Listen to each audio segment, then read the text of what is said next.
My name is Nie Yun, a transmigrator who unexpectedly found myself at the freshman card drawing ceremony of the Great Xia Empire's Super God Combat Academy. Hundreds of freshmen gathered here, waiting to awaken their talents. President Zhou Shen declared the ceremony open, calling Lin Wudi to the stage to draw his card. Lin Wudi, the legitimate heir of the Lin family, secretly affixed a lucky charm and tossed the runestone into the gacha machine. Emerald green light erupted into the sky. Holy shit. Starting with an A rank? The spirit contract tiers are divided into R, C, B, A, SR, and SSR, with the green glowing A tier having a decent upper limit. As a newborn companion spirit, it makes a perfect match. Lin Wudi excitedly performed the blood pact ritual, while the servant knelt to report the joyous news to the family head, Lin Rohai. Lin Rohai was dissatisfied with the A level, stating that if Lin Wudi could cultivate this contracted spirit to upper 3rd grade, or grew tired of it, he gave him the runestone that could summon the family's strongest SR-level contracted spirit. Suddenly, an utterly bewitching whisper exploded forth, "Oh? Even I, have you grown tired of playing with me?" Lin Rohai's face turned ashen with horror as he recognized,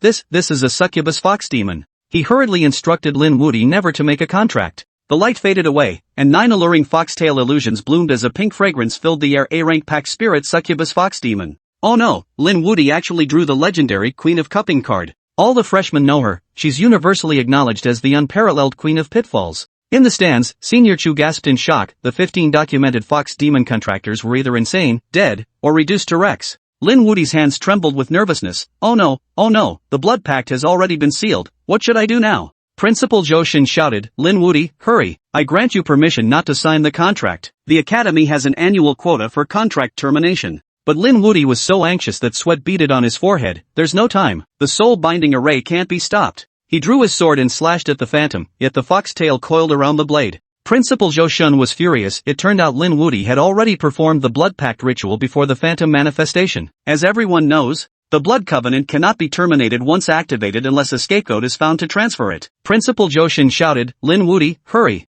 Find a scapegoat, no, a brave hero to step forward. The entire hall erupted in gasps as the crowd surged back like a retreating tide. Lin Wudi screamed madly, kill her, kill this scourge. The old servant screamed in horror that killing a contracted spirit would bring fatal backlash, but Lin Wudi couldn't care less, and the 2 servants also hardened their hearts, rushing forward in a crowd. Spare her under the blade. With a furious roar, I swiftly burst into everyone's sight. My heart surged with wild joy. This was no Guasha Queen or succubus fox demon at all. Rather, it was my destined hero from Blue Star's League of Legends before my transmigration, Ahri, the 9-tailed fox. I fiercely grabbed the contract stone, stretching out my arm to block the longsword slashing toward Ahri. Are you really choosing this trash? Lin Wudi clung to it like a lifeline. I confidently declared, in my eyes, she's no trash at all. I quickly bit my finger and declared, Ahri, you belong to me now. The phantom of the 9-tailed fox trembled in shock. What did you call me? I stared straight into her eyes. Ahri, the 9-tailed fox Ahri. She shuddered. How do you know this? In this world, no one can call out the true names of these heroes. A phantom transforms into a gentle blow by my side. The contract is complete.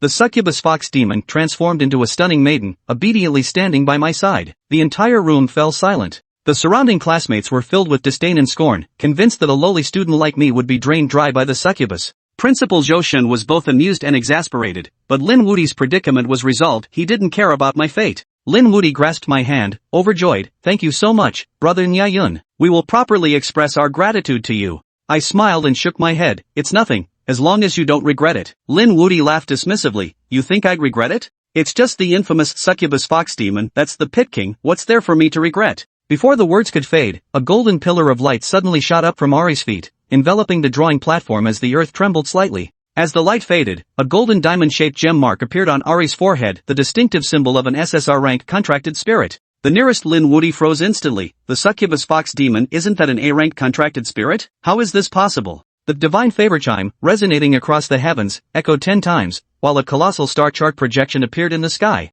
signifying that an SSR-rank contracted spirit had been bound. The entire academy was thrown into an uproar. Ali's peach blossom eyes widened in astonishment as she felt an overwhelming surge of spiritual energy flood into her body. All attributes and ability caps have been raised to the SSR tier. I have become an SSR? She couldn't believe it and turned to look at me. How did this happen? I wrapped my arm around Ali's slender waist, smiling wordlessly. So, this is what true name release means. My eyes flashed with brilliance. Those so-called useless cards mistaken by this world were, in my eyes, all dormant SSRs waiting to be unlocked. Chapter 3, Regret So Deep It Hurts. When the succubus turned into treasure, he wept his heart out. Squinting his eyes, Nie Yun's thoughts drifted back 3 months. After his parents sacrificed themselves, he had just crossed over. When officials from the Great Xia Empire visited his home to discuss his placement, he chose without hesitation to attend the Super God Battle Academy. Having already crossed over, why be a coward? Charging into battle with all guns blazing was the way to go. After waiting a full 3 months, Nie Yun finally arrived at his enrollment day. Newly arrived, he intended to stand quietly in a corner and observe. Little did he know that Ali's appearance would trigger his hidden ability, true name release. He vaguely recalled being plunged into the void upon his transmigration, a voice echoing incessantly in his ears, true name release. Remember true name release. After his transmigration, the 4 words true name release constantly surfaced in his mind. To unravel the mystery behind this 4-word maxim, he made countless attempts.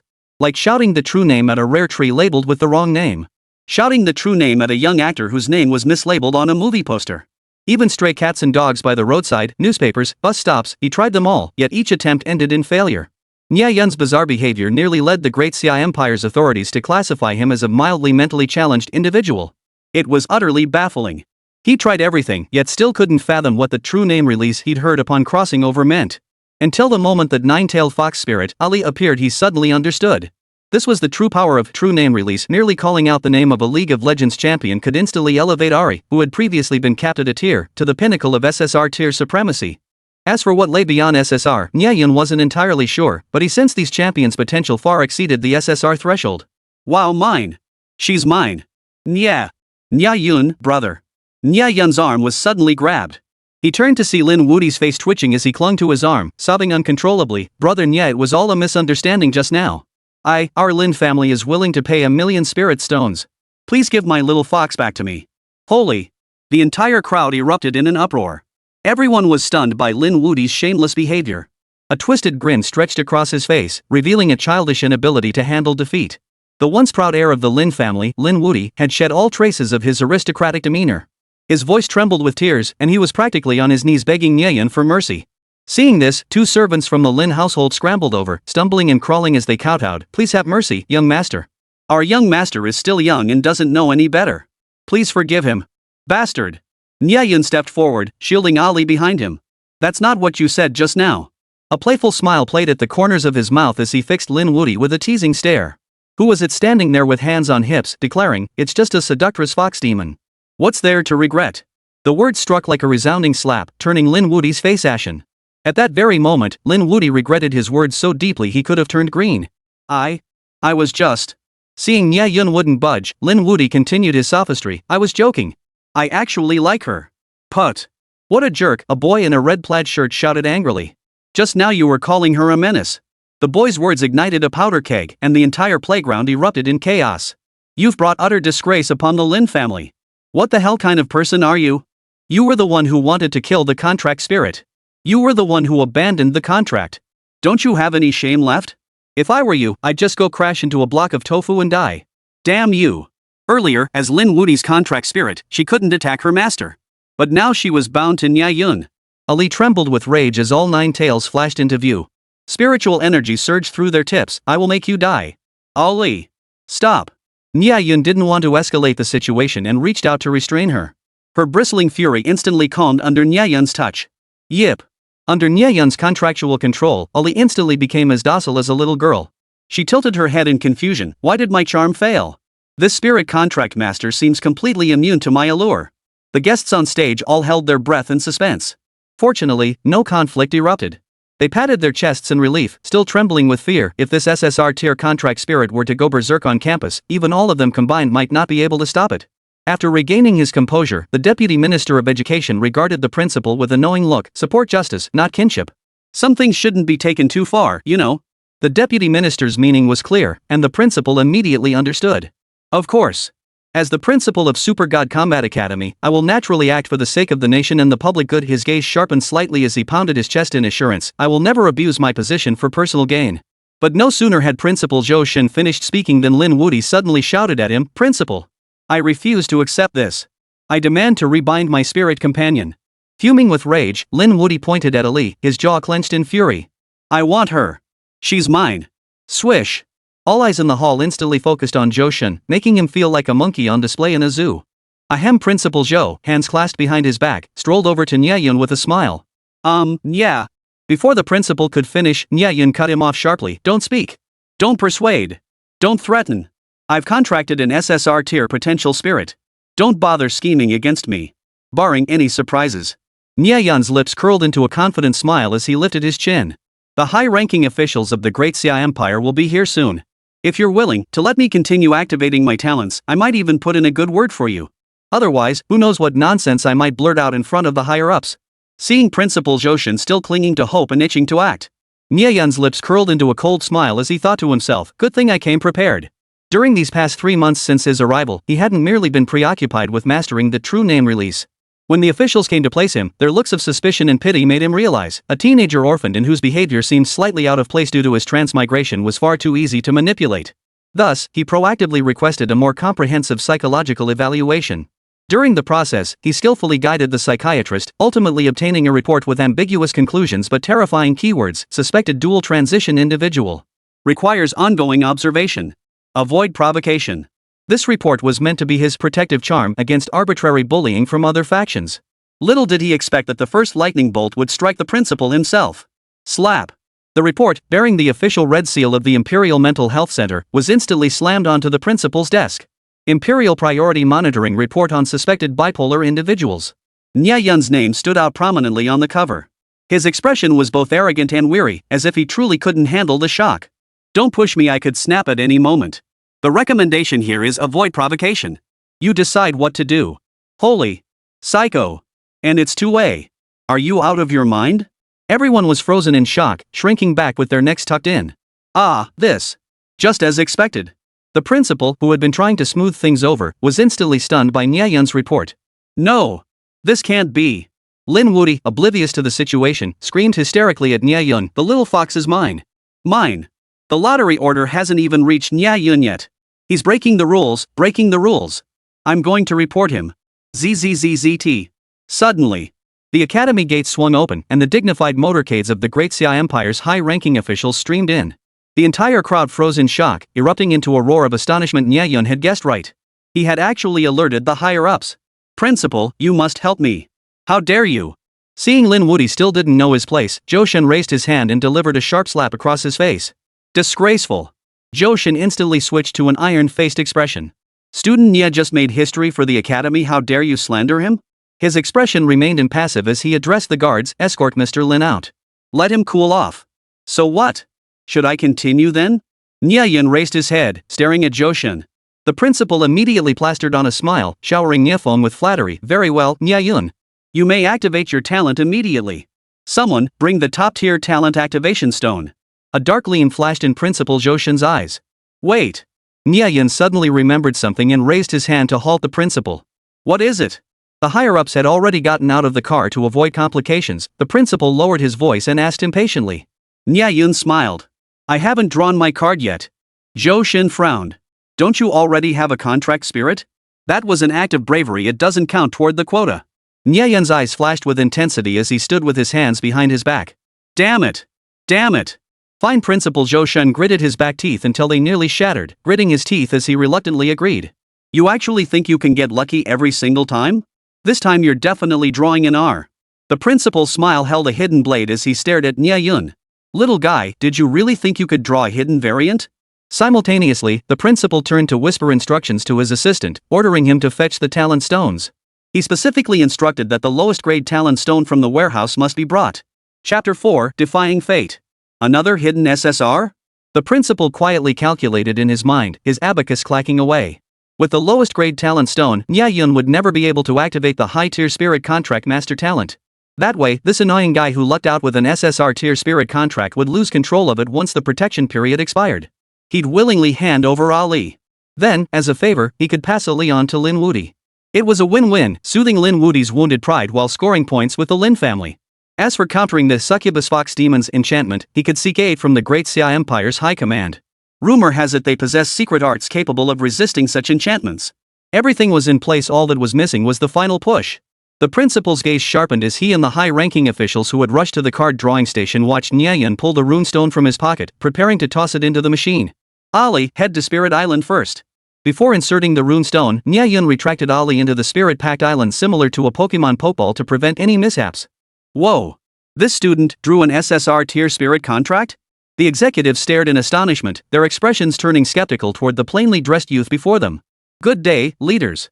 This is indeed a student from my academy, Nie Yun. The principal swiftly switched to a warm smile, enthusiastically introducing him to the executives. It was this very student who just summoned the hidden edition spirit. Oh, that's quite fortunate. Now, we'll see how his luck holds up this round. If he can pull a C rank or higher, that'd be pretty decent. The executives stood with their hands behind their backs, watching the proceedings with unconvinced expressions. While pulling an SSR tier hidden contract spirit was impressive, no one believed Nie Yun could pull 2 SSRs in a row. With luck like that, why bother being a spirit contract master? Might as well just buy lottery tickets and win big. Ding! The moment the executives finished speaking, Nie Yun tossed the runestone onto the contract spirit platform. Everyone present held their breath, not daring to breathe, all craning their necks to stare intently at the gacha platform. Having already experienced a burst of incredible luck once, everyone was eagerly anticipating what he would draw next. Newcomers could only contract a maximum of 2 spirit companions at a time. He'd already secured 1 SSR at the start. If he pulled another SSR. Wow, wow, wow. The sheer spectacle would be beyond imagination. As everyone waited with bated breath, the summoning platform suddenly erupted with a hazy gray beam of light. The crowd froze, the entire hall plunging into an eerie silence. The faint gray light seemed ready to extinguish at any moment. Soon, an overwhelmingly powerful yet shockingly low-rated character materialized on the contract spirit platform. A rank contract spirit NPC snake monster. Put. Someone burst out laughing first, and soon the entire playground erupted in deafening roars of laughter. Ha ha ha ha, and our rank NPC appeared. This snake monster? It'd be useless even as a weed in the fields. Hilarious. Nie Yun must have used up all his luck drawing the absolute worst card, a snake monster. This is the kind of character you'd feel bad leaving as an NPC by the roadside. Ahem. Ha, yeah. The high-ranking officials of the Great Xia Empire, trained in professional decorum, struggled to stifle their laughter, though their twitching shoulders betrayed them. Yeah, don't worry about it. You already have an SSR tier contract spirit. It's not a loss. Exactly, yeah. Lighten up, their combined combat power averages out to an A tier anyway. This group of bureaucrats forced back their laughter, clearly seeing Nie Foam had no backing, and took every opportunity to mock him openly and subtly. For someone with neither strength nor connections to hold an SSR tier contract spirit was nothing short of possessing a treasure in Bite's disaster. The high-ranking officials present understood the situation more clearly. Nie Yun would sooner or later have to give away the SSR contract spirit to ward off disaster. All they needed to do was play along and maintain basic order. Principal Zhou Shen observed the reactions of the assembled high-ranking officials, his eyes narrowing to slits. The resistance to his recently plotted scheme would be significantly reduced. Roar! The NPC serpent monster was summoned, letting out an angry, resentful roar. Unfortunately, it wasn't a humanoid contract spirit and couldn't communicate verbally with Nie Yun. But Nie Yun, who had been a League of Legends pro player before his transmigration, instantly recognized it as a legendary jungle monster, the ancient dragon. What serpent? What serpent? You bunch of blind fools. He's clearly the ancient dragon. Nie Yun laughed, tilting his head back as he squeezed his finger again, letting a drop of blood fall onto the contract stone. Elder dragon, elder dragon. If you hadn't been sealed away, how could you have ended up as a mere jungle NPC? Nie Yun shook his head with a cold laugh. Staring into the Baron Nashor's enraged eyes, he confirmed, right, Baron Nashor. Let me be the one to save you. Roar. Baron Nash paused, then trembled violently as if stirred by a calling. Boom. Suddenly, golden radiance erupted from his entire body, the gray mist that had swirled around him moments before vanishing completely. Countless beams of golden light shot skyward, enveloping Baron Nash entirely. The blinding golden light struck once more. What the hell? Another anomaly? Could it be? The higher-ups who hadn't witnessed Ali's transformation into an SSR tier contract spirit felt their hearts skip a beat. They were now frantically pinching their thighs, as if trying to confirm they weren't dreaming. Holy crap! No way! What the hell? This kid again? Impossible, the odds are too low. Principal Zhou Shen's pupils dilated rapidly as panic gripped his heart. He'd imagined countless possible outcomes, but never once considered Nie Yun triggering another SSR tier Spirit Island ending. No matter what, he couldn't accept Nie Yun pulling off 2 SSR tier contract spirits in one go. But what you fear most is exactly what comes to pass. Just as the entire crowd stood frozen in shock, Voice of Divine Favor suddenly boomed through the air once more. Immediately after, the star map projection suspended in midair abruptly split into twin totems, heralding the legendary moment of 2 SSR tier contract spirits being bound. Holy! SSR hidden variant, another drop. Nie Yun, the living embodiment of luck incarnate. Everyone could clearly see that NPC serpent standing beside Nie Yun, with the diamond-shaped gemstone mark symbolizing an SSR tier contract spirit reappearing on its forehead. Baron Nash? Could this NPC serpent monster's real name be Baron Nash? Whoa! How did he know the spirit's true name? Hearing Nie Yun address the serpent creature, countless spectators gaped in disbelief. Their minds went blank as they bowed in utter awe before Nie Yun. The outstanding senior representatives in the guest seats hung their heads in shame. The highest tier contract spirit they could currently boast of was merely an SR grade, currently 6th rank. And this freshman, Nie Yun, had snagged 2 SSRs in one go. Their eyes widened in disbelief, their chests heaving as they gasped for air. Compared to this freshman, all our years of effort feel like we've been playing house. But the most astonishing revelation was yet to come. Baron Nash's transformation continued. Its body grew larger and larger, nearly occupying half the playground. Each of its gold-inlaid scales pulsed with immense spiritual energy. When it roared toward the sky, it felt as if the entire heavens trembled in response. Alright, big dragon, head to the spirit-packed island. To avoid harming innocents, Nie Yun guided the dragon into its exclusive domain. Roar! At Nie Yun's summons, Baron Nash swiftly restrained himself, bowing his head obediently with a soft growl. Satisfied, it blinked at Nie Yun before swiftly transforming into a beam of light and soaring into its designated spirit island. Through his contract with Baron Nash, Nie Yun once again confirmed the power of the hidden ability, True Name Release. While feeling delighted inside, he noticed countless gazes fixed on his back and the back of his head. These gazes carried not only envy, but also greed and viciousness. Had this not been the brightly lit grounds of the Super God Battle Academy, who knew what dark thoughts might have surged from these minds? Eliminate Nie Yun and seize his contract spirit. Damn it, I really am too conspicuous. Nie Yun thought to himself, silently making his calculations. He was already drawing enough attention, and he didn't mind drawing even more. With that thought, Nie Yun strode confidently toward the talent activation platform. He turned to Principal Zhou Shen, spreading his hands in a gesture of helplessness. Principal, where's that top-tier talent stone you mentioned? Chapter 5, Shock. Talent stone explodes. Principal punished. Principal Zhou Shen. Damn it! Zhou Shen was so furious his very soul trembled. But the high-ranking officials surrounding Nie Yun, having shed their earlier indifference, now gathered anxiously around him. Their hawk-like gazes scanned the entire venue with constant vigilance. Clearly, they had received secret orders to protect Nie Yun at all costs. The principal's helplessly furious expression drew a soft chuckle from Nie Yun. He arrogantly stretched his arms again. Where's that talent stone we agreed on? It's being fetched. Coming right up. Forced by the presence of the higher-ups, Zhou Shen had to guard against Nie Yun making a complaint. His outward compliance but inward defiance nearly made Nie Yun burst out laughing. That was exactly the reaction he wanted. Who couldn't see you and Lin Wudi were in cahoots? Here it is, the premium talent stone. The principal's assistant beamed as he rushed over, clutching an exquisite gift box, and thrust it into Nie Yun's hands. Not bad. The principal gave the assistant a meaningful thumbs up. He. Such exquisite packaging. If it wasn't a top-tier talent stone, what else could it be but a rotten potato? But once Nie Yun picked up the talent stone, he couldn't change it. He'd have to grit his teeth and activate his talent with the worst one. Just wait and see. Who knows who'll be standing at the end? Principal Zhou Shen wore a phony smile, his eyes cold and calculating. He turned to Nie Yun with a smirk. Student Nie, your talent stone has arrived. Let's get started. Oh. Nie Yun replied casually, opening the gift box without a flicker of emotion. To prevent resource waste, the Academy distributed talent stones to new students based on the rank of the spirit companion they had summoned. If an SR or SSR tier spirit was summoned, the Academy would provide a top-tier talent stone. For an A rank, an exceptional talent stone was provided. For B or lower, the quality of the talent stone varied. Of course, you could bypass the Academy's allocation entirely. If your family had deep pockets, they could send you top-tier talent stones even if you only summoned an R-rank spirit.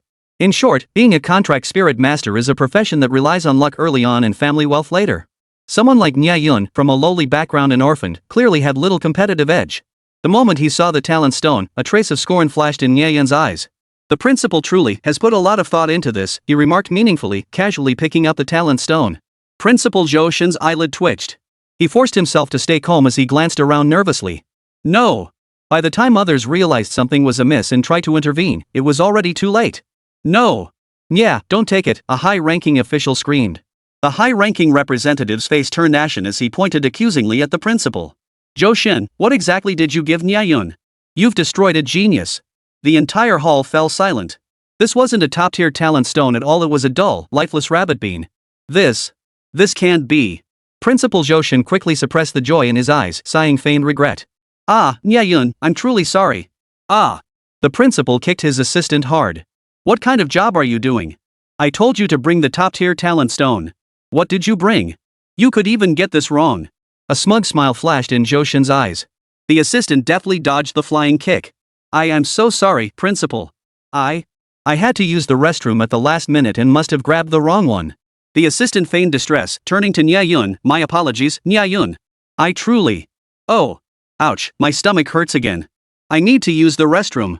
The assistant hopped along, clutching his back pocket as if he couldn't hold it any longer. Ha, what a convincing act. The crowd murmured in sympathy. Yet Nie Yun clearly saw pairs of eyes shining brightly. Everywhere he looked, people feigned regret. What the hell? A perfect, ultra-lucky spirit master just got ruined. He was a prime candidate for an exceptional spirit contract master, holding 2 SSR tier spirits. Who'd have thought his damn assistant would ruin it all? Amidst the chorus of regret, the young masters couldn't contain themselves and pulled out their phones. Dad! Hurry over! Major leak! 2 SSR tier contract spirits are about to become ownerless, a once-in-a-lifetime opportunity. Within moments, noble families within a 50-mile radius of the Super God Battle Academy mobilized in mass. Even clans from 100 miles away caught wind of the news and rushed over like mad. The great clans raced each other, striving with all their might to reach the Super God Battle Academy first and snatch up Nie Yun's 2 SSR tier beasts. A single SSR tier beast might not have caused such a stir. After all, the top families possessed comparable strength. 1 SSR tier beast wouldn't tip the balance of power between them. But 2 was a different story. 2 SSR tier beasts could instantly elevate a minor noble house into the ranks of the elite. They could also turn a top-tier family into a legend in the Celestial Palace. Thus, from the moment Nie Yun drew the SSR tier Great Dragon, he became the meat on the chopping block in every clan's imagination. Dad! Why aren't you here yet? Lin Wudi paced anxiously in his detention room. Though confined, his phone kept him informed of the outside world. He was acutely aware of everything unfolding outside. If you don't hurry, those 2 SSR tier dragons will be snatched up by other families. Lin Wudi's fingers trembled with excitement. This is our family's golden opportunity to rise. Heaven itself is on our side. The higher-ups are present. We can't make a move. Lin Ruhai's voice was steady and assured over the phone. Rest assured. Once he enters the dungeon trial, it will be the moment our Lin family ascends to the ranks of the elite. Beep beep beep. Awesome. After hanging up, Lin Wudi pumped his fist silently in silent excitement. If the Lin family could truly ascend to the elite ranks with 2 SSR tier beasts, then with this achievement, he would undoubtedly be the unrivaled choice for the future family head. Nie Yun, are you going to open it or not? Principal Zhoushan suppressed a smile as he urged him meaningfully, the students behind you are waiting. Yeah, it's a gamble either way, might as well go for it. Nie Yun, if your talent rating is too low, my Lu family will vouch for you. Ignore him. The Lu family lacks the clout. My Qin family is the one to follow. You won't regret joining us. Among the new students in the audience, those with connections and backgrounds transformed into Sima Zhao, their ambitions were plain for all to see. No need. Nie Yun needs no one's protection. Nie Yun's eyes were deep as he smiled faintly. Thank you, Principal, for the top-tier talent stone. After careful recollection, he was certain of what this talent stone truly was. Though it was the lowest grade, containing only a trace of spiritual energy, Nie Yun could sense the talent stone communicating with his mind. Hello there, primordial runestone. To be precise, I should call you the primordial runestone fragment. Nie Yun tried greeting it mentally in the League of Legends lore. This stone was a cosmic fragment scattered across the runelands when the Dragon King, Shaun, created the world. How did it become some kind of talent stone in this world? They've all misidentified it. Absolutely ridiculous. As Nie Yun pondered this, a flash of golden light suddenly erupted from his palm. Immediately after, a thunderous boom erupted as it shattered. To everyone's stunned disbelief, the damn stone had shattered. After the blinding light faded, their vision finally refocused. When they saw the emerald green gemstone shimmering in Nie Yun's hand, everyone's jaws dropped in shock. Holy crap, how did it turn into a top-tier talent stone? #setting, the higher the grade of a talent stone, the more concentrated it is and the closer it approaches gemstone quality. Where did the lowest grade talent stone go? Where did it go? This is. Principal Zhoushan staggered back 2 steps, his face contorted into a hideous grimace that looked even more terrifying under the green glow. Damn it! Where the hell did you conjure that top-tier talent stone? Everyone stared blankly at Nie Yun's figure, their throats convulsing. This kind of luck? He wasn't just a lucky bastard, he was possessed by a god of fortune. You're mocking me. Zhoushan's eyes suddenly darted, as if he'd grasped something. Furious, he shouted, you prepared the top-tier talent stone all along. You deliberately used that worst one to put on a show. Zhoushan trembled with rage, pointing at Nie Yun and ranting, You're utterly despicable. Everyone, did you see that? The principal deliberately tricked me with the worst talent stone. Nie Yun had been struggling to explain how the potato seed transformed into the strongest talent stone. Little did he expect Zhoushan to walk right into the trap and save him in the process. Whoosh! As soon as Nie Yun spoke, the nerves of the higher-ups immediately tensed, all glaring at the principal. What the hell? Well, about the principal, Nie Yun shrugged nonchalantly, it's up to you. Chapter 6, Hidden Talent. The SSS rank supreme arrives. Take him away for investigation. A high-ranking official standing front and center turned as dark as a pot bottom. With a sweeping gesture and a furious shout, several plainclothes officers rushed forward and took the principal away. The entire playground fell silent, quiet enough to hear a pin drop. Everyone stood frozen in place, utterly speechless. At this moment, their state of mind could no longer be described as mere shock. Their minds went blank, as if frozen by a spell, leaving them dumbstruck in place. Possessing a top-tier talent stone was equivalent to knocking on the door of becoming an intermediate-level spirit contract master. Even someone utterly clueless about spirit contracts could easily reach the golden rank of mid-tier. With a bit of effort during trials and dungeon runs, reaching the mid-tier diamond rank wasn't out of the question. As for high-tier spirit contractors? That was a realm beyond the reach of ordinary individuals. It required the contractor themselves to stumble upon extraordinary fortune. It could be said that not a single high-tier spirit contractor existed within the entire Super God Battle Academy or even among the high-ranking officials of the Great Xia Empire. Because every single high-tier spirit contractor in the Empire has been deployed to a mysterious location for training, preparing to face the challenge looming over the Great Xia Empire, the descent of the anomalous. Well, what do you say now? Nothing more to argue about, huh? Amidst the stunned stares of the entire crowd, Nie Yun cradled the small, exquisite emerald in his palm before placing his hand over the talent activation column. Hum. A deep hum filled the air as a jade-green pillar of light shot skyward. 7 exquisite golden rune chains were carved into the pillar's surface. Yet now, the chains carved from diamond hard rock seemed to come alive, clattering and clanking as they collided. Holy! After 2 seconds of stunned silence, the crowd snapped back to reality. What chains coming to life the talent pillar had cracked? The clattering sound was countless relief carvings falling and colliding. What the hell? Nie Yun, what the hell did you do? The talent pillar, standing here for 1,000 years, couldn't just crack like that. Nie Yun was just as stunned, shaking his head helplessly. I swear I didn't do anything. He had expected to smoothly attain the rating of an intermediate spirit contract master and receive his innate abilities. But how could he have imagined that the moment his hand touched it, the talent testing pillar would shatter? Was my luck so overwhelming it angered the heavens? No, wait, I didn't rely on luck. This was pure, unadulterated power crushing the competition. Who told you not to play League of Legends? Forget it, no point dwelling on it. Seeing the red light illuminate at the top of the talent testing pillar, Nie Yun withdrew his hand. Congratulations, Nie Yun. You have obtained the talent of an intermediate spirit master. As the announcement system beside the testing pillar reported the result, everyone finally breathed a sigh of relief. It was both unexpected and yet somehow fitting. Nie Yun's talent for intermediate spirit pact master was perfectly reasonable. As long as the testing pillar wasn't broken. Ding! A jade fragment suddenly fell from the talent pillar, landing precisely in Nie Yun's palm. After infusing it with a touch of spiritual energy, dense characters appeared on the jade fragment. Yet the content caused Nie Yun's brow to furrow. Whoa! This can't possibly be the talent for an intermediate spirit contract master. Calling it advanced wouldn't be an exaggeration. Before Nie Yun could study it further, senior officials gathered around him, showering him with polite inquiries. Mr. Nie, if there's anything you're dissatisfied with, feel free to bring it to our attention. The cliched pleasantries held little interest for Nie Yun. Nothing. Everything's fine, Nie Yun smiled, swiftly stowing the jade tablet away to prevent others from seeing his specific talent. For each spirit contract master, only the talent level was disclosed after activation testing, especially during the freshman phase, to prevent sharing with others. This was an official measure to protect new trainees. It wasn't until the trial grounds and dungeons that everyone would truly utilize their talents in coordination with their contract spirits to grind monsters and level up together. Very well, Nie Yun. Would you prefer to remain here or retire to your dormitory?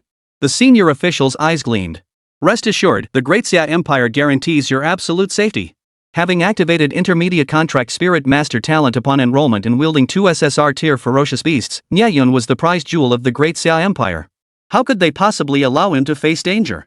The prominent clans who had rushed to the campus had already been sternly warned and dispersed by officials dispatched by the Great Xia Empire. Nie Yun was now state property. No aristocratic clan dared make a rash move. Anyone daring to cross this red line faced only one outcome: expulsion. The proof was in the pudding. Even without powerful connections, sheer talent could forge one into an elite. Nie Yun had successfully proven himself through his abilities and gradually secured his own safety. This place is boring. I'll head back to the dorm to rest. Nie Yun casually glanced at the freshman below the stage, his heart filled with mixed emotions. Based on his application ranking, he should have been among the last to draw cards and activate talents. Yet now, he was the first to do both, a fact that couldn't help but make him feel a touch of pride. Watching Nie Yun strut away with such confidence, everyone held their breath, afraid to anger this living Buddha. Many knew their clans had been officially warned, leaving them utterly speechless inside. Damn it! This was beyond absurd, utterly ridiculous. The fortune meant for the scions of their noble families had been snatched away by this kid. To say they weren't resentful would be impossible. But as the dean picked up the roster and continued calling names, everyone perked up. If Nie Yun can exploit every glitch, so can I. Amidst a chorus of mixed disappointment and delight, all 100+ freshmen successfully drew their contract spirit beasts and contract spirit master talents. The overall rankings were revealed. Unsurprisingly, Nie Yun dominated the freshman draw rankings with 2 SSR tier spirit beasts and an intermediate spirit master talent.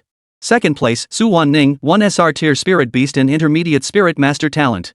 Third place, Lin Wudi, 1 SR tier spirit beast and intermediate spirit beast master talent. Fourth place, Jin Kiki. Fifth place, Song Yi. Yes, you read that correctly. Thanks to the Lin family's maneuvering, Lin Wudi drew again and unexpectedly secured an SR tier contract spirit, a pleasant surprise. Principal Zhou Shen was taken away for investigation, and the dean of students assumed the role of head administrator. He addressed the freshmen with a smile, advising, "Everyone, get a good night's rest and build a strong bond with your contract spirits. Tomorrow, you'll be able to apply for the 1-star contract spirit master dungeon. P.S. Spirit beasts rank from grade 1 to grade 9, while spirit masters rank from 1 star to 9 star. When a spirit beast levels up, it also boosts the spirit master's rank." Wow! The freshmen rubbed their hands together, eager to get started, their excitement evident. Additionally, the dean paused dramatically before declaring with sudden fervor, "Competition is the sole tenet of Super God Battle Academy. The top 5 students to obtain their initial Spirit Master certification will earn the right to form a team and explore the Empire's northern frontier's secret realm." Oh yeah! At these words, all the new students swelled with excitement as if injected with adrenaline. After all, every one of them had come to Super God Battle Academy for competition and combat. If not for competition, what else would they be here for? Listening to the waves of strange cries and cheers outside the window, Nie Yun in his single dorm room stuffed cotton into his ears and channeled spiritual energy into the jade token. Hiss. Nie Yun picked up the talent reference chart and scrutinized it repeatedly, growing increasingly baffled. Hashtag can contract 10 spirit companions at once, with the number increasing as rank rises. This single trait alone was absolutely beyond the talent of an intermediate spirit contractor. Of course, the academy had never seen an advanced spirit contract master, so there was no corresponding chart for them either. As Nie Yun scanned further down, his heart surged with waves of astonishment. Holy crap! Hashtag acquired the ability to modify contract spirits, allowing arbitrary alterations to their attributes and skill points. Current modifiable attributes, 3, adjustment range, 50%. As the contract spirit master's level increases, more modification points and a wider adjustment range become available. Unbelievable! Attributes can actually be adjusted up or down? Nie Yun's eyes lit up. Didn't that mean he could manually lower Ali's charm value to an acceptable level? These talents. Absolutely unbeatable. Calling them SSS tier supreme talents wouldn't be an exaggeration.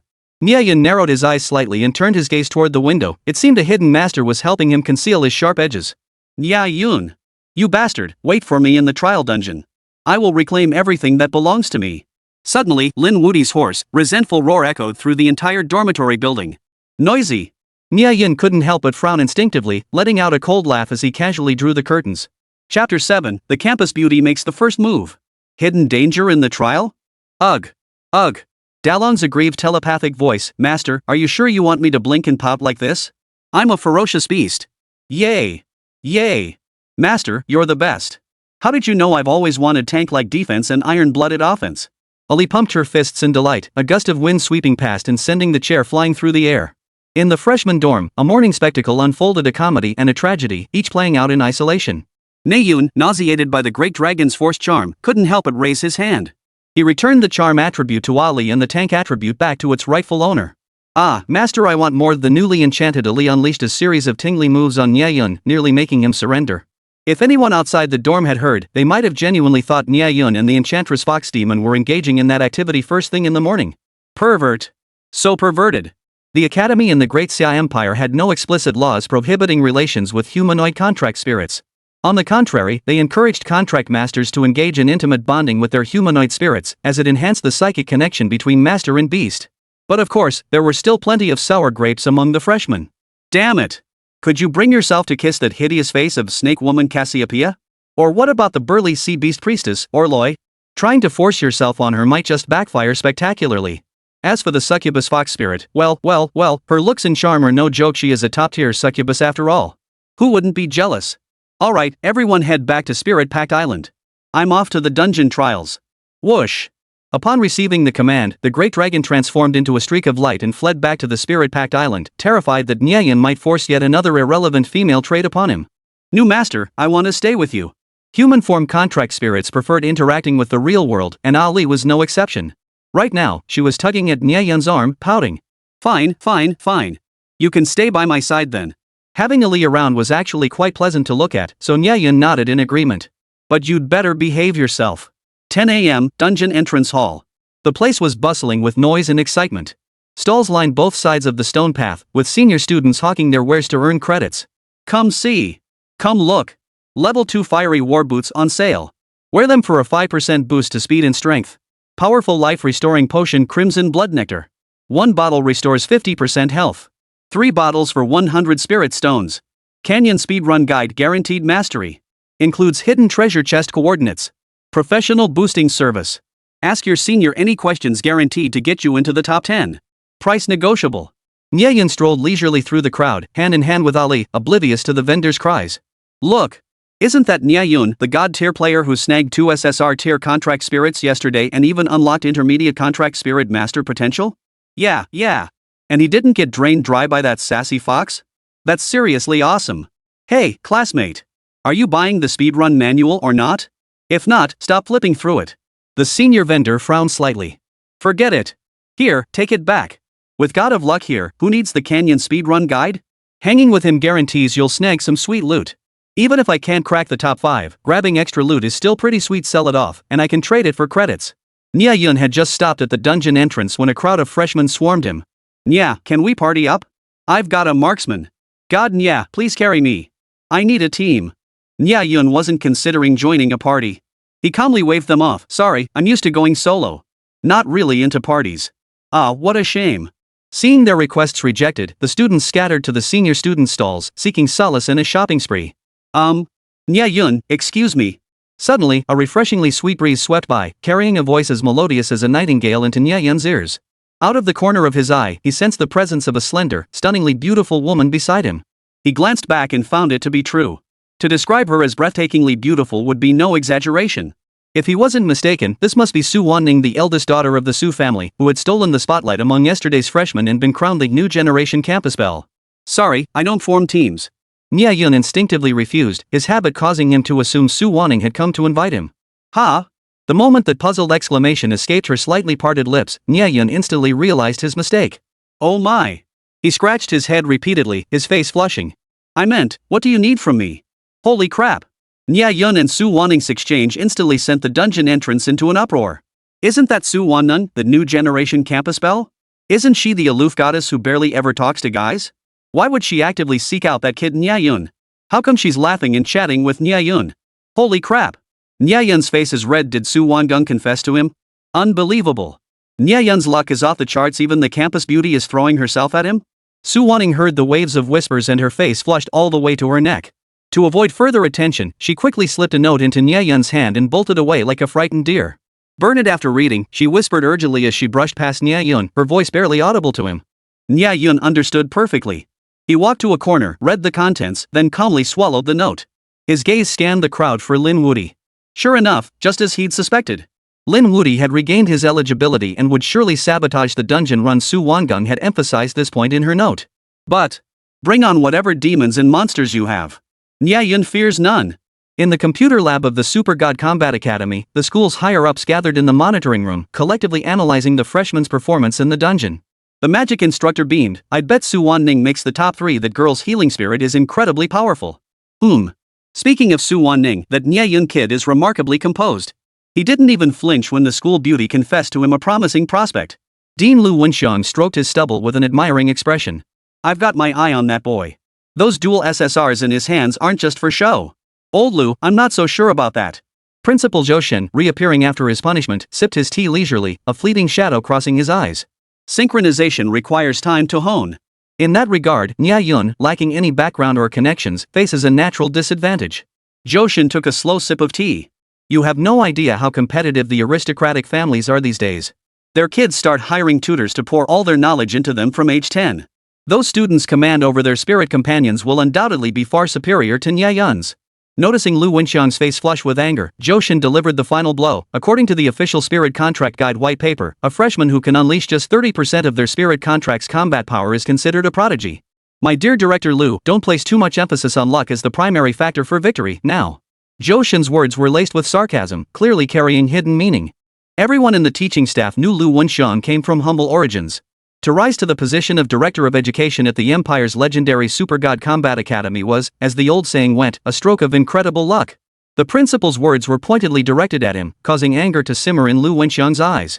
But remembering the weight of responsibility on his shoulders, he gritted his teeth and swallowed his fury.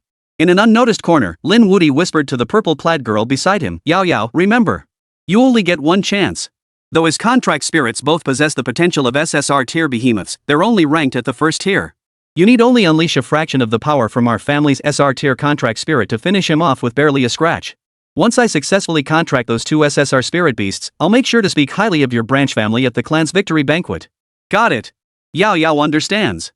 Lin Yao Yao accepted the runestone capable of summoning a 7th grade SR tier contract beast for a full power strike. Thinking of her clan's glory, her gaze grew steadily resolute. Chapter 8, Off the Charts. 5-second triple kill breaks records. Ding. A crisp chime sounded as the instance portal officially opened. Before stepping into the instance, Nie Yun glanced at the peak player leaderboard standing at the entrance. Canyon Dungeon Trial Rankings. First place, Hand of the Flame Demon, Chu Kuanga 30:33. Second place, Yi Qingxua 42 minutes 12 seconds. Third place. Nie Yun stared at the rankings thoughtfully, seems like only the top spot grants the chance to earn an alias. Taking a deep breath, Nie Yun pulled Ali into the dungeon. Whoosh. Nie Yun was randomly teleported to a spot within the canyon. A chilling wind swept through the canyon, where low-level monsters roamed stone beetles, void mites, blade birds. Great dragon, come forth. Time to stretch my legs. Nie Yun tossed out a spirit-binding orb. Boom. Roar. Baron Nash, the great dragon, revealed his true form. Ali elegantly linked arms with Nie Yun, while the great dragon coiled behind him, letting out a deep, rumbling growl. Ali used the deception orb to clear the minions. DeLong, activate corrupting greed, cover the entire field. Boom. While other newcomers were still fumbling to issue commands to their spirit companions, Ali and DeLong had already leaped into action upon receiving orders, swiftly shifting into combat mode. Ali's orb darted effortlessly through the monster horde, instantly clearing an entire section. Dragon's corrosion domain spread across the entire canyon, leaving not a single monster able to escape the pursuit of greed corrosion. Though the dragon was merely a top-tier NPC jungle monster in League of Legends, it proved remarkably effective in Nie Yun's hands. After all, he knew League of Legends inside out. This was practically a cheat code beyond cheat codes. Outside the instance, within the academy's teaching building, members of the school committee gathered together, all holding their breath and staring intently at the monitors. The data on the monitors began to fluctuate wildly. It's moving. The data's moving. The first jungle monster was killed in under 2 seconds, a record breaker. The magic teacher stared at the data screen and exclaimed. Holy crap, that fast. Head of discipline Lu Wenxiang gasped. Even Flame Demon Chu Kuanga took 5 seconds to start clearing mobs. Unbelievable. Who could be this fast? Principal Zhou approached, teacup in hand, his face aglow with excitement. Can you tell who it is? Lin Wudi from the Lin family or Su Waneng from the Su family? I don't know, there's a delay in the data, the magic teacher said, eyes glued to the screen. All I know is she is incredibly strong, clearing 30 minions in under 5 seconds. Refresh it again. Let's see who and whose spirit beast is dominating the battlefield. Zhou set down his cup and quickly sat beside the magic teacher. Hurry up. I can't wait to see the results. Ding. After refreshing, the monster killing rankings appeared on the large screen. Current monster clear leader, Nie Yun, progress, 200-2000. The second place data hadn't even appeared yet. Nie Yun was already leading by a mile. Principal Zhou, who had dropped by on a whim, turned green upon seeing the data. Holy crap. It's actually Nie Yun? Principal, you look disappointed? Dina students Lu Wenxiang shot Zhou a sidelong glance, teasingly remarking, isn't Nie Yun's strength something to celebrate? Great. Absolutely great. Principal Zhou gritted his teeth, swallowing his frustration. He had clearly shared all the monster spawning strategies and techniques with the Lin family. How could that Lin kid still not make the rankings? Useless. Absolutely useless. Ding. After another refresh, the second and third places finally appeared on the leaderboard. Monster Farming Rank 2, Su Wanning, progress, 52,000. Third place, Lin Wudi, progress, 42,000. Ha ha ha. I knew it. Students from prestigious families are bound to be exceptional. Principal Zhou blatantly lied, deliberately avoiding mention of the top spot. He pointed excitedly at the second and third places, gesturing wildly. Look, both second and third are offspring of noble families. School medical department, principal, should I schedule you an eye exam? Other teachers grimaced. Principal, whatever makes you happy. This instance was merely the school's spirit tamer qualification exam, so it wasn't particularly challenging. But not difficult only applied to Nie Yun, whose innate talent and understanding of League of Legends were simply otherworldly. The other freshmen weren't so fortunate. They were leading their spirit beasts into a brutal struggle. No. Come back. I told you to use Ice Spike to distract it. Use it. Why are you throwing fire? A certain noble scion watched in sheer frustration as his spirit beast ignited the bushes. Through the thick smoke came the monstrous yet eerily humanized roars and taunts of the wild beasts. Help me. Another freshman was cornered by 3 elite monsters. His spirit beast was already down to critical health, hovering dangerously close to the red alert threshold. I quit. Whoosh. The newbie and his spirit beast were instantly teleported out of the trial grounds. Useless. All of them useless. Principal Zhou Shan paced furiously in the monitoring room after another aristocratic heir was eliminated from the trials, his grip on the teacup so tight it creaked. To him, the failure of a wealthy heir to even obtain a basic spirit master trial qualification certificate was nothing short of a disgrace. Nie Yun and his spirit beast in the canyon remained oblivious to Zhou Shan's fury. Relying solely on basic skills, they swept through the area like a whirlwind, swiftly eliminating 2,000 minor monsters in under 5 minutes. Next, they needed to follow the map to hunt elite monsters and minor bosses. They needed to farm 500 elite monsters and 10 mini-bosses. Time to ramp up the difficulty. Nie Yun grinned. This was a rare chance to refine his skills with the spirit beast, an opportunity not to be missed. Ali, activate the charm domain. Nie Yun commanded. The 9-tailed fox's pupils flared with an eerie glow. Within a 100-meter radius centered on her, all elite monsters froze in place, their eyes becoming hollow and vacant. Now, big dragon. Acid spray. Roar. Baron Nash roared and leapt skyward from behind Nie Yun. He descended like a tyrant, gazing down haughtily upon all the elite monsters before him. Boom. A jet of purple-black energy acid over 10 meters long erupted from its abyssal maw. The elite monsters, enchanted by Ali, couldn't dodge in time and were drenched from head to toe. Big dragon, spikes plus sweep. As soon as the great dragon finished its previous skill, Nie Yun immediately commanded it to launch a combo. Spiked thorns erupted from the ground, launching nearby elite monsters into the air. Before they could react, a massive tail, pulsing with runic energy, emerged from the dragon pit, sweeping and crushing them all. Elite monster kills, 247,500. Every member of the school committee collectively experienced a moment of shock, their eyes widening in disbelief. They gaped in silence for a long moment, even Principal Zhou Shan's eyes twitched 3 times in astonishment. Holy! Are you kidding me?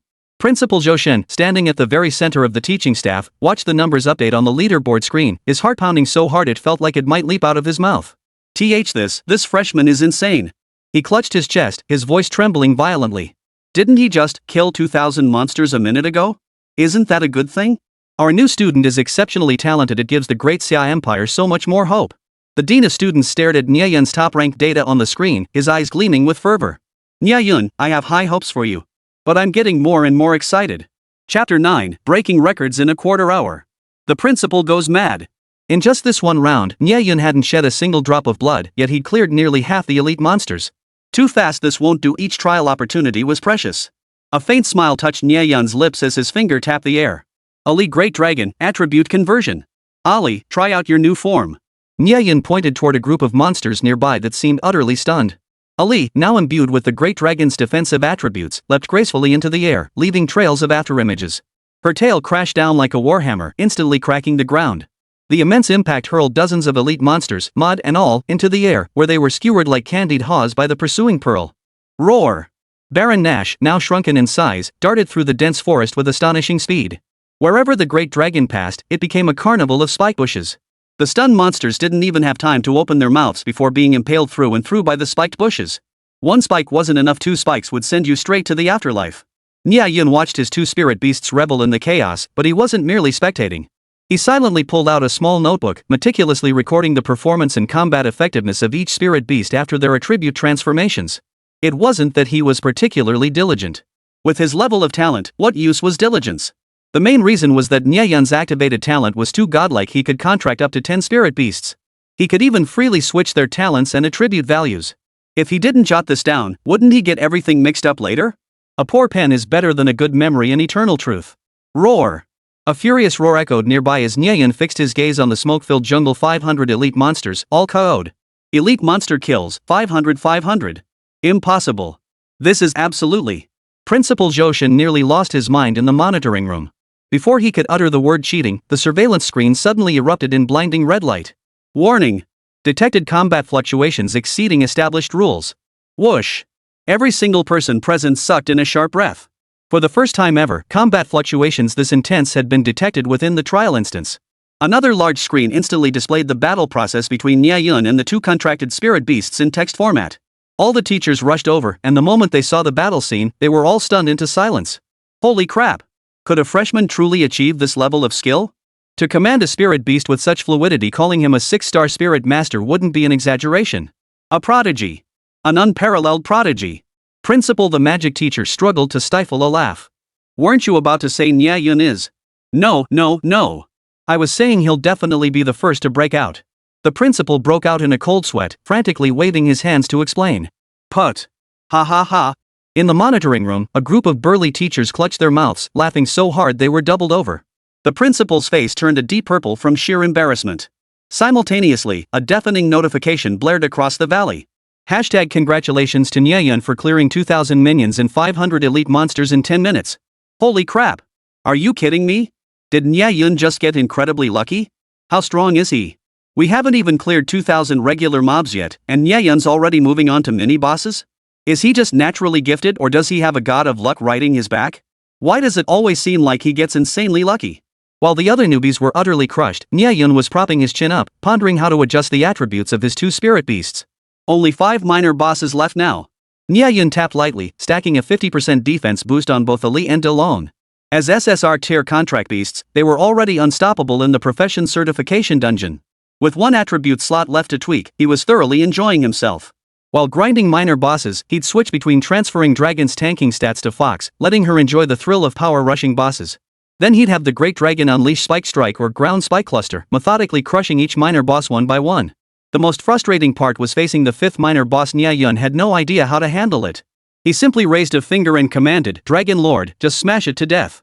Roar! Baron Nashor slammed his head into the mini-boss, instantly vaporizing its health bar. Congratulations on clearing the stage. Final time, 15 minutes 35 seconds. Historical ranking, first place, awarded the title Boundary Breaker. Nie Yun listened to the prompt from the in-instance pager, stroking his chin as he pondered, Boundary Breaker Nie Yun?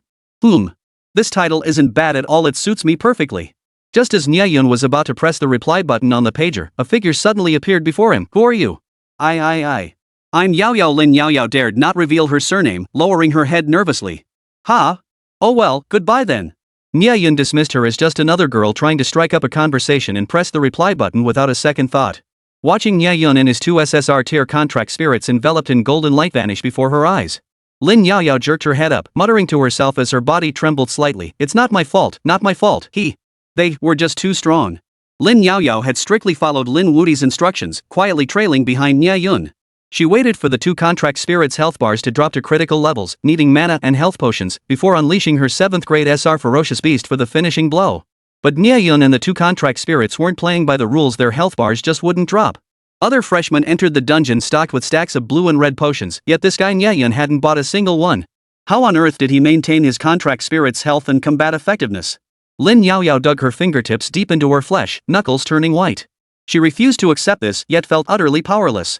She let out a piercing scream, fighting back the tears welling up in her eyes. Was it true that the collateral branches of the Lin family would never rise? Were they forever destined to be mere vassals, at the mercy of the main clan? I refuse to accept this. In an unnoticed corner, Lin Yao Yao's face twisted into a visible grimace. In the surveillance room of the academic building, Principal Zhou Shen looked as if he'd swallowed a fly, his expression sour. He's cheating? The principal still couldn't accept it, asking hesitantly. Principal.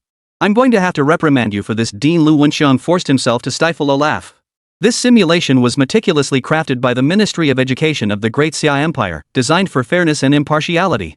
How could there possibly be cheating? Exactly, Principal. Is it really that hard to admit someone else is stronger? The other teachers chimed in. Truth is, Principal, you're great in every way except for that certain arrogance born of privilege, that condescension and air of superiority. Don't look down on those from humble backgrounds, they might just be golden phoenixes. Principal, you really need to take a good look at yourself. Oh, right. Dean of Students Lu Wenxian glanced at the time and hurriedly stood up. Nie Yun broke the record. I need to go welcome him. I'm coming too. Wait for me. The principal remained in the empty surveillance room, staring blankly. Do I really need to reflect on myself? At the dungeon exit. Nie Yun had just appeared at the summoning array with his 2 contract beasts when the scene before him left him speechless. Holy crap! Is this New Year's? How lively! Nie Yun, congratulations on winning first place in the trial and setting a new record. The magic teacher handed him a bouquet of flowers and the champion's gift package. Nie Yun, congratulations! Other teachers standing nearby offered their congratulations as well. Nie Yun, starting today, you are a certified spirit contractor. Lu Wenxian grinned as he handed over the certificate. Keep up the good work. Take today to rest and recover. As a reward, in 2 days, I'll lead the top 5 trial participants on an expedition to the Northern Secret Realm. Secret Realm? An expedition? Nie Yun's eyes widened with excitement. Fantastic. The dungeon we just cleared was ultimately just for rating assessment. It didn't contain real beasts, only assessment constructs formed from beast soul fragments. To truly experience the thrill of battling monsters, one must venture into the secret realm. Chapter 10, Challenge Nie Yun. The mysterious figure falsely transmits the principal's order. Following Principal Lu Wenxian's advice, Nie Yun calmly exited the stage as the entire audience stared in stunned silence. Why stay here? I've got business to attend to. Nie Yun's steps were light and brisk, a faint smile playing on his lips. Bang! Closing the dorm door, Nie Yun finally couldn't hold back his excited grin. He pulled Ali close. Come on, time to split the loot. Nie Yun waved his hand, and the treasures from his storage space spilled out onto the floor with a clatter. DeLong, you come too. DeLong instantly flew out from the spirit island. Wow! What a huge pile of loot. Dalong silently marveled to himself. Nie Yun hadn't been idle in the dungeon. Besides commanding his 2 proud spirit beasts to plow through monsters, he'd also quietly taken on the role of battlefield cleanup crew. Too bad I didn't bring enough storage space. Otherwise, I'd clear this dungeon bare. Though most of his haul consisted of low-tier supplies. Spirit Source Elixir Blue Potion within a jade vial, the liquid shimmered with a starry blue glow. Crimson Blood Nectar Red Potion in a scarlet crystal vessel, its contents surged like molten lava when shaken. Ali leaned lazily against the table, her 9 tails occasionally unfurling to sway gracefully. She glanced at the items on the floor and scoffed, is this it? After all that effort, all you brought back is this junk? Nie Yun rolled his eyes. Don't underestimate these low-level red and blue potions. Boosting your stats at a critical moment doubles their effect. Moreover, the Academy generously allowed students to keep spirit beast equipment dropped in dungeons. No wonder it's an Imperial Academy, they sure know how to roll in the deep water. As a state-run superpowered combat academy of the Great Xia Empire, students admitted here were never burdened by financial worries. The annual scholarships alone were sufficient to provide a comfortable life for an entire extended family. Thus, within the academy, while social status varied, poverty was non-existent. Students need only maintain a constant state of combat readiness with their spirit beasts, continuously elevating both their own and their beasts' levels in combat prowess. That was all that mattered. Nie Yun opened the champion's gift pack. Inside, besides spirit stones, were several sets of high-end custom combat suits. There's also an amulet? Nie Yun was examining the amulet when Ali suddenly pounced. Wow! They even have clothes for me. Her eyes sparkled with excitement. Since being summoned, she hadn't changed her outfit once. Even though she was just a fragment, the innate love for beauty in humanoid spirit beasts had erupted. These outfits were all so gorgeous. Ali couldn't wait to start trying them on. Yikes! Ali! Hey! Don't try them on here! Nie Yun acted swiftly, covering his eyes with one hand while frantically pointing toward Chiling Island with the other. You're a girl. You have to go to Chiling Island. Oof, what a hassle, Ali pouted. Ding! Hearing the response from Spirit-Packed Island, Nie Yun exhaled a long breath of relief before daring to open his eyes. What met his eyes was a flawlessly perfect body, instantly sending blood rushing to Nie Yun's head. Ali, that wasn't you who entered Spirit-Packed Island just now. Nie Yun realized he'd been tricked. Ali must have used a charm spell to make the dragon go to Spirit-Packed Island on its own. Well, since he'd seen it, he might as well keep looking. Nie Yun's gaze no longer wavered. Wow, this modeling every curve was just right. 1 more inch would have been too much, 1 less would have been too little. Absolutely perfect. Slurp. Nie Yun swallowed his saliva for the umpteenth time without showing it. Master, why aren't you enchanted by me? Ali tilted her head in confusion, her foxtail battle skirt now in place. Nie Yun naturally wouldn't reveal the truth that he'd deliberately lowered Ali's seduction value. His face flushed crimson as he stammered, stubbornly sniffing and shifting his gaze. I don't indulge in women. Ali's gaze drifted downward, where she caught sight of young Nie Yun's towering erection. She was speechless. Men, always so stubborn. She glided out with graceful steps, the fox-tailed battle skirt accentuating her figure perfectly. Her 9 tails swayed gently, exuding both elegance and playfulness. Well, master?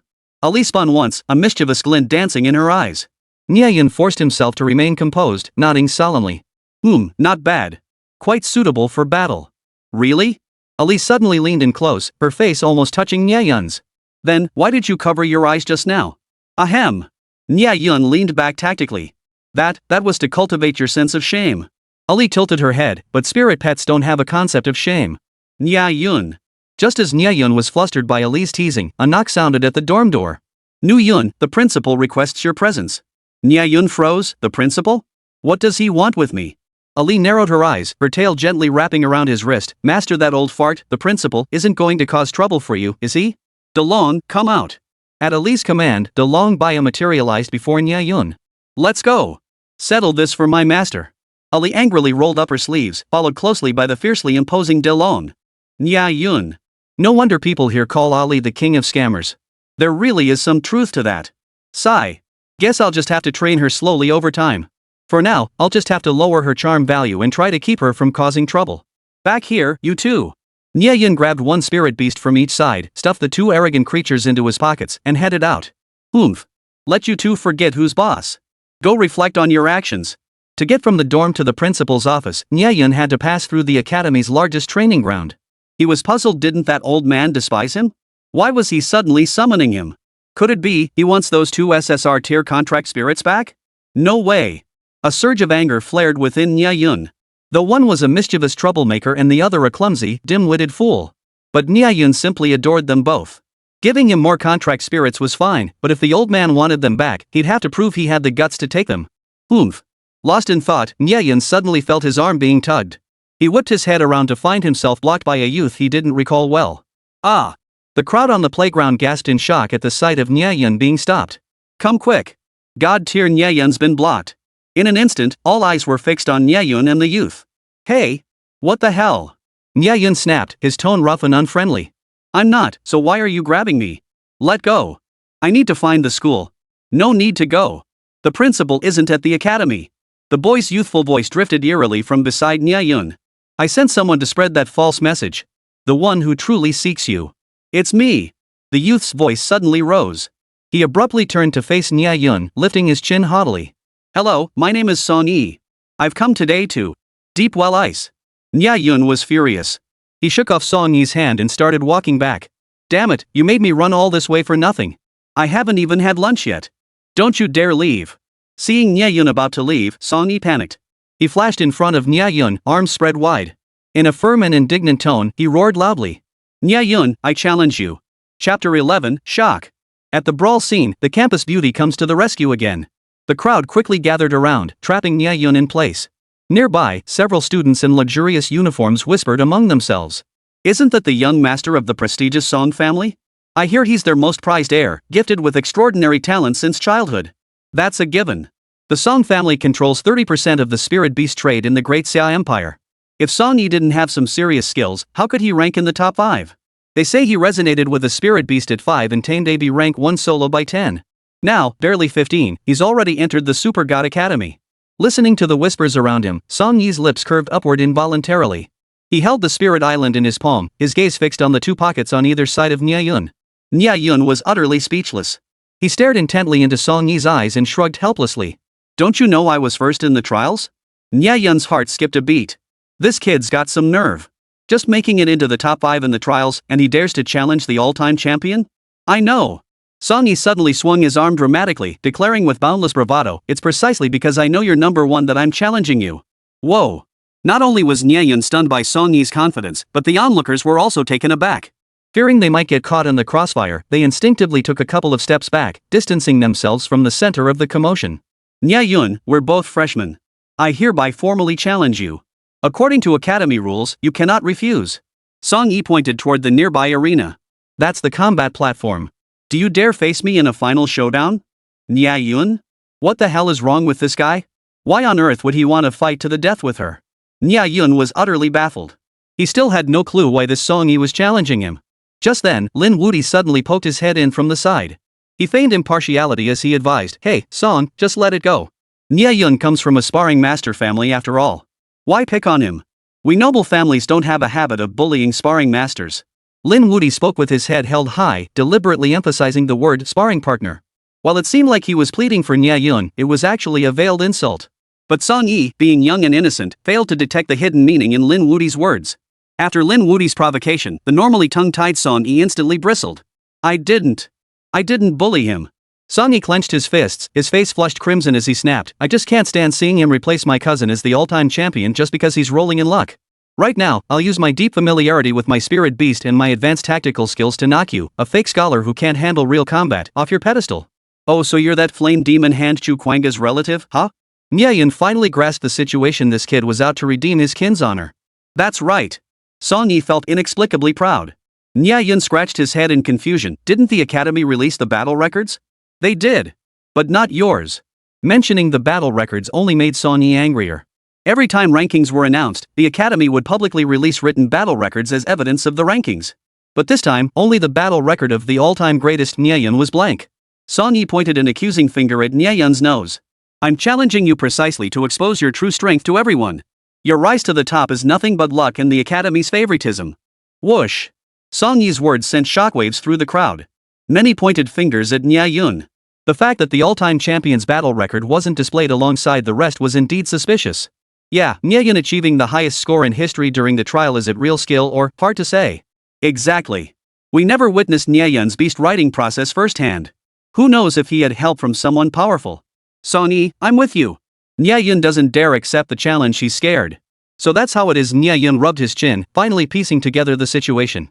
He also got a clear sense of Song Yi's temperament, fiery-tempered, honest-looking, but not exactly the sharpest tool in the shed. How could he not use his brain to think?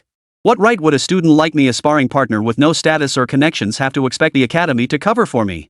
Without even glancing at Lin Wudi, Nie Yun knew this matter had to be Lin Wudi's doing behind the scenes. Fine. I'll answer.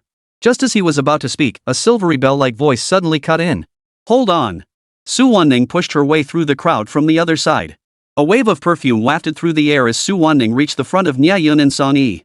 Song Yi, duels require official academy approval. What you're doing is against the rules.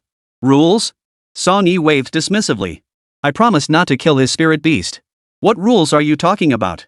As Song Yi uttered the words not kill, a gleam of excitement flashed in the eyes of Lin Wudi, standing behind him. This won't do either. We're classmates. Reasonable sparring is acceptable, but private duels for personal reasons are forbidden. Su Wanning urged again. Su's sister, don't think being 2 years older gives you the right to protect him like this.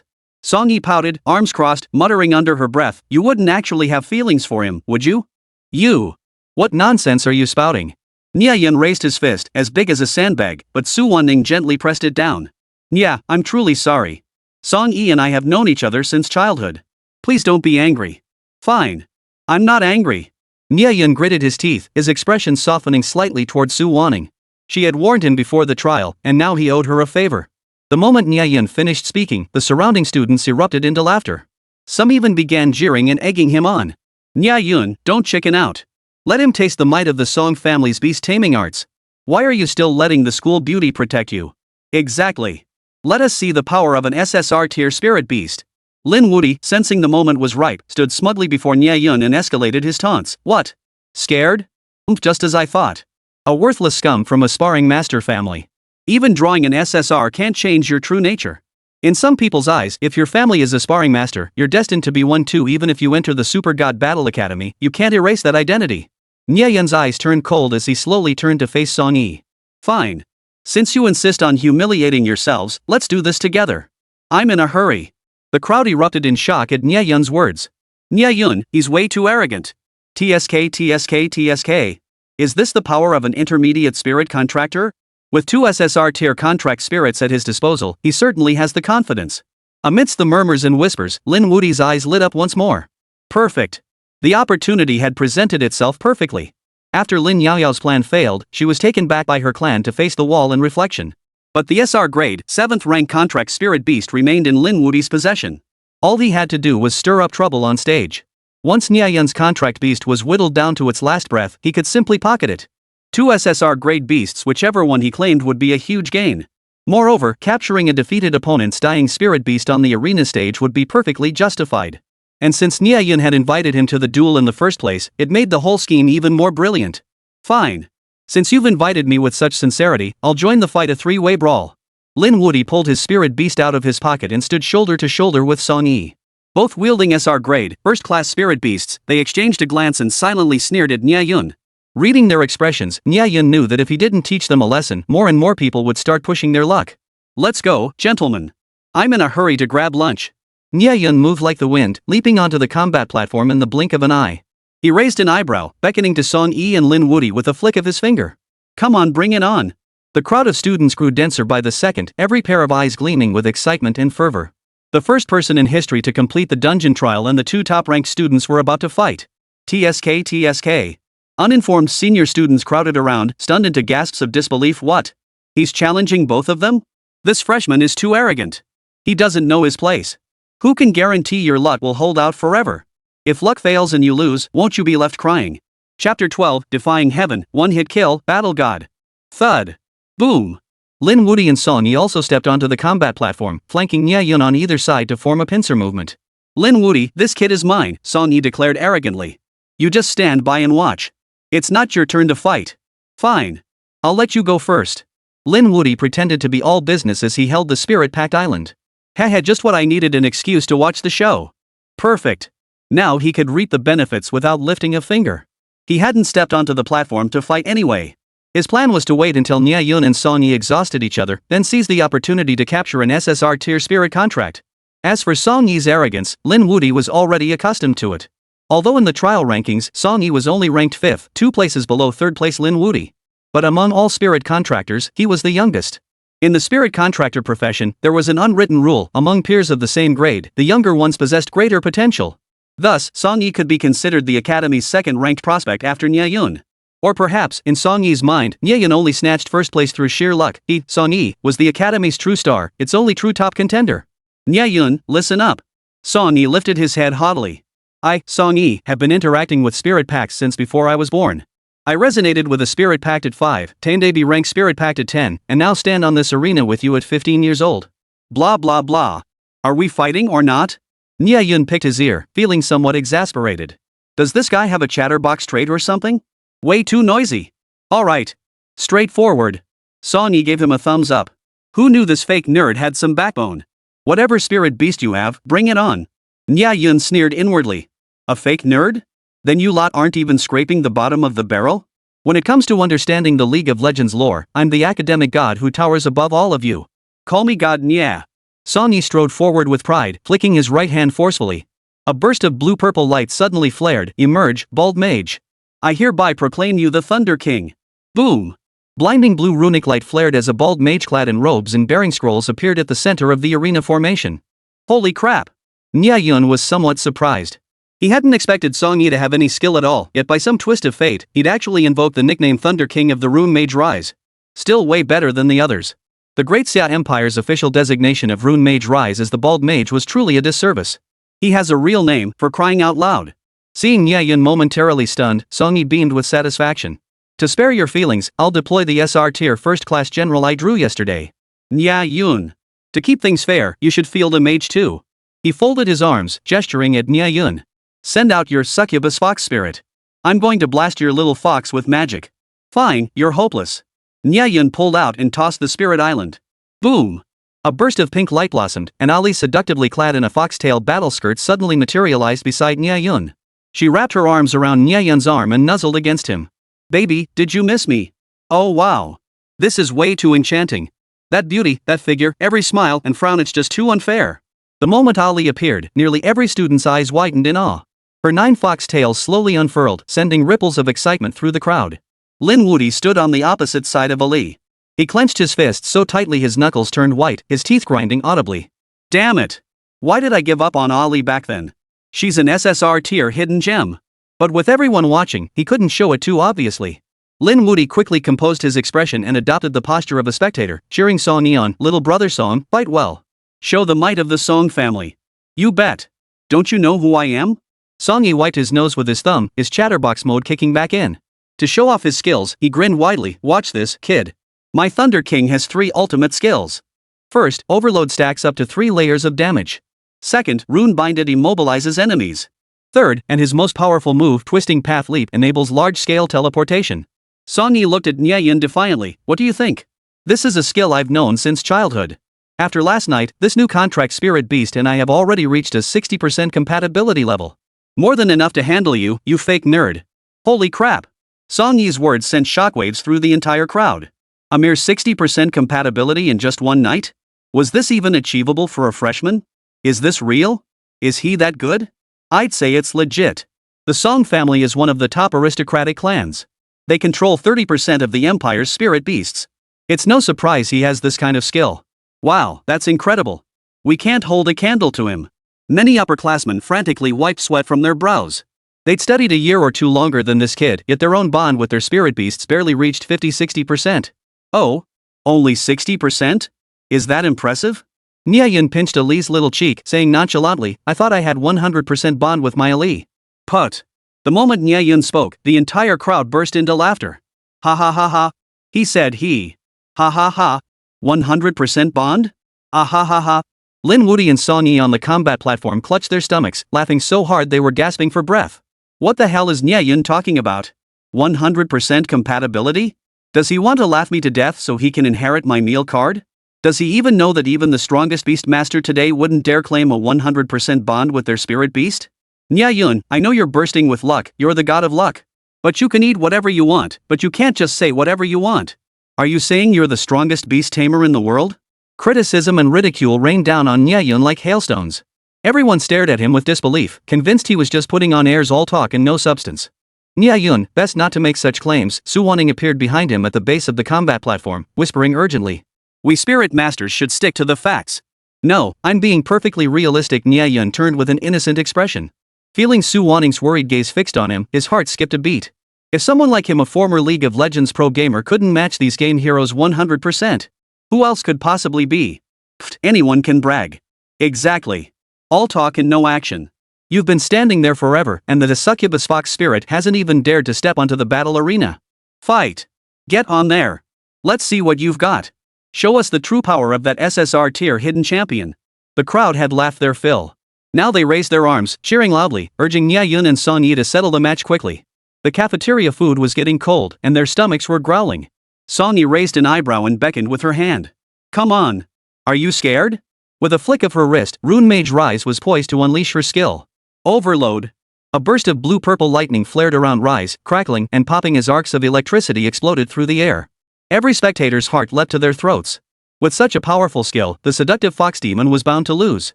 Instead, Nie Yun touched Ali's hand, secretly transferring the physical resistance of the Dragon Lord to her, then maxing out her speed and health bar. Go, Ali! Whoosh! Swifter than lightning itself, Ali reacted in 0.01 seconds. She flashed instantly before Rise. Rise's pupils contracted violently. With a thunderous crash, he collapsed to the ground. Ding! One-shot kill. Battle over.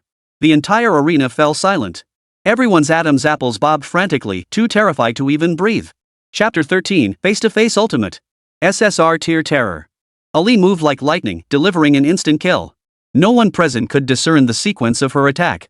All they sensed was a cloud of dust dispersing, and the bald mage lay foaming at the mouth on the ground. The entire arena fell into deathly silence. Su Wanning's pupils contracted sharply. A flicker of astonishment crossed her pale face as she quickly covered her slightly parted lips, thinking to herself, how did the seductive fox demon do that? Isn't she only supposed to be skilled in enchantment? So fast it was impossible to see the move. What did Nie Yun do to her to make her this powerful? Could it be? Is this the true power of an SSR tier? Amidst her swirling doubts and speculations, Su Wanning's profound shock gradually transformed into an unusual radiance. Nie Yun is becoming more and more mysterious. Boom! A deafening roar erupted from the audience below the stage. Several senior students collapsed backward onto the floor, fingers trembling in terror. Am I seeing things? 1 second finish? An SR got one shot? By a succubus fox demon? What the hell kind of god tier troll is this? Even a tank couldn't be this brutal. Of the three on stage, Lin Wudi was the most visibly shaken. His face turned as white as paper. His lips moved, but no sound came out. He was like a giant catfish that had been stranded for ages, gasping for air. No, this can't be. Lin Wudi suddenly voiced his thought, his Adam's apple jerking violently as he screamed hysterically, cheating. Nie Yun is cheating. Swish. All eyes instantly turned to Nie Yun and Ali, who had returned to his side. Scrutinizing gazes swept over them, as if trying to pierce through time and space to uncover the truth. Did he cheat? Doesn't Song Yi know whether I cheated or not? Nie Yun wrapped his arm around Ali's shoulder, narrowing his eyes at Song Yi. Song Yi was crouched beside Rise, tenderly stroking his back. Nie Yun's words made him snap his head up. Looking Nie Yun straight in the eye, he declared earnestly, I can confirm it, Nie Yun did not cheat. After speaking, Song Yi began rummaging through his backpack, pulling out specially formulated healing potions to treat the bald mage. The concern in Song Yi's eyes made it clear he genuinely loved the spirit tamer profession and deeply respected his spirit beast. Watching everything Song Yi did, Nie Yun couldn't help but be moved. Yet Song Yi's affirmation was a direct slap in the face to Lin Wudi. The mocking stares from the entire crowd made him uncomfortable. He refused to acknowledge the succubus fox spirit's power, for the stronger she was, the more foolish his actions yesterday appeared. He had finally obtained a hidden SSR spirit beast, only to give it away for nothing. No! It's not like that. Lin Wudi, the bald mage, knew it. He possessed immense combat prowess and formidable lightning attributes. There was no way he should have lost. It must be bad luck. Nie Yun had such overwhelming luck that even the heavens were aiding him. I know. Lin Wudi suddenly snapped his head up, shrieking again. It's the weather. That thunderous boom just now, it must be another lightning strike. He pointed wildly at the sky. The bald mage was clearly struck by lightning. Hearing this, the students actually looked up at the sky, not a cloud in sight, the sun blazing overhead, making this explanation utterly ridiculous. Heh, do you even hear yourself? Nie Yun's voice trembled with suppressed laughter. You're saying a mage who specializes in lightning was struck down by lightning? Is that what you're implying? Put. Su Wanning and Elise snorted with laughter at Nie Yun's words, and the students present erupted into roaring laughter that shook the heavens. You! All of you! Lin Wudi was both humiliated and furious, nearly jumping up and down in rage.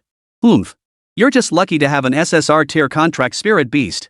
That's all you're good for, bullying us low tier contract spirit beast users. As Lin Wudi spoke, Song Yi, who was healing the bald mage, looked up and glared fiercely at him. Lin Wudi, that's going too far. Doesn't everyone know that a spirit beast's power only accounts for half of its combat effectiveness? The rest depends entirely on the spirit beast master's skill? Hearing you say that, I'm utterly disappointed in you. Song Yi's voice was almost gritted through clenched teeth as she looked at Lin Wudi with profound disillusionment. Lin Wudi's hand, clutching the spirit beast island, trembled slightly. Meeting everyone's slightly contemptuous gazes, he hastily stowed the island back into his pocket. This action, however, was caught by Nie Yun. What's with all the you? You're a challenger too, right? Are you here to duel or not? Nie Yun hooked his finger and raised an eyebrow defiantly. Bring out your SR grade spirit beast and let's see if it can withstand a single move from my Ali. In truth, Nie Yun had already sensed every move Ali had made earlier. His bond with Ali had reached 100% synergy, allowing him to perceive every move she made with crystal clarity. Before the opponent could unleash their overload skill, Ali swiftly teleported in front of Rise using Soul Assault, simultaneously piercing through Rise with Deceitful Orb to deal damage. The most devastating part? Ahri harnessed the physical attributes of the dragon to forcefully deliver a tail lash to Rise. She ended the duel with a physical attack. With such devastating results, who could believe Ahri was a mage and not a tank? Lin Wudi stammered, unable to muster the courage to fight back. First, he'd already missed his chance to capture Ahri after the succubus fox demon and bald mage battle left her low on health. Second, he refused to humiliate himself by deploying another SR tier contract spirit. He knew his grasp of contract beasts couldn't match Song Yi's or even Nie Yun's. He refused to throw another game and invite everyone's criticism. Escape technique, activate. Ouch, my stomach hurts, I'm out for today. Let's reschedule. With that, Lin Wudi clutched his belly and scampered off the combat platform, vanishing in a flash. Ha ha ha. Lin Wudi tucked his tail between his legs and ran. The entire crowd erupted in laughter, roaring with mirth. Nie Yun slowly approached Song Yi. Are you gifted in healing? Song Yi's throat moved as she remained kneeling on one knee, her palm pressed against Rise's forehead, continuously channeling the soft glow of healing magic into him. Too bad I'm only a 1-star spirit binder right now. If I were higher level, he'd recover faster. Her tone held no blame toward Nie Yun, instead, she regretted her own limitations. It's fine. You'll get much stronger. Nie Yun felt genuine admiration for this young brother. He truly was a promising spirit contractor. Su Wanning had approached Nie Yun unnoticed, handing him a small box. Here, healing pills. Why give it to me? Nie Yun was puzzled. Just take it. Go give it to Su Wanning nodded toward Song Yi, her meaning crystal clear. She hoped the two would become friends. Here's your medicine. I lost. Nie Yun and Song Yi spoke simultaneously, only to meet each other's sincere expressions. Suddenly struck by a sense of no fight, no friendship, they scratched their heads and burst into hearty laughter. Laugh. What's so funny? Who gave you permission to duel privately? Don't you know you're violating academy regulations? Just as the trio on stage were reveling in their joy, the principal suddenly appeared below the platform, his stern voice echoing with reprimand. Quick, run! The principal's losing his temper. Let's rush to the cafeteria before the food runs out. The gathered students scattered like birds and beasts, vanishing in a flash. The principal fixed his scrutinizing, complex gaze on the two fighting on stage. With a cold snort, he snapped, "You two! Come with me to my office." Principal Su Wanning feared the principal might confront Nie Yun. Raising one hand high, she clutched her skirt hem with the other and whispered, I'll come too. Chapter 14, Principal turned fan? Empire League warm up. Bang! The principal's office door slammed shut. Nie Yun and Song Yi stood before the desk like two scolded children, their eyes darting nervously. Su Wanning stood beside Nie Yun, her fingers nervously twisting together as anxiety gnawed at her. Principal, it's my fault. Seeing the heavy atmosphere, Su Wanning stepped forward to defend Nie Yun and Song Yi. Their argument started because of me. Su Wanning's family held considerable influence within the academy. Though she was lying, she felt compelled to do so. She could only hope the principal would spare Nie Yun and Song Yi punishment for her sake. No! It's my fault. Song Yi reached out and grabbed Su Wanning's arm. His cheeks flushed crimson as gratitude filled his expression. Sister Su, you've been far too kind to me. Stop arguing. Nie Yun suddenly stepped forward. He detested seeing women pushed into the line of fire during conflicts. He pounded his chest with a resounding thud, meeting Principal Zhou Shun's gaze directly. It's my fault. I was arrogant, failed to consider the consequences, and rashly agreed to the duel. Oomph. Principal Zhou Shun set down his backpack, folded his arms, and watched the three young people take turns blaming each other with interest. The corners of his mouth lifted slightly, at least they weren't backstabbing each other. Of course, he didn't show the emotions stirring within. He continued to stare at the trio with an expression that commanded respect without needing anger. Unauthorized combat violates Chapter 1, Article 4 of the school regulations. His tone was stern as he opened the Battle Academy rulebook with a straight face, reading the regulations aloud to the trio. To ensure the safety of students and their spirit beasts, combat must now be conducted under the supervision of a teacher. Do you understand? The principal suddenly raised his head, his brow furrowed, his tone deep and serious, not at all like he was joking. Behind every seemingly strict regulation lies a painful lesson. The principal's eyes narrowed slightly, his thoughts seemingly drifting back to that unbearable past. There was once a hot-headed student who engaged in a private duel. The result was the tragic death of his spirit beast and the spirit master suffering severe injuries that forced him to withdraw from school. He was such a promising talent, just one step away from becoming a 6-star spirit master. Whoa! Seeing the principal's anguished expression, Nie Yun and his two companions exchanged horrified glances, their tongues shooting out in sheer relief. Thank goodness, no one was seriously hurt just now. The three young men stood in a row, finally realizing their mistake. The principal nodded with satisfaction. Just then, Nie Yun's stomach suddenly growled loudly, a jarring sound in the eerily quiet office. Damn, I'm starving. He awkwardly clutched his stomach, only to hear Song Yi's stomach start growling loudly too. Growl. Su Wanning's cheeks flushed slightly as she clutched her stomach and stamped her foot in embarrassment. Oh my, this is so humiliating. Ha ha ha. Never mind, never mind. Let's eat first. The principal's stern expression instantly melted into a smile at the three young people's comical expressions. He turned and pulled a large oil paper package from his backpack. I just happened to buy some snacks to go with drinks. Rustle. The moment the oil paper wrapper opened, the aroma of roasted chicken filled the entire office. Wow, that smells amazing. Nie Yun and the others couldn't help but sniff the air. Golden, glistening roast chicken dripping with oil, pig ears and pork gel tossed in chili oil and cilantro, plus a plate of glistening, crisp cold vegetable salad. Every dish radiated the allure of delicious food, beckoning to them as if waving, impossible to look away from. Principal, what's this? Song Yi's eyes widened in surprise. What? Can't the principal eat? The principal smiled as he pulled out several sets of disposable tableware from the cabinet. Turning to his assistant, he said, Xiaolu, I'm treating the students to a nice meal today. Could you grab a few more hearty dishes from the cafeteria and bring back 4 servings of rice while you're at it? Hee chicken time. The principal deftly tore off a drumstick and placed it in Su Wan's bowl first. Ladies first. He then placed the drumstick and 2 wings in front of Nie Yun and Song Yi respectively. Dig in. Eat up, it'll help you grow strong. Nie Yun took the drumstick, glancing hesitantly at the principal. Principal, aren't we here for punishment? Punish while you eat. The principal poured himself a cup of newer home wine and handed 3 bottles of Sprite to the students. Young people need to fill their bellies to have the strength to work. Come on, let's clink glasses first. We've got to agree on this. No fight, no friendship. As classmates, we can't just randomly cross eyes at each other anymore. The principal played peacemaker. Under his humorous mediation, Nie, Song, and Su stifled giggles while extending their arms. Cheers! Nie Yun sipped his drink, nibbled on a chicken drumstick and pig's ear, and discreetly observed Principal Zhou Shen's mannerisms. Glancing left and right, this principal didn't seem so unbearable after all. The four gathered around the principal as small tea table, and the atmosphere gradually grew harmonious. The principal personally served each of them food, teasing Song Yi about being too skinny. He occasionally shared amusing anecdotes from the past, making the three of them burst into laughter. After 3 rounds of drinks and 5 courses of food, the principal's expression grew serious. Nie Yun, Principal Zhou Shen suddenly spoke, his gaze sincere as he locked eyes with Nie Yun. I need to apologize to you. Nie Yun paused mid-sip. Apologize? Yes. The principal nodded gently, his gaze filled with admiration. I did underestimate you before. I thought you only got your SSR tier contract spirit purely by luck. I even considered scheming to take your SSR contract spirit and give it to someone else. All of it stemmed from a stubborn belief I held that elites raised in noble families were inherently stronger than ordinary children. He glanced at Song Yi. Take Song Yi, for instance.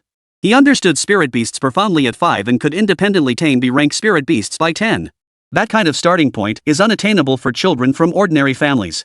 But you proved me wrong with your strength, and spectacularly so. The principal drained his cup of daughter red wine. Your record-breaking achievement is flawless. I reviewed your combat logs. What? Nie Yun's eyes widened in shock. Wasn't my combat record supposed to be confidential? The principal smiled mysteriously. They weren't made public to others, but I'm the principal. Don't I have access? You, my boy, truly possess extraordinary talent. You skillfully harness the various abilities of your spirit beasts during combat. Moreover, you seem to be able to enhance them. That's why I have such high hopes for you. Nie Yun's heart skipped a beat. The headmaster seemed to have noticed the attribute adjustments he'd made to Ali and De Long, yet he hadn't called him out on it. Therefore, the principal set down his wineglass, his eyes gleaming as he retrieved an invitation from his bag. I formally retract my previous prejudice against you. I hereby extend an official invitation on behalf of the Academy for you to represent us in the Great Xia Empire's annual Beastmaster League. The Beastmaster League? Song Yi and Su Wanning exclaimed simultaneously. Isn't that a competition where only the top students can represent the Academy? The principal nodded. Dean Lu Wenxiang has decided to take the top 5 students to the Northern Region's dungeon instance. Once you return, the preliminary rounds for the league will commence. I hope all 3 of you can represent the Academy and elevate our league ranking even further. Oh, and one more thing, the principal added. After you return from Lu Wenxiang, report to me. I will select a 20-person squad for intensive training to prepare for the Imperial Beastmaster League. Chapter 15, Embrace of the Netherfire. Ali's Primordial Crisis. Northern Frontier, Jianan City, Express Hotel. The bustling lobby was filled with teachers and students traveling from all directions, each brimming with energy and eager to begin. It was clear everyone had prepared thoroughly for the opening of this secret realm instance, eager to dominate the battlefield inside come dawn. Knock knock knock. The door knocked again. Nie Yun, who had just started washing up, had to get up once more to answer it. Nie Yun. I've obtained a map of tomorrow's secret realm. Would you like to see it? Su Wanning's gaze inadvertently swept over the 8 defined abs beneath Nie Yun's tight vest, causing her face to flush and her heart to race.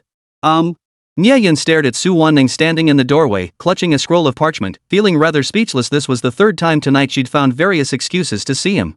Not wanting to keep her waiting, he took the map and said amiably, "Thanks, Su." He glanced at his watch. It was already 11 p.m. Yet Su Wanning stood at the doorway, showing no sign of leaving? This late, what else could she want? As Nie Yun pondered this, Ali's 9 guards grew restless, lightly flicking their tails to produce a faint whistling sound. Su Wanning's gaze swept past Ali, finally settling on Nie Yun's face. She hesitated, words on the tip of her tongue. Su. I'll see you tomorrow morning. Nie Yun glanced at Ali's retreating figure, sensing something off about her, and took the initiative to bid Su Wanning farewell. I see. She murmured softly, her cheeks flushing slightly as she turned and walked away. Bang! The door slammed shut. Nie Yun ruffled Ali's hair, finding the scene rather amusing. You little thing, you're quite the jealous one. At that moment, Ali was curled up in the blankets, facing away from Nie Yun. Nie Yun didn't think much of it, assuming she simply disliked others getting too close. It wasn't until he finished washing up that he suddenly realized something was off. Instead of her usual enthusiastic clinginess, she was curled up in the corner of the bed, her body trembling slightly. Ali! Nie Yun's face drained of color. He swiftly pulled her into his arms, only to discover her forehead was ice cold, covered in a fine sheen of cold sweat. No, don't. Ali's body shook violently as she began to mutter incoherently, her voice low and filled with terror. You can't take it away. No, it's mine. Nie Yun's heart sank instantly, realizing something was terribly wrong with her. Ali! Wake up! He urgently tapped her cheeks, his voice betraying a tremor and urgency he hadn't even noticed himself. Ding! Master. Ali finally opened her tightly shut eyes. Her bright gaze flickered with unprecedented terror and tension. Gasping for breath, she clung to Nie Yun as if he were a lifeline, her voice cracked and trembling with sobs. Master. I dreamt, a flame that belonged to me, something very important, was forcibly torn away. I could feel it calling to me, but I couldn't reach it. It was so painful. Boom. Embrace of the nether flame. Nie Yun's mind was struck as if by lightning, the term instantly flashing through his thoughts. In League of Legends lore, this was the very core power source of early game Ahri, making her the beloved mid-lane queen. But for some reason, the game developers decided to forcibly remove Embrace of the Netherfire, turning Ahri from a burst damage queen into the universally despised scraping queen. It turned out that Ahri in this world was also suffering the agony of losing her fundamental power. Ahri, can you sense the location of that flame? Nie Yun suddenly remembered something and asked in a low voice. Woo woo. Ali abruptly stopped sobbing, lifting her head to gaze intently at Nie Yun. It should be nearby. My sense is very strong. Ali. I understand. A fierce protective urge surged within Nie Yun. He held her tightly, his gaze growing resolute. What you've lost, I will get back for you, I promise. Reassured, Ali's emotions gradually calmed, and she drifted back into a deep sleep. Is there truly a trace of Ali's origin within that secret realm? Nie Yun gazed out the window with profound intensity, silently resolving himself. If it truly existed, no one else could lay claim to it. This flame belonged solely to Ali. The next morning, at the entrance to the secret realm instance, the Academy expedition teams had assembled, the atmosphere tense and solemn. As the representative of the Imperial Public Academy, the Super God Combat Academy drew the attention of many. Attention, everyone! Director Lu Wenxian's expression was grave. The dangers within far exceed your imagination, yet it also holds unimaginable opportunities. Lowering his voice, he continued solemnly, official scans have detected not only multiple grade A treasures within the secret realm, but also unidentifiable energy fluctuations. What does that mean? Song Yi couldn't help but ask. It means a sharp gleam flashed in Lu Wenxian's eyes. The secret realm may contain phenomena beyond our current understanding. Keep your eyes wide open. Whoosh! Everyone instantly held their breath, their expressions shifting. Surprise flickered in Su Wan's eyes as she stole a glance at Nie Yun, her gaze carrying a hint of flirtation. Lin Wuti also instinctively glanced at Nie Yun, a hint of apprehension flickering in his eyes. With the sky around, dominating the competition would be as hard as climbing to the heavens. Meanwhile, Qin Zhang, standing at the edge of the group, remained expressionless. However, his eyelashes fluttered imperceptibly, proving he was not entirely unmoved. But Lu Wenxiang abruptly shifted his tone. We absolutely cannot let our guard down. A secret realm of this caliber likely harbors Lord-level beasts.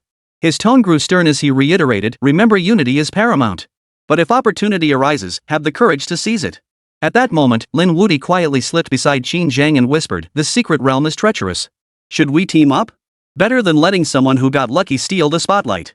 He shot a meaningful glance at Nie Yun. But Qin Zhang didn't even lift an eyelid, as if he hadn't heard a word. Instead, he shifted half a step to the side, silently creating distance between himself and Lin Wuti. Damn it! Lin Wuti's expression froze, his face turning ashen. A flash of embarrassment and anger flickered across his features, but he dared not vent it openly, only gritting his teeth inwardly. Just then, a shrill, mocking chuckle cut through the air. Oh, is this some kind of rally speech? Xiaoyan, dressed in lavish attire, stepped out from the ranks of the most prestigious private academy, Sky Dome Academy, his gaze fixed intently on Su Wanning beside Nie Yun. Once upon a time, he had pursued this Su family heiress relentlessly, only to be ruthlessly rejected. Though he was now betrothed to the Lu family. But seeing Su Wanning, who had always treated him with icy indifference, now lavishing care upon Nie Yun, even instinctively reaching to adjust his collar, Xiaoyan's face instantly turned ashen. The woman he could never have was showing such tenderness to this mere sparring partner? Damn it! So you're Nie Yun, huh? Xiaoyan forced down his rage, his voice dripping with sarcasm. Heard you got lucky and pulled 2 SSRs? His haughty demeanor showed he held Nie Yun in utter contempt, but sparring partners are still lowly. Don't you dare slow Miss Su down in the secret realm. Su Wannen's brows instantly furrowed, her tone icy. None of your concern. You! This completely enraged Xiaoyan, who almost struck a fighting stance. What do you think you're doing? Nie Yun immediately stepped forward, charging straight toward him to confront him, clearly intent on standing up for Su Wanneng. Qin Zhang silently moved to Nie Yun's side. Though silent, his position of unwavering support spoke volumes. Lin Wuti watched Nie Yun and Qin Zhang standing shoulder to shoulder, his expression darkening further. He sensed he had been completely isolated for some reason. Oomph. Who are you trying to intimidate? Perhaps sensing the invisible pressure, Xiaoyan forced a cold laugh and spat out a threat. Once we're inside the secret realm, I'll play with you properly. Let's go. It seems watching Xiaoyan's furious retreat, Lu Wenxian's voice grew solemn. This journey into the secret realm won't be peaceful. Remember what I said earlier, guard against the dangers of the realm itself, but also guard against human hearts. The group's expressions grew solemn as they nodded silently. Nie Yun was deep in thought when suddenly, a pair of large hands clapped onto his shoulders. The voice was deep yet resonant with strength. I believe in you. You'll dominate the dungeon. Nie Yun turned in surprise to find the voice of encouragement coming from none other than Xin Zhan. Chapter 16, Split Teams. Hidden Dungeon Perils. Xin Zhan. Not only did Nie Yun's eyes widen in shock, but Su Wanning, Song Yi, and the others were practically frozen in place. Even the team leader, Dean Lu Wenxian, was utterly speechless. Who would have thought the aloof, taciturn Xin Zhan could utter such profound words? Holy crap! You can actually talk! Lin Wudi mentally exclaimed. Usually, Xin Zhang's responses were limited to 3 words at most. Okay, got it. This was probably the most he'd ever spoken since they'd known him. Xin Zhang scratched his head. Did I say something wrong? Right. Absolutely right. Principal Lu Wenxian beamed with satisfaction, quickly gathering the trainees together. We needn't pay attention to rumors. The most important thing for you all is to maintain a positive mindset and stand united. We're heading into the dungeon soon. Take these communication stones. If you encounter danger, remember to contact me immediately. Lu Wenxian was deeply concerned about the safety of these promising talents. He had specially purchased a communication stone for each trainee at great expense, leaving Nie Yun and the others deeply moved. Whoa! Even the notoriously arrogant private academy students gasped in astonishment at Lu Wenxian's extravagant display. The Imperial Public Academy is way too extravagant. The private academy students, who had just been sneering at Nie Yun moments ago, now drooled with envy. Ahem! Everyone! At that moment, the overseer of this dungeon realm, a white-haired old man, slowly stepped before the crowd. Using a holographic projection device, he displayed a rough map of the instance's interior, emphasizing that the Great Xia Empire's authorities had confirmed 3 Grade A treasures scattered throughout. As a benefit for first-time explorers, should you discover the Heart of Frost, the Eye of the Storm, or the Fiery Separated Flame, you may freely claim them. What the hell is this blazing inferno? Oomph. Nie Yun nearly burst out laughing while reading the holographic projection's description of the blazing inferno. This is clearly just Ali's embrace of netherfire? Seems even the Great Xia Empire's officials don't fully grasp the various treasures scattered across this planet from the LOL world. I must obtain it. Nie Yun clenched his fists, vowing silently to himself. The dungeon is fraught with danger. You must team up and work together. With a whoosh, Nie Yun and the other 4 were swiftly teleported into the instance. The headmaster's voice stretched out into the distance, left far behind as they vanished. Ding! Welcome to the Northern Secret Realm. Nie Yun and his companions blinked, instantly transported to a random secret realm. Wow, is this the Secret Realm dungeon? It's like a fairyland. The team members gasped in awe at the breathtaking beauty. Su Wanning couldn't resist pulling out her phone, snapping photos like crazy of the scene straight out of Frozen. Alright, time to start exploring and treasure hunting. Song Yi summoned his contract spirit first. Bald Mage, come forth. Boom! A dazzling flash of lightning erupted, and the Bald Mage Rise suddenly materialized before Song Yi. Compared to the previous days, Rise's aura seemed significantly stronger. Su Wanning and the others stared at Song Yi with astonished expressions. Song Yi, however, held his head high with pride, his nostrils flared. This is one of my talents. As long as I use my ability to heal my spirit beast every day, it grows stronger. So does Soul. The others exchanged knowing glances. Ali, Big Dragon, step forward. The unknown secret realm instance demanded full commitment, so Nie Yun summoned both of his SSR tier ferocious beasts. Boom! 2 even more formidable auras abruptly appeared, making even the radiant Reese seem dim by comparison. So powerful. Su Wanning gasped, her mouth slightly agape at the sight of the 2 SSR tier beasts. She raised her hand, and her SR tier contract spirit beast materialized. Ice Phoenix, come forth. It's actually the Ice Crystal Phoenix, Anivia. Nie Yun recognized Anivia instantly. He shot Su Wanning a meaningful glance. This beast is no easy beast to control. Seeing everyone else release their contract beasts, Lin Wudi and his companion naturally didn't want to be outdone. He and Xin Zhang summoned their contract beasts one after another. All were SR grade beasts, though not quite matching Nie Yun's, they were still formidable. The halos of their summoned spirit beasts flickered around them, quickly drawing the attention of nearby neutral monsters. These were genuine wild monsters. Though not exceptionally powerful, engaging them felt entirely different. Freed from AI control, these monsters were noticeably more agile and aggressive. Whoa! Hordes of monsters swiftly closed in. Nie Yun immediately commanded his attack. Ali, Deceitful Orb. Clear the lane. Rockin, use Spiked Ground. Sweep. Song Yi's command skills were equally masterful. He instantly had Rise unleash the thunderous power of Spell Surge to clear the monsters. Su Wanning, Glacial Storm, charge. Lin Wudi, Berserker's Fury, go. Actually Berserker. Qin Zhang, Prince, Earthshaker? Actually Damation Prince. Sparks flew as lightning crackled. Over 100 charging jungle monsters were utterly annihilated by the combined efforts of the group. Not a trace remained. Put. Not so impressive after all. Victorious smiles spread across their faces. Everyone, where do we go next? Nie Yun surveyed the interior of the secret realm instance, which was at least 10 times larger than the Academy's trial grounds. To gain anything worthwhile here, they must first decide on a general direction. Ali quietly slipped her arm through Nie Yun's, her elegant foxtail darting toward the eastern side of the secret realm. She leaned close to Nie Yun's ear and said earnestly, "Master, I feel something in that direction is drawing me in deeply." Nie Yun understood. The call of the Netherfire must be coming from the east.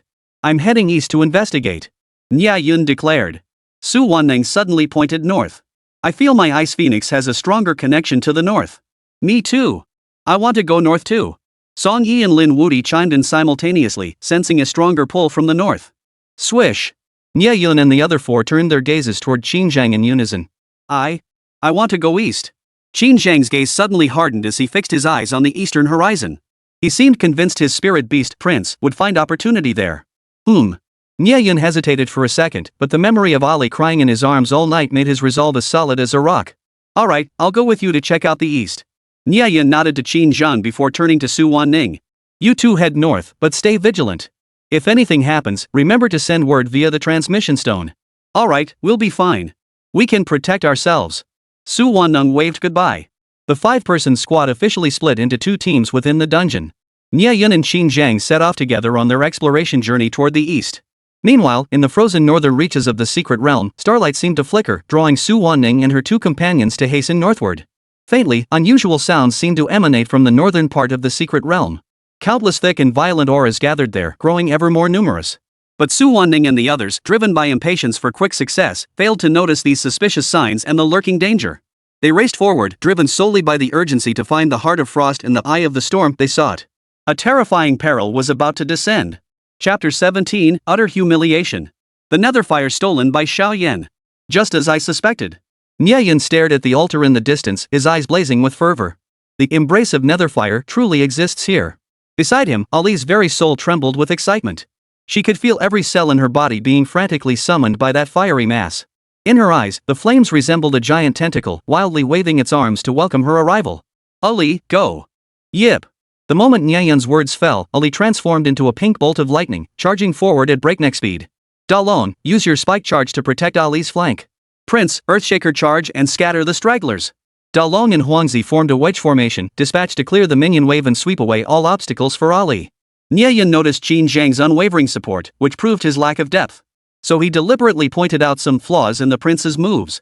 The Damation Prince's dazzling display left Qin Zhang utterly dumbfounded. Holy crap! After switching tactics, the prince is this strong? With 2 spirit beasts pushing the lane and holding the rear, Ahri advanced rapidly. Her form was like a bow, her momentum like thunder, each strike aimed directly at the vital points of the opposing beasts.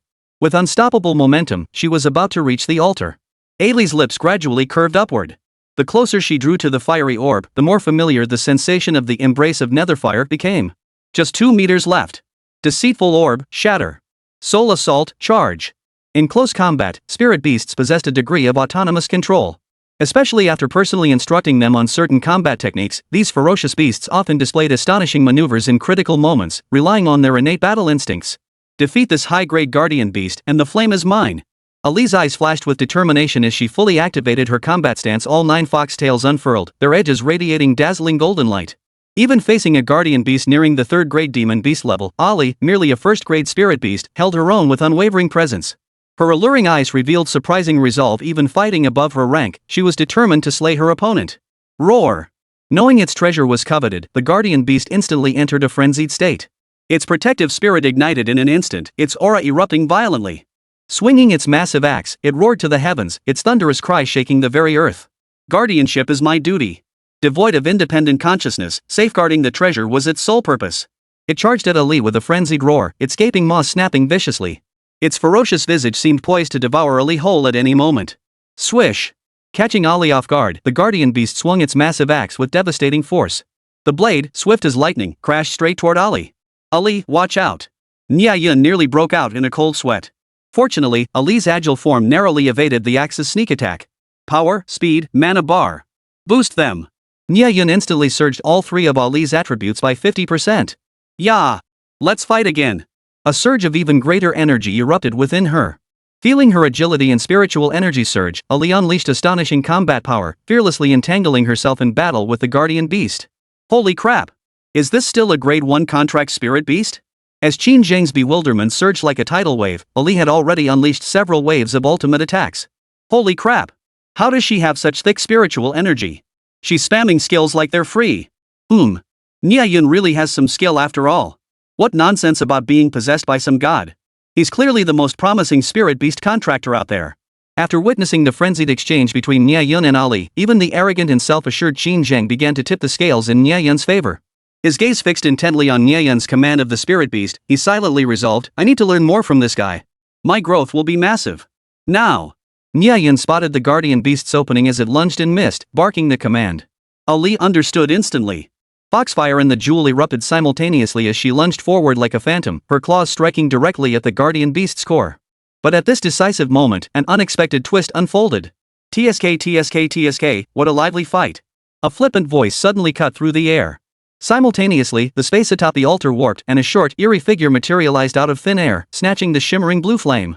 Demon Clown Seiko. Nie Yun's pupils contracted sharply as he instantly recognized this treacherous SSR tier contract spirit beast. The embrace of netherfire on the altar was suddenly snatched away. TSK. Well done, sparring partner. Xiao Yan emerged leisurely from the shadows on the altar's opposite side, snatching the fiery departing flame from Seiko's grasp. He tossed it playfully between his palms, his face etched with mocking derision. What a stroke of bad luck! This fiery departing flame, I'll take it for now. Xiao Yan.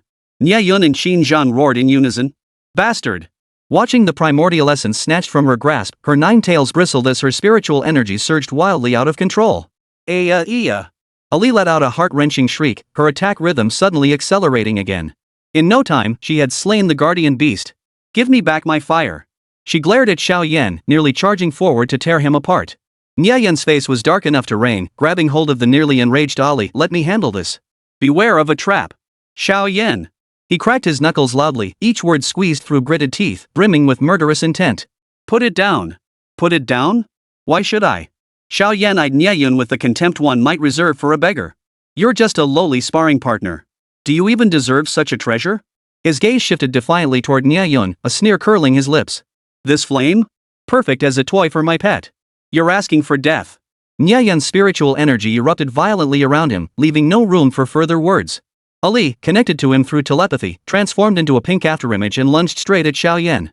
The great dragon roared with thunderous fury, spewing acid breath that engulfed the area. As if I fear you. Xiao Yan's eyes turned cold, and the members behind him immediately summoned their own contract spirit beasts. The battle between the two sides was about to erupt. Prince! Qin Zhang's expression hardened as he bellowed the command. The Dalmatian prince immediately raised his military banner, poised to charge at any moment. But just as the two sides were about to clash, buzz! The communication stones on Nie Yun and Qin Zhang's bodies simultaneously emitted a sharp, urgent blast. This was the highest level distress signal. Immediately after, Su Wanning's helpless, trembling scream exploded in their minds. Nie Yun, save me! The beast tide! We're surrounded by the beast tide. We can't hold on any longer. Thud! The sound of the communication stones hitting the ground. Su Wanning's voice abruptly ceased. Rumble, rumble.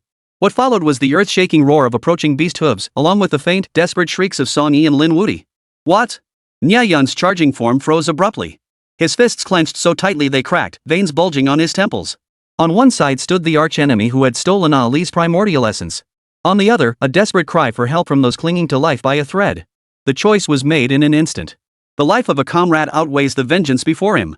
The thought struck like thunder, searing through his mind and forcing an instant decision. Xiao Yan. Nie Yun's rage was laced with deep hatred, his voice unwavering with certainty. I, Nie Yun, swear to the heavens the humiliation I suffered today, I shall repay 100-fold. Don't get cocky. I will find you and reclaim the netherfire. His bloodshot eyes glared at Xiao Yan with such intensity that the cold hatred radiating from them made the arrogant man stumble back 2 steps in sudden fear. Ali, DeLone, let's go. Nie Yun forced down his raging fury, turned, and transformed into a streak of light, racing toward the northern part of the secret realm. Understood, master. Ali fully endorsed Nie Yun's decision, launching forward without hesitation. Prince, let's go. Qin Zhang gritted his teeth, shot Xiao Yan a vicious glare, and followed Nie Yun's lead. Watching their sudden, frantic retreat, Xiao Yan froze for a moment before erupting into an even more maniacal laugh. Ha ha ha. Useless fools. Not even the guts to fight back. 100-fold return? I'll be waiting. Chapter 18, Desperate Situation. The trio on the brink of collapse. Ha! That's laughable. You run faster than beasts. The Sky Dome Academy members froze for a moment before bursting into laughter. The sight of Nie Yun and the ferocious beasts racing at breakneck speed to rescue others struck them as both comical and laughable. They had no idea Nie Yun and Qin Zhang were rushing back to rescue someone. Arrogantly convinced they were cowards fleeing battle, they clutched their sides laughing, filled with conceit and self-importance. Ha ha ha ha. Holy crap, that coward actually ran away. Who knew the freshmen of this year's Imperial Super God Academy were all such wimps? Look at him, sitting on 2 SSR tier beasts. Why don't we find a chance to snatch them from this wimp? A shifty-eyed cadet suggested, immediately sparking unanimous agreement. Yeah. That's a great idea. I've been sick of seeing that kid and Su Wanning flirting all this time. Someone else egged them on. We'll make Su Wanning open her eyes wide and see that the Xiao boss she missed out on is someone she'll never be able to reach. Ha ha ha. Xia Yan, overwhelmed by the fawning flattery, struggled to suppress a grin wider than an AK-47's muzzle. Yet he casually waved it off. Don't worry, those Super God Academy guys won't get away. He sealed the flames within his treasure box, then pointed southward with a confident finger. Brothers, let's head south first to hunt for treasures and grind experience. Yeah. Ha. The 5-man squad and their ferocious beasts let out strange cries as they strode confidently toward the southern part of the dungeon's secret realm. But just as everyone was utterly exhilarated, none noticed the demon clown, Seiko. Clown Seiko turned his gaze toward Nie Yun's departing figure. Beneath his mask, a flicker of an extremely eerie, almost imperceptible fluctuation rippled through his eyes. What Xiao Yan could never have imagined was that within the soul of his contract spirit beast, the clown Seiko, someone had secretly planted a temporary contract thread. Ah! Are Nie Yun and the others abandoning us to die? Are they even coming to help? In the northern part of the dungeon's secret realm, Lin Wuti, Su Wanning, and Song Yi had been driven into a desperate situation. A surging tide of beasts closed in from all directions, completely encircling them. They will come. They absolutely have to come. Su Wanning's voice trembled as she and Song Yi stood back to back, vigilantly scanning their surroundings. Sweat soaked through both their garments. Facing the relentless tide of ferocious beasts, a palpable tension spread rapidly through the trio's hearts. Su Wanning and Song Yi quietly regretted in their hearts that they should have heeded the dean's advice. The 5 of them should have acted as a unified group to ensure everyone's safety. But now, it was too late for regrets. Not only were Su Wanling and her 2 companions trembling in fear, but even the spirit beasts bound to them couldn't help but shiver violently, their souls quivering. Worse still, the spirit beasts were already exhausted. They had already endured a fierce battle, barely escaping the previous wave of beasts thanks to their spirit beasts' bravery. Unfortunately, in their panic, they had chosen the wrong path and found themselves trapped once more within an even larger wave of beasts. This wave was unprecedented in scale, leaving them no chance to break free. The surging tide of beasts approaching from all directions seemed poised to shatter mountains and rivers, to make the earth tremble. Though their individual combat strength was low, their sheer numbers were overwhelming. A rough estimate put this wave at around 5,000 beasts of varying sizes. That meant each of the 3 spirit contractors had to contend with roughly 1,700 beasts on average. Even a god would be overwhelmed by this.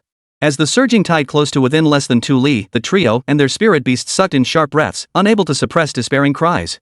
Damn it! The dean got screwed. This communication stone can't reach the outside world at all. Song Yi clenched the stone in frustration. He'd tried countless times to contact Lu Wenxiang outside the instance. But without exception, every attempt had failed. We're done for. We've been forgotten. Is there anyone who can come save us? The feeling of being abandoned by the entire world suddenly crept into their hearts, their eyes flickering with unease and despair. Ding!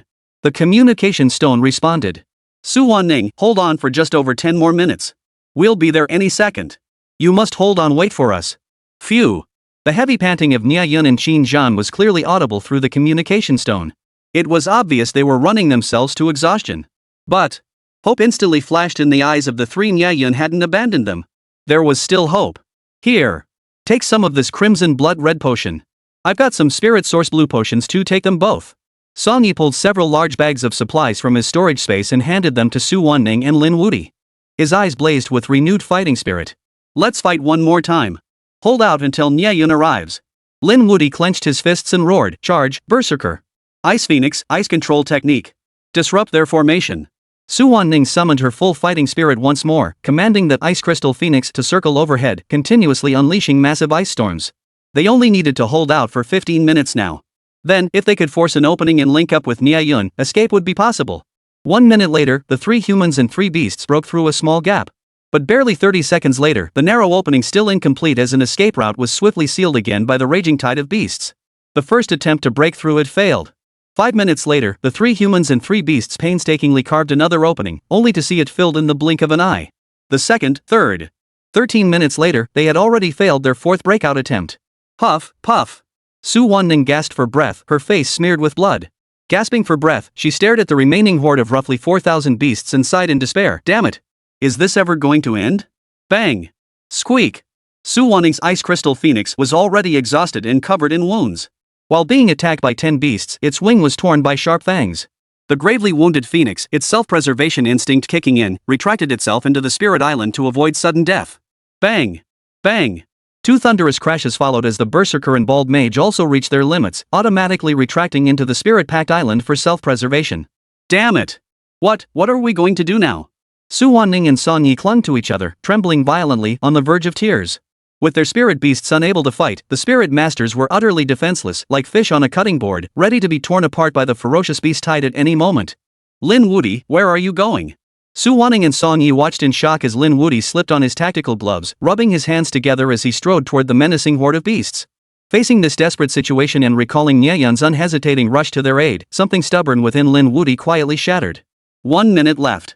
Hearing their questions, Lin Wudi turned back, a faint smile on his lips.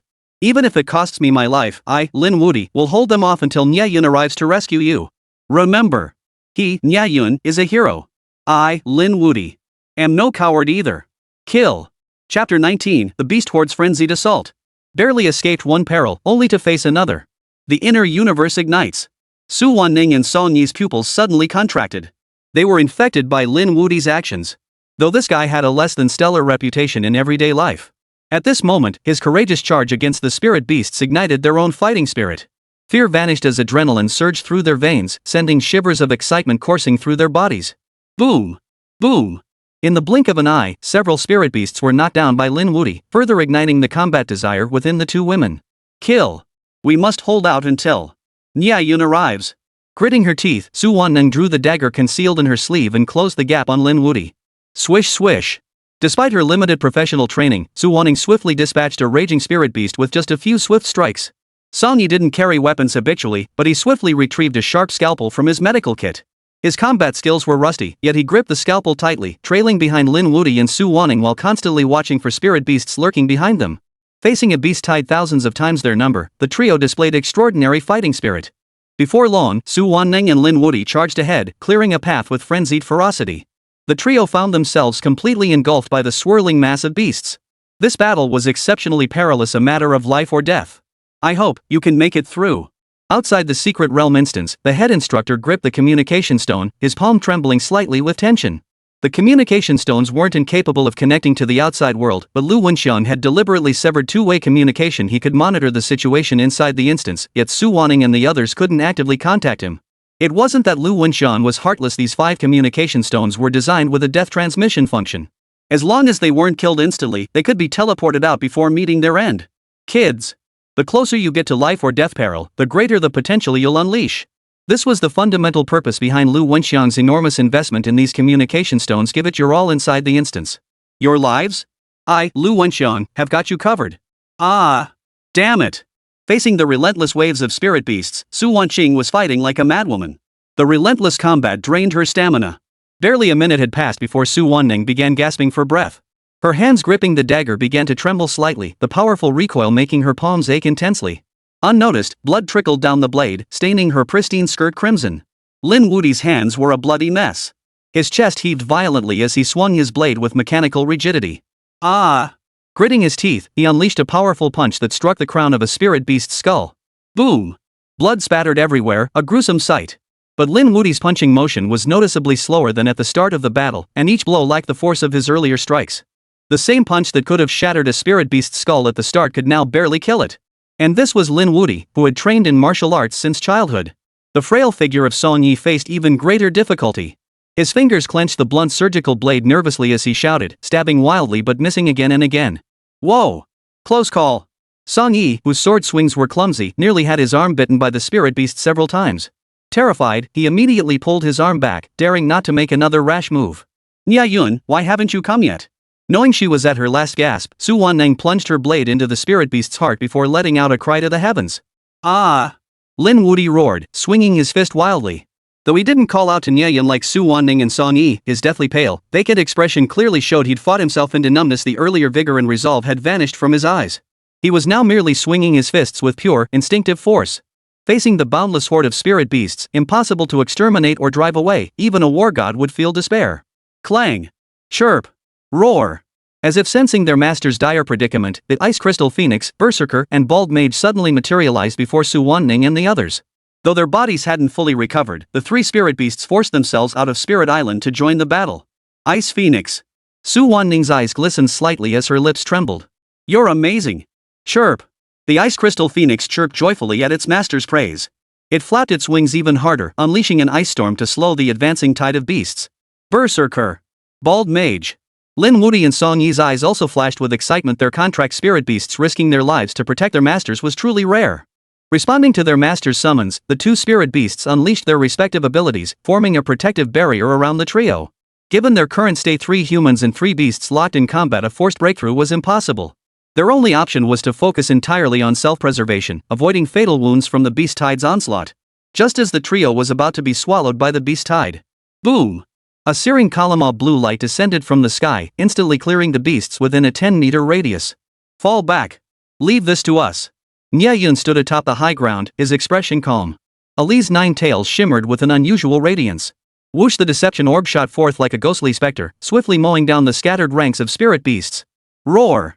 The great dragon roared as it dove downward, using its physical body to ram on the spike clusters to continuously clear the spirit beast horde on the other side. Prince! Earth-shattering collapse. Xin Zhang stood beside Nie Yun, waving his massive hand. The prince brandished his military banner and leapt bravely into the spirit beast horde. With swift, decisive strikes, he swiftly cleared the outer ranks of the beasts. Nie Yun, Xin Zhang, you finally arrived. Su Wanning's eyes were red-rimmed. Lin Wuti and Song Yi's eyes also flashed with fervent light. Even their 3 contracted spirit beasts seemed to be recharged with newfound strength the moment they saw Nie Yun and Xin Zhang. All the people and their spirit beasts silently gathered their strength, once again pushing themselves to the limit to break through the encirclement. Nie Yun and Xin Zhang's surprise attack instantly turned the tide of battle. Ali's deceptive orbs ricocheted through the beast horde, each strike landing a precise headshot. The great dragon's sweeping attack unleashed devastating power. Seemingly casual swipes reduced several spirit beasts to pulpy masses. The Dalmatian prince brandished his military banner, charging wildly along the outer edges of the spirit beast horde to clear a path for the breakout. Finally, with coordinated efforts from inside and out, Nie Yun and Xin Zhang led 3 contracted spirit beasts to forcefully tear open a gap in the horde. Under the powerful cover of Nie Yun and Xin Zhang, Su Wanning and the others successfully escaped through the breach. Breakout successful. Their comrades were saved. Nie Yun. Su Wanning threw herself into his arms, tears streaming down her face. I thought I'd never see you again. Ha? Nie Yun's heart jolted. Was this a confession? Lin Wuti and Song Yi's gazes toward Nie Yun now held a hint of admiration and respect. Hurry up. Don't just stand there. Nie Yun frowned deeply as he watched the restless tide of beasts approaching in the distance. He immediately patted Su Wanning's back. The beasts will close in again soon. Realizing the danger hadn't completely passed, everyone took off running. Yet the spirit beasts seemed to draw strength from this, erupting into another wave. The frenzied spirit beasts closed in at astonishing speed.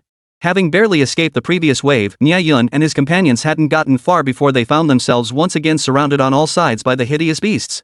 Roar! The spirit beasts charged like mad, rushing toward the 5 people at the center. We're done for. A threat of unwillingness and despair crept into their hearts, spreading instantly through Su Wanning and the other 2. Their lips trembled violently as they silently closed their eyes in despair. Not only did we fail to escape, but we've lost 2 more classmates. Damn it! Chapter 20, The Ultimate Showdown. One strike decides the outcome. There's no escape. Song Yi's face was deathly pale, the scalpel in his hand trembling slightly. Lin Wuti gritted his teeth, clenching his fists tightly before suddenly releasing them. SSHHH. It hurts. Su Wanning's eyes betrayed confusion and unease. We can't give up. We can definitely escape. Nie Yun's gaze hardened as he clenched his fists. He abruptly raised his right hand, silently channeling 50% of his spiritual energy into Ali, Delon, and the Prince of Dalmatia. Roar! Spirit power surged through the great dragon's body. Baron Nashor seemed to regain immense strength, opening its massive jaws to unleash a deafening roar. The charging beast spirits were momentarily halted and hesitant by the colossal dragon's thunderous roar. The The prince, holding aloft his military banner, felt the surging, unusual movement of spiritual energy within him. His eyes flashed with excitement. At that very moment, the tide of beasts surged forward once more, as if driven by some force from behind. The spirit beasts raised their hooves and charged relentlessly toward Nie Yun and the other four. The fierce battle erupted once more. Ali, Dalong. Clear the way. Nie Yun clenched his fists, shielding Su Wanning behind him as he commanded Ali and Dalong to charge forward. Prince, advance. Xin Zhang spread his arms wide, shielding Lin Wuti and Song Yi as the Dalmatian prince charged forward. Whoosh! Whoosh! Whoosh! Ahri's deceitful orb scattered and exploded among the beasts once more. Dalong's tail swept through with overwhelming force, while the prince wielded his military banner, unstoppable in his path. Several powerful spirit beasts combined their might, instantly slaying hundreds of spirit beasts. As the horde was torn apart, a bloody path was forcibly cleared. But, within mere seconds, a fresh wave of spirit beasts surged forward, instantly filling the void. A deafening roar erupted from all directions as the beasts lunged madly toward Nie Yun and his companions, now within striking distance. Impossible. There are too many. Xin Zhang roared, punching back one beast. The military banner of the Prince of Dalmatia was already drenched in blood. Ali and the Great Dragon coordinated their efforts. Aside from their spiritual energy depleting rapidly, they were holding their own for now. Su Wanning's heart trembled.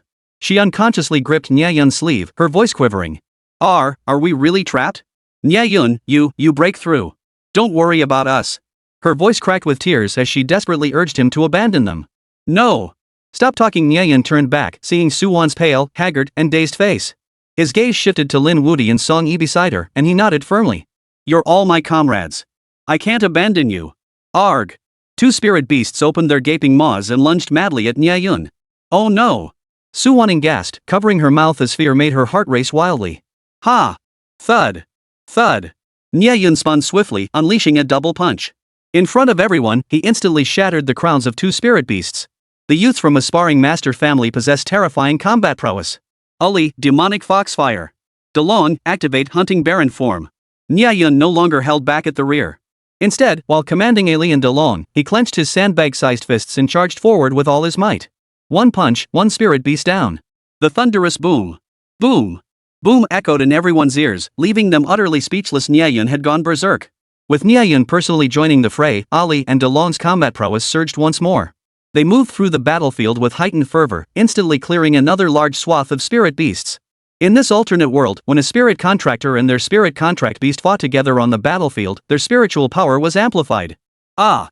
I'll aid you. Xin Zhang donned his tactical gloves and stood beside Nie Yun, joining the fray against the spirit beasts. The ice crystal phoenix in midair expended its last ounce of spirit power, conjuring a storm to clear a path for Nie Yun, Xin Zhang, and the others. The berserker and bald mage were utterly drained of spirit energy. They stood barely upright, unable to cast any spells. They did not retreat back to Spirit-Packed Island, for they knew that if their master perished, they too would become a pile of flesh beneath the beast tide's feet. Instead, they shielded their master with their formidable physical strength. As Nie Yun and Xin Zhang fought their way forward, they slowly moved their master toward the outer edge of the encirclement. As they drew closer to the edge of the encirclement, the eyes of Su Wanning and the others once again ignited with the blazing fire of hope. But, even with their spirit power amplified by 50%, the three contracted spirit beasts would eventually exhaust themselves against the relentless tide of beasts. Gradually, Ali's movements lost their agility. Her 9 tails were seized by a massive wolf. Ah! She cried out in pain, and the deception orb vanished instantly.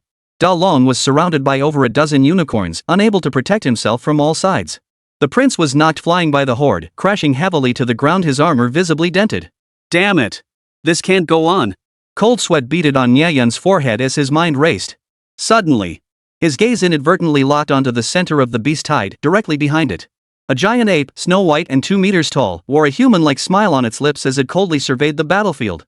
I get it. This is the spirit beast lord. The guardian beast, the ice-souled demon ape. Nie Yun's pupils contracted sharply as the entire situation clicked into place. Su Wanning and the others must have inadvertently provoked this guardian beast capable of commanding the horde, causing it to relentlessly pursue them. Xin Zhang, protect them. I'm going to take out the leader. Nie Yun. Su Wanning cried out in alarm, but Nie Yun had already charged forward. Ali gritted his teeth, forcing back the pain as he swiftly followed. Master, I'll accompany you. Roar. Dalong growled lowly, ready to join the chase, but Nie Yun blocked him. Dalong, stay here and protect Su Wanning and the others. Nie Yun unleashed twin punches, sending one spirit beast flying with each strike. Swiftly clearing a path with Ali, he advanced toward the direction of the ice-soul demon ape. Hee hee hee hee. The ice soul demon ape opened its massive jaws, letting out a chilling, maniacal laugh. Tilting its head, it watched Nie Yun's frantic actions with keen interest, as if observing a clumsy human performance, its expression brimming with smug satisfaction. Minutes later, Nie Yun's powerful assault had actually breached the ice soul demon ape's defenses. Roar! The demon ape let out a thunderous roar. The spirit beasts, who had been excitedly attacking just a second ago, all turned around in unison. Woo woo! Thousands of spirit beasts lowered their stances, observing the ice soul demon ape with reverent attention, as if witnessing a royal feast. Su Wanning and the others stared at Nie Yun in stunned silence, their hearts clenching in nervous anticipation for him. This ice soul demon ape possessed the strength of at least a third-grade spirit beast, and it was also a guardian beast. Within its territory, its power was unimaginably formidable. Terrifying. Little Fox probably can't win. Xin Zhang's forehead broke out in a cold sweat. Back in the eastern region, it had taken 3 contracted spirit beasts working together to slay a single guardian beast. And now, Ahri was attempting to challenge the ice soul demon ape alone. Things are looking bad. Xin Zhang's heart sank, his eyes fixed intently on Nie Yun's direction as his Adam's apple bobbed frantically. Yo yo yo yo yo yo yo yo yo yo yo. The ice soul demon ape had observed Nie Yun for a long time and seemed to have lost patience. Its nostrils flared wildly, and anyone could see it had entered a frenzied battle state. Ahri! Watch out! Use charm! Nie Yun quietly withdrew the attribute buffs from the Great Dragon and the Prince, channeling them all into Ahri. Defense, up 50%. Agility, up 50%. Plus the already applied 50% spirit power boost. Ahri's foxtail flared out, every muscle in her body taut. She had fully entered combat mode. Nie Yun's lips curved into a faint smile, thoroughly satisfied with Ahri's current state. Instant kill it would take but a moment. Roar! The ice soul demon ape roared, rearing up on all fours and baring its razor-sharp fangs as it charged ferociously toward Nie Yun and Ahri. Ahri! Nie Yun clenched his fists, moving like a whirlwind as he charged toward the ice soul demon ape with a roar. Oomph! The ice soul demon ape's mouth twisted into a human-like sneer of contempt as it swung a powerful punch toward Nie Yun. Ah! Su Wanning bit her lower lip, covering her eyes in terror, unable to watch another moment. Nie Yun! Even Lin Wudi and the others felt their hearts clenched in dread. Boom! Amidst the deafening explosion, a cloud of dust dispersed. The battle ended. Chapter 21, Zero Casualty Treasure Hunt. Nie Yun creates a miracle. He dared not open his eyes, fearing it might be an illusion. Nie Yun! As the dust gradually cleared, Su Wanning trembled as she lowered her hand from covering her eyes. She had expected to see Nie Yun and Ahri lying gravely wounded on the ground, yet the billowing dust obscured everyone's view. Hearts pounded wildly in everyone's chests. They clenched their fists in self-reproach, gripped by deep concern for Nie Yun and Ahri. That was a third-rank beast, the ice soul demon ape. Once, a squad of new recruits encountered a raging ice soul demon ape during their trials. Despite fighting together with all their might, they ended up with 2 dead and 3 critically injured. Even a group couldn't defeat it, yet Nie Yun was going solo against it with only an SSR tier beast. The outcome was obvious. Su Wanning's shoulders shook as she sobbed with self-reproach. Damn it, we should have fought alongside him just now. Her fingertips dug into her flesh, knuckles turning white. Trapped by the beast hide earlier, unable to break free and fight alongside Nie Yun left her so consumed by guilt she could barely breathe. Yet, lost in her grief, Su Wanning failed to notice the beast hide gradually dispersing nearby. Soon, the dust settled. Su Wanning pursed her lips, tiptoeing anxiously as she scanned the area. She had expected to see Nie Yun's gruesome, gravely wounded form. Yet, the first thing that met her eyes was Ahri's slender, elegant leg planted firmly on the chest of the ice soul demon ape. The demon ape's eyes were lifeless, its breath gone, a gaping hole piercing its forehead. Nie Yun! Su Wanning rushed to his side, her hands clutching his sleeves tightly, her eyes reddened. You're okay. Thank goodness. Feeling the tremor in her fingertips and the glistening moisture in her eyes, Nie Yun felt a wave of warmth wash over him. He gently patted the back of her hand. But immediately after, Su Wanning couldn't hold back and took a step forward, drawing close to Nie Yun.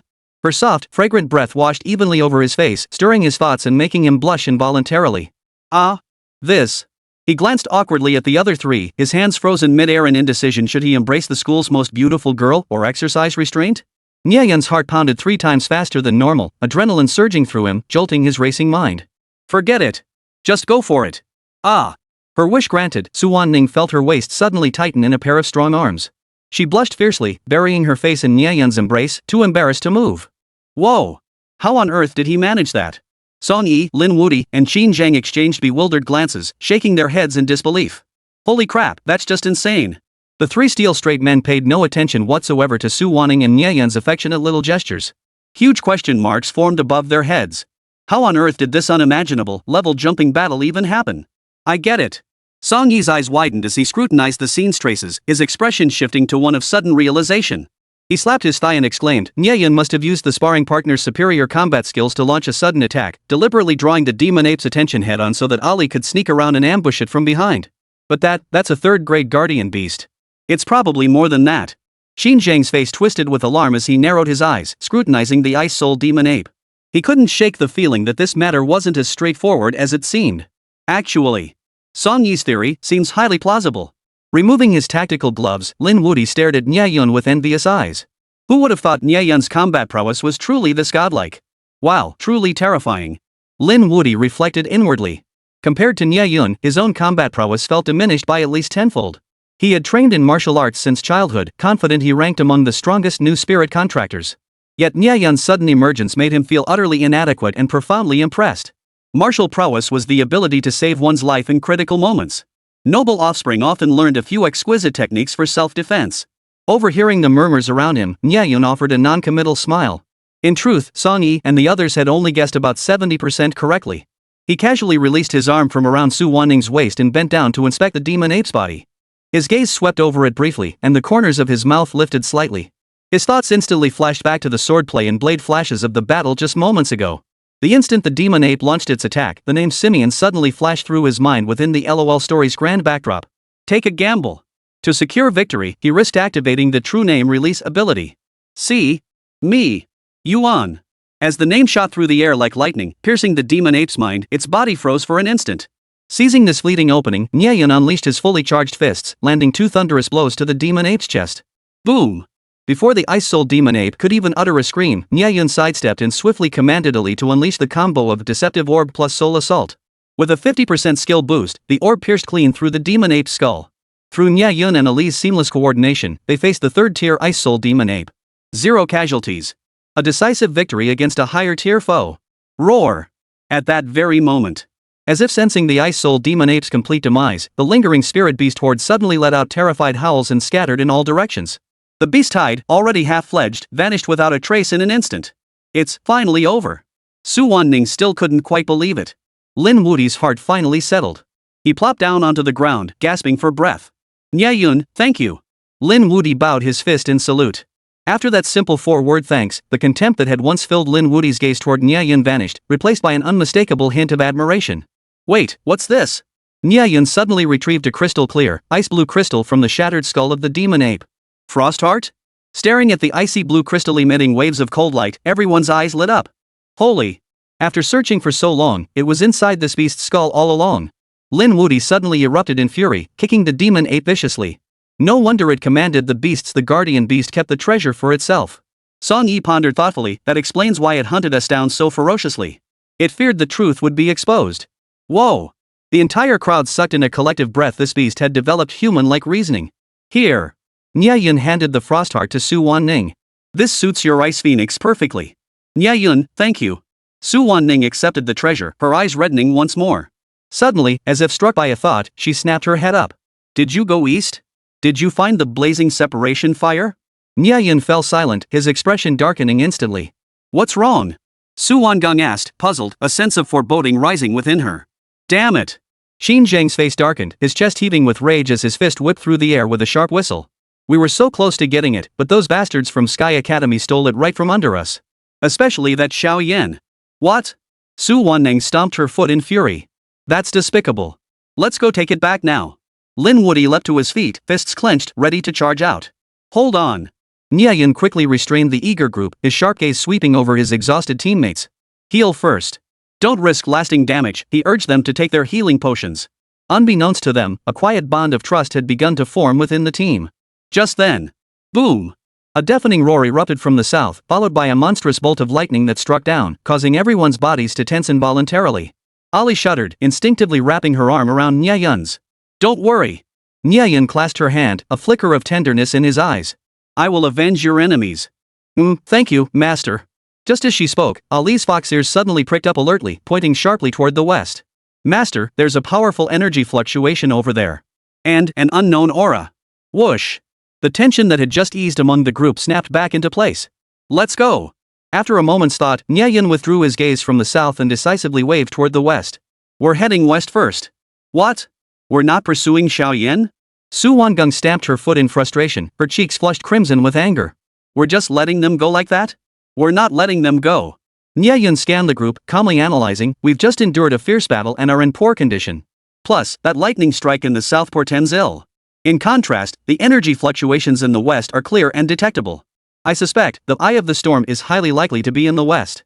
To avoid wasting everyone's time, he overruled the objections outright. We should secure the relatively certain treasure first. As for what Xiao Yan took. At the mention of Xiao Yan, Nie Yun's expression darkened. I'll make him pay back every last bit with interest. But for now, the western expedition takes priority. I have a feeling that Eye of the Storm is waiting for us there. Chapter 22, Two Powerhouses Unite Against Nie Yun. As long as we retrieve the blazing separate fire before Xiao Yan and his group leave the dungeon, it will still belong to me. Nie Yun narrowed his eyes, keeping a close watch on the movements of the demon clown, Seiko, while formulating his own plan. Since the Sky Academy had voluntarily headed to the southern region, there was no point wasting time on pointless chase games. The true path lay in swiftly locating and seizing the remaining treasures. This secret realm dungeon felt like a miniature world, with identical ecological structures and environments in all four cardinal directions. The biting wind and sand stunned their cheeks. After traveling for an unknown duration, the landscape remained a vast expanse of desert, rocky outcrops, and sparse poplar trees. Wild monsters here were scarce and of extremely low grade, like sand dunes that seemed ready to crumble at the slightest touch. None of the group bothered to summon their spirit beasts. Thud. Lin Wudi punched a scorpion beast into the air, muttering resentfully, we've circled the entire area and haven't seen a single soul. He kicked a pebble aside and ran his fingers through his hair in frustration. Pop. Pop. The thick dust swirling above their heads suddenly exploded like accidentally poked spore balls. You. Su Wanning immediately covered her nose and mouth, clinging to Nie Yun's arm as she scurried away in disgust. Nie Yun watched her arm slip more naturally around his as her movements grew increasingly natural, his heart fluttering wildly. Strange. Song Yi crouched down, her fingertips lightly touching the ground. Logically speaking, this should be the altar. Why are there no treasures? And there don't seem to be any signs of a fight either. The guardian beast is nowhere to be found. This is really strange. Song Yi muttered to herself for a while before suddenly letting out a dull thud from her head. Ouch. What the heck? Song Yi clutched her head, glaring at Lin Wudi. You fool. Lin Wudi nonchalantly withdrew the hand that had snapped his knuckles. He glanced warily around.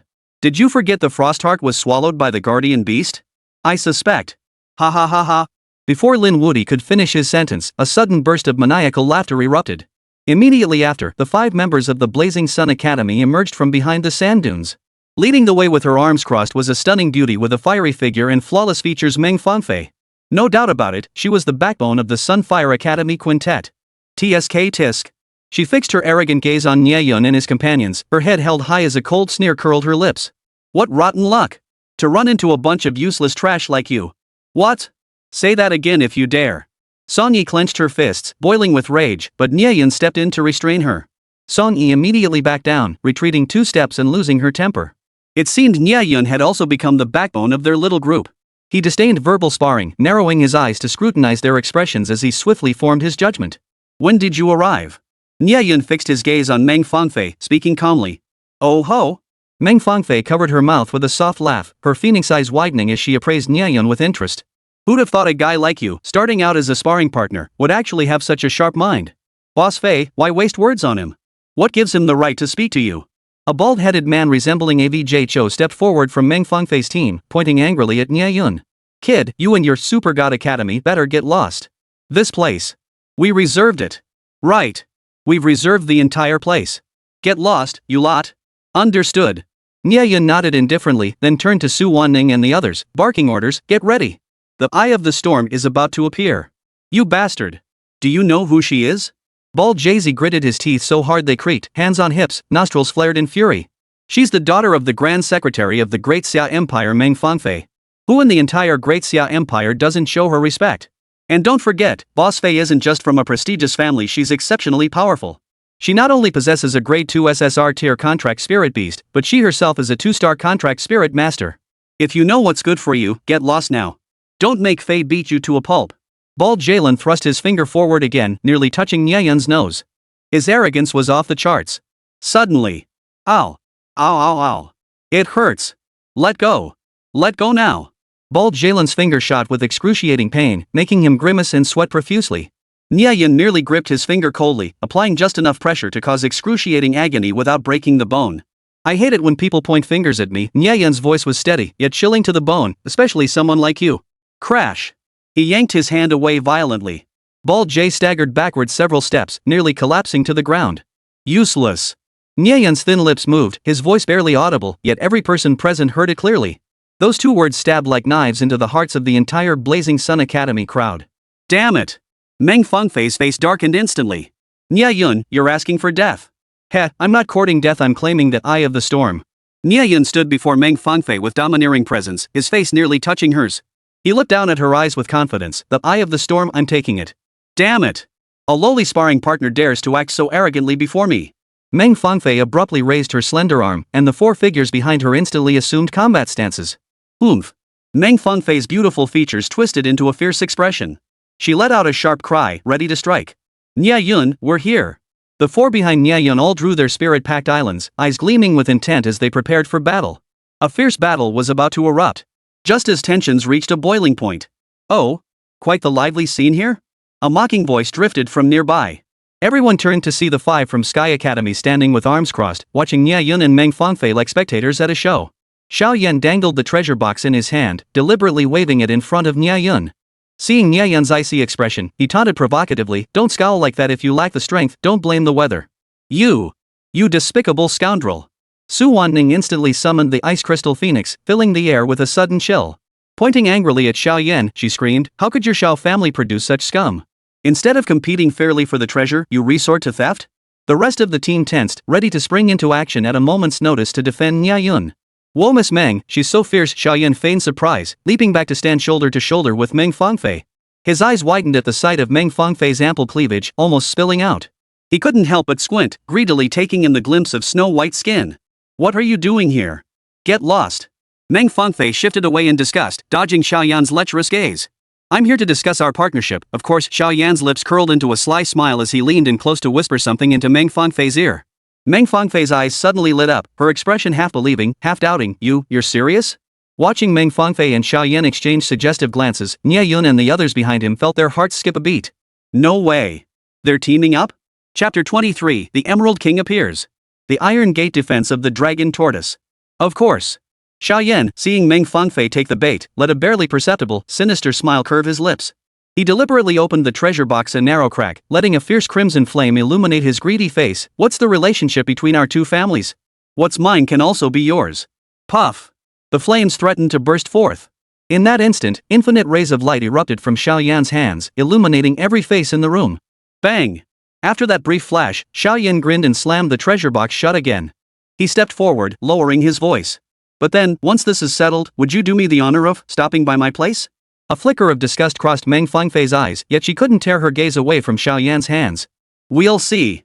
Her icy cold face forced a faint smile, neither accepting nor refusing, her emotional intelligence perfectly calibrated.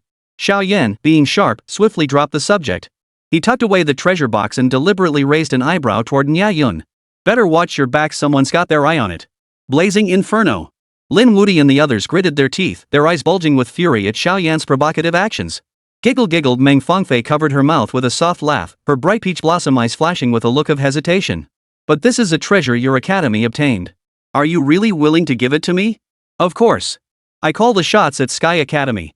Xiao Yan stepped closer, pressing his body against Meng Fangfei's. He made a move to wrap his arms around her supple, boneless waist, but she deftly slipped away, evading him. You bastard." Bald Jalen clenched his fists in fury, roaring as he charged forward, spreading his arms to shield Meng Fangfei. The rest of the squad members glared at Xiao Yan, seething with fury. Meng Fangfei was the undisputed campus goddess of their Blazing Sun Academy, revered by all as a goddess. And Xiao Yan dared to grope her in broad daylight. He was asking for it. Oh? Nie Yun and the others watched coldly as the Blazing Flame Academy and Sky Dome Academy were about to come to blows, silently taking a small step back. "Lianfeng! Stand down!" Meng Fangfei raised her delicate arm, dismissing the bald-headed Jieluan Lianfeng with a sharp command. Though the bald-headed Jieluan Lianfeng the sycophant and his crew resented Xiao Yan's insolence, the goddess Meng Fangfei's words were sacred edicts to them. They immediately swallowed their anger, gritted their teeth, and retreated. Getting handsy isn't a good habit. Her eyes locked onto the treasure box in Xiao Yan's hands as a cold smile touched her lips. "So, what's your condition?" "Conditions, simple enough." Xiao Yan stroked his chin with a wicked grin, then suddenly pointed at Nie Yun and his group. "Not a single one of those Super God Academy losers gets to pass. He clenched his fist, knuckles cracking audibly. The eye of the storm belongs to no one but Fei Fei. As Meng Fangfei nodded, members of the Blazing Sun Academy and Celestial Dome Academy immediately fanned out, encircling the Super God Combat Academy. The two private academy powerhouses joined forces, pinning Nie Yun's team down to allow their leaders, Xiaoyan and Meng Fangfei, to effortlessly harvest the imminent Eye of the Storm. Ha! Don't even think about getting your hands on the Eye of the Storm. Bald Jalen scratched his head, clutching the Spirit Contract Island in his palm. Know your place and get lost. Grinding mobs is the only fate fit for trash like you. Especially that useless sparring partner, ha ha ha. The brazen taunts pierced every member of Nie Yun's team like sharp needles. Damn it! What a shameless tactic.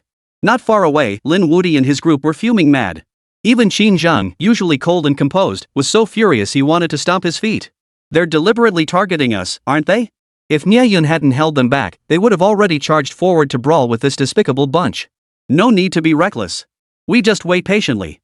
Nie Yun, however, remained utterly unfazed. He crossed his arms, calmly observing Xiaoyan's clumsy performance. The best course now was to do nothing. If they wasted the ghost spirit beast's stamina and spiritual energy by clashing prematurely, wouldn't that just mean falling into Xiaoyan's cunning trap once more? Outnumbered, they must conserve their strength. Moreover, the simultaneous gathering of members from 3 academy teams here, while seemingly coincidental, could very well be a divine arrangement. This only strengthened Nie Yun's conviction. The Eye of the Storm was about to emerge. Likewise, Xiaoyan's embrace of Netherfire won't escape either. He'll definitely reclaim it for Ali. Now, all that was needed was patience to wait for the perfect moment. When the Eye of the Storm manifested, he would fight fiercely to seize it. Ha! So what if you have a second-grade contract spirit beast? So what if you two join forces? Nie Yun sneered inwardly. You'll still just be the backdrop for my LOL god hand. Just then. Boom! The sky and earth abruptly changed color. Not far from the group, the sandstorm intensified violently.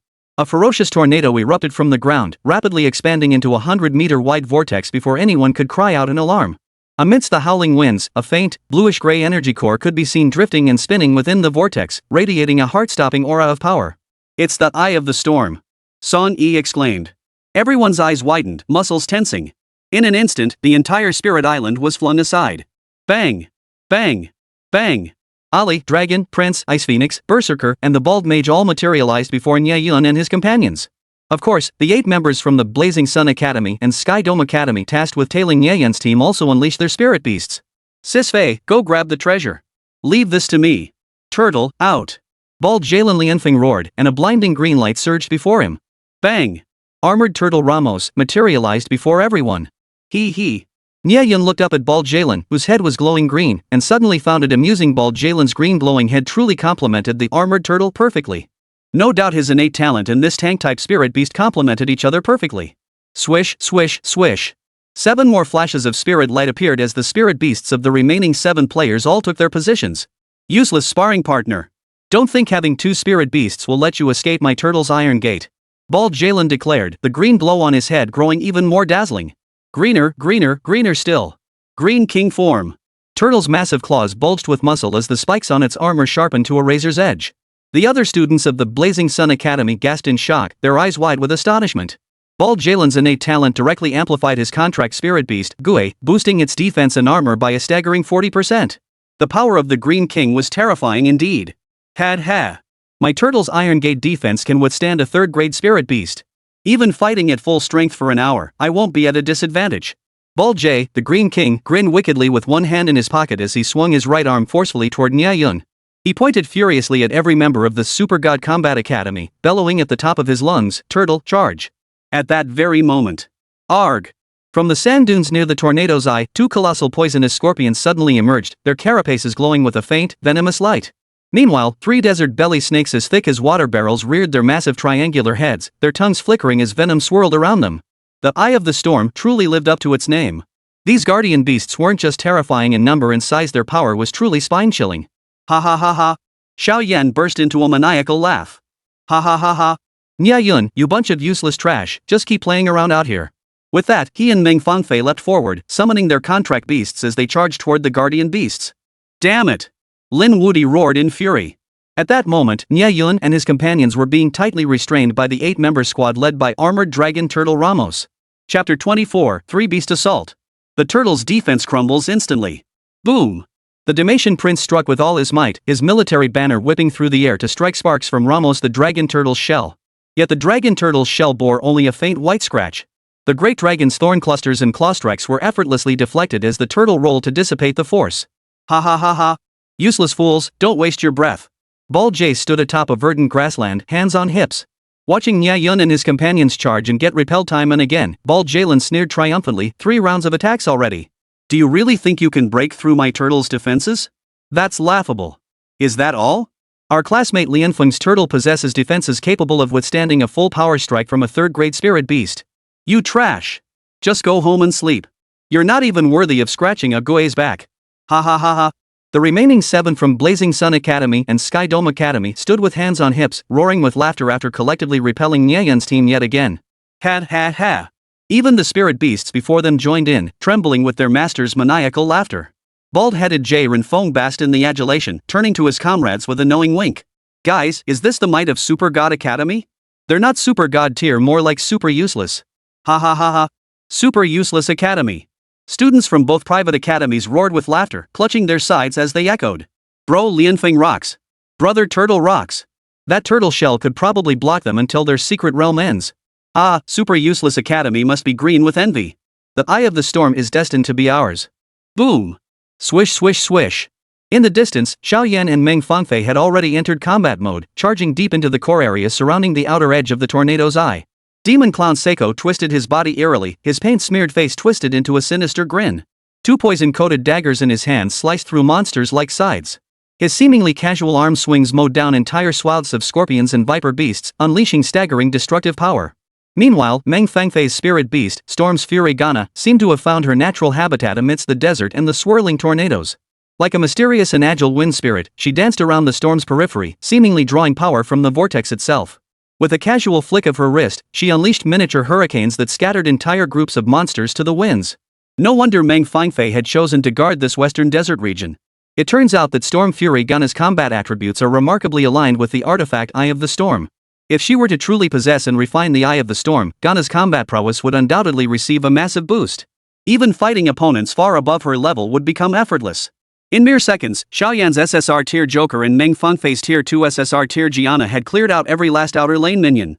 Witnessing this from afar, everyone at the private academy erupted in excitement, waving their arms and shouting.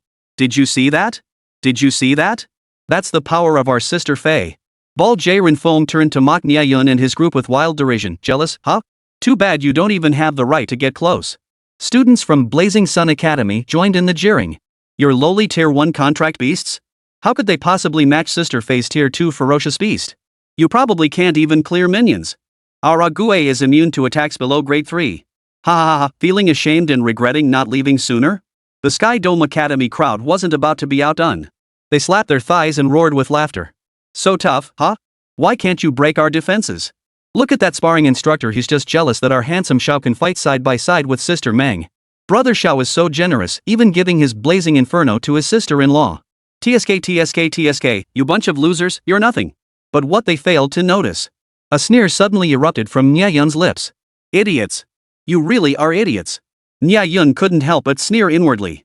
One academy was actually gloating because their team leader had given away the team's hard-earned results as a gift to win a smile from a beauty. The other academy was even more brainless. They couldn't see Xiaoyan's ulterior motives as he fawned over Meng Fangfei. She might end up losing both her heart and her treasure, yet these fools were helping him conquer territory. And these 8 were gloating. If they weren't fools, were they geniuses? What? What the hell are you talking about? The word fools was concise yet devastatingly potent. Nie Yun's unabashed public mockery instantly flushed the 8 students from the 2 private academies crimson with rage and shame. That word is too insulting. You want to hear it again? Nie Yun shook his head vigorously, his shoulders shaking violently. What? You 8 big guys have a masochistic streak? Put. Nie Yun couldn't hold it in any longer and burst out laughing. Ha ha ha. Behind Nie Yun. A wave of laughter erupted. By this point, the group had calmed down. Nie Yun had already secretly communicated with them earlier. Everyone was now confident and prepared. This ambush was a sure thing. You bastard. Charge. Move out. Beat the crap out of them. Bald Jay and 7 others, their faces flushed purple with rage, trembling hands commanding their spirit beasts to charge. Oh, really? Finished playing? Nie Yun sneered coldly. He raised his hand abruptly, a fierce glint erupting in his eyes. Berserker, Prince, follow my command. With a sweeping gesture, Nie Yun commanded. The Berserker and Demasha Prince instantly flanked him, forming a triangular attack formation. The dragon! Nie Yun whipped his head around. Baron Nashor let out a deafening roar, its might shaking the heavens. A flash of brilliance ignited in Nie Yun's eyes, spirit power amplification 50%. Full power. Boom! Roar! The Berserker, Demasha Prince, and the Great Dragon, 3 spirit beasts of overwhelming offensive power, were all imbued with Nie Yun's 50% spirit power amplification. Instantly, the Berserker's muscles bulged, the Prince's military banner blazed with golden flames, and the Great Dragon's scales gleamed with a cold metallic sheen. Holy crap! He really is a sparring master. Nie Yun personally stepping in to grant such a massive spirit power boost to the contract beasts. Su Wanning, Lin Wudi, and the others were stunned, their lips curling into delighted smiles breaking through the giant turtle was within reach. Unaware of Nie Yun's innate talent boost, they had simply entrusted their spirit beasts to his command, believing this surge stemmed solely from the shared battle's spiritual energy amplification. But this boost was truly jaw-dropping. Roar! The enemy's dragon turtle Ramos had already charged right before their eyes. Nie Yun's eyes widened as he roared. Berserker Charge Fury Slash. Prince Earthshaker. Great Dragon Abyssal Dragon Breath. Without giving dragon turtle Ramos a moment to react, 3 terrifying attacks slammed into its shell simultaneously. Crack! A crisp cracking sound reverberated across the battlefield. The dragon turtle's shell, reputed to be impervious to attacks below 3rd grade, shattered like a cracked eggshell, forced open with spiderweb-like cracks. No! Bald Jalen knelt on the ground, clutching his ears and screaming in terror, "My turtle!" Chapter 25, Eye of the Storm mutates. The treasure showdown looms. Turtle! Bald Jalen's heart-wrenching scream pierced the air. The heavily armored turtle, Ramos, was too severely injured to muster even a shred of fighting power. Whoosh! Turtle transformed into a streak of green light, fleeing back to Spirit Island in disarray at speed now more than triple that of its initial charge. Now! Crush them! A fierce gleam flashed in Nie Yun's eyes. As he raised his arm and roared the command, every member behind him launched a furious assault. Roar! Boom! The great dragon roared to the heavens, its majesty shaking the earth. The prince's banner fluttered fiercely as the berserker's twin axes thundered. The 6 contracted spirit beasts of the Super God Combat Academy charged like tigers descending a mountain, launching a surprise attack on the remaining 7 contracted spirit beasts. 6 versus 7, and without the green turtle Iron Gate's obstruction, the battle proved far easier. In an instant, the enemy's 7 contract beasts were scattered in all directions. Is this the block us until the secret realm ends you boasted about? Is this the boast you made that turtle could withstand 3rd grade power? A sneer curled Nie Yun's lips. His fingers flickered, commanding Ali and the Great Dragon to unleash their ultimate abilities twice in succession. Combined with the relentless assault from the other 4 contracted spirit beasts, both the Blazing Flame Academy and Sky Dome Academy were wiped out in an instant. The 8 private academy students' faces turned a vivid, glowing green, a color that perfectly matched the hue above Bald Jay's head. Useless! All of you are useless! Xiaoyan glanced back casually, nearly grinding his molars to dust in rage. His meticulously designed Iron Gate blockade had been breached so swiftly. Damn it! What happened? Meng Fangfei's chest heaved violently, her beautiful eyes blazing with fury. That useless turtle! Meng Fangfei stomped her foot in fury, a sudden wave of foreboding washing over her. All or nothing, she roared, launching a powerful attack to end this quickly. Wind Maiden, this world's name for Ghana, Whirlwind. No sooner had the words left her lips than her 2nd-tier SSR grade contract spirit beast whipped up a sandstorm. The overwhelming force of flying sand and stones made the surrounding air tremble. She gripped her storm staff, a whirlwind of fury swirling around her. Wind barrier. A transparent wind wall materialized instantly, completely intercepting the venom from the 3 Viper clan snakes. Ghana tapped her staff lightly, and 3 miniature tornadoes pierced precisely toward the snake's vital points. Boom! Bang! Bang! Bang! 1 Viper Guardian perished instantly. The other 2 Viper Guardians suffered severe injuries of varying degrees. Ghana's combat prowess was terrifying indeed. Go on, Fury of the Wind! Meng Fangfei pointed furiously ahead, forcing Ghana to cut off the retreat of 2 Viper Guardian beasts. With Nie Yun's group closing in, they had to secure victory, quickly penetrate the tornado's core and seize that Eye of the Storm. I must obtain the Eye of the Storm. A fierce glint flashed in Meng Fangfei's eyes. She desperately wanted her spirit beast to gain power. That way, within her clan, she could become a true powerhouse, not just a recognized, exquisite ornament. Jester! Xiaoyan commanded the Jester to deal with the rampaging Scorpion Guardian beast, shouting excitedly, "Backstab!" Swish! The cold glinting dagger pierced precisely into the crack of the poisonous scorpion's carapace. SSSSHHH. Brownish-green viscous venom seeped from the dagger's tip.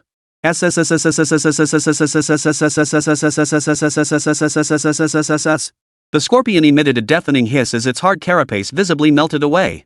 The scorpion instantly went berserk, snapping open its terrifying, pitch-black jaws.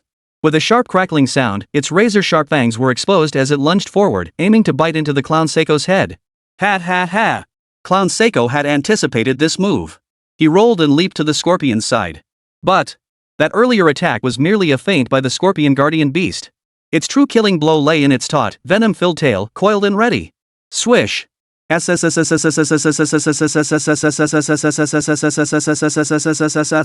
scorpion let out an excited shriek as its tail muscles tensed suddenly. Jet black venom hung suspended from the golden hook at its tail, poised for action. The moment the clown touched the ground, the scorpion flicked its tail upward with lightning speed, stabbing viciously toward the clown's throat. Clown! Xiao Yan shouted. Whoosh! The scorpion let out a piercing hiss as the muscles in its tail instantly collapsed, as if a surgical blade had severed the nerves controlling them. Arg! The scorpion wildly swung its massive pincers, yet it could never grasp the elusive Sacco. Each swing gave the Joker an opening to stab it. Guess where I am? The elusive clown, wielding his double blades, flashed relentlessly around the scorpion. Each time he appeared with a maniacal grin, another chunk of flesh or nerve tissue vanished from the scorpion's body. Yet the scorpion was utterly helpless against him, as if he were a phantom dancing in the darkness. A cold smile curled at Xiao Yan's lips. This is the Joker's signature move, Phantom Clone. When he bought the Joker, they told him about this technique. It sure is effective. Boom! After struggling desperately for a few more seconds, the venomous scorpion guardian beast flashed a glimmer of reluctance in its eyes before crashing to the ground, its center of gravity lost, utterly defeated. Wah! Big Brother Xiao is just amazing. Several members of the distant Sky Dome Academy snorted indignantly, desperately trying to justify their defeat. Oomph! If they didn't have 2 SSR tier contract beasts, we wouldn't have been unable to stop them. It's fine. Bald Jalen from the Blazing Sun Academy patted the Spirit Island with concern. Our sister Faye will take care of them. Sis Faye is unstoppable.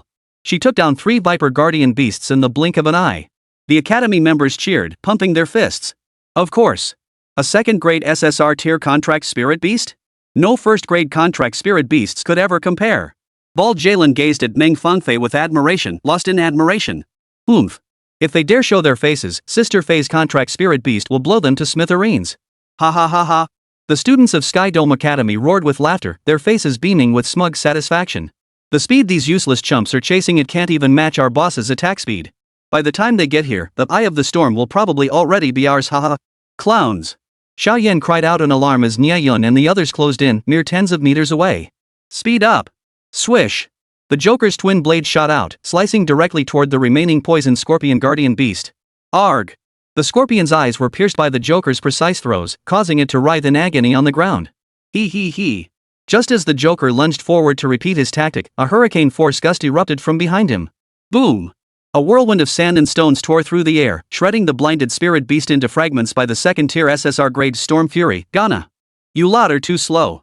Meng Fangfei curled her lip, not even glancing at Xiao Yan or the clown as she strode directly toward the Eye of the Tornado. Eye of the Storm, you're finally mine. A surge of fervor ignited within Meng Fangfei, nearly making her laugh out loud. But suddenly, Meng Fangfei's pupils contracted violently. The Storm's eye, its ash-gray energy core, was violently pulsing. The tornado scale was shrinking at a visible rate.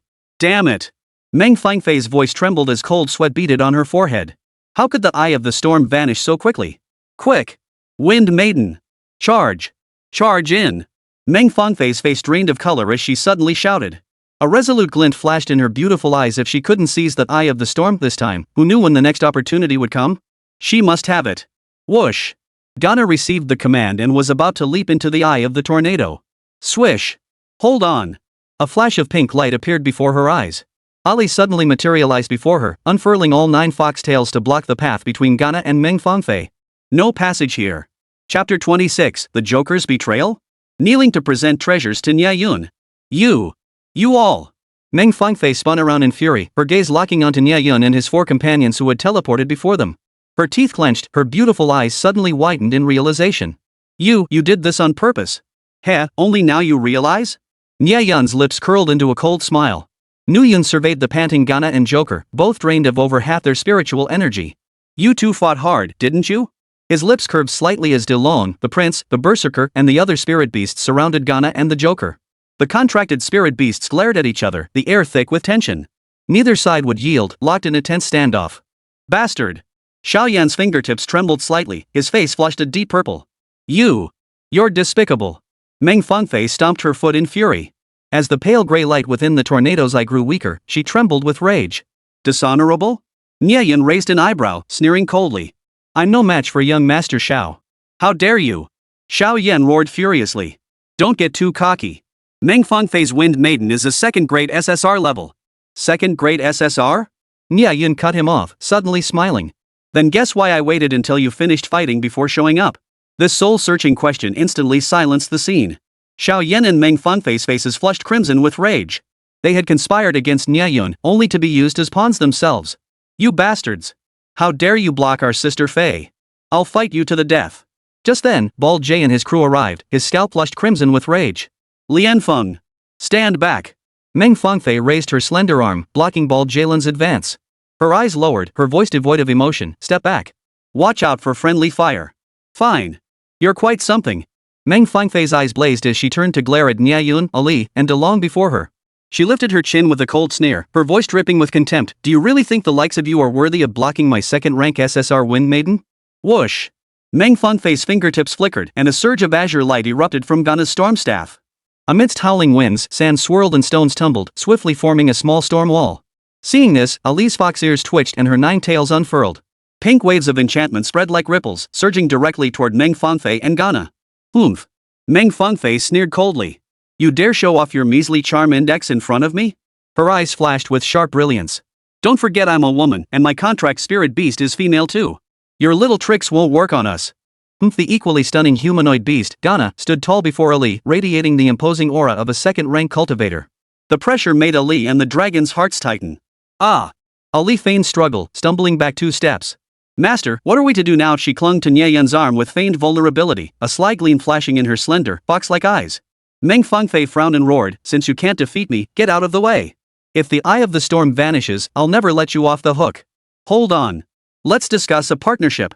Nie Yun's peripheral vision caught the shifty-eyed Xiao Yan and the suddenly vanished clown nearby.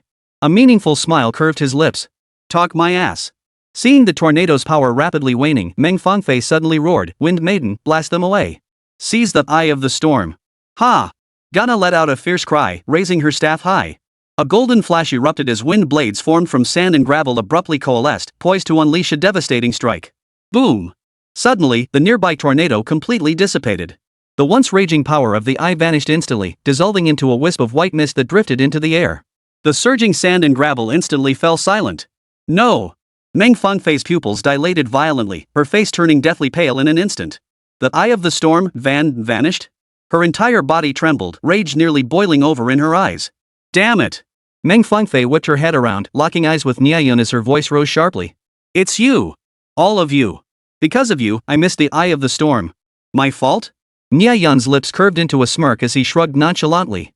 He turned his head slightly, watching the stillness where the storm had died out with the corner of his eye. Sure enough. A strange, eerie laughter suddenly filled everyone's ears. Ha ha ha. Turning toward the sound, everyone stared in shock. It was the Joker. Xiao Yan's contract spirit beast, the Joker Seiko.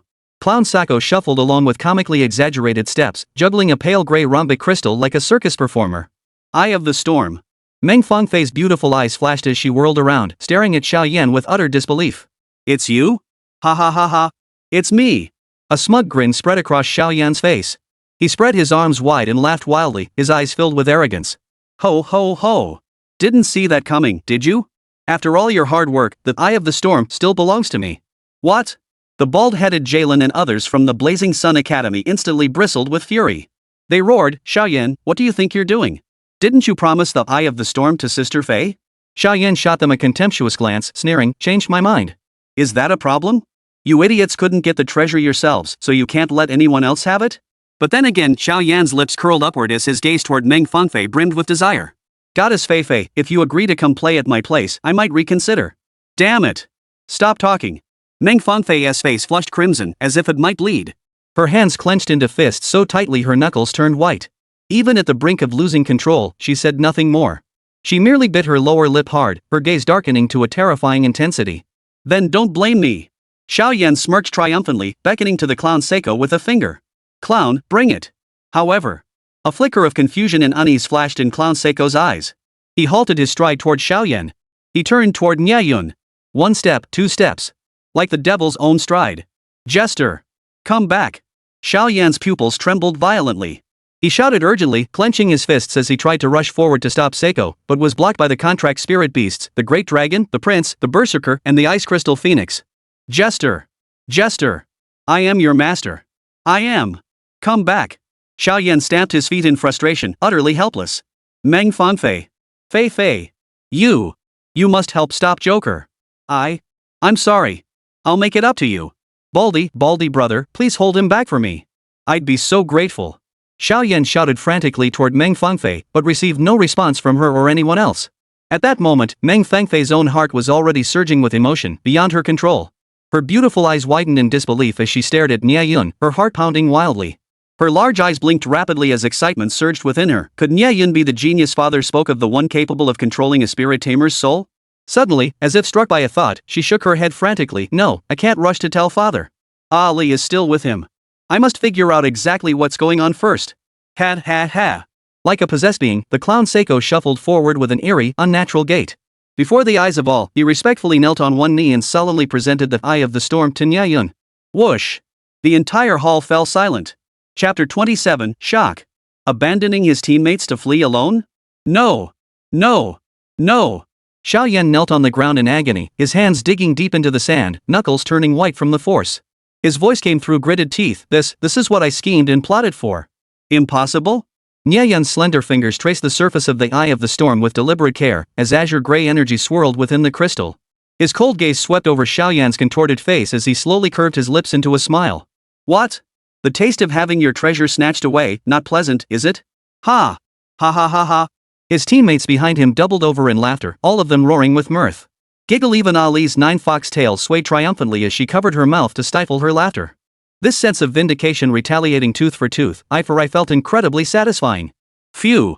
With Eye of the Storm secured, Ahri quietly withdrew the full force of her enchantment from the clown. She smirked triumphantly at Ghana, inwardly gloating, who dares say my charm isn't potent enough? Seeing Xiao Yan scramble to his feet, his face ashen. His fists clenched tightly as he glared at Nie Yun with a vicious look. Nie Yun's gaze turned icy as he delivered the final blow to the nearly broken Xiao Yan. Hey Xiao Yan, your clown must have realized he messed up. Even he thinks he shouldn't have stolen my blazing inferno. Nie Yun lifted his chin, a cold smile curling his lips. That's why he voluntarily offered me the Eye of the Storm. Return to your master. Demon clown Seiko. Nie Yun casually pointed toward Xiao Yan, and an invisible binding force abruptly released from the clown Seiko. Ha! Freed from both Ali's enchantment and Nie Yun's true name release, clown Seiko's eyes instantly cleared. Oh no! How could I have given the Eye of the Storm to the enemy? He glared at the Eye of the Storm in Nie Yun's hand, then looked down at his own hands. A torrent of rage surged skyward. Ga! The clown Sako shrieked in fury and humiliation, his eyes blazing with a demonic glare. Take that! Nie Yun's eyes narrowed slightly as the dragon unleashed a fierce tail swing, sending clown Sako flying. Whoosh! Thud! Jester Seiko slammed right into Xiao Yan, sending both of them tumbling awkwardly across the sandy ground several times. Get lost, you stupid thing! As soon as they landed, Xiao Yan kicked the clown away. Gak. The clown looked utterly aggrieved, but Xiao Yan continued to rant and rave. Ha. Xiao Yan and the clown's comical spectacle sent Nie Yun's team erupting into laughter once more. Even Meng Fangfei from the Sunfire Academy couldn't help but snort coldly. Serves him right. The members of the Blazing Sun Academy also disapproved of Xiao Yan's betrayal, their words dripping with scorn. TSK. This kind of master-servant discord drama is a rare sight. The Xiao family seems rather dysfunctional, even their spirit beast disobeys its master. Ha. In this world, a spirit beast disobeying its spirit room was the ultimate disgrace for a spirit master. The crowd's mocking voices pierced him like whips, lashing at him with agonizing force. Xiao Yan's face instantly burned crimson. Pointing furiously at the clown Seiko, he screamed hysterically, "You're mad. You're absolutely mad, you clown." His already hideous face turned a liver-like shade of purple as he bellowed in near despair, "You clown. Madman. Once we return, I will absolutely terminate our contract." Ha! Seiko froze in shock, as if struck by lightning. It frantically waved its arms in innocent protest, desperate to defend itself, but Xiao Yan swiftly pulled it back into the spirit island. No need to explain anymore.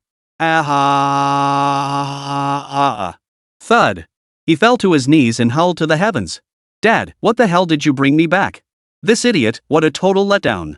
Suddenly, Xiao Yan gritted his teeth as he rose, his eyes boiling with fury and malice solidifying into tangible form. Nie Yun, don't gloat. My SSR contract spirit beast has gone mad, I'll take the loss. His face flushed crimson as Xiao Yan stiffened his neck and pointed angrily at Nie Yun. But don't forget, the blazing separate fire is still in my hands. I, Xiao Yan, haven't lost out. Ha ha ha ha. Blazing separate fire? At the mere mention of those words, everyone in the Super God Battle Academy tensed instantly. Is that so? Nie Yun's gaze sharpened as he stared at Xiao Yan with a hint of amusement. Are you certain it still belongs to you? Nie Yun, now is our chance, Su Wanning cried out sharply, we'll help you reclaim the blazing separate fire. Chirp. The ice crystal phoenix soared swiftly through the air, its wings flapping as it prepared to unleash the power of frigid winds. Prince, prepare. Berserker, giant axe. Mages, step forward. The Super God Academy members instantly formed their battle array. Xiao Yan Nie Yun pointed skyward with a flourish, fight like a man. Boom! The spirit beasts of the Super God Academy surged forward, swiftly encircling the Sky Academy in a pincer movement. Seeing the ferocious beasts charging toward them, Xiao Yan, unable to summon the clown Seiko again, shouted at the top of his lungs toward Meng Fangfei, Fei, save me. Oomph. Meng Fangfei merely shot Xiao Yan a furious glare before turning her back on him. Bald J, oh wait, brother Lianfeng, save me. Bald J, Lianfeng, rolled his eyes dramatically at Xiao Yan. The entire Blazing Sun Academy group turned around in unison. Bald J even started leading a game of rock paper scissors, 5 champions, 666. You lot. Xiao Yan trembled with rage, nearly spitting blood. Damn it! Every single one of you just stood there watching me get beaten. The other members of the Sky Dome Academy were also trembling in fear. The other members were utterly baffled. Xiao Yan was cunning and had a strong hand. How the hell did he manage to screw it all up so badly? Could it be bad luck? Yes. That must be it. A sudden flash of insight struck them all, revealing the root of the problem. They placed their hands on their hips, took deep breaths, and puffed out their chests as if gathering their courage. Damn it! You, Nie Yun, think you're some kind of god? What are you so cocky about? You're just taking advantage of having more people than us. You're just muddying the waters and picking up scraps while we're badly damaged. Oomph. You've made scavenging a habit. Do you really think you're the reincarnation of the god of luck? Come on then, kill us. Kill us all, and see how you explain yourself. The ferocious beasts of the Super God Academy charged forward, each one rubbing their fists together, cold smiles on their faces as if they intended to tear them apart. Hiss. Their words were tough, but their legs trembled uncontrollably. One swallowed nervously, another clutched the hem of his robe, perfectly embodying the phrase, all talk, no action. Truth be told, they only wanted to stand on moral high ground and condemn Nie Yun, hoping he'd back down. If it came to blows, their contract spirit beasts, some would turn traitor, others would be wounded. How could they possibly stand a chance? At this critical moment. Look over there. The beast tide is coming. Xiao Yan suddenly pointed toward the distance, though a sinister grin couldn't be hidden from the corners of his mouth. Su Wanning and the others whipped their heads around, their contract beasts abruptly halting their advance. What the hell? There's no beast tide. Oh no, we've been tricked. The group immediately realized their mistake. But, taking advantage of the lull in the attack rhythm, Xiao Yan had already crushed the teleportation stone. He let out a frenzied roar at Nie Foam and the others, you'll never get your hands on the blazing separation fire. Whoosh! Transforming into a golden streak of light, Xiao Yan escaped the dungeon realm alone. He, Xiao Yan, abandoned his teammates and fled alone? Chapter 28, Defying Heaven's 30-70 Split. The goddess humiliatingly begs for cooperation? Damn it! We actually let him get away. A flash of sharp determination flickered across his eyes. Before Su Wanning and the others could react, Xiao Yan had vanished without a trace. The air froze instantly. The Sky Academy members stood frozen in shock. Some gaped speechless, others' eyes suddenly reddened, and still others clenched their fists tightly. This. What the hell? Run. Are you waiting to get beaten up? The Sky Dome Academy members panicked. Their leader had fled alone. What were they still doing here? Run, run, someone shouted. Their teeth gritted in frustration, they all reluctantly crushed their teleportation stones, a rare chance at the secret realm instance, and yet that despicable Xiao Yan had fled ahead of them. Whoosh! Whoosh! Whoosh! In the blink of an eye, every member of the Sky Dome Academy vanished without a trace. At the Sky Dome Academy teleportation point, Xiao Yan had barely touched down when a left hook landed squarely on his jaw. You bastard! You left us behind and ran off. Let me explain. This is a strategic retreat. Your strategic retreat. Take this. A storm of infighting was raging fiercely within Sky Dome Academy. Roar! The great dragon lashed its tail in frustration, slamming it against the ground. Still a step too slow. Su Wanning sighed regretfully, glaring at Nie Yun with lingering resentment. Once we're out of this dungeon, I'll definitely go after the Xiao family. Right. Even if it means a duel, we'll get the blazing separation fire back. Xinjiang stared intently into Nie Yun's eyes, his gaze earnest. Damn it, so close. Lin Wuti banged his forehead in frustration, joining Song Yi in standing before Nie Yun. Count us in two. We'll go together. Yet Nie Yun's face showed little frustration, instead radiating a calm assurance that everything was under control. He gently clenched the newly acquired eye of the storm, his gaze distant and confident. It's fine. You can run, but you can't hide. In truth, the instant Xiaoyan fled, Nie Yun had already clearly sensed the overwhelming hatred surging within its master through the fleeting contract link established with the Joker Sakota. The words "I will summon reinforcements to exact my vengeance" seemed etched deep into his mind, allowing Nie Yun to read them effortlessly. Indeed. Xiaoyan hadn't given up, he'd gone to seek even greater external power. Go ahead, bring in a stronger experience pack.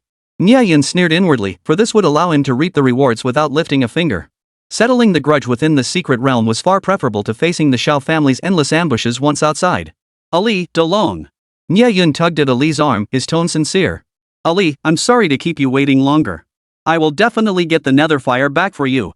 Ali affectionately wrapped her arm around Nie Yun, her fox ears twitching playfully. Let's go. Head south. Just as Nie Yun and the others prepared to leave, a gentle breeze swept by. Hold on. Meng Fangfei hurried over, her slender fingers gently raising. The second-rank SSR-grade contract spirit beast, Ghana, and the entire Blazing Sun Academy contingent instantly positioned themselves beside Meng Fangfei. Stand down. Lin Wuti roared the moment he saw this, his twin battle axes crossing with a sharp clang that sent sparks flying. The prince instantly thrust his general's banner between the two sides. The great dragon twisted its body, positioning itself directly in front of Nie Yun, its dragon eyes fixed intently on Ghana. Its breath came in ragged gasps, fury nearly spewing onto Ghana's face. Swish. Swish. Swish. Every member of Nie Yun's faction and their contract beasts fell into formation, ready for battle. Ahem. The beautiful spirit beast Ghana, forced to turn her face away by the dragon's breath, couldn't help but ask, Master, shall we attack? However. Hold your horses. Meng Fangfei merely gathered her long hair elegantly. Her crimson lips parted slightly. Though my wind maiden desperately needs this eye of the storm. Her gaze swept across the battlefield, her tone laced with languid disdain, but true to my principles, I refuse to stoop to the level of a traitor like Xiaoyan. The crowd's eyes froze, exchanging glances whose meaning was unspoken. Humph, noble and upright?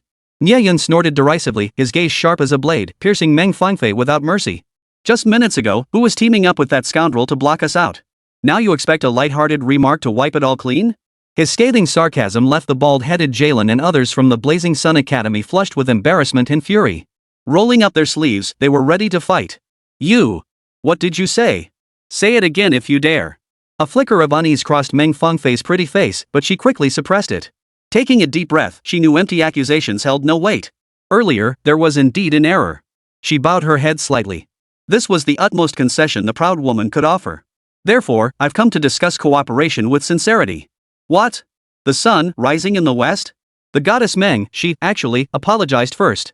Everyone at Blazing Sun Academy stared at Meng Fangfei with peculiar expressions, their faces a tangled web of emotions. It was as if they had only just met this goddess who had accidentally let the word sorry slip from her lips. Cooperation? Nie Yun snorted as if hearing the most absurd joke.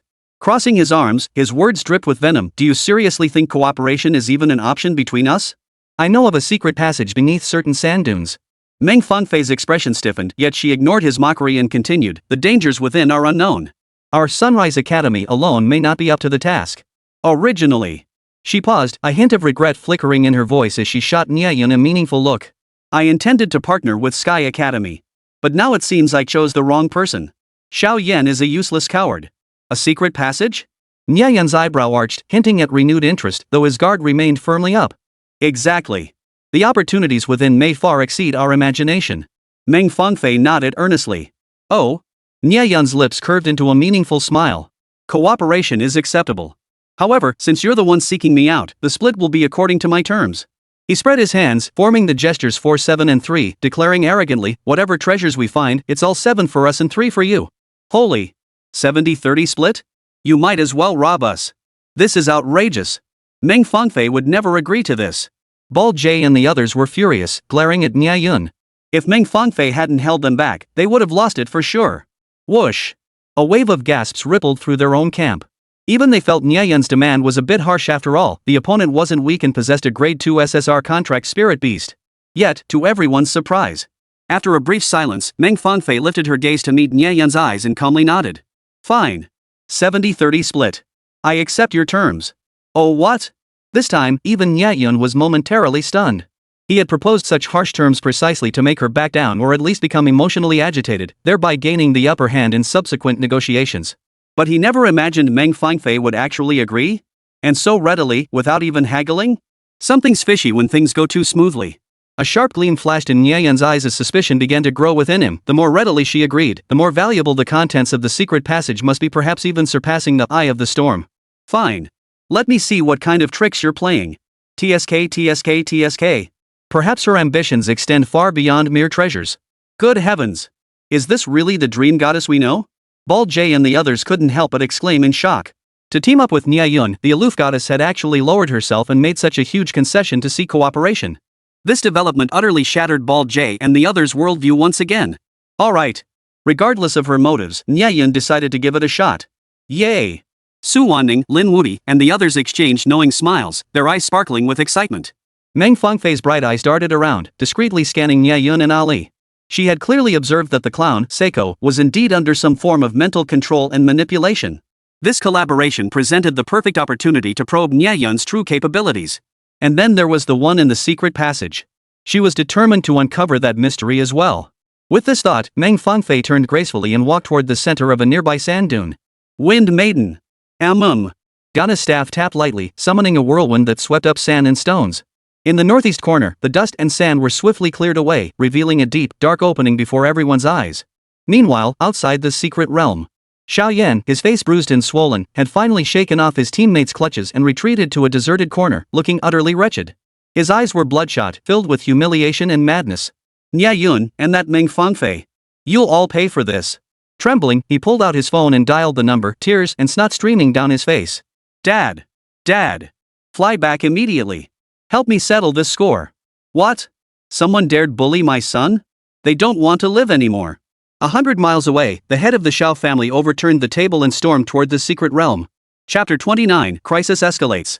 A second-grade beast tide strikes unexpectedly. Let's go. Meng Fangfei gave the order softly. Jana illuminated her staff with a faint glow and stepped first into the dim passageway. Before entering, Meng Fangfei took the chance to draw close to Nie Yun, her voice barely above a whisper. Watch out for certain sounds later. It will speak directly into your mind. Oh? Nie Yun's gaze sharpened, a meaningful smile playing on his lips. You seem quite familiar with this place? Meng Fangfei's gaze flickered uncertainly as guilt crept into her voice. I don't know much either, but keeping your wits about you can't hurt. Hope your willpower matches your luck, she added. With that, Meng Fangfei led the way down the passage. The students of the Blazing Sun Academy immediately followed, their footsteps echoing through the deep, dark passageway. Let's go too. Nie Yun turned, and Su Wanning took his arm. Nie Yun paused slightly but said nothing, as if accustomed to such intimacy. Upon entering the passageway, the sandy soil was loose and soft, causing each step to slip. Whoops! Song Yi stumbled. Watch your step. Fortunately, Lin Wudi grabbed him from behind, preventing him from faceplanting into the mud. Put.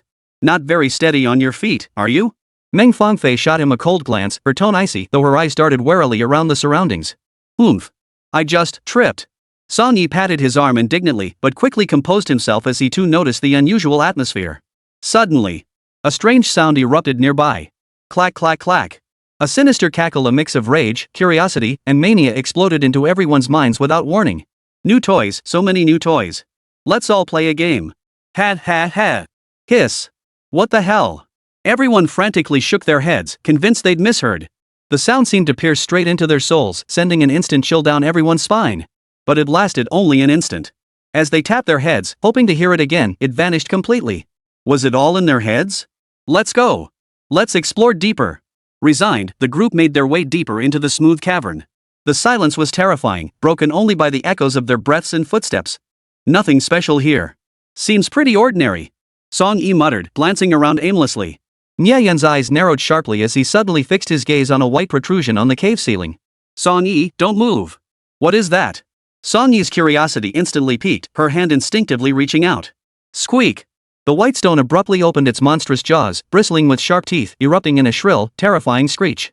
Simultaneously, with a swift swish, its side-like forelimbs shot forward, snapping toward Song Yi's outstretched wrist. Watch out! Nie Yun bellowed, swiftly shoving Song Yi aside while executing a spinning sidekick that sent the pursuing white ant beast flying. Thud!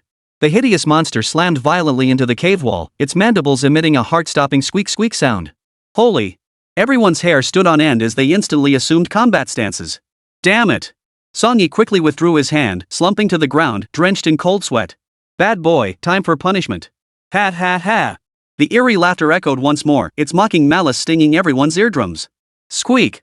Squeak! Squeak! Squeak! As if receiving a signal, the pitch-black depths suddenly erupted with the dense clatter of articulating joints.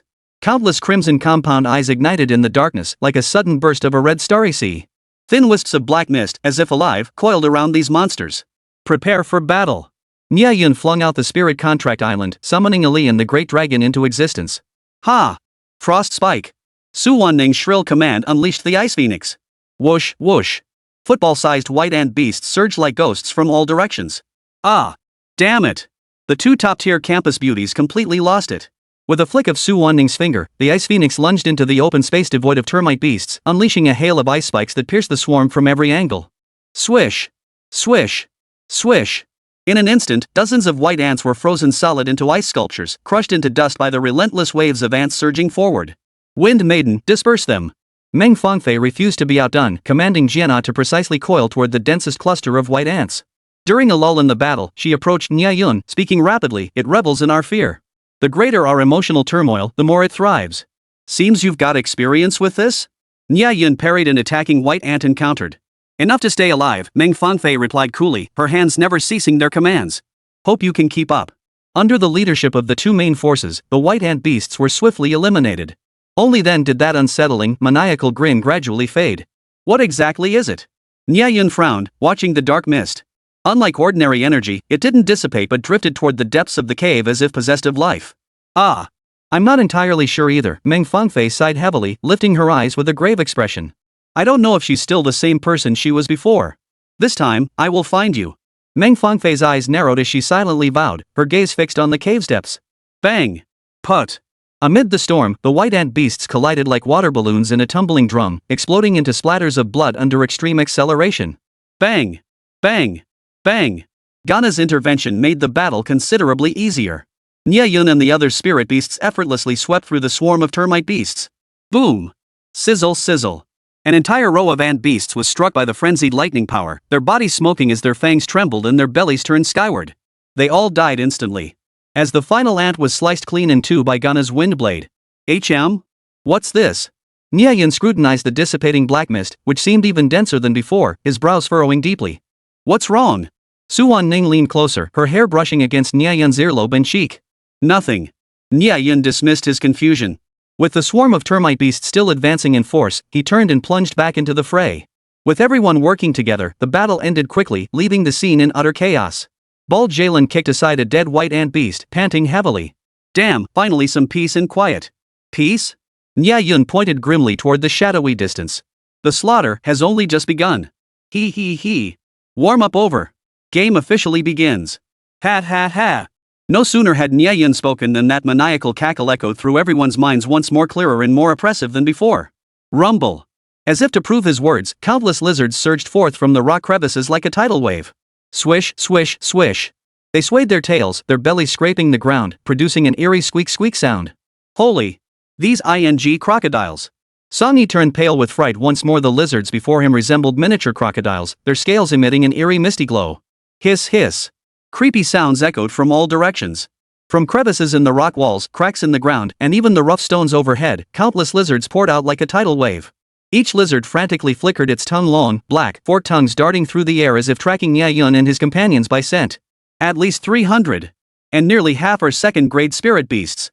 Bald Jalen's voice trembled as his legs involuntarily took a step back. We're done for. How are we supposed to fight this? Chapter 30, Sacrificing himself to save others. Near death. Nie Yun goes berserk for revenge. Damn it! Meng Fangfei's Adam's apple bobbed wildly as she clenched her fists instinctively. She glanced behind her. The path was completely blocked by a dense swarm of lizard monsters. In the dim light, demons raised their heads, darting their tongues menacingly. Each person's palms unconsciously began to sweat. Now surrounded on all sides, the situation was extremely perilous. Just then, the lizard horde suddenly stirred. Ha. Simultaneously, that chilling, maniacal laughter echoed through everyone's minds once more clearer and closer than before. Round 2. Broken toys get dismantled. Ha. As if under command, all the beasts locked onto their targets and charged forward, their bodies thrashing wildly. Everyone, pay attention. Nie Yun gathered his chi in his lower abdomen, roared with fury, then charged forward with fists as big as sandbags. Let's fight these monsters. Roar. The battle instantly reached a fever pitch. The great dragon lashed its tail in fury, Ali fired a barrage of jewels, and Gacha unleashed a howling storm. The first grade lizard beast horde toppled like dominoes, wiped out in an instant. But the second-rank lizard beasts weren't so easily dealt with. They swiftly formed tight attack formations, charging headlong into battle. Bang! Bang! Bang! Even the combined strike from Ali and the great dragon couldn't break through the second-rank lizard beast's formidable defenses. Empowered by the mysterious black mist, these lizards became utterly frenzied. Their objective was clear, tear apart the toy before them at any cost. Nie Yun sensed trouble and immediately boosted Ali and De Long's spiritual energy, defense, and agility respectively. Then, he, Su Wanning, and Meng Fangfei swiftly formed a back-to-back formation. His and Meng Fangfei's spirit beasts became the sharpest spearheads within the formation, while Su Wanning's ice phoenix soared skyward, transforming into the most comprehensive shield protecting the entire battlefield. The trio instantly shifted into combat mode. With just a glance and a silent gesture, they seamlessly filled each other's defensive gaps, crushing the powerful foes that attacked. Amidst the high-speed combat, their eyes occasionally met, each face radiating recognition and admiration for the other two. Left flank. Lin Wudi, hold the line. Song Yi, cover the right flank with lightning. Under Nie Yun's command, the others also formed their own formations, providing comprehensive coverage against the lizard beast's attacks. Boom! Boom! Boom! Boom! With both offense and defense coordinated, a second-grade lizard beast could be taken down in under 3 moves. But the good times didn't last. These bizarre lizard beasts, as if suddenly endowed with sentience, abruptly adopted flanking tactics, circling around to attack from both sides. Damn it! Die! Lin Wudi commanded the berserker to swing his giant axe while simultaneously delivering a fierce punch toward the leaping giant lizard. Crash! The second-grade lizard beast was knocked back but quickly regained its footing, clinging to Lin Wudi like a stubborn leech as it lunged forward again. This scenario played out almost identically for every member of his team. The battle reached a fever pitch, the explosive clashes of spiritual energy ringing incessantly. However, the lizard leader feigned an attack on Nie Yun, only to abruptly turn and unleash a fully charged strike toward Meng Fangfei, who was desperately directing Jiana to form a storm barrier. If that strike connected, the core barrier would shatter and the team would be instantly swallowed by the beast tide. Sis Fei, watch out! Bald Jalen shouted in horror, but it was too late to intervene. At that critical moment. Watch out! Su Wanning, standing closest to Meng Fangfei, cried out, instinctively lunging forward to shove her out of harm's way. Splash! Fangs dripping with thick black energy slashed viciously across Su Wanning's arm. The beast's fierce tail lashed out, flinging her flying. Ugh! Su Wanning let out a pained scream. The violent impact damaged her internal organs, causing blood to surge upward. She suddenly coughed up a large mouthful of blood. The moment the blood hit the ground, an almost imperceptible wisp of black smoke rose. Her body went limp and she collapsed forward, unconscious, only to be caught in the desperate embrace of Nie Yun, who had rushed to her rescue. Su Wanning. Nie Yun's eyes widened in horror, his heart nearly stopping. He could feel it clearly. The consciousness of the girl in his arms was being rapidly devoured. Clack clack clack, broken. Broken toys, take them apart, that's the most fun. A sinister laughter erupted, radiating an overwhelming sense of satisfaction that echoed in everyone's minds. Ice Phoenix. Nie Yun roared, unleashing an icy glare that instantly seized control of the crystalline phoenix. Kill! Nie Yun roared with fury, commanding Ali, De Long, and Jiana to unleash a devastating combined attack. Nie Yun's voice was hoarse and terrifying. He lowered his head and swore into her icy ear, enunciating each word deliberately, whoever harms you, I will make them pay, 100-fold. Chirp! The ice crystal phoenix's wings blazed with blinding cold light. Countless icicles plummeted from the sky, freezing all the second-grade lizards attempting to break through to the spirit master's rear in the central area. Clatter! The herd of second-grade lizard beasts was instantly encased in ice. Now! Nie Yun's eyes blazed crimson, his entire body trembling. Veins bulged on his arms as he clutched Su Wanning. Slaughter them all, leave not a single one alive. Ali, De Long, and Jiana unleashed 3 SSR tier killing moves, smashing them all into the ice crystal prison in one breath. Boom! The violent shockwave shook the secret passage, sending fragments of rock cascading down. The energy wave persisted for a full 2 seconds before dissipating as the dust settled. In the blink of an eye, every remaining lizard beast within the ice cage shattered like broken ice, reduced to fragments in an instant. Ghana! Nie Yun's eyes blazed with fury as he pointed at the devastation, his words dripping with hellish judgment, grind them to dust. Not a single scrap is to remain. Not a single scrap is to be left behind. Understood. Ghana tapped her staff lightly, conjuring a colossal whirlwind that swept up every fragment and remnant from the ground. The high-speed rotating wind blades, like countless bone-splitting knives, thoroughly shredded and obliterated everything within. Even the hardest scales and bones were reduced to the finest dust in the storm. Whoosh! The fierce wind carried the dust and ashes out of the secret passage, dispersing them into the vast, empty sky. Whoosh! The crowd watched in stunned silence, all awestruck by the palpable grief and fury radiating from Nie Yun. Within the secret passage, the dust settled.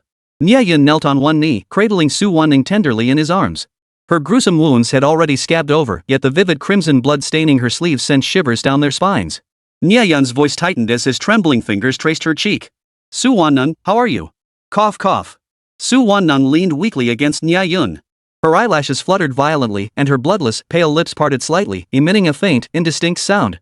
I actually. Her face was as pale as paper, her consciousness growing increasingly hazy. Even more terrifying, beneath the skin surrounding the wound, faint black threads could be seen writhing. I'm sorry. She struggled to lift her hand, her fingertips lightly brushing his cheek as she offered a heartbreaking smile. I like you. Before the words could finish, her hand fell limp. The final syllable, you, faded from her lips. Nie Yun froze instantly. The world seemed to freeze in that moment. No! The furious roar shook the entire secret passageway. Uncontrollable spiritual energy erupted from his body like a violent explosion. Boring. So boring. This toy is no fun. I don't want a toy with feelings. As Nie Yun teetered on the brink of madness, that hideous voice echoed once more within everyone's consciousness, freezing their expressions and fueling their rage. Who the hell are you? Stop hiding like a coward. If you've got the guts, come out and fight. Nie Yun clenched his fists in fury, his eyes nearly blazing with rage. Through gritted teeth, he spat out a savage threat, I will kill you. But to his surprise, the haughty voice in his mind not only persisted but suddenly took on a whiny tone, only to shift back to its vicious edge. Wah! This is no fun. This toy is no fun. Destroy it. Destroy everything. Ha ha ha. Chapter 31, Death Maze. The cute rabbit demon at the secret passage's end? Wait. Silly goose. Amidst Nie Yun's embrace, filled with immense grief and rage, a soft yet clear voice sounded. He abruptly withdrew his grief-stricken gaze and looked down. The girl in his arms had opened her eyes at some point. Her eyes sparkled brightly where was even a trace of the deathly haze from before. They even held a hint of mischievous triumph. So we're agreed then, my Su Wanning turned around, her voice soft and tingling against Nie Yun's ear as she deliberately drew out the syllables, boy, friend. You. A tidal wave of overwhelming joy washed over the lingering sorrow, leaving Nie Yun momentarily speechless. After standing frozen for a full 2 seconds, he finally managed a wry smile. You tricked me? What? Trying to back out now? Su Wanning tilted her head, interlocking her fingers with Nie Yun's of her own accord, her face alight with a mischievous smile of triumph. Iya! Sudden cheers erupted from the crowd around them. Qin Zheng shuddered. Wow, oh so cheesy. Lin Wuti scratched his head in confusion. Su Wanning, aren't you supposed to be the aloof goddess? Nie Ji finally got a girlfriend. Song Yi's eyes sparkled as she nudged Lin Wuti's side with her elbow. Ha! Oh! Lin Wuti instantly got it, and he and Song Yi clapped their hands together excitedly. Kiss. Kiss. Cut it out, the secret passage is dangerous, safety first. Nie Yun's ears instantly flushed crimson. Seeing Su Wanning's sparkling eyes fixed on him, a wave of warmth flooded his heart. However, when his gaze inadvertently swept over the wound on her arm, his freshly relaxed brow furrowed again into a deep shape. Are you really okay?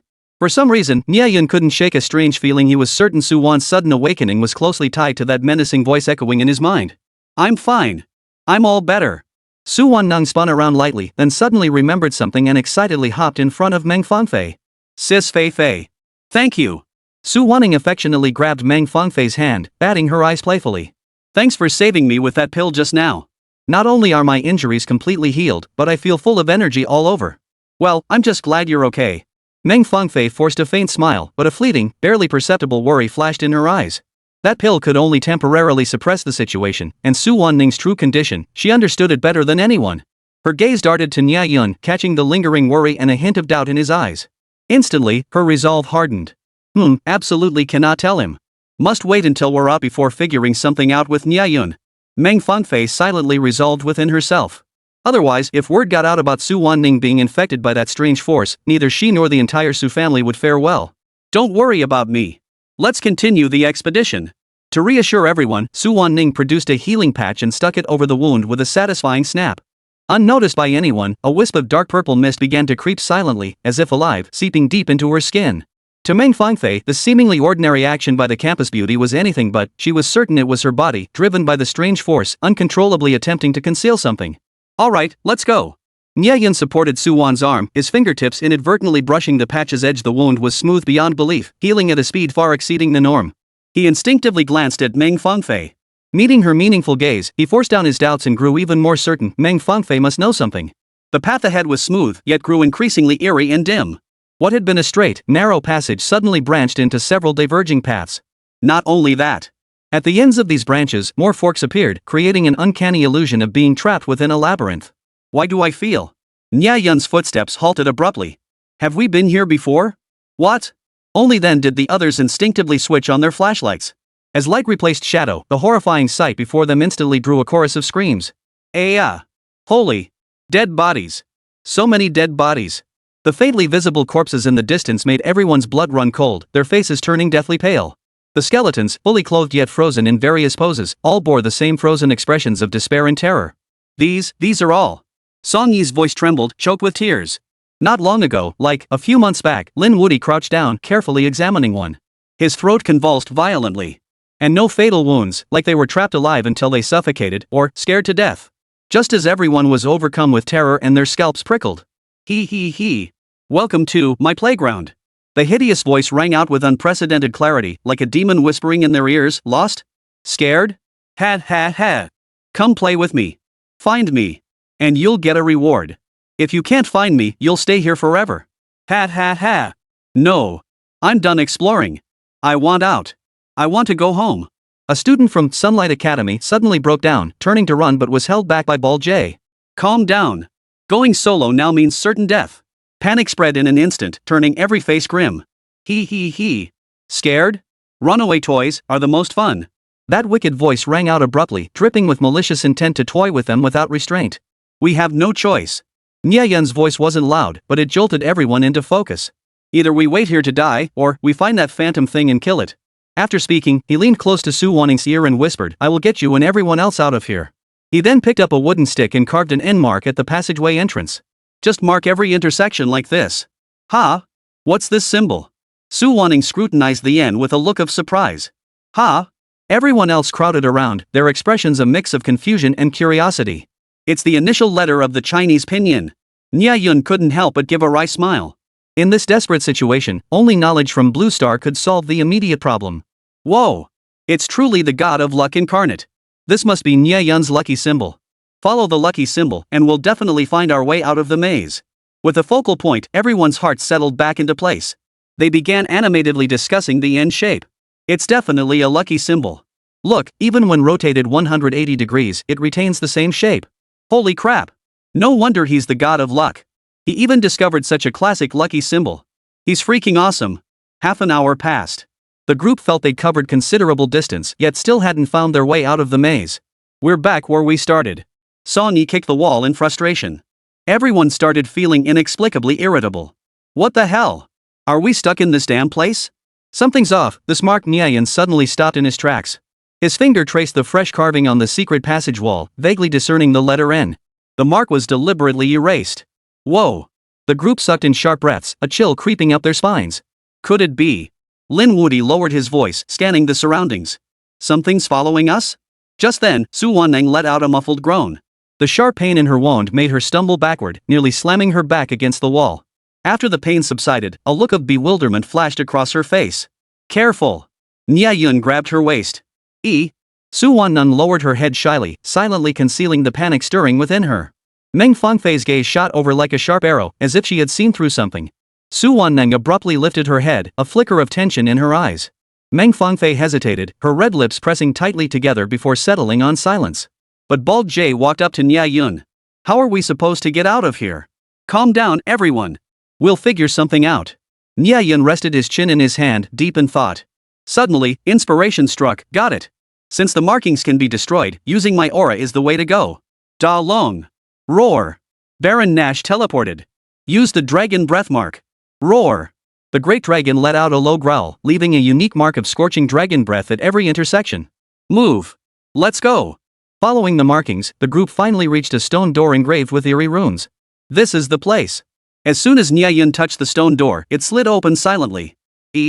Inside the spacious chamber, a single, worn desk stood forlornly in the center. A soft whimper came from beneath the desk. Two carrot-colored ears trembled pitifully, twitching in fear. Ha ha ha ha. It's a rabbit. Song Yi let his guard down, bursting into laughter. All this trouble, and it's just a timid rabbit. Put. The tense group relaxed their guard, bursting into laughter. Nie Yun stroked his chin, feeling something was off. How could a rabbit possibly be at the end of a perilous secret passage? I'll go catch it. Bal Jae-lan rolled up his sleeves and stepped forward. Don't go. Meng Fangfei gasped, reaching out to stop him, but Bal Jae had already stepped forward. Yip. A soft, muffled shout erupted from beneath the table. Don't come over. No. Danger. Nie Yun's heart lurched violently. As he compared this voice to the monstrous one echoing in his mind, every hair on his body stood on end. He knew danger was about to erupt. Swish. He lunged forward recklessly, yanking bald-headed Jalen by the collar and dragging him frantically toward the exit. Everyone, get out now. Boom. A deep blue light exploded, a flash of brilliance momentarily blinding everyone before plunging them into utter chaos. Chapter 32, the 8th rank boss appears. The Great Demon King A2. After the blinding flash. What an eerie energy. Everyone's hearts suddenly leapt into their throats, and all that could be heard was the sound of their own heavy breathing. He. Finally. Found a new toy. The eerie voice sent Nie Yun and the others scattering into a huddled mass. Who is it? Who are you? He.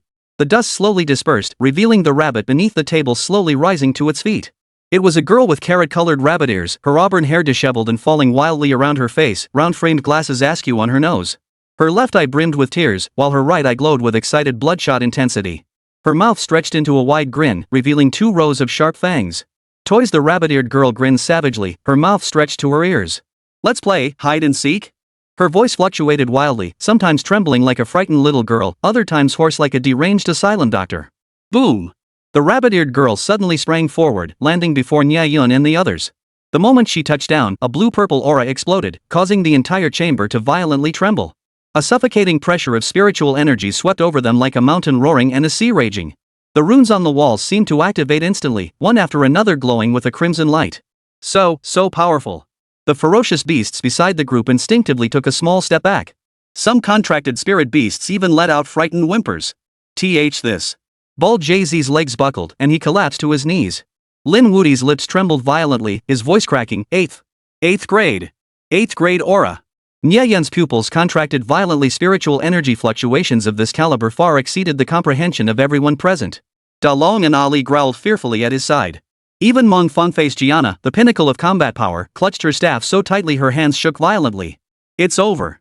Song Yi's face drained of color. She barely steadied herself against the wall. We've run into the boss. How could this happen? Meng Fangfei cried out in terror, instinctively covering her mouth to stifle her panic.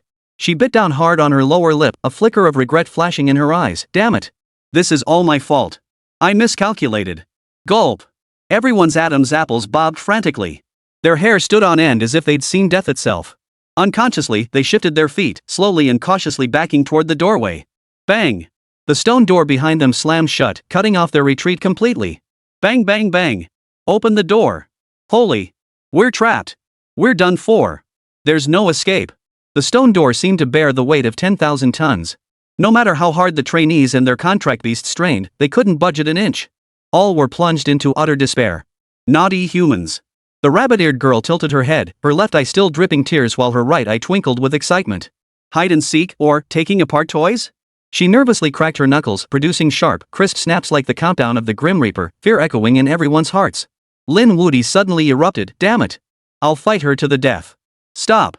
Nie Yun yanked him back, cold sweat dripping from his brow. Nie Yun's emotions churned violently, yet he repeatedly urged himself, calm. Must stay calm. Everyone, listen up. Retrieve your spirit beasts. Nie Yun ordered in a low voice, leading the way by summoning the Great Dragon and Ali back to the Spirit Island. Are we just giving up the fight? The others were puzzled but obeyed. Only Meng Fangfei offered Nie Yun an appreciative smile. She understood Nie Yun's intent to negotiate with this crazed 8th grade beast. One absolutely must not provoke its unstable mind. Nie Yun turned his head, fixing his gaze on the schizophrenic girl before him. Suddenly, a flash of insight struck him. Wait!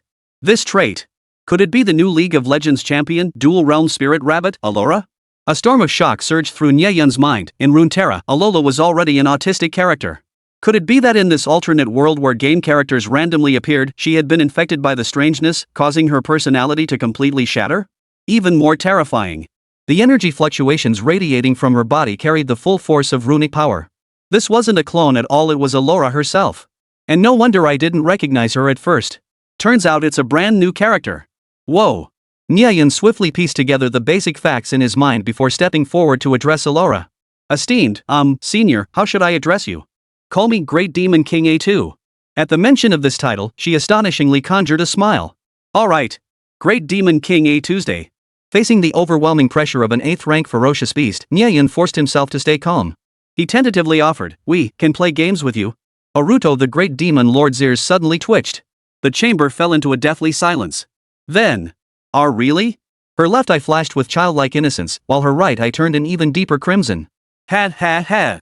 If you're lying, you'll die. Die. Rustle, rustle, rustle, rustle. The walls of the entire chamber began to writhe, countless crimson tentacles emerging from the cracks. The great rabbit demon laughed excitedly. "I'll hide, and you come find me." Oh. Easy. Just as everyone let out a sigh of relief, thinking it was just a simple game of hide and seek. They scanned the room, finding nowhere to hide except that old desk. Ha. Wouldn't the game be over in no time? He. You despicable humans, you'll never find me. Boom. A flash of sharpness flickered in the great demon rabbit's eyes. She suddenly raised her hand, and a strange black mist instantly struck one of the students from Sunfire Academy. Boom!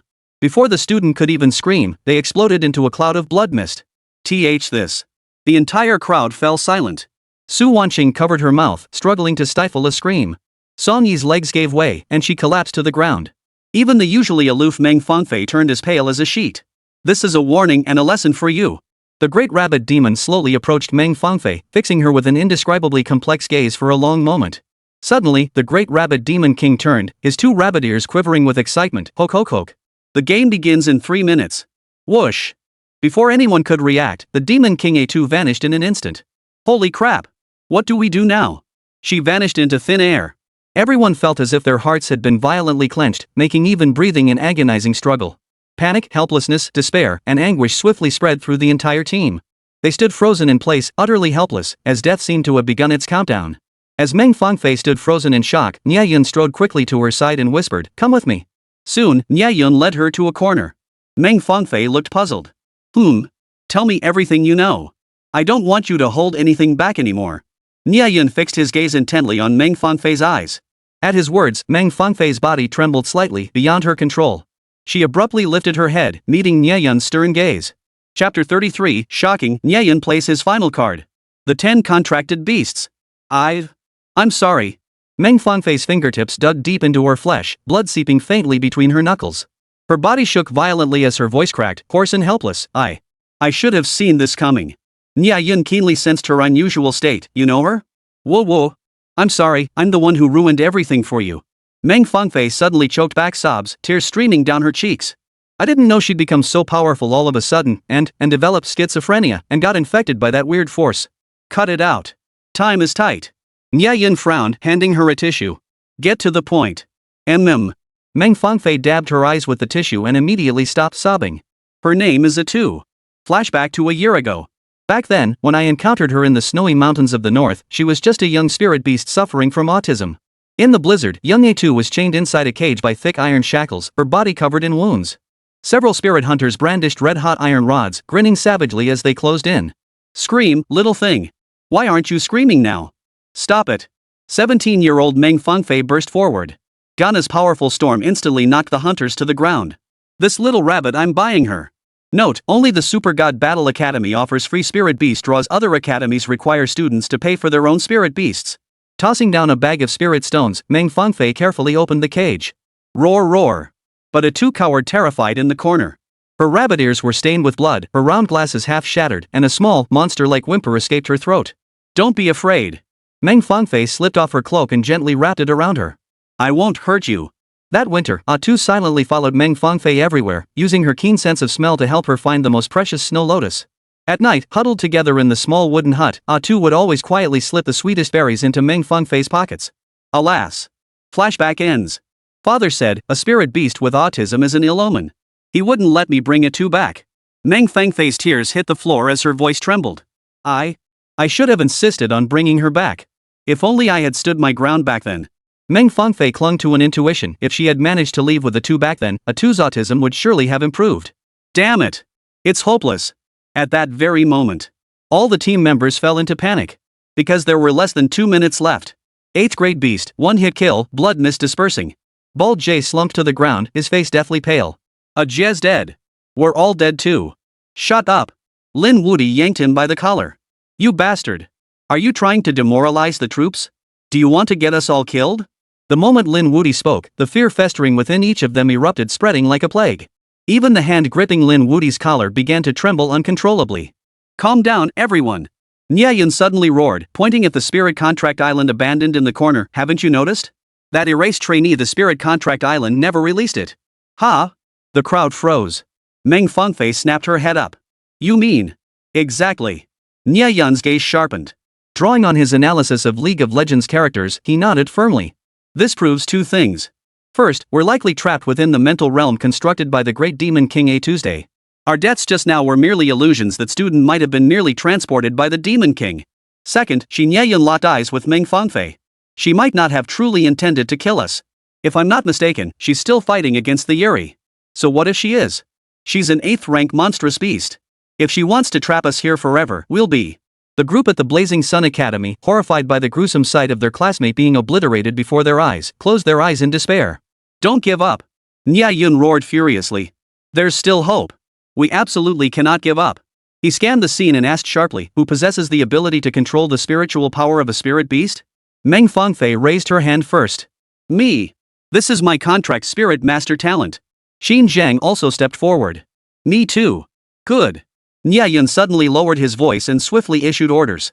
Everyone, hand over your Spirit Island contracts to me. Now. What? Bald Jalen and Lian Feng's eyes widened. Are you out of your mind? Without the spirit beasts, how are we supposed to fight? Trust me. Nie Yun's gaze swept over the group, his eyes sharp as blades. I'll get us all out of here alive. Every single one of us. Meng Fangfei frowned deeply. What are you planning? Nie Yun didn't answer directly. Instead, he held out his hand. Time is short. Give it to me first. Seriously, he wouldn't be planning to run off with the island, would he? Like he could even get away. After a moment's hesitation, the others reluctantly handed over their respective spirit-packed islands. Except for the contract spirit island of the erased one, it couldn't be contracted because it required the owner's consent. Nie Yun clutched the 10 spirit-packed islands tightly, a barely perceptible smile curling his lips. Since Rabbit the Great Demon is an 8th grade ferocious beast, rather than passively fleeing, I might as well just take her. True name release plus temporary contract, let's take a gamble. 30 seconds left, hurry. Nie Yun closed his eyes as spiritual energy surged wildly within him, an invisible force of the contract spreading instantly. The first spirit island glowed. Holy! Bald Jay-Z's eyes widened in shock. He contracted my turtle? The second spirit island lit up. Impossible. Song Yi's voice trembled. He's bound my bald mage too? TSK TSK TSK. The entire crowd gasped in disbelief. Ordinary people could only contract 2 contract spirits, yet this freak managed to contract 4? Wait. He was still frantically contracting. 1 every 2 seconds. Hurry. Faster. The 3rd, 4th, 5th. He's gone mad. Completely mad. Su Wanning's legs buckled. He's already contracted 7 spirit beasts? Lin Wudi and Xin Zhang nearly stumbled backward in shock, frantically rubbing their eyes. This guy's true strength, it's this formidable? Finally. 10. Meng Fangfei's pupils contracted violently. Her beautiful eyes darted rapidly as her pupils trembled intensely. He can contract 10 spirit beasts simultaneously? The entire venue fell deathly silent. Everyone stared at Nie Yun as if he were a monster. Even Su Wanning, who was closest to him, gaped in shock, her mind churning with waves of astonishment. With 15 seconds remaining, Nie Yun shrank all the spirit beasts and stowed them in his tactical pouch. He swiftly issued final orders, everyone, when the time comes. Act alongside her to draw her attention. Leave the Demon King A2 to me. Understood? Nie Yun asked in a low voice. Got it. Though stunned, the group quickly snapped into action and followed the plan. Where are you, Great Demon Rabbit? Meng Fangfei called out loudly, we can't find you anywhere.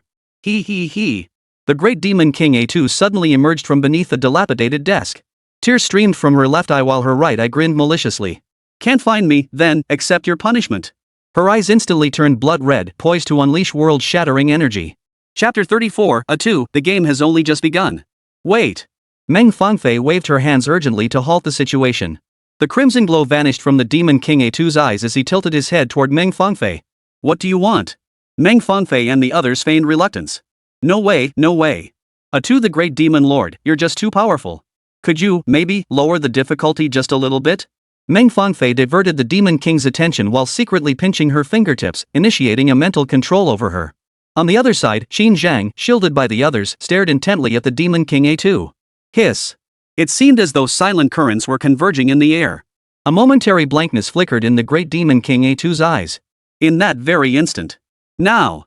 Nie Yun roared. Swish! Swish! Swish! Charge! Heroes! Nie Yun's frenzied roar echoed as 10 spirit-packed islands detonated simultaneously. Roar! The great dragon soared into the air first, its body swelling to 3 times its original size. Its scales shimmered with a dazzling metallic sheen. Nie Yun swiftly raised his hand. Attack power, increase. Whoosh! The great dragon's attack power surged by 50%. The dragon opened its abyssal maw, unleashing a jet of black-purple dragon breath over 10 meters in diameter. Wherever it struck, the air instantly warped. Simultaneously, Gacha raised her staff high, unleashing a sandstorm enhanced by 50% equivalent to the full power strike of a 4th-grade ferocious beast. The chamber walls instantly shattered, sending fragments raining down like hail. Berserker! Whirlwind slash! Prince! Charge! Ramos! Skyward charge! As soon as the dragon and Gacha finished their ultimate abilities, Nie Yun immediately withdrew the 50% power boost and swiftly channeled it into the Berserker, Prince, and the dragon turtle Ramos. The Berserker's twin axes whirled into a deadly vortex, coordinating with the Dalmatian Prince's charge to seal off every escape route for the Great Demon King A2. Ramos, the dragon turtle, charged recklessly, knocking the Demon King A2 into a dizzying disarray. Whoosh! Boom! Boom! Boom! One wave of attacks followed another relentlessly, a barrage of ultimate abilities unleashed like a raging storm, leaving everyone on the scene utterly stunned. Whoosh! Lin Wudi was flabbergasted, the spirit beast in Nie Yun's hands could unleash such overwhelming combat power. Song Yi covered her face, this is the true master of beast taming. His advanced techniques I couldn't master them even if I trained for another decade. Everyone stared in disbelief, witnessing Nie Yun's astonishing command and tactical prowess. The Great Dragon's surprise assault, the Ice Crystal Phoenix's frigid blast, Gacha's hurricane, the Berserker's colossal axe, and the Bald Mage's thunderous power. All attacks converged in near synchrony under Nie Yun's precise command, unleashing relentless assaults upon the Demon King A2. In less than half a second before the Demon King A2 could even react, Nie Yun had commanded 10 spirit beasts to unleash 2 waves of ultimate attacks. The Great Demon King A2 was reeling from the relentless barrage of ultimate attacks. Nie Yun's pupils contracted sharply as spiritual energy surged wildly from his fingertips. Ali! Full charm activation! Ya! Ali retrieved the deception orb and stood beside Nie Yun. Her 9 tails unfurled to their fullest extent, pink waves of enchantment spreading like a tsunami, forcibly pinning the Demon King A2 who was just about to react to the spot. True name release. Nie Yun immediately followed up with his technique. He summoned a powerful surge of spiritual energy with his mind, directing it like a sharp blade straight toward A2's forehead. Dual Realm Spirit Rabbit Aluola. Boom! Golden light exploded. The Demon King A2's body froze rigid. Her left eye suddenly regained clarity, while the bloodshot right eye bulged wildly, struggling in agony. No! Don't! A2! Meng Fangfei rushed forward, her voice choked and trembling. Come back! Be my A2 again! Tears streamed from the Demon King's left eye as her lips trembled. Meng! Sister! Now! Nie Yun instantly hurled a spirit-packed orb. Arola! Seize! Boom! In a blinding flash, the Great Demon King A2's form rapidly shrank, suddenly transforming into a streak of light that vanished into Nie Yun's spirit contract island. As the light faded, the entire arena fell deathly silent. The gaze everyone cast upon Nie Yun was no longer merely shock, but bordering on awe. 10 contract spirits. Song Yi murmured, counting on her fingers as tears of envy welled in her eyes. What kind of monster are you, Nie Yun? Meng Fangfei stared intently at Nie Yun, her voice barely audible. You planned this all along, didn't you? Nie Yun offered no reply, merely clenching the spirit-packed island in his palm. A lingering unease gnawed at his heart. Could it really be that easy to subdue her? She was an 8th-grade ferocious beast, after all. Outside the secret realm instance. Haha, Director Liu, your Super God Academy has truly produced a genius this time. The Dean of Sky Dome Academy rubbed his hands together, his face beaming with flattery. Indeed, indeed. Young Nie Yun has already contracted 2 SSR-tier beasts at such a young age, his future is limitless. Another accompanying instructor fawned. The Dean of Sunfire Academy raised an eyebrow. With Nie Yun leading the team, they've already secured the Frostheart and the Eye of the Storm, an unprecedented achievement. Lu Wenxiang stroked the communication stone in his hand with pride, about to offer a few modest words. Suddenly, The communication stone in his hand began to violently tremble, its surface shrouded in airy black mist. This is bad. Lu Wenxian leapt to his feet, eyes wide and face drained of color. There's a great terror within the dungeon. What? The deans, who had been fawning moments ago, instantly panicked. Quickly terminate the instance. Impossible. Once a secret realm instance is activated, it can only be terminated if the trainees voluntarily exit. Forced termination is impossible. Damn it. We didn't equip the trainees with communication stones. This is it, everything's ruined. Cold sweat poured down Lu Wenxian's body as an inexplicable chill shot up his spine from his feet. Though the communication stones could let the trainees protect themselves before dying, what if the Great Terror's power was too overwhelming and instantly wiped them out with a single strike? SSSSHHH. Lu Wenxian turned pale with shock. Quickly contact the Great Xia Empire authorities. Chaos erupted on the scene. Inside the secret chamber. Yes. We finally won. We won. We defeated an 8th rank ferocious beast. While the entire team was immersed in cheers and jubilation, only Nie Yun remained deep in thought. It went too smoothly. An 8th grade beast? How could it have been this easy? Something's wrong. There's definitely something off. Nie Yun snapped his head up, his pupils suddenly contracting. In the corner, the spirit island of the erased one remained motionless. And the cadet who should have been revived still hadn't appeared. No! Nie Yun sucked in a sharp breath, every hair on his body standing on end. It's an illusion. We've been tricked. We've all been deceived. Ha. A bone-chilling laugh suddenly exploded in Nie Yun's ears. Nie Yun stiffened and turned his head, only to find the hideous face of the great demon King A2 dangling upside down before him. Her body twisted at impossible angles, her left eye weeping while her right eye grinned. You're quite the player, aren't you? The demon King A2's icy fingers traced Nie Yun's face. But deceiving me comes at a price. ATU sneered, the game has only just begun. A scream erupted in the sealed chamber, sending chills through everyone present. Chapter 35, Infuriating It Too, Kill Us All If You Dare. Nie Yun. Su Wanning's shrieks pierced the deathly silence. Her body shook violently, the blood draining from her fair face until even her lips trembled. She instinctively lunged toward Nie Yun, only to halt abruptly at his thunderous shout. Don't! Nie Yun abruptly raised his hand, his eyes flashing a stern warning. Su Wanning, don't come any closer. Lin Wudi, hold her back. Lin Wudi reacted swiftly, gripping Su Wanning's arm tightly so she couldn't break free no matter what. Thanks. Nie Yun thought silently. Suddenly, his gaze sharpened as he locked eyes with the great demon rabbit. This was all my idea. They had nothing to do with it. Nie Yun. Su Wanning's eyes burned red as she bit her lower lip hard. Her slender fingers dug into her collar, knuckles turning white and her eyes bloodshot. No, you can't. Thump. Lin Wudi suddenly pounded his chest in despair, a trapped beast's wail rising from his throat. It's over. This time, it's truly over. This. Wasn't she subdued by Nie Yun? Qin Zhang and Song Yi froze in place as if their souls had been ripped out. Their hands twitched uncontrollably. Qin Zhang stomped his feet in frantic agitation, while Song Yi clenched her fists so tightly blood trickled from her knuckles. Nie Yun actually intended to shoulder everything alone? But would the great demon King A2 allow it? The members of the Blazing Sun Academy also stared wide-eyed in terror, trembling like sieves. The great demon King A2 has appeared again. Even Ming Fengfei's pupils dilated violently. No, this can't be. The sudden flash of the great demon rabbit made everyone's breath catch. A suffocating sense of despair surged to the top of their heads. Their brains felt like fireworks going off, and fragments of their lives began abruptly flashing before their eyes. The air thickened with the despairing scent of death. The 8th rank fiend beast, the great demon rabbit, was unrestrainedly unleashing her soul-shaking aura. Ha. The great demon King A2 chuckled coldly, twisting her body before Nie Yun. Her slender limbs emitted eerie, creaking sounds. A cold glint flared in her eyes as she fixed her gaze on Nie Yun, lifting her chin mockingly. You think you're so clever, don't you? You actually think you can tame me? Her voice sounded like a leaky accordion. Tears streamed from her left eye, while her right eye flashed with a cruel light. Boom! Runes on the chamber walls flashed wildly. The floor shook violently, sending fragments of stone hurtling through the air. Everything was terrifying. Suddenly, a faint moan echoed from the corner. Where am I? Everyone whipped their heads around to see Jia, the one who had been erased, standing up dazedly. He picked up the spirit contract island from the floor, scratched his head, and asked, "What's wrong with you guys?" Jia. Bal Jairan Phone rushed over to support him, pinching his arm and cheek in disbelief. You're okay? You're really okay?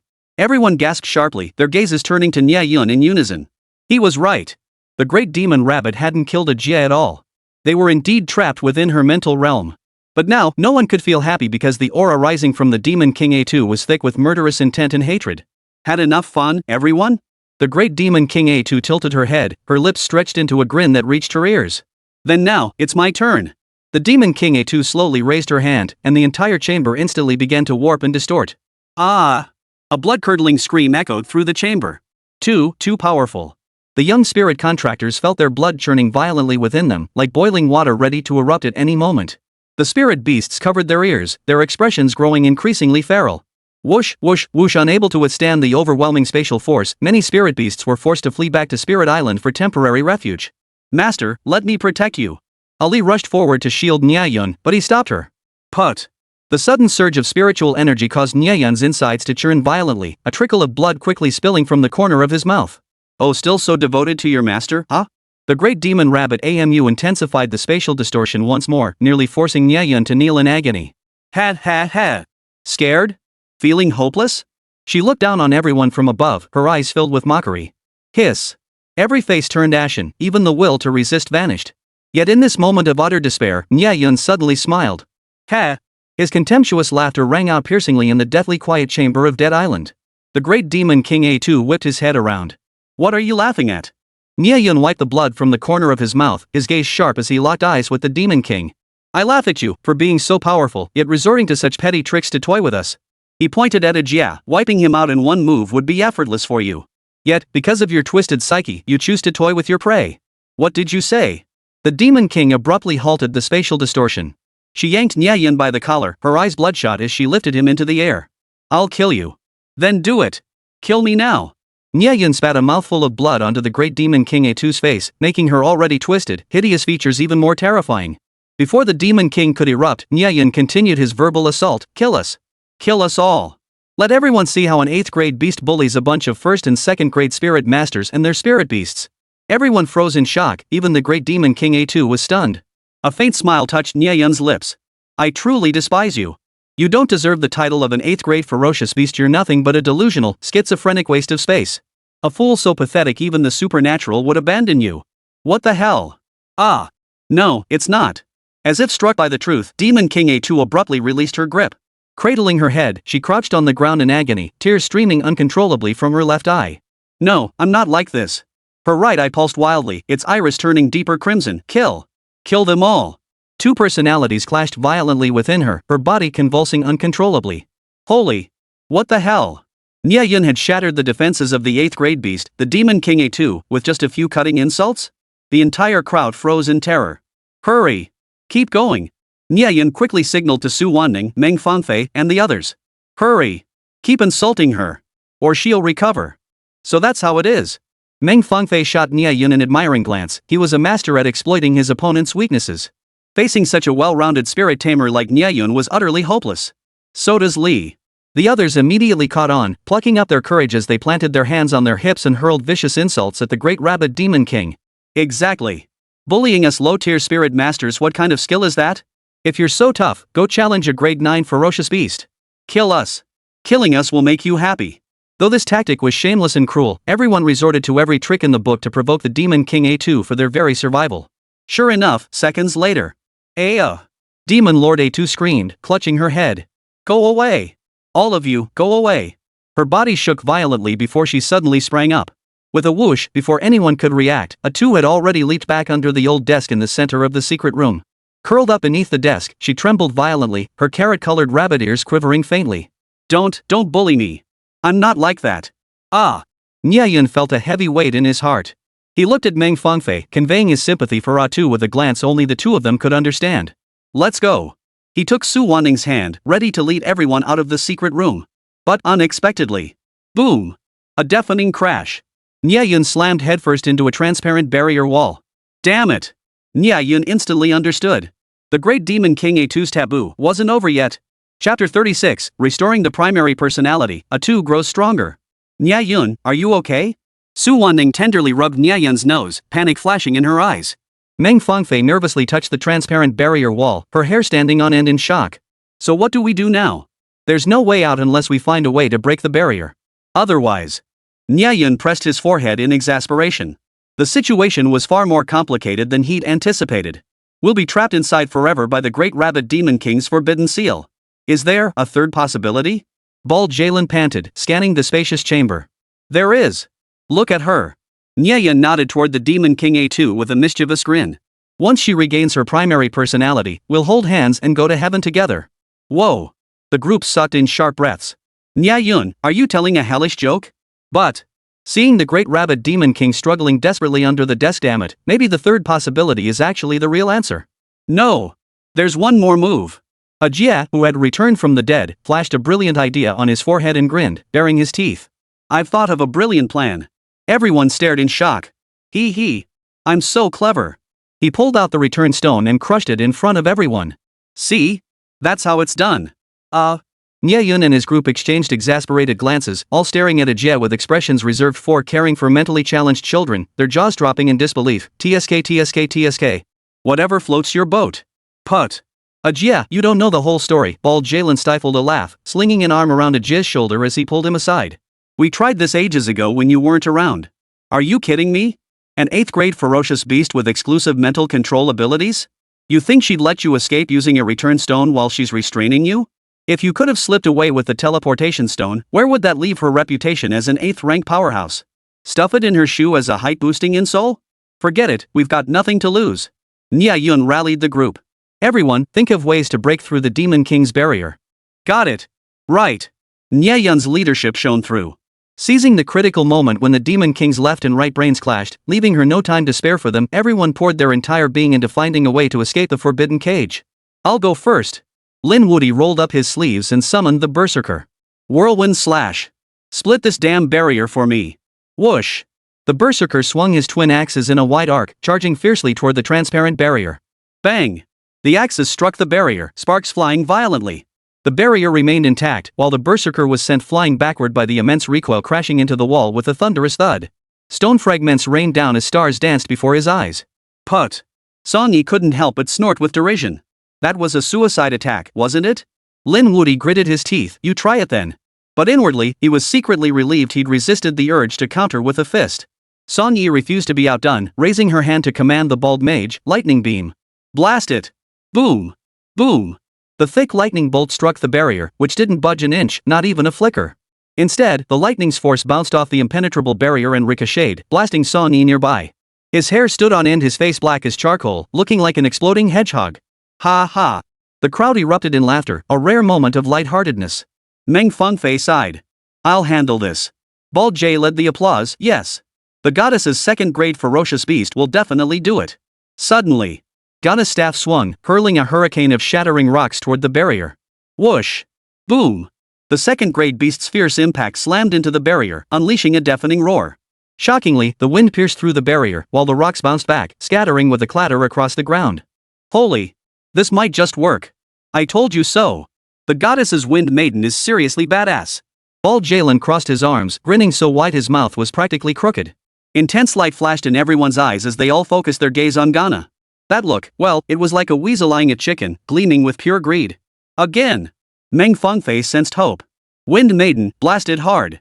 Gana channeled her spiritual energy, unleashing the Galestorm's skill again and again. Again! Again! Again!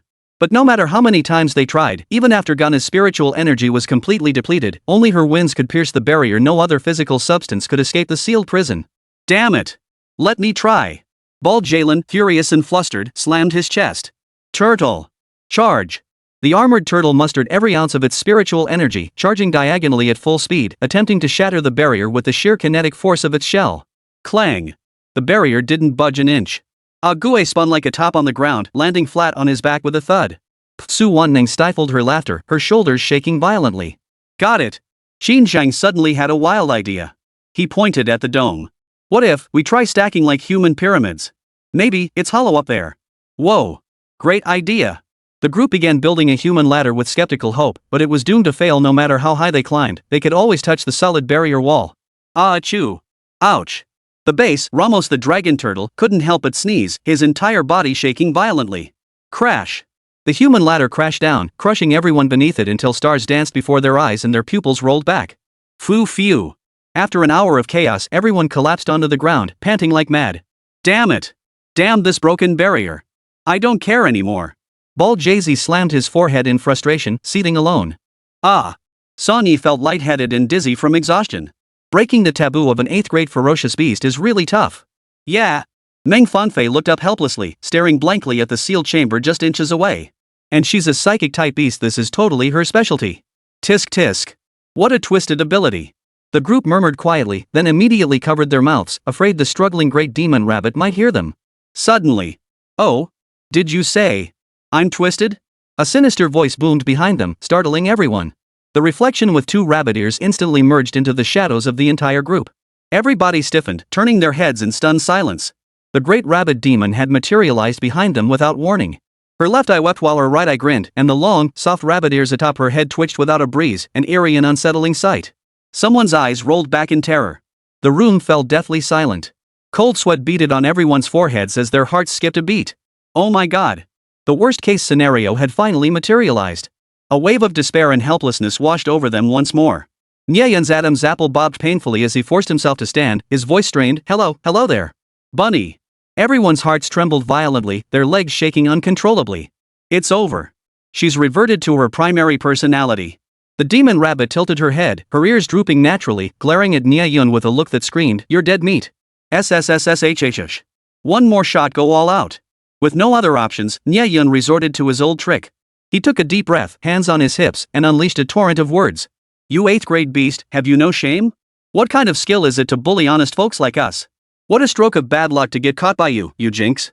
You're nothing but a loser beast. Even the supernatural doesn't want you. UFING. Nie Yun stomped his feet, his curses growing increasingly vile. A2? You're the honest one? Go on. Keep cursing. The Demon King A2 sneered coldly. This time, however, she acted as if nothing had happened. With a look that seemed to say, are you seriously this brain dead, she watched Nie Yun's furious outburst with keen interest. A minute later, Nie Yun ran out of words. Ha ha ha. The Demon King A2's sinister laughter echoed through the chamber. The same trick twice? You think that'll work? Is it that you're too stupid, or that you don't take me an 8th grade ferocious beast seriously enough? Ha ha ha. I must be bored out of my mind to even play along with your little charade. Nie Yun. Staring at the great demon rabbit's triumphant, frenzied face, his pupils trembled violently as his mouth gaped in shock. Only now did Nie Yun abruptly realize that the great demon rabbit standing before him had undergone a complete transformation compared to an hour ago. To be precise, A2 had grown stronger. So powerful it sent chills down one's spine. Chapter 37, Eerie Black Mist Erupts. A2 on the brink of loss of control. Hiss. Nie Yun sucked in a sharp breath. A bone-chilling cold instantly shot up his spine and spread throughout his body, plunging him into an icy abyss. Only now did he realize with horror, the eerie aura surrounding the demon Lord A2 had thickened to the point of near substance. The sinister, violent black mist was almost staining his own body. The once faint, fleeting patterns of eerie markings were now coalescing into a sinister force, twisting and writhing across her face like living creatures crawling beneath her skin. The glimmer of humanity in her blood-red eyes had been almost entirely swallowed by the eerie black mist, leaving only endless coldness, pure savagery, and the resolute indifference of one who looked down upon the world's ants. The air in the chamber seemed to solidify. A mountain-like weight of mental pressure surged, crushing their chests until their bones cracked under the unbearable strain. Every face turned as pale as paper, each breath becoming a heart-wrenching struggle. Phew! Terrifying. Is this the overwhelming pressure of an 8th grade beast combined with that eerie, invincible sense of oppression? Nie Yun clutched his chest, gasping for air. Gritting his teeth against the agony, he watched the ominous, strange power surge more violently across A2's face. It seemed as though in the next instant, the bizarre primal force would erupt from beneath her skin, successfully overtaking the entire body of the Demon King A2. Ha ha ha ha. You! ATU, the great demon queen's lips quivered, her throat churning out a bubbling sound like the wails of 10,000 ghosts. Prepare yourselves to bid farewell to this world. Say goodbye forever? Boom! Everyone's pupils trembled violently. It felt as though they'd heard the doomsday bell, madly tolling in the deepest recesses of every soul. Every pupil instantly contracted to pinpricks, blood freezing in their veins. Even their breaths trembled violently. No, no! The crowd behind Nie Yun let out desperate whimpers, huddling together in terror like lambs awaiting slaughter. Their faces drained of color as they trembled. It's over. Too terrifying. Bald Jay-Z's legs gave way, and he collapsed onto the ground. Such a pure, overwhelming disparity in power made resistance seem impossible. Su Wanning bit her lip so hard until blood seeped out, unaware of the pain. Staring at Nie Yun's figure, she clutched her arms so tightly her nails dug into her flesh. Despair overflowed from her beautiful eyes as endless darkness seemed to envelop her will. Meng Fangfei, Song Yi, and the others wore equally grim expressions, as if they had glimpsed their own fates and final resting places from the dark void. Could it be that this was truly the end? At the very peak of this suffocating despair. Ah! The great demon King A2's body suddenly convulsed violently. From her chest, a faint yet stubborn pink glow emerged, desperately resisting the black mist swirling around her entire head. The pink light and the eerie black mist collided fiercely, eroding each other and causing soul-shredding agony. She couldn't help but let out a heart-wrenching scream. I can't take it anymore. Clutching her head, two personalities waged a frenzied tug-of-war within her shattered, chaotic consciousness. Primary personality ferocious, kill. Kill them to prove your path. Only slaughter is the root of power. You coward. Second personality wailing, no. Stop. Don't push me. If you push me any further, I'll destroy this body completely. In that instant, amidst the fierce clash of the two personalities, a fleeting, piercing clarity suddenly flashed in the great demon King A2's eyes. She let out a roar mingled with agony and resolve, violently raising her palm, channeling every ounce of her spiritual energy and smashing it down onto her own crown. I will never allow it to harm Dream Sister. Holy! What the hell is Demon King A2 doing? Everyone stared in stunned silence. The colossal force she unleashed against her own skull could have obliterated them all. A collective gasp filled the air as they finally grasped the great demon King A2's intent. She was attempting suicide. No! Meng Fangfei covered her mouth and collapsed onto the ground, letting out a desperate, heart-wrenching cry. She closed her eyes in utter despair, her mind filled with endless regret. It's my fault. At that critical moment, a dazzling black light flashed. Boom! Useless! The primary personality's eyes narrowed, erupting in a furious roar. It had precisely detected the great demon King A2's wavering resolve. After repelling the second personality with even more savage force, it swiftly took control of the great demon King A2's consciousness. Soft-hearted? That is your original sin. The first personality sneered maliciously within A2's mind. It noticed Meng Fangfei sobbing heart-wrenchingly in the corner. Today, I shall personally help you attain enlightenment. Using the one you cherish most, Sister Meng, to pave your path. An even denser, more potent black mist seemed poised to erupt from the demon King A2's body once more. The faint pink glow within her chest was swallowed by the eerie darkness. The sinister power reached an unprecedented intensity, its densest concentration centered on her monstrous head. Swirling, billowing black mist nearly concealed her entire face, leaving only two crimson points of light faintly flickering with a thick, murderous intent. Nie Yun's heart sank with dread as sudden realization struck him. He seemed to have guessed the reason behind the demon King A2's eerie power surging once more. The extreme verbal provocation, like poison, had instead catalyzed the complete eruption of the eerie force. The second personality, which had previously offered some resistance, had now been utterly negated in this total self-denial, allowing the infected first personality to gain complete dominance. Damned anomaly! Nie Yun pondered, his mood growing heavier. The heavier the great demon King A2's strange aura grew, the stronger her power became, proving their chances of escape were increasingly slim. No! Nie Yun's expression froze as he suddenly realized the great demon King A2 had shifted its target. At that moment, the great demon King A2 was advancing with twisted, oppressive steps, one step, then another, closing in on Meng Fangfei, who was cowering in the corner. The palpable intent to kill made Meng Fangfei's entire body tremble violently, her breathing nearly ceasing. No, don't come any closer. She backed away nervously, her voice filled with unmasked terror. Ha. The great rabbit demon, like an invincible demon god, towered over Meng Fangfei, her tiny form cowering in the corner. What do you want? Even with Gunna shielding her, Meng Fangfei trembled like a leaf. Ha. The great rabbit demon tilted his head, his neck creaking with a bone-chilling crack, revealing a sinister smile. Her lips stretched wide, the savage grin reaching the roots of her ears. What do I want? With fingers dripping black blood, she slowly raised a hand, pointing it precisely at Meng Fangfei's nose. I want you dead. Dark energy began to pool in the great demon rabbit's eyes. She intended to make the second personality watch Meng Fangfei die before its very eyes, slowly and deliberately. Only then could the great demon King A2 fully cast off her inner demons, embrace the bizarre power with all her might, and sooner reach the peak realm of a 9th rank or even surpass it. No! Just as everyone plunged into utter despair. No! The first personality of the great demon King A2 absolutely cannot prevail. Nie Yun stared blankly at the scene unfolding before him, his heart pounding wildly. What do I do? Cold sweat beaded on Nie Yun's forehead. The shadow of death loomed so clearly it sent shivers down his spine. Under extreme pressure, his brain raced at an unprecedented speed. The intense mental exertion made sweat bead on his forehead. Nie Yun's body began to tremble faintly, his palms drenched in cold sweat from sheer tension. Ding! Suddenly, a flash of insight struck Nie Yun. Right. I've got talent too. He suddenly remembered his untapped ability to modify and fuse skills. Right. Why didn't I think of that sooner? Nie Yun slapped his thigh hard as his divine sense instantly plunged into the spirit island with which he had forged a temporary contract. Chapter 38, Drinking Poison to Quench Thirst. Snow Lotus can't save everyone. Wonderful. There's hope. Moments later, Nie Yun's eyes flashed with sharp brilliance, and a confident smile spread across his lips. He swiftly probed his storage space. The instant he located a certain item, his smile grew even broader. Meanwhile, the crowd controlled by the Demon King A2. Despair slithered up each spine like venomous snakes, sending chills down every spine. Ha ha ha. The Demon King A2 cackled savagely, the black mist swirling around her growing thicker and darker than ink. Her eyes glowed an eerie crimson as the last remnants of kindness and humanity within her body were devoured piece by brutal, monstrous forces. Game over. Her voice rasped like a bellows, tinged with the satisfaction of impending retribution. Yet, at the very last moment. Stop. Nie Yun's voice severed everyone's agony. All eyes snapped to him in shock. In his hand appeared a pure, translucent snow lotus, its faint fragrance emanating a soft pink glow. He waved the snow lotus excitedly as he approached her. Look at this. Hum. The moment the snow lotus appeared, the violent, eerie aura within the chamber surged violently. The air froze instantly, and a deathly silence fell over the entire room. The Demon King A2 froze instantly. Deep within her consciousness, nearly engulfed by black mist, a faint pink light flickered stubbornly like an inconspicuous firefly. Snow lotus?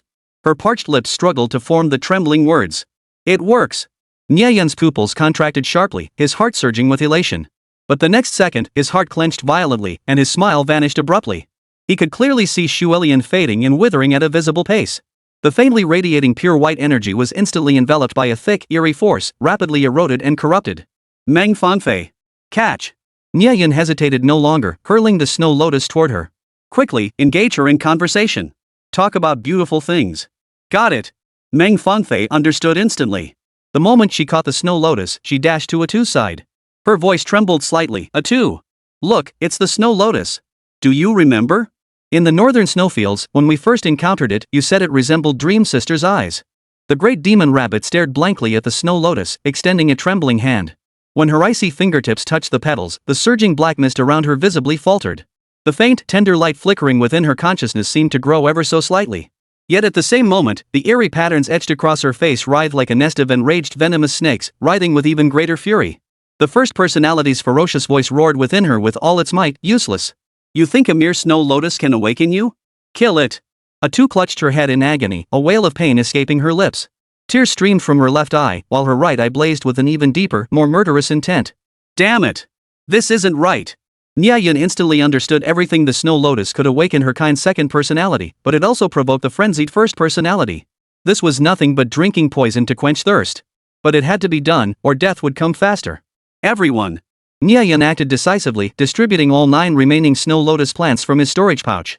His voice was urgent yet composed. Follow Meng Fei's example. Use the snow lotus to awaken her kindness. But be extremely cautious. Once the snow lotus leaves the storage pouch, its energy will dissipate within about 2 minutes. And it might provoke her, making her even more violent. After giving his instructions, he rushed to A2 first, gently handing her a snow lotus. A2, sweetie, will you come with me to pick snow lotuses today? A2 stared at the pure white blossom in her palm.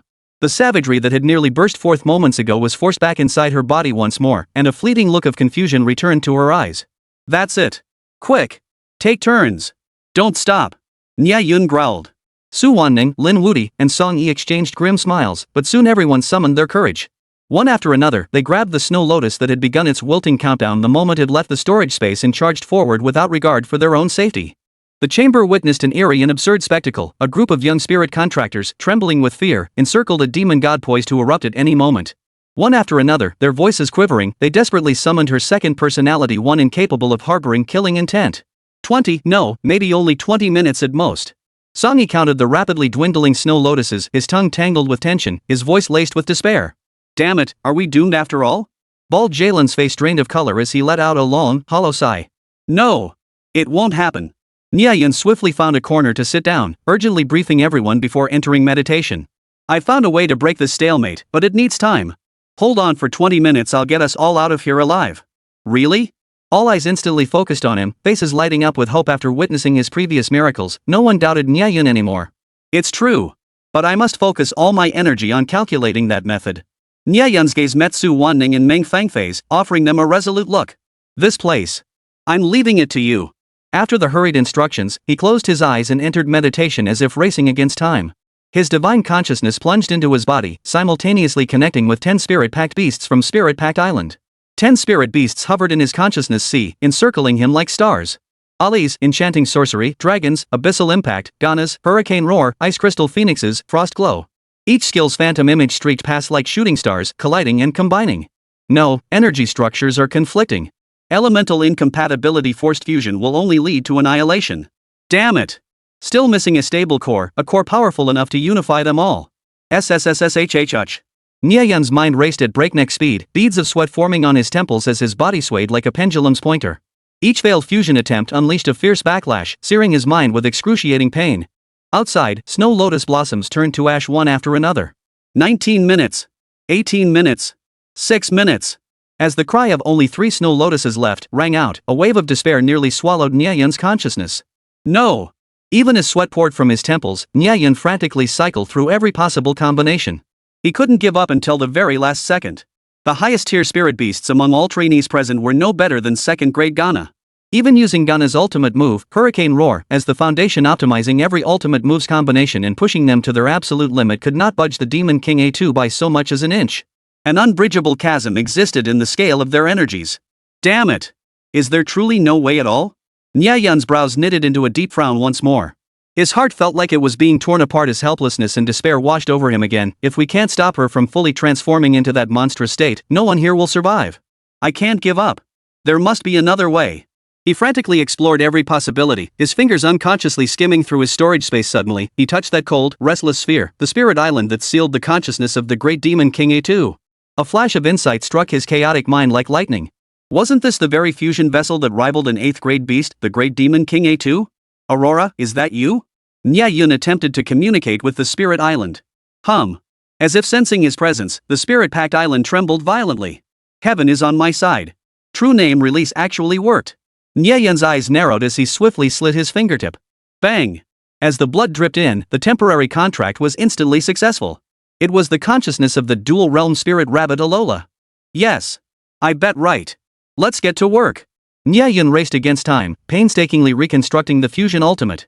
Using Alola's dual-realm union as the foundation, infusing the Ice Phoenix's frigid attributes, embedding Ahri's spirit soul assault and enchantment technique, then introducing the power of lightning as a potent catalyst to destroy the bizarre force. Tick-tock. The countdown to death drew nearer. Hope and despair wrenched violently at everyone's hearts. Nie Yun's skill fusion had entered its most perilous, most critical sprint phase. Any disruption would mean all efforts were for naught. Chapter 39, the most outrageous move in history. The consciousness entity strikes the physical body. Holy! Run! Nie Yun, are you done yet? As the final snow lotus petal in someone's hand began to wither, the moment it turned to dust and vanished into thin air, everyone scattered like startled birds, fleeing in all directions. The great Demon King A2 shook his head, his neck emitting a bone-chilling crackling sound. He. First personality, the feeling of regaining power, truly exquisite. Swish! The eerie black mist surged forth once more. In the blink of an eye, it engulfed A2's entire body. Everyone felt as if they'd been thrown into a pressure cooker. The surging, rage-filled, eerie force completely filled the chamber, pressing down so intensely it was nearly impossible to breathe. The gentle pink light that had just been steadily suppressing the strange force flickered violently like a candle in the wind before finally fading into the chest cavity of the Demon King A2, never to glow again. A sinister, predatory glint flared in the Demon Lord A2's eyes. A torrent of savage, crimson, bloodthirsty intent surged forth. The black mist surrounding her erupted like boiling water thrown into scalding oil. In both intensity and density, it was undeniably more concentrated and ferocious than 20 minutes prior. Game over. Each syllable was ground out, her voice strained as if forced through clenched teeth, transforming into a shrill, piercing screech like fingernails scraping metal. Every syllable from the great Demon King A2 carried a tangible psychic shockwave, making everyone's eardrums ache and their blood surge violently within their chests. Damned Nie Yun! Accept your punishment. The resentment A2 the great Demon King had bottled up for 20 full minutes erupted completely in that instant. She let out a savage laugh, her voice a piercing screech, that punishment is death. Boom! The great Demon King A2 leapt upward with a powerful kick, her figure blurring instantly. Oh no! Nie Yun, danger! By the time the others covered their mouths in gasps and snapped to attention, the great Demon King A2 had already shot behind Nie Yun like a ghostly apparition. In an instant, the great Demon King A2 executed Spirit Veil unfolds. Afraid to face this Demon King now? A2's blood-red eyes locked onto Nie Yun, who stood facing the wall with eyes closed in deep concentration. Suppressing the urge to strangle him with one hand, she unleashed her immense, eerie power to its fullest, forming a bizarre barrier that blocked out the sun. She narrowed her eyes and sneered, "Scared? Kneel down and beg me. Nie Yun. Don't!" Su Won-ung screamed, her voice breaking. She lunged forward, but Lin Wudi grabbed her arm, holding her back. "Don't act rashly. Nie Yun must have a way."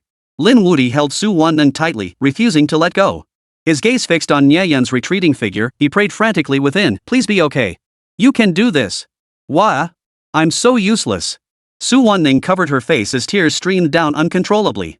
Watching that solitary figure bearing all the pressure, now seemingly swallowed by endless darkness, her heart ached as if it would tear apart. "Why is it always him?" Su Won-ung wailed, her voice torn with grief. "I don't want him to be a lone hero. I just want him to be safe." Su Won-ung was overcome with grief, yet helpless to do anything. Facing the terrifying, suffocating 8th grade monstrous beast, their group couldn't even get close to the Demon King A2. They could only watch helplessly, unable to offer any assistance. Helplessness and guilt swarmed like a dense colony of termites, gnawing away at each of their hearts. "Damn it, I'm useless." Song Yi clenched his fists so tightly his nails dug into his palms, drawing blood without him noticing. Bald Jane Lianfeng's eyes burned crimson with fury. He yearned to charge forward and shield Nie Yun, but the overwhelming pressure of the 8th grade beast weighed his legs like lead, rendering him unable to take another step. Meng Fangfei covered her mouth, tears blurring her vision. The boy who had sacrificed the Snow Lotus to buy them time now faced peril and doom alone. This helplessness, pinning all hope on one person while being utterly powerless to act, was more suffocating than death itself. Ah! At that very moment. Facing the wall, Nie Yun's body trembled slightly before his eyes suddenly snapped open. He let out an exaggerated, quivering scream. "No! Don't come over here! Not ready yet!" He faced the crowd sideways, but his hands hidden behind him moved frantically, signaling them to back away further in an extremely swift and covert manner. Simultaneously, Nie Yun used his control powers to quietly reassure the dozen or so contract spirit beasts present. "I'm fine. Protect your master. Of course, I don't need you to worry about me." However, this behavior utterly enraged the Demon King A2. "Damned human!" Nie Yun's exaggerated display naturally caught the Demon King A2's attention, sending her rage over the boiling point once more. "Damn it! Playing tricks even as death approaches. Die!" The great demon rabbit gathered power in her right hand, preparing to eliminate this troublesome pest in one fell swoop. "No!" Just as the eerie, black glowing force was about to pierce Nie Yun's body, the moment everyone covered their eyes, unable to watch any longer. Nie Yun spun violently, kicking off the corner and flashing to the side. Fear vanished from his face, replaced by courage unleashed at full force and the exhilaration of a desperate gamble. Phew! Everyone pounded their chests, breathing a long sigh of relief. The tension had been so intense, they'd all forgotten to breathe. Interesting. A toy, actually trying to escape. A flash of satisfaction at the impending kill flickered in the great rabbit demon king's eyes. He leapt again, soaring into the air. Mid-air, the great rabbit demon king grinned savagely. "Die. Nya Fong. Holy! She's unleashing her ultimate attack mid-air. This is a 360-degree attack with no blind spots. Damn it, Nie Yun has nowhere to hide now." Just as everyone was filled with dread and anxiety, a faint smile touched the Demon King's lips. "Enter the fray. Alola!" Boom! A piercing summoning cry erupted, accompanied by a blinding burst of dark light. A consciousness form nearly identical to the Demon King A2's physical body, translucent and ethereal, composed entirely of pure spiritual energy, suddenly materialized before him. Its movements, expressions, the sway of its ears, even the technique it used to shield Nie Yun from a fatal strike, every detail mirrored the original body perfectly. This sudden spectacle caused every student's mind to freeze in shock. Their scalps tingled with shock, while their minds screamed in disbelief. "Holy! Nie Yun! It had to be you!" Using the consciousness entity released by the Great Demon King A2's feigned surrender to counterattack the Great Demon King A2's true form. That move was just too damn clever. "Sure, is that you? Hey, kid, I'm rooting for you." Lin Wudi and Bald Jane Lianfeng, like two goofballs, chimed in unison, cheering Nie Yun on with their antics. "Ha ha ha." The great rabbit demon king's true form froze for a moment before erupting in a deafening, contemptuous laugh. "Foolish. Utterly foolish." She pointed at the consciousness entity she had released before her, clutching her stomach as laughter made her rabbit ears quiver wildly, as if witnessing the most absurd spectacle imaginable. "You think that pathetic layer of consciousness I released could possibly stand against the Demon King's true form? Are you trying to laugh me to death so your friends can escape? Ha ha ha ha. Holy! What the hell?" The smiles froze on everyone's faces. "Oh no! We're done for." Chapter 40, Ultimate Move, Dual Realms United. Shaking the Great Demon Lord A2. Yeah, how could a consciousness entity possibly defeat the true form? What were we expecting just now? The Great Demon King A2's scorn poured down like a sudden storm, dousing the flickering embers of hope that had just begun to kindle in everyone's hearts. A profound sense of helplessness and dread seized each person's heart once more. They shook their heads in despair, their eyes slowly fading to a barely perceptible glow. Nie Yun. Su Wanning and Meng Fangfei gasped, their beautiful eyes widening in terror. They exchanged a glance, silently nodding, their eyes flashing with resolve. Whoosh! Simultaneously, they flicked their fingers behind their backs. The Ice Crystal Phoenix and Storm's Wrath snapped their heads up, their eyes flickering with resolve. Nie Yun, even if it means our deaths, we will lend you our strength. Bang! Damn it! The Great Rabbit Demon King had long sensed their little maneuvers. Too many tricks. I'll make you die. Her rabbit ears twitched slightly as a powerful surge of black spiritual energy erupted, slamming towards Su Wanning, Meng Fangfei, and the others. Ah! Su Wanning and Meng Fangfei, realizing they'd been exposed, scrambled to dodge. But the black energy wasn't solely targeting them. As it surged towards Su Wanning and the others, it suddenly expanded tenfold. The terrifying threat of death once again reflected in everyone's pupils. As the overwhelming black energy charged forward, poised to strike Su Wanning and the others like a force unstoppable. Arola! Nie Yun's expression turned cold. Wherever his fingers pointed, his consciousness swiftly materialized. Whoosh! An identical black mist attack to the one unleashed by the Great Demon King A2 erupted from nowhere before the consciousness entity. Boom! The violent clash of spiritual energies exploded instantly in everyone's ears. A massive ring of colliding energy surged within the chamber, time seemingly frozen in that instant. Everyone's pupils dilated rapidly, as if witnessing the apocalypse itself, instinctively retreating backward. Puff! The collision of pure spiritual energy and the eerily infected spiritual energy released immense power before rapidly dissipating. Silence descended upon the chamber once more, as if the colossal explosion had never occurred, leaving only calm and stillness. Ha! Nie Yun roared, charging forward swiftly. Before the stunned gazes of all present, he leapt into the air. He landed steadily before the Great Demon King A2, using his broad frame to shield Su Wanning and the others. Do not harm them. Your opponent is me. His voice was low and cold as he stared intently at the Great Demon King A2's day right, Aluola? Whoosh! As Nie Yun spoke these words, a storm of emotion surged within the Great Demon Rabbit's heart. She couldn't explain why, but whenever Nie Yun called out Arola, whether addressing her consciousness or her physical form, she felt her soul tremble violently. This strange sensation as if the Destined One was summoning her from another dimension. Oomph! The Great Rabbit Demon Lord's rabbit ears stiffened instinctively before she swiftly turned away, feigning nonchalance. Forcing herself to steady her mind, she spoke with a venomous, expressionless voice, "One more move, and I'll tear you to pieces." Damn it! He can interfere with my psychic power. Damn it, could his talent be related to psychic abilities? And why can't I recall the consciousness entity I released? Has he completely controlled it? Just as the Rabbit Demon King's mind was in turmoil, her primary personality asserted itself forcefully, hey. Panic my ass. Even if he has a talent for psychic control, he's only a one-star contract spirit master. You're an 8th grade ferocious beast. Just take him down. That's all there is to it. Boom! The Demon King A2 instantly regained his savage, bloodthirsty nature. Ha. The Demon King A2 shuddered, then spat out a chilling, contemptuous sneer, with just you and that consciousness entity? You can barely protect yourselves, yet you dare think you can defeat me? Utterly foolish and laughable. Ha! Nie Yun's lips curled into a cold, knowing smile. How would I know unless I try? Oh!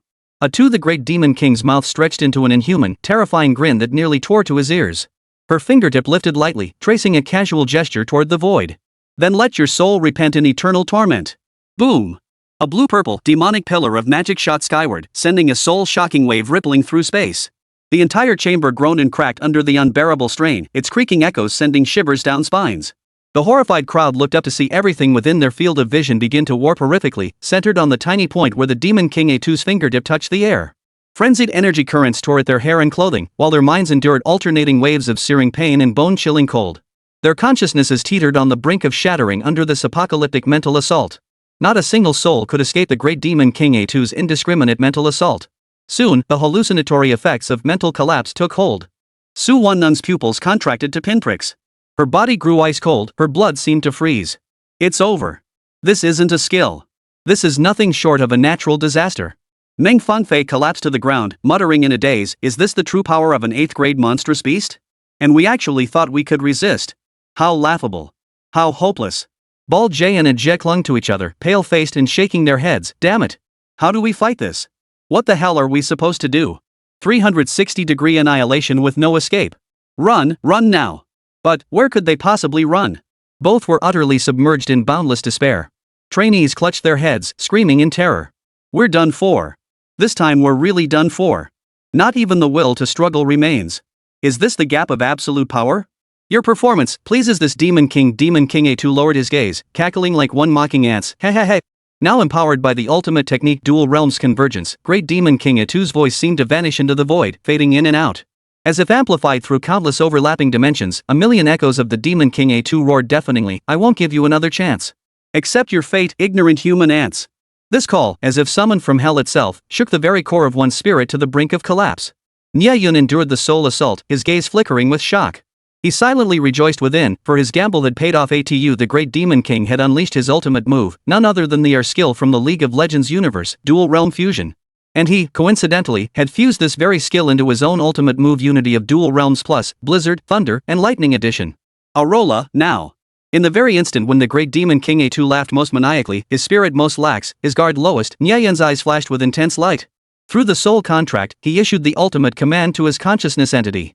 The consciousness entity, Alola, abruptly raised its hand. A bizarre beam, a fusion of shadowy energy, raging thunder, and a tearing storm, exploded with a thunderous boom before the Demon King A2. What? This can't be possible? A spiritual pressure rivaling that of the Demon Lord's own body surged forth, causing even her true form to sense something amiss. Her fur bristled all over her body. The smug, carefree expression vanished from her face, replaced by terror that swiftly crept across her cheeks. Damn it! What the hell is going on? Swish! The Great Demon Rabbit's pupils trembled violently as she leapt sideways, narrowly evading the consciousness entity's attack. Though unscathed, she was still shaken to the core. The thought that she, a mighty 8th-rank ferocious beast, had been ambushed by Nie Yun sent shockwaves of fury crashing through her mind. Nie Yun! Rage surged within her, boiling over into seething fury. You're asking for death. Chapter 41, the entire crowd kneels in awe. Nie Yun repels an 8th-rank ferocious beast. The entire chamber fell into an instant, deathly silence.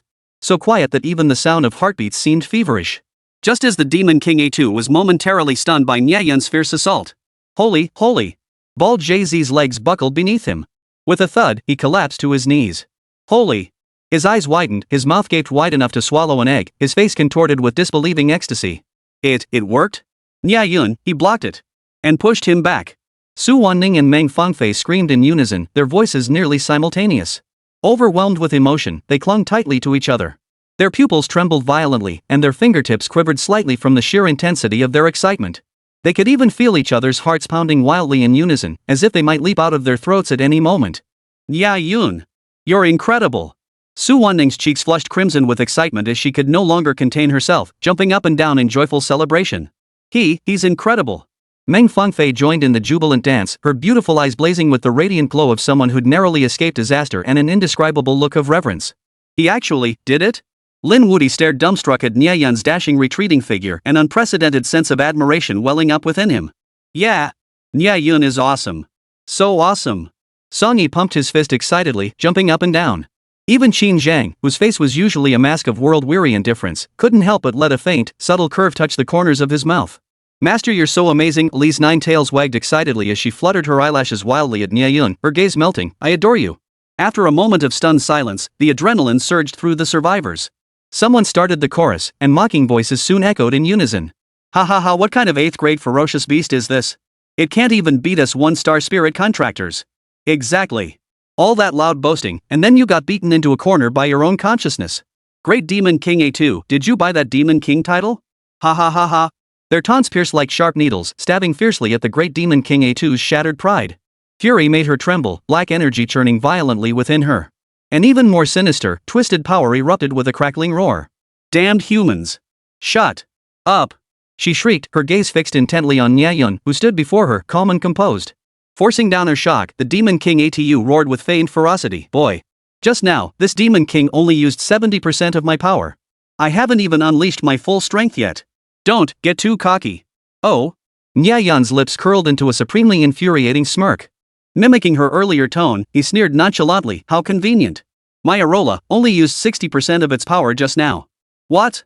60%? To the Great Demon King's heart lurched violently, her pupils suddenly contracting. For some reason, whenever Nie Yun called out Alola, a flutter stirred in her heart. Damn it! He must have secretly cast some kind of mind control spell on me. Oomph, petty tricks. She rolled her eyes dramatically at Nie Yun. You? 60%? You're just bragging. Great Demon King A2, don't believe me? Try it yourself. Nie Yun raised his hand arrogantly. Consciousness form Arola shifted slightly, causing the Great Demon King A2 to pause in surprise. What the hell is this kid up to? Before the Great Demon King could ponder further, Nie Yun pressed his advantage. Great Demon King. I'm giving you two choices. His tone suddenly rose, his voice turning icy and oppressive. Option 1, immediately lift the barrier, let all of us leave safely, and swear a soul oath never to trouble us again. Option 2, Nie Yun's gaze was sharp as a blade, piercing straight into the panic lurking in the Great Demon King A2's eyes. Give up your resistance immediately, enter my contract spirit island, and become my contract spirit beast. Or else. He paused, the murderous intent in his voice unmasked. Be utterly annihilated within your own mind by me and my Arola. Boom. Nie Yun's words exploded like thunder, sending a sudden flash of insight through the crowd. Instantly, a thunderous roar of cheers and adoration erupted. Awesome! The crowd screamed, voices cracking with excitement. Nie Yun. From this day forward, you are the sole god of Lin Wuti. Lin Wuti pumped his fist wildly, trembling with excitement. Holy crap! Am I seeing this right? He's actually recruiting an 8th grade ferocious beast? This is the craziest thing I've ever witnessed in my life. Bald Jay-Z's eyes widened wildly. So cool. So badass. Now that's a real man. Su Wanning and Meng Fangfei's eyes sparkled with stars, their hearts surging with excitement, both cheeks flushing crimson. Nie Yun. The sharp, demonic voice of the Great Demon Rabbit A2 exploded in Nie Yun's ear. You are asking for death. Nie Yun's surrender attempt felt like the most vicious curse, utterly trampling and shattering her pride as an 8th grade ferocious beast. Endless humiliation and fury coalesced into swirling black mist, swiftly sending the Demon King A2 into a berserk rage. Arrogant. Ignorant. Vile insect. The Demon King A2 clenched her fists, trembling violently as black mist boiled like scalding water, hissing and whistling around her head. She screamed wildly, Bastard! Bastard! Bastard! You only managed to block one strike by luckily controlling a layer of my consciousness with your secret technique. What gives you the confidence to defeat me? Your pathetic 1-star spirit contract master skill? Ha! The Great Demon King A2 laughed wildly inside. This must be Nie Yun's psychological tactic. Trying to scare me? Dream on. She absolutely refused to believe Nie Yun truly possessed the power to annihilate her. That layer of consciousness, no matter how strong, could only ever reach 1/10 of her true form's capabilities. It must have been an accident. Nie Yun only won by sheer luck. At this thought, a savage grin spread across the Great Demon King A2's lips once more. Nie Yun. I'll make your soul scatter to the winds, doomed to eternal torment. Boom. She descended into utter madness. All the eerie black mist converged upon her at an unprecedented speed, causing her body to swell instantly by a full size. Ah! Feeling the eerie power fully replenished, she cackled arrogantly. With 10-fold power, I'll crush you to dust. Her eyes blazed crimson, blood red, as she stared at Nie Yun like he was already dead. Now! The Demon King A2 thrust both arms forward violently. A black-red energy sphere, compressed to its absolute limit, abruptly materialized. Within it churned destructive energy, and wherever it passed, space itself cracked and shattered with bone-chilling, heart-stopping crackling sounds. Be utterly annihilated. The destructive force of this energy sphere rivaled that of a world-ending catastrophe, far surpassing her previous casual strike. The terrifying shadow of death once again enveloped everyone. Hearts that had just settled instantly leapt back into throats. No one hesitated or complained. Instead, all eyes instantly converged, fixed intently on Nie Yun's profile. Hang in there, Nie Yun. You can do it. All clenched their fists, silently cheering on the hero in their hearts. Chapter 42, A2's Breakdown. How did I lose?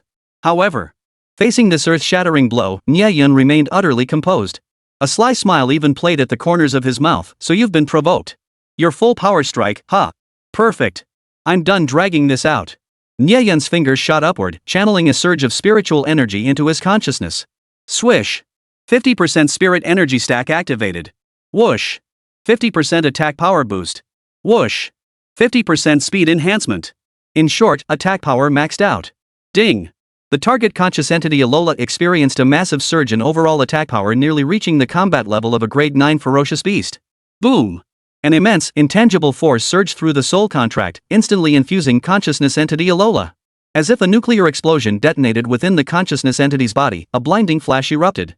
After the intense light, the ethereal, nearly transparent form of consciousness entity Alola instantly charged with energy. In the blink of an eye, consciousness entity Alola abruptly transformed into a crystal clear, translucent super god consciousness entity. Holy!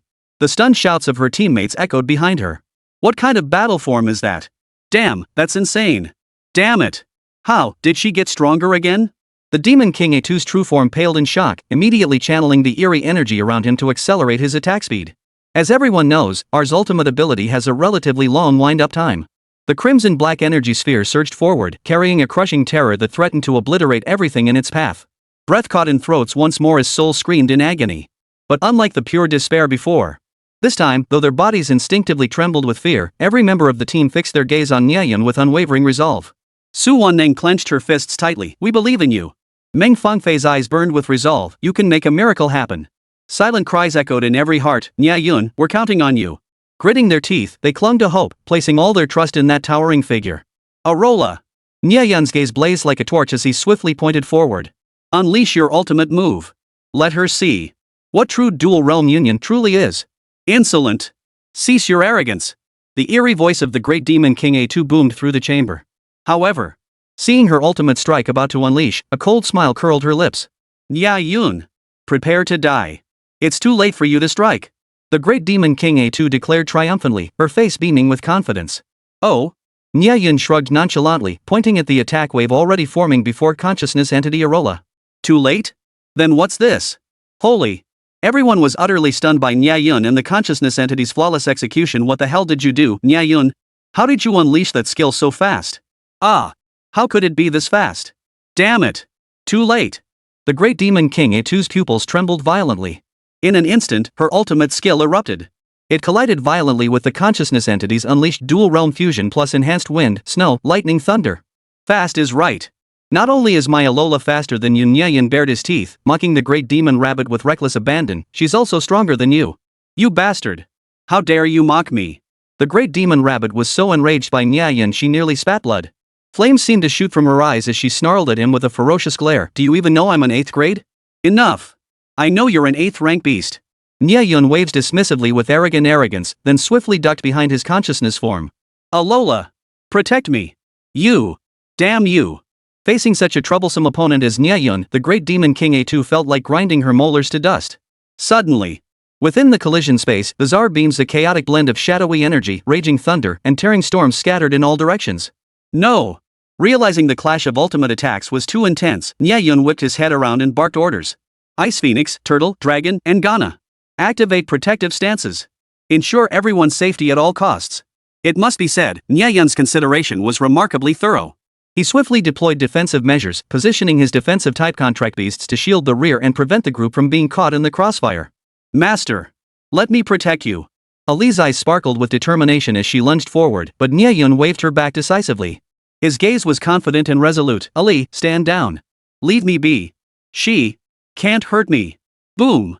The violent collision of ultimate attacks seemed to tear the void itself. A powerful vortex of spiritual energy tore at the fabric of space, causing the chamber to violently tremble. The group lost their footing, nearly swept into the void tunnel by the fierce suction. Fortunately, the spirit beasts had assumed defensive stances, preventing anyone from being swept into the void fragments. Had Nie Yun not prepared in advance, the rear would have suffered heavy casualties. Nie Yun? Oh no! Nie Yun isn't protected. The panicked group looked up in alarm, only for their worry to vanish instantly. Put! The two beauties nearly choked on their own blood. No wonder he was so cocky. He had a trump card up his sleeve. Meanwhile, that lecherous old pervert Nie Yun grinned as he wrapped his arms tightly around the soft, slender waist of his consciousness entity, Alola. He continued to boast triumphantly to the Demon King A2. "Stop struggling. You can't beat me. You. Let go. You bastard." The Demon King A2's ears twitched, standing straight up. Her fierce cheeks seemed to carry a faint trace of anger, while an unusual gleam appeared between her brows. "Damn it, let go of me. Don't you dare hold me. Tsk tisk." Nie Yun planted a smacking kiss on the smooth cheek of his consciousness form, Alola. He paid no heed to the Demon King's raging fury within. With the consciousness entity protecting him, even if she flew into a rage, she couldn't harm him. Moreover, the more outrageous his actions, the more panicked and disoriented the Demon King's mind became, making the consciousness entity's victory all the more certain. Though the consciousness entity's odds of victory had already reached 98%, if he didn't add a few more safety locks, what difference would it make from courting death? With that thought, Nie Yun shrugged indifferently and continued boasting about his ultimate move. This technique fuses the power of thunder and lightning, specifically designed to counter your soul attacks. It's only then did the great Demon King A2 sense something amiss. Her pupils contracted violently as she clutched her head, her body trembling faintly. Don't say anymore. Perfect. She's finally going down." Seeing the consciousness entity's assault already breaching into great Demon King A2's body, ready to detonate her psychic power at any moment, Nie Yun's face lit up with delight at the sight.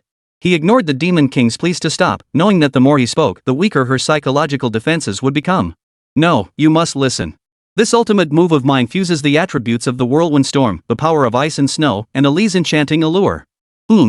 Nie Yun narrowed his eyes. This should be more than enough to give you a run for your money. Damn it! You ignorant human insect, how could you possibly defeat me? The great rabbit demon king suddenly erupted with astonishing willpower, snapping her head up to glare furiously at Nie Yun. Ha ha ha! Cold sweat poured from her forehead as she gritted her teeth, letting out a chilling, dark cackle. The demon king Atu, could never be defeated by a worthless creature like you. But at that very moment, boom!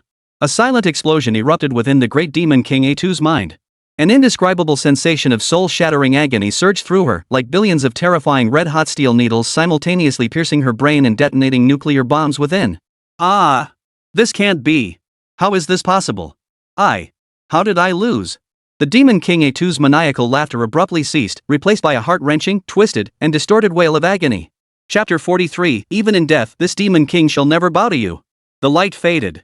The chamber fell into an eerie silence, broken only by the great demon king Atu, curled up on the floor like a dried shrimp, arms clutched tightly around her head, occasionally trembling in silent, frenzied convulsions.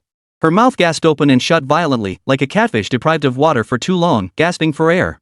No. This, how is this possible? My psychic power is being backfired. No. Deep within the demon king Atu's soul, a heart-wrenching scream echoed as her entire being trembled, her primary and secondary personalities simultaneously subjected to indiscriminate, brutal psychic assault. Her pupils contracted violently, her eyeballs bulging sharply.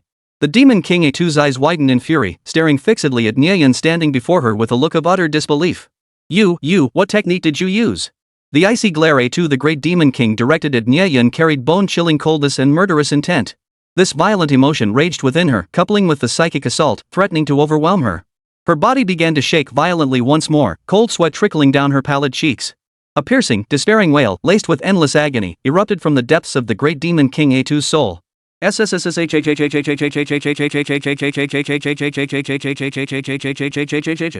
She desperately tried to cry out for help, to scream, but her throat felt as if it were being tightly gripped. No matter how hard she tried, not a single sound could escape. This ultimate torment pain, so suffocating, so excruciating it robbed her of her voice, once made her contemplate ending it all. Even without uttering a sound, mere observers could feel their hearts clench in agony just witnessing the trembling of her very soul. Oh! What a tragedy! Unable to bear witness to the great rabbit demon king's agonizing suffering, some trainees instinctively closed their eyes or turned away.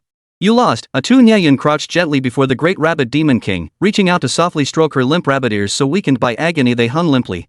His eyes lowered, he stared intently at the great rabbit demon king, curled up on the ground, trembling like a sieve. Nie Yun murmured softly, "Come with me. Become my contract spirit beast." He paused, his fingers gently brushing the crown of the great rabbit demon king's head. He could feel the tremors of her soul. But he must not show weakness now or all his efforts would be wasted. You know. My power can make you. Nie Yun cleared his throat, staring intently into her eyes. Take another step forward. Understand? Dual realm spirit rabbit Arola? Boom. Take another step forward? Nie Yun's words sent a chill down Atu the great demon king's spine. Wasn't that the pinnacle of 9th rank power she'd dreamed of reaching? And the title, Dual Realm Spirit Rabbit Alola. Why did hearing this name always stir such a fierce sense of recognition deep within her? Was Nie Yun's offhand remark actually calling her true name? Perhaps. Nie Yun is telling the truth? At this thought, the demon king Atu's body stiffened abruptly, her gaze suddenly growing clearer. She forced her head to turn, and the cold sweat pouring from her forehead instantly subsided. The soul-devouring force hadn't weakened yet, leaving her trembling violently but unable to speak. But with wide eyes fixed on Nie Yun, her questioning expression seemed to ask, "Is what you said true? This could work." A faint smile curved Nie Yun's lips. He raised his hand, signaling consciousness entity Arola to reduce the intensity of the soul attack, the very source of the great demon king Atu's agony. The interwoven assault of lightning, wind, and snow-infused psychic energy had indeed left her utterly tormented. Speak. Continue fighting, or submit to me. Nie Yun stood up, pulled out the spirit-packed island, and held it out before the great demon king Atu's. Which do you choose? Whoosh. As if a tight grip had suddenly loosened, the great demon king Atu gasped deeply, her soul feeling a sudden surge of relief. Thump, thump, thump. She kept patting her chest to catch her breath. After a long moment, she finally felt able to speak. Chin. The great demon rabbit murmured softly. Her second personality yearned desperately for a master to restrain her. She was sick of this half-human, half-ghost existence, sick of resisting the eerie forces invading her body and soul. And because she couldn't resolve this strange power, she grew to hate herself more and more. If given the choice, who would willingly become a vassal of the uncanny? Alright, just say it. Say you're willing. Nie Yun's eyes lit up instantly, his heart filled with secret glee. He had everything prepared. As soon as the great demon King A2 nodded, he could immediately establish a formal contract. Oh wow. Everyone was stunned by Nie Yun's mind-blowing maneuver, utterly awed by his audacity. Bald Jaeon banged his head in disbelief, his expression utterly bewildered. Nie Yun, are you even human? You're a one-star spirit contractor, and you're trying to contract an 8th grade ferocious beast? Holy crap. If I hadn't seen it with my own eyes, this unprecedented event in the history of the Great Xia Empire, if I told anyone, they'd never believe me. Song Yi gasped wildly. He and Lin Wudi exchanged a wry smile, the gap between them and Nie Yun seemed to be widening by the minute. Yet strangely, they no longer felt lost. Instead, they secretly felt fortunate with a godlike spirit contractor like Nie Yun leading them. Even fools could steal his techniques and become high-tier spirit contractors. 6-star, 7-star, 8-star spirit contract levels within reach. But Ajia, however, froze in shock, his face etched with worry. Nie Yun, aren't you afraid your spirit beast might break free from your control someday and turn on you? What nonsense! If Nie Yun could subdue an 8th grade ferocious beast, he can certainly handle her. Xin Shang had become Nie Yun's staunchest supporter, placing unconditional faith in his abilities. Su Wanning and Meng Fangfei's beautiful eyes sparkled as they stared at Nie Yun's unintentionally revealed handsome features, their admiration for him utterly unmasked. But just as everyone believed Nie Yun was about to successfully subdue the Great Demon Rabbit, an unexpected phenomenon suddenly appeared. At the critical moment when the Great Demon King A2 was about to submit, the primary personality seized control once more. With the second personality already weakened, the Great Demon King A2 was once again exploited by the first personality. Its sinister power completely took control of her body and consciousness. Boom! A terrifying black mist erupted once more around the Demon King A2. Whoosh! With a fierce glint in her eyes, Great Demon King A2 seized the instant before Nie Yun could react. She leapt forward with a sudden burst of speed, materializing abruptly before the consciousness form Arola. He. This Demon King will kill you. And I won't have to be bound by that human fool's contract anymore. He. Prepare to die. In the blink of an eye, the Great Demon King A2 extended her demonic claws toward the consciousness entity. She abandoned magical attacks, instead using the formidable physique of an 8th grade ferocious beast to directly seize the consciousness entity's throat. The consciousness entity could only synchronize with her on a skill level physically, it was utterly overwhelmed. No! Nie Yun's pupils trembled violently. He had realized what the Great Demon King A2 intended to do. This was a desperate, mutually destructive tactic. She must be mad to attempt such a ruthless act. No! You can't! Nie Yun desperately tried to stop her. It'll backfire. You could even die. Stop now. Oomph. Nie Yun. Don't gloat. The Demon King's eyes blazed crimson as she whipped her head around, her gaze locking onto Nie Yun's with savage intensity. Her molars ground together with a grinding sound as she practically spat the words through clenched teeth. Even in death, this Demon King will never submit to you. Snap. No. Amid Nie Yun's horrified cry, the Great Demon King A2 twisted her wrist with brutal force. The consciousness entity's neck snapped instantly under the force, its crystal-like body turning transparent once more in the blink of an eye. It dissolved into a wisp of smoke drifting into the void. Chapter 44, A2's realm plummets. The entire crowd survives the catastrophe. Put. The Great Demon King A2's body convulsed violently. A wave of burning, metallic sweetness surged from her heart and lungs to her throat. She bit down hard on her lips, yet couldn't contain the gush of blood that forced its way out. What sent her heart racing even more was the realization that the dense, almost tangible black, eerie power surrounding her, along with that terrifying aura of authority, seemed to be frantically dissipating and collapsing from her body at a visible speed. Aya. She let out a deafening, frenzied scream. Vast spiritual energy surged from her body like a torrent rushing toward the precipice of Tiger Leaping Gorge, pouring out uncontrollably. Her cultivation level plummeted like an avalanche, visibly sliding down at an alarming speed. Boom! An invisible thunderclap echoed the formidable aura of an 8th grade ferocious beast instantly withered, plummeting to 7th grade. Yet this was far from over. The plunge in cultivation felt like falling into an abyss, like riding a roller coaster hurtling downhill at full speed, utterly unstoppable. Bang! 6th grade ferocious beast mirror. Boom! 5th grade beast realm. Finally, amidst the deathly silence, that despair-inducing aura abruptly halted at the 5th rank fiend beast realm. Forcibly annihilating her own consciousness had triggered the most brutal backlash from the void laws, causing her to plummet through 3 realms in an instant. In the blink of an eye, an 8th grade ferocious beast plummeted from the clouds into the mud. Pitiful. Tragic. Just as everyone's minds were still reeling, unable to recover.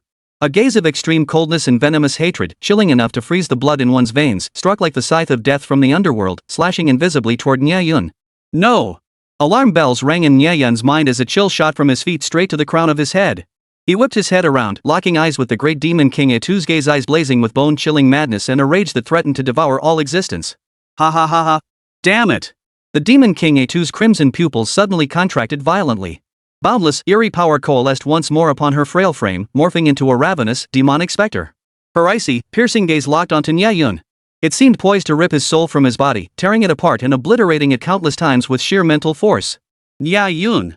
A venomous, bone-chilling roar erupted from her mouth, each syllable dripping with blood-soaked vengeance. I want you dead. No! A2! Stop struggling. Come back to me, or submit to Nie Yun, either one is fine, please? Meng Fangfei wept bitterly, her tears falling like pear blossoms. Though she knew nothing of what the demon King A2 had endured, she could feel the excruciating pain within his heart. All she wanted now was for A2 to give her a chance to make amends and beg forgiveness. Even if Nie Yun were to contract A2, she would accept it. Swish! The instant Meng Fangfei spoke, a fleeting clarity flashed in A2 the great demon king's eyes. Her expression froze, her gaze filled with complex emotions. But it vanished just as quickly. Her primary personality reasserted control, and the great rabid demon lord unleashed a deafening roar at Meng Fangfei, Nie Yun, and everyone else present. Liars. All of you are liars. You promised to treat me well, yet you torment and deceive me time and time again. I, the great rabid demon king, will never coexist with you foolish humans. Especially you, Nie Yun.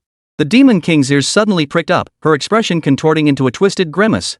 With a thunderous boom, a powerful wave of resentment surged skyward, and the nearly tangible black domain spread once more. Its overwhelming pressure swept across the entire scene, sending chills down everyone's spines. Even with his cultivation level fallen to 5th grade, the great rabid demon king's power was enough to make the recently rescued group feel as if they'd fallen into an ice cave, their scalps tingling with dread. Every breath became agonizingly difficult as utter terror once more clutched at their throats. Master! I'll protect you. Ali shot forward, her 9 tails unfurling like a peacock's tail. Roar! The great dragon also flashed before Nie Yun, assuming a defensive stance. Ice Phoenix. Turtle. Wind Maiden. Fury Warrior, Prince. All 11 contract beasts were summoned in perfect formation before Nie Yun in a desperate gamble, everyone resolved to protect him at all costs. In this entire chamber, he was likely the only one who could emerge unscathed from the full-force strike of a 5th-rank ferocious beast. Nie Yun. We believe in you. Su Wanung shouted, clenching her fist and injecting him with boundless motivation. Nie Yun smiled confidently, nodding to everyone beside him, signaling reassurance. Dual Realm Spirit Rabbit Alola. He turned to stare at the great demon rabbit, a hint of unusual excitement curling his lips. Bring it on if you've got the guts. While outwardly taunting the demon King A2 to distract him, Nie Yun's private maneuvers never ceased. He secretly imbued Ghana with the dual realm fusion plus blizzard lightning plus addition skill. Simultaneously, he granted her a 50% boost to attack power, defense, and spiritual energy. With these multifaceted enhancements, victory in this battle was far from impossible. After all, with the demon King A2's realm fallen and her aura still wildly chaotic, her strongest attack couldn't possibly surpass the power of a 5th-rank realm. Take a gamble, turn a bicycle into a motorcycle. Oh? Facing death, you still insist on lying neatly on your boards? A2 the great demon king's eyes flashed with cruelty and gloom. Very well. I'll kindly escort you on your journey to hell, damned humans. Yet, just as this frenzied aura surged to its peak, the moment the demon King A2 was about to unleash her final, reckless strike of vengeance, her expression abruptly twisted. Amidst her fury, a flash of utter panic and unwillingness flickered. Damn it! How did those great Xia lackeys get here so fast? Damn it! There's even the aura of an 8th-rank fiend beast. The great demon King A2 keenly sensed that the great Xia Empire's forces had entered the secret realm dungeon accompanied by an 8th-rank ferocious beast. If she didn't find a way out immediately, she would surely be captured by the great Xia Empire. Damn it! If she hadn't been severely injured, bolstered by her bizarre powers, neither of those 8th-rank beasts would stand a chance against her, the demon King A2. But now, her soul had suffered unprecedented damage, her cultivation plummeted, and she was now a spent force. The great demon King A2 felt the chaotic energy within her body, struggling desperately to suppress the lurking, monstrous power threatening to backfire. If this injury wasn't treated immediately, the consequences would be unimaginable. Damn you, Nie Yun! She shot him one final, seething glare, filled with unbearable resentment and hatred, as if etching his image into the depths of her soul. You wait. I will return. With that bitter, defiant threat, the great demon King A2 swung her arm violently. Whoosh! Exhausting her last remnants of spiritual energy, she painfully tore open a rift in the surrounding space. Her legs kicked off the ground violently, and in an instant, she transformed into a twisted, dim, and extremely unstable crimson-black streak of light. Staggering, she plunged into it and vanished in the blink of an eye. Damn it! The consciousness entity is destroyed. We've lost our best chance. Nie Yun stared at the rapidly closing spatial fissure, a wave of intense regret and frustration surging within him. Facing the weakened 2 moments ago had been a once-in-a-lifetime chance to subdue her. Yet now, he had no combat-ready forces left to fight her. Forcing an intervention would only drag the newly rescued group back into peril. What a pity. So close. Next time. I will become stronger. A tue luola, you wait. A sharp, resolute gleam flashed in Nie Yun's eyes as he stared blankly at the direction where the space had torn apart. Arola, you will submit to me. Definitely. Chapter 45, I refuse to believe it impossible. Dean Wangtang's social death. Crash. Clatter. With the Demon King Atu's complete departure, the barrier wall that had imprisoned everyone for so long, that wall of despair, now shattered like ice crystals exposed to the scorching sun. It emitted a series of crisp, cracking sounds, then dissolved into a sky filled with sparkling points of light, vanishing completely into the void. The stone door, now within arm's reach, slowly swung open, no longer restraining anyone. Dead silence filled the chamber. Several seconds passed. Someone sniffed, then tentatively asked in a thick nasal voice, We won? The words ignited a fuse. The next moment, a deafening roar of ecstatic cheers, a mix of tears and laughter, finally erupted like a volcano, reverberating through the entire chamber. We won! We won! Nie Yun is awesome. The ecstatic joy of surviving a catastrophe and the shrieking cheers erupted like a volcano, transforming into a massive wave of sound that thundered through the entire chamber. The fear, dread, and exhaustion in everyone's hearts were instantly swept away by a massive flood of overwhelming joy and excitement. Wah! Ajia could hold on no longer, collapsing onto the floor as he buried his face in his hands and sobbed uncontrollably. We survived. We really survived. Ah! Sonny screamed hoarsely in ecstasy. He slid down slowly, leaning against the corner of the wall, every hair on his body standing on end with sheer excitement. Damn, that was intense. Lin Woody gripped Ball J's shoulders, gasping for breath. He tried to laugh out loud, but his facial muscles were too tense and stiff. Instead, he roughly wiped his face, his eyes welling up uncontrollably once more. Bang! Wonderful! Nie Yun! Su Wanning rushed forward and threw herself into Nie Yun's arms, wrapping her arms tightly around his waist. Tilting her head back, her beautiful eyes brimmed with tenderness and pride. I knew you could do it! Meng Fangfei instinctively wanted to rush toward Nie Yun too, but seeing Su Wanning had already beaten her to it, her feet abruptly halted. No! Her fingers unconsciously twisted the hem of her shirt tightly, forcing down the complex emotions surging within her. Her beautiful eyes flickered with a fleeting, almost imperceptible shadow of disappointment. Regaining her composure, she couldn't help but harshly rebuke herself internally. No. I can't. He already has Wan Ning. Suddenly, as if struck by a thought, she lifted her gaze toward the direction where Atu had vanished. An overwhelming wave of complex emotions crashed over her heart once more. Clenching her fists tightly, a more intense resolve ignited within her mind. Atu, no matter what you become, you must hold on. Wait for me. I will find you, drive away the strange power, and bring you home. Everyone, the danger has passed. Let's go. Nie Yun gently patted Meng Fangfei's shoulder and winked with a smile. Ha! Oh, Meng Fangfei snapped out of her daze, pausing only for a moment before hurrying to keep pace with Nie Yun, her beautiful eyes occasionally glancing at his tall silhouette. Nie Yun and Su Wanning, their fingers intertwined, were about to lead the group out of the secret chamber when they suddenly heard rustling footsteps nearby. Found it! There's movement over here. The sound's coming from inside here. Quick! Students! Are you in there? Answer me! The shouts and footsteps grew closer, clearer, and more urgent. The group instinctively flinched, but their faces quickly lit up with immense relief. The rescue they had been desperately awaiting had finally arrived. Everyone felt as if they had found a ray of light in the darkness, their pupils blazing with the exhilaration of survival after disaster. It's the Dean! I heard Dean Lu's voice. Principal! We're here! We're all here! Song Yi and Lin Woody jumped up and down with excitement. Waving their arms wildly, they dashed toward the secret room entrance as if rushing to embrace their dearest relatives. The Dean! It's our Dean's voice! Dean! Come quickly! We're fine! We're all alive! The members of the Blazing Sun Academy were also overjoyed, their voices choked with tears, as if they were about to demonstrate what it meant to cry tears of joy. Soon, the massive rescue team swiftly converged with the two shaken squads just outside the chamber. Holy! So many people! The crowd stared in disbelief. Holy crap! The rescue force was nothing short of elite. Not only were the head instructor of the Super Divine Combat Academy, Lu Wenxiang, and the deans of both the Blazing Sun Academy and the Sky Dome Academy present, but what was even more astonishing was the appearance of Cheng Feng, the commander of the Great Xia Empire's Beastmaster Division. His expression was stern, commanding respect without a word. Following him were two formidable 8th grade beasts, their presence overwhelming and their piercing gazes impossible to meet. The arrival of these two 8th grade contract beasts instantly instilled an unparalleled sense of security, silently underscoring the gravity of the situation. Good heavens! You're all unharmed, this is absolutely wonderful. Lu Wenxian broke into a quick jog, rushing to greet the students of the Super God Combat Academy before him. His eyes sparkling with excitement, he patted Song Yi and the others on the shoulder one by one. Everyone's safe. I can finally relax. Ha? Nie Yun? His gaze swept past Song Yi and the others.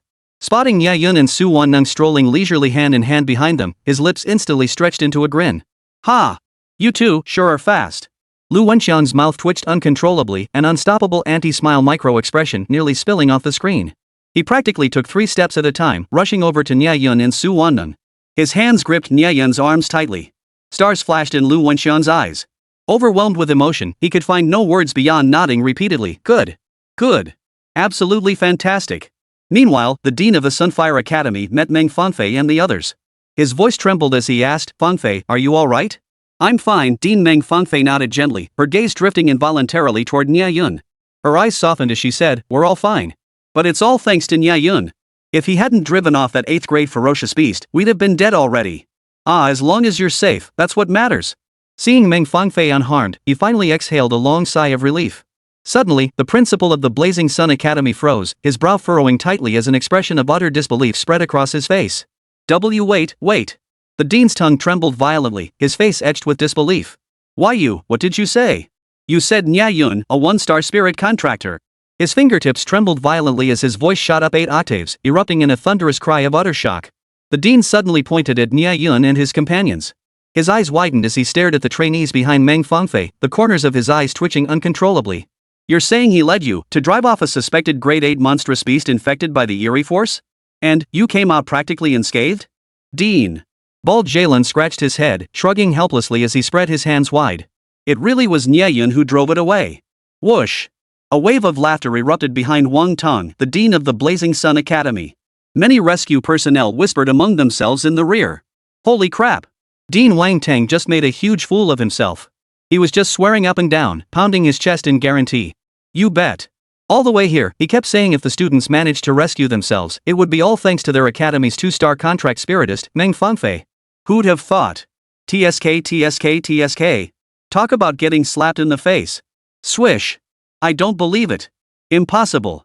Dean Wang Tang's aged face flushed crimson up to his neck as he suddenly roared in fury. His furious gaze snapped toward Jie.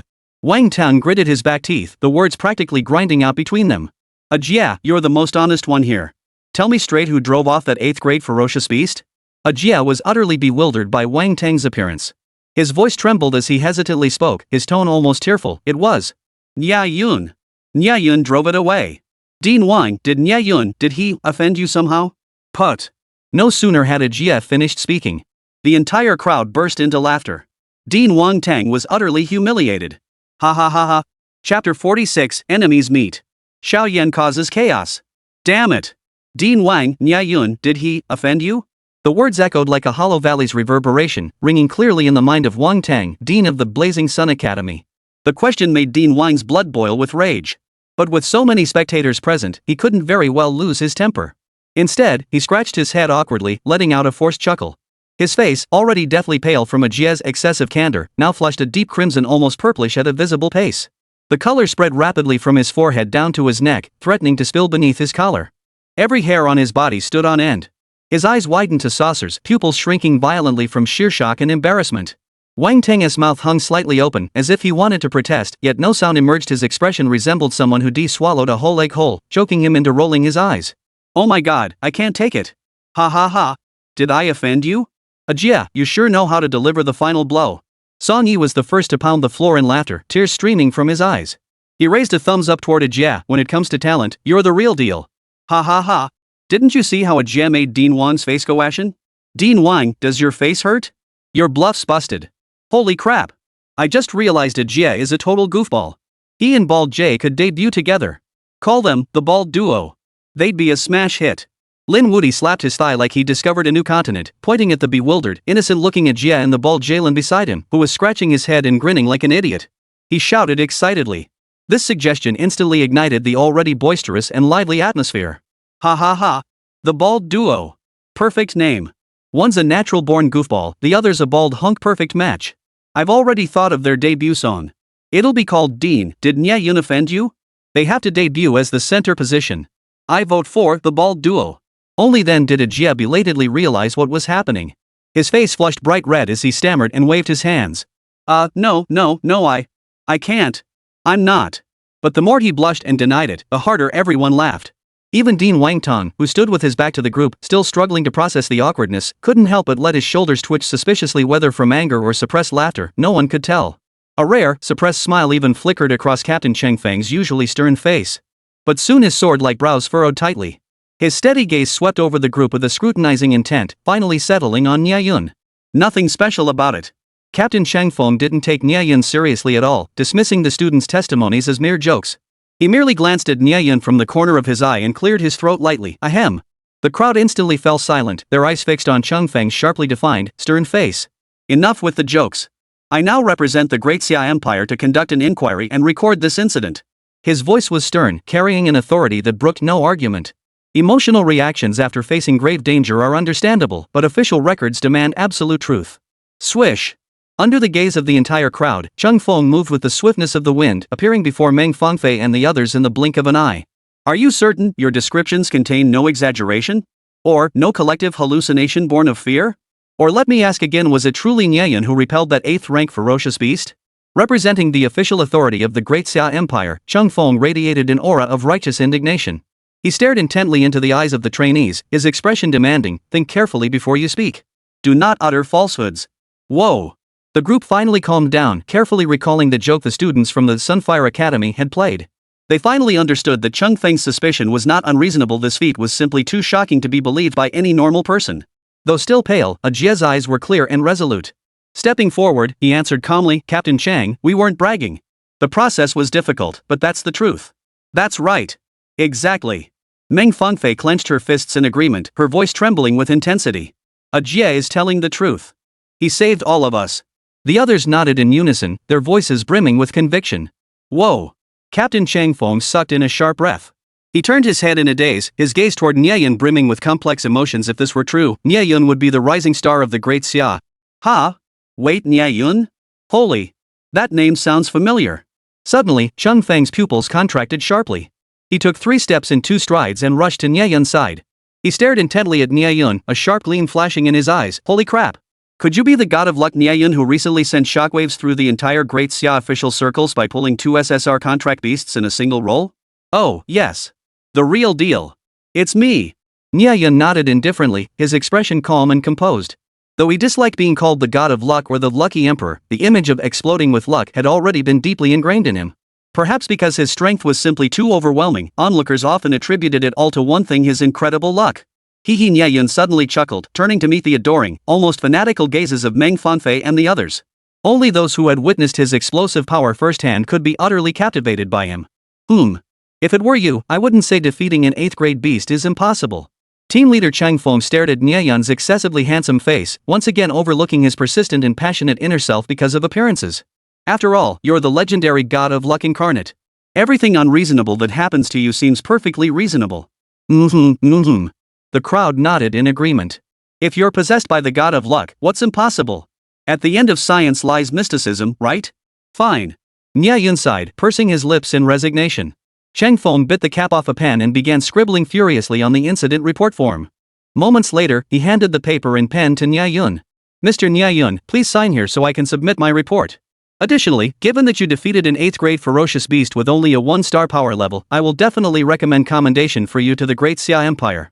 Just as Captain Cheng Feng was patiently explaining the relevant matters to Nie Yun, a jarringly discordant voice suddenly pierced the air from behind the search and rescue team, dripping with scorn and venom.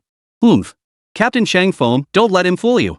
Xiao Yan's vicious, sinister face abruptly emerged from the crowd. He shoved others aside, struggling to push his way forward. Damn it! That despicable bastard again. The moment Xiao Yan appeared, everyone from the Super God Combat Academy and the Blazing Sun Academy felt their hair stand on end. They glared at him with hatred, itching to punch him right then and there. Captain Cheng Feng's eyes suddenly narrowed.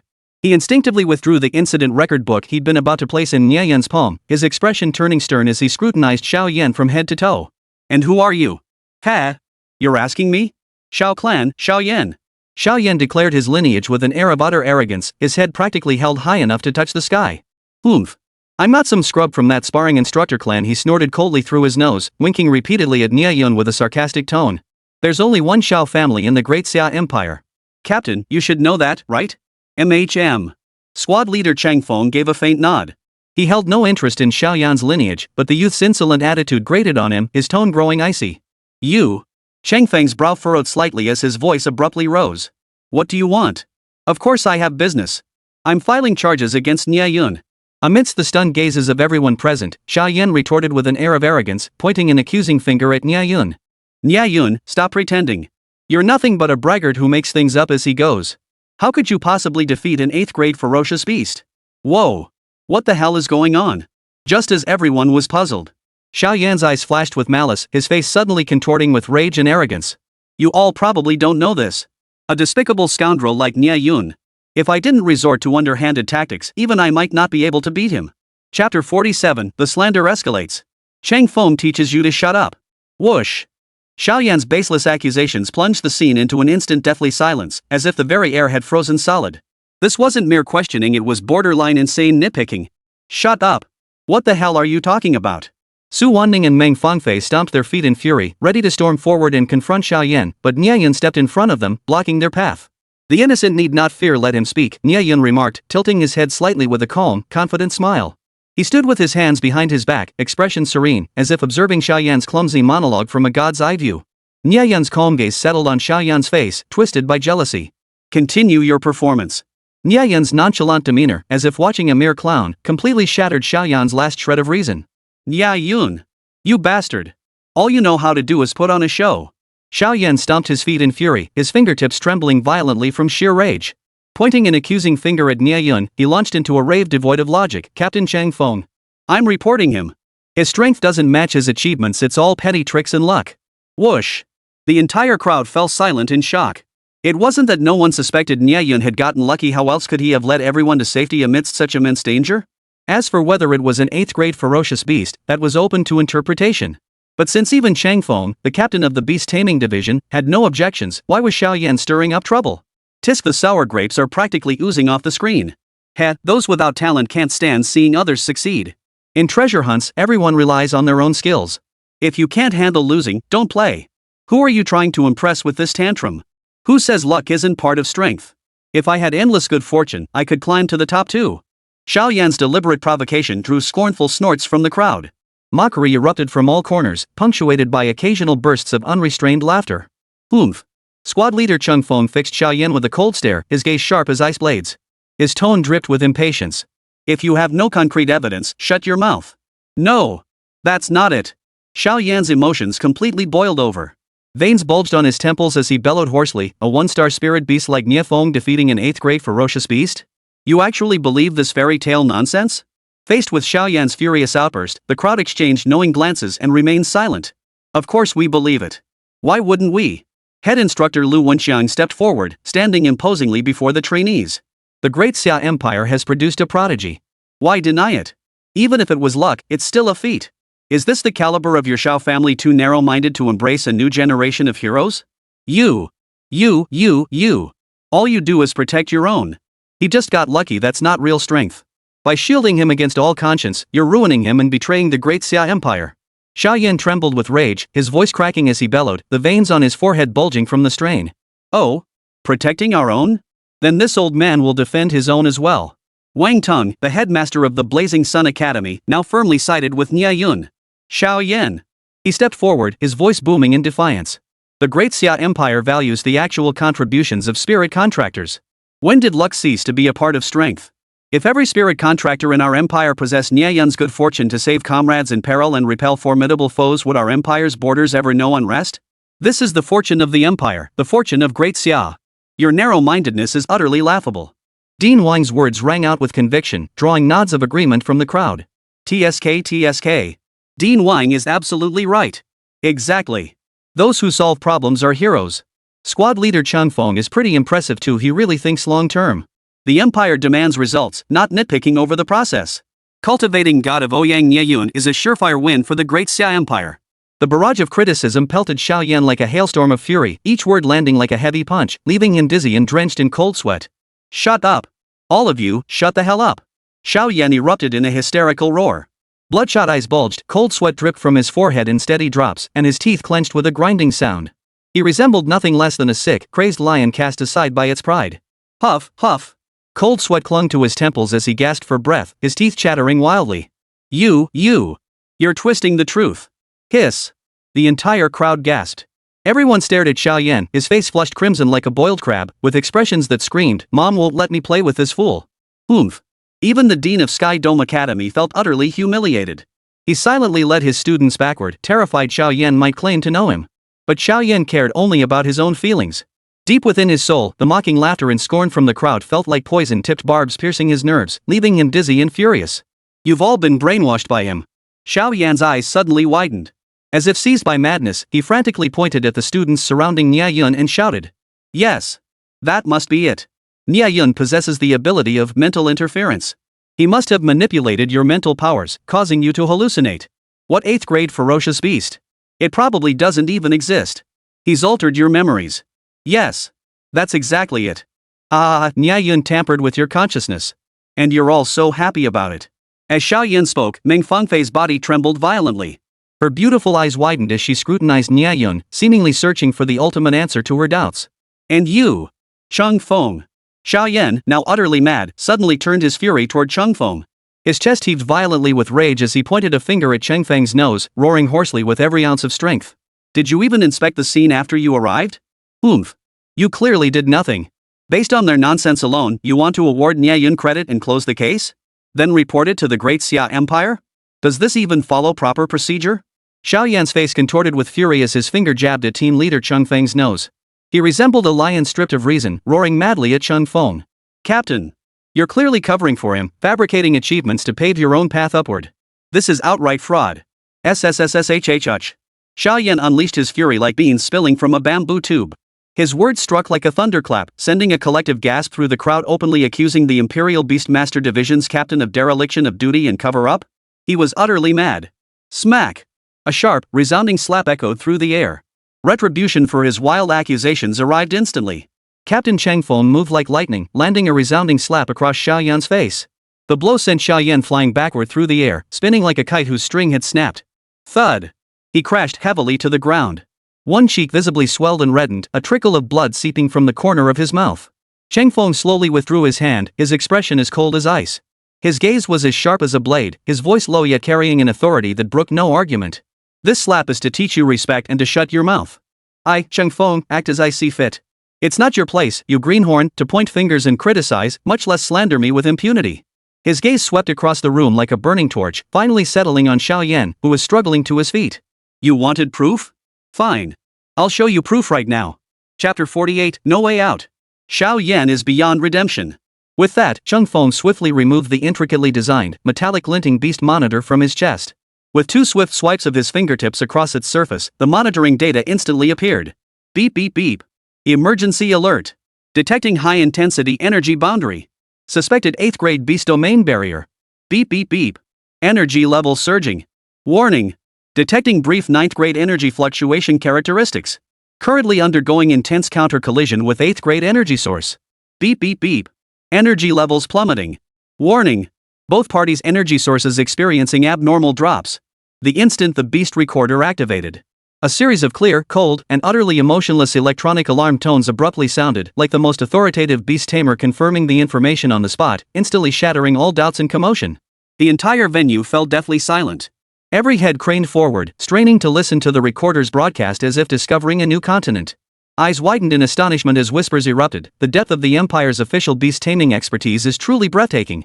The recorder's broadcast was clear and detailed, even capturing the immense energy and skill surging around the chamber unnoticed by anyone when they first approached, perfectly documented. Whoosh! The crowd stroked their beards and smacked their lips, savoring every detail of the monitor's playback. 2 wildly violent energies had collided and annihilated each other here, their energy levels terrifyingly beyond the limits of anyone present's imagination. The recorded measurements fluctuated wildly between the energy levels of an 8th grade and a 9th grade ferocious beast. All were utterly dumbfounded. They could scarcely believe that the official measurements from the Great Xia Empire could be so precise. Even the domain barriers unleashed by the beasts, their cultivation levels, and the energy waves they unleashed were detected with crystal clarity. Good heavens, this is far too detailed. Only the Great Xia Empire's official system could do this. Capturing the instantaneous peak of the energy collision? Has the Empire's technology truly advanced this far? No wonder Captain Chang was so confident. It turns out everything was under surveillance. With just a slight intervention from the authorities, the matter was resolved effortlessly. Exclamations and gasps of astonishment echoed throughout the room. This was no longer mere hearsay, it was irrefutable proof. The sheer depth of the authorities' capabilities and the precision of their detection technology were truly breathtaking. Though this matter seemed effortless in Chang Feng's hands. But for ordinary people to send their spirit beasts to investigate, or to employ their family's secret arts, it was as difficult as climbing to the heavens. Many had searched anxiously for hours, yet remained utterly baffled. The only information accessible through the transmission stones was a simple alert indicating the trainees' lives were in danger and requiring aid from the Great Xia Empire. That was the extent of what they could grasp.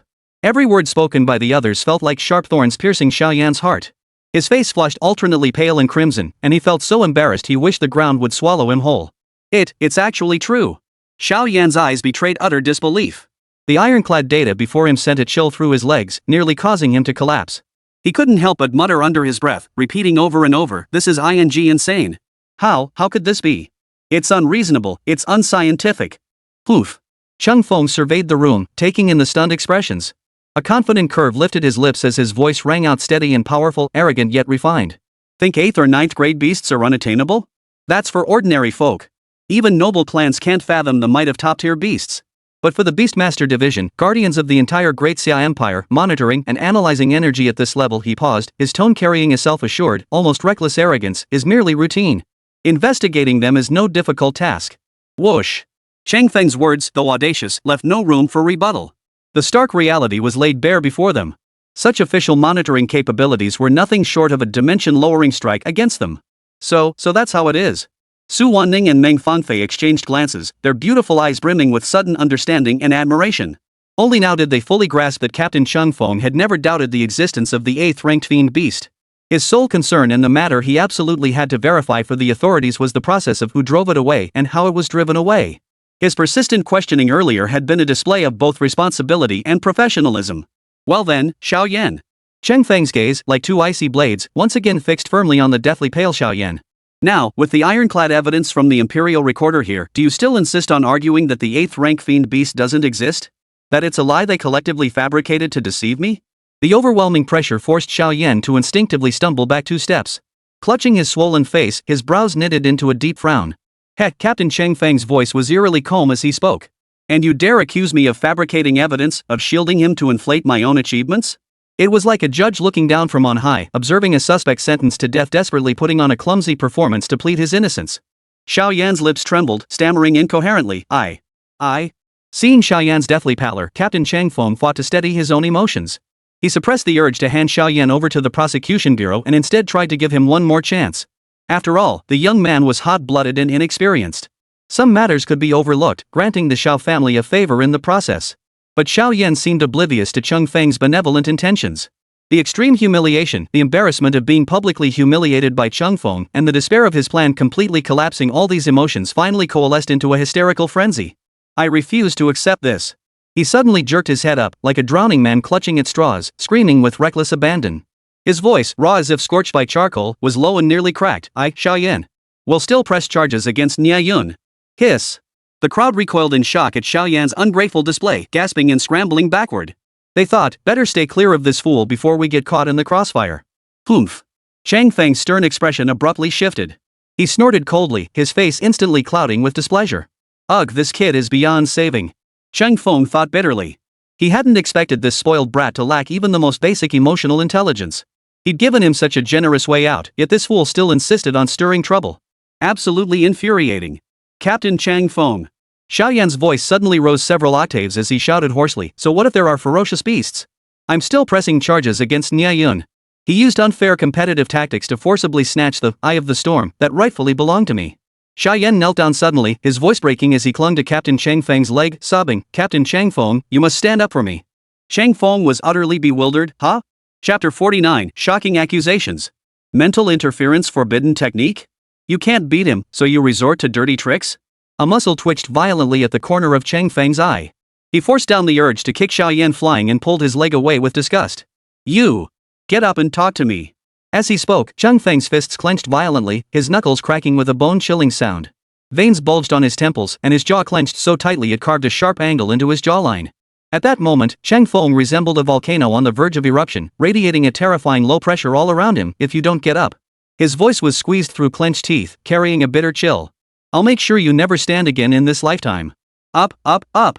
I'm getting up right now. Xiaoyan shot up with a thud, quickly wiping his face as he rolled over. Grinning and rubbing his hands together, he stood before Chang Feng. Captain Chang Feng. Get to the point. Chang Feng was stern, shooting Xiaoyan a cold glance, seemingly on guard against any further mischief. Captain Chang Feng, I want to file a complaint against Nie Yun.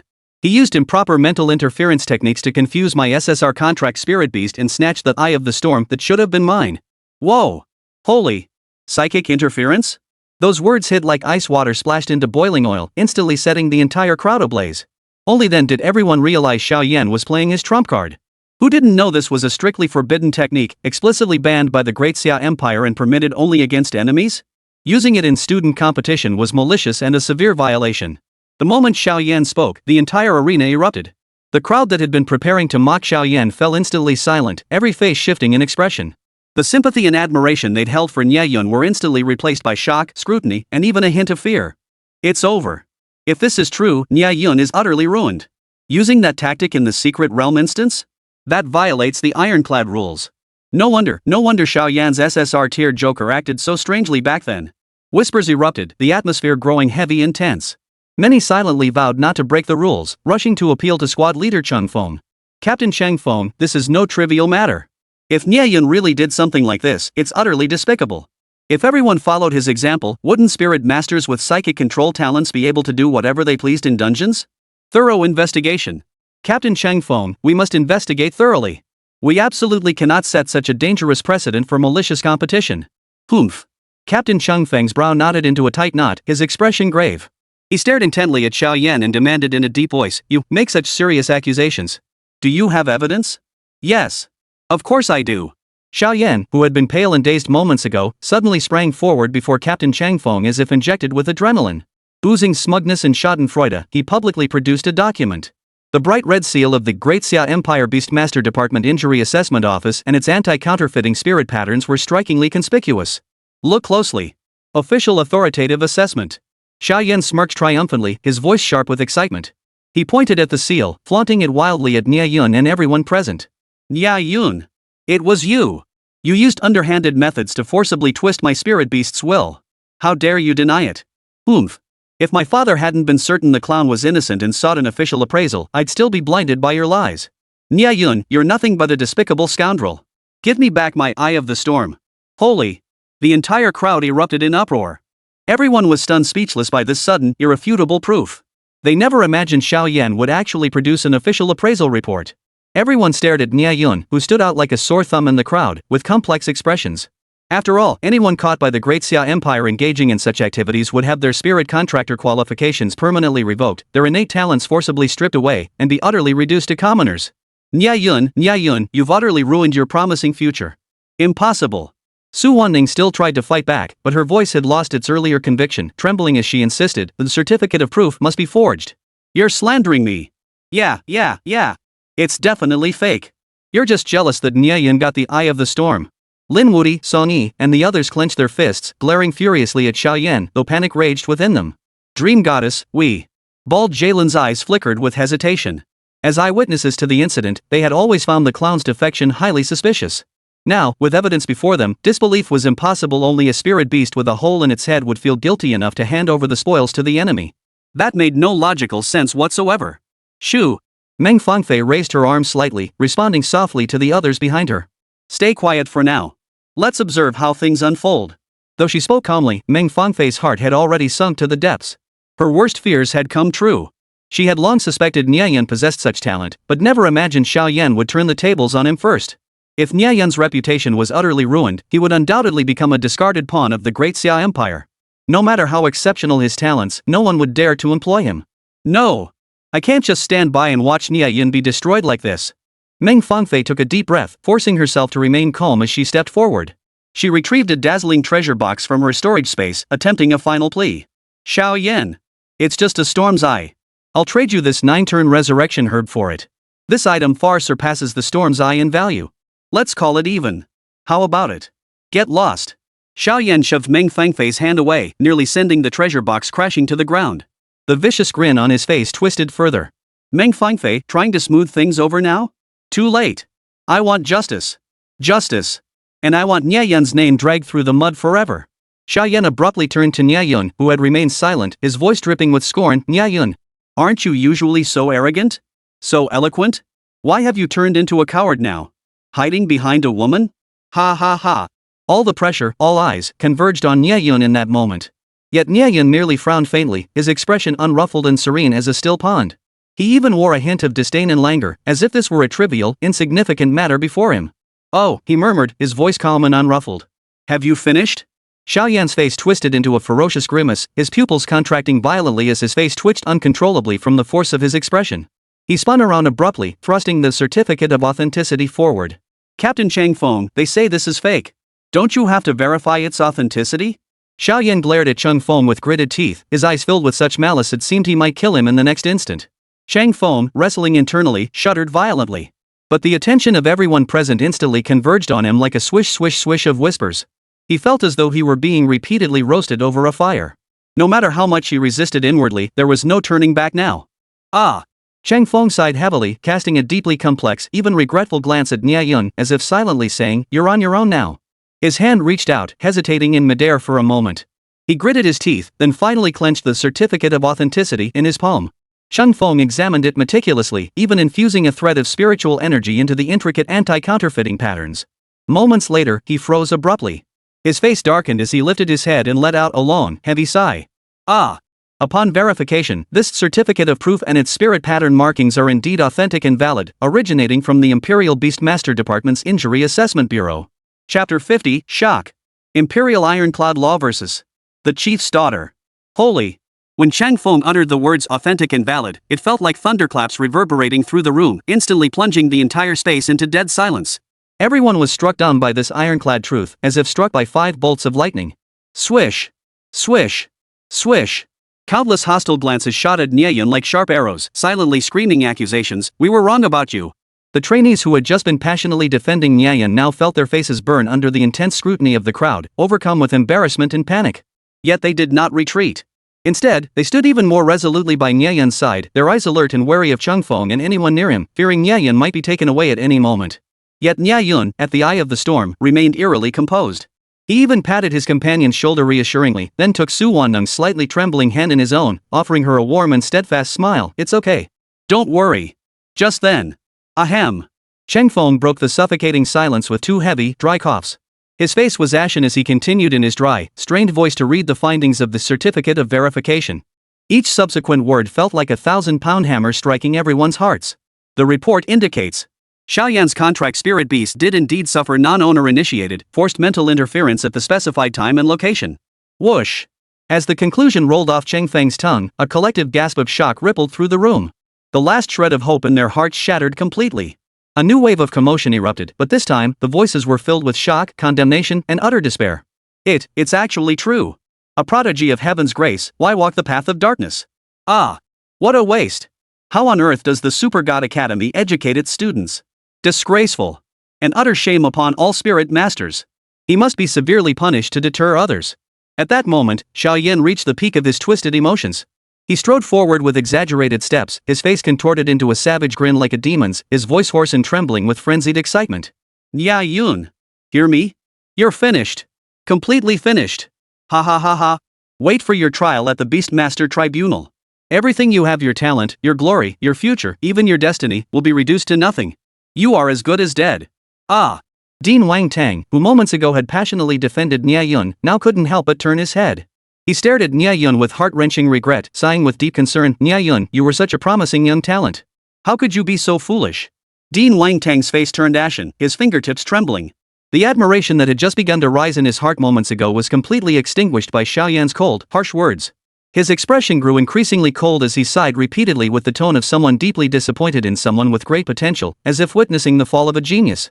You're foolish. Utterly foolish. Treasures can be replaced. But a ruined future can never be reclaimed. Nie Yun, is this really true? Director Lu Wenxiang was sweating coldly with anxiety, his voice cracking as he stared at Nie Yun with desperate, fearful eyes, searching his face for a denial. Tell me honestly. Did you really do something so outrageous? His eyes darted wildly, his emotions churning to the extreme. A wave of panic washed over Lu Wenxiang. He desperately wanted to hear Nie Yun's emphatic denial, yet dreaded the utterance of a hopeless confession. The sharp barbs of mockery around him pierced like needles, throwing him into disarray, yet his gaze never left Nie Yun. Clinging to the last shred of hope, he demanded, I need to hear it from your own mouth. Did you or didn't you? Principal, please hear me out. Actually, it was Xiao Yan who. Nie Yun sensed the weight of the dean's concern. His lips parted to speak, but suddenly. No. That's not the whole truth. Suddenly, two crisp, furious female voices erupted like arrows piercing the sky. Su Wanning and Meng Fangfei stepped forward in unison, their faces frosted with anger as they pointed at Xiao Yan, shouting in perfect harmony. How dare you twist the truth? What gives you the right to cherry-pick facts here? If you've got the guts, explain the entire sequence of events word for word in front of everyone. Oh? The scene froze as if someone had pressed pause, all the clamor abruptly ceasing.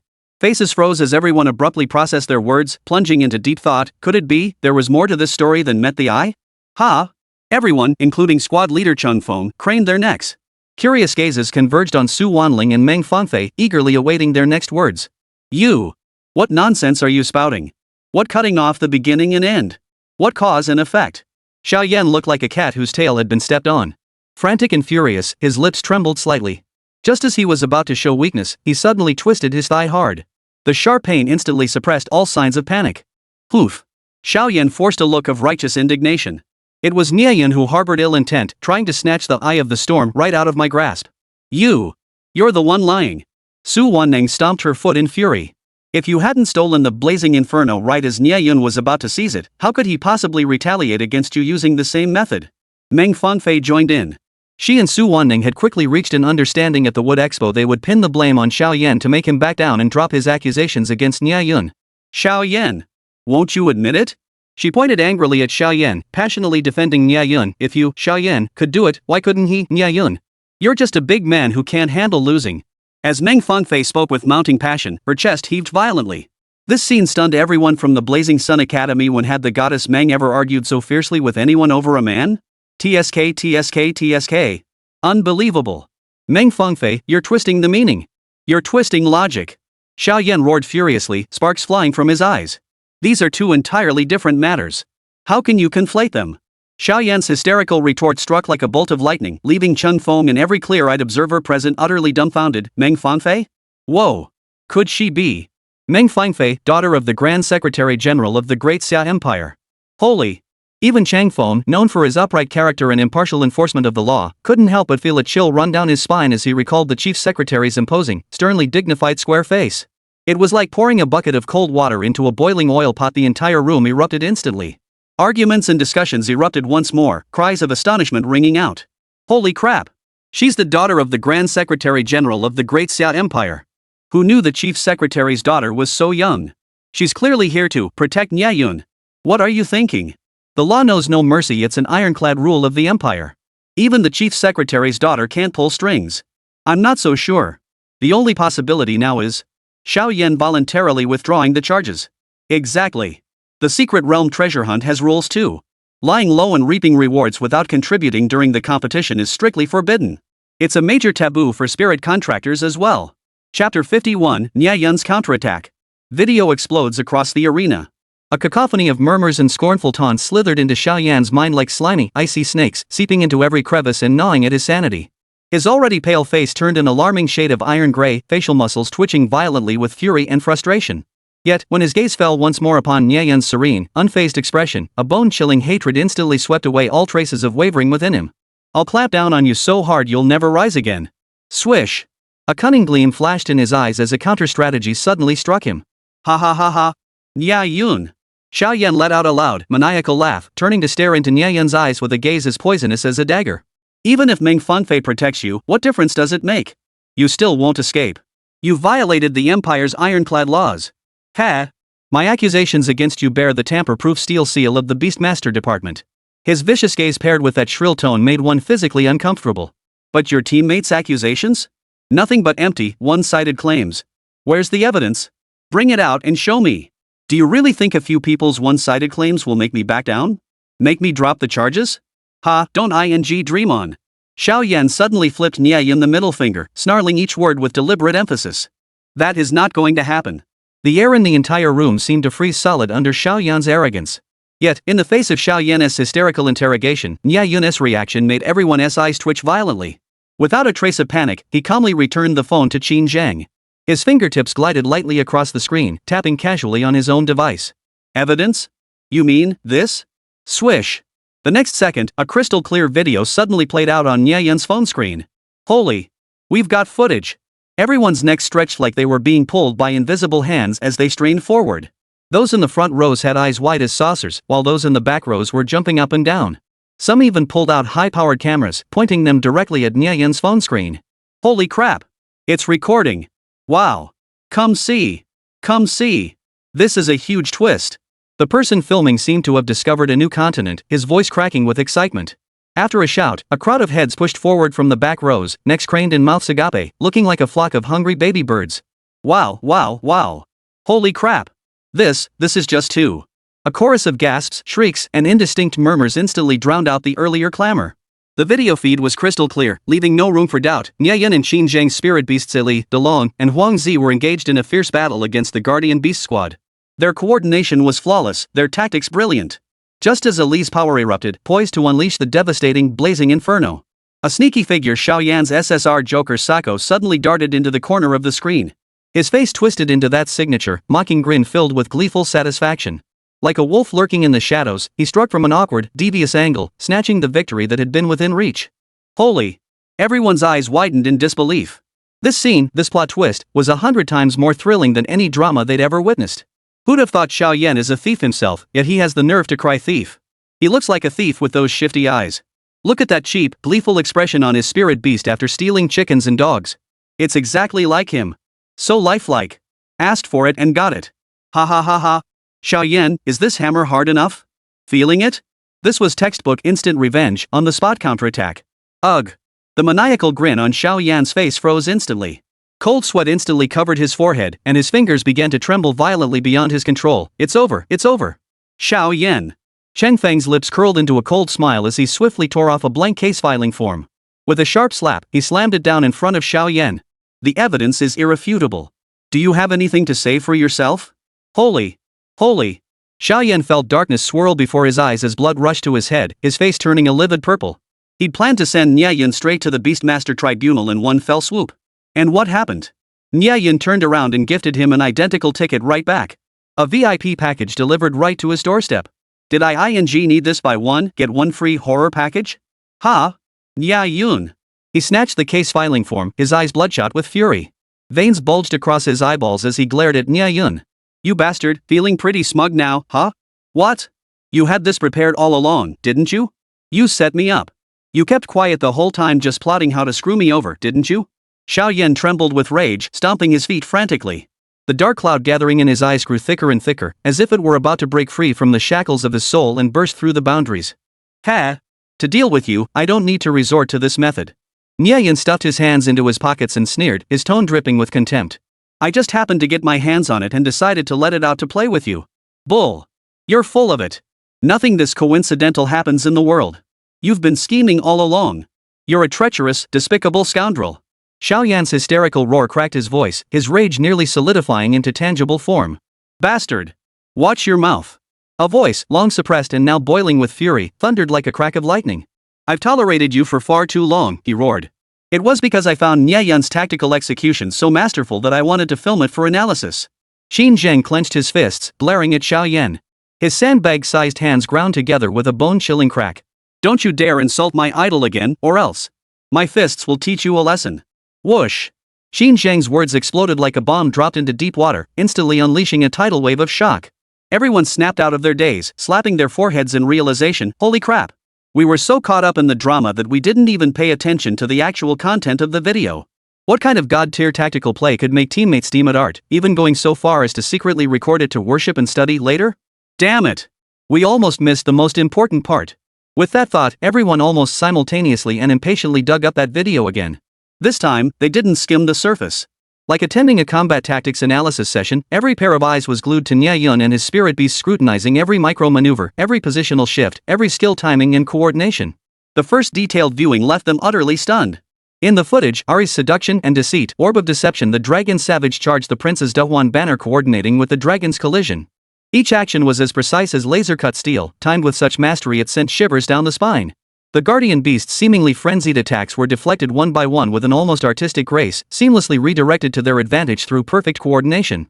Not enough, one more time. Upon second viewing, everyone's scalps began to tingle. Many began to grasp the essence. Nie Yun's command not only executed skills with millimeter precision but also anticipated the guardian beast's movements and even environmental shifts. This absolute command and insight into the battlefield sent chills down the spines of every self-proclaimed genius spirit contractor, filling them with profound awe. Holy! That positioning! That anticipation! It's godlike! I think I get it.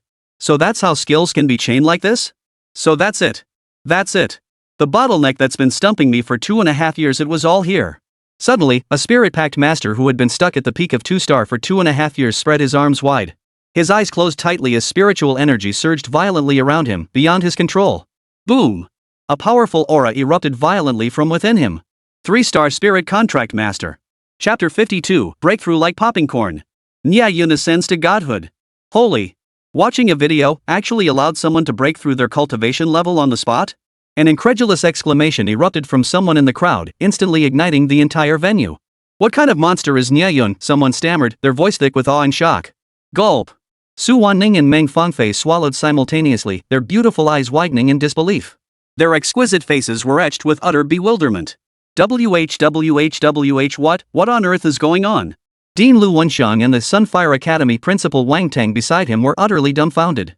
They stared at each other wide-eyed, mouths gaping wide enough to swallow an egg, their faces frozen in utter disbelief, as if they'd witnessed the sun rising in the west. Holy crap! What the hell is this? Breaking through on the spot? Even the seasoned squad leader Chung Fong couldn't contain himself, his face frozen in utter disbelief. He'd never witnessed anything so absurd, breaking through just by studying a combat video? Didn't every spirit contract master need to seize the right moment, seclude themselves, and struggle through to transform? Did Nie Yun bless the video or something? Holy! Again? Xiao Yan's legs trembled at the surreal spectacle unfolding before him. His earlier obsession with sending Nie Yun to the Beastmaster Tribunal had vanished without a trace, replaced by pure, incomprehensible shock. Holy! This isn't something a human could possibly do. Everywhere he looked, more and more people were enveloped in swirling spiritual energy, forming miniature vortexes, clear signs of imminent breakthroughs. The breakthrough of the previous individual seemed to ignite a fuse. Boom! Boom! Boom! Boom! Boom! Boom! Breakthroughs erupted one after another, exploding like bursting coins. The scene was instantly enveloped in the radiant auras and auspicious clouds of spiritual energy from the breakthroughs. The spectacle was breathtaking, the dense swirl of multicolored clouds leaving one speechless. It was nothing short of a grand collective enlightenment gathering. In the blink of an eye, over a dozen spirit masters achieved breakthroughs simultaneously. The fortunate ones who succeeded froze for a moment before erupting in ecstatic shouts. I broke through. I did it. Thank you, brother Nie Yun. Thank you, god of luck. After 2 years, I finally reached 3 stars. Holy crap. Me too. I broke through too. After 2.5 years of painstakingly studying breakthrough opportunities, I finally grasped that linkage and achieved sudden enlightenment. Nie Yun, I bow down to you. I'm copying this video home to worship it 3 times a day, morning, noon, and night. Those who hadn't broken through immediately were also overcome with ecstatic joy and profound happiness. They shared the video like mad, each studying it repeatedly as if it were a priceless treasure. Their gazes toward Nie Yun brimmed with the purest reverence and gratitude, as if beholding a guiding spirit master illuminating their path forward. Am I really that amazing? Even Nie Yun himself was stunned, scratching his head in surprise and flashing a helpless, wry smile. Yet deep within, a surge of pride and satisfaction bubbled up uncontrollably. He had only intended to present evidence to clear his name and strike back at Xiao Yan. Who could have imagined this video would have such an absurd side effect? What can you do? This world's understanding of LOL tactics and combat is still far too primitive. He sighed inwardly with a touch of self-deprecating pride. Professional players delivering a blow from a higher dimension gotta understand that. Haha, though they're no good, their eagerness to learn is pretty persistent. This kid has potential. He quickly composed his expression, striving to project an air of detached, worldly wise serenity. He gave a slight nod, his gaze sweeping the room with profound depth, perfectly embodying the master's demeanor of concealing achievements and fame. Stop. Stop, stop, stop. Everyone, stop right now. Xiaoyan violently shook his head, forcing himself out of his stunned daze. Fuming, he planted his hands on his hips and glared venomously at everyone. This isn't some enlightenment retreat. What we should be discussing right now is Nie Yun's violation of the Empire's ironclad laws. Get a grip, all of you. Whoosh. Only then did the crowd abruptly snap out of their trance-like state, forcibly pulled from their immersion in the soaring video footage. Awkward yet polite smiles spread across every face. Their gazes toward Nie Yun held nothing but pure admiration and awe, mixed with regretful thoughts like, why did you break the rules, boss? Any previous doubts or disdain had vanished without a trace. Ahem. Captain Chang Feng cleared his throat awkwardly, his face flushing slightly at his own loss of composure. He too had been captivated, a lapse unbecoming of an imperial official. But more than that. A sharp gleam suddenly flashed in his eyes as he scrutinized Nie Yun intently, as if he discovered a priceless treasure. His mind raced like a clockwork mechanism, the laws and statutes of the Great Xia Empire flashed through his mind. I must find a suitable reason to exonerate Nie Yun within a short time frame. Chang Feng thought, yet found himself sinking into anxiety. But why isn't there a single law that could exonerate Nie Yun? This was truly a headache. Chang Feng was sweating profusely on his forehead. Just as his anxiety peaked. Xiaoyan. Nie Yun's voice boomed like thunder. He lunged forward, yanking Xiaoyan by the collar. His grip tightened so fiercely it nearly lifted Xiaoyan off his feet. You! What are you doing? Let me go! Xiaoyan was terrified out of his wits, struggling frantically with hands and feet while shivering and shrieking, you vulgar sparring partner! You resort to violence because you can't win an argument? Fight? Ha! As if you're worthy? Nie Yun sneered, abruptly dropping Xiaoyan and dismissively brushing dust off his hands. Touching you would make me dirty. Nie Yun took Su Wanning's hand. Let's go. It's too stuffy down here. We should go up for some fresh air. He made to push Xiaoyan aside and leave. You! Xiaoyan was livid with rage, instantly reaching out to block Nie Yun. His eyes seemed to shoot flames. His voice, hoarse from excessive roaring, rasped like sandpaper scraping against itself. No! Stop right there! You're trying to escape. Captain Chang Feng. Quick, grab him, he's trying to escape. Swish! Swish, swish, swish. At Xiaoyan's words, not only did Chang Feng sigh helplessly, his muscles tensing. Members of the Super God Combat Academy and Blazing Sun Academy moved swiftly. They instinctively spread their arms to form a barrier in front of Nie Yun, glaring menacingly at Chang Feng, Xiaoyan, and the others. What do you think you're doing? Trying to resist arrest? Xiaoyan stood beside Chang Feng, his shrill voice carrying an air of false authority. Yet all those guarding Nie Yun remained silent, meeting Xiaoyan's gaze with calm eyes, as if saying, try touching Nie Yun if you dare. Nie Yun, we've got your back. At that moment, Nie Yun's soft, detached voice suddenly pierced everyone's minds like lightning. Escape? Why should I flee? I've done nothing wrong. I told you long ago. Nie Yun turned leisurely, a playful smile curling his lips as he appraised the furious Xiaoyan with keen interest. Your clown, Seiko, disgraced by your despicable actions, came to me in shame to beg forgiveness. He spread his hands in a gesture that screamed, how could you not get it? To think you're not even fit to be a clown, utterly beyond redemption. How pitiful. Chapter 53, Shocking Reversal. Requesting on-site review. Boom! The word struck like a sledgehammer, smashing into Xiaoyan's chest. Xiaoyan's face instantly turned a deep purple as a surge of breath caught in his throat, nearly choking him unconscious. Put! Giggle, giggle, giggle. Su Wanning, Meng Fangfei, and the others could no longer contain themselves, bursting into collective snickers. Oomph! That's just twisting the truth. Xiaoyan's composure shattered instantly. Furious and flustered, he waved the ironclad evidence in his hand. The Imperial Beastmaster Department's Injury Assessment Office has already made a definitive ruling. It's in black and white. With a big red seal. And you still want to twist the truth? What evidence do you have to overturn this case? Oh? Nie Yun turned away from him, fixing his clear, resolute gaze on Chang Feng, the official representative. Captain Chang, I object to the assessment results and request an on-site review. That's standard procedure, correct? Absolutely. Chang Feng's eyes flashed with sharpness.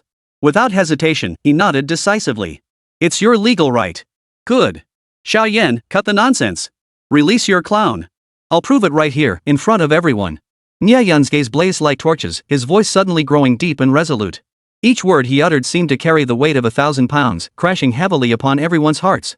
Your treachery, you clown, was it born of your choice to follow this handsome commander's charisma, or did you exploit some form of mental control? Whoosh! The entire crowd erupted in an instant. Every pair of eyes widened, every neck craned forward, all gazes fixed intently on Nie Yun. Hearts raced, blood boiled. Here it comes. Here it comes. The god of Nie is about to make his move. Truly, great skill breeds great courage. No wonder Nie Yun remained so calm, his trump card was hidden here all along. Holy crap. Debunking the official appraisal live? If this works, it'll be earth-shattering news. Whoa. Could it be the appraisal results were rigged? The Xiao family really has some clout. Put. You. Xiao Yan was stung to the core by the crowd's sharp remarks. A wave of nausea surged in his throat, nearly causing him to spit out another mouthful of blood. Nie Yun, are you sure you can handle this? Principal Lu Wenxiang and Su Wanning rushed over, their faces etched with deep concern and unease. Su Wanning urgently grabbed Nie Yun's arm, her voice trembling. Nie Yun. While the empire allows appeals, failure means aggravated punishment. The consequences. Meng Fengfei's beautiful eyes narrowed in concern. This isn't the time to be stubborn. Think it over again? The consequences of failure are beyond your imagination. Ah, young man, don't be impulsive. Dean Wangtang stroked his beard, his worried gaze fixed on Nie Yun's eyes, his expression one of profound regret. According to the records, the failure rate for review applications is a staggering 98%. What you're doing is simply. Alas. Wang Tong shook his head repeatedly, sighing as if he already witnessed the tragic downfall of a prodigy. Nie Yun, if you possess sufficient confidence, you may indeed appeal. The squad leader's expression was equally grave as he spoke in a sullen tone, but once the arrow is released, there is no turning back. I must warn you, the consequences of failure are devastating. He hadn't overlooked the possibility of Nie Yun appealing on the spot, but the odds of success were minuscule based on his experience. Out of 100 appeals, only 1 or 2 might succeed. The rest. All face double punishment from the Great Xia Empire. Minor offenses resulted in stripping of all rights and exile to harsh, frigid lands, while severe ones meant eternal imprisonment in the dark prison, ruining one's entire life. Ha ha ha ha.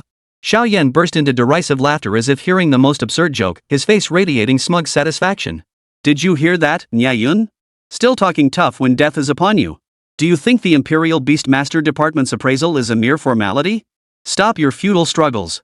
Confess obediently, and you might still scrape by as a commoner. His tone grew increasingly malicious as he gloated, utterly certain of victory. Being a commoner isn't so bad, at least it's better than rotting in prison for the rest of your life. Maybe when you're begging on the streets, I might even toss you a few coins out of familiarity. Ha ha ha ha. Xiao Yan roared with maniacal laughter, as if Nie Yun's death sentence was already a done deal. SSSSHHH. Though his words were vile, the harsh reality silenced everyone. As Xiao Yan had said, confessing now might still leave a glimmer of hope.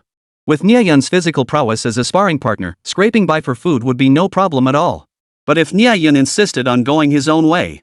SSSSHHH. Many could already envision the grim scenes of Nie Yun stripped of his cultivation, exiled to the frontier, or even thrown into prison. A chill ran down their spines as they sucked in sharp breaths. Could a rising star truly be about to fall? What a pity! What a tragedy! Just as the tension reached its peak, Nie Yun's gaze inadvertently fell upon the storage box at Xiao Yan's waist, the very one containing the embrace of netherfire. Boom! The fury of losing the essence of Ali erupted like a volcano. Don't try to dissuade me, my mind is made up. Nie Yun violently pushed aside the crowd before him, stepping forward with overwhelming momentum. Standing almost face to face with Xiao Yan, his eyes blazing with icy fury, he roared, each word deliberate. What? You dare not release it? Are you afraid? If you dare not, then immediately concede my defense is successful. Old grudges and new grievances intertwined. Today, he would make Xiao Yan pay a bitter price. Ha! You don't know when to quit. Xiao Yan sneered coldly, swiftly suppressing an inexplicable pang of unease, and glared back with equal ferocity. With a sharp swish, he furiously drew the spirit-packed island and hurled it forward. Show yourself, you clown. He, guess where I am? Accompanied by a sinister, twisted laugh, a figure materialized behind Nie Yun like a ghostly apparition.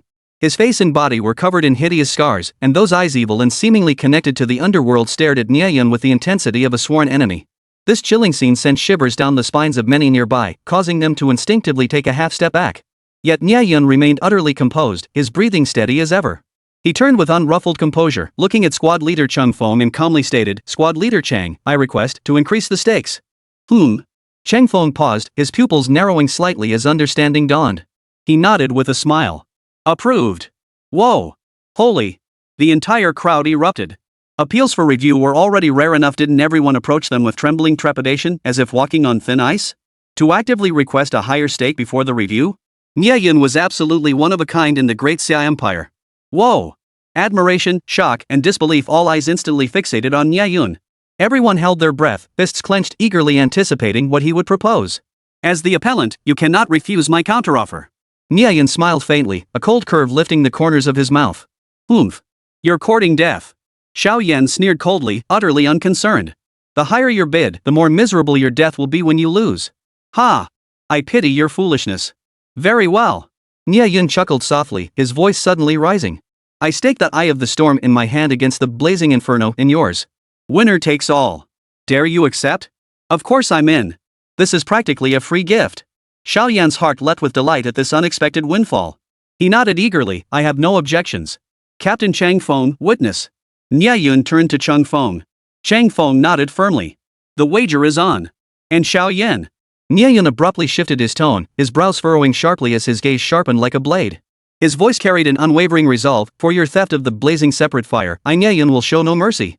Clean your neck and prepare for judgment by the Beastmaster Tribunal. Chapter 54, Xiao Tiangang descends. The local tyrant strikes. Whoosh. A chill instantly ran down everyone's spine. Every person present felt their scalps tingle. Only now did they truly grasp Nie Yun's terrifying nature. He wasn't just going to win, he intended to turn the tables and utterly humiliate Xiao Yan. This sheer audacity and decisiveness, amidst the terror, also commanded profound respect. At the peak of this tense standoff, when the air seemed thick enough to crackle and explode. Who is it? A deep, commanding roar, brimming with overwhelming fury, thundered like a bolt from the heavens. The violent sonic boom erupted from behind the crowd, reverberating through the air and making everyone's eardrums tremble violently. Before the crowd could react, a figure as imposing as a mountain, radiating a murderous aura, swept in like a whirlwind. His strides were steady yet swift as he charged toward Xiao Yan at the front of the secret passage. The crowd parted like a receding tide, faces frozen in terror. Who the hell is it?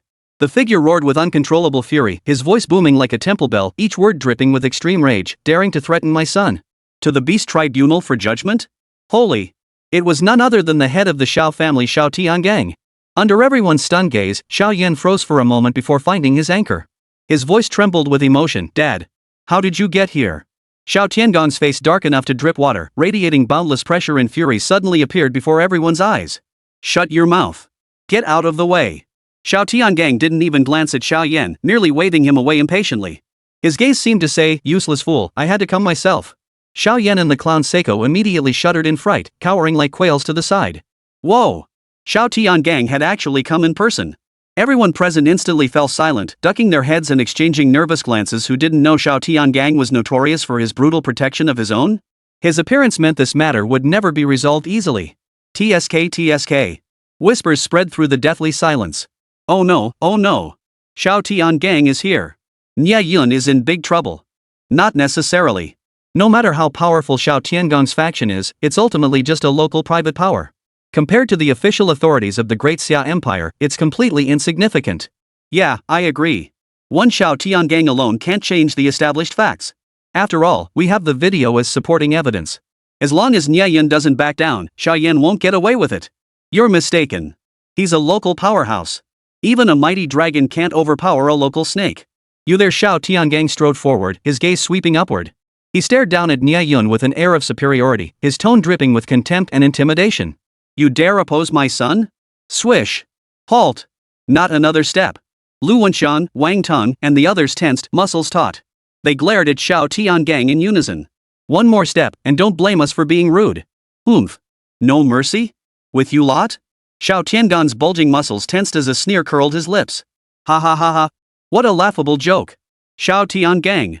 You've gone too far. Captain Chang Feng's face turned ashen as he forced back his rage and stepped in front of Xiao Tiangang. Without permission, what gives you the right to invade the secret realm instance? He. Quack quack quack. Hoo. Xiao Tiangang crossed his arms, as if hearing the most hilarious joke, even letting out a goose-like cackle. You ask me why? Ha ha ha ha.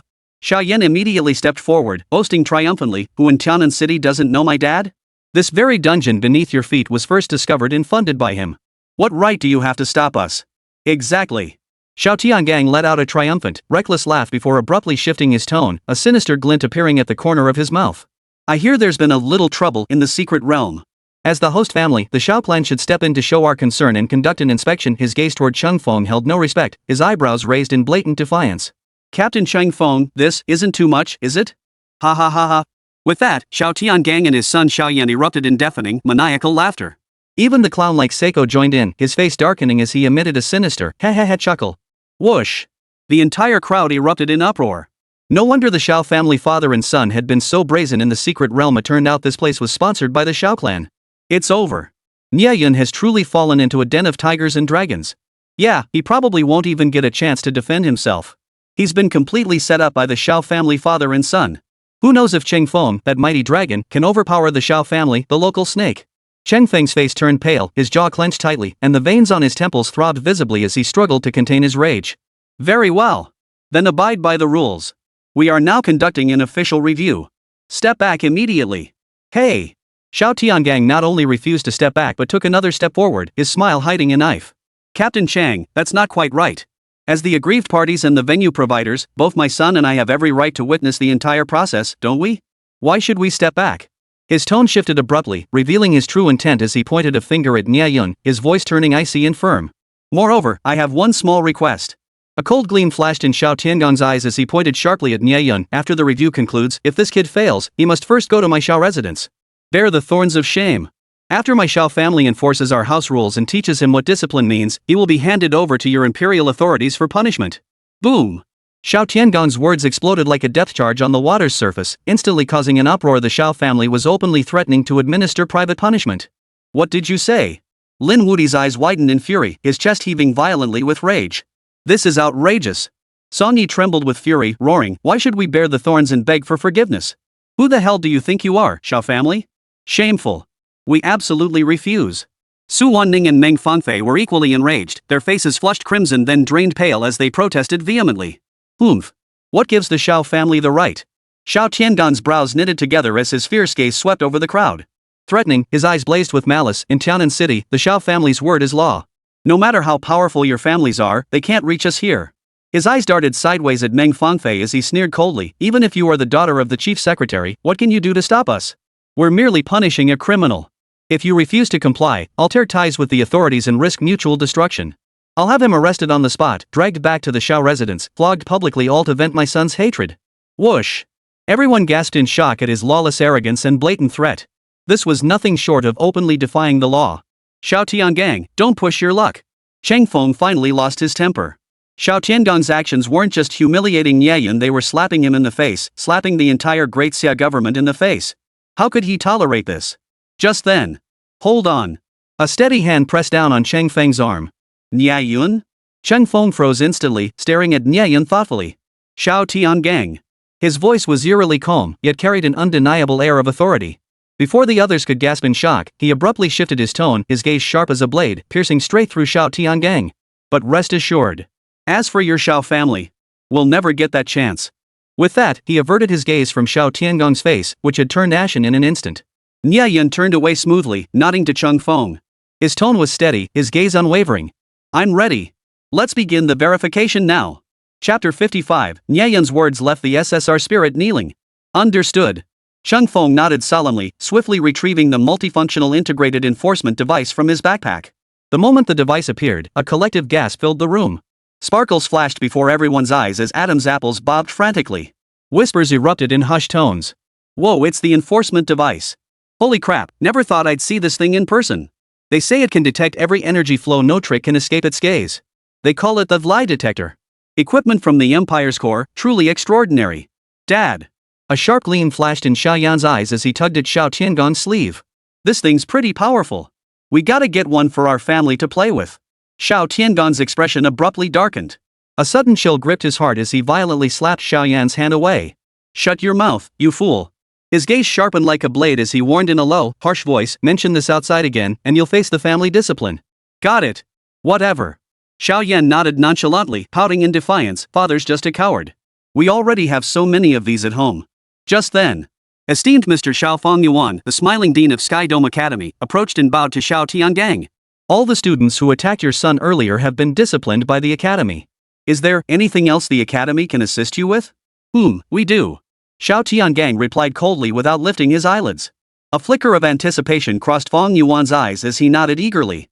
At your command. I need you to get the hell out of my sight. Get the hell out of my way. Xiao Tiangong's face twisted with disgust as he swept his arm wide, roughly shoving Feng Yuan aside. His movements were crude and utterly merciless. Useless piece of trash. Xiaoyan sneered coldly at Feng Yuan, his voice dripping with contempt. Caught off guard by the shove and humiliated by the scion's mockery, Dean Feng Yuan felt his dignity shattered. Uttering not a word, he left the scene with a sullen, gloomy expression. A wave of suppressed murmurs rippled through the crowd. Ah, Dean Fong is truly pitiful. A tiger fallen from grace. If not for that bizarre fire 10 years ago, Dean Fong wouldn't be manipulated like this. It's fate, it's destiny. Dean Fong, it's time to step down. Perhaps stepping down would prevent him from being treated with such contempt again. Ah, it's all for the students. That's why he's endured the humiliation until now. Before the murmurs died down, Captain Chang Fong had already calibrated the equipment. Ahem. He cleared his throat and extended the enforcement device, placing it between Nie Yun and the clown Seiko. The rule's final reminder. Chang Feng's gaze swept the room like lightning as he declared in a clear voice. For this review, Nie Yun must ensure the Spirit Beast Joker obeys your explicit commands. The enforcement device will monitor psychic energy fluctuations. Should Clown's spiritual energy fluctuations exceed the 50 threshold, it will be deemed a violation. The device will also activate a red light alarm. 3 tests total, 1 minute each. Overtime counts as failure. 2 red lights, and the review ends. The atmosphere in the room suddenly grew heavy, an intense pressure washing over everyone, an invisible weight gripping each throat. Many held their breath, eyes fixed on the verification site without blinking, terrified of missing the impending dramatic scene. Nie Yun, you. Su Wanning and the others looked at him with deep concern, their palms sweaty as they watched him anxiously. Nie Yun, however, wore a relaxed expression. He turned to face them. Don't worry. First try. Both sides, prepare. Chang Fong commanded in a deep voice. Nie Yun nodded and flashed Chang Fong an OK sign.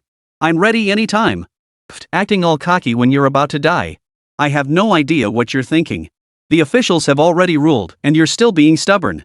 Xiao Yan's lips curled into a faint smirk as he patted the clown Sako's shoulder. Go on, my most loyal clown warrior. Win back the Eye of the Storm for your master.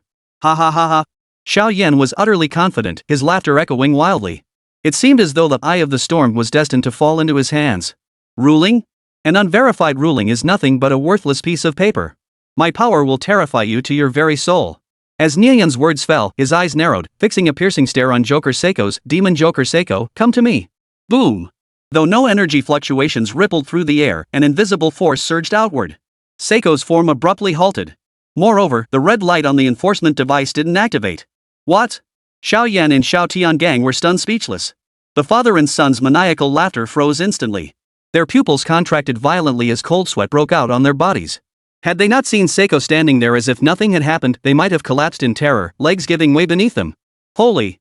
Nie Yun! You bastard, all you know how to do is play tricks. If you don't have the guts, just admit defeat early. Stop messing around here. Xiao Yan instantly exploded with rage, pointing an accusing finger at Nie Yun's nose as he cursed furiously. The next second. SSHHH. Ah! Ah! It hurts! Let go of me! Xiao Yan's roar turned into a piercing scream. Nie Yun's iron grip clamped down on his finger again, the excruciating pain sending a cold sweat pouring down his back. How dare you! Release my son at once! Xiao Tiangang roared, his face darkening like a sooty pot bottom. Oh? Let go? As you wish. Nie Yun sneered coldly, releasing his grip with a deft flick of his wrist. Thud! Xiao Yan was sent flying backward, landing flat on his back. Bastard! Seeing his son beaten, Xiao Tiangong's eyes bulged with rage, on the verge of losing control. But Nie Yun's single sentence instantly silenced him. Captain Chang. Nie Yun shook his head, frowning. Could you make them shut up? They're ruining my mood and affecting the verification results. Silence. Captain Chang Feng strode forward, glaring fiercely at the Xiao family. What do you think you're doing? Interfering with official law enforcement? The weight of imperial law crushed down, forcing Xiao Tiangang to swallow his rage. His face flushed crimson. He immediately plastered on a smile. No, no, no. Not at all. Please continue. Interfering with law enforcement carried serious charges. If the Empire seized his home in anger, it would be the end of him. Xiao Tiangang knew exactly what mattered most. Xiao Yan rubbed his swollen fingers, glaring venomously at Nie Yun as curses raged within him. 30 seconds left. I'll see how you die. Just as everyone thought Nie Yun was helpless, the situation shifted abruptly once more. Demon Clown Seiko, come forth. Nie Yun repeated the command, his voice suddenly quickening. But the words that followed sent shockwaves through the crowd.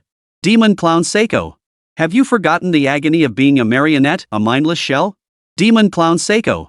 Have you forgotten the agony of losing your beloved master and the primal delight of turning terror into grotesque jest? Sako the Demon Clown. Have you forgotten that your game has always been for your own amusement, not for any so-called master? The crowd looked utterly bewildered. What was Nie Yun doing? Telling stories? Ha! Xiao Yan was the first to burst into a shrill, mocking laugh. He's gone mad. He actually thinks he can bluff an SSR tier contract spirit with empty words? Nie Yun, are you here to make a fool of yourself? Whoosh! A wave of even louder laughter erupted across the entire venue. Everyone believed Nie Yun had run out of tricks and was now spouting nonsense.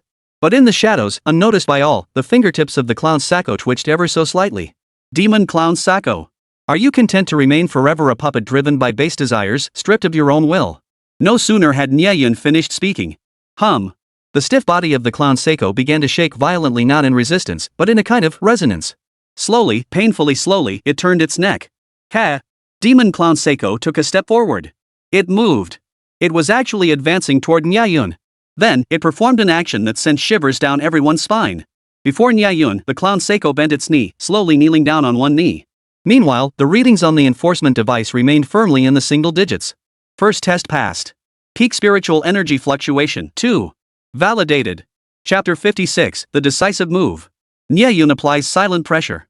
Whoosh! As the enforcement device flashed green and announced Nie Yun's success, the venue erupted in an instant. In the span of a mere minute, the situation had completely reversed. Logically speaking, even a grade 1 SSR tier ferocious beast possessed significantly stronger psychic power than lower tier beasts and was the most resistant to manipulation. Yet reality proved truly eye-opening. Shouts of astonishment and murmurs of discussion surged like a tidal wave, nearly lifting the ceiling of the secret passage. Good heavens! He actually did it! Without using spiritual power. He actually did it just by talking? Did I see that correctly? An SSR tier contract spirit kneeling? Just from a few words? What the hell is Nie Yun's background? Damn it! A heart-wrenching, shrieking roar suddenly drowned out all the noise. You clown! What the hell are you doing now? Xiao Yan covered his face, his expression twisted. Bloodshot eyes glared fiercely at Sako, still kneeling on one knee. Why are you taking orders from that bastard Nie Yun again? The deafening roar silenced all murmurs in the arena, drawing every gaze to the ferocious Xiao Yan. Get your ass back here, you disgraceful piece of trash! Xiao Yan roared, snatching the clown back into the spirit island.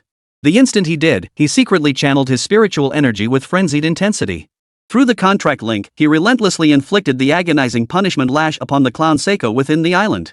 Crack! Damn clown! Did you do that on purpose? Did you deliberately humiliate me? Crack! You're my dog. You do what I tell you to do. Crack! Dare to mess up again, and I'll kill you. Xiao Yan clenched his fists until his face turned crimson, his expression as twisted as if he were constipated. The gasps and sneers from those around him felt like sharp blades, mercilessly tearing at his heart, nearly suffocating him with shame and rage. His face turned from red to green, then from green to purple, a spectacle as vivid as a painter's palette. I refuse to accept this. Cheating! Nie Yun must have cheated. Xiao Yan trembled with rage, looking like a madman ready to pounce and tear Nie Yun apart. But Xiao Tiangang, his face as dark as iron, held him back with all his strength. Xiao Tiangang understood better than his son that any further disturbance would amount to open defiance against the Empire's law enforcement, the consequences unimaginable. Damn it! What kind of magic did Nie Yun use? Xiao Tiangang pulled Xiao Yan to a halt, sucking in a sharp breath. His mind was now filled with shock, doubt, and an ominous foreboding.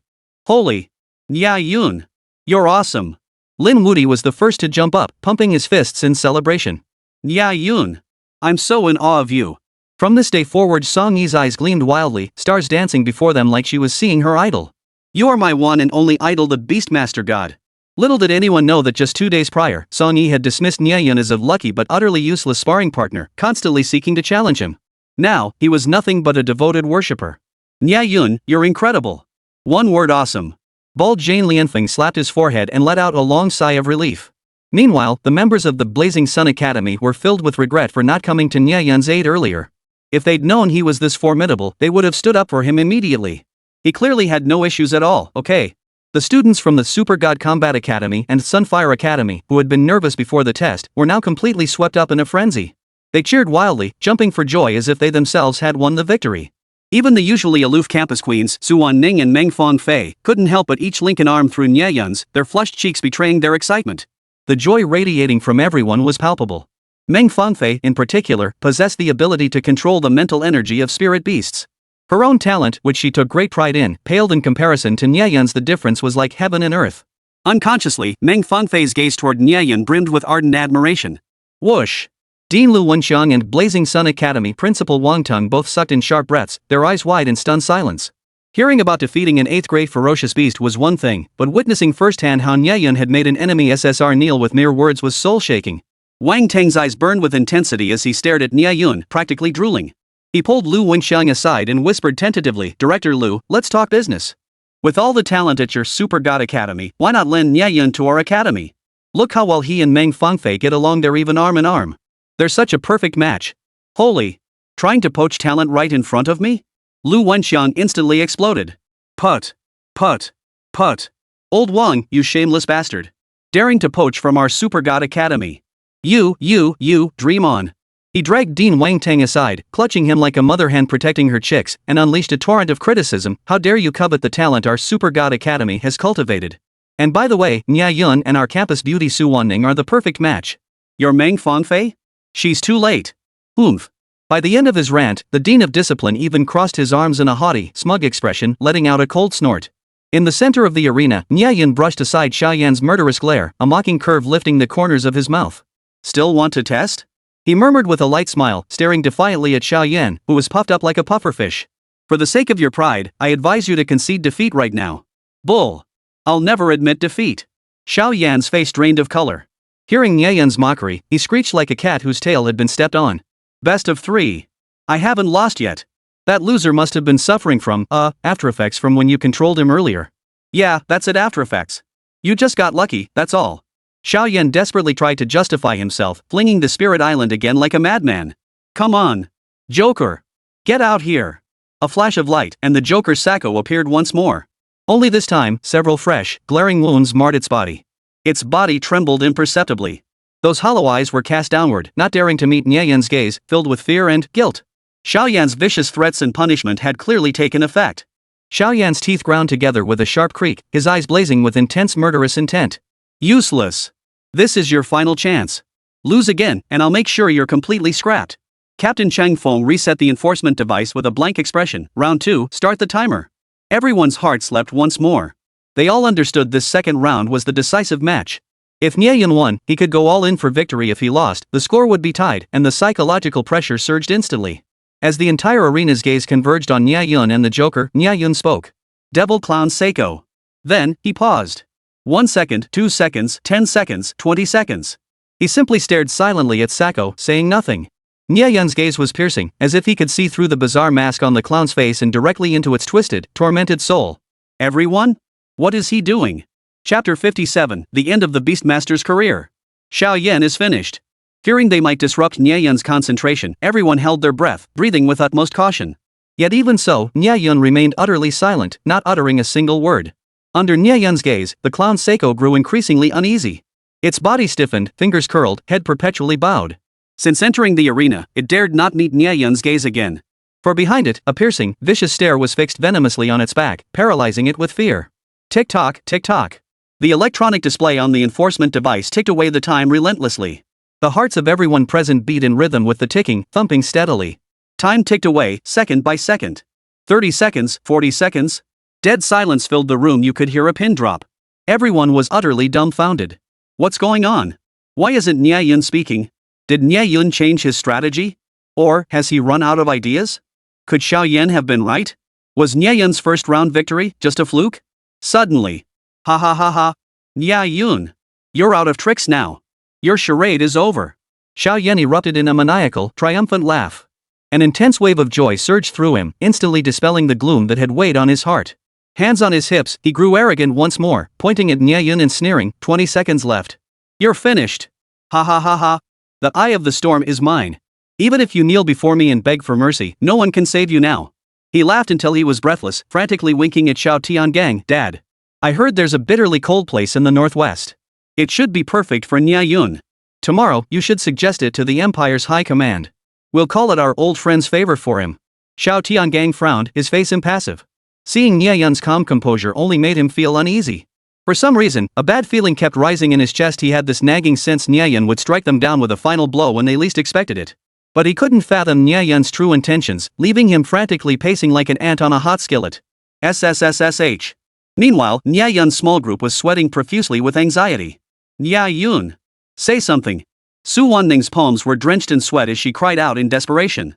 Lin Wudi, Soni, and the others clenched their fists, their hearts leaping to their throats, nearly bursting out. Countdown 10 seconds. 9 seconds. 8 seconds. Just as everyone thought the outcome was sealed, and Xiao Yan's face was already twisted into a victor's maniacal grin, Nie Yun finally moved. He raised his hand, not pointing at Seiko, but suddenly jabbing toward Xiao Yan beside him, his expression deranged, his grin twisted.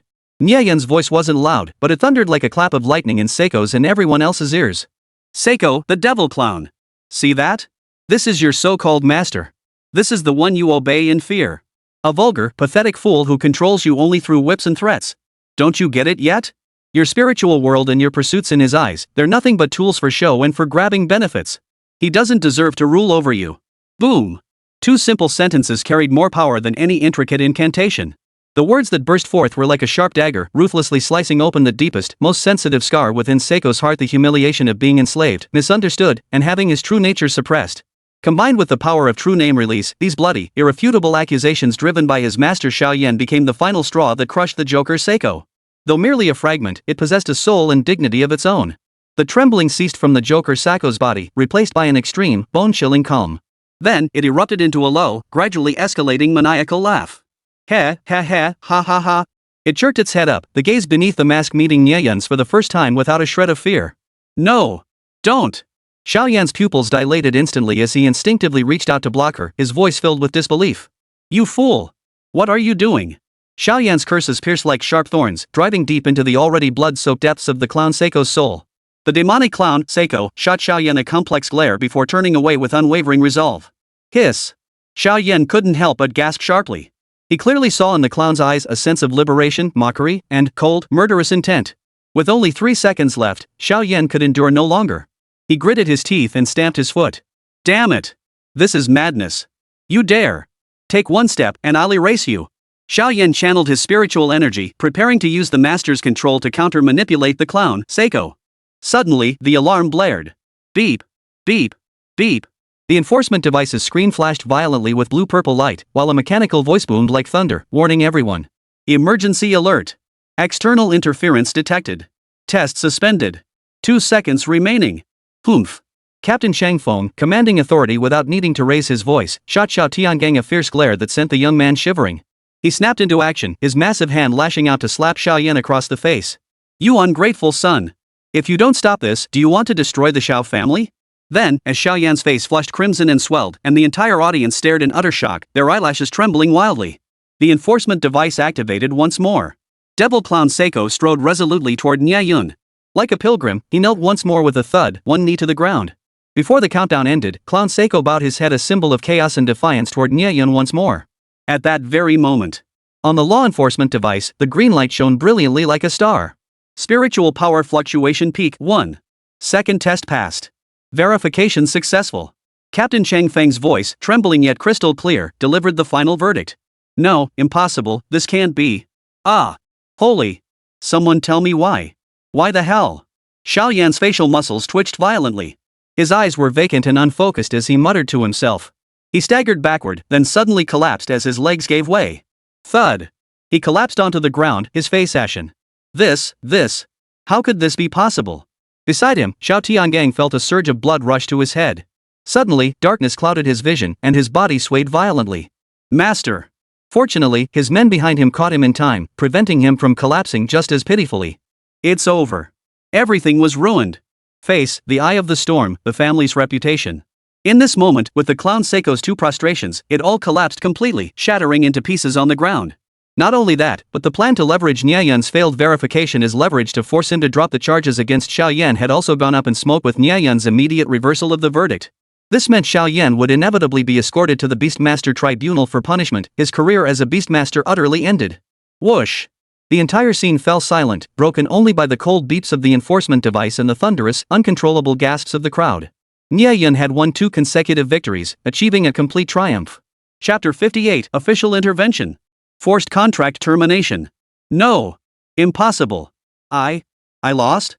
Xiao Yan collapsed to the ground, his face ashen. He stared blankly at the Joker Seiko and Nie Yun as if possessed, his eyes devoid of life. It seemed his soul had been drained, leaving only a relentless, frenzied muttering. Useless! Traitor! Damn it! You clown, you deserve to die. He abruptly thrust himself upright, frantic and disheveled. Suddenly, his fists pounded the ground like drums. Thud! Thud! Thud! The secret passageway floor echoed with dull thuds as fragments of stone flew, kicking up waves of dust. The swirling particles blanketed his face, instantly blurring his vision and streaming tears and snot down his cheeks, making him look hideously grotesque. Young master, please don't do this. His men, seeing Xiao Yan's hands covered in blood and flesh, stared wide-eyed, convinced he had lost his mind. They rushed forward to stop him, only to be shoved aside. Get out! All of you, get out! Thud! Thud! Thud! The heart-stopping thuds continued. Only this self-destructive venting could slightly divert his attention, easing the heart-gnawing humiliation and rage.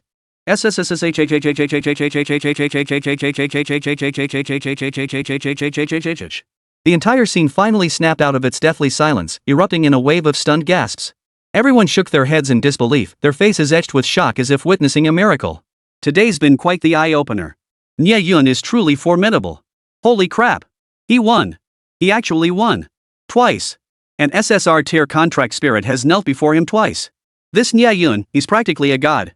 Not only did he overturn the verdict, but he even turned the opponent's spirit beast? The crowd's murmurs pierced Xiao Yan like sharp needles, making his eyes bulge with fury. Impossible. He sprang to his feet, storming beside Xiao Tiangang. Pointing furiously at the clown Seiko, he bellowed hoarsely, "You're my contract spirit beast. I won't let anyone else have you." Ha! Nie Yun sneered coldly, ignoring Xiao Yan's near-maddened shrieks, not even deigning to glance at him. The whining of a defeated dog was not worth acknowledging. Seiko, get up first. Under the gaze of countless eyes, Nie Yun slowly raised his hand, grasping the arm of the still kneeling clown Sako and helping him to his feet. His movements were calm, yet carried an undeniable authority. Then came a question that made the entire crowd hold their breath and feel their hearts skip a beat. Everyone present felt as if struck by lightning, their bodies trembling and pupils dilating in unison. Nie Yun asked calmly. "Jester, I give you two choices. Submit to me, or I'll help you regain your freedom." Boom! The words exploded like thunder, sending everyone's blood rushing backward as their brains buzzed with a deafening roar. Nie Yun, you bastard! Holy! Xiao Yan's eyes blazed crimson, veins bulging on his forehead. Like a rabid dog, he lunged forward only to be pinned down by Xiao Tiangang. Don't move! He's deliberately provoking you. Jester is my contract spirit beast. He'll be mine until death. Xiao Yan's voice was hoarse and raspy, as if scraped raw by sandpaper. His entire body shook violently, his eyes bulging with fury, a sight that sent shivers down anyone's spine. Jester was Xiao Yan's last shred of dignity. Failure in the Beastmaster Tribunal could still be mitigated with the Xiao family's influence. But if his spirit beast publicly defected to the enemy, the Xiao family would become the laughingstock of the entire empire, forever branded with shame, never to recover. This was more agonizing than death itself. Jester! Xiao Tiandong's voice was as cold as ice, his gaze sharp as blades. He glared at Jester Seiko, his teeth grinding audibly. Think carefully. Some paths, once taken, leave no room for regret. SSSSHHH. The clown Seiko let out a startled gasp at the sight of the Xiao family father and son. Ah! Nie Yun sighed softly within. Observing the Joker Seiko's trembling form and its hesitant glance toward the raging Xiao Yan, Nie Yun saw the unmistakable fear in its eyes and the lingering contractual bond with Xiao Yan. He understood completely. He had indeed intended to subdue Seiko, but forcing the issue would only plunge it into greater torment. In that case, rather than trap the clown in a dilemma, it was better to restore its freedom. Nie Yun spun abruptly, his gaze piercing. Captain Chang Feng. I formally request the immediate dissolution of the contract between the Joker Sako and Xiao Yan. He raised his hand abruptly, pointing directly at the fresh, gruesome whip marks on the clown Seiko's body. Reason for request: contract spirit master Xiao Yan has subjected his contract beast to prolonged, cruel abuse. This constitutes a grave violation of the spirit of the contract and an outright breach of imperial law.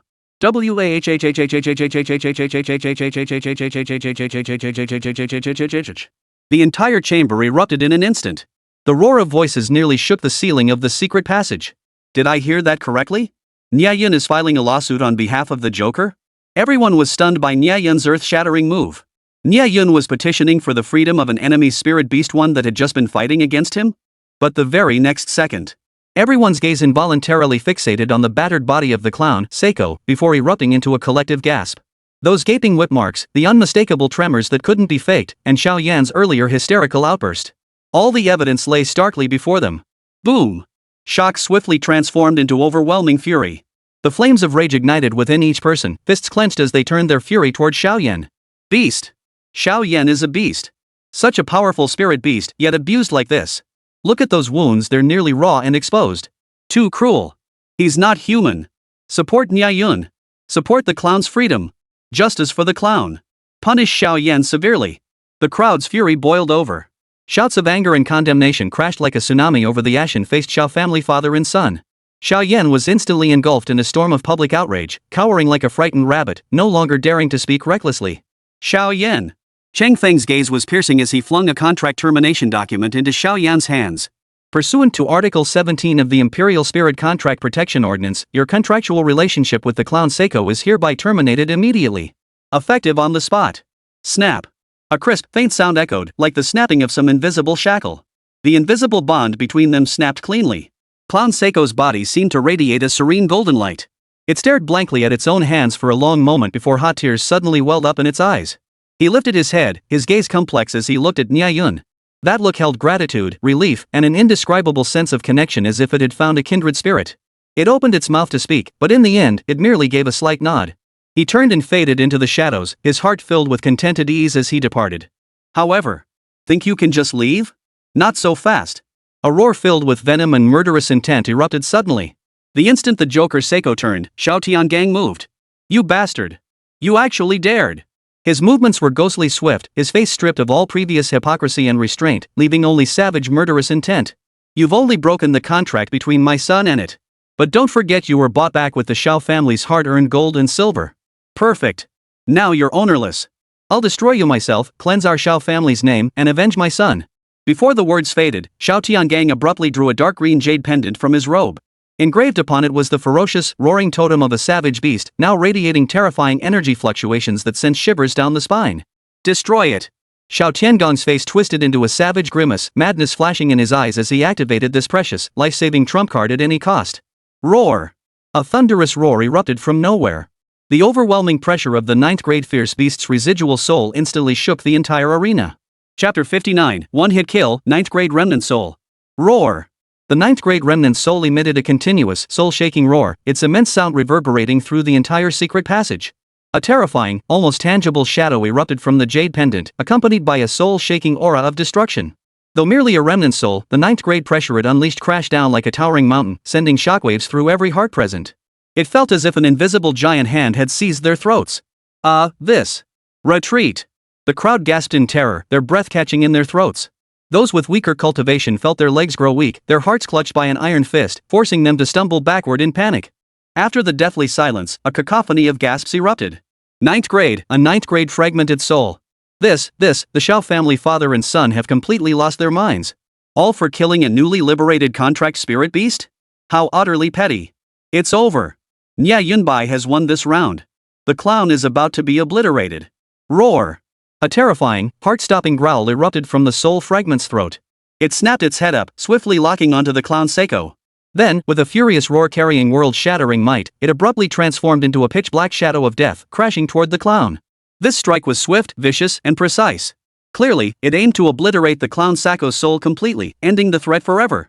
It all happened too fast, so fast that even Captain Changfeng couldn't react in time. Watch out! Su Wanning, Meng Fangfei, and the others, who had just been overjoyed at Clown Seiko's freedom, covered their mouths and let out a piercing scream. They abruptly covered their eyes or turned away, unable to bear witness to the impending tragedy. Jester Seiko's form abruptly froze. He sensed the overwhelming killing intent and destructive energy sweeping toward him from behind, as if he saw the Grim Reaper waving his scythe, beckoning him. Its expression froze as it swiftly assessed that this terrifying strike far exceeded its defensive limits. The faint glimmer of hope that had just ignited in its eyes was instantly engulfed by despair. It didn't even have time to attempt any evasive action. Or rather, in the clown's eyes, fear vanished, replaced by an extreme, icy calm. His heart filled with the emotion of nothing is more sorrowful than the death of the spirit, unwilling to make any futile resistance. Only. It managed to turn its head just in time, staring blankly at the Xiao family father and son. Its eyes revealed a sense of release and resolve, as if saying, I accept my death with composure. Between us, the Xiao family and me, we are even. Jester Seiko even lifted his chin slightly, as if welcoming this fated, final liberation. Alas! Everyone sighed in regret, unable to bear watching any longer, lamenting the impending tragedy. Witnessing this scene, even the Dean of Discipline and Wang Tang of the Blazing Sun Academy couldn't help but be moved to tears. Hadn't the Xiao family father and son gone too far? Couldn't they spare this contract spirit beast's life? Just as the clown Seiko stood on the brink of death, all hope extinguished, preparing to accept his fate with resignation, Nie Yun's urgent yet composed voice suddenly pierced the air like a sharp blade. Captain Chang. Lend me the official's 8th grade spirit beast, the Wuji Sword Saint.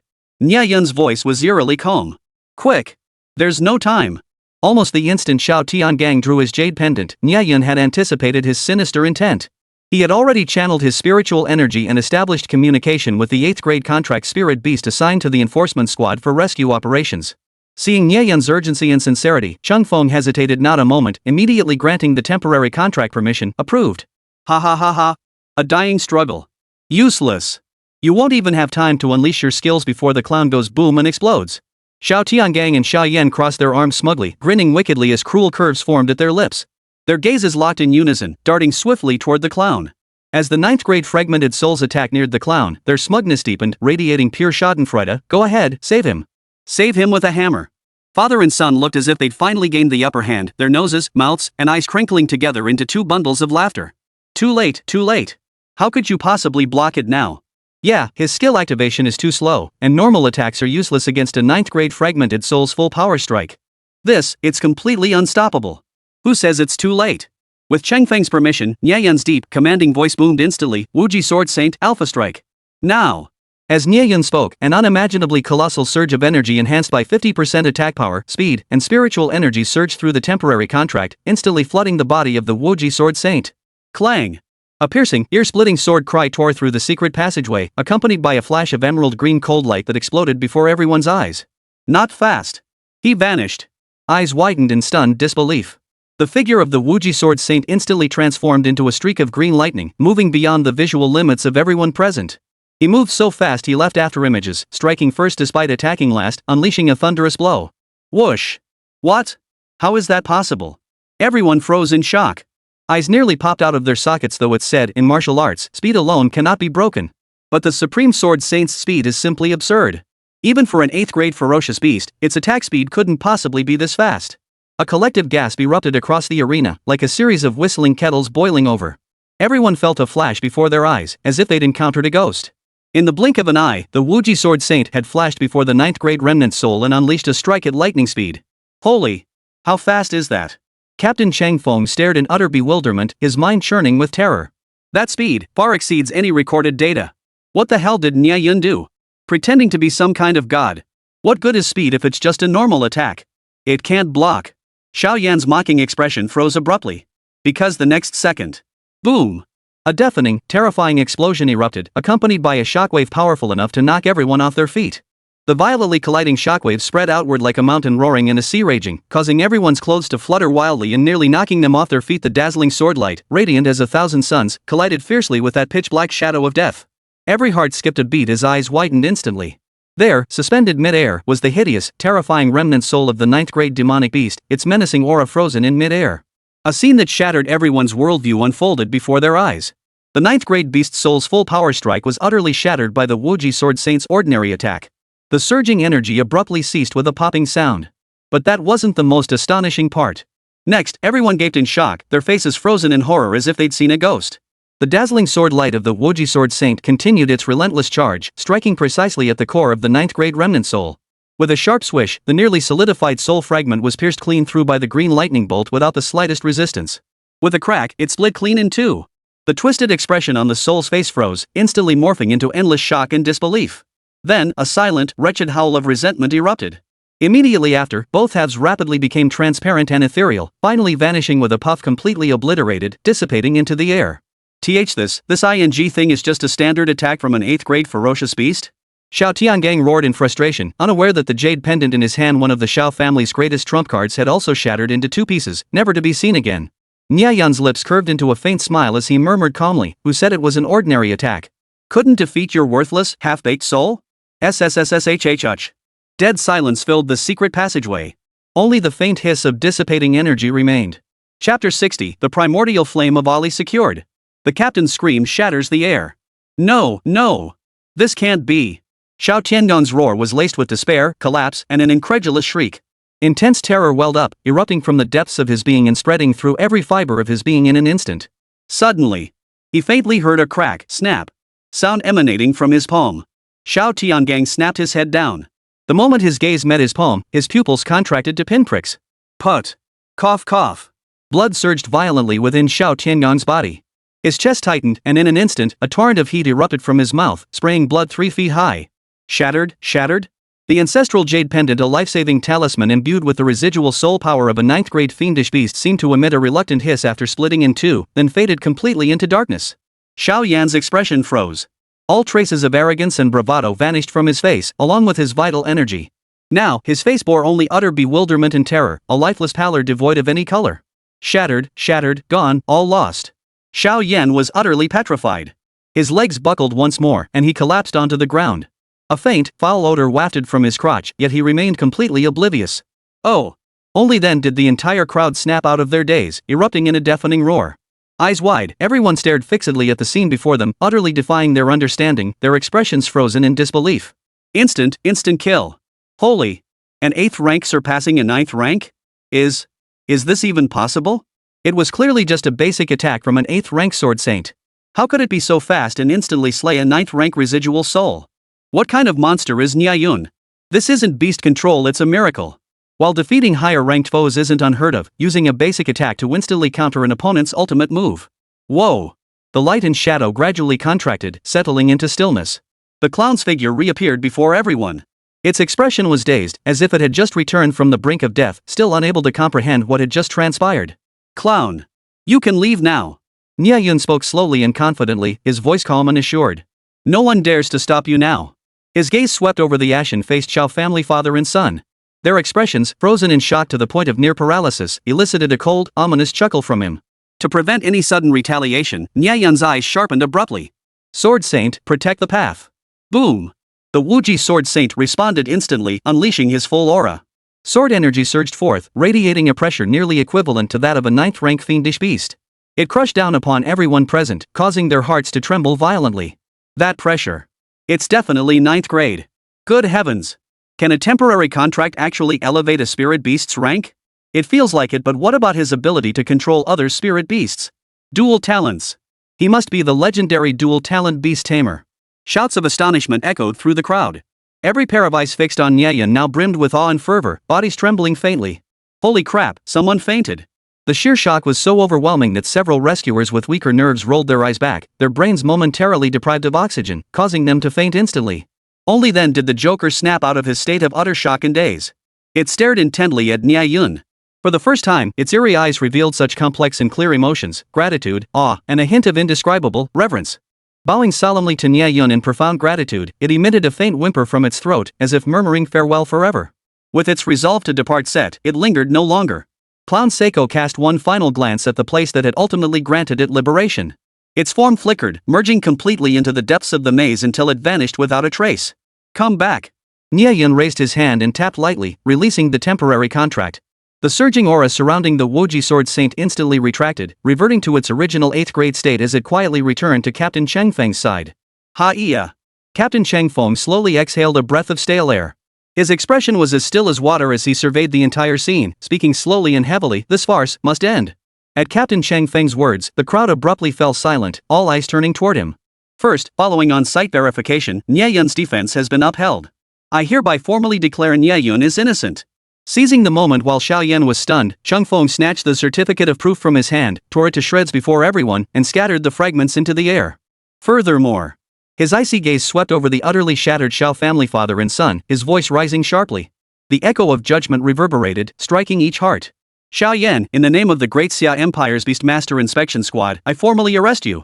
Charges: illegal dungeon plagiarism and abuse of contracted spirit beasts. Take him away. As for you, Xiao Tiangang. Captain Chengfeng fixed his gaze on the ashen-faced, trembling head of the Xiao family, his eyes piercing through the man's evasive glances. You openly attacked a spirit beast protected by imperial law, attempted to destroy evidence, and damaged an enforcement squad's official beast. For this additional charge, what does your Xiao family intend to offer in compensation? I. Xiao Tiangang, crushed under the mountainous weight of Chengfeng's authority and the irrefutable evidence, had shed all his earlier arrogance and bravado. Cold sweat poured down his face like rain as he stammered incoherently, unable to form a single coherent sentence. Take him away. Chengfeng waved his hand decisively, showing no mercy. Enforcement officers immediately closed in, surrounding Xiao Yan. Snap. Snap. Before the eyes of all, Xiao Yan, shaking like a sieve and reeking of foul odor, was contemptuously seized and detained by the enforcement officers. Hold on. Seize the blazing inferno. Captain Chengfeng suddenly remembered something, swiftly reaching into Xiao Yan's pocket to grab the treasure box and tossing it into Nie Yun's hands. Catch. Swish. Ali. Your primordial flame is secured. Nie Yun clutched the treasure box, feeling the dazzling radiance of the blazing separate fire within the treasure aura. A look of excitement flashed across his lips. No. No. I don't want to go to the beast tribunal. Dad. Daddy. Save me. You have to save me. The icy touch of the shackles finally shattered Xiaoyan's last shred of hope. He let out a blood-curdling scream like a slaughtered pig, thrashing wildly as he whipped his head around and snarled at Xiao Tiangang like a madman. You promised my mother on her deathbed. In short, you can't abandon me. Xiaoyan's wails pierced Xiao Tiangong's heart like a dagger. He snapped his head up, eyes bloodshot crimson, churning with overwhelming fury and resentment. Staring fixedly at Nie Yun, he ground out a demonic growl through clenched teeth. Nie Yun. The humiliation of today is an unforgivable offense. I, Xiao Tiangang, swear to heaven. My Xiao family will not rest until you are destroyed. You shall pay 100-fold for this. Facing this hysterical threat, Nie Yun responded only with a cold, contemptuous sneer. I'll be waiting any time. Captain Cheng Feng's face was as still as water. Threatening a witness? That's an aggravated offense. Take them all away and keep them under strict surveillance. The enforcement officers showed no mercy, swiftly escorting the still frenzied, cursing Xiao Tiangang and the wailing Xiao Yan out of the secret passage. Once the dust settled, Cheng Feng led Nie Yun, Su Wanning, and all the other students out of the secret realm for detailed interrogation. He listened intently, particularly to the details of how Nie Yun had obtained the Eye of the Storm and dealt with the 8th-grade ferocious beast. At first, Cheng Feng remained composed, nodding frequently. But when the students mentioned commanding 10 contracted spirit beasts to fight the Demon King A2, his pen trembled violently. What? He leapt to his feet, the chair legs scraping the floor with a shrill screech as his excitement overwhelmed him. Cheng Feng's voice shot up, his tone cracking from sheer disbelief. What did you say? He can simultaneously contract and command 10 spirit beasts at once? Chapter 61, Nuclear Level Rant. Nie Yun's in for a world of pain. Hiss. A series of sharp gasps nearly sucked all the oxygen out of the passageway, rising and falling like a leaky bellows. Holy. What the hell is going on? Contract 10 spirit beasts at once? This is the kind of talent only a high-tier contract spirit master could possess, right? Shouts erupted like thunderclaps. Even squad leader Cheng Feng, who de-weathered countless storms, stood speechless, his face etched with utter disbelief. The imperial officials who had rushed over upon hearing the commotion felt their scalps tingle, as if they'd heard some fantastical tale from 1001 Nights. Impossible. Absolutely impossible. TSK. This talent. Unheard of. Already reeling from the news of Nie Yun's actions in the secret passage, everyone's jaws dropped once more. Shock left them parched, their breaths becoming ragged. Wait. What is his talent rating? The Minister of Imperial Education suddenly had a flash of insight, his voice rising sharply with an almost frantic urgency. Damn it. Right. Check his talent level. Everyone instantly snapped to attention. Assistants scrambled frantically at their laptops, fingers flying across keyboards as keys clattered and clacked. Nie Yun's student ID was quickly entered. The moment the enter key clicked, every heart in the upper floors of the building seemed to skip a beat. They all stared at Nie Yun with expressions that screamed, could he be a high-tier spirit contractor? Leaving the Super God Academy faculty and students present exchanging bewildered glances. Wasn't Nie Yun supposed to be an intermediate spirit contractor? Ding! When the aptitude test results flashed across the screen, every official present froze solid. The air grew so still you could hear a pin drop. Mid-level spirit contract master? What kind of imperial joke is this? How is this possible? The Empire's talent testing pillars are ultra-precise, never failing. What on earth is going on? Extreme awkwardness and confusion spread through the room. Everyone scratched their heads and rubbed their temples, faces flushed red, utterly baffled by this utterly contradictory situation. How about retesting? One official suggested, only to be immediately shot down by the others. Unacceptable. Retesting is out of the question. The talent pillars in other regions are either too far away or have reached their maximum usage period. Just as everyone was scratching their heads in frustration, a sudden flash of insight struck someone. What about your talent Jade token? Quick! Activated will verify on the spot. Amidst the high-ranking officials' awkward confusion and fruitless deliberations, someone suddenly proposed that Nie Yun activate his talent Jade tablet for everyone to see, hoping to uncover the truth. That's not a good idea. Dean Lu Wenxian voiced his objection first. A spirit contractor's talent is core confidential information, especially in the early stages. Exposing it is far too dangerous. Director Lu, you must trust the Empire. The official impatiently cut her off, his tone condescending and dismissive. We all serve the Great Xia Empire. Not a single detail will be leaked. But, squad leader Cheng Feng started to interject, only to be cut off sharply by another official. No buts. We're helping him clarify his situation. Don't think we're just sitting around with nothing better to do. Swish. Swish. Swish. In an instant, every official's gaze focused on Nie Yun like searchlights. The overwhelming pressure sent a chill down his spine. Their stares seemed to scream, "You'd better not be ungrateful." SSSSHHH. Nie Yun felt his scalp tingle as the unease in his heart amplified sharply as if he'd become an oyster, with a pack of hungry predators eager to pry open his shell and roast him over a fire. See my talent, Jade Token? In your dreams. This was worse than streaking in public. He had to break this deadlock. He had to find a reason they couldn't refute while keeping his secret safe. Nie Yun's gaze darted across the faces of these powerful figures, each determined to see their demands met. His mind raced at an unprecedented speed. Suddenly, Nie Yun burst into loud laughter. The sound was booming yet tinged with an indescribable sorrow and self-mockery, instantly shattering the thick, oppressive atmosphere. It left all the officials utterly bewildered, completely at a loss. His bitter smile gave way to a pained expression as he shook his head wildly, heavy with resignation. No, no, no. You've all completely misjudged. The truth isn't nearly as complicated as you imagine. What? As the crowd stared in stunned bewilderment, Nie Yun spoke slowly, each word seeming to carry a weight of hidden meaning, pouring out like a torrent. Actually, the talent pillar is fine, and the result is absolutely true. My talent, perhaps it's just that I can contract multiple spirit beasts ahead of time. It sounds terrifying, but it's hardly a blessing. Any 7 or 8 star spirit contractor has 10 or 8 spirit beasts under their command. I've merely overdrafted my quota early. Especially for someone like me who appears formidable in the early stages, I might just flop spectacularly later on. He shifted gears abruptly, delivering a bombshell. And you call this a gift of talent? To me, it's clearly a curse. A colossal punishment. Punishment? A curse? The moment Nie Yun spoke, the entire hall erupted. Every face froze as if struck by thunder, all eyes instantly locking onto Nie Yun, filled with utter shock and profound confusion. Ahem. Nie Yun took a deep breath, his expression turning profoundly painful and despairing as he launched into his final act. Officers, I implore you to search your consciences. For an ordinary 1-star spirit contractor, even when exhausting every last resource, selling everything they own, and desperately draining their parents' savings, cultivating a single spirit contract beast is an agonizing struggle. Those who manage 2 are geniuses 1 in 100. But me? He suddenly thrust both hands forward, dramatically forming an exaggerated 10 gesture that nearly jabbed everyone in the face, his voice thick with choking sobs and trembling. 10. 10 hungry mouths to feed, 10 bottomless pits that can never be filled.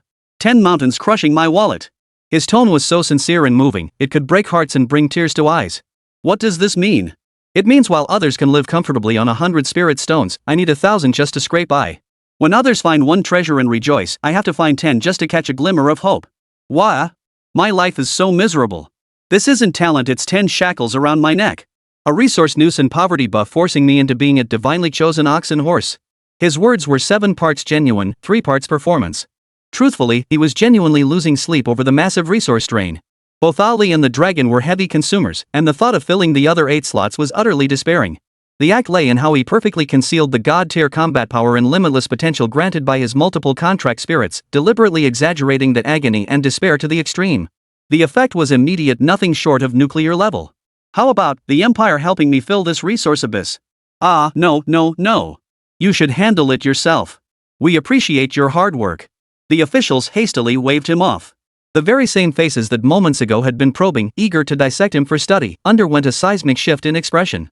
From fervent curiosity and unquestioning scrutiny, they shifted to stunned silence, then sudden realization, and finally deep sympathy, pity, even a hint of secret relief. Thank goodness it wasn't me. Whoa. Hearing him put it like that, it's actually pretty heart-wrenching. 10 times the resource pressure. That's an absolutely devastating start. No wonder his talent rating is so low. Turns out all his potential and luck were funneled into this resource black hole. This is mid-tier talent at best, absolutely can't go any higher. This talent is like a debt collector's ancestor. Who could possibly afford to raise it? Chapter 62, Dim and Flickering. Su Wannen's body out of control? Seeing he'd successfully derailed the rhythm, Nie Yun silently gave himself a mental high five. Yet the expression on his face one of utter despair, as if the heavens had collapsed, his future was bleak, life held no joy, and he was crying out for the Empire to save him was rendered with such vivid intensity that it could be called an Oscar-worthy performance. He was genuinely heartbroken. Though the treasure was valuable, it couldn't be sold. Most of the spoils had been distributed among his classmates, leaving him a bona fide nationally recognized impoverished individual. Ever since contracting with the fox spirit and the dragon, he had been constantly thinking about how to level them up quickly. After endless deliberation, he arrived at a brutal conclusion: resources. Everything boils down to resources. In this spirit beast world, resources are the ultimate currency. Only with sufficient spirit stones and treasures can your contracted spirit beast grow rapidly.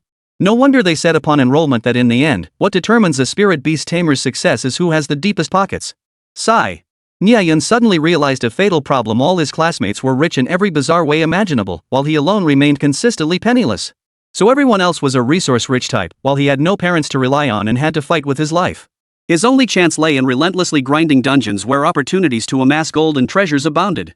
Beyond accumulating combat experience, the paramount task was looting resources. In this regard, everyone truly excelled. Despite Nie Yun securing several A-grade treasures, the students from Super God Combat Academy and Blazing Sun Academy also reaped rich rewards. Each of their storage spaces was stuffed to the brim.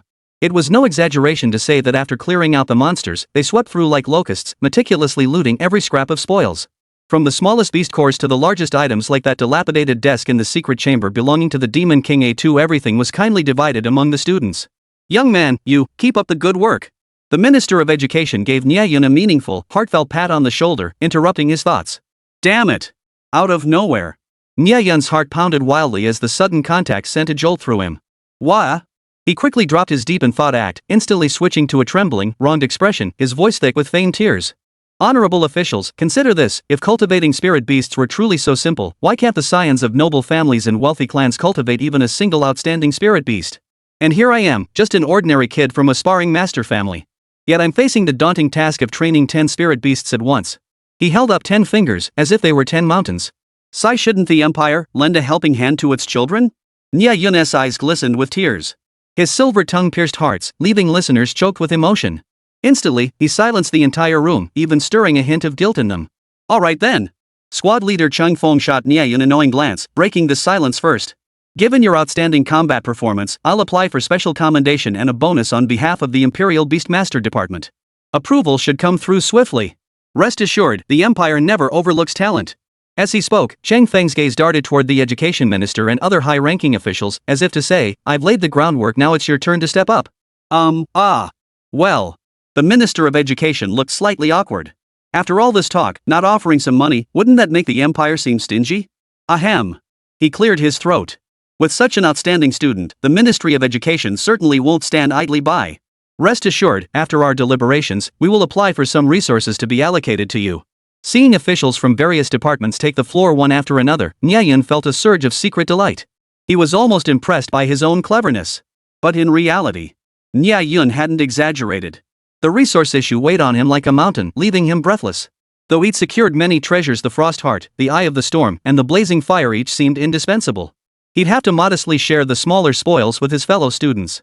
The thought of returning to school and needing to purchase vast quantities of rare treasures to feed Ali and De Long made him feel he was on the brink of bankruptcy. Even feeding Ali and De Long was stretching his resources thin, let alone the 8 empty spirit contract slots still waiting to be filled. What a drag. Life without money is ing hell.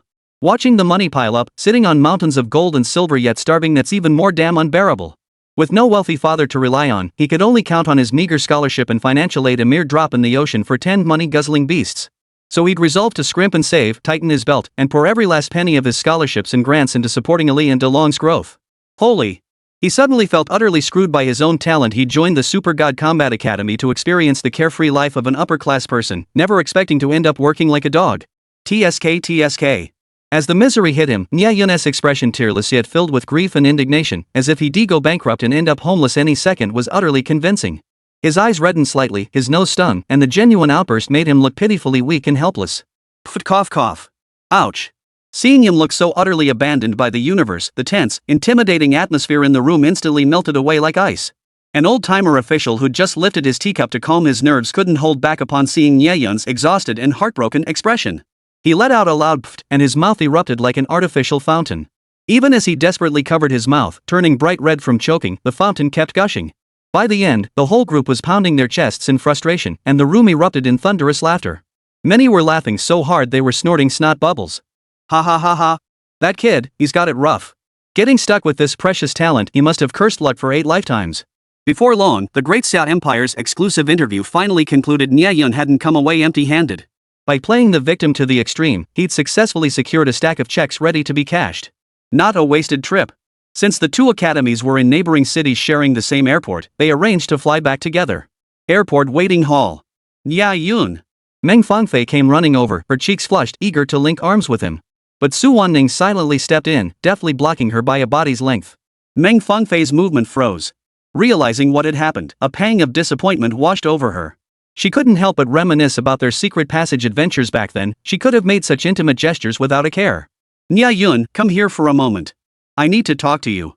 She suppressed the surging emotions within, composing herself.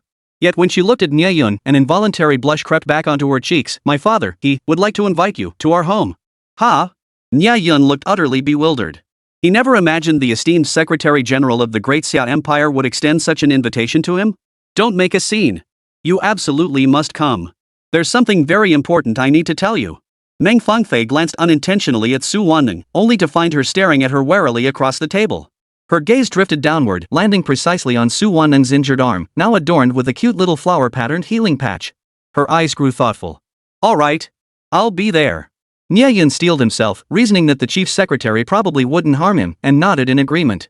At that very moment, a fleeting, almost imperceptible shadow of darkness flashed deep within Su Wanning's eyes. Simultaneously, her body trembled twice uncontrollably and imperceptibly before instantly returning to normal. Hiss! Su Wanning gasped in shock, covering her mouth with her hand as she fought to suppress the sudden wave of dread and unease surging within her. Terrifying. That feeling, inside my body, it's like something strange has appeared again. Chapter 63, failed to steal the person and the pie in the sky. Instead, got fleeced? Whoosh! The passenger plane glided smoothly through the clouds. The journey was long. After a brief flurry of chatter and commotion in the cabin, it gradually settled down. Only Wang Tang, the dean of the Sunfire Academy, leaned nearly halfway out into the aisle between seats. Like a tireless top salesperson, he kept droning on in Nie Yun's ear. Nie Yun's ears were practically calloused from the constant nagging, but he couldn't be too blunt in response. He could only mumble random ahus in agreement. Nie Yun, please reconsider. Our Blazing Sun Academy also has a cultivation secret realm. It's regularly restocked with wild monsters and treasures. Bring in a couple of your contracted spirit beasts to grind there, and you're guaranteed to reap even greater rewards. It wasn't until Wang Tang mentioned the cultivation realm that Nie Yun's eyes lit up. A smile touched his lips as a note of interest crept into his voice. Oh? And there's more. Seeing Nie Yun finally react, Wang Tang revved up his pitch. Our academy just secured a huge funding allocation this year, top-tier combat simulation systems, bulk spirit stone supplies. If you agree, all these resources will be prioritized for you. Hey! Dean Wang, this is getting a bit much. Several other private academy deans aboard the shuttle, seeing Dean Wang finally sway Nie Yun, immediately chimed in. Nie Yun, whatever Dean Wang promises you, Sigma Academy can offer as well. And we guarantee unlimited spirit stone supply as much as you need to fully support your spirit beast's growth. Dean Sigma of Sigma Academy, with his eye-catching red and green messy hair swaying freely, looked exactly like the punk rock style Nie Yun had imagined. Ah! This! Nie Yun clearly felt a bit out of place with Sigma's antics, standing awkwardly frozen in place, unsure how to respond. Get lost. Sigma, what else can you do besides teaching students how to wave flowers? Beside them, Lu Rui, the principal of Imperial Women's Academy, shoved Sigma aside and squeezed her way to Nie Yun's front, her smile as radiant as a blooming flower. Fui bent down, sending a wave of perfume her way. A snow-white landscape threatened to spill out, enough to make anyone's blood boil at the slightest glance. Her youthful, exquisite face flushed crimson, her flawlessly round eyes fluttering seductively at Nie Yun. Nie Yun. Our college is famously known as the Kingdom of Women. If you're willing to join us, I can arrange special accommodations for you. Staying in the girls' dorm isn't out of the question either. Plus, I'll request 2 beautiful study companions for you, to attend to your every need. You could even do whatever you want. Wouldn't that be absolutely delightful? Lu Rui's mischievous smile spread across her face as she exhaled a seductive breath onto Nie Yun's cheek. You mentioned special arrangements. Could it be gender reassignment surgery? Everyone knows your abyss extinction. And female study buddies? With all the flirting going on in your women's college, would Nie Yun even survive getting in?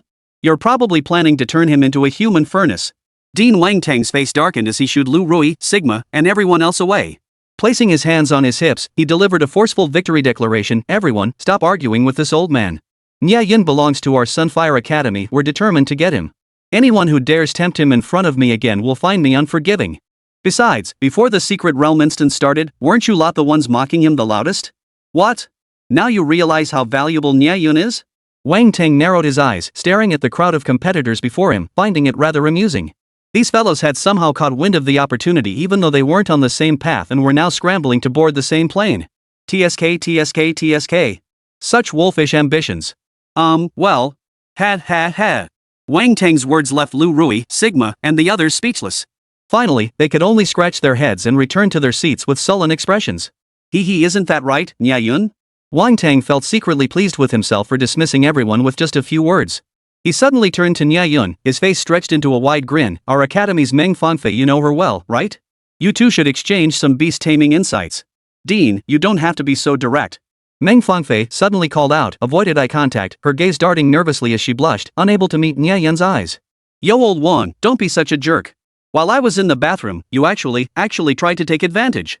What a shameless con artist. Just emerging from the restroom, Dean of Discipline Lu Wenxiang spotted that old fox Wang Tung sitting in his chair, winking at Nie Yun with eyes bulging wider than copper bells. Director, hold on a sec, I'll be done soon. Nie Yun was getting a headache from the commotion. He smiled and gestured for Lu Wenxiang to find a seat first, then turned his head, fixing Wang Tung, who was locked in a staring contest with Lu Wenxiang with a mischievous grin. This. Lu Wenxiang's heart leapt into his throat. Yet student enrollment was a personal matter. Even as the head of discipline, he couldn't interfere. He could only slowly sit down, craning his neck to glare sternly at Wang Tang. His eyes seemed to say, old Wang, watch your step. Haha. Nie Yun suddenly winked slyly, rubbing his fingers together to make the universal gesture signifying sincerity. Dean Wang, you've painted a pretty big and round picture here. It sounds quite tempting. But I, Nie Yun, don't like beating around the bush. Shouldn't you show some actual sincerity first? Wang Tung froze upon hearing this, instantly grasping Nie Yun's meaning. Whoa. He sucked in a sharp breath, then, as if summoning great resolve, clenched his teeth and pulled a card shimmering with pale golden light from the inner pocket of his robe. With a pained expression, he thrust it into Nie Yun's hand. You won't let go until you see the rabbit. Here.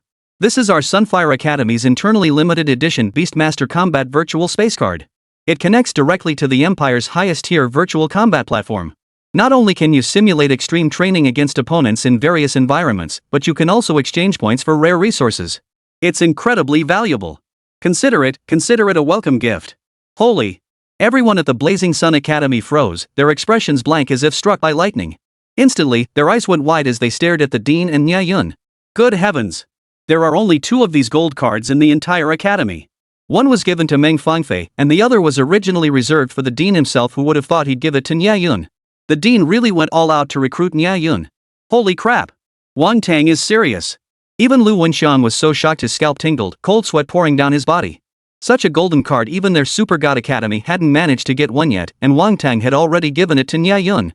Suddenly, a powerful sense of crisis surged from his heart, instantly making him restless. Nie Yun's eyes lit up as he accepted the card. Its smooth, warm touch and the peculiar energy fluctuations within sent a shiver through him.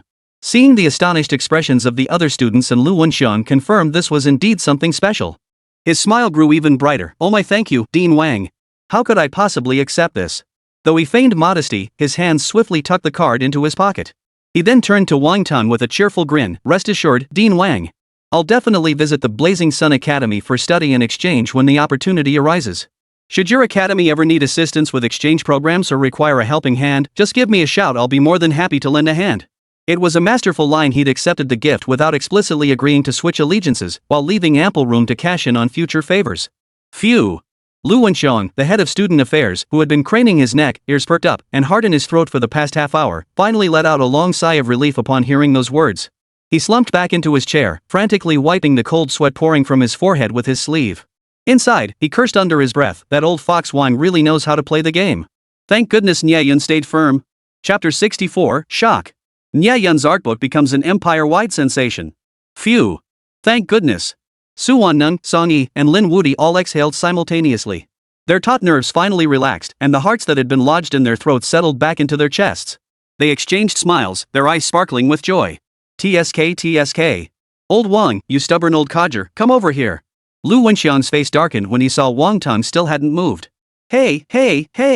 I'm having a great chat with Nie Yun here. Wang Tang looked thoroughly reluctant. Having fun? The generation gap between you is deeper than the Mariana Trench. If you don't move, the young guys will start pretending to sleep. Fearing Wang Tang would publicly poach recruits again, Lu Wenxiang hurriedly pulled him aside. No ID required for flights in this alternate world, just hop on. Put.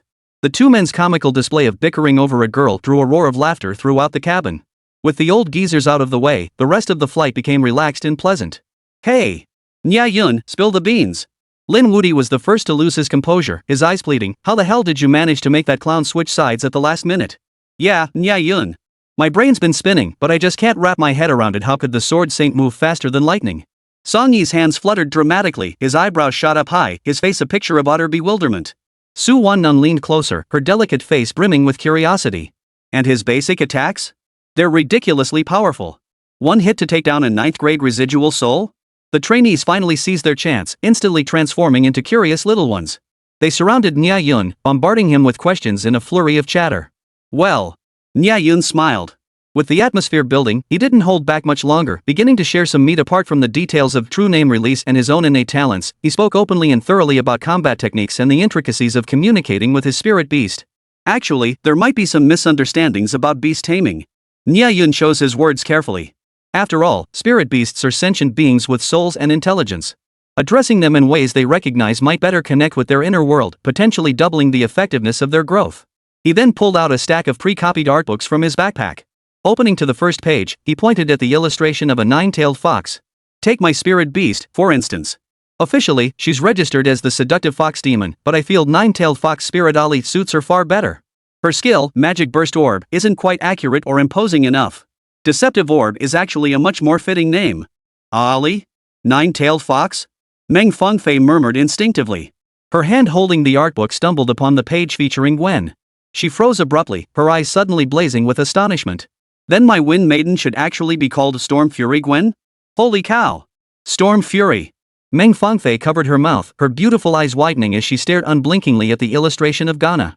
Her voice trembled with excitement. That name is just too badass. She'll definitely love it. MHM. Nie Yun raised his eyebrows smugly, relishing the feeling of approval. You're right. Storm Fury definitely packs more punch than Wind Maiden. Lin Wudi gave Nie Yun a thumbs up. My berserker is called Berserker Olaf in the artbook. That one's not too different, but this skill. His gaze drifted downward, his breathing suddenly becoming ragged, even his fingertips trembling violently. Berserker's Fury. Counter throw. And reckless swing. Holy. His ultimate is actually called Ragnarok? Holy. Unbelievable. That name. I love it. Lin Wudi's pupils contracted violently, his fingertips trembling uncontrollably. These names seemed to possess a magical power of their own. Merely seeing them sent his heart racing and his blood boiling. These weren't mere skill names, they were incantations resonating with the spirit beast's very soul. He could almost picture it, after fighting side by side with his berserker and unleashing a devastating Ragnarok that swept through enemy ranks, his berserker would wrap an arm around his shoulders, raise an eyebrow triumphantly, and say, "Hey, bro, that Ragnarok move? Pretty badass, huh? Holy crap." Just picturing that scene sent shivers down Lin Wudi's spine from head to toe. That feeling? Pure invincibility. Whoosh. Holy. Unbelievable. Love it. The entire cabin was instantly flooded with gasps, exclamations, and heartfelt praise. A cacophony of interjections filled the air, showcasing the limitless diversity of human emotional expression. The earth-shattering contents of this illustrated book left everyone so stunned they froze in place. Though Nie Yun hadn't yet organized all the spirit beast data, the sheer impact of this slim volume was enough to leave everyone gasping in awe and wonder. Nie Yun, this is nothing short of a miracle. Sigma, the headmaster of Sigma Academy, clutched the album with trembling hands, his words stumbling with overwhelming emotion. His legs buckled beneath him with a thud, nearly causing him to collapse to his knees. Fortunately, Lu Rui, the headmistress of the girls' school nearby, acted swiftly and grabbed his arm. Put. And he calls himself a man. Lu Rui feigned disgust as she released her grip, flicked her wrist dismissively, and sat back down at her seat with a look of utter indifference, as if the sketchbook meant nothing to her. It's just a sketchbook.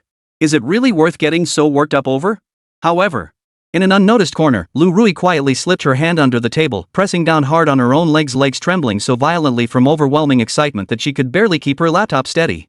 Next, she abandoned her laptop. With lightning speed, she pulled out her phone and snapped away at the artbook, swiftly sending the images to the Academy's faculty group chat. Sisters, urgent notice to all.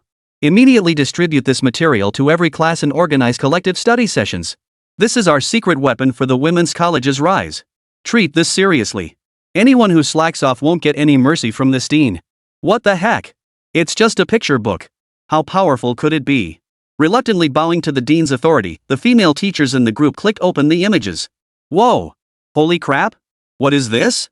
The teachers, who had been dismissive moments ago, were instantly struck as if by a bolt from the blue. Their eyes went wide, their mouths gaping so wide you could fit a whole egg inside. The naming. The skill descriptions. This is absolutely mind-blowing. Who on earth came up with this? It's brilliant. Is this meant to completely overturn the existing textbook system? Good heavens! I can already see this art book exploding across the empire, becoming its undisputed best-selling Beastmaster textbook. Inside the office of the Imperial Women's Academy, shrieks erupted that nearly shook the roof off. The female instructors were so overcome with excitement their voices nearly cracked before they could barely suppress the wave of uncontrolled noise. No way! This is too mind-blowing. I have to post this on my social feed. Snap. Snap. Within minutes, the social feeds of these beautiful teachers were flooded with awestruck captions and grid-style photo posts. Divine Beast Taming Guide unearthed. Mind-blowing. This is the true name of the spirit beast. Tear-jerking. Academy's top secret files leaked shoe. Must see. Chapter 65, The Eve of the Storm. A shocking secret is about to be revealed. Oh my. The goddess posted. Her adoring followers sprang into action, flooding her post with likes, comments, and shares. Fueled by these enthusiastic netizens, Nie Yun's custom-made Spirit Beast album spread like wildfire across the entire Great Xia Empire's internet. News outlets, with their razor-sharp instincts, pounced immediately. The Great Xia Empire's premier Beastmaster channel passionately broadcast the album's contents. The host, his voice cracking with excitement, hailed it as an epoch-making, revolutionary Beastmaster Bible, resonating with countless viewers in a tidal wave of enthusiasm. In an instant, print shops across the empire were overwhelmed by demand. People rushed into stores clutching their phones, jostling each other and shouting, "Quick! Print the latest edition of the Divine Beast Manual. Full color. Highest quality. Money is no object." Imperial Beast Tamers collectively reached a fever pitch. While marveling across platforms, they frantically tagged the official Imperial Ministry of Education account. Must. Immediately. Right now. Contact this original author. This is a monumental achievement that will benefit generations and be remembered for centuries. Such a classic, earth-shattering, and breathtaking revision must be incorporated into the Empire's latest Beastmaster textbook immediately. There's no time to waste. Ding dong. Ding dong ding dong ding dong. The Minister of Education's personal phone was instantly flooded with a deluge of mentions and private messages, bombarded to the point of crashing. After finally restarting his phone, he stared at the name Nie Yun thrust into the spotlight and the hair-raising content of the illustrated book, utterly dumbfounded. What is this? Nie Yun actually did this? Why didn't he just pull it out right then? The minister's face darkened instantly, his mood reaching an extreme complexity. Ha ha! Chung Feng, the Imperial Beastmaster Squadron commander riding alongside, casually glanced at him and drawled with a hint of mockery, maybe he got annoyed by our relentless grilling earlier? After all, he is a genius. He paused, adding meaningfully, geniuses always have their little quirks. Cut him some slack. Minister of Education, ugh. Is it too late for me to regret this now? Imperial Capital Airport. Whoosh. The plane finally touched down smoothly. The trainees bid each other farewell and boarded their respective academy buses. However, just as Director Lu Wenxian was organizing everyone onto the buses, an unexpected scene unfolded. A sleek, understated yet unmistakably luxurious black limousine glided silently to a stop beside Meng Fangfei. The door slid open smoothly. A driver in a crisp uniform, his demeanor cool and composed, stood respectfully. "Miss, please. Let's go." Meng Fangfei flashed a faint smile at Nie Yun and gestured with a please motion. Without hesitation, Nie Yun waved to the Super God Academy group and said with a smile, "Director, everyone, you go ahead. I have something to attend to and will be accompanying Fangfei." Su Wanning. Nie Yun paused, then deliberately walked to Su Wanning's side. Under everyone's astonished gaze, he pulled her into an embrace. "I'm sorry. I'll be quick. I'll come back and spend time with you after I finish." Su Wanning forced herself to nod calmly, her voice barely audible. She didn't even realize how that muffled sniffle had escaped her nose. Her throat felt dry and tight, her nose tingled with a stinging ache, and her eyes suddenly stung, turning slightly red. "Alright, I'll be off then." With that, Nie Yun bent down and slipped into the luxury sedan under the stunned, doubtful, and even slightly worried gazes of everyone present. Meng Fangfei followed closely behind. Thud. The door closed with a solid thud, like an invisible barrier completely sealing off the two worlds inside and out. The members of the Super God Academy stared dumbstruck as the luxury car sped away, silently disappearing into the flow of traffic. The entire scene fell silent for several seconds, the air seemingly frozen. Holy! What just happened? Lin Wuyi was the first to speak. Nie Yun, he just left with Meng Fangfei? Song Yi gaped. Didn't he say he wouldn't go? Director Lu Wenxiang's heart, which had just settled, leapt back into his throat. His face turned green. Could it be that everything on the plane was just to keep us calm? Did Nie Yun ultimately fall for the sugar-coated bullets of the Sun Academy and be captured by Meng Fangfei? Whoa! Even Bald Jay's face turned green. Dream goddess, she wouldn't actually be interested in Nie Yun. Smack! Stop fantasizing. The goddess has definitely set her heart on him. Ajie smacked bald Jay's shiny head, gritting his teeth in pain, as if someone had snatched the precious flower he'd nurtured with his own hands. Huff. Su Wannung remained silent, her breathing deepening unconsciously. She stared at the direction the car had vanished, her slender fingers unconsciously clenching the hem of her dress. Deep within her clear eyes, an indescribable complexity churned confusion, loss, and that unease she de-forced down only to have it resurface, like a tidal wave engulfing her. Nie Yun, have you really been abducted? The car's interior was quiet and luxurious, a world apart from the chaos outside.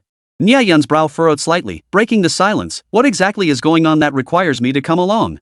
A barely perceptible edge of caution tinged his tone. Yes, it's extremely important. Meng Fangfei lifted her head to meet his questioning gaze, her expression unusually serious. And I need to give you something. You must come back with me to get it. 20 minutes later. At Lakesea's premier private mountain estate, the heavy, ornately carved iron gates slowly swung open. What greeted the eye was not mere opulence, but a grand work of art, a testament to heritage and power, embodying both extravagance and masterful craftsmanship. Exquisite stones were arranged in patterns, ancient trees towered overhead. Yet Nie Yun felt no appreciation for this scene. Anxiety gnawed at his heart, a nagging sense that this venture was ill-advised, bound to sow seeds of resentment and worry among his mentors, friends, and Su Wannung. All he wanted now was to end this inexplicable visit quickly and return to that simple, passionate collective to prepare for the upcoming Imperial League. Nie Yun, my father won't be here for a while. Come inside with me first, I need to talk to you. Meng Fangfei lowered her voice, a hint of urgency in her tone, and reached out to take Nie Yun's arm. But unexpectedly, Nie Yun stood rooted to the spot, immovable as if his feet had grown legs. No matter how hard she tugged, he refused to follow her into the boudoir. What's wrong? Meng Fangfei looked up in surprise, meeting Nie Yun's gaze. His gaze was sharp as a blade, brimming with obvious displeasure and scrutiny, as if he had already seen through all her little schemes. Her heart jolted violently. Meng Fangfei, we are friends. Nie Yun's voice dropped sharply, his face darkening to the point of dripping with anger. He struggled to contain the rage spreading through him. I don't want anything to happen that goes beyond friendship and puts us both in an awkward position.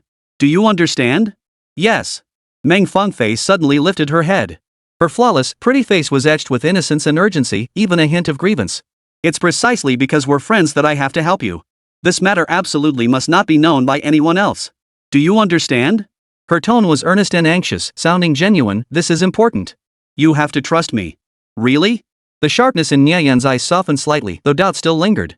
After a moment's hesitation, he was half led, half dragged by Meng Fangfei toward her room. Meng Fangfei followed closely behind. Before entering, she cautiously peered out, scanning left and right. Then, with a click, she locked the door securely behind them. Hiss. Ha! In the silent room, Nie Yun's gasp of shock, trembling with disbelief, soon echoed. Then. What? This is... A cry, suppressed to the extreme and nearly distorted by utter shock, erupted from Nie Yun's throat, instantly shattering the heavy silence within the room. Chapter 66, Shared Bed Exposed.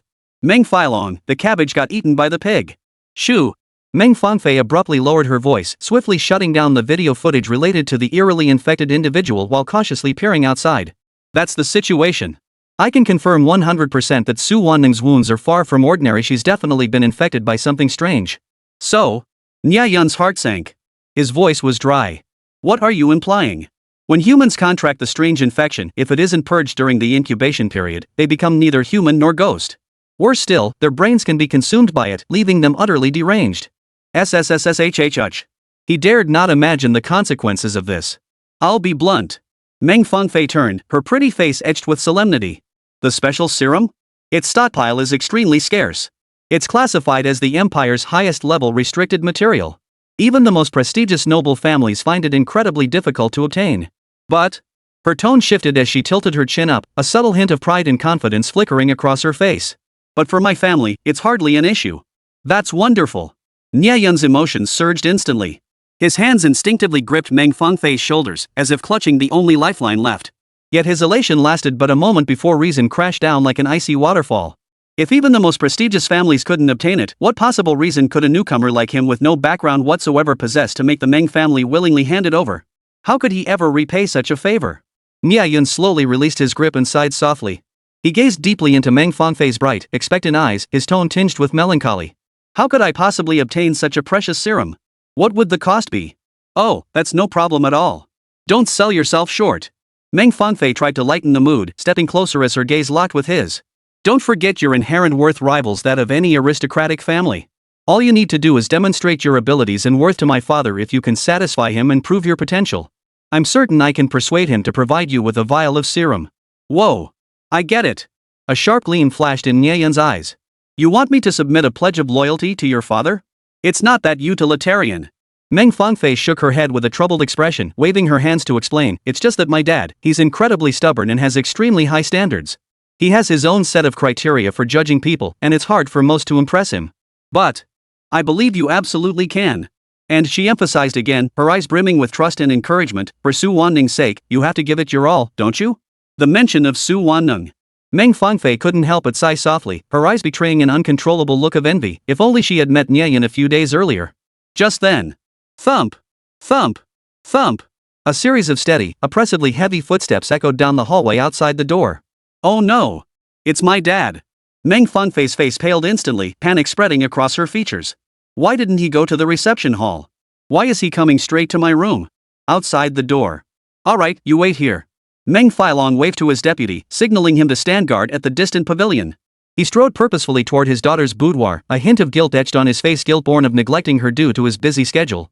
I wonder if Feifei, after facing life and death in the secret realm, will blame me, her father, for not appearing in time. He murmured to himself. His steps were steady, yet carried an underlying urgency and self-reproach. Ha! Upon reaching the door, he discovered it was locked. Meng Failong's heart sank instantly. Was his daughter truly angry? Knock knock knock. Meng Failong knocked as gently as he could. Feifei? It's Daddy. Open the door. Let Daddy see if my precious daughter is hurt. To the two inside, however, this gentle knocking sounded like the devil's own voice, driving Meng Fangfei into a panic. Feifei, don't be angry with Daddy. I brought you your favorite osmanthus cakes from Gafangsai. Knock knock knock. Feifei, please give Dad a chance to apologize. The deafening silence inside only deepened his unease. He spun around abruptly. Butler. Open the door. I need to apologize to my daughter in person today. The sound of fumbling for keys echoed at the door. In less than 10 seconds, it would be opened. What should we do? Oh my god. My dad absolutely, positively can't find you in here. Meng Fangfei was frantic, like an ant on a hot skillet. In her panic, a sudden flash of inspiration struck her. Nie Yun. Quick. Get under the bed. Ha? Ah. Before Nie Yun could react, Meng Fangfei shoved him under the thick quilt, burying him completely. Don't make a sound. Meng Fangfei's voice was urgent. She swiftly shed her coat, leaving only a sheer silk slip beneath, then darted into the bed like a frightened rabbit, burrowing close to Nie Yun. Slam! Almost the instant the quilt was pulled over them, Meng Failong burst through the door. Beneath the quilt, both of them held their breath, their heartbeats pounding like drums in the confined space. No time to think. To conceal Nie Yun's outline, Meng Fangfei gritted her teeth, steeled her resolve, and swiftly adjusted her position. Almost in one fluid motion, she wrapped her arms around Nie Yun, pressing him face down against the space between her chest and lower abdomen. She arched her legs upward with all her strength, trying to create a larger hiding space with her body. Little did she know, this extreme intimacy, the soft, warm touch of her skin made Nie Yun's blood boil instantly. Oh, the agony. Feifei? Meng Failong strode to the bedside, his gaze fixed on the flushed Meng Fangfei, his expression gentle and kind. What's wrong? Why are you so red? Are you feeling unwell? The usually expressionless Meng Failong could only reveal this tenderness beyond his tough exterior in front of Meng Fangfei. He reached out to touch her forehead. Ha! You don't feel hot at all. Meng Failong withdrew his hand in confusion, watching Meng Fangfei wrapped up like a hamburger in the middle of summer, drenched in sweat. His bewilderment deepened. Why are you bundled up in such thick blankets in this weather? Ah! Dad! Ahem, when did you arrive? Meng Fangfei instantly channeled her inner drama queen, adopting a feeble demeanor with a slightly trembling voice. To heighten the effect, she deliberately coughed a few times. I feel, cough cough. I might have caught a chill. I'm a bit cold. A cold? Meng Failong's expression changed. Then I'll have the kitchen prepare a warming soup. Yes. Good. Hurry, hurry. Meng Fangfei blurted out without hesitation, her urgency completely unmasked. She might as well have said, please leave now. Meng Failong paused, his brow furrowing slightly. He sensed something off about his daughter today, an indescribable unease quietly rising within him. His gaze instinctively swept across the room, then abruptly froze. Beneath the bed, a pair of shoes clearly belonging to a man, and nearly the same size as his own, lay haphazardly stuffed into a dark corner, as if hastily hidden. Boom! Meng Failong felt as if struck by a thunderbolt, his mind going completely blank. Everything clicked into place instantly. He abruptly turned his gaze back to the bed, Meng Fangfei's unusually crimson cheeks, the unnatural curve of the quilt, and her guilty, evasive smirk. He recalled her saying she'd bring a guy to meet him. Bastard! The cabbage I've carefully tended for all these years has been trampled by a pig? Meng Filong felt darkness close in before his eyes as blood surged to his head, nearly causing him to spit out a mouthful of old blood. But he was, after all, the seasoned Secretary General of the Empire. He forced down the emotions threatening to overwhelm him, his jaw clenching so hard it cracked, yet he managed to plaster a seemingly calm smile on his face. "Alright, daughter, get some rest." His voice was unnaturally steady. "Daddy will go arrange it for you right away." With that, he spun abruptly and walked out, almost stumbling over his own feet, his mind elsewhere. Chapter 67, Nie Yun, I almost lost control. Thud. The door slammed shut from the outside with a dull thud, effectively sealing the explosive low pressure that had been building inside Meng Feilong's room. Phew. I was suffocating. Once Meng Feilong was gone, Nie Yun surfaced from beneath the covers like a drowning man saved, gasping for air in ravenous gulps. The blankets were stiflingly hot, suffused with the girl's scent and the scorching heat of hormones, nearly choking him. Eat? Damn, you're too close. Meng Fanfei let out a faint, tremulous muffled groan, her nostrils involuntarily flaring. Her eyes instantly clouded over with a misty haze. Her beautiful gaze drifted, settling on Nie Yun's handsome face mere inches away, causing her heart to skip a beat.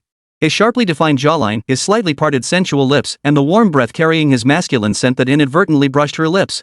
The distance was too close. It seemed that the slightest movement would inevitably bring their lips together. Nie Yun froze abruptly. He'd only intended to surface for air, never expecting their posture to become so intimate. Their bodies pressed together unintentionally, so close they could distinctly feel the resonance within each other's chests. Two wildly beating hearts pounded fiercely, thump thump, thump thump, their rhythms intertwining until it was impossible to tell whose heartbeat was louder. Why, did she close her eyes? Meng Fangfei suddenly shut her eyes tight, her long, curled lashes fluttering like trembling wings. Her alluring red lips parted slightly, like a silent invitation. Utter temptation hung within reach, just a little closer, and they could reach the pinnacle of their souls. Boom! Nie Yun's mind exploded like a nuclear bomb, instantly blank. His remaining rationality and the primal urge surging within him began a frenzied battle within his mind, each screaming at the other. Reason roaring, stop! You can't betray Su Wanneng. Desire coldly sneered, your ing transported to another world, yet you cling to outdated moral codes? In this world, might makes right. Reason struggling, but this is so unfair to Su Wanneng. Desire dominantly, fair? Once you become the ultimate power, your word is law. Seize the moment. Reason embarrassed, I can't take advantage of someone in distress. Desire pressing the advantage, does this look like taking advantage? She clearly initiated it. Just as Nie Yun's subconscious raged in a fierce internal battle, the decisive moment of victory or defeat. Nie Yun suddenly felt warm liquid gushing from his nostrils. He jolted awake, holy. He instinctively tactically leaned back, frantically covering his mouth and nose as he sat up, sorry. Feeling the weight lift from her body and Nie Yun's frantic movements, Meng Fanfei felt an inexplicable pang of disappointment. The moment she opened her eyes, a horrifying sight met her gaze, blood seeping through the gaps between Nie Yun's fingers. She instantly realized what had happened. Dry weather, hot-blooded youth. Yikes. Why are you bleeding from your nose? Meng Fanfei's cheeks flushed crimson like a ripe apple as she gasped in alarm. It's all because of you. Nie Yun looked utterly dejected as he took the tissue she offered, stuffing it into his nose with a muffled voice. My school beauty. Don't you realize how irresistible you are? Put. All you do is talk trash, always picking the nice things to say. Meng Fangfei grumbled outwardly, but the corners of her mouth couldn't help but curl upward, harder to suppress than AK. The rustling of tissues and the banter filled the air, the awkward yet delightful chaos unique to youth. Only, all of this. In Meng Feilong's ears outside the door, automatically transformed into a far more unsavory scene. Oomph. Oomph. Oomph. Meng Feilong's face turned ashen, veins bulging on his forehead. Uncontrollable images of the wild boy flirting and frolicking with his own daughter flooded his mind, making him tremble with rage as his teeth clenched so hard they ground together. He couldn't bear it any longer. Suppressing his rage with a few cold snorts, he stormed off in a huff. You little brat, just you wait. You'll pay for this. Meng Feilong's eyes flashed with icy fury as he swore silently. Even if this brat was the nation's top beast tamer, he wouldn't escape his wrath. He, Meng Feilong, would make him pay dearly for stealing someone else's fresh, tender little cabbage. Ah. Achoo! Inside the room, Nie Yundong shuddered violently for no apparent reason. A chill shot up from his feet, instantly reaching his spine and making every hair on his body stand on end. He blew his nose, feeling a pang of guilt that made him avoid looking directly at the alluring sight before Meng Fangfei. Recalling the near exposure under the covers, a wave of dread washed over him. I shouldn't have hidden under the bed just now. If I'd been caught red-handed, I'd never have been able to explain myself. Is having a scandal with this lady really such a disadvantage for you? Meng Fangfei crossed her arms, feigning anger, her lips puckered high like a puffed-up pufferfish. Besides, you're so useless. Just a little situation like that, and you managed to bleed this much. Nie Yun was instantly speechless, momentarily at a loss for words. A minor situation? You call this a minor situation? You were the one who closed your eyes and asked for a kiss. Huff. Nie Yun took a deep breath, suppressing the surging blood in his body, forcing himself to calm down. He wiped the dirt from his face and tried to change the subject. But your dad didn't seem that fierce? He looked pretty gentle to me. Giggle giggle giggle. Meng Fanfei covered her mouth, letting out a string of silver bell laughter. She reached out to pat Nie Yun's shoulder lightly, winking at him mischievously. You'll see when you actually meet him. After a quick tidy up, she grabbed Nie Yun's arm and skipped out of the room. They bumped into the butler's female assistant carrying a bowl of warming soup. Miss, you're warming soup. Put it in the room for now. I don't feel like drinking it right now. Meng Fanfei casually pointed toward the table. I'll take my friend out for a walk first. Yes, miss. The assistant turned and placed the soup on the table. Just as she was about to leave the room, her gaze inadvertently swept over the messy bed. A trash can filled with bloodstained tissues at the bedside. And those few blindingly vivid, fresh bloodstains on the sheets. Oh no! Oh no! Oh no! The female assistant's face instantly turned as white as paper, her soul flying out of her body. The young lady only said she was bringing a friend back to discuss business. She never mentioned this kind of bloodbath happening. Good heavens! If the Secretary General found out, wouldn't he tear the entire estate apart? Her heart pounded wildly as she practically scrambled to find the butler to devise a plan. At that moment, she felt like the sky was falling. After wandering around, Meng Fanfei and the others had just reached the reception hall entrance when they heard Meng Feilong's thunderous roar echoing from inside. What the hell were you people doing? If any such blunders happen again, pack your bags and get out. The servants trembled in fear. Spotting Meng Fanfei and Nie Yun entering, the sharp-eyed ones desperately signaled Meng Feilong with their eyes. Get out! Get out! Get back to work! Meng Feilong finally snapped out of his rage, his voice still thick with fury. Steward!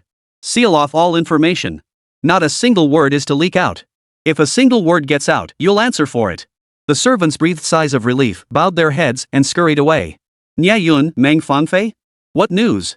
A total lockdown? Chapter 68, Challenging the 9-Star Tower, Clear it, marry her?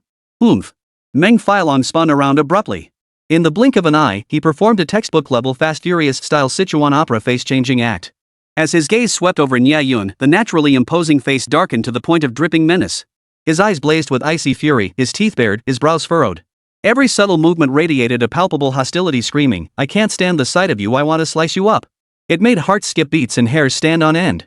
Yet when his gaze shifted to Meng Fanfei, his expression instantly softened into a warm, sunny glow. His eyes crinkled at the corners as he plastered on an almost obsequious, doting father's smile, his voice as gentle as a soft cat's paw tickling one's eardrum.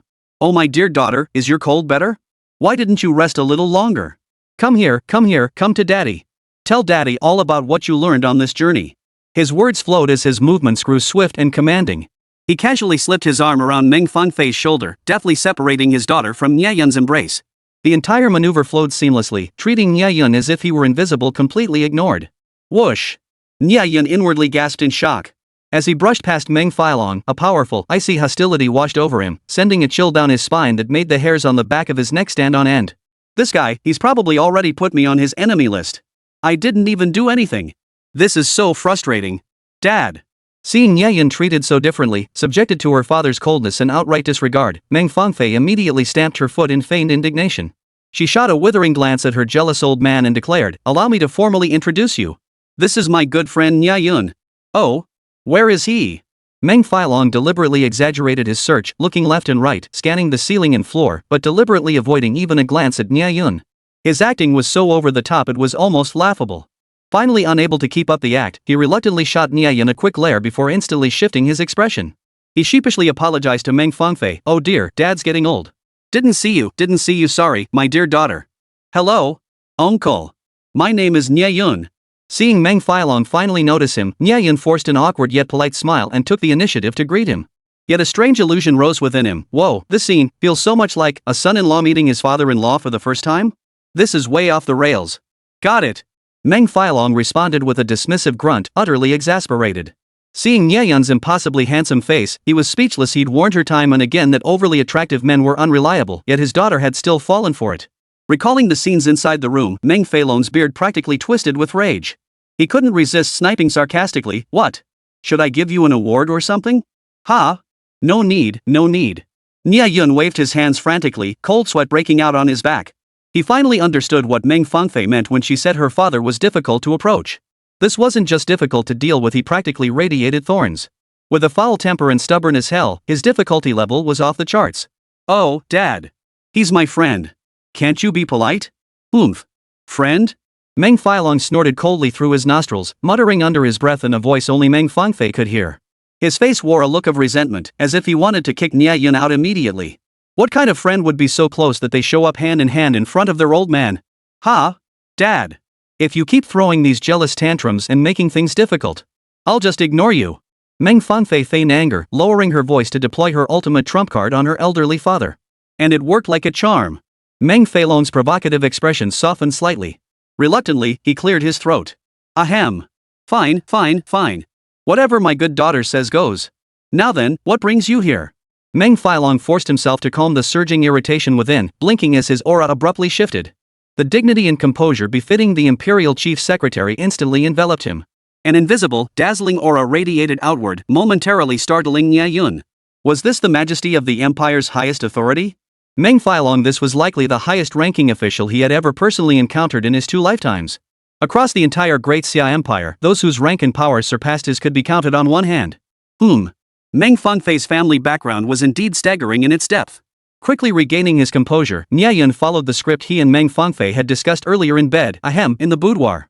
Clasping his hands respectfully, he spoke with neither humility nor arrogance. I am but a lowly youth. I have come here today, presumptuously, to specifically challenge your household's 9-star beast taming tower. Oh? Meng Failong's expression froze, his heart lurching violently into his throat. Here it comes. This brat is here to snatch my precious daughter away. Who in the upper echelons of Great Xia didn't know that within the residence of Chief Secretary Meng Failong stood the legendary 9-star beast taming tower? Obtained through serendipity in his youth, Meng Failong had long designated it as the ultimate dowry for his cherished daughter. Any eligible young prodigy who could conquer the 9-star tower within a single day would not only earn Meng Failong's full endorsement but also take the priceless SSR tier treasure, the 9-star beast taming tower, as dowry. Yet to this day, countless young prodigies and elite heirs from prestigious families have come to challenge it. Even when pushing themselves to the absolute limit, the highest anyone has managed is barely clearing the 6th floor. Gradually, the Beastmaster 9-star tower became the prodigy detector for high-ranking offspring to prove themselves. Achieving the 4th or 5th floor was enough for them to brag about for ages. Whoa! The 9-star beast taming tower? Meng Failong instantly grasped the crux of the matter. He whipped his head toward Meng Fangfei, lowering his voice to maintain composure. Did you secretly tell him? Meng Fangfei's face flushed crimson like a ripe tomato as she hung her head in shame, twisting the hem of her robe. Her gaze darted nervously, avoiding both Nie Yun's clear, innocent eyes and Meng Failong's piercing stare. All because she told a white lie. She had told Nie Yun that if he could clear the 5th floor of the pagoda and prove his abilities, Meng Failong would surely appreciate him and reward him with the antidote without question. She hadn't revealed the secret of the dowry for 2 reasons. Firstly, she feared Nie Yun might mistakenly believe she was trying to interfere in his relationship with Su Wandan, causing him immense psychological pressure. But more importantly, deep down, she believed that for Nie Yun, a greenhorn just starting out securing the serum was the absolute priority. The unattainable 9th floor, she dared not even dream of it. Sigh. Seeing his daughter like this, Meng Failong's face wore an expression of helpless resignation, a classic case of daughters grow up and leave home, turning their backs on their family. He sighed deeply, looking instantly 10 years older. Turning to Nie Yun, his gaze intense and his voice solemn, he asked, "Are you certain you wish to challenge the 9-star tower? Then, what level do you aim to reach?" "I'm no great shakes, sir, but I'll give it my best shot. My goal is to clear the 5th level." Then Nie Yun paused, lifting his eyes and clasping his hands with sincere earnestness. "I would need a small token of encouragement from my uncle. That is all." Boom! What the hell? Only the 5th floor? You're only aiming for the 5th floor? And you have the nerve to ask me for a reward?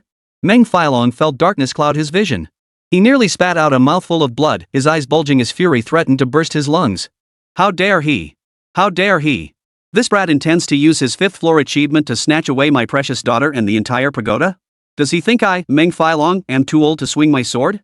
Hey! Dad! Calm down. If not for Meng Fangfei desperately clutching his arm, he would have absolutely lost control and swung his fist, teaching this utterly arrogant brat a lesson in why the flower blooms so red. Hiss. Nie Yun stood by, utterly dumbfounded. What was going on? Didn't Meng Fangfei say her dad loved seeing young people challenge the Beastmaster 9-star tower? Wasn't it that the higher one climbed, the happier her father would be? This plot twist. It's completely off track.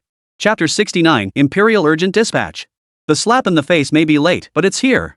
Nie Yun, ahead lies our family's 9-star beast taming tower. Meng Fangfei excitedly guided Nie Yun as they stepped over the wall and approached the tower's base. Her gaze swept over two familiar faces at the tower's base. Her steps halted abruptly, her expression souring instantly as her lips puckered in displeasure. Ugh, why are they here again? Ha? What's wrong? Nie Yun followed Meng Fangfei's gaze and was startled to see two young prodigies dressed in luxurious attire, their airs of arrogance evident, engaged in a heated discussion at the tower's base, spittle flying everywhere. Damn! TSK. Look who's here. Why, it's our long-awaited Fangfei's sister. The moment they spotted Meng Fangfei, their eyes lit up like bees drawn to nectar. They swarmed toward her instantly, their faces plastered with obsequious smiles. Oily, arrogant, and trying too hard to be funny. That was Nie Yun's strongest impression upon first seeing them. As he inwardly scoffed, the pair instantly lit up, their faces breaking into eager smiles as they rushed forward to greet Meng Fangfei. Sister Fangfei. It's been a few days, and you look even more radiant and charming. Here, my father asked me to bring you these cold fragrance snow lotus pills. They're incredibly effective for nourishing spiritual energy. Meng Fangfei merely shot them a cold glance, her face brimming with impatience. Wan Kai, Li Chang, why is it always you two? Has our 9-star tower become your backyard? After all these attempts, you've only managed to reach the 4th or 5th floor at best. Aren't you bored yet? Ahri, Sister Fangfei, you're joking. Wan Kai and Li Chang, those two fellows, were born with faces thicker than cowhide. Facing Meng Fangfei's sarcasm, they didn't bat an eyelid. Instead, they grinned slyly and pounded their chests. Sis Fangfei, you're mistaken. This time we're bound to make huge progress. Exactly. Sister Fei, we're fully prepared this time. We'll definitely surpass ourselves, maybe even crack that 6th-level record. Their confident declarations instantly piqued Meng Feilong's curiosity. Stroking his stubble, he inquired, "Oh? Seeing you two pounding your chests so enthusiastically, have you stumbled upon some extraordinary fortune lately?" Ha ha. Wan Kai and Li Chang exchanged a knowing smile, their voices tinged with mystery and pride as they boasted, "Uncle Meng, you haven't heard? Something huge just happened in the Empire today. A mysterious figure named Nie Yun suddenly released a new guidebook called the New Beastmaster's Manual, and it's taken the entire empire by storm." The more they spoke, the more excited they became, their eyes sparkling with enthusiasm. The content inside is absolutely groundbreaking. This master's understanding of spirit beasts, along with his innovative skill naming and application, is nothing short of an artist's level of beast taming, utterly exquisite. After studying it, we felt enlightened. Many past puzzles suddenly made sense. We're confident we can advance another level or two this time. Boom! As the two spoke, Meng Tianlong felt as if lightning had struck his brain. His eyes widened abruptly, his expression shifting between bewilderment and utter disbelief as he darted glances between the pair and Nie Yun. His fingertips began to tremble slightly. His voice rose sharply as he shouted at them, "What did you say?" Buried in official duties, he hadn't yet received any intelligence on Nie Yun. All he knew was that his daughter had nearly met danger in the secret realm, nothing more. Thus, he had no clue what Wan Kai and Li Chang were discussing, nor was he aware of Nie Yun's exploits in the dungeon or the uproar caused by that sketchbook. For a figure of his stature, if subordinates didn't report specific details, he could easily become trapped in an information cocoon, isolated from the masses. Ha! Uncle Meng. Did we say something wrong? The two were startled by Meng Feilong's exaggerated expression, nearly speechless with shock. And no. I'm asking you. Meng Feilong grabbed their arms, trembling with excitement as he stared intently into their eyes. That legendary figure you mentioned earlier, is his name Nie Yun? As the words left his mouth, a chill ran down his spine. He thought, no way, it can't be that brat. He's just good looking, he doesn't seem that talented. Put. Meng Fangfei beside him finally couldn't hold back, covering her mouth as she laughed until she shook like a leaf. Her silver bell laughter instantly drew the attention of Meng Feilong and the others. She pointed at Nie Yun with a mischievous grin. You three big dummy heads. The great master you've been talking about, drumroll please. He's not far away at all, he's right here in front of you. It's him, Nie Yun. What? No way? Meng Feilong, Wan Kai, and Li Chang were struck as if by thunder, their pupils dilating in shock. They let out a deafening, simultaneous cry of disbelief. In the blink of an eye, three pairs of utterly incredulous eyes locked onto Nie Yun. Dad! Why would I lie to you? Meng Fangfei lifted her lovely face, beaming with pride. Nie Yun didn't just compile that album. As she spoke, she instinctively hooked her arm through Nie Yun's, as if secretly declaring their closeness. In the secret realm, he single-handedly repelled an 8th-grade ferocious beast and instantly destroyed the lingering soul of a 9th-grade ferocious beast. He saved my life and all of ours. What did you say? Feifei, are you still sick with that cold? Has the fever made you delirious? Meng Feilong cried out in alarm, his first instinct to reach out and touch his daughter's forehead. How could a mere 1-star spirit contractor defeat creatures of the 8th and 9th ranks? That's absolutely impossible. Exactly. Goddess Meng, don't let this kid fool you. Wang Kai immediately chimed in, eyeing Nie Yun up and down with disdain. He shook his head with a bitter smile. Look at him, nothing special except for his good looks. He's clearly just a smooth-talking charlatan. He probably just got lucky having the same name as that legendary figure. Li Cheng quickly chimed in, his expression sour. I think he's just coveting your beauty and family background, dream goddess, deliberately spinning lies to deceive you. He looks like some bumpkin who crawled out of the boonies. Stay away from him, or he'll take advantage of you. Seeing Meng Fangfei arm in arm with Nie Yun, their brows instantly furrowed into deep characters. Hey! Kid, you hear me?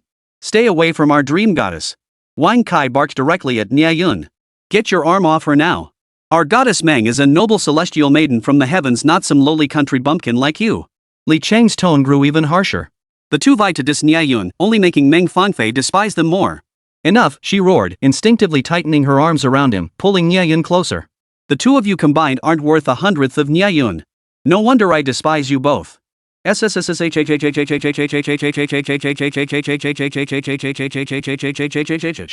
Meng Fangfei's scornful words left Wang Kai and Li Cheng flushed crimson with rage. Their chests heaved violently, yet they dared not lash out at her. Instead, they turned to Meng Failong to complain. Uncle Meng. Our father and you are old family friends. You must speak up for us a fair word. Their voices trembled with near tears. Do you trust the character of us, who've known each other since childhood, or this wild kid who appeared out of nowhere? See that. Meng Failong seemed to have found compelling evidence. He turned to Meng Fangfei and urged, even the son of my former subordinate says this kid is unreliable. You'd better keep your eyes open.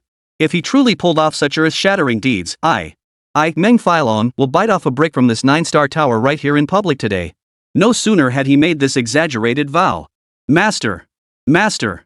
The butler suddenly came running over in a panic, clutching a document stamped with various official seals that had just arrived via express delivery. Joint urgent dispatch from the Imperial Beastmaster Department, Ministry of Education, Logistics Support Department, and multiple other agencies. Application for recognition of outstanding performance and special reward for Nie Yun of the new student academy in the S-Class Secret Realm. Please review. Chapter 70, Crushingly Pretentious, the Deadliest Form. What? Nie Yun? Outstanding performance? Special reward application? Meng Failong's gaze froze abruptly. Every hair on his body stood on end, and cold sweat beaded on his temples. His fingertips trembled slightly as he wrestled internally, hesitating to accept the document. The usually decisive and uncompromising Imperial Secretary General now hesitated before the document handed to him by the steward. Poof! Nie Yun suddenly emitted a faint, derisive snort. The sound was barely audible, yet it carried clearly to every ear present. He slowly turned his gaze toward the two pale-faced figures.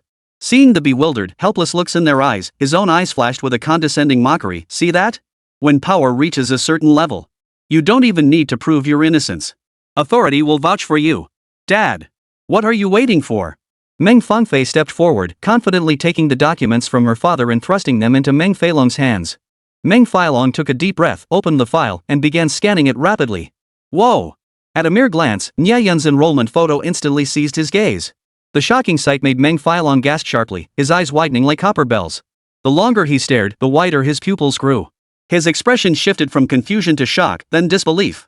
Finally, his hands rarely prone to such displays began to tremble slightly. This is unbelievable. Each bolded headline and keyword on the report paper felt like a sledgehammer striking his heart. Masterful command, reversal from the brink of doom. 10 contracted spirit beasts coordinate to slay Demon King A2. On-site verification. Enemy SSR rank contract spirit beast kneels in submission. Secret art activation? 8th grade spirit beast's limit burst instantly incinerates 9th grade fiendish beast's remnant soul. Boom! Meng Failong's cheeks instantly burned with embarrassment. Every word in that report felt like a slap in the face. Compared to these earth-shattering feats, compiling the new guide to beast taming suddenly seemed utterly insignificant. So, the clown was me all along? He instantly understood the meaning behind Nie Yun's calm, unflappable gaze. It wasn't nervousness or pretense at all, but an absolute confidence and composure, like that of someone looking down on ants. Holy!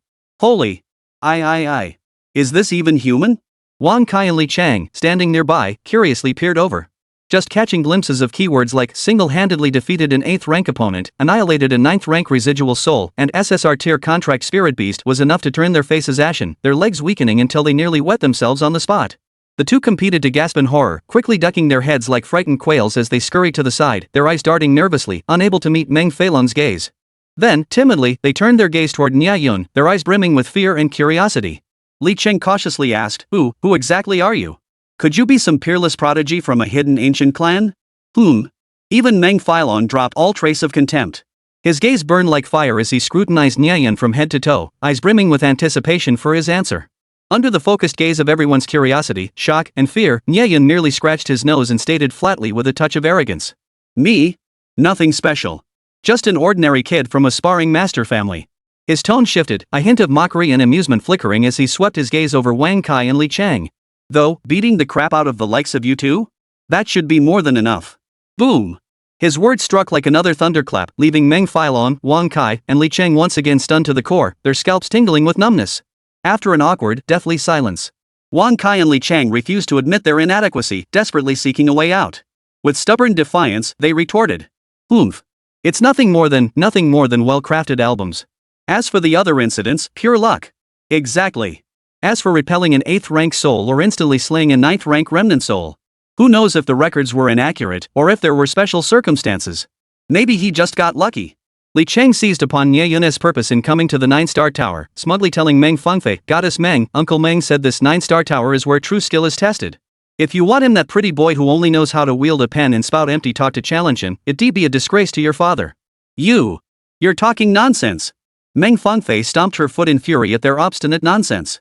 Nie Yun is 10 times stronger than you. 100 times stronger. Poof. Nie Yun smirked lightly. He rolled up his sleeves with deliberate slowness, revealing well-defined, powerful muscles.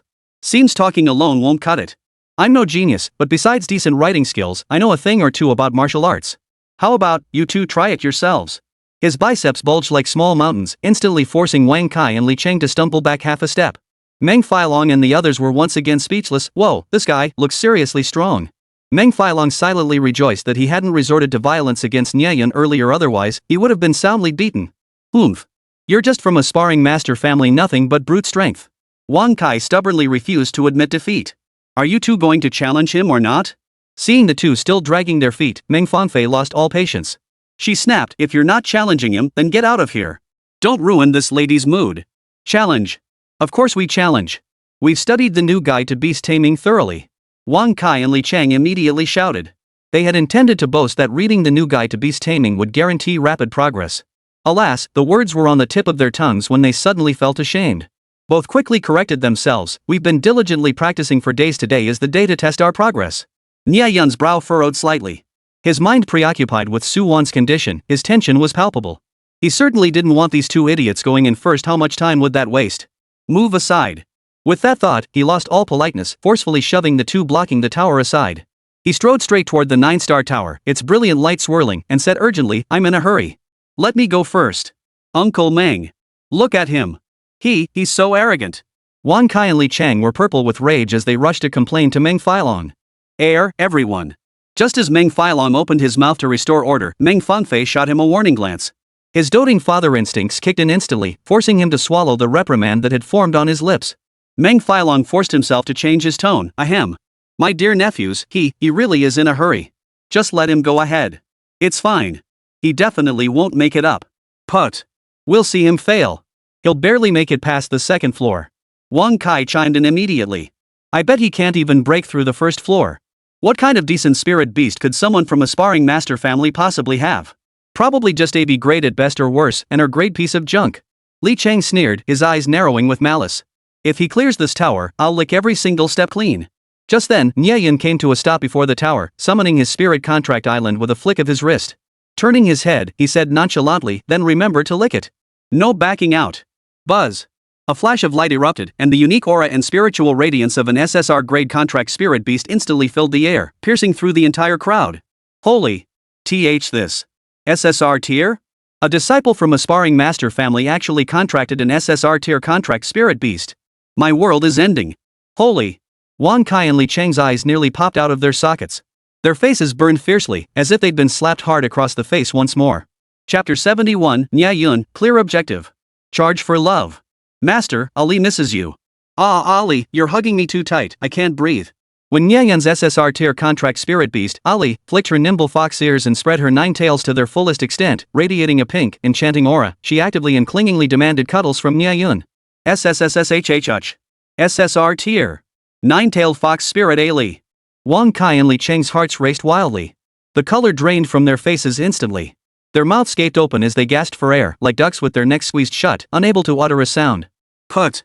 Li Cheng's Adam's apple bobbed as he stubbornly stuck out his neck, refusing to admit defeat. So what if you manage to contract an SSR? It's only a grade 1. Plus, she's the infamous queen of scraping and king of scams. To conquer the 9-star tower, you need at least a grade 2 or 3 spirit beast. Kid, you're done for. How you didn't actually contract that little fox just because she's pretty, did you? TSK. You're such a pervert, so playful. Yeah, that 9-tailed fox is notorious. Can't believe you're actually proud of it. Wonder how you earned all those commendations. Bet it's mostly Dream Fangfei intentionally boosting you, giving you all the credit. Wang Kai said, turning his head with a lecherous grin and striking what he thought was a dashing, greasy pose. Right, Dream Goddess? Fangfei, sis. With his skills, he actually dares to dream of conquering the tower? That's like a toad trying to eat swan meat. Oomph. Meng Fangfei couldn't be bothered with these two. Instead, she silently opened her phone camera, ready to capture Nie Yun's heroic moments during his tower climb. Oomph. Meng Filong snorted coldly, his eyes fixed on Nie Yun and Ali's intimate actions, boiling with anger. He unconsciously glanced at Meng Fangfei out of the corner of his eye, only to feel his chest tighten even more. This girl didn't seem the least bit bothered. Looks like Nie Yun and his spirit beast are even closer than usual. What a waste of talent. Meng Filong felt increasingly convinced that Wang Kai and Li Cheng were right. Perhaps all the credit for the Secret Realm's achievements belonged to his daughter, Meng Fangfei. And that foolish girl, in her eagerness to please this boy, had attributed every single one of those accomplishments to Nie Yun. That must be it. Meng Filong thought to himself, a faint smile curling his lips. His mind was already filled with pride at having raised such a powerful yet humble and unassuming daughter. Two big fools. You couldn't even learn from a textbook if it were handed to you. Nie Yun couldn't help but roll his eyes at the pair, mentally dissing Wang Kai and Li Cheng like crazy. He had laid out everything about the 9-tailed fox spirit beast's traits and combat techniques without holding back. Yet Wang Kai and Li Cheng stubbornly clung to their old ways, refusing to accept new spirit beast techniques. With their dim-witted and stubborn minds, they still deluded themselves into thinking his guidebook could boost their tower conquering prowess. What a pipe dream! Nie Yun composed himself, ignoring their incessant snide remarks. He lifted his eyes to swiftly scan the translated challenge instructions appearing at the tower's base. Whoa! So that's how it works.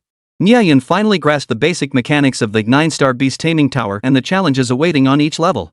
No wonder even the Empire's chief secretary Meng Filong regarded it as a priceless treasure. This wasn't merely a standard Beastmaster trial tower. Each level presented distinct trials. Its core was the trial of the Beastmaster's heart, testing not only the Beastmaster's command abilities and the strength of their spirit beast, but also the depth of their bond, the resonance of their souls, and a direct reflection of the Beastmaster's wisdom, character, and potential. Nie Yun followed the challenge guidelines with his eyes downward, where more detailed rules and the contents of each level's challenges came into view. Challenge rules. Challengers may only deploy one spirit beast per attempt and cannot switch mid-challenge. Challenge progression is irreversible. Layers must be tackled sequentially. Each level has a time limit, 1 hour. Failure occurs upon exceeding the time limit or if the spirit beast loses combat capability. The tower environment dynamically adapts to challenge conditions, simulating extreme scenarios. During challenges, data such as soul fluctuations and skill coordination between the Spirit Master and Spirit Beast will be scanned and recorded. Abbreviations and rankings for each floor. First tier, Trial of Strength. Fastest clear time, Hand of the Flame Demon Chu Kwanga, 32 minutes. Put. Just the data from the first layer alone amused Nie Yun to no end. He shook his head with a wry smile. Senior Chu, never imagined we'd meet again under these circumstances. Who knew you were this strong? You nearly dominated the leaderboard. Looks like this time, I'll have to crush all your past records again. Ha ha ha. Nie Yun laughed heartily inside, a fierce battle urge surging within him. At this moment, Nie Yun had no idea about the deeper meaning behind the 9-star tower, nor did he know that Chu Kwanga was Meng Fangfei's ardent suitor. Nie Yun examined the rankings closely. Except for the 4th layer, Trial of the Heart, the top spot in all 5 layers belonged to Flame Demon's Hand Chu Kwanga. 2nd layer, Trial of Speed. Fastest clearer, Flame Demon's Hand Chu Kwanga, time, 35 minutes. 3rd layer, Trial of Wisdom. Fastest completion time, Flame Demon's Hand Chu Kwanga, 42 minutes. 4th layer, Trial of Heart. Fastest completion time, Zhang Tao, 38 minutes. 5th layer, Trial of Mastery. Fastest to clear, Hand of the Flame Demon Chu Kwanga, time, 49 minutes. 6th layer, The Covenant Trial. Fastest clearer, Flaming Demon Hand Chu Kwanga, time, 58 minutes. 7th layer, The Trial of Origin. Fastest clearer, none. 8th layer, The Trial of Self. Fastest clearer, none. 9th layer, Trial of the Heart Ultimate. Fastest clearer, none. As he watched the time records for each floor grow increasingly longer to the point where even the unstoppable Chu Kwanga took nearly the maximum hour to clear the final floor, Nie Yun instantly realized this 9-star tower was no ordinary challenge. No wonder the highest climber had only ever reached the 6th floor. Based on each level's name and brief characteristics, Nie Yun analyzed and devised corresponding tactical judgments and deployments he preferred planning ahead. Of course, to clear the tower swiftly and obtain the serum to cure Su Wanning's strange infection, Nie Yun had only prepared targeted plans and deployments for the first 5 floors this time. Just as Nie Yun stood before the tower's base, carefully weighing his options, Wang Kai and Li Chang grew impatient waiting. They found another point to nitpick. Why aren't you going in yet? Scared? Got cold feet seeing the rules? Ha ha ha. Kid, if you're scared, just back out now and give us the chance you're not cut out for this. Ha ha ha ha. Wang Kai and Li Chang erupted in raucous laughter, their faces twisted with even greater scorn. Li Chang even swiftly opened the livestream in the aristocratic clan's private chat group, pointing the camera at Nie Yun to mock him freely. Everyone, look. This is the legendary god-tier player Nie Yun everyone raves about online. He actually had the guts to come challenge the 9-star beast taming tower. Ha ha ha. This guy hasn't even dared to enter the tower after hanging around outside for half a day. Ha ha ha. I'm dying. Is this the legendary genius compiling the new textbooks? How cowardly. Turns out you can't trust anything online except official announcements. This guy's clearly a fraud. Another toad trying to eat swan meat. Put. With that cowardly attitude, he probably won't even clear the 1st floor. The noble clan's private chat group erupted. Countless prodigy disciples unleashed a torrent of criticism at Nie Yun, their fury so intense it threatened to drown him in a flood of scorn. Sigh. Even Meng Failong shook his head slightly, letting out a resigned snort. Just a greenhorn after all. Cowering at the last moment. Looks like you'll be stuck here. Yet before Meng Failong's mocking words had fully faded. Whoosh! Nie Yun's figure had already transformed into a streak of light, charging without hesitation into the 1st level of the 9-star beast taming tower. The tower doors slowly closed behind him. Chapter 72, cleared in 30 seconds. Is that even human speed? Nie Yun's completely unexpected, frame 0 initiation into the tower left the crowd who had been wildly ranting moments before suddenly speechless. They looked utterly dejected, like roosters whose throats had been clamped shut, unable to crow. Meng Failong, Wang Kai, and Li Chang exchanged stunned glances, their faces etched with utter bewilderment and despair. He just walked in like that? He didn't even bother shouting a battle cry? Does he really think he's some invincible whirlwind? Nie Yun's inner monologue, serum. Serum. I need to save Su Wanning. Time is of the essence. Do I really need to make a speech before storming a tower? However, Nie Yun's blatant disregard for the tower caused an uproar in the aristocratic clan's private chat group. The online aristocratic scions looked down on him with contempt, their sour complaints echoing through the open chat. This kid has 0 manners. Look at him rushing around like he's never seen an SSR tier treasure before. He's just scared. Probably afraid of failing and looking like a fool, so he snuck in silently, trying to keep a low profile. Bet 50 cents. A 1-star guy like him? The mirror beasts on the 1st floor will kick his ass. Give him 3 minutes max before he's crawling back, admitting defeat. Listening to the barrage of scathing insults in the private chat group, Meng Failong's face darkened to the point of dripping with venom. Nie Yun was, after all, the man Meng Fangfei had set her sights on, a rising star certified by multiple imperial departments as a prodigy. How could he be reduced to such a foolish and pretentious caricature in the mouths of these aristocratic brats? Oomph. Meng Failong snorted coldly, draping an arm over Meng Fangfei's shoulder. His voice was complex as he murmured, "My dear daughter, though I don't care for that boy myself, I refuse to believe your judgment could be that poor." Oomph. Of course not. Meng Fangfei lifted her chin haughtily, only to quickly cover her mouth. Her heart pounded wildly inside her chest. Oh my god. How did I just blurt out my inner thoughts? Dad. You're baiting me, she fumed inwardly, her beautiful eyes widening as she shot him a glare, though her face remained stubbornly defiant. Her straight-laced father, Meng Failong, missed her subtle expression entirely. Instead, he stroked his chin thoughtfully. Soon, he estimated Nie Yun's strength and offered a fair and objective conclusion. Dad isn't trying to put him down, but he's only at 1 star right now, so I'd guess he should have no trouble clearing the first 5 layers within the 1-hour limit. What nonsense! Dad totally underestimates Nie Yun. He's super strong, okay? Meng Failong's attempt at reassurance backfired, setting Meng Fangfei off like a cat caught in a trap. Her eyes widened, her lips puckering in indignation. Nie Yun wouldn't just make it on time. He'll smash the record. Every single one. Catching Meng Failong's playful expression that screamed, "I get it, I totally get it, you're just blinded by love," Meng Fangfei felt utterly speechless and annoyed. She immediately stood up for Nie Yun with unwavering conviction. "Dad. Nie Yun is genuinely talented. The official reports are all true. Everything in the dungeon was done by him alone. It has nothing to do with me." Ha ha ha. Meng Filong burst into laughter, his face breaking into that classic "I've been there too" indulgent smile. Alright, it was all him. Definitely not my darling daughter secretly taking credit. I get it, I totally get it. As if her darling daughter was a 2-star contract spirit master and her contract spirit beast was also a 2nd grade beast. If it wasn't love struck gushing, what else could it be? This is infuriating. You don't understand anything. Meng Fangfei stomped her foot in frustration and turned away, refusing to speak another word to the stubborn old fogey who wouldn't budge an inch. Ahem. Once again mercilessly rebuffed by his own daughter, Meng Filong awkwardly picked up his thermos and gulped down goji berry tea to mask his embarrassment. Look! The yellow light on the first level is on. The challenge has begun. Wang Kai's sharp eyes darted to the tower's base, his sudden exclamation drawing all attention to the first level. Young Masterly! Zoom in! Close up! Let us appreciate the god's death throes, someone in the livestream shouted excitedly, their tone dripping with schadenfreude. Heh, got it! Li Cheng immediately zoomed the camera to maximum magnification, locking it onto the first level of the 9-star tower. Watch closely, everyone. I bet this kid will waste ages just clearing the first level. Of course. How could a 1-star beginner like him possibly be stronger than us 2 and 3-star spirit masters? He'll be lucky to even clear it. My conservative guess is at least 55 minutes. Get ready to screenshot his pain mask when he barely makes it through. The lively, heated discussion in the group chat had just begun, and the mocking comments in the private chat hadn't even finished scrolling. Suddenly, ding! A crisp, melodious notification tone exploded like thunder. The indicator light for first layer, trial of strength instantly shifted from yellow to green. Clear. Outside the 9-star tower, deathly silence reigned, as if time itself had frozen. Everyone, including Meng Fangfei, seemed frozen in place as if under a spell. Their eyes widened like copper bells, their mouths gaped wide enough to swallow an egg, their faces etched with pure, utter disbelief. Holy! We passed? A shrill scream, cracked with shock, erupted from someone in the crowd. Put! Meng Filong, who was gulping down goji berry tea, heard the level cleared notification. Before he could swallow the mouthful of tea mixed with goji berries, it erupted like a fountain, spraying everywhere. He snapped his head down to stare at the luxury watch on his wrist. If he remembered correctly, from the yellow light flashing to the green pass, the hands had only moved 30 seconds? Meng Filong's composure shattered completely in that instant. His mouth gaped open, his eyes twitching wildly, fingers trembling slightly beyond his control.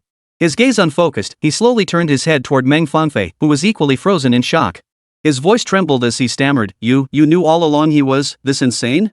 Meng Fangfei shook her head frantically, her face ashen, stammering incoherently, I didn't know. I was just bragging to get back at you. I had no idea he was this insane. Just as father and daughter locked eyes, both lips trembling in utter shock and doubting their very existence. Holy! Li Cheng's delayed scream from his livestream erupted like a tsunami. Thankfully the courtyard had no roof, otherwise it would have been blown away by that sonic blast. Holy! 30 seconds? He's cheating, right? This is the first layer? Cheat codes? Dream Flying Dragon must be biased and gave him a walkthrough guide. At Chu Kwangda, Hand of the Flame Demon. Shu Young Master. Stop killing monsters, come out quick. Your record's been broken. Your goddess is about to be stolen too. Holy! Is that even human speed? I spent 40 minutes grinding last month just to clear it. People are so damn competitive. God tier player. Take my kneel. Stop swearing. The yellow light for the second layer just lit up, he's about to start again. Chapter 73, Speedrun of the second layer. Meng Filong questions his existence. Holy aha! Outside the 9-star beast taming tower, Meng Fangfei and the other 3 froze solid on the spot, their brains buzzing blankly from the shock of Nie Yun's blistering speedrun. He didn't even prepare a single second of tactics? Didn't even replenish his spiritual energy? Just charged straight into the next layer? Wang Kai's eyes bulged wide, his Adam's apple bobbing frantically. Every notion he had about clearing trials was utterly shattered. The sheer shock warped his voice. Li Cheng's pupils trembled violently from sheer shock. His tongue felt tied, his voice quivering as he stammered, he's insane. The second layer, the speed trial, a treacherous, ever-shifting labyrinth of raging thunder domains. One wrong step and you're struck by lightning. This isn't arrogance, it's suicide. In the livestream chat, the mockery and schadenfreude from the aristocratic scions flooded the screen in an instant. Oomph. Show off. LOL, did he really think the first layer being easy meant the rest would be a breeze? Can't wait to see him get fried into charcoal. Trying to show off in front of the dream goddess and Uncle Dream? Just wait for the joke of him getting zapped. Put. Charging in so recklessly, he won't even know how he died. Throwing his life away? Where's his brain? Their laughter was wild and unrestrained, nearly everyone carrying a malicious anticipation, predicting Nie Yun would be fried to a crisp the next second and teleported out of the 9-star tower in utter disgrace. Meanwhile, within the speed trial space. Unlike the previous stage, where one could rely on 50% spiritual power and strength to overwhelm and instantly kill mirror beasts of the same level, this stage severely tested the agility and reaction speed of the spirit beasts, as well as the spirit master's predictive skills and micro-control abilities. The moment Nie Yun stepped into this layer, the scene before him shifted violently. Frenzied lightning elements saturated every inch of space, suffocating the air. Yet Nie Yun's gaze remained eerily calm, even tinged with a hint of I knew it understanding. Ali, channel the lightning wisely. Clear the path with the orb. He murmured as he channeled his spiritual energy, standing calmly with hands behind his back before the lightning zone, just like dancing wildly in a lightning field. Could this possibly challenge my LOL god hand? Understood, master. Ali leapt nimbly before Nie Yun, her eyes sparkling with excitement and trust. Ali. 3 steps to the left front, rhombic stone slab, trigger the jewel. Then 5 steps straight ahead, arch-shaped protrusion, strike. Now 2 steps right, gem probes, disrupt lightning field. Nie Yun's commands came like a sudden storm, concise, decisive, and terrifyingly precise. He had completely abandoned conventional evasion tactics, instead resorting to near-frenzied micro-manipulation and force borrowing. Whoosh whoosh whoosh. Under Ali's control, the deception orb seemed alive, tracing precise arcs as it charged forward like a battering ram. With lightning speed, it struck specific points with pinpoint accuracy, arriving a fraction of a second ahead of schedule. Boom! Crack! Boom! Crack! Boom! Crack! The second layer of space erupted with continuous thunderous shattering sounds.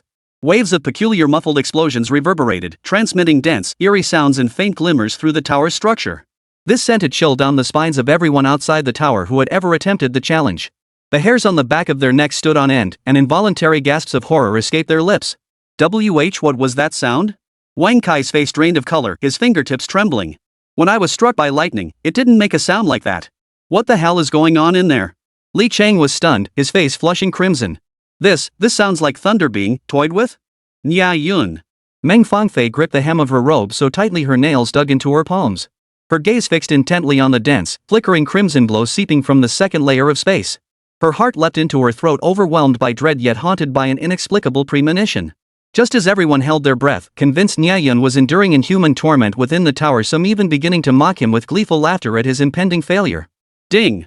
A crisp, melodious sound like thunderclaps in that moment swept through the crowd once more. The indicator light for the second layer of the 9-star beast taming tower, trial of speed, flashed yellow for less than 50 seconds before abruptly turning green once more. Clear. Holy. What the hell? Wang Kai was the first to leap to his feet, his voice cracking as if he'd seen a ghost.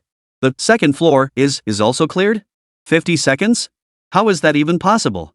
Li Cheng's hand holding the phone shook violently, the tightly gripped device shaking wildly until the screen blurred. His breathing was as ragged as a climber suffering from altitude sickness. In his immense shock, his voice cracked involuntarily. The private chat group instantly fell deathly silent. Everyone felt as if an invisible giant hand had clamped down on their hearts, leaving them speechless. Only countless question marks and exclamation points silently flooded the screen. Just then, a thunderous shout shattered the frozen silence. Meng! Fong! Fei!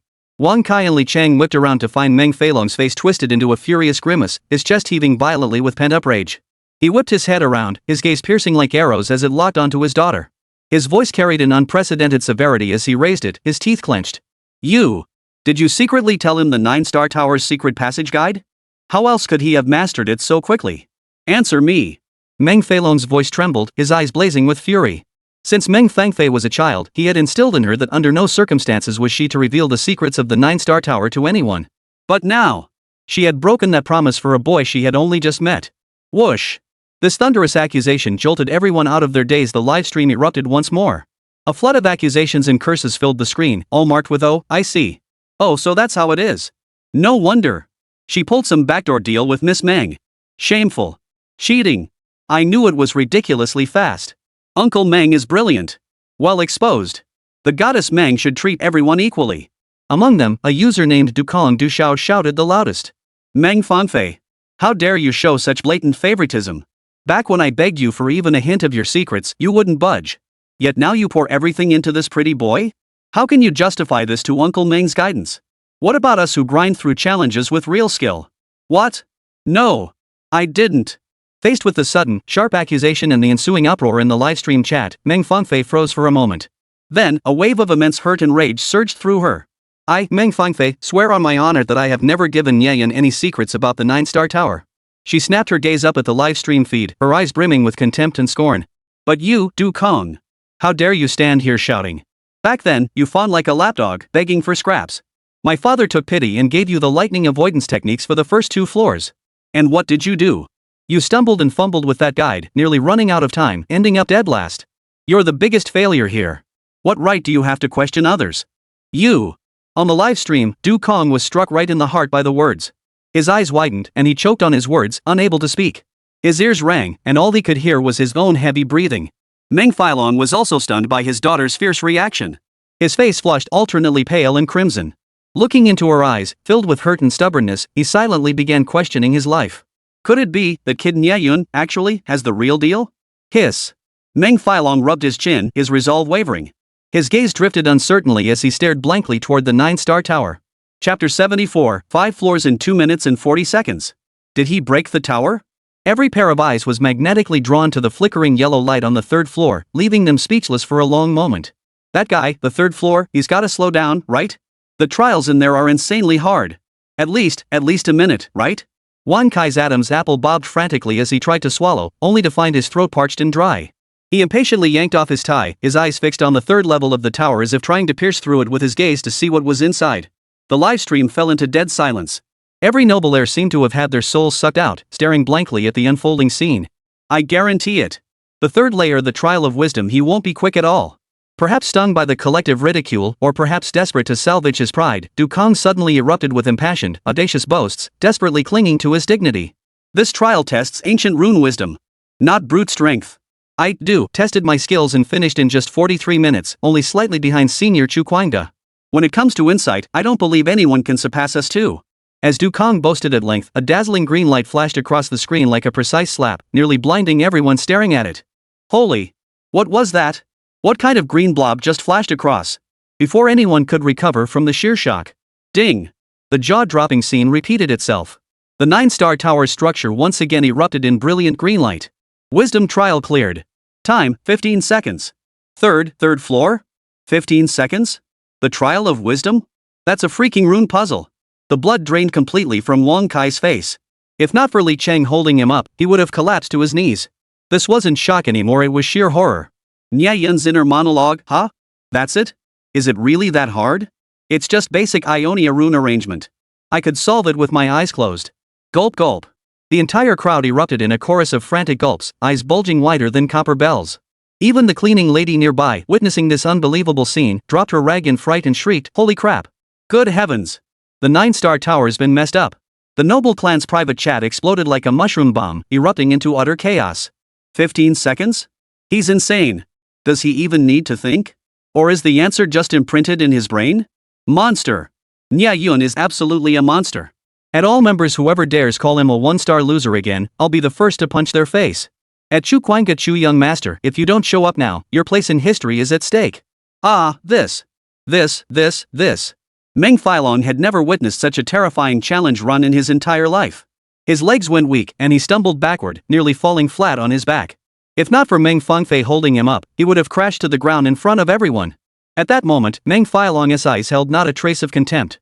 He cautiously, earnestly grasped Meng Fangfei's hand. "My daughter. Father was wrong. If this boy truly clears all 9 levels in one go, you should marry him. This young man is no ordinary talent." Marry him? Meng Fangfei was so stunned by her father's sudden capitulation that her whole body went limp. 2 thick blushes quickly spread across her cheeks. Her beautiful eyes widened instantly, filled with embarrassment and disbelief. "Dad. Who said I'd marry him? I don't even like him. He. Meng Filong wore a knowing smile that seemed to say he'd seen through everything. A father knows his daughter best. Those little thoughts of yours are practically leaping out of your eyes? Rest assured, father won't stand in your way. Dad, you're so mean. What are you saying?"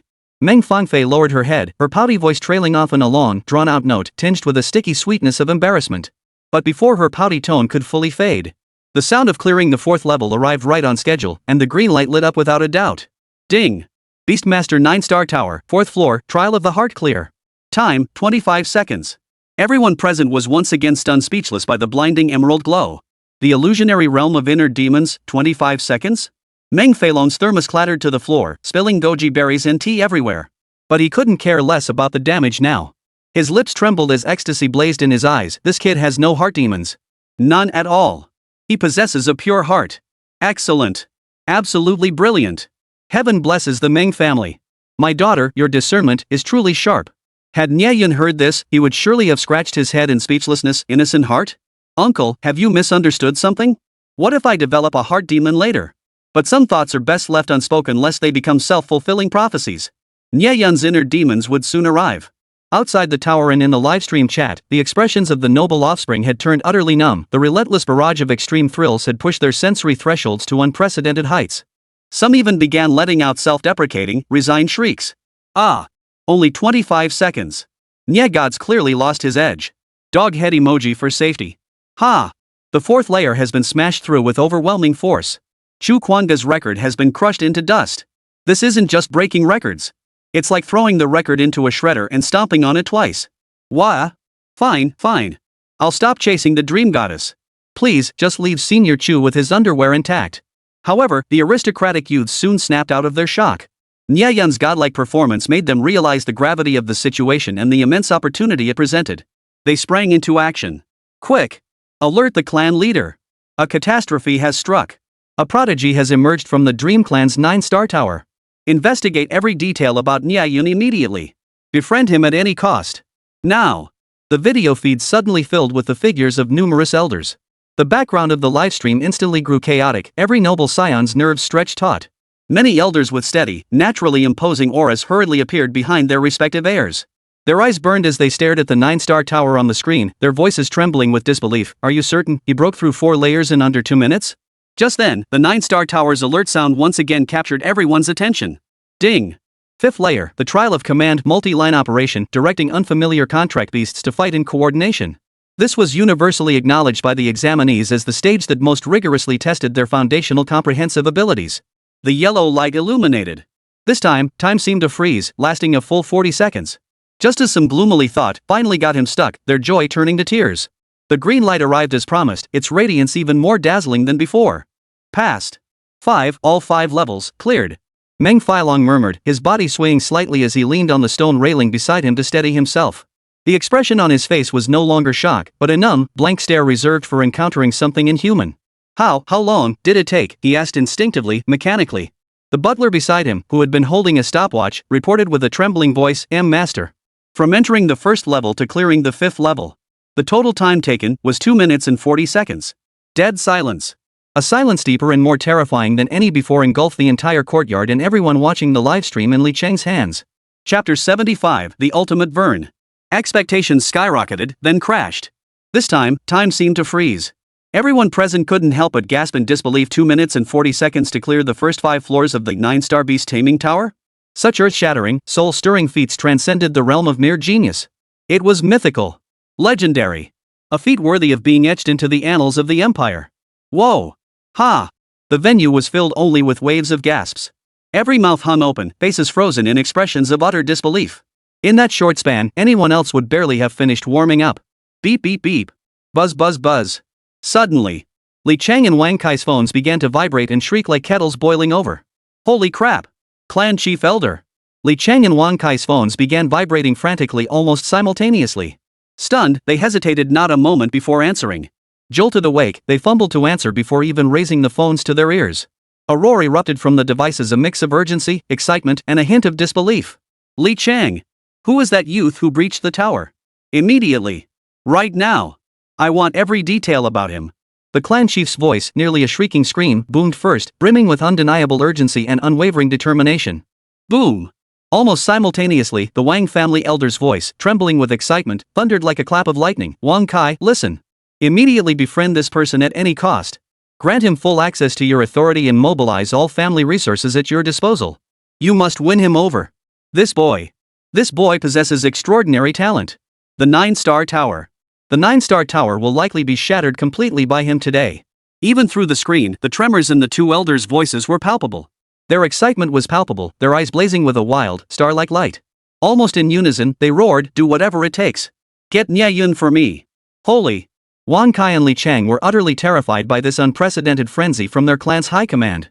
They swallowed nervously, trembling so violently they could barely hold their phones steady. Whoa! Even the other powerful clan leaders watching the livestream were stunned by the Li and Wang family's blatant talent-snatching tactics. A sudden sense of crisis washed over them, and they began shouting across the screen. Old Devil Li! Old man Wang.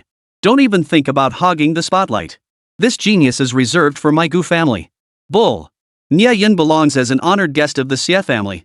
We'll pour our entire clan's resources into his growth. Get out of my way. Do you think the Zhao family is dead? Anyone who dares compete with me is declaring war on the Zhao family. The private chat group instantly transformed into a virtual arena where major clans competed fiercely to recruit him. The private chat group had descended into utter chaos.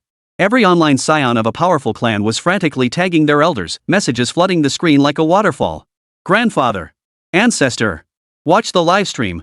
A peerless genius. No. A prodigy has emerged. Clan leader. We're witnessing a miracle. Breaking through 9 layers isn't a dream anymore. Miss Meng. Oh no. Oh no. Miss Meng is going to be swept off her feet today. Even Uncle Meng's treasured dowry tower won't be safe. Eep. Meng Fangfei listened to the thunderous cheers around her and the frenzied shouts from the bigwigs in her private chat group. She glanced up at the pagoda that held the key to her future destiny. Instantly, her face flushed crimson, her heart pounding so hard it felt like it might burst. An indescribable mix of excitement, pride, and shyness, along with a hint of panic tangled in her heart. She instinctively clutched the hem of her dress tightly, her eyes darting away, unable to meet the eager gaze of her father, Meng Filong, who was trembling with excitement. She knew what her father wanted to say and what he hoped for. Yet the better Nie Yun performed, the closer he drew to the 9-star pagoda's summit, the more her heart raced with panic. What was she? She might even be an outsider, an afterthought. The thought of Su Wanning stirred an untimely pang of bitterness and guilt within Meng Fangfei. She and Su Wanning were sworn sisters through life and death. She neither wished nor could bring herself to interfere. But, to instantly cool the heart that beat wildly for Nie Yun at this moment felt unbearably painful, as if she were betraying the very emotions that had just surged forth. This is so agonizing. Meng Fangfei murmured, her lips parting slightly. The once hopeful expression in her eyes now held unprecedented complexity and struggle, even a hint of regret. If she hadn't invited Nie Yun and the others to join the team, would she have avoided this current predicament, this impossible dilemma? Ha? Nie Yun has stopped? Is he taking a break to recover his spiritual energy? All eyes were fixed on the entrance to the 6th layer. Breaths quickened involuntarily as they waited for the next miracle to unfold. They were ready to cheer, ready to witness another green light illuminate instantly. The myth of breaking through 9 layers was about to unfold today. Under the eager anticipation of the crowd, time ticked away. 1 second. 5 seconds. 10 seconds. 30 seconds. A minute passed. The indicator light for the 6th layer still hadn't flashed yellow as they'd imagined. Instead, the green light on the 5th layer continued to glow steadily, showing no further changes. Meng Filong was the first to snap out of his utter shock, his brows furrowing slightly. The 6th layer, is it stuck? What's going on? The 6th layer, bond trial, tests pure connection. Could Nie Yun and his contract beast lack synergy? Li Cheng speculated instinctively, but even he chuckled at the thought. After such overwhelming dominance through the first 5 layers, could they really lack synergy? Perhaps they encountered a particularly formidable foe? Need time to maneuver? Wang Kai also attempted a plausible explanation. The fervent atmosphere in the private chat group cooled slightly as various speculations surfaced. Stalled? Have they finally hit their limit? The 6th layer is a qualitative leap. It's normal to need time to digest it. But this pause is way too long. At their previous pace, this feels like they've been stuck for a year. Another 20 seconds passed. The 9-star tower remained as steady as a mountain, showing no sign of opening the 6th tier challenge. Outside the tower, the atmosphere shifted from intense excitement and anticipation to an eerie, stagnant stillness, tinged with a growing unease. Everyone craned their necks, staring blankly at the 9-star beast taming tower, their minds filled with questions. What's going on? Has he truly hit an insurmountable bottleneck? Just as everyone held their breath, waiting in an eerie silence for Nie Yun to continue his challenge. The gate at the base of the 9-star tower suddenly emitted a faint humming sound. Immediately afterward, under the stunned gazes of everyone present, the tower door slowly swung open, and green light burst forth from within. A figure emerged from the glow, walking out at a leisurely pace. It was Nie Yun. The crowd watched as Nie Yun remained utterly composed, his breathing steady, not even a strand of hair out of place. He looked as though he hadn't just conquered the earth-shattering 5th floor of the Tower of Despair, but merely taken a leisurely stroll in the backyard after dinner. Holy! He made it out? He just walked out looking fresh as a daisy? After conquering the 5th level, at the climax when everyone was eagerly awaiting him to make history and break through all 9 levels, he actually, voluntarily withdrew? How could he betray the audience's expectations? Boom! In that instant, all the pent-up anticipation, fervor, speculation, and confusion erupted into a tidal wave of utter bewilderment and disbelief, violently assaulting the nerves of everyone present and in the private chat groups. Whoa! Everyone's minds instantly short-circuited, freezing solid in place. Chapter 76, Meng Feilong's Rage, You Still Dare Ask for Rewards? The ecstatic expression on Meng Feilong's face froze instantly. The air around him seemed to plummet 10 degrees in an instant, plunging from midsummer straight into an ice age. Wang Kai and Li Cheng's brains completely shut down. Their eyes went blank as they mechanically turned to look at each other, their faces contorting into grimaces uglier than cries. In the aristocratic clan video chat, the fierce competition among the clan leaders, each refusing to yield an inch, as if ready to start a fight across the screen, was abruptly halted. They froze mid-air, frozen in place as if struck by an invisible lightning bolt, their expressions odd and comical. Whoa! Meng Fangfei sucked in a sharp breath. Her beautiful eyes widened, her lips parted slightly, utterly unable to believe what she was witnessing.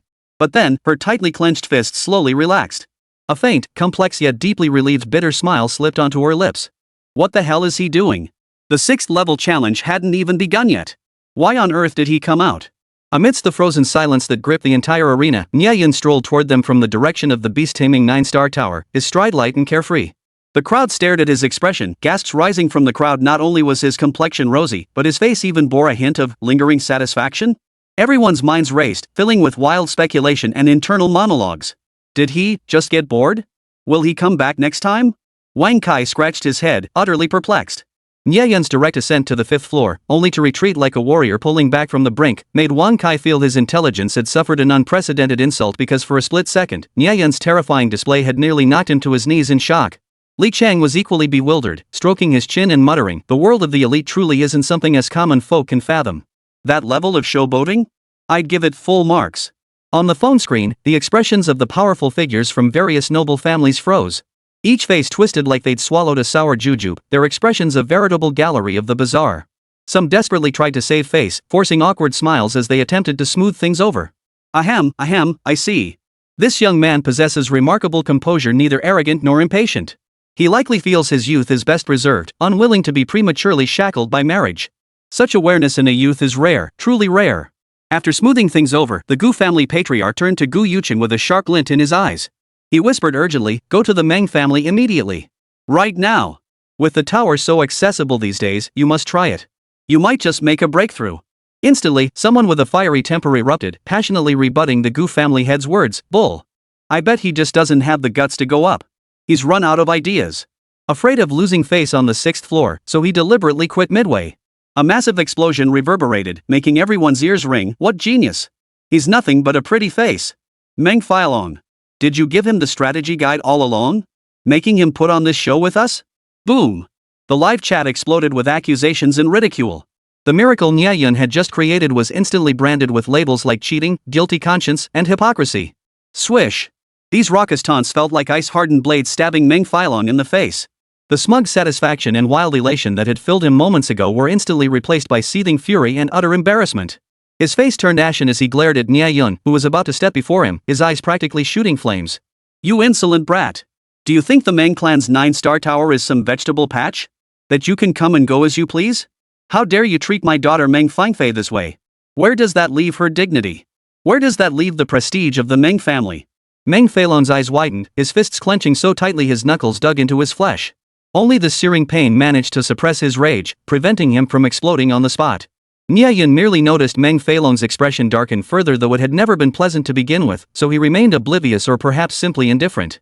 He had a clear plan for the tower run. The pagoda wasn't going anywhere, so he could come back anytime to farm it. But Su Wannung's injuries demanded immediate attention. 5 floors was the limit, no lingering battles. Clear the 5th floor, grab the reward, the serum, and rush back to save her. What Nie Yun didn't know at that moment was that his speedrun plus level skipping masterstroke had thoroughly enraged the 9-star tower's spirit. Filled with resentment, the spirit instantly ramped up the difficulty of the first 5 floors to hellish levels. The chain reaction that followed meant that for a long time afterward, no one else besides Nie Yun himself could ever clear even the first floor of the 9-star tower.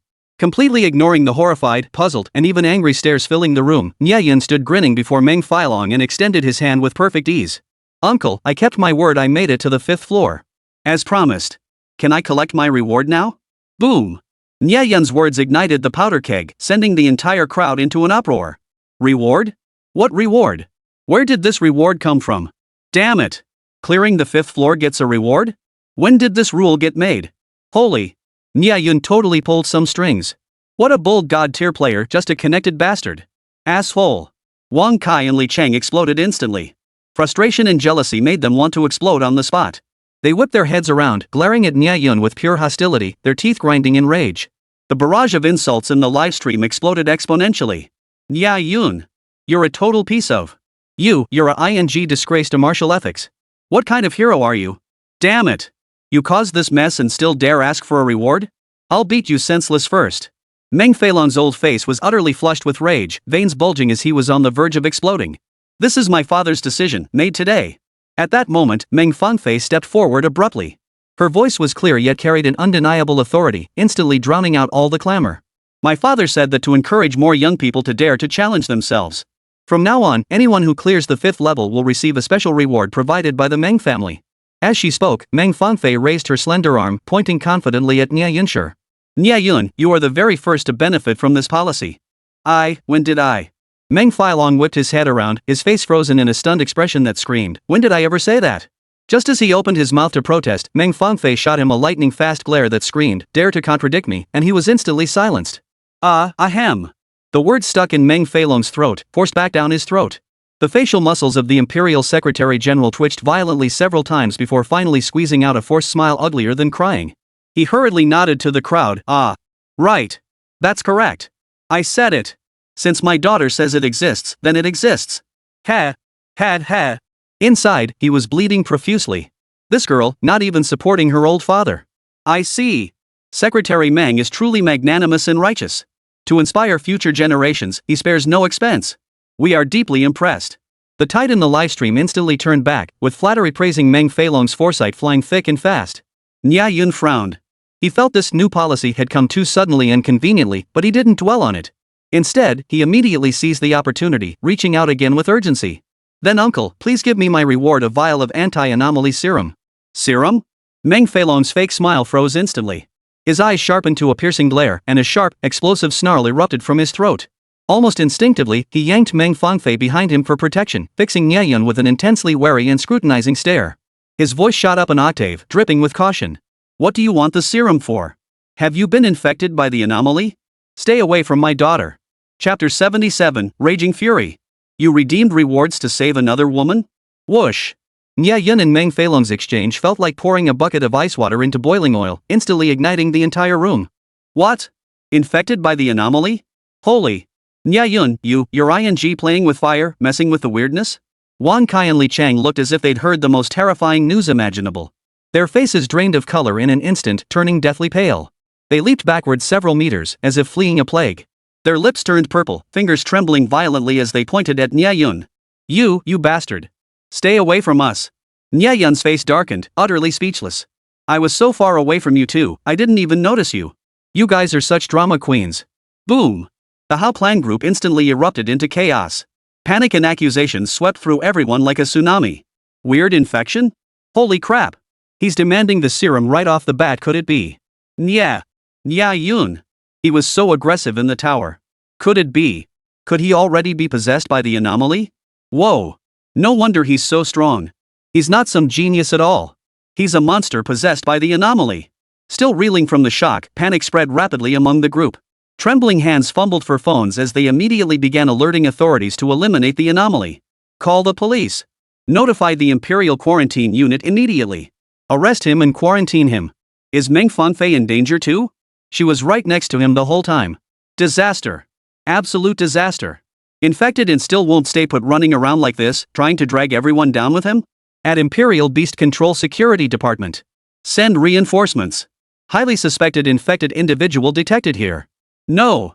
That's not it. It's not like that. You've got it all wrong. Meng Fangfei's face drained of color as beads of cold sweat formed on her forehead. She never imagined that requesting the serum reward would trigger such immense misunderstanding and panic. What worried her even more was that if this commotion continued, the truth about Su Wanning's infection would be impossible to conceal. Bang! Nie Yun was momentarily speechless. His heart plummeted to the depths, his palms sweating slightly, the hairs on the back of his neck standing on end. His worst fear was unfolding. His unconscious mistake might have placed Su Wanning in an irreparably dire situation. If her infection were discovered, the consequences would be unimaginable. Quiet down, everyone. As the situation threatened to spiral out of control, Meng Feilong's face turned ashen. He abruptly waved his hand at the private chat group camera. What is the panic for? Nothing is confirmed yet. My Meng family possesses the latest portable testing equipment. Why mobilize such a large force waiting for the Empire's people? And one more thing. The Imperial Secretary General proved himself a man of remarkable nerve. His voice boomed like a bell, instantly silencing the commotion. None of you are to log off. You will all bear witness to Meng Failong right here and now. Though his tone remained measured, it carried an unquestionable resolve. The members in the private chat group nodded in unison, their necks stiff with fear as they huddled like quails in the corners of their screens, trembling. The Secretary General's wrath revealed his formidable power. At that moment, Meng Failong slowly turned his head, his resolute gaze swiftly sweeping over Nie Yun and Meng Fangfei. His expression was particularly complex, especially when he looked at his daughter, his eyes carrying an undeniable sternness. For the sake of fairness, and to dispel any doubts others may have, you two undergo testing right now, right here. All right. Nie Yun and Meng Fangfei exchanged a glance. For once, they didn't argue. Instead, they silently encouraged each other with their eyes. They understood Meng Failong's actions were actually for their own good. Any discerning person could see the double meaning in Meng Failong's words. It was both to quell public opinion and stem from a father's private concern. He needed immediate confirmation whether his precious daughter had been infected through her close contact with Nie Yun. 2 minutes later, a squad of trained, eerily dressed personnel in white protective suits swiftly entered the room, carrying 2 precision handheld detection devices. Huff. Nie Yun and Meng Fangfei showed no signs of tension, but Meng Failong was breathing heavily, clenching his fists, and sweating profusely on his forehead. Under the intense scrutiny of countless eyes, the testing team moved swiftly. After disinfection, the cold probe simultaneously touched Nie Yun and Meng Fangfei's arms. Beep. Analyzing suspicious samples. Vital signs normal. No abnormal psychic fluctuations detected. No residual anomalous energy. Test result, negative, not infected. The clear, cold electronic voice echoed through the speakers of the testing device, reverberating in the deathly quiet courtyard. The private chat group, which moments ago had been a cacophony of curses and panic, now fell silent as if an invisible hand had suddenly clamped down on its throat. All voices ceased abruptly. The noble elders who had been shouting monster and scourge covered their flushed faces in shame and vanished without a trace. Ha! This. Wang Kai and Li Cheng gaped, their faces frozen in a grotesquely complex expression before the shock could fade. The entire hall plunged into an utterly awkward, eerily silent stillness. Put. Nie Yun kept his hands in his pockets, his calm gaze sweeping over the stunned faces in the crowd before settling on the flushed Wang Kai and Li Cheng. Well, the test's done, the proof's in. All you folks who demanded I clear my name earlier, why so quiet now? A faint, yet intensely mocking curve lifted the corners of his mouth. Did you all suddenly lose your sense of humor? That seemingly light remark landed like countless stinging slaps across the faces of everyone who had just questioned and insulted him, leaving them burning with pain. Having delivered his scorn, Nie Yun paid no further attention to the humiliated onlookers. The serum matter was paramount. He turned back to Meng Failong, whose expression was shifting like a storm, his tone unwavering. Uncle, a gentleman's word is his bond. Does the reward you promised me still stand? Meng Failong's jaw clenched so hard it cracked, his emotions riding a roller coaster of intense fluctuations. A bitter sense of being toyed with and manipulated surged back into his heart. His eyes darted, and suddenly a spark of inspiration struck. He deliberately adopted a businesslike expression. It stands. My word is my bond. But. He drew out the last syllable, a faint, inscrutable smirk playing at the corners of his mouth. Serums come in varieties. Do you require the male formula or the female formula? Ha! Nie Yun froze instantly, his pupils sharply contracting. He snapped his head up to stare at Meng Failong, then instinctively glanced at Meng Fangfei beside him. She looked just as bewildered, clearly unaware of such distinctions. Damn it, male and female versions of the serum? What the hell? In a split second, images of Su Wanning's deathly pale face and agonized moans flashed through Nie Yun's mind. Forget it. Better safe than sorry, go with the female version. For the safest outcome, he took a deep breath and declared with unwavering resolve. The female version. I need the female serum. To bolster his credibility, he forced himself to explain, it's for for a female classmate. She's injured and desperately needs the serum to save her life. Boom. The entire room fell deathly silent. What? You're asking me for serum? To save some other woman? Meng Failong froze for a second, as if unable to believe his ears. In an instant, an indescribable, overwhelming rage, a mixture of utter disappointment and fury, swept away every shred of his remaining reason. My daughter has shown you great favor. The most precious treasure of the Meng family shines its light for you. You achieved legendary feats in my home, stealing all the glory. And this is the result? You traded my Meng family's precious serum to save some other woman? Nie Yun. You're dead meat. Meng Failong erupted in fury, unleashing a terrifying aura that swept out like a tangible force, making the entire courtyard hum with its intensity. Nie Yun, in grave danger. Chapter 78, Bare-Handed Iron Fist. Losing his daughter and the serum. Boom. Boom. Meng Feilong's rage surged like a tsunami, causing even the air to tremble. Ah! Dad! Don't! Meng Fangfei's startled cry was instantly drowned out by the piercing whistle of the incoming fist. There was no time to stop him. Meng Feilong struck with fury, his technique not only fierce and ruthless but lightning fast. His sandbag-sized iron fist, carrying a terrifying gust of wind, slammed straight into Nie Yun's chest. This punch showed no mercy, determined to give this arrogant, ignorant Nie Yun a lifelong unforgettable lesson. Wang Kai and Li Chang witnessed Meng Feilong unleashing his full fury. His merciless aura sent shivers down their spines, making their legs tremble uncontrollably.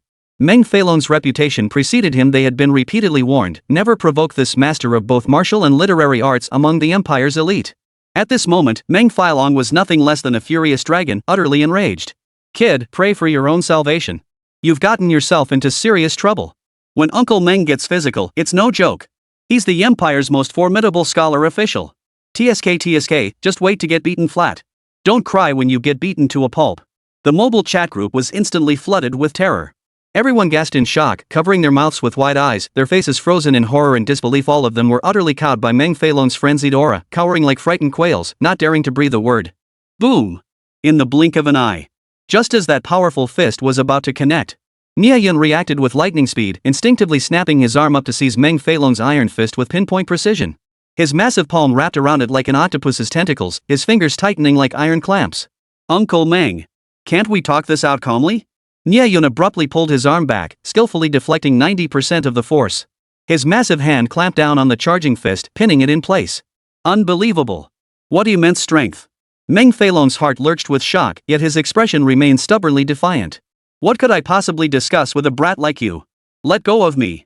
Deep within, however, his mind was churning with turmoil. Could a youngster from a sparring master lineage truly possess such astonishing strength and reflexes? I won't let go.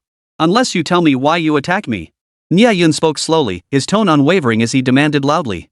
Uncle Meng, I swear I'm not trying to oppose you. I just want my reward. What's wrong with that? Why did you hit me? Their verbal clash intensified, yet their physical struggle continued unabated. Fist met palm in a silent contest, surging power pulsing between them. Neither yielded, locked in an unspoken battle. One was a fearless young bull, brimming with raw power, the other a seasoned veteran with profound depth. For a moment, both gritted their teeth, locked in an eerie stalemate where neither could gain the upper hand. Oomph. You're not at fault? Meng Feilong's face flushed crimson. He suddenly let out a cold snort, his eyes flashing with an icy glare as he fixed his gaze on Nie Yun's ridiculously handsome face. He paused for dramatic effect before unleashing his barrage. I truly misjudged you. Meng Feilong sighed and continued his taunt. Your motives are impure after all. Boom! Nie Yun's brain felt like it had been plowed over by an ox-drawn sled, every furrow in his mind nearly leveled by Meng Feilong's scorn. Furious, he shouted back, feeling deeply wronged and frustrated. He couldn't comprehend the accusation. Impure motives? How am I impure? Wasn't I solely focused on saving Su Wanning? Nie Yun still couldn't grasp what was going on. Filled with hurt and rage, he bellowed defiantly, his grip tightening involuntarily as he tried to make this unreasonable bastard suffer. Unable to comprehend it, he redoubled his efforts, attempting to use the sparring master's formidable grip strength to make Meng Feilong, his opponent, grimace and lose his composure, a rare sight. Meng Feilong wasn't one to be pushed around either. Gritting his teeth, a smug grin spread across his darkened face. The Great Xia Empire's disease-resistant serum has no gender distinction whatsoever. Oomph. Caught red-handed, huh? Boom. Those words struck Nie Yun like a thunderbolt from a clear blue sky. Nie Yun froze instantly, as if struck by a petrification spell. The expression on his face was a masterpiece of complexity, a spectacle that filled Meng Feilong with a surge of satisfaction. No gender distinction. He gaped in disbelief, his composure teetering on the brink of collapse. A mix of shock and rage erupted from Nie Yun's throat. Holy! Old dang, you tricked me. Don't you understand that all's fair in love and war? Kid, you're still too green. What female classmate? Looks more like your secret lover to me. Seeing Nie Yun frozen in shock, Meng Feilong continued to deliver the final blow, gritting his teeth. Kid, weren't you acting all cocky just now? Why aren't you snarling and hissing anymore? Secret lover? Sigh. Nie Yun felt a wave of speechlessness wash over him. Though he and Su Wanning had only recently started dating, and many still didn't know about their relationship, calling them secret lovers like that was enough to give anyone a headache. Wang Kai and Li Chang were utterly stunned by the pair's outrageously provocative exchange. Even the members in the private chat group burst into silent laughter, staring wide-eyed as the two bickered. Just then. Stop. Cut it out. Stop fighting. Meng Fangfei finally snapped out of her extreme terror. Her voice nearly breaking into tears, she rushed between Nie Yun and Meng Feilong. She reached out and grabbed their arms, which were locked in a silent struggle. She forcibly pulled them apart. Swish! The immense opposing forces on both sides were instantly and silently dissolved by Meng Fangfei. With Meng Fangfei intervening, neither Nie Yun nor Meng Failong dared resist. They offered no fight back, easily persuaded by her to stand down. Tears streaming down her face, Meng Fangfei choked out in a small, pleading voice, "Dad. Don't blame Nie Yun. It was all my idea. That girl is my best friend. I just couldn't bear to see her get hurt. Nie Yun has already proven his abilities, Dad. Just agree to his request. Give him the serum to save her. And if the serum is administered promptly, it can suppress the strange energy within her before it erupts. There's no need to escalate this to reporting it to the Empire or sending troops to arrest her. Dad." Oomph. Meng Failong couldn't bear to see his daughter's tear-streaked face. He gave a heavy, cold snort before finally dropping his defensive stance in silence. Nie Yun rubbed his aching wrists, his gaze still wary as it fixed on Meng Failong, though his tone softened considerably.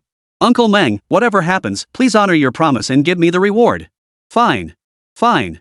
Absolutely fine." Meng Failong's hands trembled with rage, his face flushed a deep purplish red. He swept his gaze between Nie Yun and Meng Fangfei, fuming, "You two are a perfect pair, working together like clockwork. My dear daughter indeed." With extreme reluctance, he fished a vial of serum from his storage space. It glowed with a cold, crystalline blue light. As if someone were forcing him, he flung it in a parabolic arc, filled with resentment and fury, hurling it fiercely toward Nie Yun. "Take it. Then get the hell out of here." "Thanks, uncle. And thanks to you too, Fangfei." Nie Yun caught the vial with precision, his expression shifting from gloom to sunshine as a brilliant smile blossomed. Before his thanks had fully faded, he was already gone, vanishing like a gust of wind with a swift whoosh.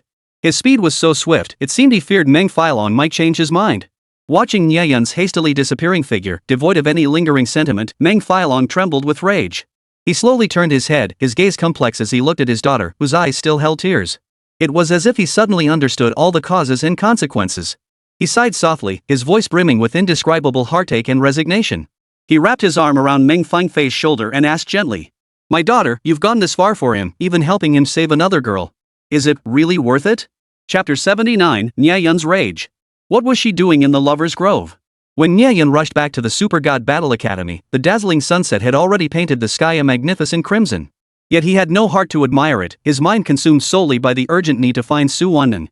The moment he appeared on the campus main road, it was like a superstar making an entrance, instantly igniting the scene. "Oh! It's Nie Yun. Nie Yun's back." Sharp-eyed students gasped, covering their mouths as if seeing an idol, their fingers trembling with excitement. "Oh my gosh, he's even more handsome than the rumors say. He's my ultimate dream guy. Yeah, not only is he handsome, but he's incredibly powerful too." His performance in the Northern Dungeon was nothing short of god tier.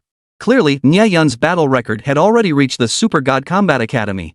Students' eyes instantly sparkled with stars, filled with excitement and anticipation as they stopped in their tracks, craning their necks to gaze intently at Nie Yun. Many girls were over the moon, their beautiful eyes overflowing with pink hearts. "God, Nie is so handsome, he makes my heart skip a beat. Sigh, did Su Wanning save the galaxy in a past life? How did she get there first?" "Exactly. We're not bad either. It's so frustrating." The girls whispered among themselves, shooting Nie Yun longing and sultry glances. It seemed as though if he so much as glanced their way, they'd all rush forward in a heartbeat. But one guy couldn't stand it anymore and spoke up to burst their unrealistic fantasies. "Su Wanning isn't just the school beauty, she's the eldest daughter of the Su family, and her beast-taming prowess ranks in the top 3 among freshmen.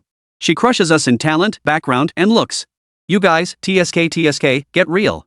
This remark immediately drew a chorus of collective eye rolls from the girls. "Humph. Why don't you take a good look in the mirror before judging us? You're not even worthy of tying Nie Yun's shoes." In an instant, the arrival of Nie Yun on the field was like pouring cold water on a boiling pot. The atmosphere erupted.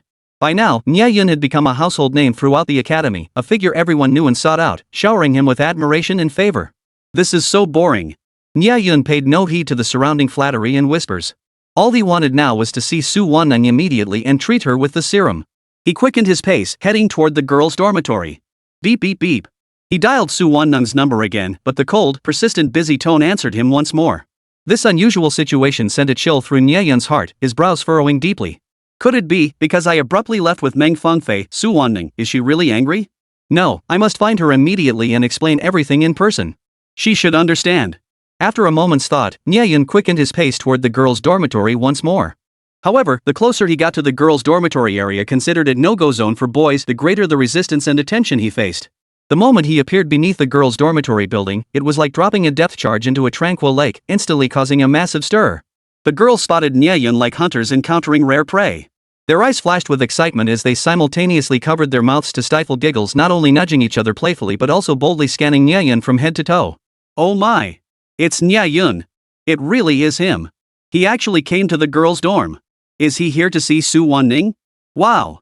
He's even more handsome up close. His profile is flawless. Soon, bolder girls began to gather around him. A tall, exquisitely made-up senior student swayed her graceful waist to block Nie Yun's path. She deliberately flipped through the freshly printed copy of the new guide to beast taming with a loud rustling sound, her eyes filled with flirtatious glances, her voice dripping with sweetness. Mr. Nie Yun, I'd like to ask you a question. She paused, leaning forward coyly to reveal her alluring collarbone, her breath fragrant as orchids. I'm having trouble understanding the tactical pairings for spirit beasts in your manual. She glanced around, chin lifted, lips curving into a seductive smile. It's too crowded and noisy here, impossible to focus on learning.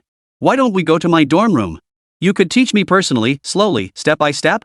As she spoke, she licked her lips alluringly and flashed him an electrifyingly flirtatious glance. No sooner had she finished speaking than a sweet-faced, adorably dressed freshman girl squeezed her way over, wrapping her arms around Nie Yun's arm and shaking it playfully. Nie Yun, ignore him.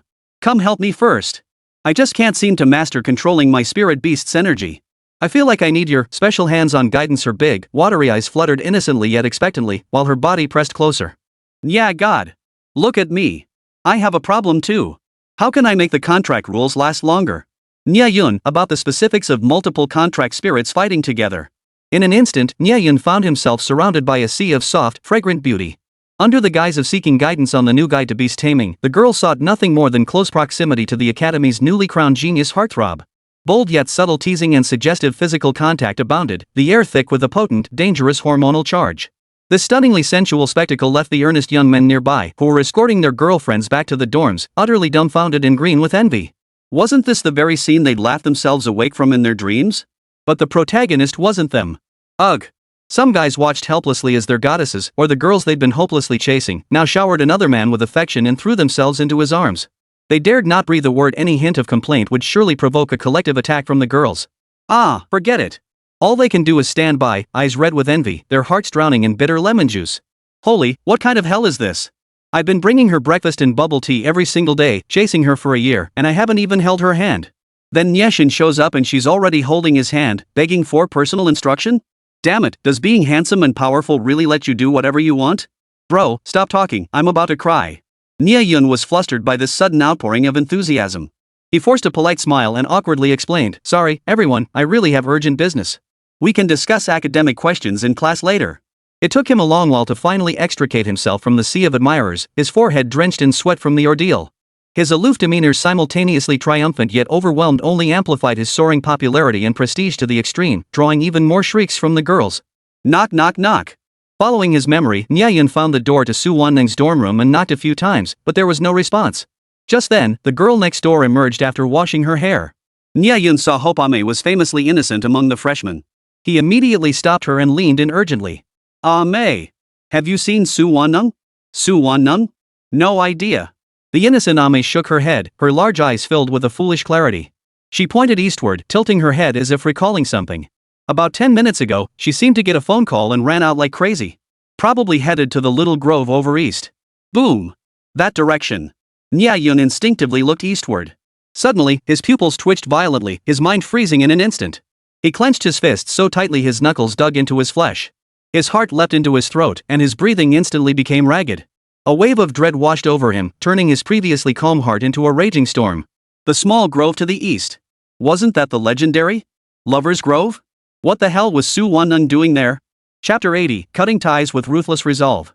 An instant breakup with campus beauty Su? Nie Yun snapped back to reality, a wave of dread surging through his chest. Like a swift cheetah, he sprinted toward the small grove to the east. The wind whistled past his ears. Scenes from his life with Su Wanning, from their first meeting, through shared challenges, to the blossoming of their feelings, suddenly flashed chaotically through his mind like a jumbled slideshow, magnified in his mind. Whoosh! Suddenly, a sharp, stabbing pain seized his heart, nearly robbing him of breath. The thought that Su Wanning might be meeting another boy in the grove sent a violent spasm through his chest. Was this her way of retaliating against him and Meng Fanfei for leaving suddenly? But what had they done wrong? Hadn't Meng Fanfei endured the entire journey, fiercely guarding the secret of Su Wanning's possible infection, precisely to protect her? And hadn't they abruptly pulled him away to seize the window when his father got off work, rushing to get the life-saving serum as quickly as possible? This was the most suitable and beneficial plan they could conceive for Su Wanning. If Su Wanning truly retaliated against Nie Yun because of this misunderstanding, Nie Yun's gaze abruptly sharpened into a piercing coldness. His eyes narrowed as the phrase cut the Gordian knot abruptly materialized in his mind, stamping itself like a deep steel imprint. Seizing the moment before reaching the grove, he abruptly halted his steps, forcing himself to replay every interaction he'd had with Su Wanning. The process of getting to know each other was fine. The progression of our feelings was fine too. Then the only problem must lie at the very beginning. Boom! A bolt of lightning seemed to pierce the depths of Nie Yun's soul. His eyes widened abruptly, his breathing becoming ragged. I remember. Nie Yun suddenly realized the most easily overlooked, seemingly coincidental scene, their very first encounter outside the trial grounds. When they first met, Su Wanning had kindly passed him a note, warning him that Lin Wuti wouldn't accept defeat and advising him to be wary of Lin Wuti's revenge. Now, upon careful reflection, Su Wanning's kindness had likely been a calculated approach with ulterior motives. Lin Wuti. During the trial. I never even saw him. Nie Yun froze in place as if struck by lightning, his fingers turning icy and trembling. He stroked his chin, sinking back into deep thought. He hadn't encountered Lin Wuti during the trial at all. Could that note have been false intelligence? So the information Su Wanning had revealed to him was purely a calculated lie and approach? If that was the case, Su Wanning was terrifying. Her depths of calculation were far more spine-chilling and bone-chilling than the blatant temptations of those fiery red lips downstairs in the girls' dormitory earlier. Should I still go in? He stood at the edge of the grove, his legs feeling like they were filled with lead. For the first time, his feelings were shaken to their very core. Hoof. He let out a bitter, self-mocking laugh. Who would have thought that after finally entering the Super God Battle Academy, where he'd been soaring high and dominating the battlefield, his first setback would be this self-righteous notion of love? Damn it! No matter what, I have to confront her face to face and see for myself. What if I misunderstood her? What if I was wrong? Clinging to a sliver of hope, Nie Yun took a deep breath, steadied his emotions, and summoned the courage to step into the grove as if facing death. Perhaps it was the oppressive aura radiating from Nie Yun, or the icy chill emanating from him, but the moment he entered the grove, the couples who had been clinging to each other instantly felt a bone-chilling cold, their hair standing on end. Holy! It's Nie Yun! What the hell is he doing here? His face looks terrifying. Get out of here! Get out of here! Keep a tight grip on your girlfriends, don't provoke him. The boys who had witnessed the commotion beneath the girls' dormitory were utterly terrified. They frantically covered their girlfriends' eyes like they were guarding against thieves, then dragged them away from the grove as if fleeing a plague. Nie Yun's arrival seemed to clear the area like a vacuum, triggering a chain reaction. The once bustling grove quickly emptied, leaving a vast expanse behind. Nie Yun's piercing gaze swept the area rapidly. Nothing. No other boys remained. All he saw was Su Wanning sitting alone on a rock by the lake, engrossed in a phone call. Phew. The lump in Nie Yun's throat suddenly dropped, and overwhelming guilt instantly engulfed him. At that moment, he could have slapped himself twice. What a jerk. She's so wonderful, and I actually doubted her like that. He silently resolved to surprise her. He'd inject her with the serum first, then take her out for her favorite hot pot to apologize. His heart pounding, he tentatively touched the vial in his pocket, its icy chill against his fingertips. This tiny thing was said to be incredibly potent, capable of instantly suppressing the spread of the strange force and completely purging it within minutes. But because it couldn't be artificially synthesized, it was extremely rare. A single vial could neutralize 100 beasts infected by the anomaly. No wonder even the most powerful clans struggled to obtain it. Nie Yun crept quietly closer, moving to a large tree beside her, hoping to surprise Su Wanning. He planned to count down from 3 before leaping out to embrace her. However, the moment he held his breath, Su Wanning's words pierced his eardrums like ice shards. His entire body shuddered involuntarily, his mind struck as if by lightning, his face turning instantly ashen. Su Wanning stated calmly into the phone, I no longer wish to remain by Nie Yun's side as an imposter. I refuse to continue that mission. Boom!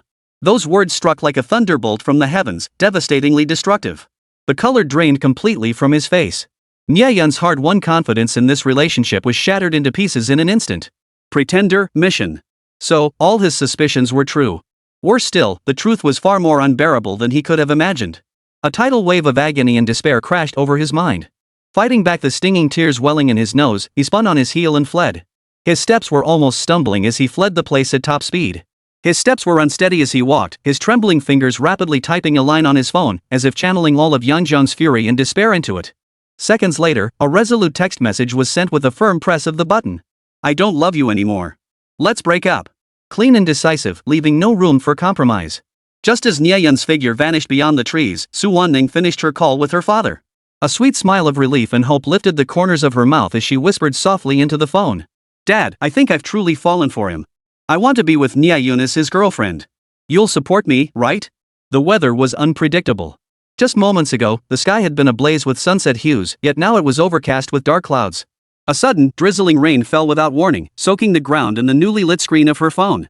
That cold, 5-word text message suddenly came into sharp focus before her eyes. The smile on Su Wanning's face froze instantly, shattering into utter bewilderment and disbelief. This, just like that, we're breaking up? She murmured to herself, her voice so faint it seemed ready to shatter in the wind. Ha! A bitter laugh finally escaped her lips. Nie Yun, you're so heartless. You couldn't even tell me to my face? Her beautiful mood shattered instantly. Scorching tears finally spilled uncontrollably, mingling with the cold, merciless raindrops that swiftly soaked her pale cheeks and the front of her blouse. Chapter 81, A Misplaced Kiss, ruining all explanations. The summer rain came fierce and violent. Soaked to the bone, Su Wanning had no idea how she dragged her leaden legs back to the girls' dormitory, her mind a fog. Just as Su Wanning pushed open her dorm door in a daze, Aim from the next room suddenly opened hers, umbrella in hand. Yikes! Su Wanning? How did you get so soaked?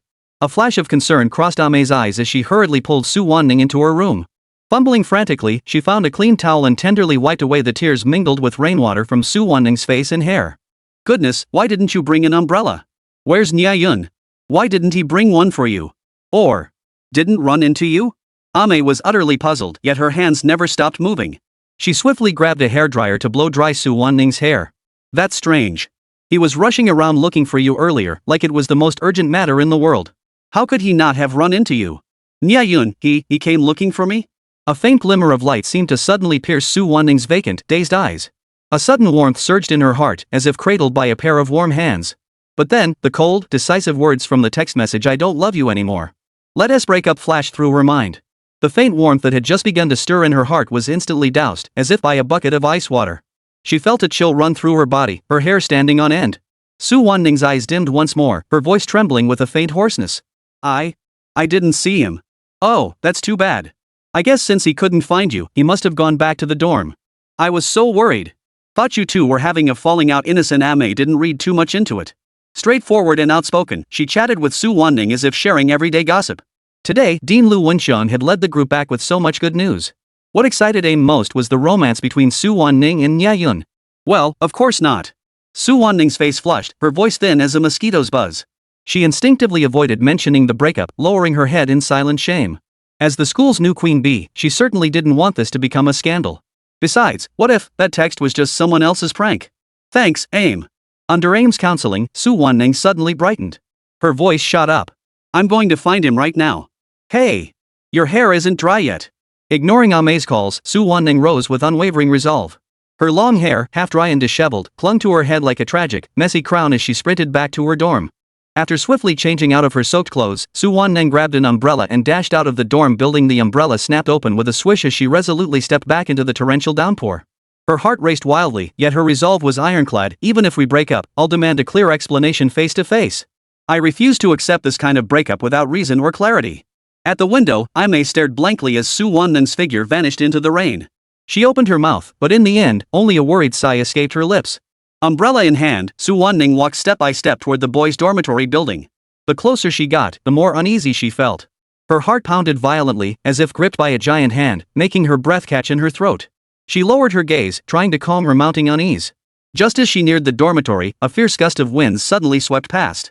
The storm, carrying rain and fallen leaves, slammed into her. Instinctively, she closed her eyes and turned her head to dodge, nearly losing her grip on the umbrella. As the gale subsided, she struggled to adjust to the discomfort of rainwater clinging to her lashes. Opening her blurry eyes, her gaze instinctively fixed on the eaves of the boys' dormitory. Just as she was about to take another step, two familiar figures abruptly pinned her to the spot. Nie Yun? Meng Fangfei? Her blood seemed to freeze in her veins, her heart skipped a beat, as if it had stopped beating altogether. Meng Fangfei and Nie Yun stood pressed close together, the wind seemingly tangling her hair. She was standing on tiptoe, her charming face almost pressed against Nie Yun's, one hand reaching affectionately toward the corner of his eye. From Su Wanning's perspective, their posture was intimately close. Meng Fangfei's act of tiptoeing forward looked exactly like she was actively leaning in to kiss Nie Yun's sensual, thin lips. Yet Nie Yun did not push her away. Boom!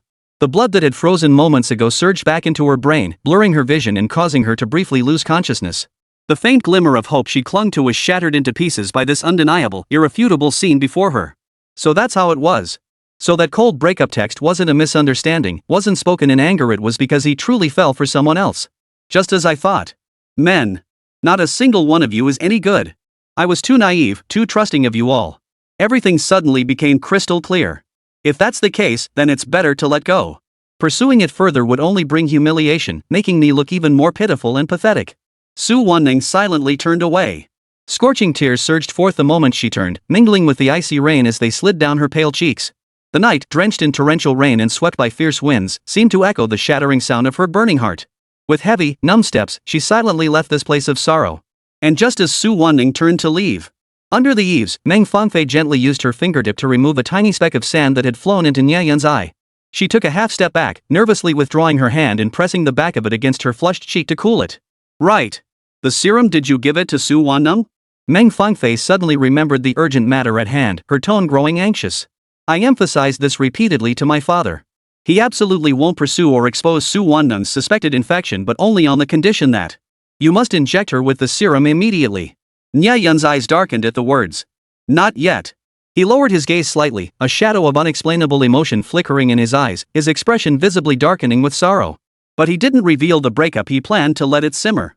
After all, it wasn't something to be proud of.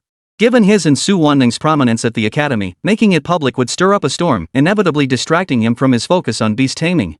Nie Yun suddenly felt a wave of exhaustion wash over him, as if love had lost its spark. From that moment on, he resolved to embrace the life of a golden bachelor. Women only hinder my progress in beast taming. The shifting, unpredictable emotions on Nie Yun's face made Meng Fangfei sense something was off. But more concerned about Su Wanning's condition, she didn't dwell on it. What? She hasn't been injected yet? This is terrible. Meng Fangfei visibly panicked. The incubation period is unpredictable, we must administer the serum immediately. Plus, once removed from its specific storage conditions, the serum must be used before its optimal expiration date. There can be absolutely no delay. Whoa. I see. Nie Yun suddenly realized this simple matter had become incredibly complicated. He racked his brain and suddenly thought of a solution. An hour later, there was a night class for new academy students. It was a large group session arranged by the physical education teacher, and all trainees would participate. The focus was on intensive physical fitness and agility training.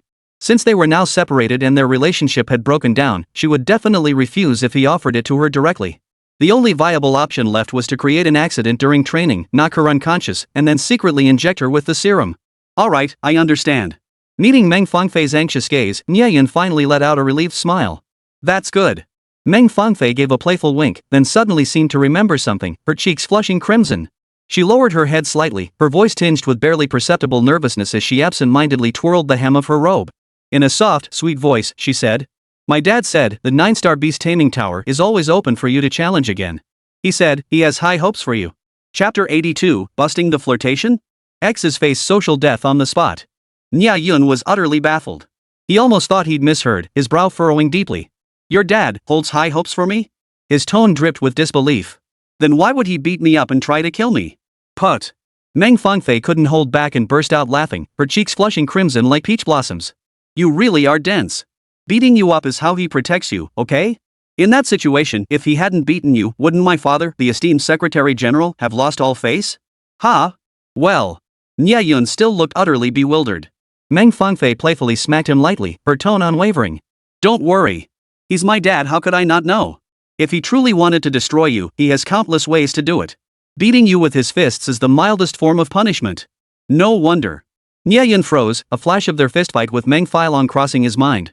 He distinctly felt Meng Feilong's punch lose some of its force after being caught in his palm. This realization made him suddenly appreciate both father and daughter of the Meng family. Though outwardly domineering and fierce, they exercised remarkable restraint in their actions. Unlike Su Wanning's gentleness, which felt like overkill. Sigh. The mere mention of that name felt like a sudden, crushing grip on his heart, twisting it in waves of pain. Tonight's lecture was destined to bring them face to face. Would Su Wanning accept it? Or would she continue to cling on with that overzealous persistence? Nie Yun's mood plummeted instantly, becoming unbearably heavy. Deep in thought, Nie Yun hastily wrapped up dinner with Meng Fangfei before heading straight to the bustling indoor gymnasium. Nie Yun! Over here!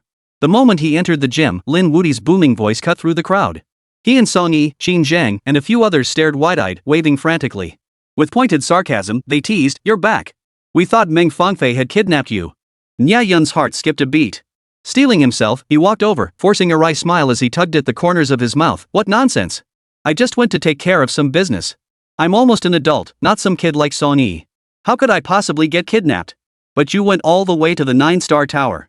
Song-yi opened her mouth to press further, only to have Lin Wudi clamp a hand over her lips.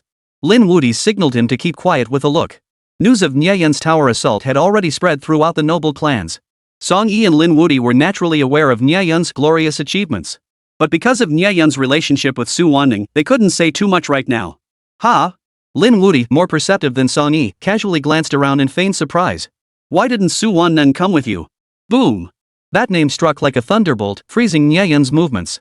His face tightened, his expression suddenly becoming extremely unnatural. His thoughts in turmoil, his throat tightened, his voice nearly cracking as he mumbled vaguely, I haven't had a chance to see her yet. This wasn't a lie. He hadn't actually seen her, he'd only sent her a breakup text message unilaterally. As for why she hadn't made a fuss, perhaps, like Su Wanning, they had both adopted a tacit cold treatment approach to this matter. Oh. I see. Lin Wudi and the others scratched their heads, feigning sudden understanding, though each felt an uneasy twinge deep inside, a growing sense of something amiss. Nie Yun's reaction clearly meant something was up. The small team fell into thoughtful silence. Just then, a thunderous roar shattered their thoughts. Assemble! Silence! Physical education instructor Lu Xiang stood like a towering iron pillar in the center of the field, his voice booming like a bell as his piercing gaze swept across the entire crowd. Students! I am Lu Xiang, responsible for hammering out your physical fitness and agility, you greenhorns. Listen up! In my class, there are only 2 ironclad rules. First, I'm not some sickly weakling from the arts department who's always getting sick and begging the arts teachers to switch classes for them. Second, I'm the most principled person in the entire Super God Academy. Anyone who dares to be late, leave early, or skip class, I'll skin them alive. Got it? Understood. The cadets' thunderous roar erupted like a storm, nearly shaking the roof off. Now, roll call. Lu Xiang picked up the roster, his voice cold and ruthless. Lin Wudi. Present. Song-yi. Present. Su Wanning. Su Wanning. Lu Xiang's voice suddenly rose, his tone laced with terrifying fury. Where is she? Daring to skip my class on the very first day? Ha!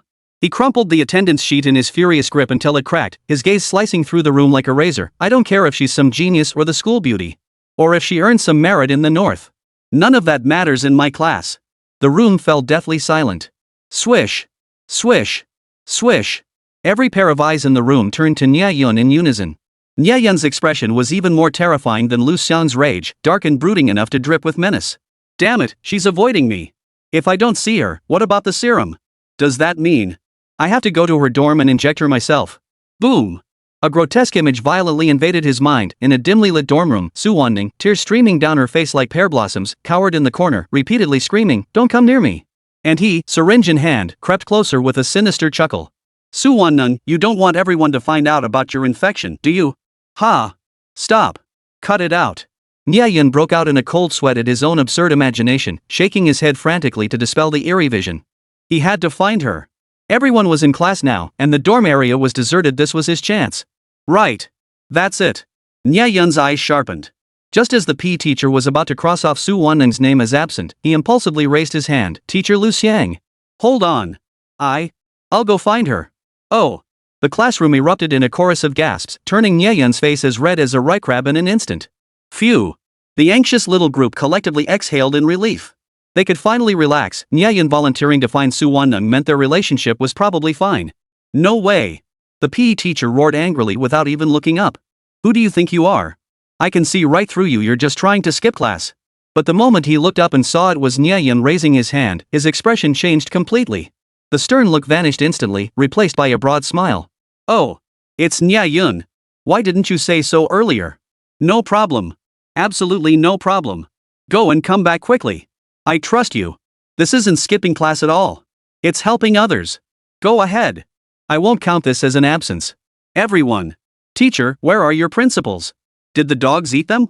Just as everyone stifled giggles, Nie Yun took off toward the gym entrance. A slender figure suddenly appeared outside the door, colliding head-on with Nie Yun as he charged forward, unable to stop his momentum. Thud. Ah. The startled cry instantly drew everyone's attention.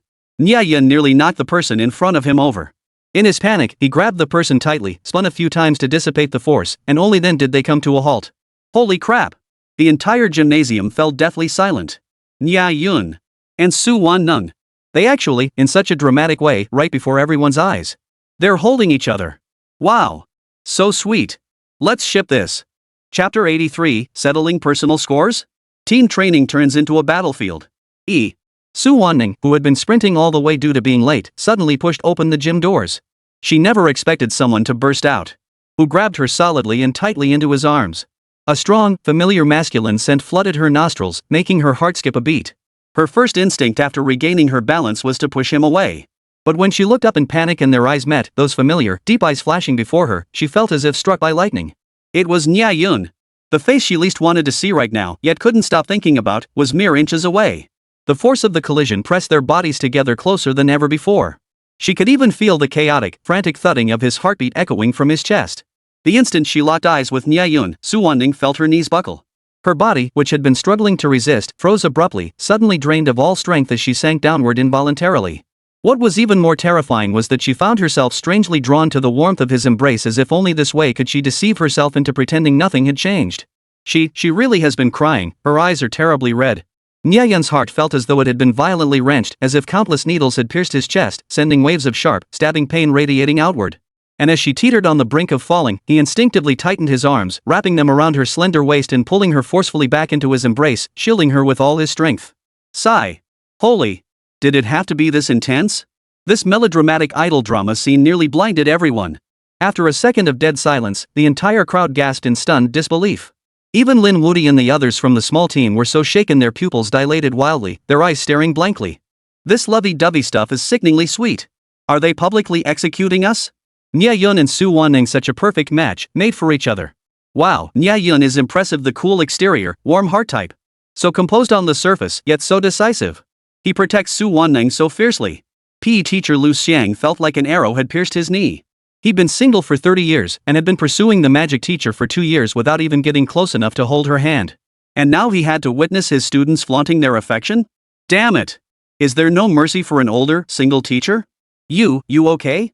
Only after fully supporting Su Wanning did Nie Yun awkwardly release his grip, his voice dry. Let go of me. Su Wanning snapped back to her senses, realizing Nie Yun's hands were wrapped around her sensitive waist area.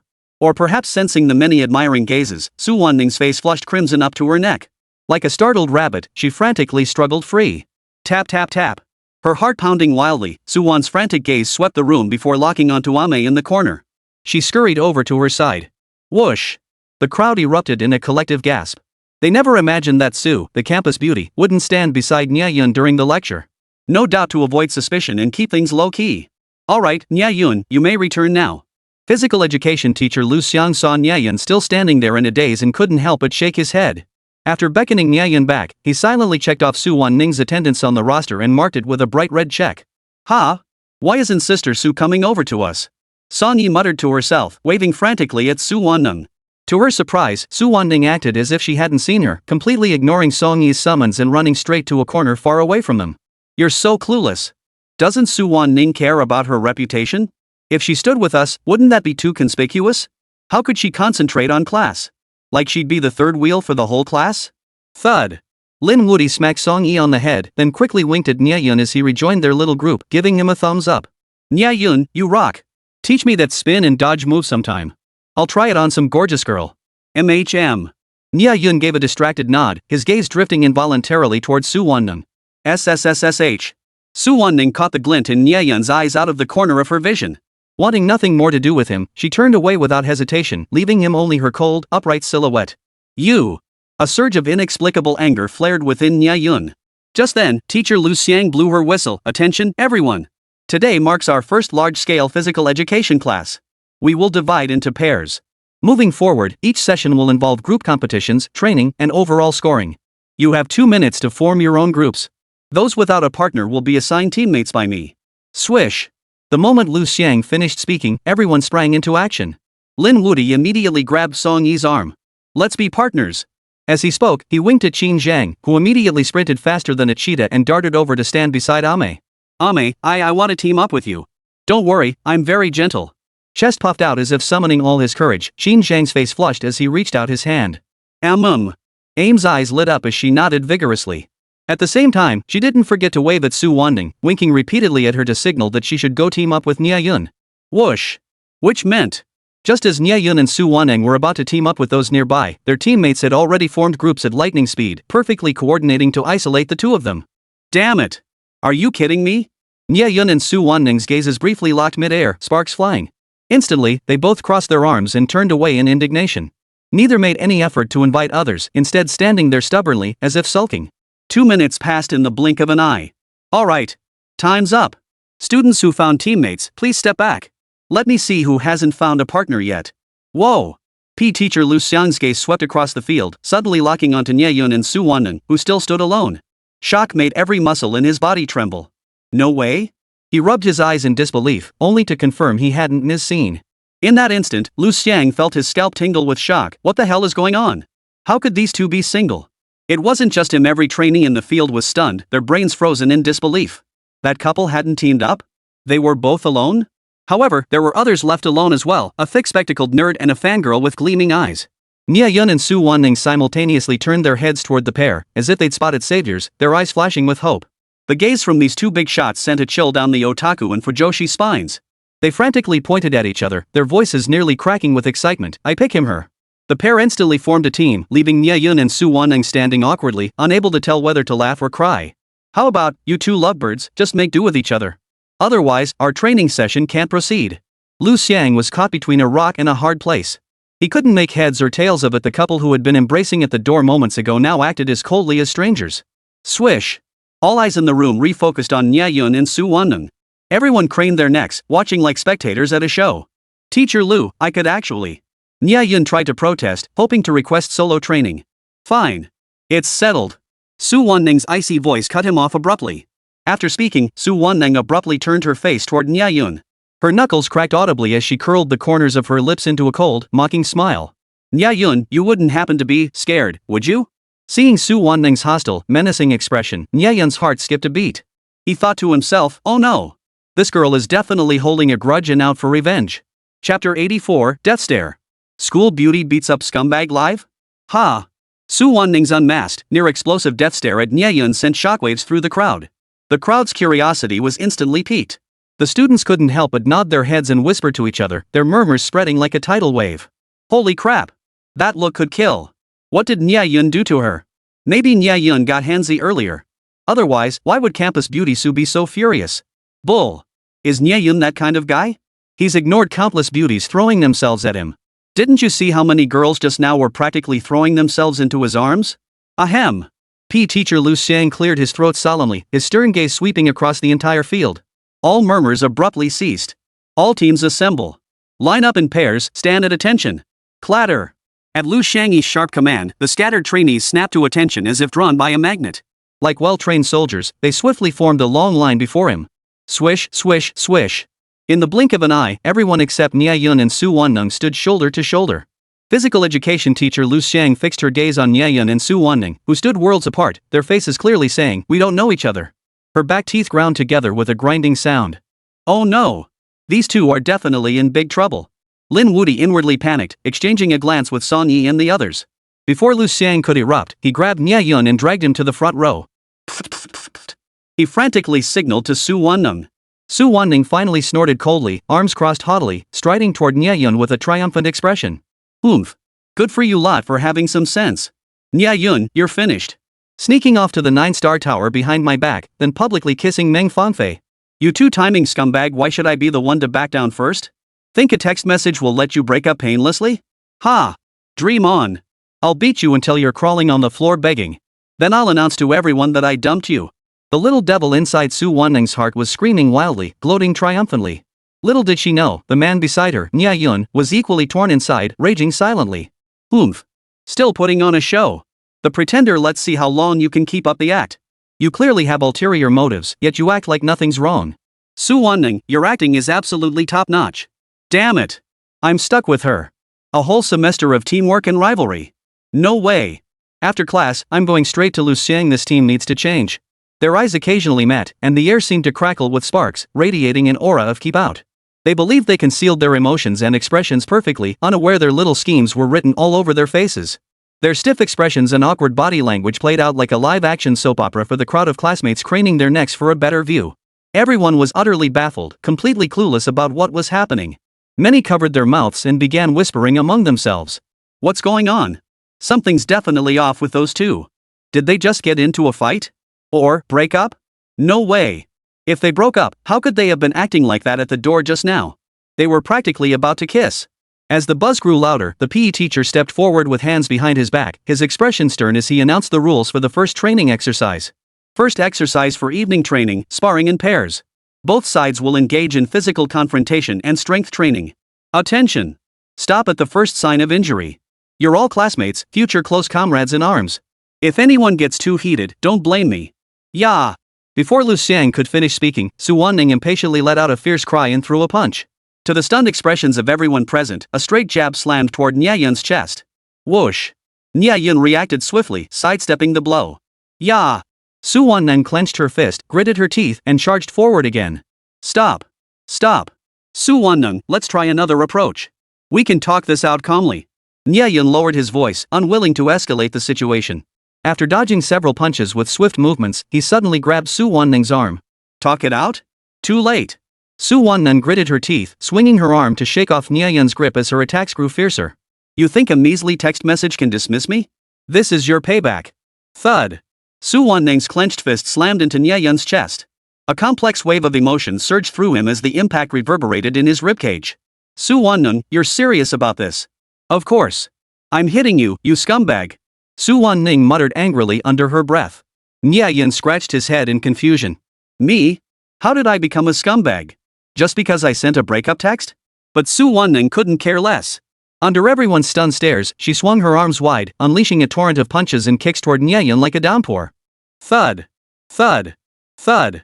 Before anyone else had even started warming up, Su Wanning and Nie Yun were already locked in a full-on brawl, punching each other with brutal force. To be precise, it was a one-sided assault as Su Wanning relentlessly chased Nie Yun, pummeling him. Nie Yun dared not fight back, forced into passive defense as he dodged blow after blow. TSK.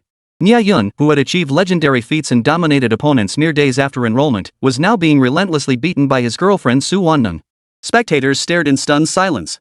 Was this really the protagonist's storyline? Nie Yun was the son of a sparring master, blessed with exceptional physical resilience. This lady really wasn't holding back. Holy crap! It's confirmed. Nie Yun must have really pissed her off. Lin Wudi, Song Yi, and the others slapped their foreheads in disbelief. They'd watched Nie Yun and Su Wanning clash right before their eyes, never anticipating things would escalate to this point. Just as even Lin Wudi and the others felt helpless at this critical moment. A voice suddenly cut through the tension, lifting everyone's spirits. Su Wanning. Ame, beside herself with panic, stomped her feet in agitation. Her voice trembled with tears as she shouted to defend Nie Yun. Su Wanning. Stop fighting. Nie Yun made a mistake. He didn't hold the umbrella for you, but you can't blame him entirely for this. Besides, you're hitting him too hard. You'll regret it later. Oh. Ame's words finally snapped everyone out of it. They finally understood the reason behind Su Wanning's rage. It was because Nie Yun hadn't held an umbrella for her and she'd gotten soaked in the rain. No way. It has nothing to do with the rain. Su Wanning repeatedly shook her fist in triple denial. As she beat Nie Yun relentlessly, she seemed to find a rhythm and a thrill in it. Even though her chances of landing a hit were slim, seeing Nie Yun retreating again and again and his exasperated look of not daring to truly fight back brought her a wave of satisfaction. Alright, everyone stop watching. Just a little couple squabbling. Fighting means affection, arguing means love. Haven't you heard that saying? Yeah, what happens in the bedroom stays in the bedroom. Come on, let's get back to our training. After Ame's official interpretation, the trainees stopped focusing on how miserable Nie Yun was. They just figured he hadn't fulfilled his duties as a boyfriend and deserved the beating. Nie Yun, help! This life is unbearable. Chapter 85, Wall Dunk. Is it too much to ask for one last kiss before we break up? Half an hour later. Nie Yun, thought you enjoyed beating me up, didn't you?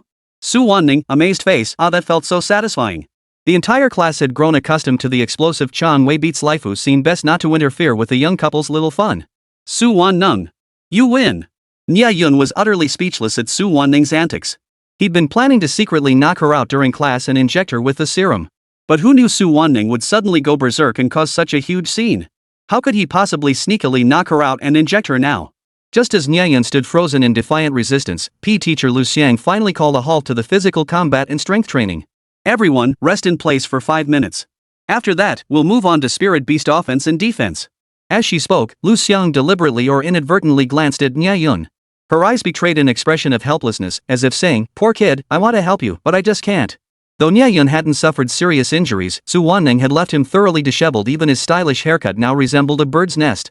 Under the gaze of the entire crowd, Nie Yun quietly grabbed Su Wanning's arm and pulled her toward a corner. "Su Wanning, can't we just talk this out calmly? Oomph. What is there left to say between us?" At Nie Yun's words, Su Wanning's blood boiled once more. She clenched her fist, ready to punch Nie Yun in the chest. Bam! Su Wanning. Enough! Nie Yun moved with the speed of the wind. His two massive hands shot out like lightning, instantly slamming against Su Wanning's chest. He then swiftly swept her arms aside, suddenly clamping down on her slender wrists with an iron grip. He growled at her in a low voice, "Stop fighting. Listen to me. I won't listen. I won't listen." Su Wanning felt a wave of hurt wash over her when Nie Yun actually roared at her. Her eyes misted over, brimming with tears once more. She sniffed back tears. "Let go of me. You can't be so rough." Huff. Nie Yun froze, taking a deep breath. He nearly melted again at Su Wanning's feeble, helpless expression, thinking that with such an adorable girlfriend, what did it matter if she deceived him? But the moment he recalled what she said by the lake in Lover's Forest, an inexplicable irritation surged back. "Su Wanning, you've gone too far. You're such a skilled actress. I can't even tell if you're putting on an act anymore. Forget it. Once I inject her with the serum, we're done. I'll request a partner change during the next class anyway. No more ties to her." Nie Yun glanced discreetly left and right. Seeing no one paying attention to them, he decided this was his chance. Calmly releasing Su Wanning's arm, he said, "I really need to talk to you. Come with me." Su Wanning suddenly lifted her rosy, pretty face, and to his surprise, she followed him half-believingly to an even more inconspicuous corner. "What do you want to say? Go ahead." Su Wanning's voice was low and husky, tinged with coldness and desolation. This was the most normal tone she'd used with Nie Yun since receiving that breakup text. Her thoughts were simple: sending a text wasn't enough, now you want to say break up to my face, huh? Oomph. Her original plan had been to beat Nie Yun into submission during the team's physical combat training, then loudly announce that she was the one who dumped him. But that guy Nie Yun was tough as nails. Being the scion of a sparring master family, his physique was truly formidable. This completely dashed her hopes of making a glorious declaration that she'd initiated the breakup. Truthfully, a lingering reluctance still tugged at her heart. She thought, if she didn't make the first move to end it, they could still remain a couple. Caught in this turmoil of indecision, Su Wanning grew increasingly energized by the sparring, until she completely forgot about her announcing the breakup plan. Now look at this mess, the upper hand is back in Nie Yun's grasp. Forget it. I don't want to fight over it anymore. Let him have his way. Su Wanning silently closed her eyes, struggling to steady her breath as she waited for Nie Yun to utter those three words, "Let's break up," and draw an incomplete period to their relationship. Ha! Seeing Su Wanning leaning against the wall, her face slightly raised, eyes closed with lashes trembling, Nie Yun felt a momentary daze as if half a day ago, he had been this close, face to face with another girl. Gulp! Nie Yun was momentarily lost in thought. His Adam's apple bobbed frantically as he forced down the urge to press his lips against hers. We're breaking up anyway. One kiss shouldn't be too much, right? Damn it! Nie Yun, are you even human? Have you forgotten what's most important right now? What the hell are you thinking? Sigh. What the hell was he thinking? Nie Yun shook his head violently, instantly clearing his mind. The most important thing now was to inject the serum. Right. Inject the serum, this is our chance. We can't wait any longer. Knock her out. Knock her out. Nie Yun quietly raised his hand, intending to seize the moment to pull Su Wanning's body slightly forward. Then, with a swift karate chop to the back of her neck, he could ensure she'd be dazed for 2 minutes, enough time to take advantage. Boom. The plan seemed perfect, but just as Nie Yun was about to touch Su Wanning's shoulder, a series of strange shrieks suddenly erupted beside him. Eek, how embarrassing! Song Yi draped her arm over Lin Wudi's shoulder, covering her mouth with a mischievous grin. Only 5 minutes of rest, and you can't resist wall dunking her already? Holy! Nie Yun jolted awake, terrified his true intentions would be exposed. Instinctively, he slid his arm around Su Wanning's waist and pulled her into his embrace. Boom! Su Wanning, who had been waiting for Nie Yun to say break up, let out a soft snort. It struck her like a bolt of lightning. She never imagined Nie Yun would suddenly embrace her. This move sent shockwaves through her heart. She hesitated, unsure whether to peek out from behind him or stay frozen in this position. But then she thought, sticking her head out would surely lead to social death. Better to just stay like this. Seeing Nie Yun and Su Wanning in such an uncontrollably passionate state, Lin Wudi immediately rolled his eyes. He cut Song Yi off sharply. Shoo! What do you know, kid? Turn around. Don't look. He hurriedly pulled Song Yi aside, giving Nie Yun an awkward wink. Go on, go on. Lin Wudi chuckled, hooked his arm through Song Yi's shoulder, and fled the scene with a flushed face, muttering under his breath. I told you there was nothing going on, you didn't have to tag along, but you wouldn't listen. Well, now you've got your fill of dog food. Soft and fragrant Su Wanning was now flushed crimson as Nie Yun held her close. Even he could feel her body suddenly heat up, her heartbeat growing frantic. But Nie Yun felt no different. Watching Lin Wudi and the others leave, he forced down his inner turmoil and slowly reached out, aiming his hand at the back of Su Wanning's neck, ready to suddenly exert force. Suddenly, physical education teacher Lu Xiang's voice boomed throughout the entire gymnasium. Assemble, everyone. Now begin the Spirit Beast offense and defense drill. Chapter 86, The Privilege of the Strong. Can you just beat someone up and then carry off their girlfriend? Physical education teacher Lu Xiang's shout completely disrupted Nie Yun's knockout injection plan. Damn it! Failed again. He cursed inwardly, his raised hand freezing mid-air before he could only gently pat Su Wanning's back in resignation. Nie Yun forced his voice to sound casual as he whispered to Su Wanning, "Let's go, class is starting." Phew! Not hearing Nie Yun utter those 3 words, Su Wanning's taut nerves suddenly relaxed, and she instinctively let out a long sigh of relief. Nie Yun! Su Wanning! Where are you? Lu Xiang's brows furrowed as her piercing gaze swept the room. She finally spotted Nie Yun striding out from an inconspicuous corner. Glancing behind Nie Yun, they were startled to see Su Wanning frozen in that corner, her expression dazed, cheeks flushed crimson, eyes darting nervously. Look! They must have been making out in the corner just now. Sharp-eyed classmates immediately spotted the clue, whispering and pointing in Nie Yun and Su Wanning's direction. After a moment of daze, Su Wanning snapped back to reality. The collective stares filled with curiosity and teasing made her feel unbearably uncomfortable. Her face flushed all the way to her neck. Like a startled ostrich, she lowered her head, took a few quick steps, and hurried to follow Nie Yun, trying to hide her embarrassment. All right. Quiet down. Lu Xiang quelled the commotion and announced loudly, next item, Spirit Beast Guardian Combat Training. In combat, clashes between spirit beasts often pose direct threats to their masters. To minimize injuries, we must routinely simulate these confrontations. Understood? Suddenly. Before Lu Xiang could finish, Nie Yun's piercing voice boomed like thunder, instantly echoing across the entire arena. Ali, attack. The entire crowd, holy crap? What the hell? Su Wanning? Lu Xiang. Boom. The spirit bond was hurled through the air. A flash of crimson light erupted as Ali's figure appeared behind Su Wanning like a bolt of lightning. A flicker of struggle crossed her fierce eyes, but driven by Nie Yun's relentless, unquestioning mental pressure, she steeled her resolve.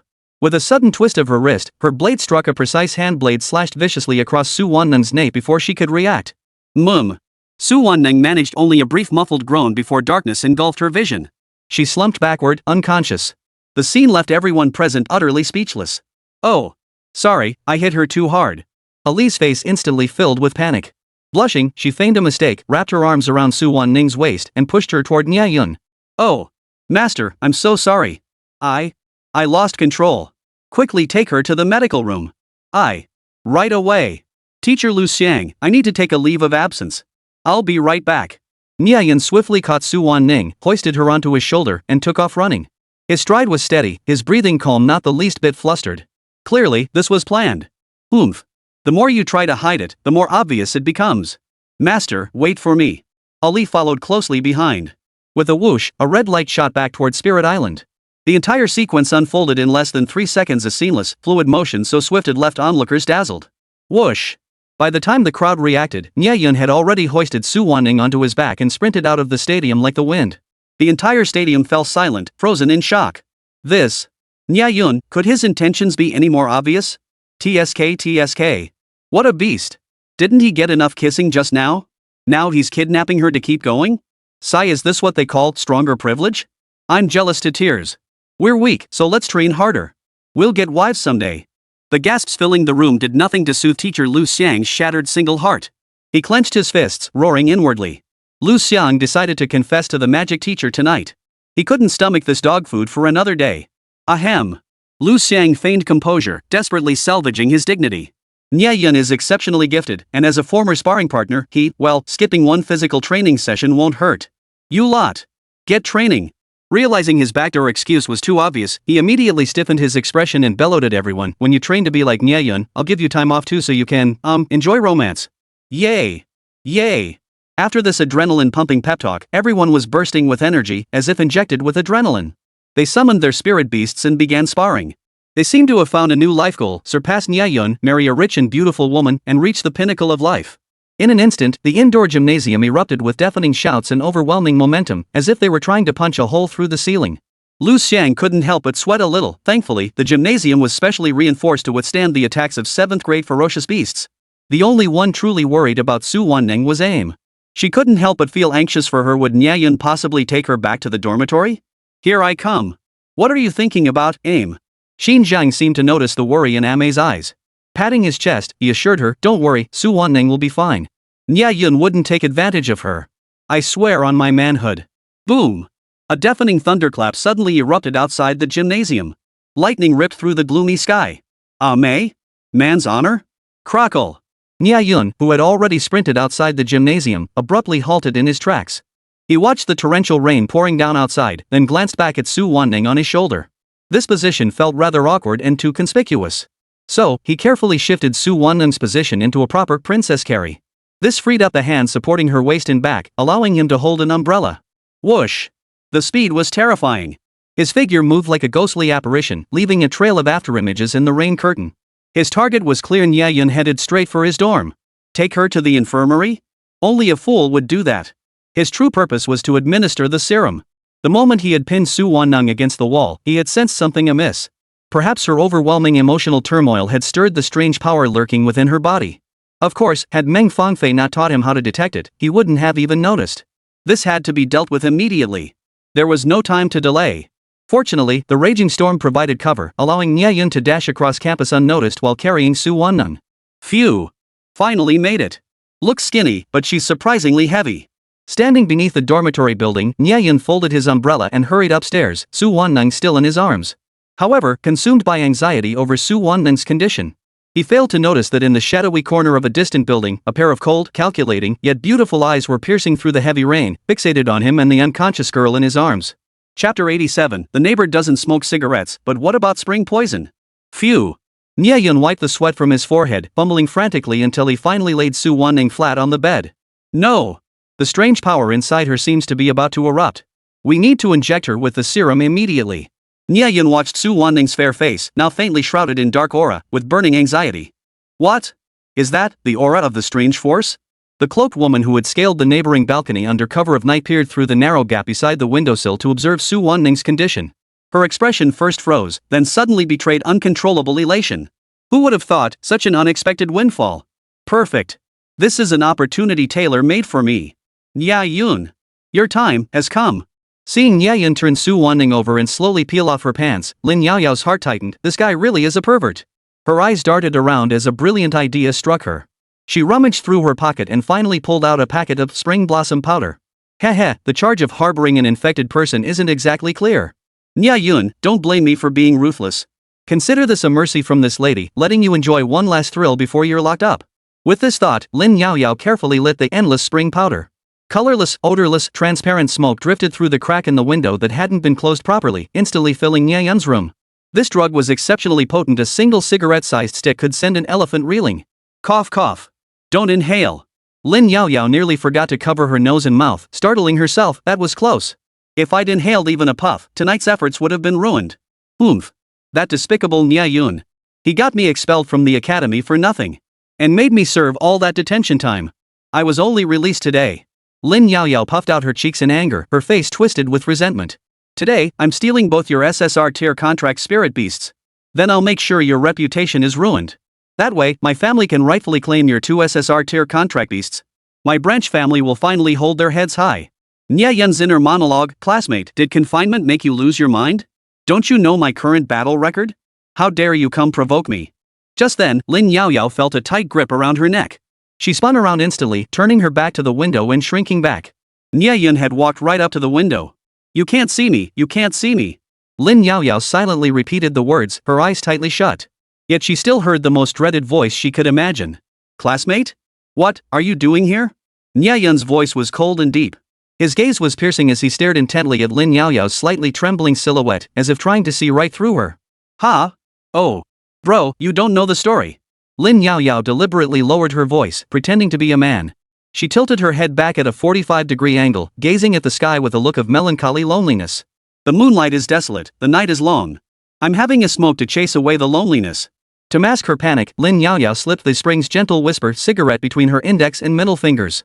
To further deceive Nie Yun, she even pretended to take a deep drag, then nonchalantly flicked imaginary ash from her little finger. Only after the smoke filled her lungs did Lin Yaoyao realize what a foolish thing she had done. Holy! I actually inhaled it. Her voice cracked in shock. Before she could recover from her shock and panic, she felt her arm seized by a pair of strong hands. Instantly lifted off the ground, she was swept into Nie Yun's room in the blink of an eye as he leaned out to grab her. Ah! Let go of me. It hurts. Despair washed over Lin Yaoyao. She hadn't even retrieved the camera outside yet. And then. It's over, it's over. Now she'd accidentally inhaled the spring blossom powder and Nie Yun had dragged her into the room. Wouldn't that ruin her reputation? As her mind raced with panic, Nie Yun pinched her chin. His gaze was cool and piercing, his voice deep and resonant. It was you? Lin. Yaoyao? Ha! Just as I suspected. All the students are in class. There's absolutely no one next door. Seeing Lin Yaoyao's utterly distraught expression, Nie Yun sneered inwardly. Another woman throwing herself at me, desperate for a chance to get close. You girls really go to great lengths to get close to me. During the last trial, you followed me everywhere. And now you still aren't satisfied. Am I really that great that you have to cling to me? Nie Yun was nearly laughing in exasperation, yet he was secretly grateful for Lin Yaoyao's appearance. He'd already administered the injection to Su Wangung swiftly, but she hadn't regained consciousness yet. While the drug took effect, it was best to have someone keep watch. Alone in a room with a woman, especially one as stunningly beautiful as Su Wangung, he genuinely feared he might lose control and turn into a beast. Lin Yaoyao's arrival, however, provided a welcome distraction. Pulling her into the conversation was actually quite nice. You bastard. Lin Yaoyao, clueless about the situation, thought Nie Yun had seen through everything. Shamed and furious, she stammered in her urgency. What do you mean, what? You deliberately got close to me, yet you're acting all coy. Spill it. When did you start noticing me? Nie Yun deliberately twisted his lips into a cocky smirk, deliberately provoking Lin Yaoyao before him. Lin Yaoyao clenched her teeth, arms crossed tightly across her chest as her body began to tremble in waves. Her expression suddenly turned intensely restrained, her cheeks visibly flushing red, and her breathing grew sharply rapid. Her gaze toward Nie Yun blurred slightly. But she quickly averted her gaze, unable to meet Nie Yun's eyes. Her lips trembled as she stammered, let go. Stop pretending. I didn't hurt you. Nie Yun tilted his head, chuckling in confusion. Your acting is way too convincing. As he spoke, Nie Yun firmly lifted Lin Yaoyao's chin, forcing her to look at him. He teased her deliberately. What did you just say? I didn't catch that. Give me. Lin Yaoyao's face flushed crimson. She tried to struggle to her feet, determined to walk away. But Nie Yun's touch sent her already fragile resolve crashing down completely. Her body instinctively writhed, clinging tightly to his arm as she sobbed, begging him to take care of her. Holy! What the hell? Nie Yun trembled in shock. Were girls this forward nowadays? Exactly what it sounds like. I accidentally took a huge drag. It feels awful. Lin Yaoyao's eyes filled with tears, her gaze unfocused. If we don't, we'll both die. We will die? Nie Yun's heart sank in horror. Only then did he notice the changes in his own body. Holy! I really am poisoned. Call the teacher immediately. Nie Yun whipped his head around to glance at Su Wanning, only to see her unconscious face flushed crimson. Instinctively, he reached for his phone to report it to the teacher. It's useless. This poison has no cure. The only way is. Lin Yaoyao was already pressed against Nie Yun, her hands frantically groping his body. No way. Panic surged through Nie Yun. What the hell was going on? What the hell was he supposed to do now? Do it? Or not? Chapter 88, Emergency Antidote, Fusion. So hot. I can't take it anymore. Lin Yaoyao's face was flushed crimson, her gaze unfocused, gasping for breath like a drowning person. An uncontrollable heat exploded from deep within her body, rapidly spreading to every cell in her entire being. In this moment, she felt as though millions of ants were gnawing at her nerves, causing her to writhe in agony. Her hands began unconsciously tugging at her clothes, revealing a large expanse of delicate, rosy-hued skin. A fleeting pang of regret flashed through her final shred of consciousness. She never imagined that her reckless cleverness would drag her into this endless quagmire. Huff. Ha. But in an instant, her last shred of sanity was utterly engulfed by an even fiercer wave of heat. Damn it! Nie Yun is my enemy. If he hadn't been so ridiculously overpowered, preventing me from completing my mission, how could I and our branch family have ended up in this mess? Damn it! Poor me, Lin Yaoyao, failing at my mission and now having to. Forget it. I'll just pretend I'm being haunted. Lin Yaoyao cursed inwardly, yet her body betrayed her will, obediently wrapping around Nie Yun like an octopus, seeking coolness beyond the burning heat. You! Calm down. Nie Yun growled, forcibly suppressing his own urges as he strained to pry her limbs from his body. Veins bulged on his temples as he fought to stay composed, his mind racing in the tug of war between desire and reason. No way. After just getting my heart broken, I'm supposed to get tangled up with some random woman? I may be lustful, but I'm not stupid. There's definitely something off about her. No. Absolutely cannot let anything happen with her. Otherwise, it'll just be another messy emotional entanglement. But I can't just throw her out either. In her current state, she'd be easy prey out there. Total prey. And Su Wanning needs saving too. What kind of hellish situation is this? Damn it. This is impossible. As he hesitated, Nie Yun suddenly felt a warm, moist sensation on his cheek. He jerked his head sideways in shock to find Lin Yaoyao unconsciously extending her tongue, licking his cheek as if savoring a cupcake. Now! Nie Yun's eyes narrowed sharply, all hesitation vanishing. He instantly grabbed Lin Yaoyao's hands, using his overwhelming strength to lift her up while she was still weak and limp. He tossed her onto the sofa in the corner of the room, grabbed a thick blanket, and wrapped her up tightly like a rice dumpling. Hot, so hot, you come. Bound beneath the quilt, Lin Yaoyao writhed restlessly, her breaths coming in gasps. Her cheeks flushed crimson, her eyes glistening as she gazed at Nie Yun. Like someone burning with fever, she exhaled waves of suggestive heat, issuing a hazy invitation. She's completely lost her mind.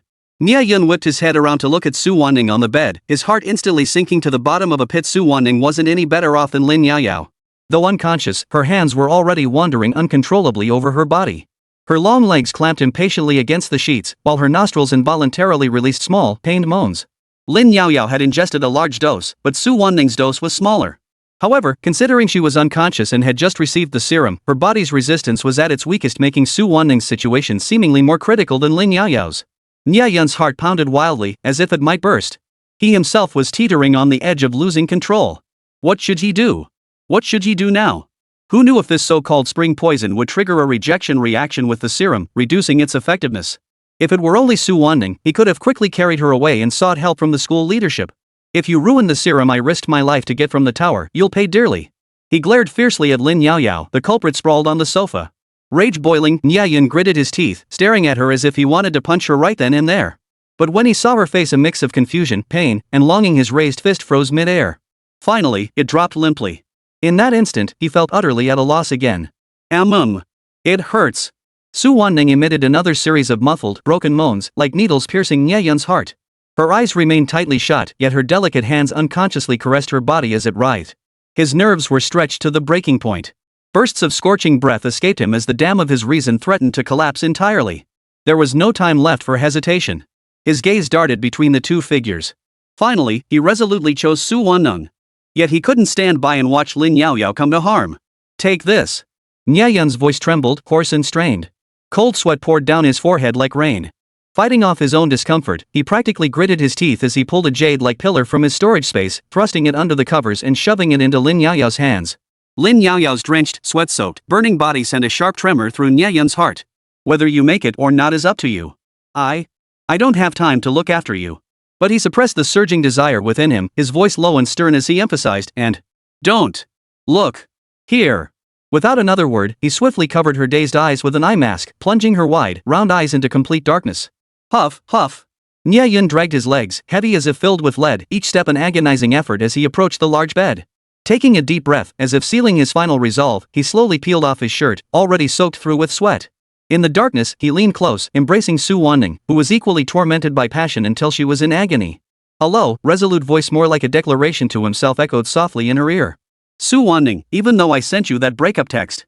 But you haven't replied, so technically, we're still together. I know this isn't fair to you. I'm sorry for doing it this way, but to preserve the serum's potency, I had no choice. I had to detoxify with you. With that, he hesitated no longer. His hand reached out to switch off the light, drawing her scorching, supple form close as they plunged headlong into endless darkness and waves of heat. Su Wanning murmured faintly in her dazed state as she was pulled closer. Enough. Since I chose you, regardless of why you approached me at first. At this moment, I accept it. This was Nie Yun's final thought before he slipped into unconsciousness. The next morning, Nie Yun was jolted awake by the sudden slam of a window. His body jerked violently. A wave of warmth washed over his palm, and he abruptly looked down. To his shock, curled up in his arms like a kitten was the school beauty Su Wanning. Her cheeks were flushed, and her long, upturned eyelashes fluttered slightly. He whipped his head back toward the sofa, his heart pounding wildly. Lin Yaoyao was gone. Moreover, he sensed a small note beside his pillow. Fumbling, he unfolded the paper to find the words, Nie Yun, you're dead meat, scrawled across it. The characters seemed to radiate boundless resentment, sending a chill through his heart. Just then, the lovely girl in his arms stirred awake at Nie Yun's movement. What followed was a blood-curdling scream, shrill enough to shatter the roof. Nie Yun, you bastard. What did you do to me? Why? I'm telling the school administration. Chapter 89, Beyond Defense. Nie Yun caught in a love scandal? No. Su Won-nun, let me explain. I'll take responsibility for you. Nie Yun shot upright from the bed, his hands flailing wildly as cold sweat instantly beaded on his forehead. But it was too late. Su Won-nung's eyes were already red with tears. Nie Yun. You bastard. Tears welled in her eyes as she stared fixedly at the glaring crimson stain on the sheets. Glancing down at their half-naked state, the hazy, fiery fragments of last night's memory surged back and she instantly understood everything. You're something else. Her voice trembled with rage and hurt. Don't tell me I sleepwalked into your dorm and climbed into your bed on my own? Let me explain, it wasn't like that. We were both poisoned, and I.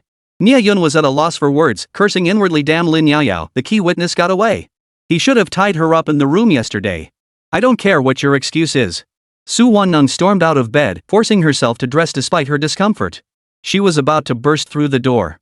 I won't let you off easily. You've gone too far. Her words were sharp and unforgiving, yet her heart was a tangled mess of bitter sorrow. She realized she couldn't bring herself to hate him. She'd already fallen completely, utterly, and pitifully. If Nie Yun could rush over now, embrace her, and sincerely beg for her forgiveness, she would accept it. Su Won-ning. Wait. Nie Yun felt exactly the same. He reached out, his arms poised to embrace her. Thud thud thud. Nie Yun, open the door. I know you're in there. Open up now, or I'll have someone break it down.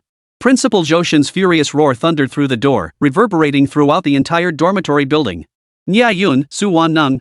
The two froze instantly, all color draining from their faces. Who ratted us out? Under immense pressure, Nie Yun finally trembled as he opened the door. Outside, Principal Joshin's expression was dark and cold enough to freeze water into ice. His icy gaze swept over the two panicked figures inside like a surgical blade. He sighed heavily, his voice thick with disappointment. So you are together? No need for words.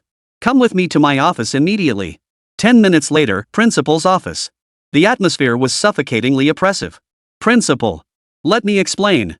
It's not what it looks like. Sweat beaded on Nie Yun's forehead as he desperately tried to piece together the bizarre events of the previous night. Seated on a chair beside him, Su Won-ning trembled with rage, repeatedly dabbing her flushed eyes with tissues. Why? Nie Yun, how could he do this to me? I couldn't get her consent. She was unconscious. And we were both poisoned.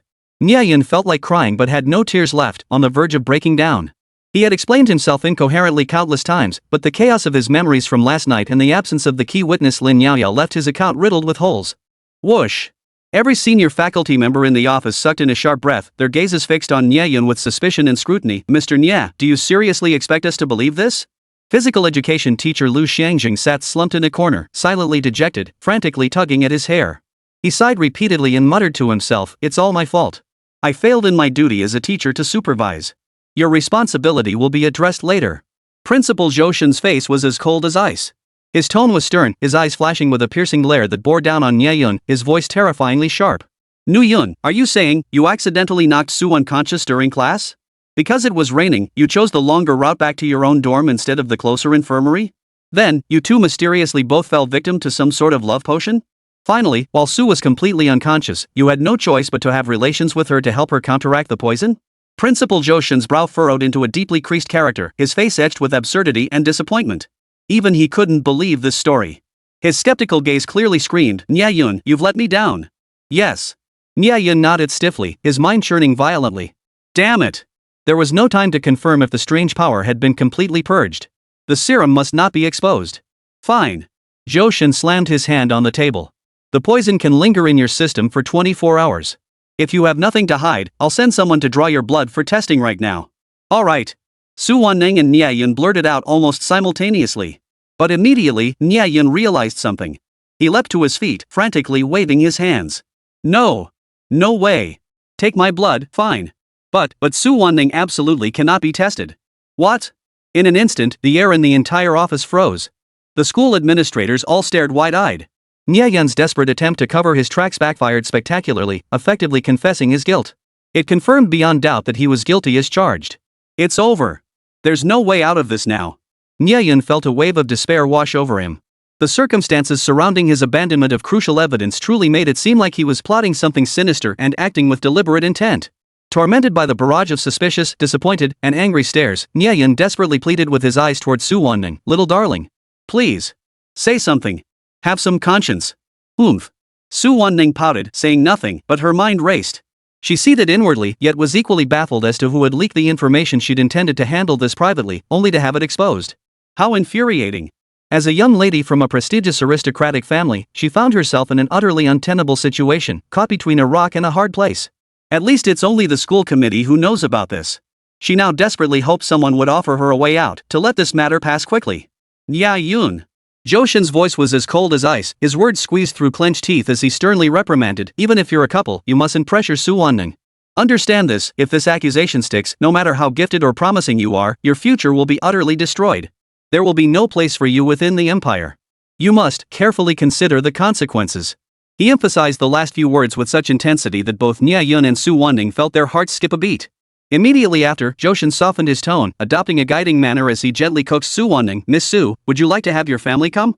Or, would you prefer to privately discuss this with your boyfriend, Nie Yun? If you choose a private resolution, the school will maintain strict confidentiality regardless of the outcome. Of course, should you decide to press charges, I, Joshin, and the school committee will ensure justice is served." This was practically an admission that Joshin had done all he could. Swish. Every teacher in the office fixed their gaze on Su Wanning's flushed face. Su Wanning took a deep breath, lowered her head, and pressed her lips together, seemingly after immense struggle. Finally, she lifted her head, forcing a wan smile onto her pale face. "Principal, thank you for your concern. We were just having a lover's quarrel last night was my choice." As she spoke, she even wrapped her arm affectionately around Nie Yun's, feigning nonchalance as she pouted, "Whoever's spreading rumors can't stand seeing us happy. Nie Yun, if we catch them, you'll have to get revenge for me." Phew. Everyone in the office breathed a collective sigh of relief. All right. Principal Joshin finally relaxed, his frown lifting into a smile. "Since it was a misunderstanding, we'll handle it as a standard violation of dormitory regulations. You'll receive a verbal warning." But before he could finish, ding, ding, ding. In the office, everyone's phones shrieked to life almost simultaneously. A mass-sent multimedia message appeared on every screen. At a glance, Principal Joshin's recently eased expression instantly turned ashen, veins bulging on his temples. Furious, he snapped his head up, rage blazing in his eyes, nearly roaring at Nie Yun. "Nie Yun. Explain yourself. What the hell is this supposed to mean?" Chapter 90, Breakup Text Exposed. Nie Yun's image crumbles? Ding. The shrill notification sound rang out not only on every leader's phone but simultaneously exploded on Nie Yun and Su Wanning's devices. What? When Nie Yun saw the carefully cropped screenshot displaying only 5 words, "I don't love you anymore. Let's break up," his face froze. His face drained of color, his throat feeling as if an invisible hand had clamped down on it, leaving him utterly speechless. The more he tried to keep the breakup a secret, the more it became a public spectacle. "You bastard." The next second, overwhelming rage shattered his shock. He slammed his fist onto the desk with a thunderous crash, roaring into the air, "Lin Yao Yao. What the hell do you think you're doing? What? Lin Yao Yao." Su Wanning's beautiful eyes instantly widened, her pupils dilating sharply as her face contorted with utter disbelief and profound confusion. "What does this have to do with her?" "Yes." Nie Yun's voice cracked with fury. "She administered the poison. And she herself. What about her?" Su Wanning pressed urgently, her heart clenching painfully. Huff. Seeing Su Wanning's eyes red and swollen from crying, now filled with shock and suspicion, Nie Yun abruptly stopped himself from revealing the truth that Lin Yao Yao had also been poisoned.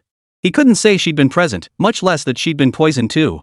Su Wanning's emotions were already at their limit. And nothing. He forced himself to change the subject, his tone resolute. "But everything we experienced last night, it was all thanks to Lin Yao Yao. Su Wanning, I swear it was truly an accident. I absolutely did not take advantage of her vulnerability." Nie Yun. Why didn't you mention Lin Yao Yao earlier? Principal Joshin's voice trembled with fury. Pointing at Nie Yun's phone screen, he growled in frustration, "Why didn't you say anything? What exactly is going on between you and that expelled student, Lin Yao Yao?" "You." Su Wanning's body jerked violently. She instantly released her arms from around Nie Yun's shoulders, took a swift step back, and crossed her arms coldly. She stared at him with a frosty, hostile gaze, as if appraising a monster she'd never encountered before. In that moment, Su Wanning was genuinely heartbroken and truly enraged. She had just sacrificed her reputation and innocence to protect him, putting on that couple's quarrel act in front of the entire school committee. Yet in the blink of an eye, he admitted it himself, the root of all this was another woman? And not even a familiar rival like Meng Fangfei, but this damn Lin Yao Yao who suddenly sprung out of nowhere.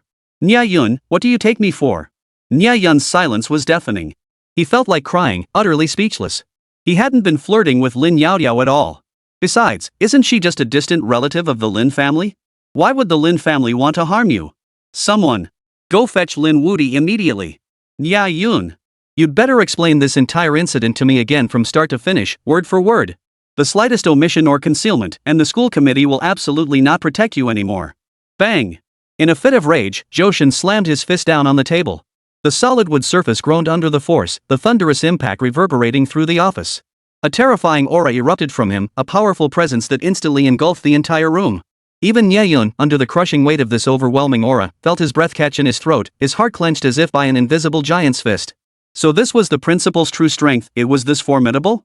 Even after fully releasing his aura, the mere sight of him from afar sent shivers down one's spine. Su Wan-nung. Seizing the moment she was momentarily distracted, Nie Yun swiftly and discreetly placed his fingers on her wrist to feel her pulse. What are you doing? Let go of me. Su Wan-nung recoiled like a startled kitten, her body bristling as she flinched aside. But Nie Yun had already obtained the result he sought. The serum had taken effect. The strange power within her body had been suppressed and purged. A blood test now would reveal no abnormalities whatsoever. Phew.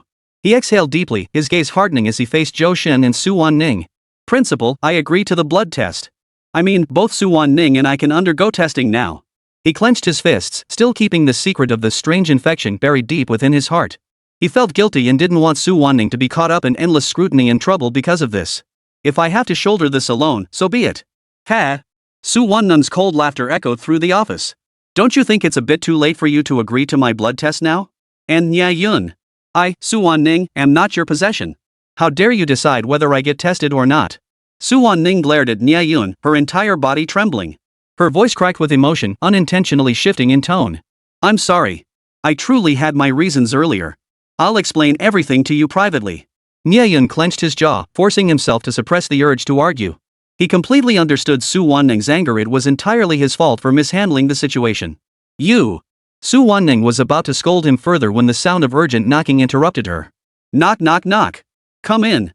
With Principal Zhou Shen's deep, oppressive voice echoing through the room, the office door swung open. Lin Wudi entered, his face pale, his expression complex, hesitating and lingering. The oppressive atmosphere in the conference room, thick enough to be almost tangible, and the suffocating tension made his scalp tingle. Swish! Nie Yun and Su Wan-ning's gazes, like two searing beams, instantly locked onto him. Cold sweat poured down Lin Wudi's body. As their mutual teammate and friend, he felt so awkward he could have dug out a 3-bedroom apartment with his toes. He had no idea how to handle this situation. Ugh! Whoever was secretly stirring the pot had exposed Nie Yun and Su Wan-ning's overnight stay in the dormitory, publicly humiliating Nie Yun and claiming there was even more evidence to make him face justice. This was nothing short of a full-on vendetta against Nie Yun. Never mind anything else, the external backlash alone was already boiling over.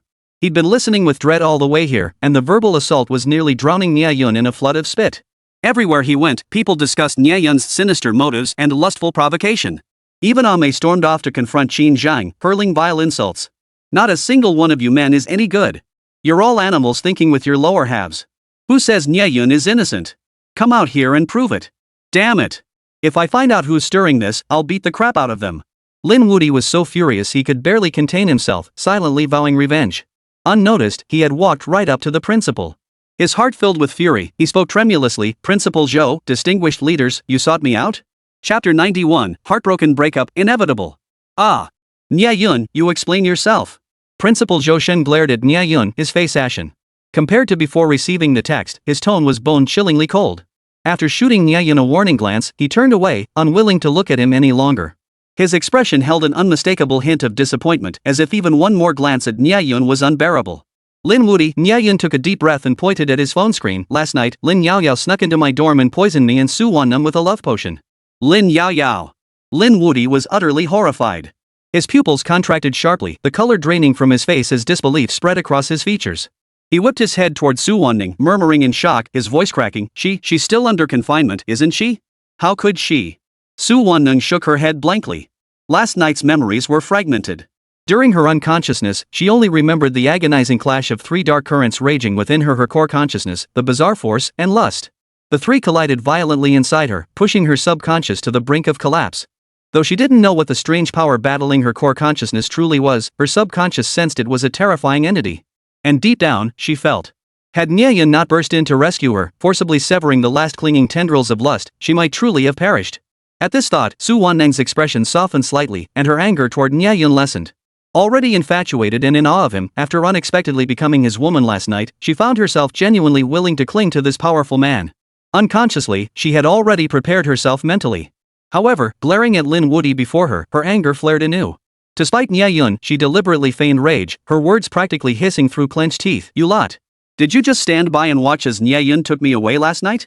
And was Lin Yaoya sent by you? To protect your so-called good brother, you stooped to such despicable acts. No. That's not true. I didn't send Lin Yaoya last night. Lin Woody's heart lurched in shock, leaving him utterly helpless.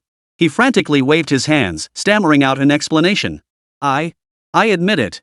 During the trial, I arranged for Lin Yaoya to sabotage things. Back then, I still hated you. But after that day, I never contacted Lin Yaoya again. Seeing Lin Woody's reaction, a thought flashed through Nie Yun's mind like lightning. He stepped forward abruptly, his gaze sharp as a blade, fixing it firmly on Lin Woody. That Lin Yaoya who kept following me during the dungeon trial, you sent her? Whoosh! The truth split through the fog like a bolt of lightning. So Lin Yaoya had never been an admirer from the start, it was never some romantic fling. Her presence during the trial was part of an assignment. And last night, she came seeking revenge, not as some starstruck fan. Holy! Nie Yun felt as if his meridians had suddenly opened. Everything clicked into place. Last night's wild actions finally made perfect sense. Nie Yun, believe me, this really wasn't. You know I admire you most now. I'll never oppose you again. Lin Woody stumbled back half a step, terrified by Nie Yun's sudden surge of intensity. The blood drained from his face, his lips trembling so violently he couldn't form a coherent defense. The entire office fell into deathly silence once more, every gaze fixed on Lin Woody. Right. Lin Woody's eyes suddenly lit up. He immediately pulled out his phone and contacted his clan's patriarch. Patriarch? Lin Yaoyao has gone mad. Quickly bring her back and make her delete. Lin Woody was no fool. Realizing Lin Yaoyao was the source of the trouble, he swiftly identified a way out. Principal Zhou, distinguished leaders, and classmates Nie Yun and Su Wanneng, since this trouble was caused by my cousin Lin Yaoyao, the Lin family will certainly handle it properly. Trust me, the Lin family will swiftly have Lin Yaoyao retract all false statements. Lin Woody cared not a jot about right or wrong, he only needed to pull out all the stops, letting the family intervene to resolve Lin Yaoyao's actions. Principal Zhou Shen's deeply furrowed brow gradually relaxed. The hearts of other school administrators, which had been in their throats, finally settled back into their chests. Minutes later, students and faculty across the academy received a mass message containing a stark apology. Solemn apology. All previous messages were fabricated by myself to ride the hype wave. Please forgive me. The controversy seemed to subside with the release of this statement. Su, do you still find this outcome acceptable? Principal Zhou Shen looked at Su Wanneng, his gaze probing, deliberately testing her stance. I have no objections. Su Wanneng's voice was as soft as a mosquito's buzz, yet her body instinctively drew closer to Nie Yun, once again linking her arm through his. She appeared docile and considerate. We just had a little disagreement and caused trouble for the teachers. We promise never to violate the dormitory rules again. Whoosh! The assembled school leaders instantly broke into relieved smiles, praising Su Wanneng for her maturity. Nie Yun also breathed a slight sigh of relief, unable to resist glancing sideways. The feeling of being defended by her was indeed quite pleasant. He thought to himself, though Su Wanneng's motives for getting close to him weren't pure, her actual behavior during their interactions made him feel surprisingly comfortable. Good, that's good. Zhou Shen's expression finally softened as he continued, go back and rest. After lunch, remember to attend the Pre-Imperial League training camp. Yes, sir. Thank you, Principal. Nie Yun took Su Wanneng's hand as they stepped out of the office. The sunlight bathed them, and he felt as if a 1,000-pound weight had been lifted from his shoulders. Believing everything was resolved, Nie Yun held Su Wanneng's hand tightly as they walked through the campus, basking in the warmth like a spring breeze. At Su Wanneng's subtle glance, Lin Woody tactfully made an excuse and slipped away. Feeling Su Wanneng suddenly tighten her grip, Nie Yun's heart stirred.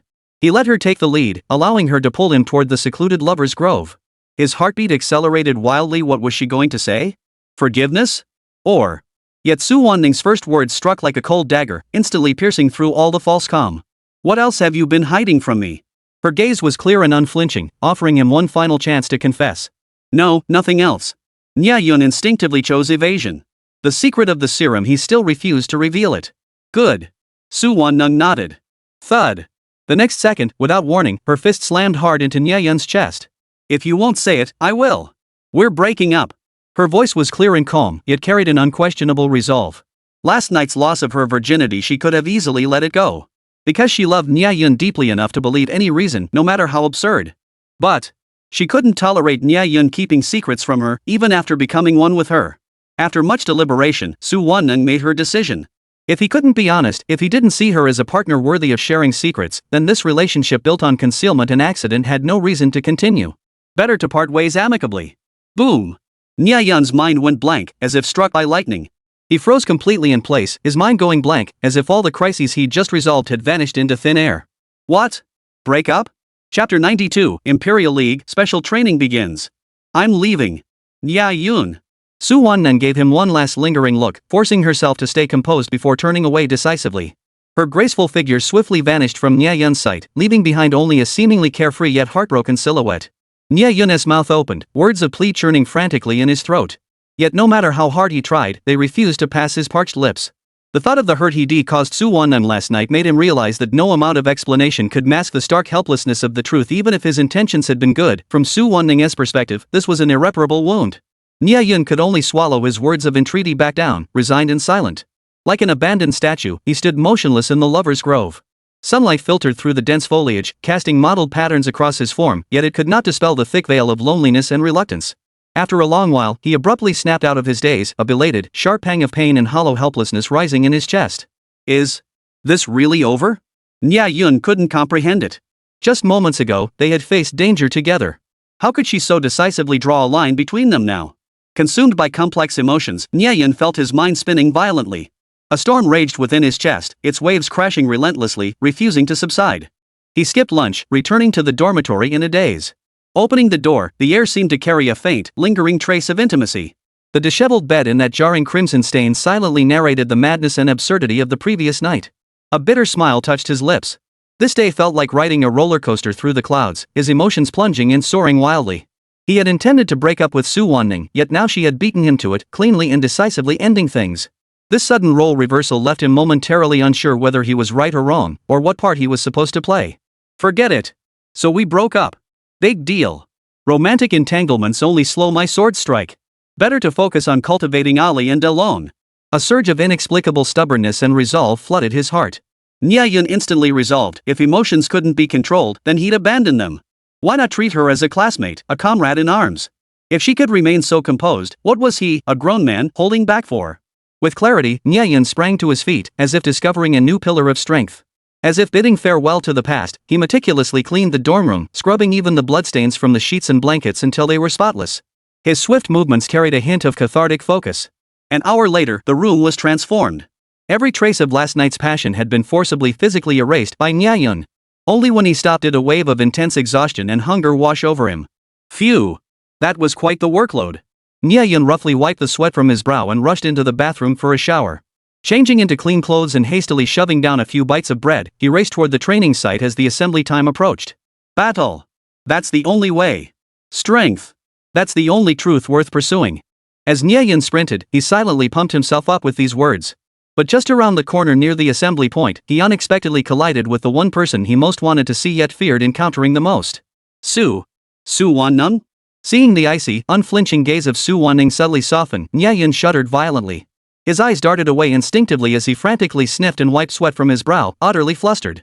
To mask his awkwardness, his frantic gaze darted around until it landed on the girl beside Su Won-nung. May? What a coincidence! You're here for training too? Oomph! The usually gentle May snorted coldly. She abruptly pulled Su Won-nung behind her and cautiously scolded Nie Yun, "Stay away from my Su Won-nung." Huff! As if gathering all her strength, Aim took a deep breath. With an unprecedented look of hostility and wariness, she glared coldly at Nie Yun and demanded in a low voice, "Get out of the way. What do you think you're doing?" Nie Yun was instantly speechless. A wave of immense grievance and helplessness washed over him, nearly reducing him to tears. What could I possibly do? I'm just here for the training session. Nie Yun, move aside. We need to pass. Su Won-nung's icy face betrayed no emotion. Her distant demeanor sent a chill through Nie Yun's heart. He could clearly sense that, in her eyes at that moment, he was nothing more than an insignificant stranger who needed to be avoided. Nothing more. Nie Yun frantically scanned Su Won-nung's face, desperate to find the slightest trace of unease or panic, but found none. He detected not a single flicker of emotion in her expression or body language, and panic visibly gripped him. Just hours ago, Su Won-nung had been passionately entwined with him all night, yet now she treated him as a complete stranger. Move it! Aim impatiently reached out, shoving him aside forcefully. Nie Yun instinctively took a step back, clearing the path. The two girls passed him without a glance, leaving behind a faint trail of perfume and an invisible, icy wall of estrangement. Boom! Nie Yun froze in place as if struck by lightning. Watching their retreating backs, the positive mental affirmations he'd repeated countless times just moments ago began to crack, revealing an imperceptible fissure. Upon entering the training grounds, Nie Yun found all other members already assembled. Every pair of eyes in the field turned to stare at him except Su Wannung's. Whoosh! A low murmur erupted throughout the venue. Did Nie Yun really do that to Su, the campus beauty? Oomph! That's outrageous. Even after Miss Su argued with him, he still did that. Ahem, don't believe rumors or spread them. Didn't someone already clarify it was all slander? These days, you actually believe debunked rumors? The incessant murmurs and whispers throughout the venue left Lin Wudi, Song Yi, and Qin Zhang, friends and teammates of the two involved parties, feeling profoundly awkward and helpless. They shot pleading glances at Nie Yun, then turned their questioning eyes towards Su Wanning, who was hiding in the corner with Ame. Lin Wudi, didn't you say they were fine? Why are they? Song Yi grabbed her head, accidentally bringing up the most sensitive topic, causing Lin Wudi to frantically wave his hands. Shoo! Don't say it! Those two probably just had another fight. Whoa! Song Yi sucked in a sharp breath, fixing Nie Yun with an indescribably sympathetic gaze. TSK. Never again would she envy romance. Who knew it came with so much hassle? Ahem! Principal Zhou Shun, his expression stern, had already taken his place at the lectern. After watching Nie Yun join the ranks, he began his address in a deep, resonant voice. Students, in just half a month, the Imperial Beastmaster League will commence. We must make the most of our time and thoroughly prepare for the competition. Chapter 93, Escalating Strange Invasions. Everyone forced into internal competition. Do not assume that merely entering this training ground guarantees your participation in the Imperial League. Principal Zhou Shun's expression abruptly darkened, growing profoundly stern. His deep voice thundered through the room like a clap of thunder, striking everyone's hearts like a heavy hammer blow. This Imperial League has no place for amateurs. Before the tournament begins, anyone who fails to upgrade themselves and their contracted spirit beast to a 2-star second grade level will be immediately disqualified. Whoosh! The crowd, whose attention had been fixed on Nie Yun and Su Wanning just moments before, froze in unison. Time seemed to freeze in the air. Everyone stood rooted to the spot, mouths agape like robots, expressions of utter disbelief etched across their faces. This year's Imperial League has actually raised the bar. This is insane. It's completely unfair to us. Exactly. We've only been enrolled for a few days. How can we possibly meet the cultivation requirement within half a month? Many faces turned ashen, utterly unable to believe that Principal Zhou Shun, with his perpetually 37-degree smile, could utter such an icy demand. Some even suspected Principal Zhou Shun must have given special favors to others, leading to the drastic reduction in Super God Academy spots for the Imperial League. At this thought, many students clenched their fists, glaring at Principal Zhou Shun. Their blood was boiling, and the urge to confront him was palpable. Do you think this is my decision? Then you are mistaken. Zhou Shun tapped his finger lightly, and a notice instantly flashed across the large screen behind him. Every pair of eyes widened in shock, expressions shifting abruptly as gasps escaped their lips. Holy crap! When did this happen? Has the invasion been this severe this year? The Great Xia Empire's border 50,000 square kilometers lost? Doesn't that mean the front lines are shifting backward, leaving us little time to develop? Though the Great Xia Empire spanned nearly 10 million square kilometers, losing 50,000 today meant losing 100,000 tomorrow. An empire that once held its own against the anomalous forces once it shows signs of weakness, there's no doubt that everyone's territories and living space will be steadily eroded. If we don't rally and fight back, the mysterious forces will annihilate the empire before we even have a chance to develop. Whoosh! Everyone sucked in a sharp breath, then rubbed their heads in sudden realization. Complaints and despair vanished as heads bowed in deep thought. Gradually, a resolute gleam ignited in every pair of eyes. Principal! Song Yi clenched his fists and roared with conviction, I will ascend to a 2-star spirit contractor and lead my mages into the Imperial League. If time won't wait, then I'll grow faster. Lin Wudi raised his arm with renewed vigor, his excitement palpable. Everyone was expressing themselves through action, except for one person who remained unusually calm on the field. No need to guess it was Nie Yun. His gaze fixed intently on the specific coordinates of the strange intrusion in the notification. His mind plunged into chaos before his brain began racing frantically. Suddenly, as if hearing a silent explosion, he seemed to finally make a connection. The North. Jianan City. Interesting. A barely perceptible smile tugged at Nie Yun's lips. He had pieced together the cause and effect with near certainty, now only awaiting an opportunity to verify it. Damn it! What the hell is wrong with him? He's actually smiling at a time like this. Are you that arrogant? Aim glared at Nie Yun, her eyes filled with disbelief and disappointment. She muttered under her breath, her expression saying, how could you be like this? I used to admire you so much. Ame's subtle gesture caught Su Wanning's attention. Though she'd been forcing herself not to look at Nie Yun, curiosity got the better of her. She casually turned her head to glance at him only to find a smile radiating from the corners of his mouth. Her heart skipped a beat. This wasn't arrogant and conceited at all. This was clearly confidence born of certainty. She had witnessed this particular smile of Nie Yun's far too many times during their interactions lately. It was deeply etched in her memory. Whenever he wore that smile, no matter how daunting the challenge, he always overcame it with ease. This time, it probably won't be any different. At this thought, a complex and bittersweet emotion surfaced in Su Wanning's heart. No matter how outstanding Nie Yun became in the future, it would no longer concern her. Still, even if her feelings for Nie Yun were doomed, at least the mission entrusted by her family could continue. Watching Nie Yun steadily establish his foothold within the Great Xia Empire, Su Wanning's heart finally settled a little. Losing her virtue to Nie Yun wasn't terrifying. The clan had made it clear, at critical moments, they must protect Nie Yun even at the cost of their own lives. What had transpired thus far was merely a prelude. Only Su Wanning understood the trump card the clan had placed in her hands. Should Nie Yun truly face mortal peril, she must spare no effort to safeguard him. In the secret realm instance, Su Wanning had come perilously close to deploying that trump card. But Nie Yun was simply too abnormal. He had actually managed to lead everyone to safety. Su Wanning kept her clan's instruction firmly in mind: if something can save a life, don't flaunt it unnecessarily. That was why she hadn't revealed the trump card. Though she didn't understand why the clan acted this way, secretly supporting Nie Yun, allowing him to rise to prominence and firmly establish himself within the Great Xia Empire was precisely the plan her clan had laid out for her. She had believed this scheme would also deepen her feelings for Nie Yun, achieving a synergistic effect where 1 + 1 was greater than 2. Yet who could have foreseen that within a single day, their bond would burst like an overinflated balloon pierced mercilessly by a needle in full view. Worse still, that needle repeatedly stabbed at her heart, leaving her sincere spirit riddled with holes. Ah! Enough! The gap in our talents is too great. If he can find a more suitable partner in the future, I won't disturb him anymore. The gap in strength was likely one reason Su Wanning resolved to part ways with Nie Yun after coming to terms with it. Alright. Now I shall distribute some rare treasures to everyone. After receiving these items, follow the Spirit Beast Cultivation Guide to diligently nurture your spirit beasts. Strive to achieve significant growth in your companions every single day. With that, Principal Zhou Shin began distributing the treasures. This Frostheart was your spoils of war. To begin with, it's yours. Zhou Shin handed the treasure box containing the Frostheart to Su Wanning, patting her shoulder with a smile. When Nie Yun returned, he said, this Frostheart belongs only to you. Along with it, a bundle of spirit stones and supplies was also handed to Su Wanning. This is the Academy's reward for the 5 who participated in the Northern Frontier Dungeon Expedition. Whoosh! The entire crowd erupted in a roar of envy. Holy crap! The Imperial Court is distributing disaster relief supplies. The trainees' eyes widened in astonishment, their faces lit with envy. They craned their necks forward, desperate to soak up some of the Heart of Frost aura. There's enough for everyone, no need to fight. Seeing the fervor of the crowd, Zhou Shin's lips curved into a broad smile. Like a Santa Claus, he kept pulling out pre-prepared supplies from the storage space in his pocket. Finally, he pulled out the blazing separate fire and the Eye of the Storm. Under the gaze of the entire crowd, he walked up to Nie Yun. Here. As the greatest contributor to the Northern Frontier Dungeon, these treasures rightfully belong to you. Oh wow. The entire crowd was crying with envy. Chapter 94, Nie Yun, Pay to Win? The Empire's covering it. Remember. Daily meeting at 6 p.m. sharp. To prevent discrepancies in spirit beast cultivation. Inside the training hall, Principal Zhou Shin delivered a pre-camp pep talk. Also, daily sparring sessions are mandatory, no one can skip them.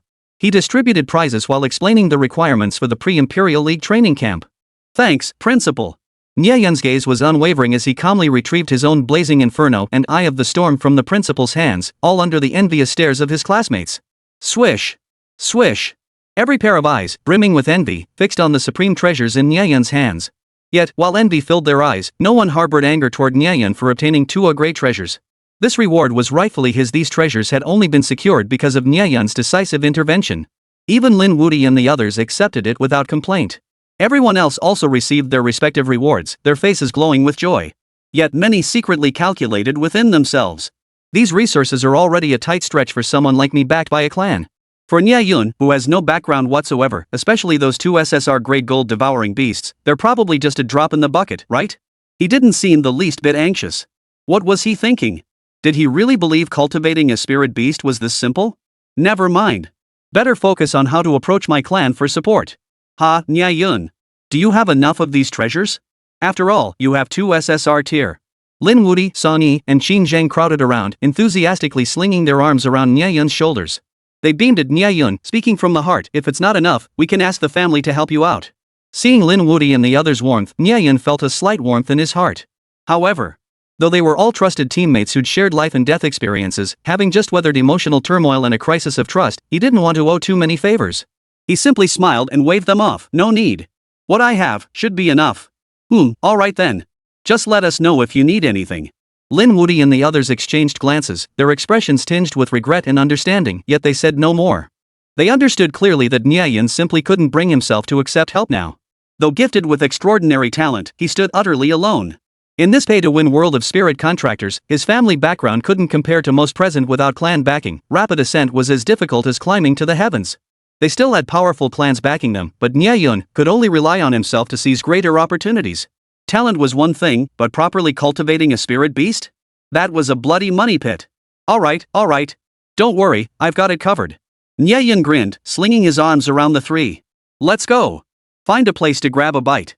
Once we're stuffed, we'll hit the training hard and level up our spirit beasts together. As Principal Zhou Shen finished distributing the rewards, Nie Yun and his crew stormed out of the training hall. This is infuriating. Ame stomped her foot angrily, her chest heaving as she passionately defended Su Wanning. How can he act so nonchalant about this? Come on, Ame, don't get so worked up. Su Wanning linked arms with Ame, acting as if nothing had happened, and started to walk away. Suddenly, they heard the surrounding students whispering. Nie Yun has it rough. Even with his talent, his resources are lacking. Yeah, 2 SSRs? Just the daily upkeep costs an astronomical sum. How's he supposed to compete with us in the league in 2 weeks? What a waste. He's got top-tier spirit companions, but he'll probably get choked by resource constraints. Boom! The murmurs weren't loud, yet they drifted clearly into Su Wanning's ears.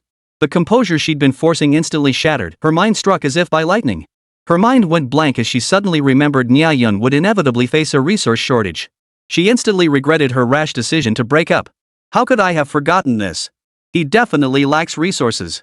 If we hadn't broken up, I could have legitimately helped him. A wave of intense regret and worry made her palms ice-cold, drenched in cold sweat. Damn it! How could I have been so reckless? Now that our relationship is broken, he'll never accept our Su family's treasures out of pride. The thought sent cold sweat beating on Su Wanning's forehead. Her palms clenched tightly, her entire body tensing as an indescribable chill shot up her spine from her feet, making every hair on her body stand on end. Her unusual state made even Ame's heart skip a beat. Ame looked up sharply at Su Wanning, noticing her furrowed brow and obvious preoccupation. Wanning, are you okay? Ames Adam's apple bobbed as she looked at Su Wanning with concern. I'm fine. Let's go outside. Su Wanning composed herself, nodded a farewell to Principal Zhou Shen, and continued walking arm in arm with Ame toward the exit. Just as Su Wanning and Aim reached the venue entrance, a sudden sense of alarm washed over them. A deafening roar of engines and chaotic voices erupted outside the venue. What's happening outside? What's happening? Curious onlookers surged toward the entrance, even Principal Zhou Shen frowned. Everyone looked up to see several heavy trucks, resembling steel behemoths, lined up in a row on the open ground not far from the venue. The emblem of the Great Xia Empire's Beast Control Department was prominently displayed on their sides. Staff methodically unloaded sealed boxes radiating spiritual energy from the trucks, quickly piling them into a small mountain on the open ground. What on earth are these? Who are these supplies for? Why such a big operation? Direct delivery from the Imperial Beastmaster Department? Which noble house has that kind of clout? Everyone's eyes widened as they scanned the scene, searching for the true protagonist. Even among these aristocratic families, the supplies their clans could muster were no match for Imperial resources, neither in quality nor quantity. Holy! It's Nie Yun! Amidst the stunned gazes, Nie Yun's eyes lit up as he strode toward the official overseeing the truck. When everyone recognized the two figures beside the official, their pupils suddenly contracted. It was none other than Meng Filong, the chief secretary of the Great Xia Empire, and his daughter, Meng Fangfei. What the hell were they doing here? Not only were Su Wanning and Ame stunned, but the other students were left speechless too. I understand. This is the subsidy and reward the Great Xia government promised Nie Yun. Who would have thought they'd arrive so quickly? Principal Zhou Shen shuddered violently, his puzzled expression instantly replaced by shock and excitement. He cheerfully pushed through the crowd, his face breaking into an unprecedentedly warm smile. From a distance, he stretched out both hands. Secretary General. What brings you here? My apologies for not greeting you properly. My deepest apologies. It's fine. Meng Filong gave him a faint nod before turning his gentle gaze toward Nie Yun. Patting his shoulder, his voice boomed loud enough for the entire crowd to hear. Nie Yun, the rewards promised by the Empire will never be broken. Your strength is evident to all. These resources are yours by right. I hope you'll put them to good use and achieve even greater success in the Imperial League. Whoa! It was indeed for Nie Yun. The words fell, and the entire hall sucked in a collective gasp, plunging into dead silence. Chapter 95, CPU's overheating. This relationship is too complicated. The crowd, who moments ago had been discussing Nie Yun's resource scarcity, now stood frozen as if under a collective spell. Their mouths gaped wide, as if they could fit an egg inside. Gazing at the treasure chest piled high like a mountain, fatally radiating potent spiritual energy, their eyes widened like copper bells while their faces burned with embarrassment. It turned out they were the ones playing the fool. This wasn't merely a timely aid, it was practically delivering an entire treasure trove to Nie Yun's doorstep. The level of these treasures was exceptionally high, truly a rare sight. Su Wanning could feel her heart pounding wildly in her chest. She stared blankly at Nie Yun, who was chatting and laughing effortlessly with Meng Failong, then glanced at the breathtaking mountain of treasures. A whirlwind of emotions instantly flooded her heart. A ridiculous thought flashed through Su Wanning's mind: her worries had been completely unnecessary. Principal Zhou, on my way here just now. Meng Failong glanced sideways at his daughter Meng Fanfei and Su Wanning nearby before swiftly turning his gaze to Zhoushan. His tone was calm, yet carried an unmistakable air of authority. I seem to have heard some rumors about Nie Yun. Meng Failong's mood was intensely complex, his face veiled in a subtle, simmering anger like the low pressure before a storm. Who could have imagined that the daughter of the esteemed Imperial Secretary General would become entangled in a love triangle with another girl? What baffled him most was that his daughter hadn't even managed to become the official girlfriend. Damn it! If not for saving face, the moment he heard those rumors, he would have turned around and stormed back to the mansion. He'd intended to use this opportunity to meet his future son-in-law, but instead, this mess had erupted. Meng Failong could only force himself to remain calm, swallowing his anger and bitterness. The moment Meng Failong mentioned the rumors about Nie Yun and Su Wanning, Principal Zhoushan immediately waved his hands frantically in protest. No. Nie Yun is a good student. Nothing happened, it's all a misunderstanding. Su Wanning's heart tightened. Meeting Meng Failong's scrutinizing gaze, she knew something was terribly wrong. She knew she had to act. She couldn't let him form a bad impression of Nie Yun. Gritting her teeth inwardly, she stepped forward and casually slipped her arm through Nie Yun's again.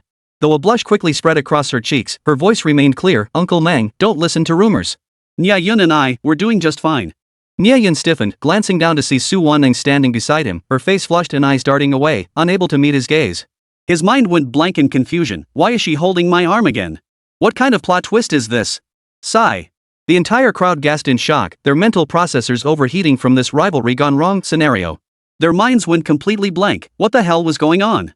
Who the hell does Nie Yun love? Just days ago, he risked his life scaling the tower for Meng Fanfei, and now he's in an on-again, off-again relationship with Su Wanning, nearly causing a scandal that would shake the heavens.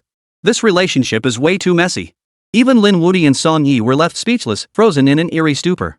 They simply couldn't comprehend the complex, multi-sided relationship between Nie Yun, Su Wanning, and Meng Fanfei.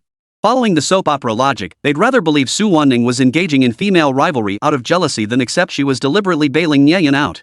Ah! A heavy sigh echoed from the crowd, uttered by Ame, dripping with disappointment. Poof! Meng Failong snorted through his nose, his expression unreadable, though his molars nearly ground to dust. You're cozying up to Nie Yun. What about my daughter? He resolved silently that he must have a serious talk with Meng Fanfei upon returning. This emotional quagmire was one they absolutely could not sink into. Becoming the third wheel was something he would never do. Perhaps only Meng Fanfei understood the full story. She bit her lower lip, her gaze complex as she looked at Nie Yun, her heart filled with regret. If he hadn't deliberately concealed the crucial information about the 9-star tower, how could Nie Yun have been kept completely in the dark by everyone? Ah, forget it. With great power comes great responsibility. You'll just have to bear more of it. No good solution came to mind for the moment. After all, they couldn't just rip off the fig leaf of the Su Wanning was once infected by something strange in front of everyone, could they? Ahem, Dad, we've delivered all the supplies. Can we head back now? Meng Fanfei whispered softly, though her gaze lingered unconsciously on Nie Yun. She still hadn't figured out what had happened between Nie Yun and Su Wanning, but that didn't matter. Coming to the Super God Academy, witnessing Su Wanning successfully saved by the serum, and seeing her own dream lover with her own eyes, it had been well worth the trip. Moreover, reason told her now was not the time to dwell on romantic entanglements under the shadow of the alien invasion. Personal affairs must yield. If the border defenses were breached, the entire Great Xia Empire would plunge into unprecedented chaos. After this meeting, she would throw herself into intense training in spirit beast cultivation, striving to elevate Ganna's cultivation to the 3rd rank as soon as possible. Though Meng Failong had repeatedly urged her not to go to the front lines personally, 2 obsessions consumed Meng Fanfei's heart. One was the Great Demon King A2, and the other was her mother. She had made up her mind, she would join forces with Nie Yun to defeat and subdue the Great Demon King A2. Then she would venture into the border's anomalous zone to search for her mother's traces, even if Meng Failong insisted her mother had been missing for years and likely faced grave danger. Mom, since we've searched every inch of the unoccupied zone, you must be in that strange border region. Don't worry, Mom. I'll definitely come back for you. Meng Fangfei, wait. Nie Yun saw Meng Fangfei turning to leave and abruptly called out to her. Thank you. Meng Fangfei turned back. Hearing Nie Yun express his gratitude in person, her breathtakingly beautiful face lit up with a smile as gentle as a spring breeze, refreshing and uplifting. Here, take this Eye of the Storm. It'll be useful to Jianna. Meng Fangfei's smile froze abruptly. She stared blankly at the small box in Nie Yun's hand, radiating turbulent storm energy. Amidst the overlapping light and shadow, memory suddenly drifted back to several days prior, when she had witnessed Nie Yun's breathtaking slaughter in the secret passageway. Her heart pounded wildly, and excitement flushed her cheeks crimson. Oh! The entire crowd gasped in shock. Holy crap! Nie Yun's having it all, he's sweeping the board. Both top campus beauties are gifting him top-tier treasures. What's there to envy? He's just that good. He's like a money-giving fairy and a sea god rolled into one. Jealousy is eating me alive. TSK TSK. He really is a hopeless romantic. Whispers erupted once more. Nie Yun distinctly felt Su Wanning, whose arm was linked through his, stiffen abruptly. But he had to do this. He didn't want to owe Meng Fangfei too much. Seizing the moment while she was distracted, he placed the small box into her palm. Thank you again for saving Su Wanning. Of course. Only Nie Yun and Meng Fangfei knew the truth behind saving Su Wanning. To others, it was all a mystery. To bystanders, it only solidified the notion that their relationship was far from ordinary. Chapter 96, The Terror of Inner Demons. Only self-salvation can conquer them. Oomph. A faint snort, brimming with jealousy, escaped Su Wannen's nostrils without her realizing it. Even she paused slightly, then quietly pouted. It was clearly just an impromptu performance, yet witnessing Nie Yun's warmth toward Meng Fangfei, even gifting her the coveted Eye of the Storm, made Su Wanning's heart prick like a sharp needle, stinging with inexplicable pain. Even as a witness to the secret passage incident, she couldn't ignore their interaction.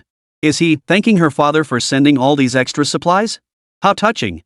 Unable to resist her wandering thoughts, Su Wanning automatically filled in the scene before her with a romantic mutual affection narrative. After the Meng family left, Nie Yun's arm stiffened slightly as he withdrew from Su Wanning's embrace. Everyone. He gestured toward the two small mountains of treasures, raising his arms in a grand gesture to ease the awkwardness. I'm offering you all 20% of these treasures. Take what you need. Holy crap. That's awesome. Honored benefactor.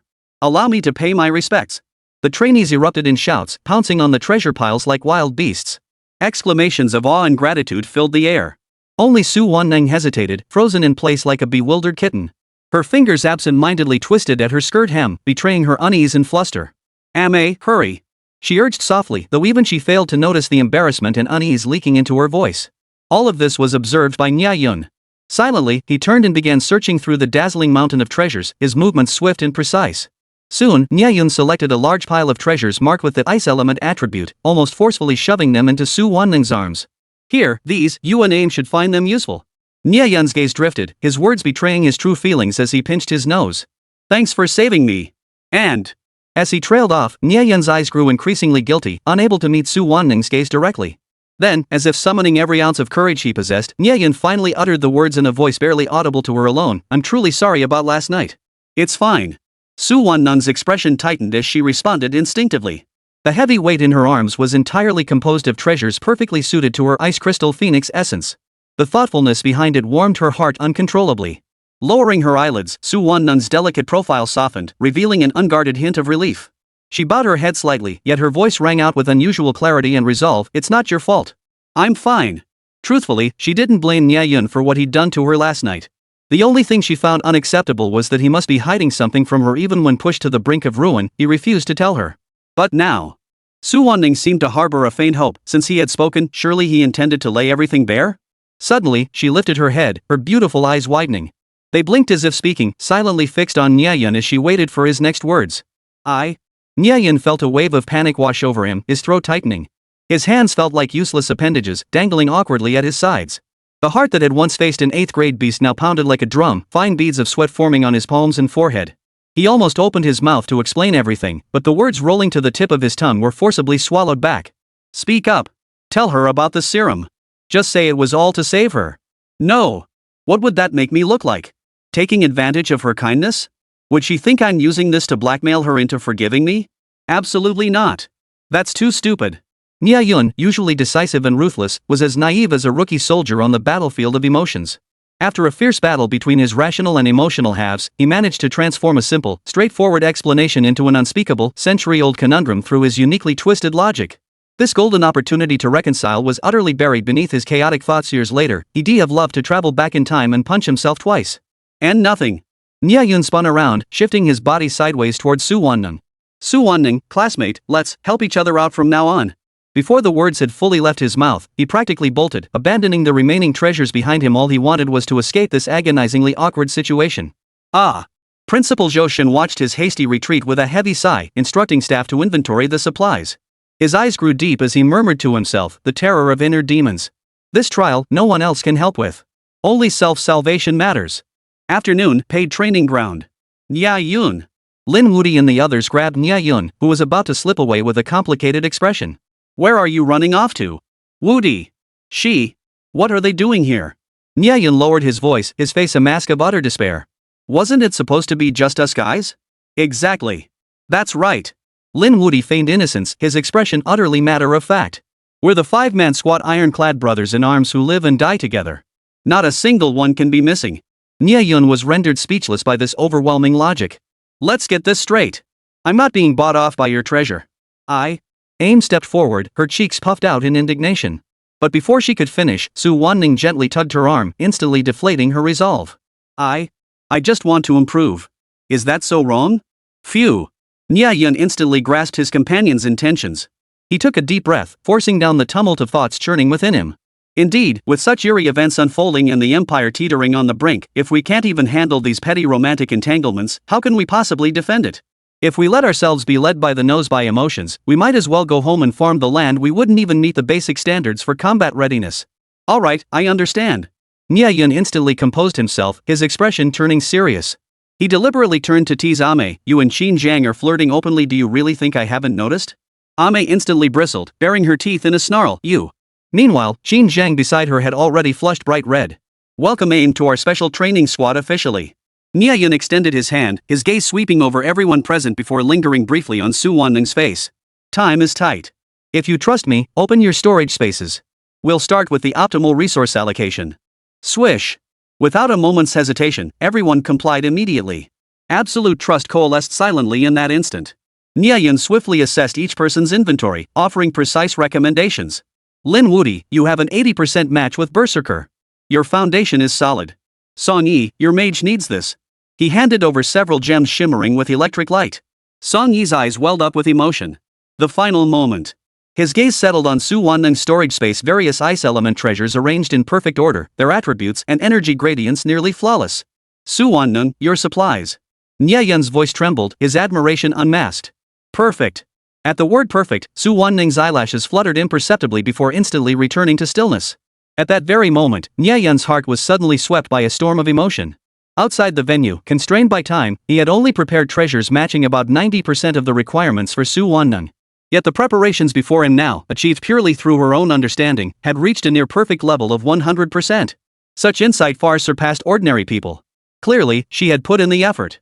Her grasp of the spirit beast's primal essence is like that of a seasoned beastmaster. Is she really just a first-year freshman? Wave after wave of intense curiosity and thirst for knowledge took root deep within Nie Yun's heart. Su Wanning, just how many secrets are you hiding? Chapter 97, Preparing for Battle. The Observer's Provocation. The entire afternoon, Nie Yun, Su Wanning, and the other four members trained with intense focus, sweating profusely. Thanks to Ame's addition, their team coordination became even tighter. Whether pairing off for individual duels or forming trios for group battles, they handled everything with ease. The spirit beast in Ame's possession was limited in grade, nearly a grade A, level 1 Shinsei Fairy Sona. But it didn't matter. Nie Yun and the others held no selfish motives. Whether it was their unique insights into spirit beasts or the advanced techniques honed through countless trials, they were all willing to impart everything they knew to Aim. This allowed Aim to integrate into the small group quickly while feeling both honored and overwhelmed. Simultaneously, both she and her spirit beast progressed and improved at an astonishing rate. Qin Zhang's Prince of Demacia gradually found its moves being restricted by Aim's Sona. This development nearly knocked everyone's jaws to the floor, leading Nie Yun, Lin Wudi, and the others to suspect Qin Zhang was holding back. After the battle, the Prince of Demacia stood with his banner lowered. Ame, the timing of your frenzy finale was absolutely ruthless. Qin Zhang wiped sweat from his brow, yet his expression held no trace of displeasure, only admiration filled his eyes. This straightforward man pursued strength with the purest of intentions, especially when facing Aim. He. Qin Zhang couldn't help but squint and grin foolishly. Hee hee, all thanks to Nie Yun's excellent teaching. Your skills are pretty impressive too, brother Qin. Aim scratched her head sheepishly, her face glowing with the joy of recognition. Over the next few days, the 6 squad members and their spirit beasts all made rapid progress. Nie Yun not only applied his advanced understanding from League of Legends to the fullest, but also tailored specialized training for each person and even each spirit beast based on their unique traits. Lin Wudi, when your berserker flashes in front of enemies, precisely control the timing of charge to transform mindless fury into precise execution. Song Yi, the rune mage's twisted space isn't just a simple displacement skill, it's strategic lethality. Qin Zhang, you can enhance the prince's EQ flash combo's responsiveness, turning his rigid offensive into unpredictable, cunning maneuvers. Holy crap! Nie Yun, you're amazing. After this expert guidance, the results were immediate. The group, already in awe of Nie Yun, now worshipped him like gods. The team's strength and synergy grew daily, each member brimming with confidence, as if league qualification was already in the bag. But good times never last. By the 5th day of training, an insurmountable bottleneck emerged, one that couldn't be overcome by technique alone. No, this is insane. Nie Yun frowned deeply as he watched Sona get frozen again by the Ice Phoenix. Our base stats have hit their ceiling. Especially our spiritual energy recovery speed and skill cooldown times, they've reached the absolute limit for our current level.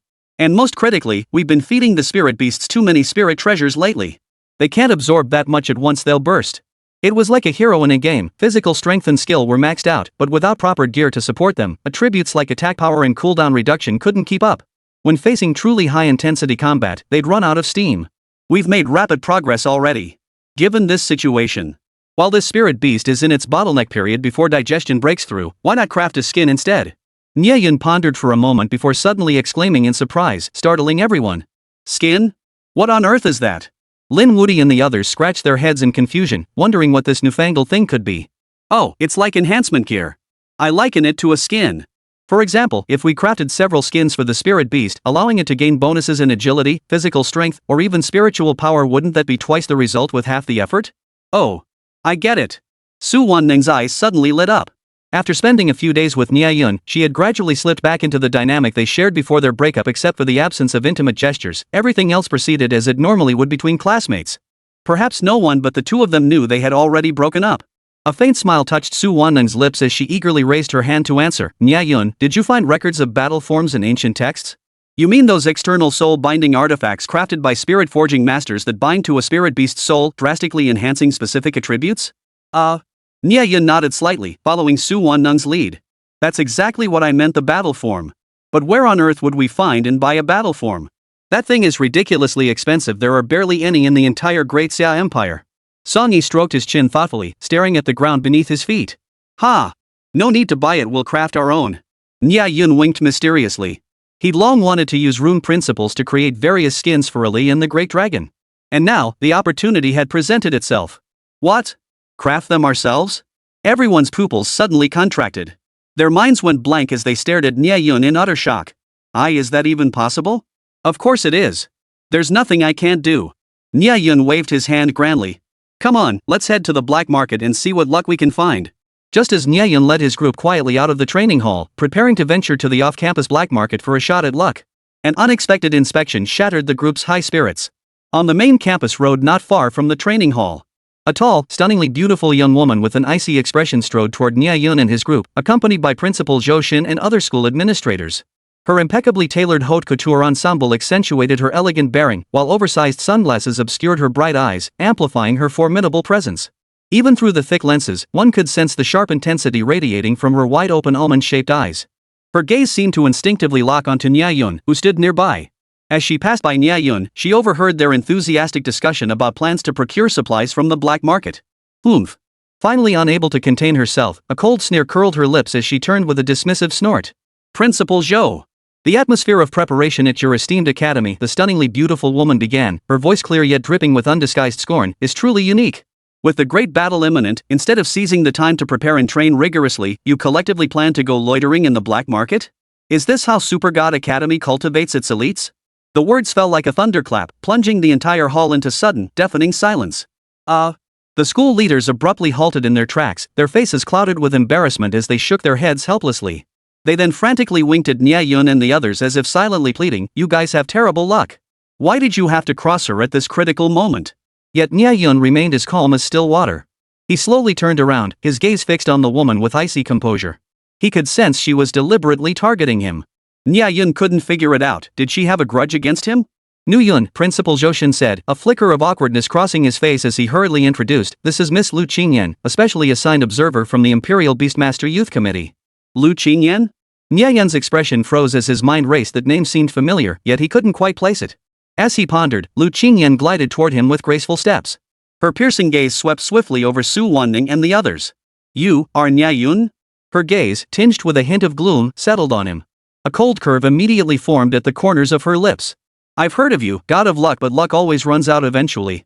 At such a critical moment, bringing a bunch of one-star spirit masters to the black market? Is it because you don't think you're losing fast enough, or because you don't think you've disgraced the Super God Academy enough?" Before Nie Yun could retort, Lu Qingyan turned to Joshin, her tone rising slightly as her innate arrogance shone through. "Principal Zhou, forgive my bluntness. Look at your current class. I doubt you could even assemble a 10-person team of 2-star contract spirit masters, could you?" Chapter 98, Head-on Confrontation. The bet shocks the entire arena. "Damn it! Is your tongue dipped in poison?" Special Observer Lu Qingyan's scathing remarks, each word a dagger, each sentence a barb, made Lin Wuti clench his fists in fury. Song Yi's face flushed crimson, and even the usually mild-mannered Qin Zheng frowned, his expression displeased as he crossed his arms and glared at Lu Qingyan. "You!" Su Wanning stepped forward, about to speak, but Nie Yun instinctively shielded her behind him. Nie Yun looked at Lu Qingyan, his expression not one of anger but a cool, composed smile. "Inspector Lu," Nie Yun's voice was steady, each syllable brimming with confidence, "what's wrong with the black market?" He gave a cold laugh, paused, then swept his gaze over his companions behind him. His tone grew firm and powerful. "For us, going to the black market is about seeking the truth. And whether Super God Academy can field a full team of 10 for the tournament will be decided on the field. You needn't concern yourself." "Inspector Lu. What did you say?" The personal secretary beside Lu Qingyan's chest heaved with fury as she pointed an accusing finger at Nie Yun and his group. "Why shouldn't Observer Lu be concerned? Do you know who our Observer Lu is?" "She is. Apologize to our Observer Lu immediately." Lu Qingyan held her head high with pride, raising a hand to gently silence her secretary. She sneered coldly, expecting an apology from someone like him. "Poof. Someone like me? How so?" Nie Yun's eyes instantly sharpened. He narrowed them, fixing them intently on Lu Qingyan's aloof yet stunning face. "So it seems, Observer Lu, you're so certain we can't participate in the Imperial League? That we can't even assemble a 10-person team?" He too lifted his chin, striding forward with pride to close the distance between them. His voice brimmed with fierce confidence. "In that case, dare you take a wager? If we successfully assemble a team of 10 or more 2-star players before the league begins, what will you do?" Whoosh! The entire venue erupted in an uproar, utterly stunned by Nie Yun's audacious move. This sudden wager froze the cold smile on Lu Qingyan's exquisite face. She hadn't expected Nie Yun to not only show no fear but to issue such a direct challenge. A cold smile froze on Lu Qingyan's exquisite face. She hadn't expected Nie Yun not only to show no fear but to issue such a direct challenge. With everyone watching, how could she back down and still save face? "Nie Yun, how could you treat Inspector Lu this way? Do you know who she is?" Principal Joshin hurriedly tried to smooth things over, but Lu Qingyan's graceful arm rose, cutting him off mid-sentence. At that moment, a surge of anger, impossible to escape, rose within her. A cold curve forced itself onto her lips. "A wager? Fine." Lu Qingyan lifted her chin. "If you lose, you must publicly declare this year's Super God Academy incompetent.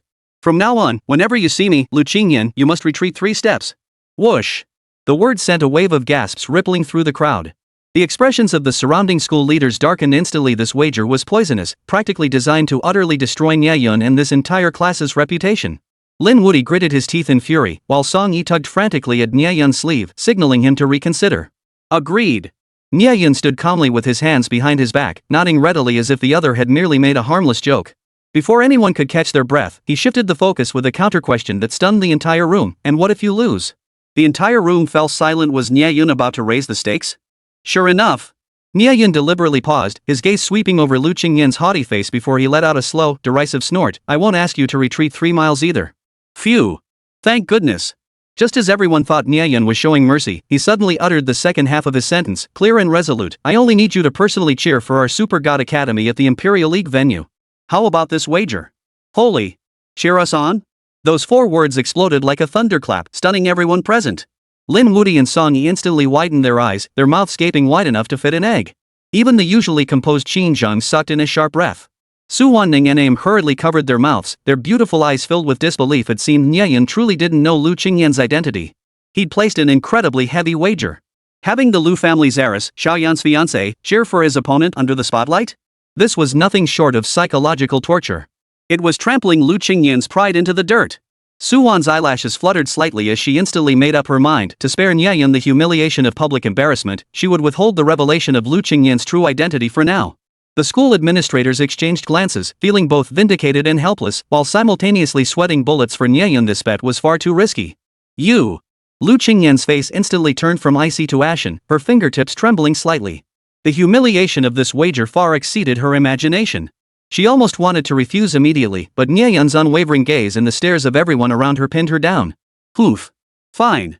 She drew a deep breath, forcing down the rage churning within her. Each word was ground out between clenched teeth. I'll see how you manage to gather 10 people. Ha! Just as expected, a useless failure who can only clear the 5th floor of the 9-star tower. With such an urgent situation and only 10 days to improve, not even a god could save you now. Let's see how you'll clean up this mess. A piece of trash like you actually sent my fiancé into that place? I'll never believe the official story about defeating an 8th grade beast. It's all fake news. Oomph. Let's go. Lu Qingyun's contempt for Nie Yun flared anew. She refused to spare him another glance, flinging her sleeves dramatically before striding off with her head held high, storming away in a huff. Let's go too. Nie Yun shook his head, leading his 6-person team swiftly out of the school gates, heading toward the nearest black market to raid. After walking some distance from the gates, Su Wanning leaned close to Nie Yun and whispered a warning. Nie Yun, you were too impulsive just now. That Lu Qingyun. I think I've heard of her. She seems to be Xiaoyan's fiancé. And her older brother holds a very high position within the imperial government. Song Yi suddenly slapped her forehead. Right. I remember now. It's her. The Lu family's heiress. No wonder she's so arrogant. Nie Yun's footsteps halted as realization dawned, so this was the root cause of all the hostility. He shook his head, pondered briefly, then nodded firmly. It's fine. Even if she were Xiaoyan's wife, she couldn't touch me. Meanwhile, at the Super God Academy training grounds, the atmosphere had turned as cold as ice. Lu Qingyun vented all the pent-up frustration she'd endured from Nie Yun onto the other team members training diligently for the competition. Your movements are limp. Did you skip breakfast or do you have muscle weakness? Still making such basic mistakes? How did you even make it onto the training squad? Your spiritual energy circulation is clumsy and inefficient. Even basic beast riding maneuvers are awkward. Expecting you to defend the nation is nothing short of a joke. Arms crossed, Lu Qingyun paced the sidelines with a cold expression, her words sharp and unforgiving as she nitpicked every flaw in the trainee's performance. The members of her expert team looked helpless but dared not speak up. The school administrators exchanged glances, but constrained by her status as an imperial special observer, they could only watch helplessly. The scolded trainees hung their heads, clenched their teeth, their faces etched with humiliation and resentment, yet none dared openly defy her. A heavy, oppressive atmosphere hung over the entire training ground, dampening everyone's spirits. Oomph. Just as I expected, a bunch of weaklings who can't handle pressure. Lu Qingyun pursed her lips and chuckled, venting her anger and frustration at these fresh recruits without restraint. Damn it! The silent, seething crowd cried out in unison in their hearts. Nie Yun, hurry back. This female demon is out of control. Chapter 99, Absolute Power. Lu Qingyun stunned. At exactly 6 p.m., the training bell was about to stop ringing. Nie Yun and his group timed their entrance perfectly, stepping onto the training grounds as the countdown ticked down. The moment they crossed the threshold, they were met with Lu Qingyun's icy stare. Everyone gasped in unison. Her brows were tightly knitted as she fixed her gaze directly on Nie Yun's eyes. Nie Yun met her gaze head-on, undaunted. Zzz. Two piercing gazes clashed relentlessly. Where their eyes met, sparks seemed to fly, igniting an invisible tension. A suffocating standoff descended upon them. Oomph. No ambition. Lu Qingyun's voice was as cold as ice, a barely perceptible smirk playing at the corners of her mouth. What's this? Having too much fun in the black market? Only now remembering to train? Why waste breath here? Nie Yun's brows furrowed slightly, his impatience evident as he sidestepped and lunged forward. As long as it doesn't interfere with training, it's none of your business. Lu Qingyun recoiled as if scalded by hot oil, taking a half step back. The disgust in her gaze toward Nie Yun nearly boiled over. Ha! Nie Yun instantly felt a triumphant satisfaction, as if he'd successfully teased her. But the moment he stepped onto the training ground, his smile froze. The atmosphere there was oppressively heavy. The trainees' eyes were dull, their movements tinged with despondency and exhaustion, as if swallowed by a black hole of negativity. No need to guess, it must be Lu Qingyun taking her anger out on them. Nie Yun's heart sank. His gaze swept over the listless students, and an unnamed rage quietly rose within him. Super God Academy absolutely cannot tolerate this kind of humiliation. He clenched his fists tightly, silently resolving within himself.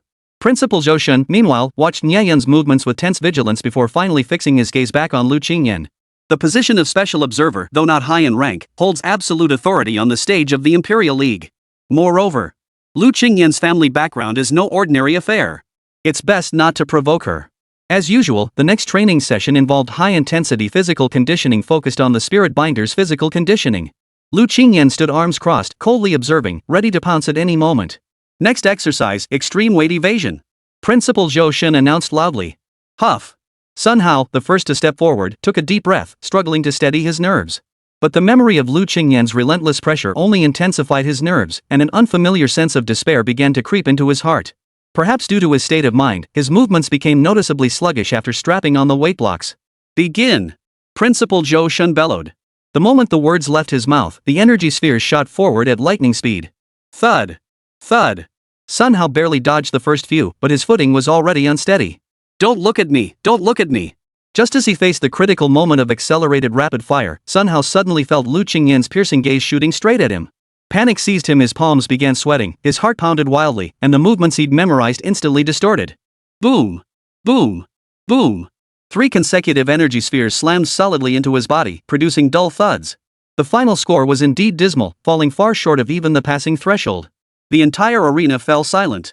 Sun Hao's face flushed crimson as he hung his head in shame. Poof! Lu Qingyan's cold laugh shattered the silence. She stepped forward, her contemptuous gaze sweeping over Sun Hao before circling the entire room.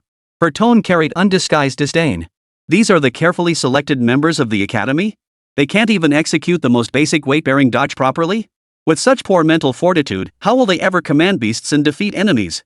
Each word she uttered felt like a thorn-covered whip, mercilessly lashing at everyone's hearts. Principal Zhou, are these the elite cadets you've selected for the Empire? Lu Qingyan's gentle yet pointed question left Principal Zhou Shun flushed with shame. His Adam's apple bobbed as he sought to protest, yet suddenly realized the accusation held truth-mastering beasts in battle demanded a steel nerve from a spirit tamer. How could one cultivate such fortitude without overcoming mental pressure? Not only Sun Hao, but the other cadets also felt their faces burning. Morale plummeted further, and a thick unease hung heavy in the air. Affected by this, several more trainees faltered under the pressure, their performance deteriorating to the point where the scene became downright embarrassing. The mocking expression on Lu Qingyan's lips grew thicker. She narrowed her eyes, staring at Nie Yun with smug satisfaction, as if taunting him. Just as morale was about to hit rock bottom. I'll do it. Nie Yun's calm voice rang out. He stepped forward in a single bound, swiftly reaching the starting point of the training area. In an instant, every pair of eyes in the arena focused on him. Nie Yun's figure was tall and slender, yet his tightly defined muscles gave off an aura of solidity. His appearance felt like a sturdy floodgate, restoring hope to the breach that had threatened to collapse. He crouched down and silently adjusted the weight load to a value far exceeding the standard of figure that made even Principal Zhou Shun's eyebrows twitch. No way! He's challenging the Empire's highest difficulty level? The crowd held its breath as gasps erupted. Even Lu Qingyan's pupils narrowed slightly, but she immediately let out a cold snort through her nostrils. Oomph! Nothing but a show-off. That's a strength only a 9-star spirit contract master can achieve. She dismissed it with disdain, eyeing Nie Yun up and down with keen interest, eager to see how this show-off would fare. Begin! The command had barely left his lips when dense energy spheres instantly shot in from all directions. Whoosh! In the blink of an eye, Nie Yun moved so swiftly he nearly became a blur. In the peril-filled space, Nie Yun weaved and dodged with dazzling skill, moving with lightning speed, darting left and right. Every single attack passed him by without a scratch. Not only that, his movements possessed a fluid, graceful beauty that was a pleasure to behold, standing in stark contrast to the earlier trainees' chaotic scrambling. Ding! As everyone remained captivated by Nie Yun's dazzling footwork, the timer abruptly halted. The venue fell deathly silent. The Academy's 15-year-old record had been shattered. After a brief silence, the entire venue erupted in thunderous cheers. The students' gazes toward Nie Yun reignited with fervent admiration. The mocking expression on Lu Qingyan's face froze completely, replaced by utter disbelief. Poof! She instinctively bit her lower lip, forcing down the storm raging within her. Refusing to concede defeat, she ground out a sophistry through clenched teeth. It's just a clever trick. Yet the ensuing Nie Yun time shattered her feigned composure completely. Spiritual energy endurance test. Zhou Shun's voice trembled slightly, his smile stretching from ear to ear, impossible to suppress. Begin! Nie Yun pressed her hand against the crystal device. At the command, spiritual energy surged forth. The test readings instantly hit the ceiling. Soaring past the excellent threshold, it continued its relentless ascent, leaving the Academy's previous record far behind. Unbelievably powerful. Whoosh! Another record shattered. Multi-directional random sequence extreme training, commence. Zhou Shin barked the command once more. Nie Yun instantly entered his zone, effortlessly handling simultaneous chaotic attacks from 6 directions, blocking, dodging, countering a seamless sequence of movements that dazzled the eyes. He moved with the grace of a man strolling through a garden, his ease suggesting he was merely performing an art form. Swish! Another record broken. The venue fell silent once more. Everyone was struck dumb, their minds momentarily frozen. Holy! Unbelievable! He'd been hiding his true strength all along.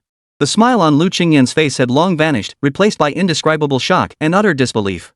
Her understanding of the spirit contract master power hierarchy was being shattered and reshaped by Nie Yun time and again. What chilled her to the bone was the realization that even after completing all the training, Nie Yun's aura remained as steady as an old ox. He hasn't even used his full strength. How can he be this strong?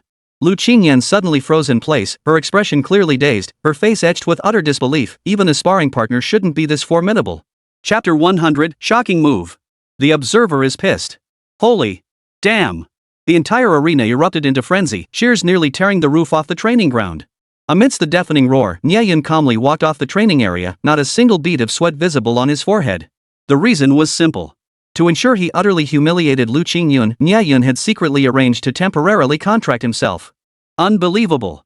No one could have imagined such a bold move, contracting himself and dumping 50% of his agility, strength, and spiritual power bonuses straight onto himself. This mind-blowing move elevated his physical strength to unprecedented heights. While it bordered on cheating, such a trump card wasn't something just anyone could pull off. You couldn't even cheat if you wanted to. Now, he silently withdrew all the enhancements and simultaneously cancelled his temporary contract with himself. Nie Yun turned his head with a smirk, his gaze settling on Lu Qingyan, whose face was a mix of pale and green, looking more miserable than if she'd eaten bitter melon. A mocking curve formed at the corner of his mouth. Observer Lu. His voice carried a hint of amusement as he narrowed his eyes and quipped, with physical prowess like mine, do I really need the league officials to monitor me? Swish! Lu Qingyan's breath caught. Her cold, beautiful eyes nearly crystallized into tangible icicles, yet faced with the undeniable truth, she found herself powerless to argue. You're quite something. Feeling the mocking and hostile stares from all directions, her face burned fiercely. She could only silently swallow the sharp, cutting remarks she had prepared. Nie Yun's dominant performance had shaken the students out of their slump. Once their emotions settled, everyone began to surpass their usual limits. Each person pushed themselves to the absolute limit, performing at 120%, even 150% of their normal capacity. Oomph! Feeling too humiliated to stay any longer, Lu Qingyan stormed out of the training ground in anger. In a deserted corner, she admired her own beauty in solitude, weeping silently. Xiaoyan, it's all my fault. I couldn't even handle your enemy. I'm so disappointed in myself. That night, the moon shone warmly, and all was silent. Yet within the remote training warehouse, lights blazed brightly. 20 team members held their breath, watching Nie Yun distribute various rare materials sourced from the black market to each person.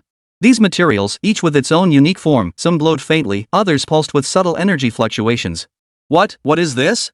The unaware members swallowed hard, casually weighing the items. Nothing special about these, huh? Everyone. Nie Yun lowered his voice, yet his magnetic tone still echoed through the training chamber, reverberating with a compelling authority. Today, I'm here to teach you how to craft skin. Skin? Everyone except the small team stared in disbelief. What on earth was a skin? Don't worry. Follow my instructions, and you'll create the skin I describe. It's an extension of the Spirit Binder's will and spiritual power, a second-layer energy matrix built upon the soul resonance with your spirit-bound beast, layered over its primordial essence. Speaking, Nie Yun picked up a material and showed it to everyone. This is called Flowing Cloud Gold. Look closely, everyone. And it can enhance the contract spirit beast's defense. As spiritual energy surged from his fingertips, the material began to flow smoothly like silky golden liquid. Wow! The room erupted in gasps. Nie Yun continued his explanation. In this world, there are actually many materials that can enhance spirit beasts, though most people remain unaware. Remember, they are not lifeless objects, they possess life and consciousness. Channel your spiritual energy into your mind's eye. Just as you manipulate mental power, seamlessly integrate the properties of each material with your spirit beast's primordial essence. Slowly attune yourself, you'll feel their pulse. Nie Yun explained the concept to everyone present in a clear and accessible manner. Whenever a team member encountered a challenge, he patiently stepped in to demonstrate personally. As more and more members successfully channeled and manifested the properties of these materials, the atmosphere grew increasingly charged. Everyone was utterly captivated, as if Nie Yun had personally opened a gateway to a new world for them. Meanwhile, within the vast space of Spirit Island residing on Nie Yun's body, Ali and De Long floated quietly in place. Having absorbed ample celestial treasures, their bodies were now enveloped in a faint, shimmering golden light. This golden energy seemed to breathe freely, ceaselessly drawing in the essence of heaven and earth, resonating profoundly with their primordial cores. Surging spiritual power roared within them, and Spirit-Pact Island gradually flickered with dazzling crimson light, a sign that the Spirit-Pact beasts were on the verge of breaking through their current realm. At dawn's first light, the celestial phenomenon intensified. Above the Super God Academy, the essence of heaven and earth, carrying the essence of sun and moon, suddenly converged and boiled. A soft pink pillar of light shot skyward. Immediately following, a majestic purple dragon-shaped vortex erupted silently, intertwining with the pink pillar of light. The immense energy fluctuations instantly jolted countless sleepers within the academy awake. What's happening?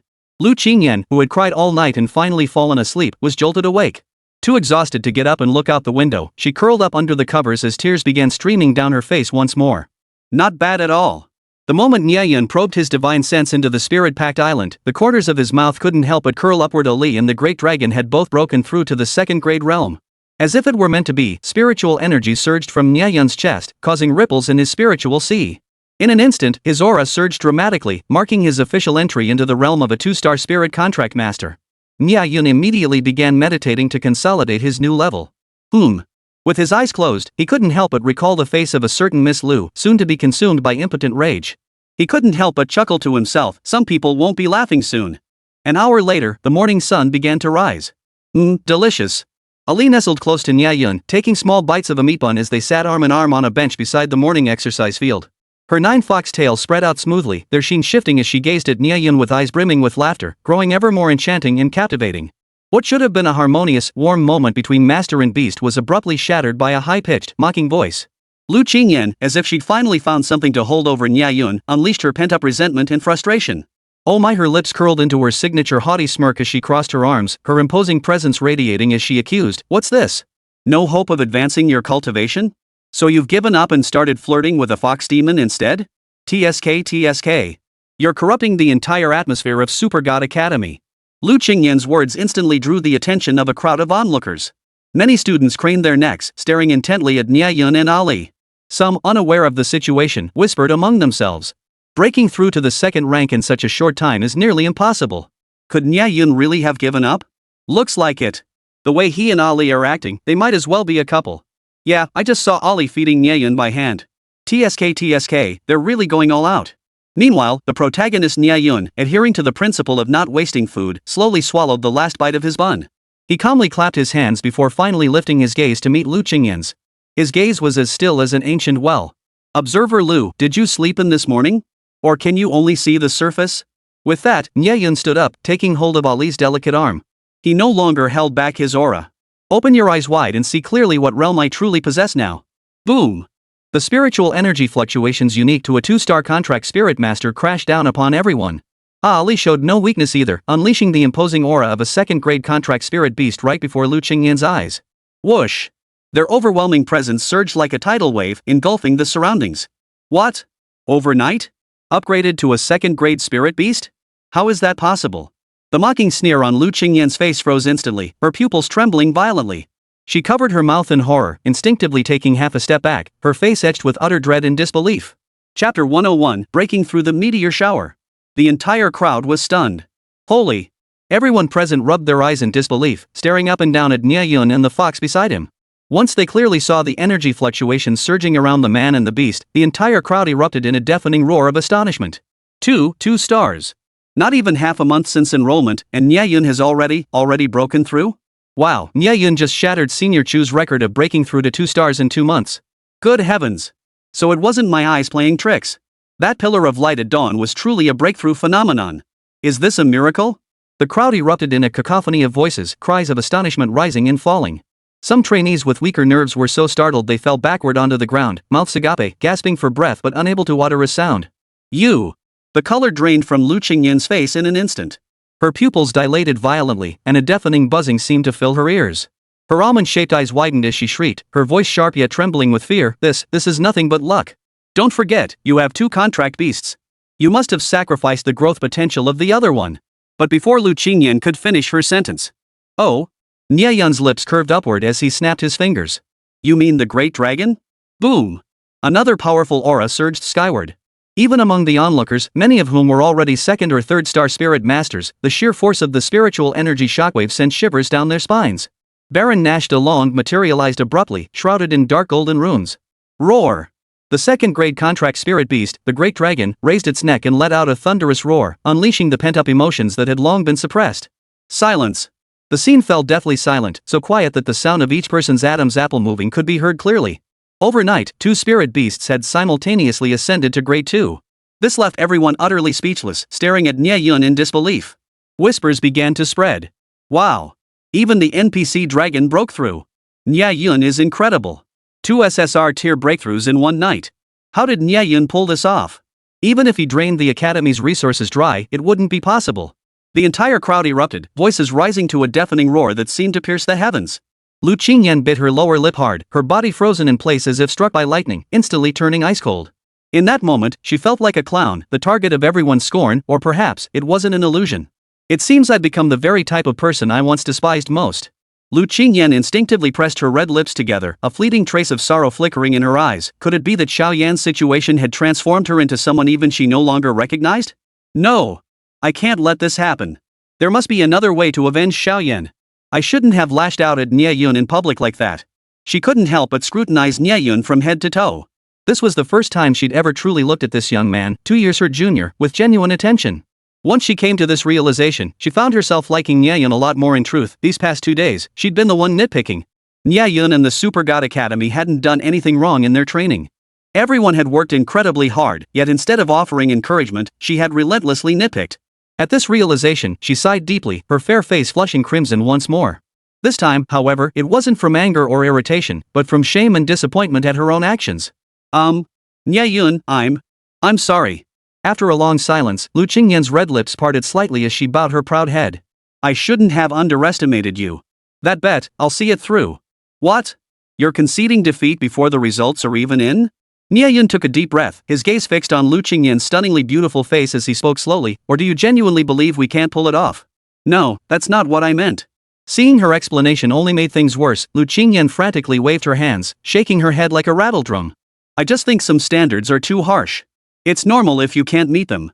But rest assured, I'll still cheer for Super God Academy. Lu Qingyan spoke with deep regret, doing her utmost to steady her composure and explain to Nie Yun in the gentlest manner possible. Yet Nie Yun's furrowed brow showed no sign of relaxing. The moment he saw Lu Qingyan's face, he was reminded that she was Xiaoyan's fiancée. Memories from the secret realm instance flooded his mind. Not only had the Xiao family father and son tormented him relentlessly, they had even prepared to kill him outright. Had he not possessed the strength to defend himself and strike back fiercely back then, the Xiao family would have surely sent him to the imperial court, utterly ruining his promising future. That's the grudge. While he wouldn't take it out on Lu Qingyan, he still couldn't bring himself to give her a friendly look. Oomph. In the end, you still think we can't do it. Nie Yun crossed his arms, his muttered laughter barely audible yet clear enough for Lu Qingyan to catch. Lu Qingyan pursed her lips, momentarily at a loss for words. Just as the awkward silence hung heavy between them. Boom! Accompanied by a low, whistling roar, a golden light streaked across the sky like a meteor, soaring skyward from the direction of the academy dormitories, piercing straight through the clouds. Whoa! A collective gasp rippled through the crowd. Eyes widened in shock as murmurs of astonishment filled the air. Could it be another breakthrough? Everyone stood frozen in place, their faces etched with utter disbelief. This freshman class is just too incredible? Before the shock could reach its peak, a series of thunderous booms erupted from the dormitory direction. Boom, boom, boom. The same breakthrough phenomenon as before occurred once more. And not just one, but a group. Boom, boom, boom, boom, boom, boom, boom, boom, boom, boom. Like a meteor shower, at least 5 golden beams shot up from the ground, piercing the sky like laser beams. These repeated phenomena utterly shattered the worldview of everyone on the field. Their minds hadn't yet recovered from the shock of Nie Yun simultaneously breaking through 2 SSR-tier contract spirits when they were struck again and again by successive bolts of thunder, their pupils trembling violently with each impact. If anyone outside witnessed this, they'd mistake the academy for setting off fireworks. This. Lu Qingyan's beautiful eyes widened in astonishment. She covered her red lips to stifle a gasp, refusing to lose her composure. It was daytime, and she could clearly observe that these at least 6 celestial phenomena were indeed produced by spirit beasts breaking through their realms. Her heart was wildly stirred. From this moment on, she was utterly captivated by the miraculous events unfolding within the Super God Academy. Well, do you believe me now? Nie Yun finished the soy milk Ali had fed him with a gulp, his expression relaxed as he looked at Lu Qingyan. Nie Yun, Lu Qingyan flushed, pondering for a moment before finally deciding to ask him the question, her eyes betraying her eagerness. How exactly did you achieve such rapid progress? And their rapid cultivation breakthroughs must have something to do with you too, right? Chapter 102, Tada! Found you, Nie Yun. That's my secret, how could I possibly tell you? Nie Yun thought to himself. Suddenly, Shinee, the personal secretary accompanying Lu Qingyan, frowned and pointed at him angrily. Nie Yun. Miss Lu is asking you a question. Why are you playing dumb? Secretary Shinee was clever. She knew that as an observer, she could no longer suppress Nie Yun, let alone fulfill the secret mission the Xiao family had entrusted her with to secretly stir up trouble. Therefore, she deliberately emphasized the words Miss Lu with strong intonation, attempting to drive home the point to Nie Yun. Don't even dream of being on equal footing with Lu Qingyan. There's a huge class gap between you. What's it to you? Nie Yun frowned slightly, his expression clearly displeased. He had been preparing to reconcile with Lu Qingyan, only to have someone else jump in and cause trouble. Ha! Seeing her provocation take effect, Shinee stepped forward, her tone sharp as she pressed on. You lot just got lucky. Think you're actually powerful? This Imperial League, only your Super God Academy, insists on selecting from freshmen. Put. You really think you're something special? How could anyone break through to over a dozen 2-star spirit masters in one go? Isn't that just being overly ambitious and talking big? This should reignite the rivalry between Nie Yun and Lu Qingyan. Shinee imagined the rewards from the Xiao family upon completing her task, unable to suppress a silent chuckle. SSSSHHH. A chorus of boos erupted. Many students wore angry expressions, while more frowned, glaring at the secretary who was jumping up and down. Some even began directing their hostility toward Lu Qingyan, inwardly muttering accusations that she must have feigned weakness just so Shinee could step in for her pft. Hypocrite. The barrage of hostile stares instantly drained the color from Lu Qingyan's face. She couldn't fathom when the always gentle and kind Shinee had transformed into this sharp-tongued, willful creature. Could it have started after she and the Xiao family announced their engagement? But resolving the conflict was the immediate priority. Seeing Nie Yun's eyes turn cold, ready to erupt in anger. Shinee. Lu Qingyan's crimson lips parted, and a clear rebuke rang out abruptly, cutting through the unpleasant awkwardness. She whipped around, her face previously a mix of shame and urgency now darkening like storm clouds. Beneath her breathtaking beauty, her eyes fixed coldly on Secretary Shinee, radiating an undeniable aura of authority. Mind your position. And your words, she declared in a deep voice, her face flushed crimson. Though her tone wasn't loud, it resonated clearly throughout the room. You must understand that you represent not only the Lu family, but also the official authority of the Great Xia Empire. Miss Lu, Shinee was stunned by this sudden reprimand, as if hearing a voice from another world. She stared at Lu Qingyan in disbelief. Shut up. Lu Qingyan snapped without mercy. My secretary must be responsible and sincere. They must stop me and remind me when my judgment is clouded, not be a short-sighted fool who only stirs up trouble. You. Now. Apologize to Mr. Nie Yun. Apologize to him? Shinee's face turned as white as paper, her eyes flashing with shock and hesitation. Her gaze locked on Nie Yun, her voice trembling violently with humiliation. That's right. Lu Qingyan's tone was unwavering, leaving no room for compromise. Apologize immediately for your abysmal attitude and baseless slander. Otherwise, I won't hesitate to contact the Great Xia authorities right now and have you removed from your position.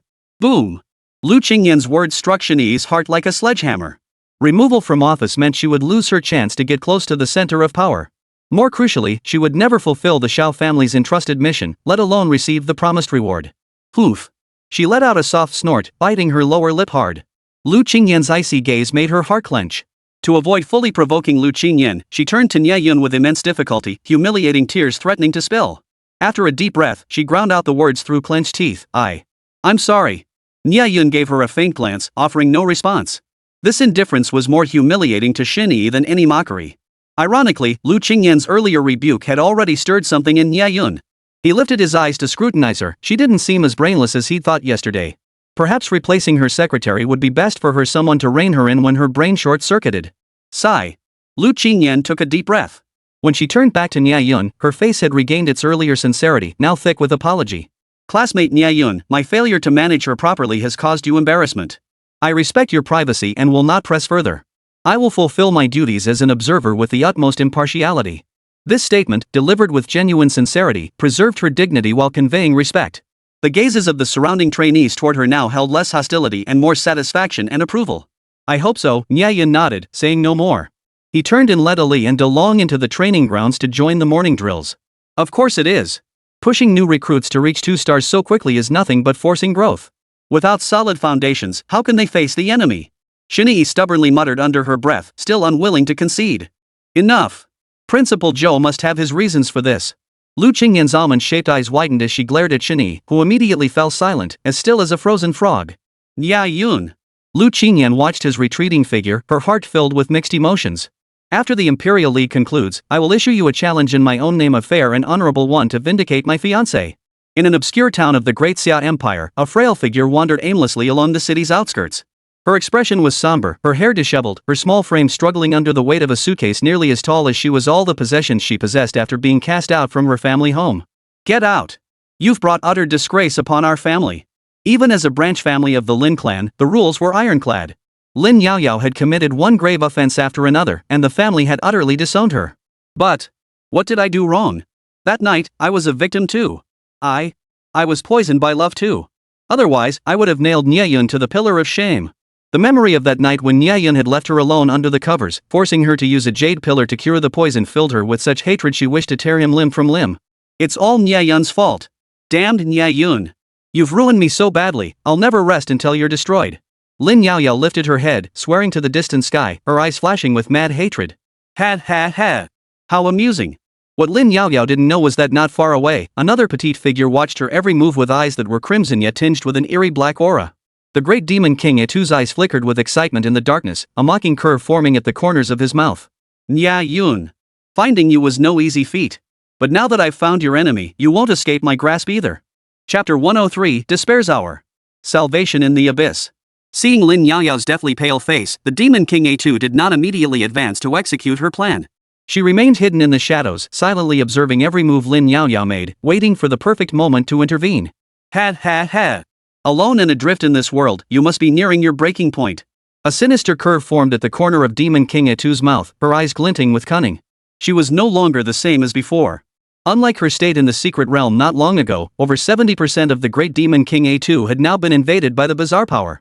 In other words, were it not for the powerful resolve to seek vengeance against Nie Yun, which prevented her from fully succumbing to the embrace of the bizarre, she would likely have already transformed into a complete bizarre spirit beast, utterly incapable of controlling her own thoughts and reason, existing solely for slaughter and conquest. Wearing a veil and cloak, even concealing her ears beneath a conical hat, the great demon King Etu had completely disguised herself as human. This disguise greatly facilitated her ability to carry out various operations in the shadows. She walked, stopping intermittently along the way. Lin Yaoyao felt pangs of hunger and stopped at a cheap pancake stall, buying a pancake and soy milk to stave off her hunger. Then, she curled up in the shadows of the city, counting the few remaining spirit stones in her bag. Lin Yaoyao cradled them carefully, as if they held all her future hopes. The advertisement for Master Shan Ji Yang, 50 spirit stones. Guaranteed mastery. Employment assistance, loomed large in her eyes. Hope flickered once more in her weary, vacant gaze. This was the last straw she could grasp with all her strength. If I study beast taming under mountain sun, I can support myself and get my revenge on Nie Yun. She murmured to herself, staking her last shred of hope on this unfamiliar name. Boom! In the shadows, Etu witnessed every flicker of Lin Yaoyao's despair. When the name Mountain Sun surfaced, the figure beneath her conical hat trembled almost imperceptibly. The filthy rumors surrounding this man instantly flooded her mind, sending shivers down the spine of even this fearsome beast known as the Great Demon King. This was a predatory lecturer who devoured people whole, utterly lecherous and greedy. He was a master at packaging himself online, luring in impoverished youths desperate for opportunities but lacking connections. Among these students, the boys fell victim to his manipulative tactics. Not only did he charge exorbitant tuition fees, but he also seized the hard-earned wages of his male students and their subsequent work. Female students, especially the attractive ones, faced an even worse fate. From the moment they enrolled, they became targets of his lust. He possessed a talent for relentless persuasion and brutal exploitation. Once marked by him, almost none escaped his clutches. But what can they do? He has exceptionally powerful backers.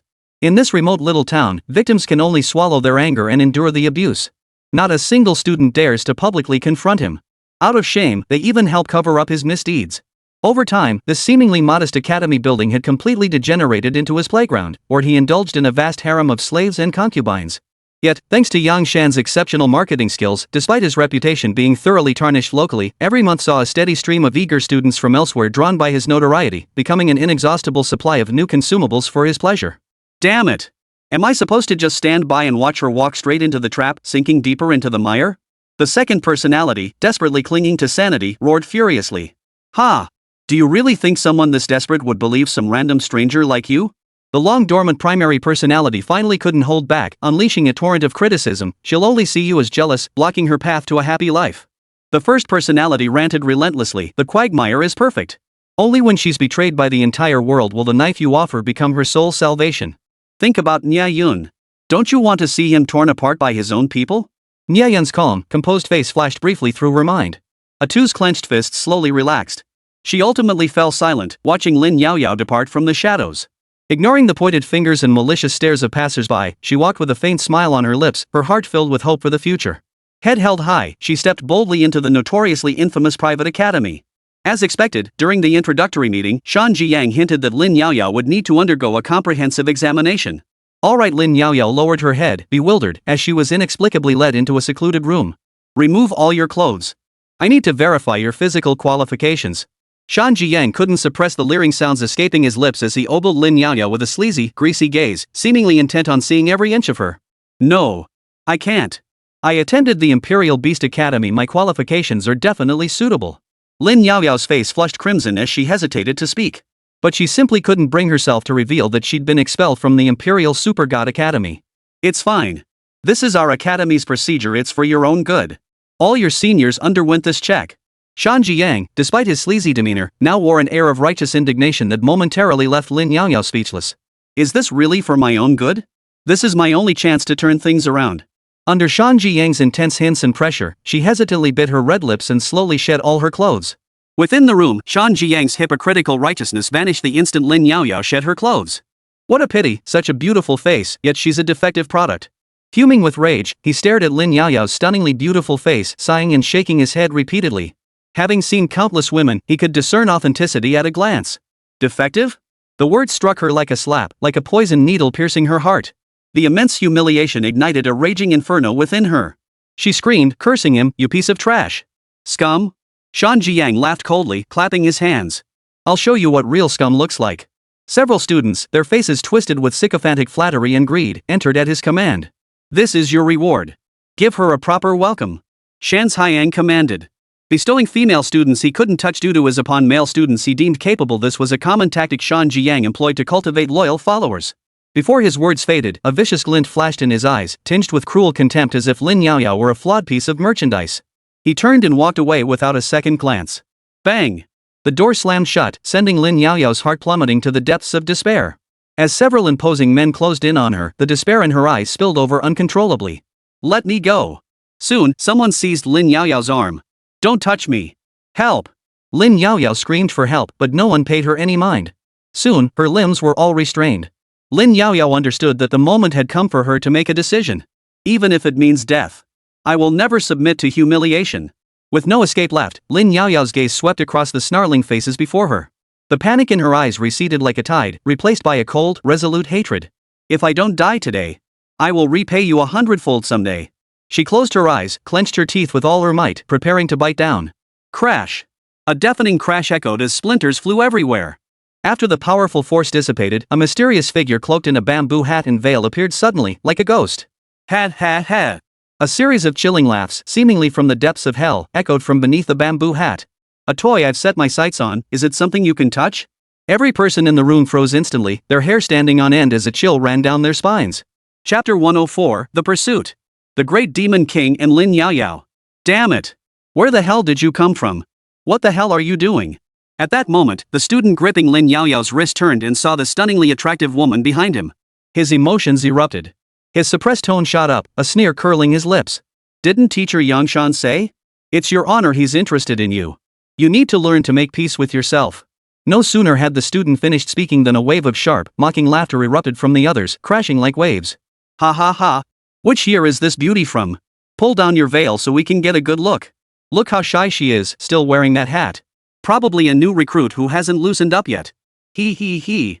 Hey, beauty, wanna join us for some fun?" Beneath the pitch-black veil, the Demon King Atu's eyelashes trembled slightly, not because of these insignificant fools. Rather, it was because she had just used her psychic power to plunge that lecherous teen, Yamano, into eternal slumber to achieve her sensuality barrier. This was the first time she had taken another's life. Recalling the sensation of her psychic energy instantly piercing through Yamano's consciousness, she felt a strange wave of nausea and discomfort wash over her. He was evil. Killing him was justified, he deserved to die. Yes. He was utterly depraved, deserving of his fate. Infected by the power of the bazaar, the great demon King Atu, who should have become a bazaar puppet, now harbored human-like persistence and conflict as a beast infected by the bazaar. Shouldn't she view human life as worthless? For some reason, after escaping the chamber, the great demon King Atu had expected to fully transform into a monstrous being. Instead, her second personality surged forth once more, successfully suppressing the strange power. Could it be? Nie Yun's spiritual contract still influences me? No, impossible. How could it be him? He's my enemy. The rabbit demon king shook her head violently, quickly regaining her composure as the students closed in, reaching out to tear off her veil. Hey, girl, take off that hood so we can get a look. What's with all the mystery? When you come here, you play by our rules. The sleazy student in charge ogled the demon king Itu's stunning figure with lecherous eyes. He hooked his finger, aiming to pull her veil right off from the edge of her hair. TSK. She must be a real beauty. No wonder teacher Yang of the mountain lets her keep cosplaying as a cold-hearted older sister. The other's eyes gleamed with lust, their mouths seemingly dripping with transparent saliva. You! Run now!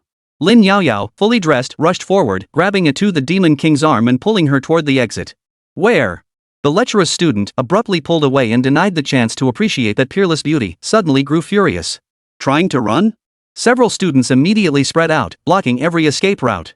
Since you're here, you're staying to play with us. The ringleader's voice dripped with smugness and flippancy.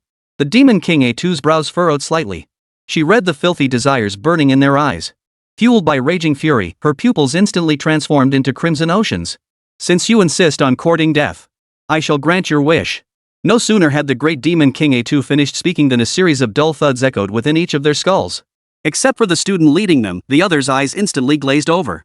Whoosh! Their bodies suddenly went limp, collapsing to the ground like a pile of boiled noodles. What the hell? Li Zongrui. Guanxi. Kato, what's wrong with you? Time seemed frozen. The leader, as if struck by a petrification spell, froze rigid in place. His pupils dilated wildly as he crouched down, his voice trembling as he called out his companions' names. Yet the students sprawled on the ground, though their hearts still beat and breaths still came, were utterly unresponsive like living corpses. No matter how loudly the leader shouted, there was no reply. What the hell did you do? You killed them. You killed them. Who the hell are you? The surviving student slumped to the ground, his finger trembling as he pointed at Itu, his face etched with terror. His fingers trembled wildly as he pointed at the demon king Itu, screaming hoarsely, "You're not human. You're a devil." The demon king Itu glanced at him, then turned to Lin Yaoyao, handing her a dagger gleaming coldly. Dispose of him, and I'll take you away. Lin Yaoyao gripped the dagger, hesitation etched on her face. Afraid? The demon king's tone turned icy. Then stay here and continue being bullied. No. I won't stay. I'm coming with you. Lin Yaoyao's voice nearly cracked. Her body trembled, yet her eyes flashed with unwavering resolve. The events that had just unfolded were etched into her mind, each frame like a trial by fire. She raised her blade and charged toward the student. Don't kill me. I'll never do it again. Please, spare me. Lady Knight. Queen. Goddess. Please spare me, don't kill me. The student who had been so arrogant moments ago was now sobbing uncontrollably, banging his head on the ground like a madman. His face was smeared with snot and tears, looking like a begging guard dog, repeatedly kowtowing to Lin Yaoyao and the demon king Itu, pleading for mercy. Fine. I'll spare your life. Lin Yaoyao gritted her teeth, the words practically forced out between clenched jaws. Thank you. Thank you, goddess, for sparing my life. The boy's eyes lit up with wild joy as he began frantically kowtowing. I thought you had potential and planned to train you. But if you're really that saintly, I'll just use you as a tool. Behind Lin Yaoyao, a hint of disappointment flickered in the demon king Itu's eyes. But then, the situation shifted abruptly. Thud. Your death sentence is revoked, but you won't escape punishment alive. Lin Yaoyao's gaze was fierce, sending a chill down one's spine. Before the boy could react, she kicked him hard, sending him crashing to the ground. Then, swish. A sharp, icy gleam traced a razor-sharp arc, plunging straight toward the boy. With a swift flick of her wrist, the cold blade flashed, the dagger precisely severing the tendons in his limbs. A piercing scream echoed through the room. Pain instantly overwhelmed his mind. The boy screamed for a moment, unable to endure it any longer. His vision went black, and he passed out. Clang! Lin Yaoyao released the dagger, fighting off dizziness as she turned and knelt solemnly before Itu. Thank you, senior, for saving my life. Thud! Her forehead slammed hard against the floor. Why such an elaborate gesture? Itu examined her with interest, a faint smile playing at the corners of his mouth. You and I have never met before, yet you chose to save me and are willing to lead me out of this den of demons. Lin Yaoyao lifted her head slightly, her gaze unwavering. Please allow me to follow you. While she had just slain the boy, she had secretly kept her wits about her and had actually succeeded in touching the barrier. All signs pointed to the profound, unfathomable power of the person before her. This might be her only chance to change her fate. If not now, then when? Chapter 105, Secretary Shin's backing strikes. Resignation on the spot. The air in the Super God Academy training grounds was thick enough to cut with a knife. Before the 6 main characters, including Nie Yun, had even arrived, Nie was already stationed at the training ground, thoroughly berating the other trainees. Arms crossed defiantly, she scanned the field with a critical gaze, her sharp, piercing voice cutting through the tense atmosphere. We're departing in 2 days, and we can't even assemble a 10-person team. Nie Yun, just wait till you get here, see what excuses you come up with now. She deliberately raised her voice, striking a nerve with everyone present. If you ask me, those 7 who made it earlier must have used some underhanded methods to break through, right? Lu Qingyan's face turned ashen. Her hands clenched unconsciously as she stepped forward, her voice boiling with fury. Nie, mind your place. If you keep this up, I'll. Her expression turned icy, ready to reprimand Nie. Position? Nie scoffed coldly, flinging a resignation letter ruthlessly onto Lu Qingyan's desk. Miss Lu. No need for you to fire me. I'm resigning myself. Once the Imperial League concludes, we can handle the handover. Boom. What? Seeing the freshly written resignation letter, Lu Qingyan's face froze in shock, speechless. The entire room erupted in commotion. Lu Qingyan stared at her in disbelief. Didn't you value this job above all else? Times have changed. Nie lifted her chin, a flicker of smugness in her eyes. She had every reason to be confident the Shao family had promised yesterday that if she could sabotage Nie Yun's affairs, she'd be made an executive in their family enterprise afterward. Nie crossed her arms, coldly snarling, Miss Lu. You're too high and mighty for me to serve anymore. Go boss someone else around from now on. As if venting, Nie unleashed all her pent-up resentment.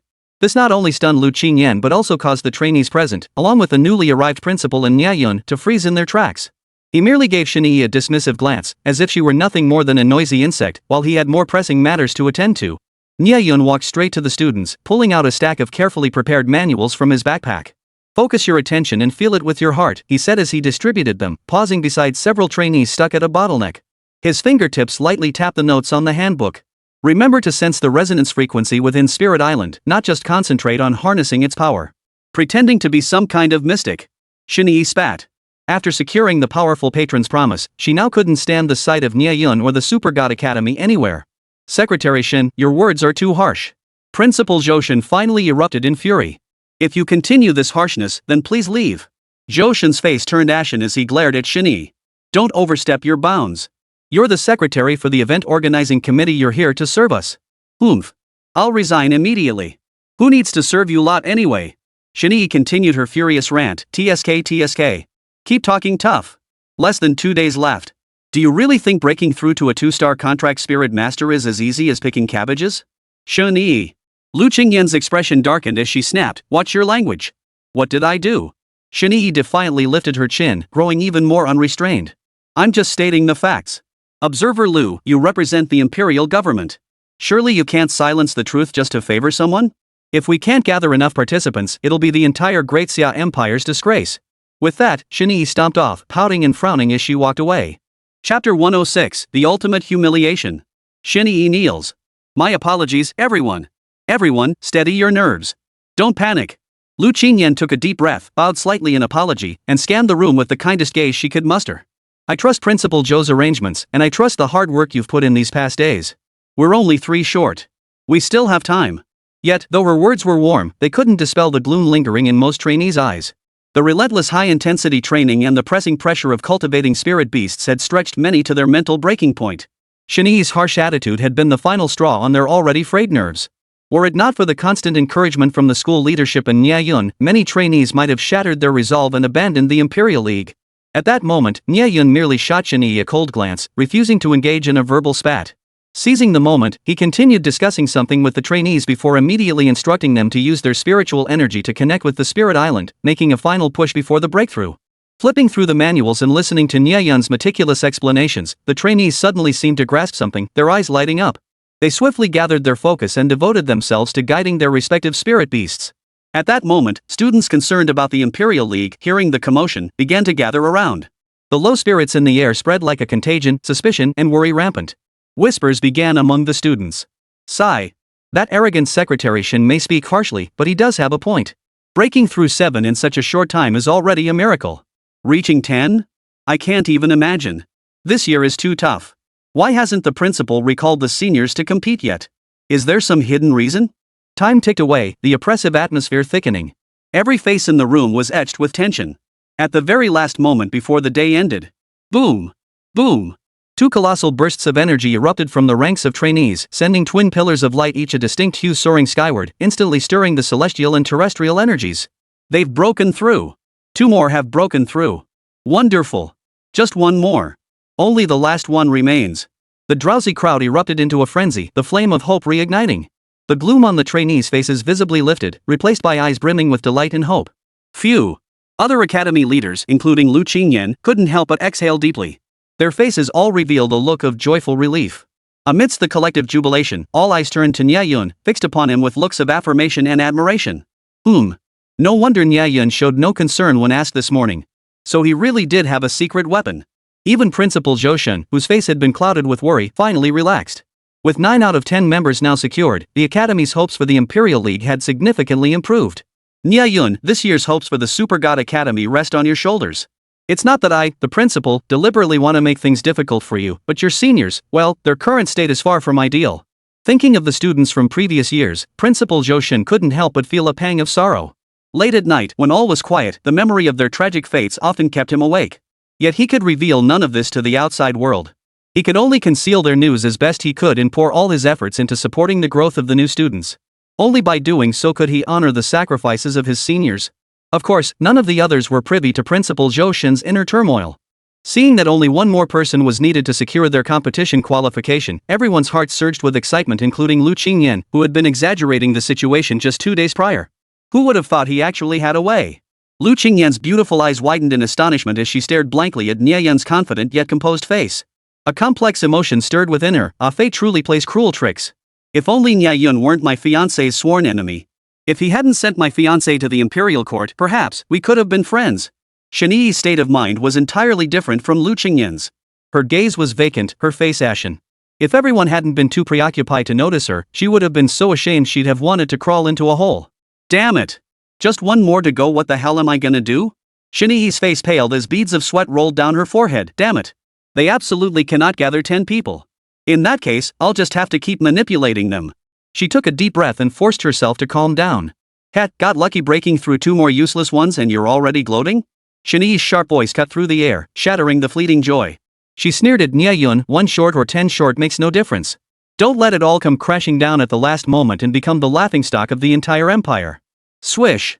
Swish. Swish. The training grounds where cadets cultivated their spirit beasts erupted once more with deafening screeches, sending shivers down every spine present and jolting their senses awake.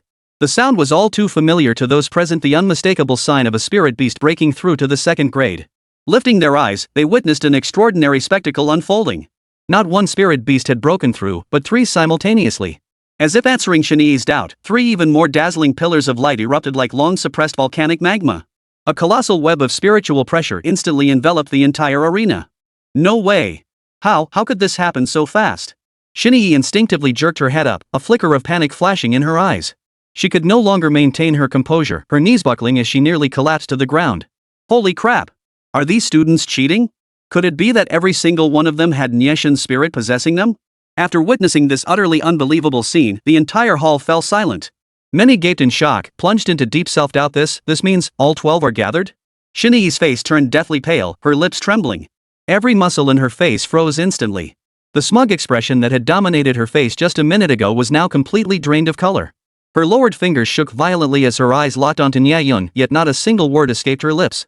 She could only bite down hard on her lower lip. Warm, crimson blood seeped from the split corner of her mouth into her throat, intensifying the bitter humiliation and defeat within her heart. Now, Nie Yun's lips curved slightly as he calmly turned to face her.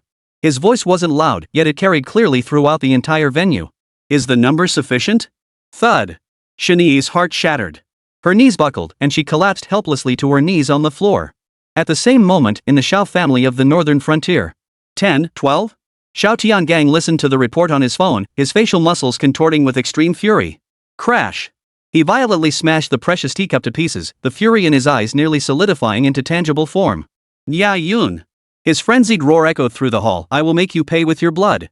Chapter 107, Dual Fronts. The eve of the League. The lingering afterglow from the spirit beast's breakthrough had yet to fully dissipate. Shani's body suddenly trembled violently, as if a piercing gaze had shot out from behind her. She instantly realized something was terribly wrong. Sure enough. Lu Qingyan's icy voice exploded behind her. Shani. Her brows furrowed slightly, instantly restoring the imposing presence of an imperial official. Shinyi spun around in shock, meeting Lu Qingyan's resolute gaze. Official notification has arrived. Listen. She silently relayed the email's contents. The supervisory department has ruled that during your official assignment at the Super God Academy, Shinyi repeatedly engaged in inappropriate conduct. You have committed the following offenses: publicly insulting preparatory trainees, maliciously disrupting training order, and severely violating the integrity of the competition. Effective immediately, you are relieved of your position as secretary of the competition organizing committee and permanently barred from future employment. No! This can't be true. Shinyi couldn't help but scream in shock. Her mental state completely collapsed. With trembling hands, she immediately dialed Xiao Tiangong's number. But he had already blocked her. Due to her incompetence, the Xiao family had decisively and swiftly discarded her, leaving her in disbelief and gasping for breath. The confidence on Shinyi's face shattered instantly, erupting into a hysterical wail. Lu Qingyan. You can't do this to me. I've earned merits for the event committee. Merits don't outweigh faults. Lu Qingyan cut her off ruthlessly, then lightly tapped her fingertip, channeling a surge of spiritual energy into Shinyi's wrist. Crack! The emblem on her wrist instantly dimmed, shattering into dust in an instant. Oh, and don't feel resentful. I reported myself too and received a major disciplinary penalty. Lu Qingyan sighed softly. She had clearly given Shinyi multiple chances, but her performance had been utterly disappointing. With that thought, she pointed angrily at the gate and barked, "Now, get out of Super God Academy immediately." Whoosh! Students and instructors alike watched coldly, not a single soul coming to Shinyi's defense. Instead, they all sneered inwardly, feeling a sense of satisfaction at seeing the villain get her comeuppance. Good. Good. Very good. Feeling the scornful stares from all sides, Shinyi's face drained of color. Her body trembled violently with humiliation and rage. Shinyi staggered to her feet, spun abruptly, and shot a gaze of pure venom from her eyes. Lu Qingyan, Nie Yun. You two just wait. Her voice was shrill, like a witch's curse. I'll make every single one of you pay. With the troublesome pair expelled, Principal Zhou Shen's face lit up with delight. Seeing the moon high in the sky, he excitedly announced to everyone, the competing teams are finalized. After you all consolidate your cultivation, head to Lu's private kitchen on the back street of campus. Let's celebrate together. Yay! The students' spirits soared, instantly igniting their fighting spirit. After swiftly stabilizing their cultivation levels, they charged toward the back street like hungry wolves, howling with excitement. 2 hours later, they had devoured everything in sight, clearing 3 large tables of delicacies and drinks in a whirlwind. Wan Ning, you, ah! Just as Mei was about to link arms with Su Wan Ning, her face flushed, seemingly tipsy Lin Wuti suddenly yanked her aside and shoved her toward Xinjiang. Xinjiang, step up and safely escort Ame the Third Will back to her dorm. Okay. Xinjiang eagerly took hold of Ame's arm, his eyes practically glazing over. Ame, I'll walk you back. No. I can't leave Su Wan Nun alone. Ame flustered, as if she had more to say. Lin Wuti immediately intercepted Ame, frantically signaling Xinjiang with his eyes to hurry up, who said she's alone. Nie Yun is with her. Go on, Ame, I swear on our male honor. Ame, here we go again. Do you guys think I'm stupid? But when she whipped her head around, she caught Su Wanning's eyes sparkling as she nodded at her. Ame was utterly flustered. All right. Guess I overthought it. Under Lin Wuti's enthusiastic encouragement, the students scattered like a whirlwind, vanishing in the blink of an eye as if fleeing a bill. Even the principal and Lu Qingyan were enthusiastically dragged away by Lin Wuti. He didn't move. Neither did she. Shall we head back together? Nie Yun offered the invitation, a hint of awkwardness in his voice. Su Wan Ning murmured softly, rising with slight reserve, her cheeks flushing unconsciously all the way to her neck. As their eyes met, a complex and subtle current seemed to spark in the air. Nie Yun took the first step forward, and Su Wan Ning followed almost simultaneously. The distance between them gradually closed in silence until they walked side by side, footsteps faint, breath audible. We. Almost simultaneously, the two spoke in perfect unison. Their voices mingled together, then abruptly stopped at the same moment. You go first, Nie Yun waved his hand. I think Su Wanning took a deep breath, silently urging herself onward. Her voice was soft, yet it clotted Nie Yun's heart with the sharp precision of a cat's paw. After we win the Imperial League. Su Wanning turned her head, her eyes brimming with emotion as they met Nie Yun's, flickering with hope and nervousness. We could try starting over again. The words had barely left her lips. Nie Yun's heart skipped a beat. Time seemed to stretch infinitely in that moment. He paused briefly before nodding solemnly. Yes. All right. Nie Yun's voice was low and assured, instantly calming Su Wanning's anxious heart. I will give it my all. A warm current of love flowed through both their hearts simultaneously. Their shadows stretched long beneath the moonlight, as if ready to intertwine at any moment. Meanwhile, in the far north of the continent, at the permafrost frontier, This chaotic frontier bordered the uncanny region, perpetually swept by howling winds that carried a primal, savage aura. The great demon King Atu stood with hands behind his back atop an icy peak, his crimson cloak fluttering fiercely in the wind. Behind her, Lin Yaoyao's face was as pale as paper, her lips frozen purple. Yet her eyes burned with an unusual intensity, fixed intently on a terrifying, raging beast below in the icy valley. Its entire body was covered in ghostly blue ice crystal scales, shrouded in ominous black runes. The sheer pressure it radiated made Lin Yaoyao gasp in awe. It was a third-grade beast. "Take a good look, useless," the demon King Atu said, his voice devoid of emotion, a faint, almost imperceptible smile playing at the corners of his mouth. "If you want revenge, this is your only chance." Whoosh! A piercing whistle split the air as Atu vanished in an instant. Boom! Arg! The frantic, violent clashes echoing from the ice valley's depths abruptly ceased the moment Demon King Atu materialized before her, clutching the dying beast in his grasp. Lin Yaoyao's eyes widened in shock as she scrutinized the strange beast and the Demon King Atu before her. "Bind it. Make it your trump card." The Demon King Atu tossed the beast expressionlessly at Lin Yaoyao's feet. Nie Yun. Without hesitation, Lin Yaoyao reached out, swiftly slitting her finger with a dagger. Madness flashed in her eyes. She ground her teeth, forcing a hate-filled curse through clenched lips. "I will defeat you with my own hands and make you taste the bitter flavor of despair." Chapter 108, the warm-up match begins. Prelude to humiliation. The main arena of the Imperial League buzzed with noise, its spiritual energy piercing the heavens. The massive circular stands were packed to capacity, the banners of the Great Xia Empire's major academies fluttering fiercely in the spirit energy-charged gale. When Super God Battle Academy's principal Zhou Xin and Dean of Discipline Lu Wenxian led 12 freshmen, spearheaded by Nie Yun, onto their academy's designated section, the roaring venue fell into an eerie silence before erupting into a deafening murmur. Holy! Lu Qingyun's report was true. 12 first-year freshmen? In the VIP section, a well-dressed Daxia Empire official's eyes widened, his Adam's apple bobbing wildly. His voice dripped with disbelief. Not even a senior to save face? Has Zhou Xin given up completely? Put. In the VIP box, representatives from several of the Empire's top aristocratic families whispered among themselves, their tones tinged with amusement. A dashing young man pointed contemptuously at Nie Yun, the leader, sneering, "Zhou Xin must be senile. Does he think having won Nie Yun can turn the tide? Ha! He's just courting humiliation." Exactly. Sending a bunch of greenhorns who just barely reached 2-star spirit masters into this slaughterhouse? Doesn't he realize this year's Imperial League is 100 times tougher than last year? Elders from other families sighed deeply, reluctantly agreeing. Not only the upper echelons, but even ordinary spectators in the stands furrowed their brows, beginning to question Principal Zhou Xin's motives. TSK. It's hard to tell if Super God Academy is arrogant or just plain reckless. They're still using last year's tactics? That's practically suicide. Freshmen who just advanced to second-rank spirit masters? What makes them think they can compete against upperclassmen from other academies who've been honing their skills for years? In my opinion, only that guy Nie Yun has a fighting chance. The rest are all useless. Is Zhou Xin trying to force growth? Just as the backlash reached its peak, many phones buzzed with the customary pre-match betting notifications. Everyone. The odds are out.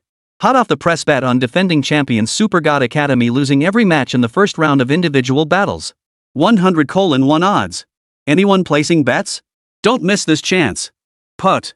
That bookie sure has a sharp tongue. Ha ha ha. Several people stifled giggles, placing bets as if watching a show. "I'll put 10 spirit stones on them losing every match. I'll put 20 on it. Just for the fun of it." Roars of laughter, whistles, and shouts of bets surged like a tidal wave toward the Super God Academy stands.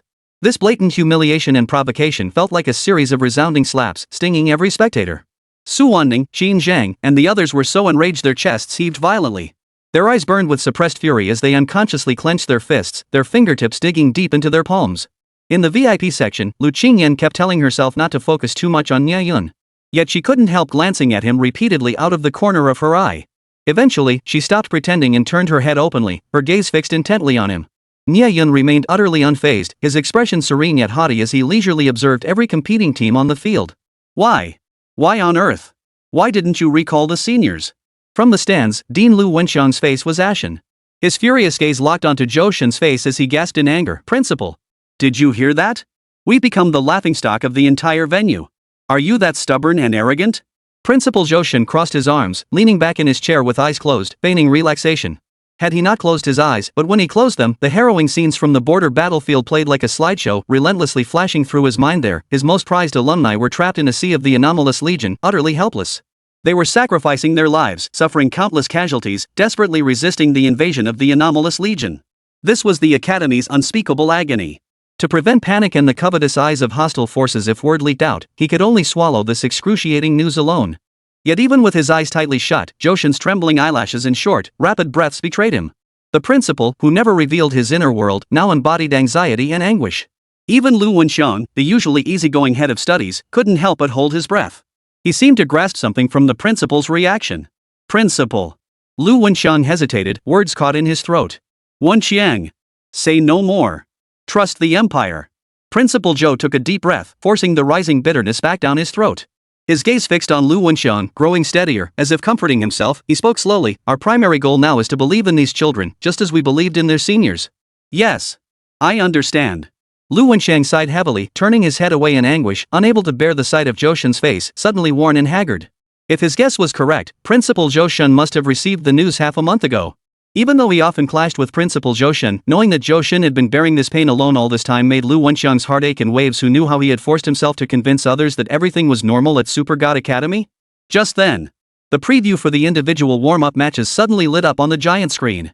A roar of astonishment and excitement erupted throughout the venue. As the defending champions, Super God Battle Academy naturally became the first participants in the warm-up matches. Their opponent? Dongshan Academy. Holy crap! Dongshan Academy send out their sophomore ace Feng Meng. Damn it! Isn't he the top fighter in the East, famed for routinely defeating 3-star contract spirit masters despite fighting above his rank? That second-grade contract spirit beast he commands is vicious too. They say even most third-grade contract spirit beasts can't handle him. TSK. Those greenhorns from Super God Academy? No matter who they send out, they're just going to get crushed. The moment Feng Meng of Dongshan Academy stepped onto the combat platform, the crowd's cheers never ceased. It seemed the entire arena was celebrating the first warm-up match, anticipating a victory so certain it was practically a foregone conclusion. Super God Academy. Send someone up already. Feng Meng of Dongshan Academy arrogantly lifted his head, glaring through narrowed eyes at the Super God Academy stands. His impatience was palpable. If you truly have no one to fight, just concede now and save me the trouble. Boom. Feng Meng's taunts, each word aimed straight at the heart of Super God Academy, sent the entire crowd into fits of laughter. Every pair of eyes turned to Super God Academy's section with schadenfreude, cheers growing louder as support overwhelmingly shifted toward Feng Meng. At that very moment, Super God Academy nominated a challenger. The crowd froze in shock before erupting into roaring laughter. Chapter 109, Instant Kill. Battle ended in 3 seconds. Super God Academy, Zhao Mang. After exchanging a few brief words with Nie Yun, Zhao Mang strode swiftly and silently onto the combat platform. He slightly restrained his aura, concealing his expression from view. Put. Yet this understated demeanor only ignited another deafening wave of derision from the crowd. The crowd's unabashed scorn reverberated throughout the tournament hall. Ha ha ha ha. Thought they'd send Nie Yun out to fight, but it's some nobody nobody's ever heard of. Ridiculous.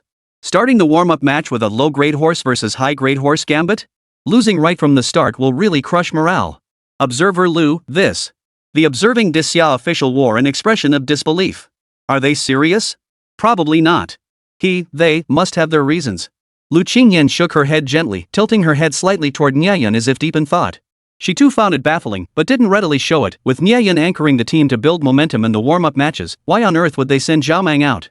The only ones not mocking or doubting Nie Yun in the Super God Academy were probably the members of the nearby Sunfire Academy. Bald Jay and his crew propped their chins on their hands, watching the events on the battle stage with keen interest. Jia was even meticulously recording the screen, planning to show it to Meng Fangfei once she emerged from seclusion. No bodies. Feng Meng sneered contemptuously, holding up 3 fingers as he stared down Zhao Mang with haughty arrogance. 3 moves. I'll knock you down within 3 moves. If I use one more, I'll write my name backwards. You're welcome. Zhao Mang, with his steady temperament, ignored Feng Meng's loudmouth antics. Instead, he calmly raised his hand, releasing his contract spirit beast, Desert Butcher Recton, to face off against the Desert Emperor Azir that had been strutting its stuff on the arena, waiting for the fight to begin. Buzz. Roar. The 2 spirit beasts roared face to face, instantly igniting an invisible, surging flame. Had the match not yet begun, they might have already clashed. Of course, from Feng Meng's perspective, there was no question of a fight. He intended to deliver a thoroughly satisfying crushing victory, worthy of his formidable title as the #1 in the East District. Kid. Hope you can last a few more seconds. Don't bore me too much. As the fight was about to start, Feng Meng yawned in boredom, unable to resist spouting more trash talk. Woo! The crowd adored Feng Meng's heroic posturing, cheering even louder in almost unanimous support. Just as the crowd's excitement reached its peak. Ready! The referee's hand shot down sharply. Go! Boom! Desert Emperor Azir's fiery red spiritual energy surged like the sun, erupting with immense force that instantly heated the entire arena. Zoom in. Take him down now. Feng Meng bellowed at the top of his lungs, his eyes burning with the hunger for victory. Whoosh! Azir wasted no time on technical maneuvers, unleashing his ultimate ability. A searing wall of forbidden soldiers erupted from the void, sweeping a powerful whirlwind toward Rek'Sai. As the barrier surged forth, the entire arena seemed to tremble violently. The specially reinforced combat platform floor emitted a heart-stopping, thunderous collision. It's over. Zhao Mang has no chance of surviving this. This is Feng Meng's Spirit Beast's ultimate move, capable of defeating opponents several tiers above its own. Everyone in the stands held their breath, already envisioning Zhao Mang and his Spirit Beast being blasted off the stage by Azir in one devastating blow. Yet, to everyone's utter astonishment, even as the ferocious attack closed in, Zhao Mang remained as still as water, his expression unflinching. Just as the wall of forbidden soldiers, carrying the energy of destruction, was about to engulf Rek'Sai. Rek'Sai! Now! Zhao Mang's gaze suddenly sharpened, steady as a mountain. He raised his hand and pointed furiously at a gap behind the barrier. Riven's blood-red eyes blazed with savage fury. With a sharp whiz, Rek'Sai transformed into a bolt of lightning, charging headlong into the gap on the flank of the charging sandstorm and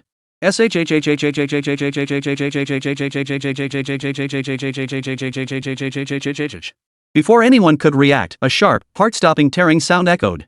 The crimson blade of Riven's blade sliced precisely through the rear flank of the sand soldier wall, striking an inconspicuous energy node formed from shifting sand. That very spot was the core hub where Desert Emperor Azir remotely sustained and channeled his ultimate ability through his own spiritual power. What? Feng Meng's savage grin froze instantly, his pupils contracting sharply. Whoa! Accompanied by a piercing wail, the seemingly indestructible wall of sand soldiers collapsed like a sandcastle whose foundation had been pulled out, scattering into a sky of yellow sand that returned to the void. While the crowd was still reeling in shock, the crimson blade continued its charge backward, closing in on Feng Meng. Its speed and precision were exceptionally rare. No! Ah! Feng Meng stumbled, unable to dodge in time. His foot missed the ground, sending him tumbling off the combat platform. The entire arena held its breath, plunging into dead silence. Only when the referee announced the result did everyone realize what had just happened. Instant kill. A true instant kill. The entire process unfolded in the blink of an eye. From the moment the match was declared to Feng Meng's fall, it took only 3 or 4 seconds. What just happened? Everyone was stunned. The deafening cheers and jeers that had filled the air moments before seemed to be silenced by an invisible hand in an instant. Holy! I'm screwed. I bet 100x odds. Me too. I've lost everything down to my underwear. Only now did the belated crowd realize that with Zhao Mang's instant kill, they'd been bled dry. Only a handful of people were left cheering wildly in the stands, ready to cash out their winnings for the latest luxury cars. The VIP section erupted in commotion. The imperial official who had been skeptical moments ago now leapt to his feet in excitement. His face was etched with utter shock, lips trembling violently as his gaze locked onto the fading crimson aura surrounding LeBlanc. Holy! This can't be the legendary battle form? The official rubbed his chin as his mind raced. No wonder he defeated an opponent who could fight above his level with a single move. Unleashing a devastating weapon like the battle form is truly astonishing. At this thought, the imperial official's eyes flashed with even greater anticipation. The Super God Academy is getting more and more interesting. Beside him, Lu Qingyan instinctively covered her slightly parted red lips in surprise. Her gaze drifted involuntarily toward Nie Yun, her beautiful eyes flickering. Could it be your regular coaching has truly amplified their combat effectiveness to such an extraordinary degree? The thought flashed through her mind like lightning, stirring an unusual emotion toward Nie Yun. Chapter 110, 3 stars take the field. Dongzhan's final cards revealed. Holy! How the hell are we supposed to play now? Dongzhan Academy's Dean Kong Lu's face darkened, turning as black as a pot bottom. His clenched fists trembled violently from the force of his grip. For the past 2 years, Dongzhan Academy had poured the city's entire resources into surpassing itself, burdened with an inescapable mission. Failure was not an option. The Imperial Ministry of Education had issued an ultimatum: if they failed to reach the top 8 in the team competition this time, their operating license would be revoked immediately, destroying a century-old institution in an instant. This was their long-cultivated dark horse, poised to shine at the Imperial League. Yet, the moment Feng Meng, their undisputed top player, stepped onto the stage, he was instantly defeated by an obscure freshman from Super God Academy, right before everyone's eyes. And most crucially, that Zhao Mang was clearly also from Dongzhan Academy. This comparison only served to indirectly confirm doubts about Dongzhan Academy's teaching quality. It's over. I have to do something. A wave of panic and despair instantly engulfed Kong Lu. He snapped his head up, a glint of desperate madness flashing in his eyes. He would never admit defeat. No! We didn't lose. He screamed at the top of his lungs, arms raised in a frenzied cry, his voice trembling violently with sheer agitation. Cheating! They must be cheating! Kong Lu's hoarse, frenzied roar instantly captured the entire arena's attention. Referees and guests alike whipped their gazes toward him in a flurry of movement. Seeing his tantrum had effect, he immediately turned to the referee and audience, dramatically exaggerating and stirring emotions. How could a freshman who just advanced possibly defeat our ace, trained for 2 whole years, in an instant? They must have used forbidden secret techniques to forcibly boost their power. Think about it, does this make any sense? I've heard that after being infected by the anomaly, one's power can surge dramatically. Kong Lu glared toward the direction of the Super God Academy, his voice filled with righteous indignation. I demand the Imperial authorities conduct an in-depth spiritual power inspection on that spirit beast. With the Academy's very existence at stake, Kong Lu had no time for appearances. Whoosh! Before Kong Lu raised this point, no one had considered this possibility. Yet as soon as his words fell, his wild accusations sparked a flurry of whispers. Holy crap! That's exactly it. If a first-year freshman is this strong in combat, something's definitely fishy. I'm backing Dongshan Academy on this one. Whoever tries to boost their power with weird tricks will get burned. Over on the Super God Academy side, Nie Yun merely lifted his eyes lazily to glance at Kong Lu, lacking even the interest to argue. Zhao Mang had already calmly recalled Rek'Sai, as if they'd just completed a routine training session with flawless coordination. Well, now the referee helplessly rubbed the back of his hand, momentarily at a loss. This was clearly beyond his control. Just as the referee's face twisted with difficulty and the atmosphere grew tense. Enough! A commanding voice shot out from the VIP section, instantly silencing the entire arena. The Imperial official who had recognized the battle formation rose slowly, his gaze sweeping the arena like lightning before settling firmly on Kong Lu. I, Do Chang, swear on the authority of the Imperial Inspection Bureau that Zhao Mang of the Super God Academy has not employed any illegal or prohibited methods. This matter. Enough. Boom. The 4 weighty words exploded in Kong Lu's ears, leaving his mind blank. It's over. Not even a chance to defend himself. At that moment, Lu Qingyan spoke up to explain and supplement, her voice cool yet carrying undeniable authority. The on-site spiritual energy monitoring array showed no anomalies throughout the entire process. Dean Kong Lu, your accusation lacks evidence. Now, please abide by the League's procedures. As she spoke, Lu Qingyan couldn't help but steal a glance at Nie Yun, seemingly observing his reaction. Yet Nie Yun's mind was elsewhere entirely. He was currently engaged in cheerful conversation with Su Wanneng. A sudden, unbidden pang of disappointment surged from the depths of her heart, making Lu Qingyan's chest tighten. Panic gripped her. What's wrong with me? Why am I constantly fixating on him? Meanwhile, below the stage, as 2 heavyweight figures spoke one after another, Kong Lu's appeal was summarily dismissed at that moment. He felt drained of all strength, unable to muster the will to argue.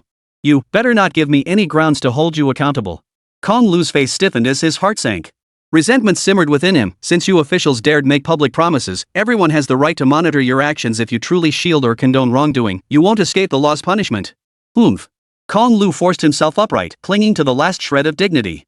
Suddenly, like a raging lion, he let out a deafening growl. That rage-filled snarl etched itself into everyone's memory. Individual skill means nothing. It's just an advantage gained from unclear intelligence. The team competition will reveal the truth, just you wait. Yet the slap in the face came faster and harder than anyone anticipated.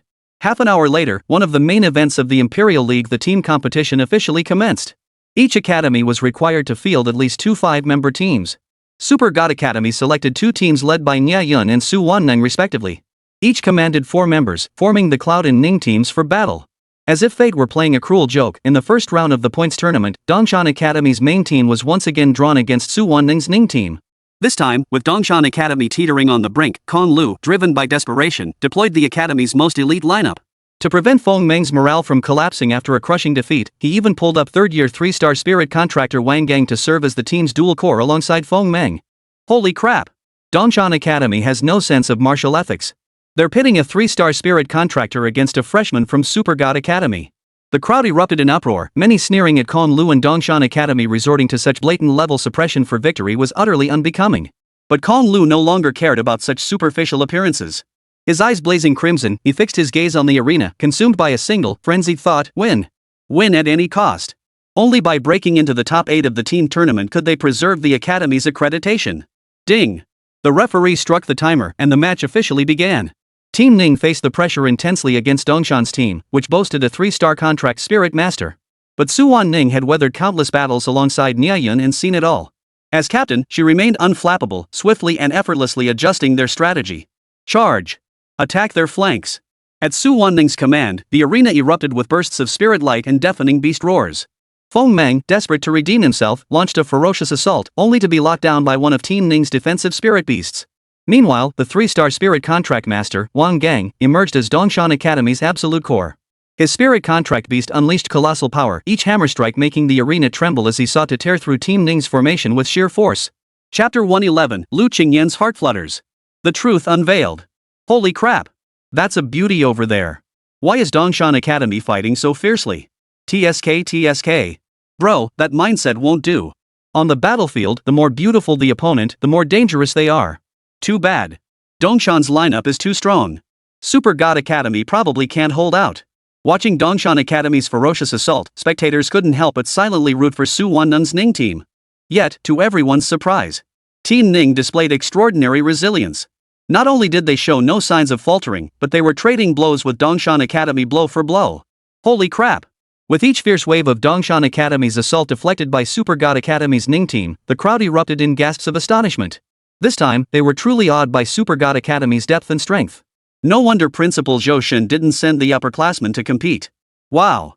If even the freshmen are this strong, what would the seniors do? They'd probably sweep the competition. We can't beat them, we really can't. And this is just the second team without Nie Yun. The team with Nie Yun must be unstoppable.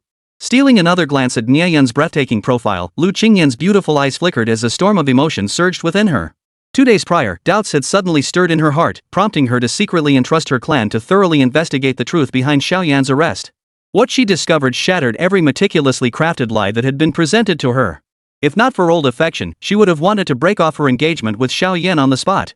It turned out that from the very beginning, Xinyi had been the one stirring the pot and fanning the flames. The reason she had been furious upon first meeting Nie Yun was also because of Xinyi. She had been deceived by Xinyi and the Xiao family without understanding the true circumstances. Nie Yun, I have to admit, you really are exceptional. Lu Qingyan silently marveled to herself. While others remained clueless, she understood the reason Super God Academy could unleash such formidable combat power was inextricably linked to Nie Yun. In other words, the sheer presence of this godlike figure had boosted both individual and collective combat effectiveness among the students by at least 70%. As Lu Qingyan was lost in complex emotions, Do Chang, the inspection bureau official beside him, rose abruptly and strode toward Nie Yun. Before Lu Qingyan could follow, Do Chang had already reached Nie Yun's side. He bent down slightly and whispered in a hushed tone, "Mr. Nie, do you have a moment? Regarding the battle formation, I'd like to discuss it with you." Boom! Following behind Do Chang, Lu Qingyan's mind went completely blank. Her heart trembled violently, her breath catching in her throat. The moment Do Chang spoke, a tidal wave of realization crashed over her, so that's why Nie Yun's team was so formidable. It was connected to the ancient artifact, the battle form. No wonder Nie Yun had remained so calm all along with such a devastating weapon at his disposal. Conquering the Imperial League was a piece of cake. All right. Nie Yun rose and quietly departed the scene with Do Chang. Lu Qingyan almost followed, but Do Chang instructed her, "Stay here and maintain order." Oh, all right. A fleeting shadow of disappointment crossed Lu Qingyan's eyes. What? No way? But when she glanced back at the combat platform, her mind felt struck by lightning, freezing her in place. Not only had both sides entered the 100 Evils transformation, but their offensive and defensive stances had completely reversed. She rubbed her eyes hard, staring at the arena in disbelief. The Ning team now truly possessed both offense and defense, growing more dominant with each exchange. They were overwhelming Dongshan Academy on nearly every front, leaving Dongshan's team feeling overwhelmed and utterly frustrated. Not only were Dongshan's defenders leaking holes everywhere, but even Wang Gang, their most battle-hardened 3-star spirit contractor, had his rhythm shattered. He couldn't even unleash his chained ultimate moves. I refuse to accept this. Seeing their disadvantage persist, the Dongshan players' composure began to crack, their faces etched with frustration and anxiety. As the boos from the crowd grew louder, their blood boiled, pushing them to the brink of mental collapse. This can't go on. A usually quiet teammate suddenly erupted, roaring at his comrades, "Brothers! I'll sacrifice myself so you can advance. Li Yu! You can't do this." Feng Meng and Wang Gang whipped their heads around, roaring hoarsely, "That's forbidden magic." But they couldn't stop him in time.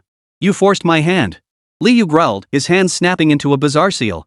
He directed the spear of his mental control toward the core of the Ning team, Su Wannen's contract spirit beast, the Ice Crystal Phoenix. This was precisely the forbidden mental control technique explicitly banned by the Empire. If the spirit beast fell victim, it could instantly turn against its master and inflict devastating damage. "If I move fast enough, no one will see." His eyes narrowed sharply as he abruptly amplified his spiritual energy output. Yet, at this critical moment, Su Wanning on the stage seemed to sense it telepathically, her delicate brows furrowing sharply. Her highly alert spiritual senses keenly detected the attempt to bypass her frontal defenses, a treacherous mental assault aimed directly at her beloved Ice Crystal Phoenix. In that case, let's see who's faster. Su Wanning knew this was both a moment of grave peril and a crucial opportunity to crush her opponent with a single strike. With the enemy diverting one member to cause mental interference, their defenses would inevitably plummet. This was the prime moment to seize victory. Now. Break! A cold gleam flashed in Su Wanning's eyes. Without hesitation, she issued the command for a full assault to her entire team through the earpiece. Break! The rest of the team had been poised and ready, waiting for the signal to strike. The command was given, and their combined attack erupted. Boom! A dazzling, colossal burst of energy, the combined might of 5 contracted spirit beasts, exploded the instant it struck Dongshan Academy's defenses. Its sheer power far surpassed any previous attack launched by Su Wanning and her allies. This ultimate strike, fusing the R-rank ultimate moves of all 5 contract spirit beasts, poured down like a torrent from the heavens, instantly engulfing the 5 Dongshan Academy members still reeling from their shattered defenses. Ah! A brief, agonized scream echoed as the light faded. The 5 Dongshan Academy members, along with their contract spirit beasts, lay sprawled across the combat platform, utterly unconscious.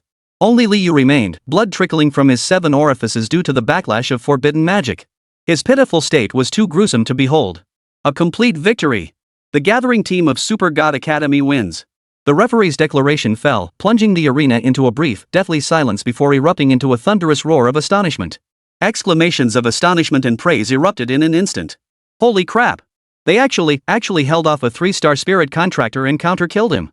That Li Yu must have used forbidden magic. Serves him right for the backlash. Super Academy, well done. Amidst the seething crowd, 2 masked women in conical hats stood with grim expressions, gazing thoughtfully toward the direction of the Super God Academy. Chapter 112, Eastern Region's Top. A foolish claim. It's over, completely over. The rest area of Dongshan Academy had fallen into complete silence. Dean Kong Lu watched as medical personnel carried down the injured team members on stretchers. His face ashen, he patted his chest, still trembling with fear. Damn it, he cursed inwardly at Li Yu. Thank goodness your mental interference technique was interrupted. If the officials had discovered it, wouldn't that have completely ruined Team 2's eligibility? Turning to the second team huddled in the corner, he murmured bitterly, "You must win this match. Otherwise, the academy truly faces dissolution." The trainees glanced at their matched opponent, a second-tier academy ranked dead last in strength, and their chests swelled anew with fighting spirit. "We'll burn our boats." The subsequent matches held no suspense whatsoever. After Nie Yun and Do Chung finished their private discussion, Nie Yun led Team Yun to sweep through opponents like a tidal wave, securing first place in the team competition. Su Wanning's Ning team proved equally formidable, establishing a commanding lead over lower-ranked opponents with a staggering point advantage.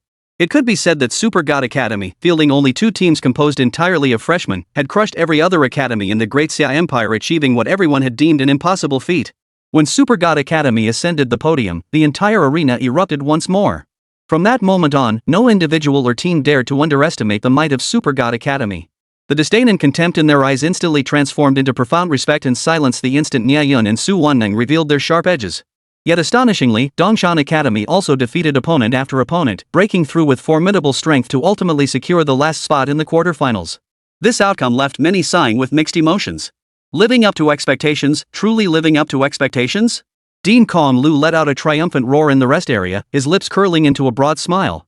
10 minutes later, a highly anticipated individual challenge matches were about to commence.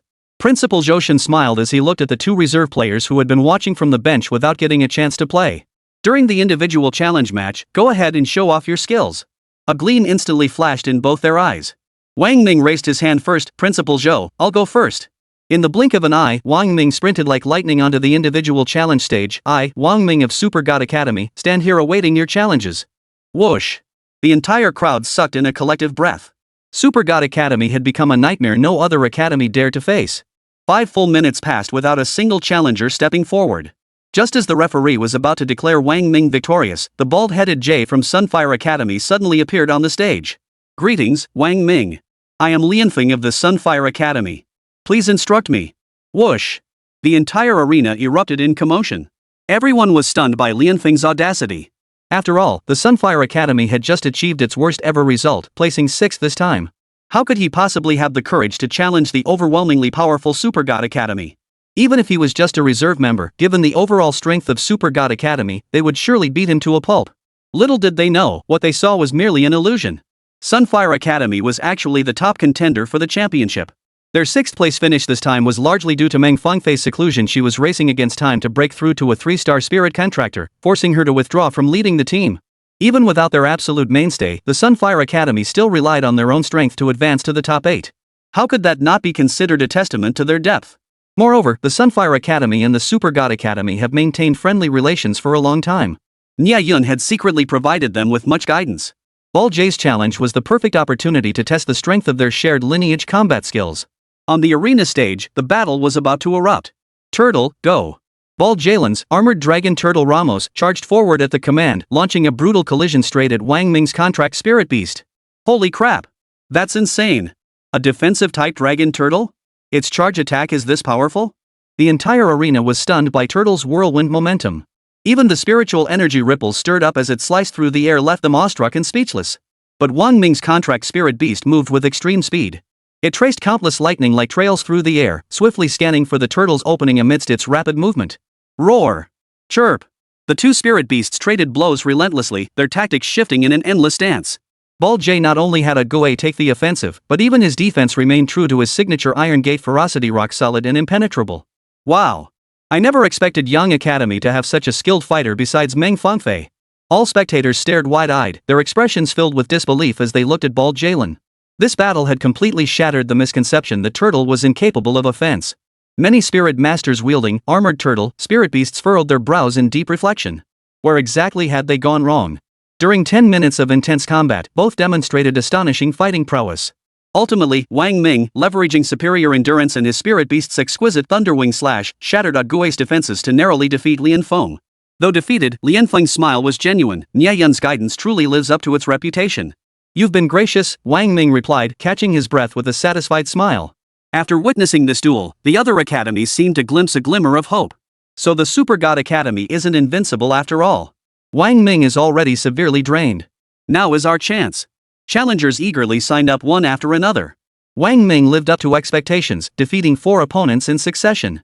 However, when the 5th opponent, Feng Ming, the top fighter from Dongshan Academy, leapt onto the stage, the crowd's laughter abruptly froze. Holy crap! The top fighter from the east is stepping up. Wang Ming's already spent. This feels like winning by default. What do you know? This is strategy. When you're exhausted, you step down to rest. That's how it should be done on the battlefield too. Amidst the murmurs of the crowd, Feng Ming's contract beast swept through the fight like a whirlwind, ending it within 3 moves. Wang Ming, single-handedly holding off 5 challengers, had fought honorably even in defeat. Ha ha ha ha. Super God Academy is nothing special. However, Feng Ming, who had just secured the Academy's teaching license, seemed to have gotten carried away. He laughed wildly on the stage. Who else? Come on up. Damn it. Such arrogance. Li Chang, another reserve member of Super God Academy, flew onto the stage, seething with rage. But his haste allowed Feng Ming to instantly exploit a weakness. Within 3 moves, Feng Ming defeated him. Useless. Feng Ming sneered at Nie Yun with a haughty glance. Heh, you're only good at team fights? Your individual skills are pathetic. Come on up if you think you can handle it. The entire arena erupted in an uproar, then fell deathly silent. Oomph. In the corner, 2 women wearing conical hats watched the scene coldly. They don't know their place. Chapter 113, Guest slaps him in the face. Comments turned upside down. Just as Feng Ming continued his rant, a cool voice cut through the air. Super God Academy, Su Wanning. I humbly seek your guidance. Su Wanning, clad in snow-white robes and radiating an ethereal aura, gracefully ascended the stage. Behind her, an ice crystal phoenix spread its dazzling, pristine wings. A powerful surge of spiritual energy swept through the venue, freezing Feng Ming's smirk mid-air. What are you doing up here? Didn't you know I'm furious? You specifically called out Nie Yun to the stage just to avenge your humiliation? His expression clearly darkened, yet his gaze drifted casually towards Su Wanning as a sneer curled his lips. Determined to defend his title as the Eastern region's top practitioner, he had been eager to settle the score with Nie Yun. But he never expected a mere woman to step forward all looks and no substance. Who knew what her combat skills were like? Ha ha ha. If you can defeat me, then challenge Nie Yun. There's no rush. If you can't even get past me, how could you possibly have the nerve? Put. Su Wanning's bold retort drew a wave of laughter from the crowd. Ha! Instantly, all eyes darted back and forth between Su Wanning and Nie Yun. It seemed everyone had already grasped that the relationship between Su Wanning and Nie Yun was far from what it appeared on the surface. Nie Yun looked up, meeting Su Wanning's gaze as she turned back. Their eyes locked, and in that silent moment, words were unnecessary. He suddenly recalled what Su Wanling had said to him the night she secured her spot in the academy competition. After we win the Imperial League, we can try starting over again. The thought of reuniting with Su Wanning and mending their broken bond sent a surge of excitement through Nie Yun's heart, making it pound relentlessly. Just as the entire arena reeled in shock at Su Wanning stepping forward to fight, the battle was about to begin. In the guest section, several veteran commentators exchanged meaningful glances. The Su family's eldest daughter is acting on impulse. Isn't securing second place for the team achievement enough? A white-haired elder shook his head with a sigh, his expression complex. Why must she risk challenging Feng Meng, the Eastern region's top fighter? His reputation isn't undeserved. After losing the warm-up match, he'll surely unleash his signature techniques to save face. Indeed. A noblewoman beside her gently fanned herself with a feather fan, a faint smile playing at the corners of her lips. No matter how abundant the Su family's resources, they cannot compensate for the gap in combat experience. She's merely a newcomer. It's rather presumptuous of her. It seems the Super God Academy has no one left. They're actually sending a woman to save face. Where is Nie Yun? What is Nie Yun doing? Before these murmurs could die down, the situation on the stage underwent a stunning reversal. Frozen domain. Su Wanning's icy voice rang out as the ice crystal phoenix's wings flapped, instantly enveloping the entire arena in a frigid domain. Feng Meng's movements visibly slowed, shock flashing across his face for the first time. First move, Su Wanning murmured softly. The ice phoenix transformed into a streak of light, leaving a trail of crystalline ice in its wake. Feng Meng hastily summoned all his spiritual energy for defense, but the extreme cold froze his energy flow, making it sluggish and difficult to control. Second move. The ice crystal phoenix soared skyward, unleashing a torrent of icy feathers like arrows. Feng Meng fought desperately to block them, but his strength was already spent. Third strike. End it. As Su Wanning's words fell, the ice phoenix let out a clear, piercing cry. A beam of ice crystal light, pure to the extreme, pierced the sky and struck Feng Meng's spirit beast with pinpoint accuracy. Boom! Before the stunned gazes of all present, Feng Meng and his beast were blasted off the stage, crashing heavily to the ground. 3 moves. Just 3 moves. The Eastern region's top-ranked fighter, who had been boasting moments ago, had been defeated so decisively by a freshman girl. The guest seats fell deathly silent. The commentators who had been critiquing moments ago now flushed alternately pale and crimson, as if publicly slapped in the face. Su Wanning stood gracefully at the center of the ring, the ice crystal phoenix behind her holding its head high and spreading its wings. Her gaze swept calmly across the arena. Next.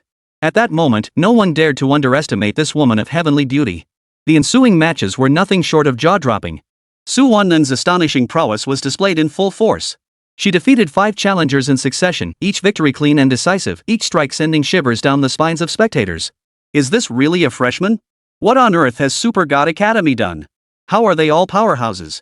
Just as Su Wanning's momentum seemed unstoppable, Wang Gang, the 3-star spirit contractor from Dongshan Academy, could no longer sit idly by. He leapt onto the stage, his expression grave. Wang Gang of Dongshan Academy. I seek your guidance. Facing the 3-star spirit contractor Wang Gang, Su Wanning could no longer dominate unilaterally. Leveraging his higher cultivation level and richer experience, Wang Gang continuously commanded his spirit contract beast to exploit the slightest tactical gaps in her defense, engaging the Ice Crystal Phoenix in a fierce, drawn-out battle. After half an hour of fierce combat, the Ice Crystal Phoenix, exhausted from excessive exertion, ultimately suffered a regrettable defeat. The entire arena erupted in shock once more. Spectators on the stands stared in stunned silence, their Adam's apples bobbing wildly. The strength this woman displayed made fighting opponents of higher ranks seem effortless.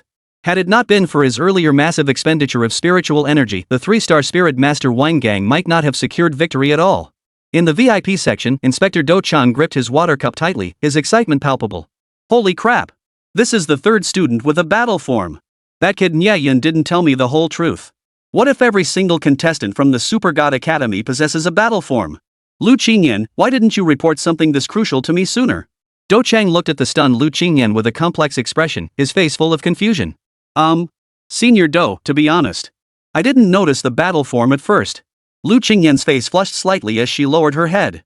As one of the Empire's high-ranking officials, her failure to immediately detect and report the battle form was truly embarrassing. However, just as Wang Gang prepared to accept the new challenge, a figure slowly ascended the stage. Nie Yun's icy gaze swept over Wang Gang as his voice rang clear throughout the arena. Just now, who said the Super God Academy only excels at team battles? He steadied Su Wanning, whose body swayed unsteadily, his gaze freezing coldly on Wang Gang, the man who had just defeated Su Wanning, his expression twisted and unnatural. Now, I'll show you what true individual strength looks like. Senior, may I enter the arena now? Lin Yaoyao, concealed beneath her conical hat and veil, nearly leapt to her feet upon seeing Nie Yun step forward to fight. Her eyes blazed with furious intensity. Not yet. It's not time. The great demon king A2 forcibly suppressed the emotions surging within, his tone icy calm. Let him gloat for a while longer. As she spoke, following the crowd's cheers, she turned her gaze toward the stage. Her ears suddenly twitched and a playful curve formed at the corners of her mouth. Nie Yun, you're still as swift as ever. It seemed the stage was now ours to take. Chapter 114, Lin Yaoyao's Revenge Challenge. The Fated Showdown. The moment Nie Yun crushed the 3-star spirit contractor wine gang with overwhelming force, the entire venue fell into a brief, deathly silence before erupting into a thunderous roar of astonishment. Holy crap! Nie Yun's strength truly lives up to the hype. He's on a whole different level from us. That was a 3-star spirit contractor. Even Su Wanning, who's at the same level, struggled for half an hour against him. And he took him down in one move? Succubus fox, wait, no, 9-tailed fox Ahri is too powerful. I feel like she could take on a peak 3rd-grade beast. Spectators who had previously held reservations about Nie Yun's abilities now instinctively covered their mouths and pressed their hands to their foreheads after witnessing his true, unrestrained power unleashed. Beyond astonishment and admiration, they could muster no other emotion. Good heavens! This isn't an ordinary battle formation anymore. After carefully analyzing the battle formation enveloping Ali, Do Cheng's voice trembled slightly. This is nearly a complete, ancient battle formation. What exactly has Nie Yun mastered? Ancient marvels that the entire Great Xia Empire could count on one hand were appearing in bulk within Nie Yun's Super God Battle Academy team. By comparison, didn't this make Super God Academy's foundations even deeper than those of the Great Xia Empire's official institutions? Whoa! Do Cheng couldn't help but suck in his sharp breath. He abruptly stood up and strode quickly toward a corner. After forcing his Adam's apple to bob a few times, he immediately dialed the Daxia Empire's high command, his tone heavier than ever before, reporting to the Council of Elders. Super God Academy's Nie Yun is suspected of possessing the ancient battle formation inheritance. I repeat, the ancient battle formation. Requesting highest level attention. Lu Qingyan stared blankly at the arena, her fingernails digging deep into her palms. The memory of her past doubts and harassment toward Nie Yun made her cheeks burn. That youth had long since reached heights she could never hope to attain, and yet she had been arrogant enough to seek revenge against him? Absolutely ridiculous. On the stage, the referee's voice carried awe and excitement as he repeatedly used official terminology to ask if there were any challengers. Yet even after 10 inquiries, not a single student dared step forward to challenge Nie Yun. This is ridiculous. Referee, just declare the result already. Stop humiliating us like this. Yeah. Besides the few 6th and 7th grade guardian beasts brought by the officials, who here could possibly defeat Nie Yun's fox? Forget it. I won't humiliate myself either. Better focus on securing a top 3 spot. Sighs rippled through the crowd. No one believed they could defeat Nie Yun, not even the 3rd-year seniors. If there are no objections, the champion of the individual challenge tournament is about to be crowned. The referee deliberately drew out the announcement, leaving the crowd hanging in suspense. We actually won the championship. Then Nie Yun and I can start over again. Su Wanning lifted her beautiful eyes, gazing tenderly at the radiant figure on the stage. A gentle smile spread across her lips. Nie Yun seemed to sense her gaze and turned to meet hers. Their eyes locked, a silent exchange more eloquent than words. The barriers between us are finally melting away. Nie Yun rejoiced inwardly. Just as Nie Yun and Su Wanning both believed the judge was about to take a deep breath and announce the individual competition champion. Hold on. A cold yet clear voice suddenly pierced the air below the stage, abruptly interrupting the referee's announcement. Swish! All eyes instantly focused on the petite yet imposing figure beneath the stage, clad in a straw hat. Whoosh! A collective gasp rippled through the crowd. Many furrowed brows, beginning to whisper among themselves. Who is she? Doesn't she know her own limits? Doesn't she realize the Imperial League caps at 3rd grade cultivation? That 3rd grade ferocious beast already fought Nie Yun. What's she trying to do? Humiliate herself? Or just make a scene? Wait, maybe she's one of Nie Yun's fangirls. Could be she's just throwing herself at him. Facing the whispers and skeptical stares, the hooded woman remained utterly unmoved. But when someone in the corner maliciously directed the phrase "throw herself at him" toward Lin Yaoyao, she had already clenched her fists in the shadows, her fingertips digging deep into her flesh. She shot the person a vicious glare from the corner of her eye. A chill of murderous intent instantly washed over him, sending uncontrollable shivers down his spine. Oomph. If it weren't for your luck this time, you'd be dead for sure. If she weren't heading to deal with Nie Yun right now, Lin Yaoyao would have given this brazen fool a thorough beating. Welcome the new challenger. Step onto the stage. Seeing the crowd's excitement reignite, the referee pulled out all the stops to capture everyone's attention. He pumped up the crowd with fervor. Will defending champion Nie Yun cement his legend, or will the challenger pull off a miracle? Let's keep our eyes peeled and wait to see. Question mark. Seeing Lin Yaoyao, her face concealed, stroll over to stand directly opposite him as if taking a leisurely stroll, Nie Yun couldn't help but furrow his brow. Suddenly, he sensed an indescribable familiarity. Yet the figure across from him concealed their aura so well that he simply couldn't discern who she truly was. Who goes there? Nie Yun spoke calmly, initiating the inquiry. A challenger beneath the veil, Lin Yaoyao's lips curled into a bone-chillingly cold smile, her eyes blazing with savage intent. Gritting her teeth, she ground out a resolute hatred through clenched jaws. Yun the Slayer. Boom! The entire crowd erupted in laughter, roaring with amusement. Has she lost her mind? Is this woman brain dead? Calling him Yun the Slayer right in front of Nie Yun? Who does she think she is, calling him Sure Yun? Nie Yun won't let her off easy. Slapping her in the face would be the least of it. I get it now. This woman is doing this on purpose. Not only is she dressed bizarrely, but she deliberately chose that name. She probably thinks this is the only way to grab Nie Yun's attention. When Lin Yaoyao introduced herself, Nie Yun's eye twitched imperceptibly. He seemed to recognize the person before him. In this alternate world, there was only one woman who could harbor such intense resentment toward him, Lin Yaoyao. Ha! How amusing. A smile played Nie Yun's lips as he stared at the veil covering Lin Yaoyao's face with an amused expression, utterly unconcerned. Lin Yaoyao, why hide your face? The moment Nie Yun exposed her true name, Lin Yaoyao's body visibly trembled. Lin Yaoyao. The name struck like thunder, stunning everyone at the Super God Academy, especially Lin Wudi, whose mind instantly buzzed with disbelief. Yaoyao, you staring speechless at Lin Yaoyao on the stage for a long moment, Lin Wudi finally shouted, why did you suddenly run off? My dad and grandpa have been looking for you forever. Remember to report back to the Lin family after the arena battle ends. Who said I'd lose? Her voice shot up, laced with a hysterical stubbornness. I'll win and show it to all of you. Before the words faded, she flung her arms wide. An aura stronger than peak third rank instantly enveloped the entire arena. A destructive aura swept out. Every spectator felt a chill run down their spine. Holy crap! This little beauty, is she this powerful? Chapter 115, Behind the Scenes Manipulation. The battle escalates. Whoosh! When Lin Yaoyao's third-tier peak-level contract spirit beast, Frostwitch Lysandra, unleashed its full spiritual power, the entire crowd held their breath. All traces of contempt and disregard for Lin Yaoyao vanished instantly, replaced by solemn respect. In this world where strength reigns supreme, even if you were once considered trash, possessing absolute power can make those who once looked down on you bow in submission. Ah! Is this the joy of being respected? Beneath her veil, Lin Yaoyao's expression was complex. She reveled in the sensation of being held in awe by the world. Nie Yun, go for it. You've got this. Below the stage, Su Wanning, her heart pounding with anxiety, led the entire Super God Academy in cheering for Nie Yun. Though their opponent was formidable, they still believed in Nie Yun. Ahri. Nie Yun waved to his classmates, taking the opportunity to scrutinize Li Sanjua.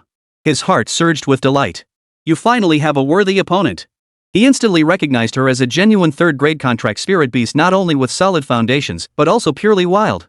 In other words, before being tamed by Lin Yaoyao, this ferocious beast had already proven itself through nature's survival of the fittest. It was vastly superior to any third-grade spirit beast artificially cultivated in a controlled environment.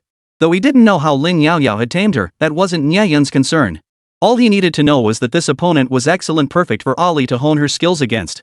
Previous opponents were either too powerful, leaving Ahri scrambling to survive. Defeating the Great Rabbit Demon King had been a near-death experience. Or they lacked solid foundations, offering no meaningful combat experience like the previous opponents, who could be instantly defeated. You really know me, Lin Yaoyao. You understand exactly what I need. Nie Yun chuckled as he tossed out the joke, but it succeeded in making Lin Yaoyao flush crimson with both embarrassment and indignation. She exploded instantly. I told you I don't feel anything for you. Can you please stop making these damn jokes? Witch. Charge. Take him down. Lin Yaoyao's furious, icy command ignited the battlefield like ice water dumped into boiling oil. Frostwitch Lysandra, the icy blue glow in her eyes intensified as her gaunt hands thrust forward. Ring of Frost. With a sharp crack, thick black ice spread outward from Lysandra's feet across the stage. As if alive, the bone-chilling cold brought apocalyptic freezing, seeming to freeze the very air itself. Giant icicles swept toward Ahri and Nie Yun from multiple angles, sealing off all escape routes. Master. Watch out. Ahri's supple nine tails whipped through the air, desperate to leap forward and shield Nie Yun. Ahri. Maintain combat stance. Damage of this caliber, your master here. Nie Yun's gaze sharpened as his massive fist traced a brilliant arc through the air.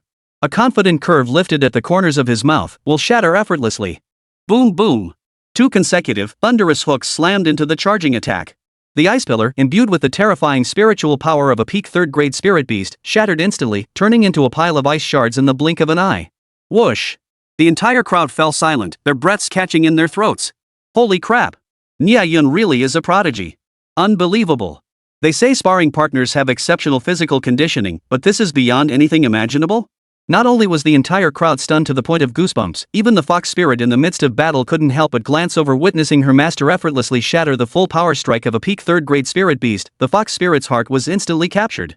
To be precise, her affection deepened even further. Swish. Swish. Swish. After her first strike missed, Lysandra didn't pause for a moment, unleashing another fierce assault. Awesome. Fox's eyes sparkled with excitement as her 9 tails rippled through the air, dancing like burning flames. Her light body darted through the gaps between icicles and storms, each evasion so perfect it made hearts skip a beat. Yet she held back from counterattacking, instead carefully sensing the rhythm and openings in her opponent's assault. Too slow, Nie Yun murmured with a faint smile, his voice barely audible yet clear enough for Lin Yaoyao to catch. You! Lin Yaoyao trembled with rage, her eyes locked on Nie Yun as she gritted her teeth. She immediately urged Li Sanjue to accelerate her attacks and lightning strikes. Whoosh! Whoosh! It was as if Li Sanjue had truly awakened. The next moment, she unleashed her frost paths with far greater ferocity and more devious angles, forcing Ahri to accelerate once more. In the unnoticed shadows of the spectator stands, the great demon king A2 dressed identically in a hooded veil shivered slightly. A flash of irritation flickered in her crimson eyes. Damn you, Nie Yun! I intended to use Lin Yaoyao to wear you down. Instead, you're using my hand to sharpen your blade? Fingers hidden beneath her cloak twitched. An utterly inscrutable, eerie force surged like a subterranean current, piercing space and silently infiltrating Lysandra's consciousness.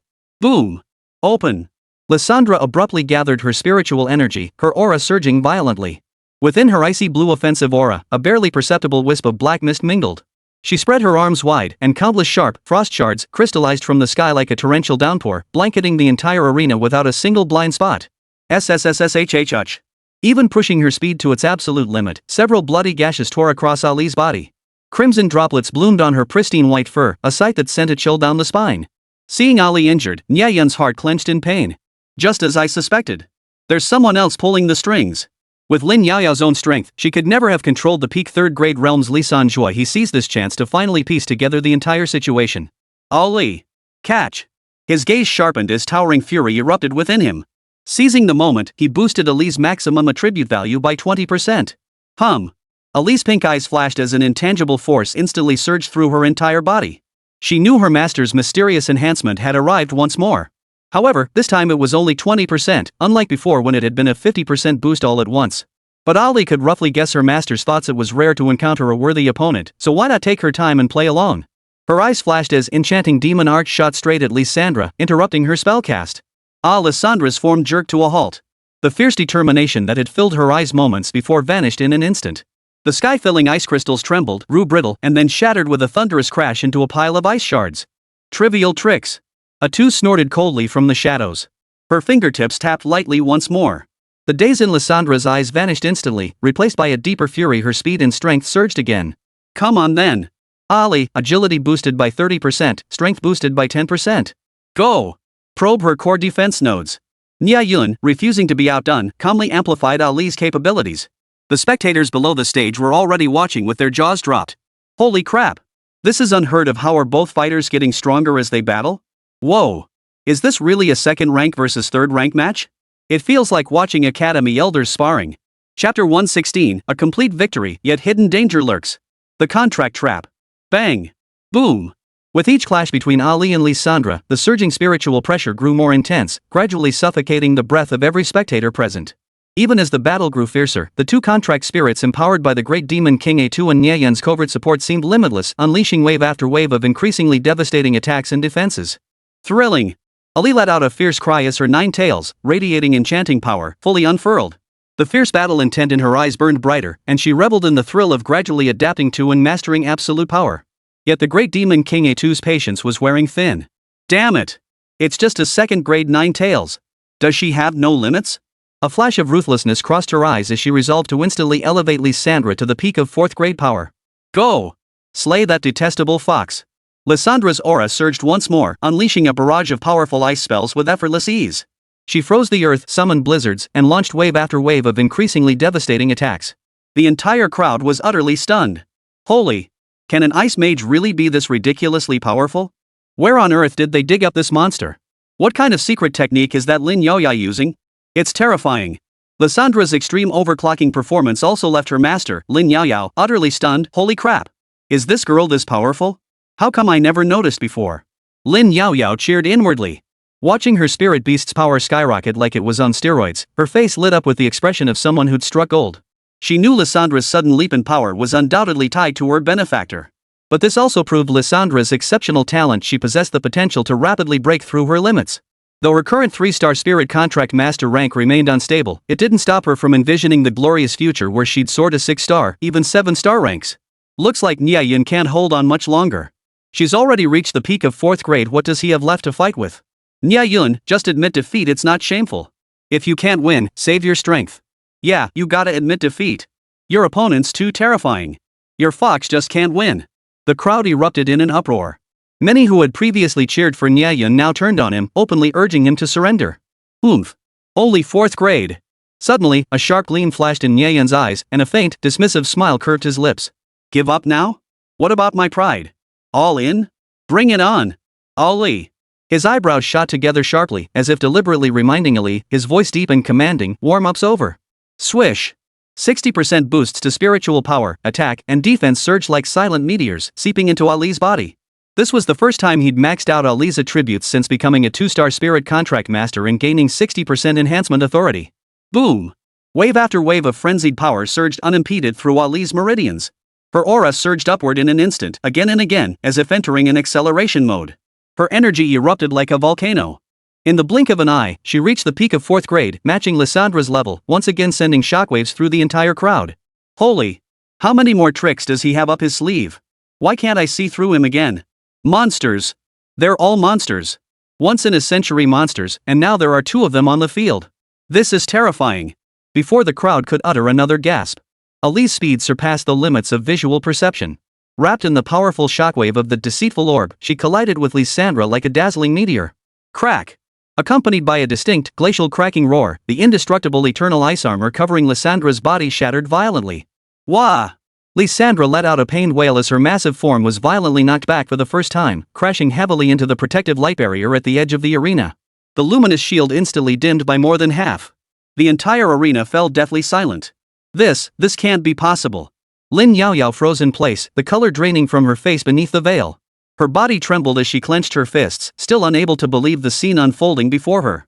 Lissandra, a peak 4th rank cultivator, had been so easily defeated by Ali, who had also enhanced her power through secret techniques? Damn it! In the shadows, the Demon King A2 clenched her fists tightly. Her cloaked form trembled slightly with rage. She glared fiercely at the figure standing proudly on the stage, her teeth grinding so hard they nearly shattered. Ha! Nie Yun's lips curled into a faint smile as he scrutinized Lin Yaoyao's disoriented form. Lin Yaoyao, you merely stumbled upon this exceptional warrior by sheer luck. But have you ever considered whether you truly possess the strength to control and command her? Boom! Nie Yun's words struck Lin Yaoyao like a thunderbolt. Blinded by hatred, she had never once considered whether she possessed the capability to truly command Lissanzuo. She silently lowered her head, a bitter smile curling her lips. Only after Nie Yun's crushing blow did she realize the chasm between them as vast as the heavens. Suddenly, a beam of light pierced her consciousness, snapping Lin Yaoyao back to reality. Furious, she lunged forward and roared at Nie Yun, no. You can't. What can't be done? The victor has the right to deal with the defeated spirit beast. Nie Yun narrowed his eyes, ignoring Lin Yaoyao's protests. I admire her. I've decided I will contract her. You have no objections, right? I won't allow it. She's my spirit beast. Lin Yaoyao lunged forward, only to be firmly blocked by Ali's powerful frame. She could only emit a heart-wrenching wail as tears the size of beans shot from her eyes. No. Don't. The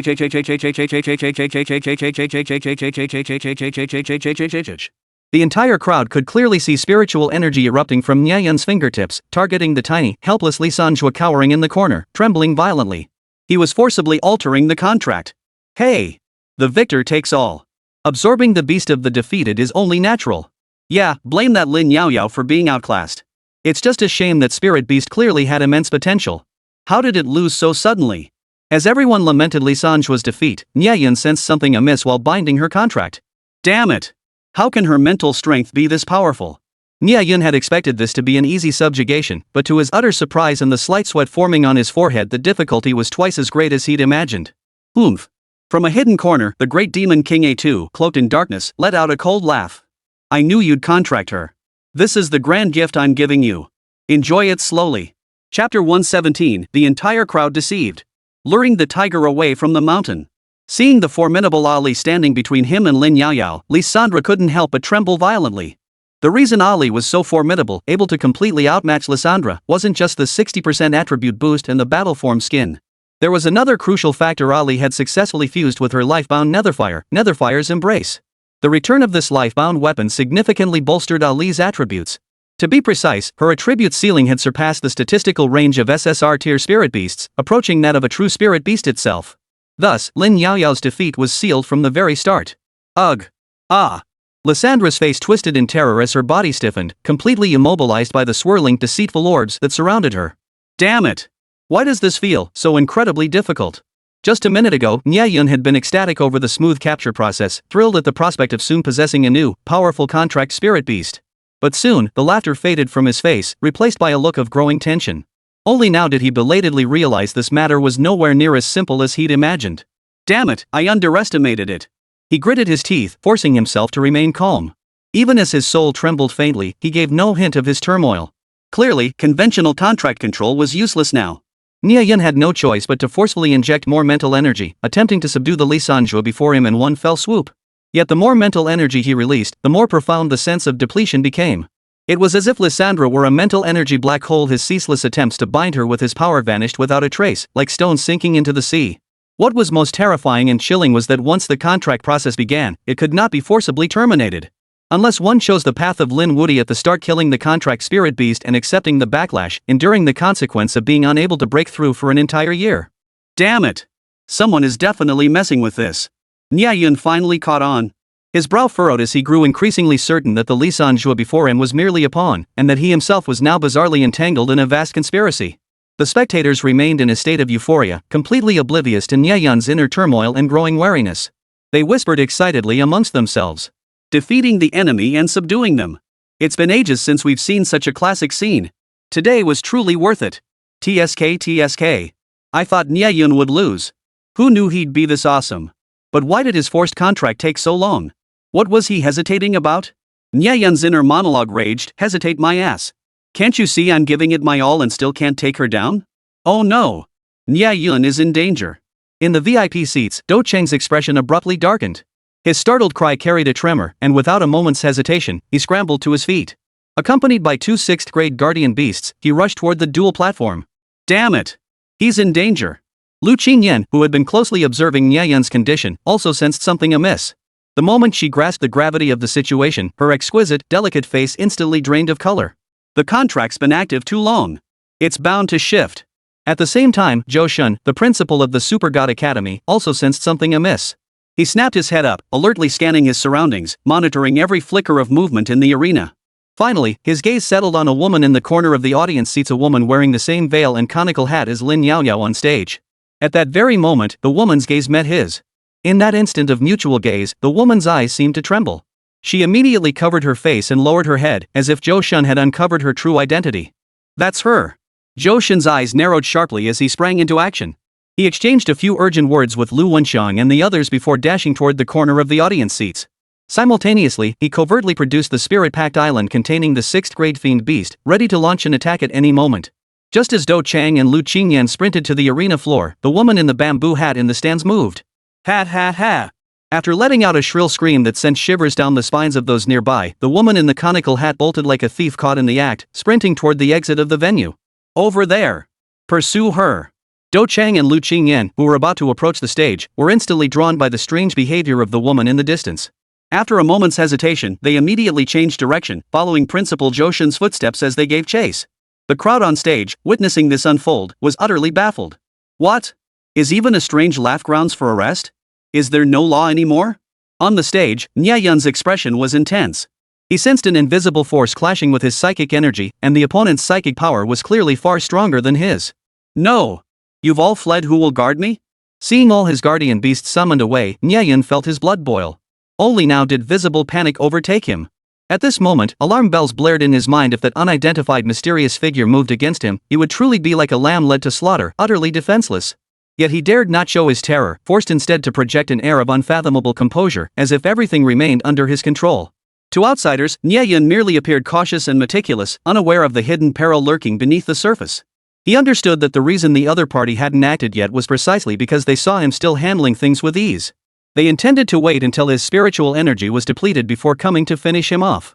If I can just hold on until the guardian beast returns, the danger will lift. To appear so recklessly in this situation, it must be no higher than a 6th grade opponent. Nie Yun pondered this internally, refocusing his strategy. Having made up his mind, he had no choice but to maintain his intense spiritual energy output, attempting to force a breakthrough in the mental standoff. If possible, he still hoped to directly reclaim Lysandra. If circumstances wouldn't allow it, he would at least maintain an air of nonchalance to hold out until several 6th grade guardian beasts returned. Who exactly is secretly opposing me? Hiss. A surge of emotion churned within Nie Yun as his mind raced. Suddenly, his brow tightened sharply as an exaggerated, hideous face abruptly materialized in his mind, leaving him momentarily dazed. The Great Rabbit Demon King. Just as Nie Yun was at his wit's end, Zhou Shen, the principal of Super God Academy, along with official representatives Do Chang and Lu Qingyan, formally cornered the hooded woman not far outside the venue. Who the hell are you? Why are you lurking around like this? Do Chang barked, adopting a stance ready to unleash his 6th grade contract spirit beast at any moment. The hooded woman flinched at the beast's imposing aura, then slowly lifted her veil to reveal a playful face radiating youthful vitality. Lin Yaoyao? The air froze instantly. Zhou Shen and the others were utterly stunned. Oh no! Seconds later, the trio bolted down the road, their eyes burning with a palpable sense of impending doom. Nie Yun is in danger. Chapter 118, A Two appears. The Demon King comes to claim his life. Had ha. Watching the trio flee in panic, Lin Yaoyao's lips curled into a smug, triumphant sneer, her eyes flashing with cruelty. Instead of running, they'd be better off preparing Nie Yun's funeral arrangements. Damn it! Faster! Faster still! Principal Zhou Shen's expression darkened, veins bulging prominently on his temples. The instant he saw Lin Yaoyao lift her veil, he instantly realized he had made a colossal mistake. Her disguise as the mysterious hooded woman in the stands must have been part of a grand conspiracy. This was undoubtedly a meticulously planned, premeditated diversion. Lin Yaoyao and the man on the stage had an obvious goal: to eliminate Nie Yun. No! They absolutely cannot succeed. Principal Zhou Shen's expression hardened as he accelerated his pursuit, his feet moving like the wind. Damn it! How could I have been so careless? Witnessing Principal Zhou Shen's reaction, Do Chang instantly realized he too had been misled. His pupils contracted violently, eyes blazing crimson as he pushed his movement techniques to their absolute limit. Quick! At any cost, he roared, issuing the most urgent command to the charging guardian beast: protect Nie Yun. Roar! 2 6th grade guardian beasts, spurred by his blood-curdling roar, charged forward with reckless abandon, closing in on the arena. Yet even so, his heart remained in turmoil, overwhelmed by unprecedented panic and self-reproach. The recent phone call with the Empire's high command echoed in his ears, along with the Elder's solemn admonition: Nie Yun holds the secrets of the battle formation. He is a national treasure. He must not be lost. Yet he had orchestrated such a despicable scheme. If Nie Yun met with misfortune because of this, Do Chang would be guilty of a crime deserving death. He feared he would never forgive himself, even in his dying breath. He cursed himself for failing to see through the conspiracy sooner. If Nie Yun, the very tree of hope of the Great Xia Empire's defense against the bazaar, were to be cut down here, he would be a criminal for all time. Hiss. The one on the stage, that's the killing trap. Lu Qingyan bit her lower lip hard, her fair face drained of color. Uncontrollably, Nie Yun's serene, confident, and peerlessly handsome face flashed through her mind. The thought of what he was about to face felt like something had violently clutched her chest, sending waves of sharp pain through her. This overwhelming, duty-transcending worry and fear, veiled in emotion, startled even her own heart. Could it be that A fleeting, vague thought crossed her mind, further tangling her already chaotic emotions. No! Now is not the time for this. She forced down the tumultuous emotions, leaving only one fierce thought in her mind: he cannot die. Absolutely cannot die. As long as he survives, everything else can be worked out. On the arena stage, the situation shifted abruptly. Just as Nie Yun sensed danger and resolved to forcibly interrupt the contract process, even at the cost of suffering the backlash of its power. Ha ha ha! A bone-chilling, maniacal cackle erupted from beneath the veil of the Lin Yaoyao figure blocked by Ali. It sounded like it came from the depths of hell itself, filled with the fury of long-held resentment finally finding its target. The sound instantly plunged Nie Yun into despair. The very scenario he dreaded most had become a grim reality. No! She's not Lin Yaoyao. Nie Yun's pupils contracted sharply as a chill shot from his feet to the crown of his head. It's the Great Demon King, A Two. Before the words had fully left his mouth, a sudden change occurred. Before the Great Demon Rabbit could reveal her true form, Lysandra, who had been cowering helplessly in the corner of the arena just a second ago, rose to her feet as if nothing had happened. All trace of fear and resistance vanished from her face, replaced by an expression bordering on madness and icy coldness. A mocking curve lifted her lips. As if finally able to exact revenge, she struck like lightning, her hand clamping down on the throat of Ali, who had rushed to protect her master. Guh. Ali let out a muffled groan of pain, struggling desperately. Yet under the crushing disparity in power, she could barely prevent herself from being obliterated. Boom! Eerie black mist swirled around her as she finally let out an uncontrollable, maniacal cackle, ki. Holy! Eerie power! Everyone present stared in stunned silence before retreating rapidly as if confronting some great horror. Their faces were etched with terror and helplessness. Glancing at Nie Yun on the stage, they sighed in unison. Man, Nie Yun's got some serious bad luck. He clearly humiliated the uncanny legion earlier. Now they've come to exact revenge. Looks like he won't escape this one. Nie Yun tried to break free and fight back, only to discover with horror that his spiritual energy was nearly depleted. He roared inwardly in fury, damn it! Now even self-defense seems like a luxury. Stop struggling. Seeing Nie Yun instinctively reach to summon the great dragon, Lysandra casually waved her hand. An icy ring prison instantly flashed into existence, imprisoning him along with the surrounding space. Lysandra let out a cold laugh. Surrender peacefully. Swish. The moment her words fell, Nie Yun felt his movements slow to a crawl, as if even his brain function was being restricted. Trapped within the icy cage, moving even a single finger became an agonizing struggle. Nie Yun. Below the stage, Lin Wudi, Qin Zhang, and the others glared with fury, desperate to rush onto the arena and rescue Nie Yun. Principal Lu Wenxiang swiftly drew his spirit contract island, prepared to fight to the death to save Nie Yun. But, get lost. Lysandra merely trembled, unleashing a visible, terrifying wave of energy that surged from her body. The frigid energy, carrying overwhelming fury, slammed down upon the crowd below the stage. Boom! Lin Wudi and the others were struck as if by a giant hammer, spitting blood as they flew backward, crashing heavily to the ground.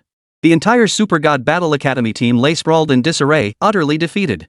Yet, in their emotional turmoil, they failed to notice that Su Waneng, who should have been knocked flying alongside them, had vanished without a trace. At that very moment. Bang! Ha ha ha! On the stage, Lin Yaoyao no longer needed to conceal herself. A more terrifying, eerie black mist surged around her, instantly shattering the bamboo hat and veil covering her face. As the smoke cleared, a pair of signature, hideously crimson rabbit ears instantly appeared. Where Lin Yaoyao had stood moments before, now stood a creature with a slender, alluring figure but a face so unsettling it sent shivers down the spine. The Demon Lord A2. Nie Yun, I finally caught you. She spread her arms wide, seemingly reveling in the moment of personal vengeance. Her emotionally charged voice echoed throughout the arena, if you hadn't been so greedy for that ice maiden, I never would have found such a perfect moment for revenge. You, what do you want? Nie Yun's heart clenched, his Adam's apple involuntarily bobbing wildly. What do I want? She turned back arrogantly, glancing at the distant 6th grade guardian beasts racing back for their lives. A sneer twisted her lips into utter scorn. To take your life, of course. Ha ha ha. Accept your fate. Now. Her gaze shifted back to Nie Yun, who was firmly restrained. Her killing intent solidified like a tangible substance. No one can protect you. Chapter 119, Phoenix Reborn. Su Waneng's explosion. Boom. Before A2's words had even faded, her long-charged hand shot upward. A destructive energy flickered with an eerie, blinding light in her palm. Its terrifying density caused the protective light barriers surrounding the entire arena to flicker violently, flickering erratically. The entire audience, utterly petrified by this earth-shattering turn of events, froze in deathly silence before immediately bolting for the exits. Holy crap! Run! Watch out for collateral damage. I remember now. Isn't this the grade 8 monstrous beast from the secret realm that was reported on recently, the rabbit demon? Good heavens! How come she's only at grade 6 now? That's easily a full power strike from a peak 6th grade beast. Don't get caught in the crossfire. Of course, many sharp-eyed spectators recognized the identity of the great rabbit demon lord, silently mourning Nie Yun for a second. Nie Yun was pinned in place by overwhelming spiritual pressure, helplessly watching the death energy coalesce before his eyes. Even the entire Super God Academy contingent below the stage was immobilized by the Demon King A2's devastating and swift soul-binding power. All could do was stare at Nie Yun with horrified eyes, praying for a miracle. But how could a miracle possibly overcome the meticulously planned conspiracy of the Demon King A2? At this very moment, there was no high-level combat power near the arena capable of resisting Li Sanjuo and A2. The official guardian beasts maintaining order were at least a mile away, utterly powerless to intervene. Truthfully, facing the Demon King A2 under normal circumstances, even if Nie Yun couldn't defeat him, he wouldn't have been pushed into such a life or death crisis. But the tragedy lay in being outmaneuvered by the Demon King A2, who had been plotting his revenge with single-minded focus. Nie Yun was trapped in a chain of counter-schemes, his spiritual energy depleted, his spirit companion captured, reinforcements blocked. He was already at the end of his rope, completely restrained by his cunning opponent. It seemed he had fallen into a hopeless, inescapable predicament. At that moment, the great demon King A2 unleashed a charged strike. Its immense force seemed to freeze time and space itself. Nie Yun could distinctly feel his blood reversing course, his heart pounding wildly and screaming out of control like the body's harshest warning before death. Could it be, this is truly the end? Nie Yun's heart twisted in bitter laughter. He silently glanced back with his peripheral vision toward the stands below, his heart sinking with disappointment. The figure that had caused him the deepest resentment seemed to have long since vanished from the ranks. Poof. In the final second before death arrived, Nie Yun couldn't help but mock himself. Looks like I won't even be touched by a dog in my next life. Just as Nie Yun slowly closed his eyes, waiting for the final moment of his life to draw to a close. Stop! A clear, urgent cry, like the phoenix's cry from the heavens, suddenly rang out from the void. Immediately after, a pure, vast, and supremely majestic ice-blue pillar of light tore through the sky like a spear of judgment. With precision and force capable of shattering mountains and rivers, it slammed into the destructive energy unleashed by the great demon King A2. Boom! The collision of two extreme forces erupted in a deafening roar. Eerie black mist and pure ice-blue energy intertwined, billowed, and annihilated each other. The shockwave unleashed as chaos erupted instantly tore the arena's protective light barrier to shreds. Amidst the chaotic energy turbulence, Su Ning's exquisite figure, enveloped in a sky full of ice crystals, descended like a goddess from the heavens. She leapt down from the ice crystal phoenix and landed steadily before Nie Yun. Unlike the second great ferocious beast it had been mere minutes prior, the ice crystal phoenix now possessed even more magnificent and colossal ice crystal wings. The aura radiating from its entire body had surged to the terrifying peak of 5th grade. Consequently, Su Ning's aura surged alarmingly, solidifying her status as a 5-star spirit contract master. Su Ning? Nie Yun snapped his eyes open, staring in disbelief at the woman before him, a woman who seemed completely transformed in her spirit beast. A whirlwind of emotions surged through him. Nie Yun, I'm here. Su Ning's face was cold and serene, her eyes shimmering with an icy blue divine light. Her voice carried an unwavering resolve. I won't let anyone harm you. Ice Phoenix, protect your master. Her delicate brows furrowed slightly as she let out a fierce cry. Chirp! The ice crystal phoenix remained devoted, straining to sustain the massive ice shield before them, absorbing the residual shockwaves of the energy collision. Witnessing this scene, Nie Yun, restrained by the great demon King A2 and unable to move freely, felt as though his heart had been struck by something heavy. The fleeting suspicion and disappointment he'd felt moments ago over her sudden disappearance now seemed utterly ridiculous and pathetic in the face of her selfless, life or death resolve to protect him. How could I doubt her? Overwhelming regret surged through him. Nie Yun vowed silently, from this day forward, should I, Nie Yun, harbor even a shred of doubt toward her again, may I be struck down by divine retribution. The audience, who had been frantically scrambling for refuge mere seconds ago, now watched as Su Ning charged forward to confront the Demon King. Instead of fleeing, they settled back into their seats, spectators at a spectacle. Among them were those with deep knowledge. Recognizing Su Ning and the secret technique she wielded, they let out gasps of astonishment. It's the Su family secret art, Phoenix Rebirth. Igniting bloodline potential for a fleeting burst of power. And this energy surge affects both master and servant simultaneously, eliminating any weaknesses. Whoa! But I heard this technique supposedly only lasts a minute at most. The critical information blurted out by the spectators felt like cold water poured into a hot oil pan, instantly dousing the budding hope that had just risen in the hearts of the Super God Academy members. Ha. A mere minute of enhancement? Are you sure that can stop me? The great demon King A2 let out a dismissive snort, yet his crimson eyes involuntarily darted behind him. The powerful guardian beasts, finally lured away by the luring the tiger away from the mountain tactic, were closing in on the arena. Damn it, time's running out. Amidst the mounting anxiety, the demon King A2 couldn't help but utter a silent curse. Ha! Don't try to provoke me. Su Ning keenly detected that fleeting moment of tension in A2, and a confident smile blossomed once more across her exquisite face. Her voice was icy cold, radiating overwhelming pressure. You're only at the 6th rank now. My Ice Phoenix can successfully hold you off. Boom! 6th rank. The demon King A2's eyes widened in fury, her furious gaze darting wildly between Su Ning and Nie Yun. She gritted her teeth, forcing down the rage boiling within her. Damn it. It's all because of that despicable Nie Yun. Otherwise, how could my cultivation have plummeted from 8th rank to 6th rank? Seeing A2's humiliation, Su Ning continued her taunts. Once our reinforcements arrive, we'll definitely capture both of you. If you know what's good for you, release the restraints on my boyfriend now. Otherwise, I won't hold back later. Chapter 120, Su Ning abducted. Nie Yun consumed by regret. Boom. Boyfriend. Those 3 words carried an uncanny magic, instantly piercing Nie Yun's mind and crashing heavily upon his heart. Whoosh! Crackle crackle! His body, exhausted and bound by the great demon King A2, seemed to draw renewed strength from this encouragement.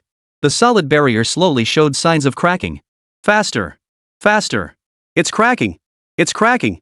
Just a little more, and we'll break through. Nie Yun was burning with impatience. He strained with every ounce of strength, preparing to force his way through this damned barrier. He refused to be the one needing protection. He couldn't bear the thought of his girlfriend, whom he'd worked so hard to reunite with, taking the blow for him. A real man charges ahead, defeat the Demon King and win back his girlfriend.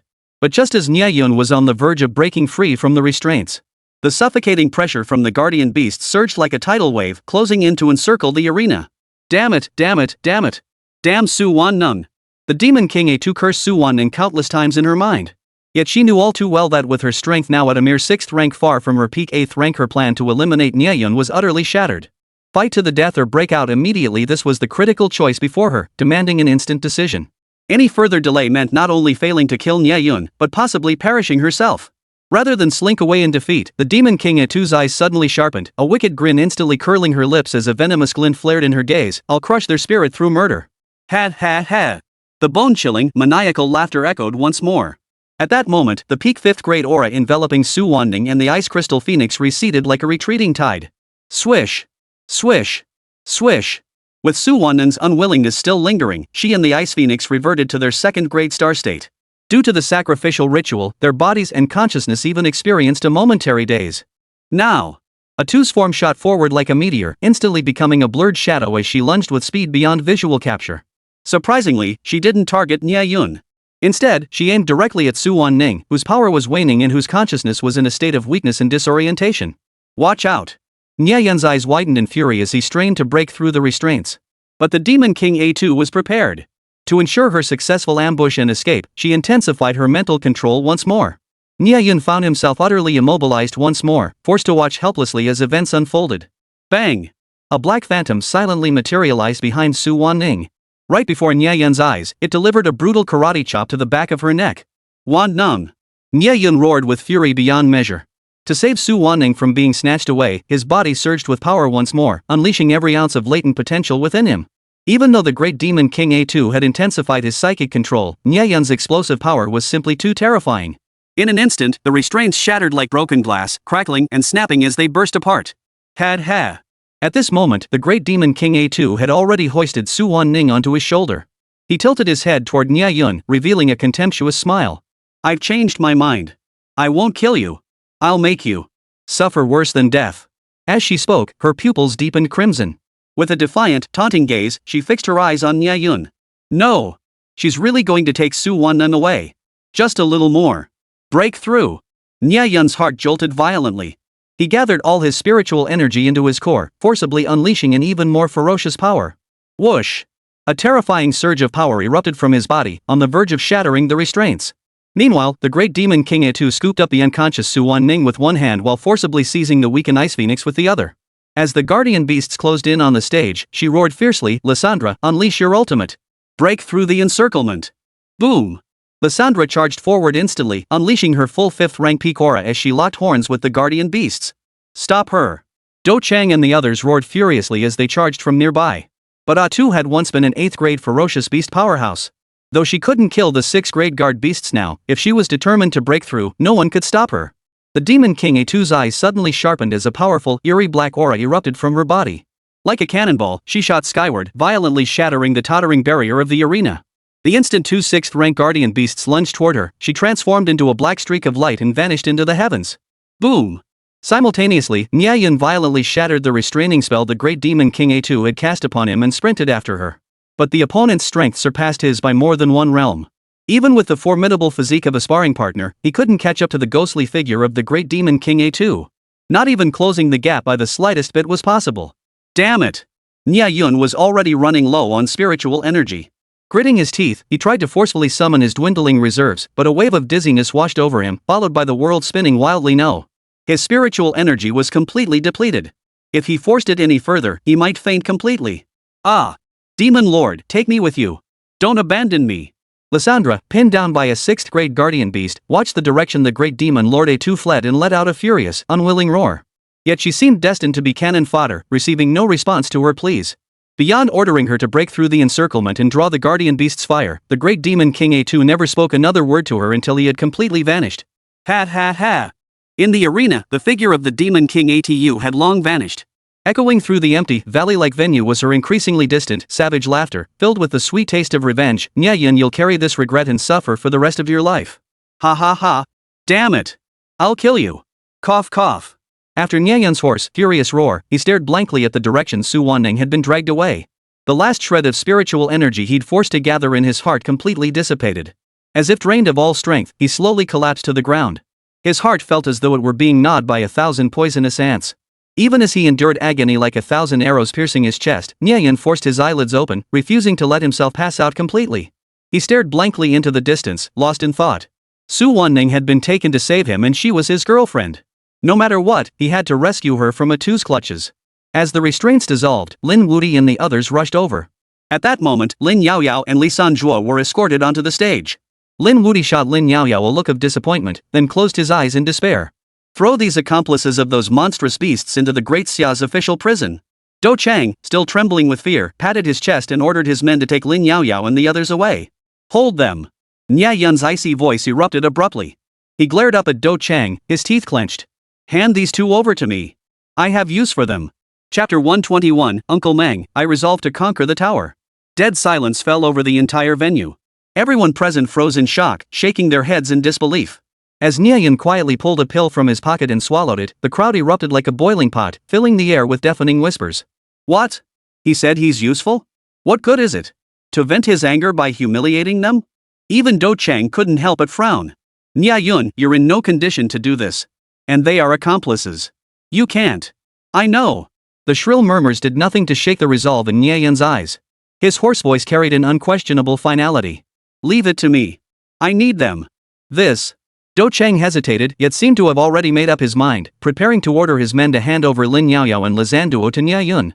Just then, a shrill voice pierced the arena, stabbing into the ears of everyone present. Nie Yun. Don't think your fake act of saving me means I'll submit to you. Don't dream it. Restrained, Lin Yaoyao violently twisted her body, letting out a frenzied roar of I'd rather die than be disgraced. I'd never. Smack. A resounding slap instantly silenced her defiance, leaving the entire crowd momentarily stunned. Nie Yun's right hand had shot across Lin Yaoyao's beautiful, defiant face in an instant. You fool! Since you dared scheme against me, his right arm trembled slightly as he glared at her with bloodshot eyes. The savagery and agony in his gaze silenced her instantly, the pain overwhelming her. Don't expect anything from me, he ground out, each word a deliberate squeeze through clenched teeth. I'd crush you and that demon lord together right now if I could. Swish. The unmasked murderous intent blazing from Nie Yun's eyes made the crimson flush on Lin Yaoyao's cheek vanish in an instant, leaving her face ashen. Only now did she finally realize that Nie Yun was truly enraged. SSSSHH. If she didn't comply with his demands, he wouldn't feel the slightest remorse about killing her. Lin Yaoyao, who had been defiantly ranting just a second ago, suddenly sensed the scent of death. In an instant, she fell silent as a mouse, trembling like a leaf. This stood in stark contrast to the stunned Li Sanjuo beside her, who still refused to believe that the demon King A2 had abandoned her. What is he going to do? Why isn't he chasing Su Wanning? Instead, he's taking these two. Amidst the crowd's bewildered, frozen stares, Nie Yun swallowed another handful of rapid recovery spirit pills. Then, grabbing Lin Yaoyao by the collar of her shirt with one hand and snatching the dazed Li Sanjuo with the other, he swiftly exited the venue without looking back. Half an hour later, in a secret chamber discovered by Principal Zhou Shun. Seal. Deprived of Atu's spiritual support, Li Sanjuo offered almost no resistance as Nie Yun forcibly contracted her, making her his third spirit beast. Thanks, Principal Zhou. Thanks, Director Do. Nie Yun thanked the two who had been standing guard beside him, then turned to look at Lysandra with a complex expression and a slightly subdued tone. Lysandra, listen. From this moment on, I am your sole master. Yes, master. Lysandra's indignation vanished, replaced by docility and obedience. Boom. After the successful contract, Nie Yun distinctly sensed a colossal force of ice and snow. It felt as though, across mountains and rivers, a faint connection had formed with some distant, icy realm. This perception and connection were so faint that he had to deliberately close his eyes, immersing himself completely in the sensation. He focused all his thoughts, striving to grasp that elusive, barely perceptible link. No pain, no fear, as if temporarily sealed away. The absence of physical harm to Su Wanning eased Nie Yun's taut nerves slightly. Simultaneously, he confirmed the existence of a genuine psychic connection between himself and Su Wanning. He couldn't explain why it existed, but it felt like after their intimate encounter that night, a soul-resonating bond had formed between them. I can't wait any longer. Nie Yun snapped his eyes open, a resolute glint flashing within them. He needed power sufficient to crush the demon King A2, to level everything in his path, to rescue Su Wanning. With that thought, he immediately drove to the airport and raced non-stop toward the Meng family estate. Although both the imperial authorities and the Su family had dispatched pursuit beasts to track Su Wan, past cases of bizarre abductions showed that relying solely on these beasts yielded an extremely low probability of recovering the kidnapped. Moreover, this time, the Demon King A2 was different. Compared to the frenzied state of his left and right brains clashing during their last encounter, he was now clearly sharper and more calculating. The difficulty of tracking her down would skyrocket. This was precisely why Nie Yun insisted on taking Lin Yaoyao and Lizandrua with him despite the tense situation.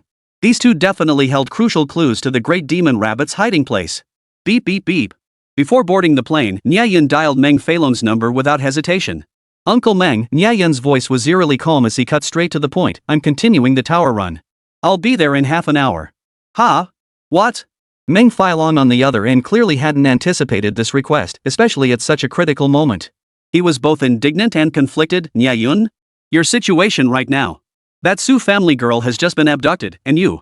I know what I'm doing. Nie Yun cut him off, his tone decisive and unquestionable. My goal this time is the 9th floor. His voice grew urgent as he immediately laid out his terms. If I succeed in conquering the tower, can you promise me another reward? Whoa! A sharp intake of breath echoed through the communicator from Meng Feilong. The 9th floor? Are you out of your mind? Even through the screen, one could feel the 100,000-volt shock and fury radiating from him. Do you even know what the 9th floor means? Your girlfriend just got into trouble, and you're rushing off to climb the tower, demanding a reward? You bloody. Yes, the 9th floor. Nie Yun couldn't reveal his entire plan to him. Though Meng Feilong already understood the stakes of reaching the 9th floor, Nie Yun had no other choice if he wanted to save Su Wannan. Besides, hadn't Meng Feilong always looked down on him? If he could brave the 9th floor, the marriage to Meng Fangfei could be called off. He could explain it properly to Senior Meng, and she would understand. The most crucial thing now was to get Meng Feilong to agree to the reward. If Meng Feilong was willing to offer it, the chances of rescuing Su Wannan would be much higher. Uncle Meng. Saving lives comes first. Nie Yun's tone was earnest, leaving no room for Meng Feilong to object, his resolve unwavering. I'm already on my way. If you refuse, I'll force my way into the tower. You. The half-threatened tone made Meng Feilong grind his teeth in fury. His face darkened as he rose, slamming his fist on the table in rage. Chapter 122, Forcing Entry into the 9-Star Tower. Clearing the path with fists. Facing Meng Feilong's impending rage, Nie Yun remained eerily calm. Whoosh! Just as Meng Feilong's rage boiled over, the words his daughter Meng Fangfei had entrusted him with before secluding herself flashed through his mind. Father, remember this. Whatever Nie Yun asks of you in the future, as long as it doesn't defy heaven and earth or threaten the Empire's foundation, you must agree to it. Otherwise, I will never forgive you for the rest of my life. Though Meng Fangfei's final words carried a hint of petulance, he refused to risk even the slightest chance of his precious daughter turning against him. Damn brat, always screwing me over, he muttered under his breath, clenching his fist so tightly his knuckles dug into his palm. As if reaching his breaking point, he ground out through gritted teeth, fine. Come on over. Beep beep beep. The call was disconnected. Nie Yun turned his gaze toward the airplane window, his eyes piercing as if seeing through the void. Wan Ning, once I conquer the 9-Star Tower, I'll come for you with the force of thunder. He recalled the unexpected discovery during his last tower assault. The 9-Star Beast Taming Tower itself seemed to grant him significant enhancement effects. In other words, if he successfully conquered all 9 floors and brought the tower back, he might just be able to engage in a thrilling, decisive battle with the Demon King too. Of course, the meticulous Nie Yun had prepared a contingency plan. If the 9-Star Tower's enhancement proved insufficient, he would have to swallow his pride and ask Meng Feilong for a temporary contract with a 6th grade or higher spirit beast. This was precisely why he had mentioned offering a reward up front. At this critical juncture, Nie Yun cared little for his image. As long as it meant rescuing Su Wanning, he was prepared to make every possible effort even if it meant losing all dignity. When Nie Yun arrived at the Meng family residence of the chief secretary, exhausted and dust-covered from his non-stop journey, the scene before him startled him. His brows immediately furrowed. During his last attempt to break through the trials, only a handful of people had gathered. But now, a long queue stretched before the towering 9-star beast taming tower. Young scions from the major noble families had gathered here as if for an ability assessment, yet their faces were etched with frustration and disappointment. Each looked dejected, and the air was thick with a heavy, oppressive atmosphere. Damn it! Ever since that kid cleared the 5th floor, this Beastmaster 9-star tower's gone haywire. A youth in brocade robes pounded his chest in frustration. Forget the 5th floor, I can't even get past the first one now. Another nearby echoed his frustration. You're telling me. I used to make it to the 4th floor, but this time I couldn't even get through the entrance. Is something wrong with this tower? How the hell do you win now? Is it impossible for anyone to succeed? Coincidentally, a lavishly dressed youth slumped to the ground, his gaze unfocused, murmuring as if his resolve had shattered. I bet even if he himself tried again, he couldn't make it through. Before his dejected words faded, sharp eyes in the crowd spotted a figure striding directly toward the tower. It's him. The person pointed at Nie Yun's back, shouting in shock, the kid who cleared the 5th floor last time. Swish. In an instant, every pair of eyes in the crowd sharpened like blades, all converging on Nie Yun. Their gazes were incredibly complex, filled with anger, shock, and resentment, but above all, a burning fury at having found both the culprit and the target for venting. Kid, it's you. You dare show your face again? A dapper young noble blocked Nie Yun's path, his face twisted in rage and malice. Don't you have a girlfriend? Why the hell are you still trying to climb the tower? His provocation ignited a heated buzz throughout the crowd. Everyone began pointing fingers and whispering among themselves. Yeah, his girlfriend got captured. Instead of rescuing her, he comes to the 9-star tower? Holy! Is he trying to have his cake and eat it too? Is the dream goddess just his backup plan? Put. You think I won't report you to Secretary Meng right now and have you arrested? Move. Nie Yun only wanted to rush through the tower without complications. He swiftly pushed aside the arm blocking his path and raised his eyes coldly. Don't delay me. Oh. Pretty cocky. The aristocratic disciple before him felt his face burn with humiliation at Nie Yun's blatant disregard. Furious and humiliated, he flailed his arms, blocking the path even more arrogantly. Listen up. Even if the King of Heaven himself showed up, he'd have to wait in line before the Beastmaster 9-star tower. Right. Songji is absolutely right. A crowd immediately swarmed around him, encircling Nie Yun in a tight formation. Many had already rolled up their sleeves, ready for a fight, showing him no respect whatsoever. Exactly. You're nothing but a faithless bastard. Secretary Meng will never let you enter the tower again. Guards. Seize him. Await Secretary Meng's judgment. The incessant taunts and shouts buzzed like flies in his ears. The last shred of patience in Nie Yun's eyes vanished completely. Are you going to let me through or not? His voice dropped, thick with the ominous threat of an impending storm. So what if we don't? You wouldn't dare lay a finger on us in the Secretary General's residence, would you? Songjia, blocking Nie Yun's path, sneered with reckless confidence, even leaning his face closer. I refuse to move. What are you gonna do about it? Nie Yun offered no reply. Instead, he met him with a fist as swift as lightning, unleashed with full explosive force. Thud. Ow. A dull thud echoed with a cry of pain. Songjia felt darkness cloud his vision, followed by searing agony around his eye socket. Staggering back several steps, he lowered his hand to find one eye already swollen and bruised, resembling a panda's eye. You faithless bastard who's moved on. How dare you hit me? Shock and rage twisted his voice as he pointed at Nie Yun, his words trembling with pain and fury. Brothers, attack. Beat him to a pulp. Beat him to death. Seeing this, the group of young nobles behind him felt their blood boil. They swiftly cast aside their family's warnings not to provoke Nie Yun. Though intimidated by his reputation, they charged forward, their numbers giving them courage, bellowing threats as flashes of spiritual energy began to sparkle. Nie Yun's eyes flashed with cold fury. Just as he was about to unleash his full fury and punch his way through. Halt! A thunderous roar exploded across the scene, instantly silencing everyone. All breath was held, and no one dared make another move. Meng Feilong's face was ashen as he strode forward with purpose, surrounded by his guards. His gaze swept like lightning across the chaotic scene. Finally, it settled on Nie Yun and the young aristocrats surrounding him. A powerful aura erupted from him, instantly silencing everyone. What do you take my family for? A vegetable garden? Chapter 123, Secretary General's backing. Privilege storms the tower. Oh wow! Uncle Meng, you must stand up for us. Yes, Uncle Meng. This brat is unreasonable and even hit us. The moment these aristocratic offspring saw Meng Feilong, they swarmed him like they'd found a long-lost relative, all chattering at once to lodge their complaints. The scene erupted into a chorus of frog-like cries. Uncle Meng. Songjia, as if finding his anchor, rushed excitedly to Meng Feilong's side to complain. He's two-timing me and still thinks he's in the right? Look at my eye, he hit me. He thrust his face, now sporting a dark, bruised eye, right up to Meng Feilong's, trying to elicit maximum sympathy. Put. Songjia was fine until he appeared. The moment he appeared, his comical panda eyes were fully exposed to Meng Feilong, causing the latter's mouth to twitch uncontrollably a few times. It took every ounce of effort to stifle the laughter threatening to spill out. Ouch. Meng Feilong glanced at the bruises around Songjia's eyes and thought to himself, this kid really was in a hurry. He struck fast, hard, and true. Uncle Meng, you. Songjia's face twisted with embarrassment, his expression more sour than eating bitter melon raw. Ahem. Meng Feilong cleared his throat. The entire venue instantly fell silent. Every pair of eyes flickered expectantly, fixed on Meng Feilong. Just as everyone expected Meng Feilong to handle the matter impartially, at the very least reprimanding Nie Yun, or even expelling him in anger to appease the crowd. Meng Feilong's expression remained composed. He forced his face into the stern official demeanor expected of the Great Xia government. Then, his gaze swept over the indignant crowd as he slowly spoke, uttering words that left everyone utterly speechless. Student Nie Yun is here to challenge the tower with my special permission. The words exploded like thunder from a clear sky, instantly igniting the crowd's emotions. Whoosh! The entire hall erupted in an uproar.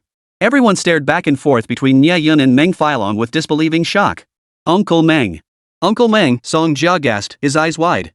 Covering his face, he stammered out his question, his voice thick with confusion and reluctance. Are you certain you personally allowed him to attempt the tower? At such a sensitive time?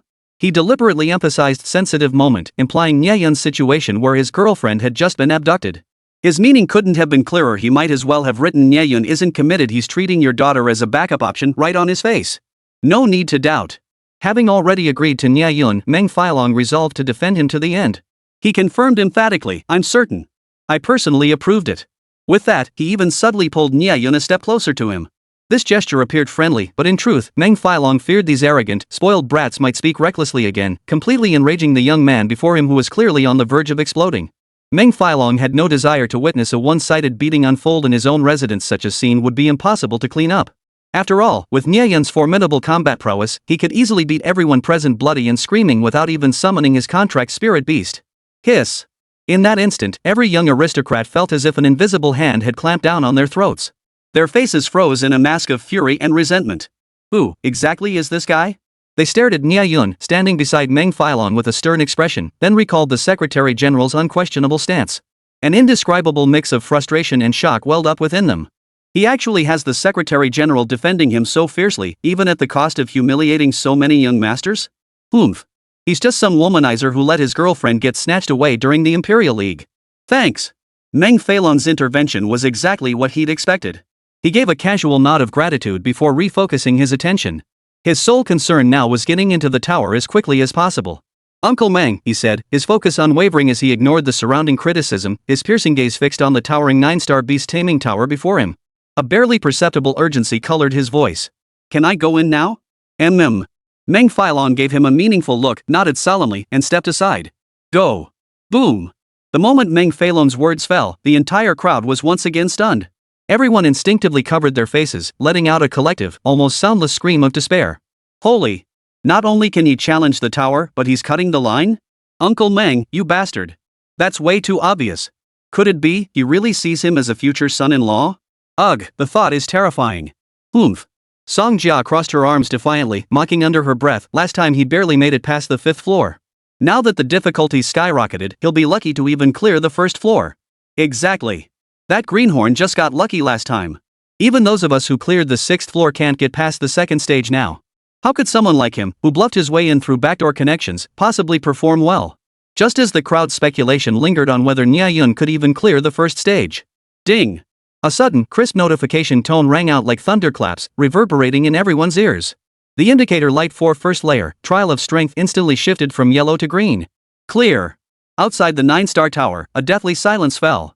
Every single person present stared wide-eyed, faces frozen in disbelief, fixated on the direction where the green light had lit up. This just... They cleared it? The young heirs of noble families stared wide-eyed, their voices trembling. Their knees buckled, nearly collapsing to the ground. Only Meng Filong remained composed, as if he had anticipated Nie Yun's breakthrough all along. After all, his last attempt had been far too effortless. He harbored not a shred of doubt that Nie Yun could conquer every floor of the 9-star beast taming tower. At this thought, Meng Filong's eyes narrowed, a surge of irritation welling up inside him. Damn brat! After you clear the 9th floor, if you dare to reject Meng Fanfei to my face, you'd better watch your back.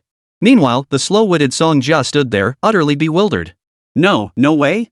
He frantically rubbed his eyes, seemingly unable to believe what he was seeing. Once he confirmed Nie Yun had indeed entered the 2nd floor, anxiety seized him. He sucked in a sharp breath and roared wildly, Holy! How the hell did he do that?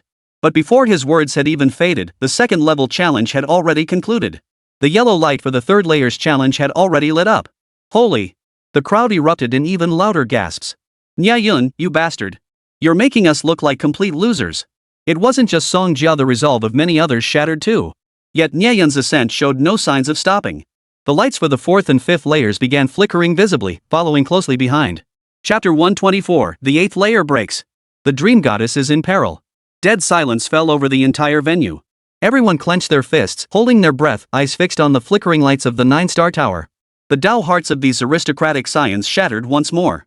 As Nie Yun successfully breached the first 5 layers within a minute and stepped into the 6th, it felt as though their very souls were plunged into a hysterical, despairing howl. Is he about to forcefully break through the 6th layer this quickly? Holy! That's so sneaky. Was he just pretending he couldn't get past the first 5 layers? Compared to him, we really are useless. Damn it, I might as well go back to being a spoiled brat. Watching Nie Yun advance to the 6th layer shattered the psychological defenses of nearly every aristocratic scion present. Only a handful remained standing like Songjia, who just a minute ago had been brazenly mocking Nie Yun. His brow furrowed instinctively. Though inwardly stunned, his face remained thick with disdain and mockery. So what? It's just the 6th layer. Look at you all making such a fuss. I once came incredibly close to clearing the 6th layer myself. Songjia persisted in his bravado, boasting at length about his past glorious achievements. Little did he know, his legs, trembling slightly from the rage provoked by Nie Yun's godlike performance, had already given him away completely. Wang Kai and Li Chang, who had witnessed Nie Yun's prowess firsthand last time, were now thoroughly impressed by his current display. They voiced their disapproval in unison to Songjia. Young Master Song, you really do have a way with exaggeration. Wang Kai fixed his gaze on Songjia's evasive eyes, his expression sour. I recall you barely scraped through the 5th layer in 3.5 hours. You've never even touched the 6th layer. With your measly skills, how dare you compare yourself to Nie Yun? Don't you know the solo difficulty is now hell mode? We can't even clear the 1st floor, yet he breezed through to the 6th? Li Chang, equally awed by Nie Yun, sneered and gave Songjia a thorough dressing down. Songjia, flushed crimson from their taunts, suddenly leapt onto a boulder. Damn it! You've all been fooled. He's nothing but a fraud. He planted his fists on his hips and bellowed at the crowd, voice hoarse with rage. Songjia, make this vow today: if he clears the 6th floor, not only will I take his surname and call him father on the spot, but I'll crawl around the arena 3 times like a dog. Crawling while shouting Nie Yun is my dad. But Songjia's eyes narrowed as he declared defiantly, if he fails, every single one of you will kneel and kowtow to me in apology. That's hilarious. Right now, only young Master Chu can clear the 6th level. If he could do it, he would have done it ages ago. Why wait until now? He wasn't stupid. He'd already calculated everything in his mind. He publicly declared his bet just so he could mock Nie Yun mercilessly later when Nie Yun failed the 6th layer challenge and got kicked out of the 9-star tower, saying, "What's so great about you? You still can't beat young Master Chu." But many present had witnessed Nie Yun's duels firsthand. Making such a bold prediction could easily become a laughingstock for ages. Those who caught on immediately fixed him with malicious, amused, and lecherous stares. Even Meng Filong watched Songjia with keen interest. Their collective gaze seemed to say in unison, "Don't back out now, Nie Jia." Whoa! The room's meaningful stares instantly made his hair stand on end and sent a chill down his spine. He instinctively pulled his neck back. Just as the atmosphere grew tense. Ding! The bell signaling successful completion of the 6th layer rang out, accompanied by a flashing green light. Songjia's already ashen face instantly turned greener than the grassy plains above an NTR male lead's head. Sure enough, Nie Yun had made it through the 6th level unscathed, becoming the first person to conquer the 9-star beast taming tower. The moment the green light illuminated, the color drained from Songjia's face like water being poured out. His entire body went limp as if his bones had been pulled out, collapsing straight to the ground. Someone shouted, "Nie Jia, call him daddy," and the entire crowd erupted in thunderous laughter. All eyes turned towards Songjia, grinning with schadenfreude. "Nie Jia! Crawl over here! Holy! Where's Nie Jia? Running away because he can't handle it?" In the blink of an eye, the crowd realized Songjia had vanished. Suddenly, someone deliberately pointed at the distant bushes and shouted, "Look! The grass is moving over there. Is Nie Jia keeping his promise and crawling already?" This sparked another wave of roaring laughter. The teasing of Songjia continued for a while. Finally, 2 minutes later, when the notification sound for Nie Yun successfully breaking through the 7th layer sounded, the entire crowd's focus returned to the 9-star tower challenge. The 8th level. My dream goddess. Is this outsider really going to get lucky? How is that fair? We're busting our asses and can't even get through the door, yet he gets to climb the tower and snag the Empire's brightest jewel for free? Brothers, my heart aches. I feel like I've been dumped. Even though the goddess of my dreams never gave me a second glance. The crowd lamented with genuine sorrow over how incredibly lucky that kid Nie Yun was just one step away from winning the beauty's heart. Amidst the collective gasps, Meng Feilong's eyelashes began to tremble uncontrollably. His tense face betrayed uncontrollable anxiety, and he felt a throbbing pain in his temples. Publicly, Nie Yun was a once-in-a-millennium prodigy, the future pillar of the empire. He wanted to pour every resource into him right now. But personally, the thought of his precious daughter marrying a man whose heart belonged to another made him want to storm into the tower and beat the living daylights out of Nie Yun. That kid, he makes me love and hate him at the same time.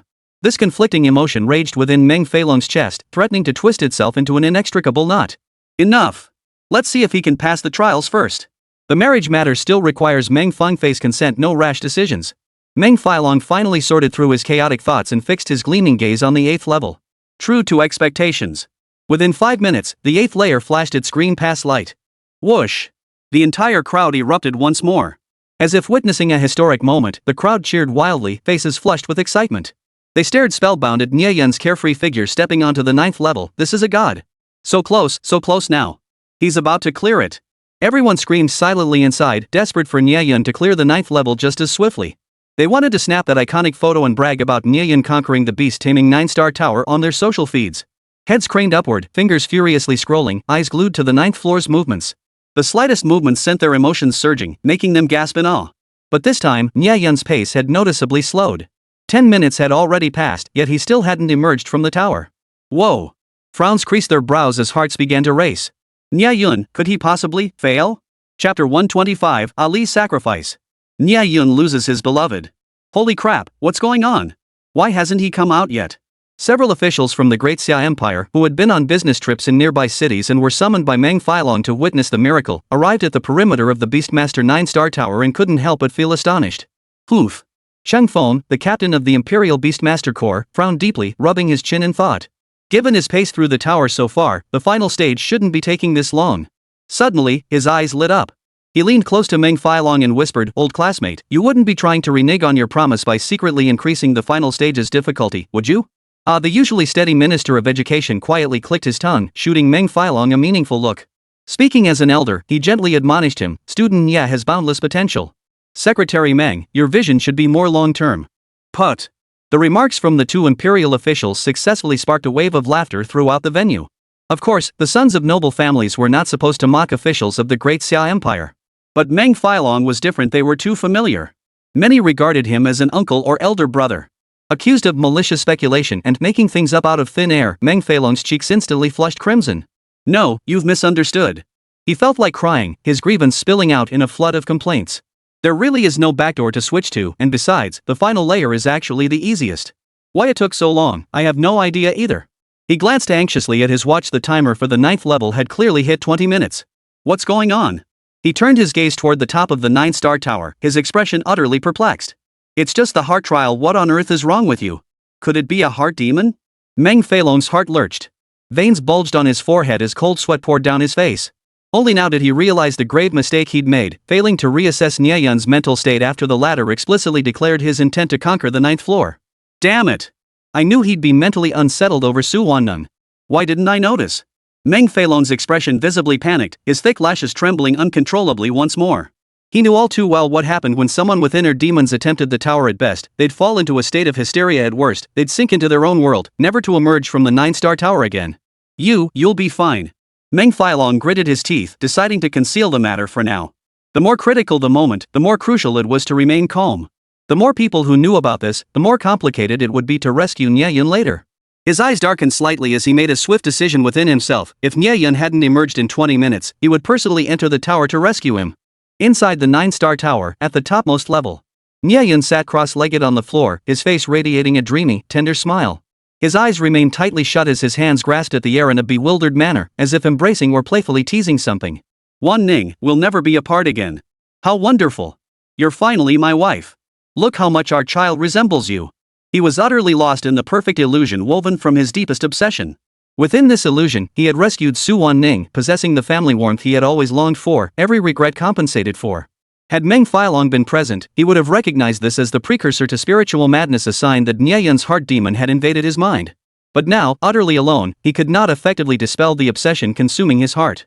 The demon roamed freely within his consciousness, burrowing ever deeper into his soul. The only being who could resonate with him was Ali, bound to him by a soul contract. "Master, wake up! Wake up, please!" She stood anxiously beside Nie Yun, her voice rising to a near-desperate wail. "This is bad. Master is sinking deeper and deeper." Ali's heart burned with urgency. She could distinctly sense a monstrous presence in the void, tasting and licking at her master's soul. If she couldn't rouse him in time, his soul would surely be consumed until nothing remained. Yet no matter what methods she tried, Nie Yun, immersed in the illusion of obsession, remained utterly unresponsive. He. Such a delicious soul. Stranger, your spiritual energy tastes like a delicious little soul cake. I'm about to dig in. The mysterious monster, seemingly satisfied that its prey had lost all ability to resist, no longer concealed its sharp, eerie voice. From the void came waves of terrifying laughter, like the approach of demonic whispers. No! Ahri's eyes widened in terror, her pupils contracting violently. She knew that if she didn't make a decision now, her master Nie Yun's soul would be devoured completely. Without his soul, could Nie Yun still be her master? Damn it! This is the only way. A resolute light flared in Ahri's eyes as her 9 foxtails erupted outward. With my soul, I trade for my master's life. She murmured the ancient contract incantation in a low voice, her life-bound netherfire burning fiercely, a fundamental spell array known to both contract spirit masters and contract spirit beasts, yet rarely used. Why was it rarely used? Because few masters or beasts would willingly resort to such a life-for-life exchange at a critical moment to save the other's life. The instant Ahri activated the array, her petite frame convulsed violently under the immense agony.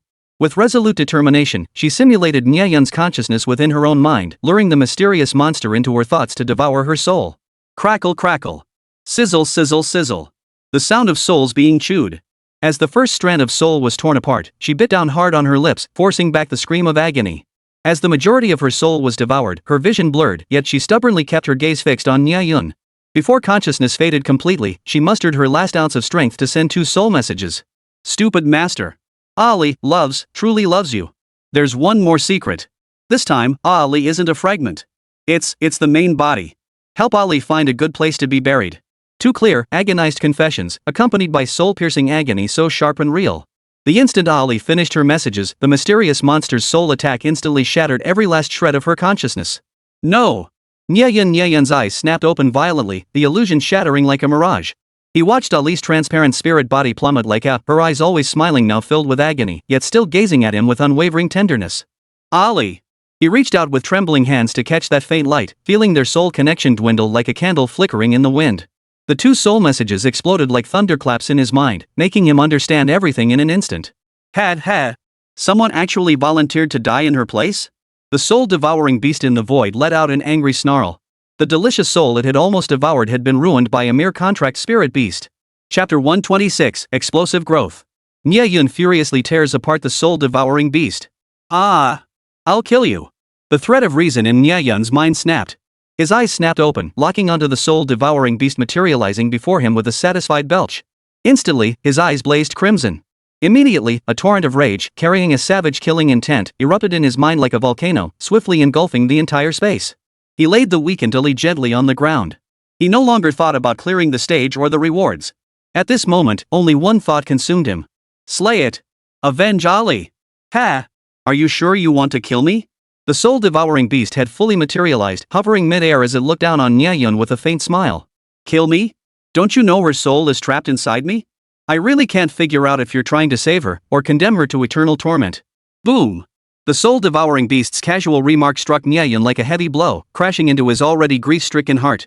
He visibly froze for a moment, a flicker of clarity returning to his eyes. His mind raced as he scanned his surroundings, desperately searching for any clue that might aid him. That little cake just now, so delicious. The soul-devouring beast smacked its lips, exaggeratedly licking the corners of its mouth. Damn it!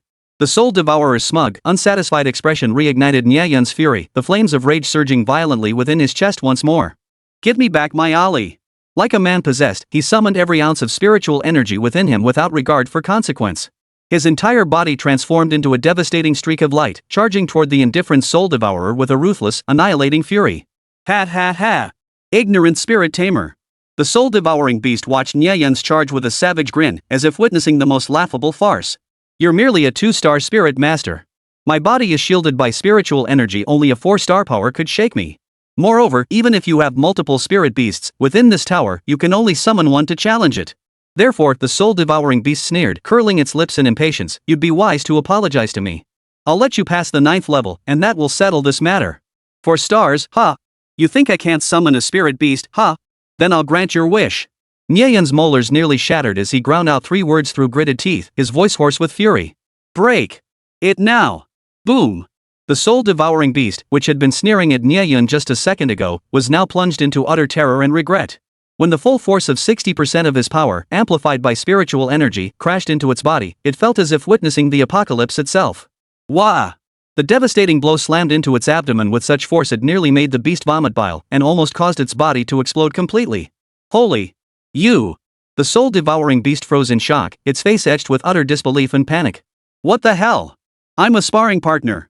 Nie Yun clenched his fist, a howling gale of force whipping around him as he closed in, aiming straight for the soul devourer's chest.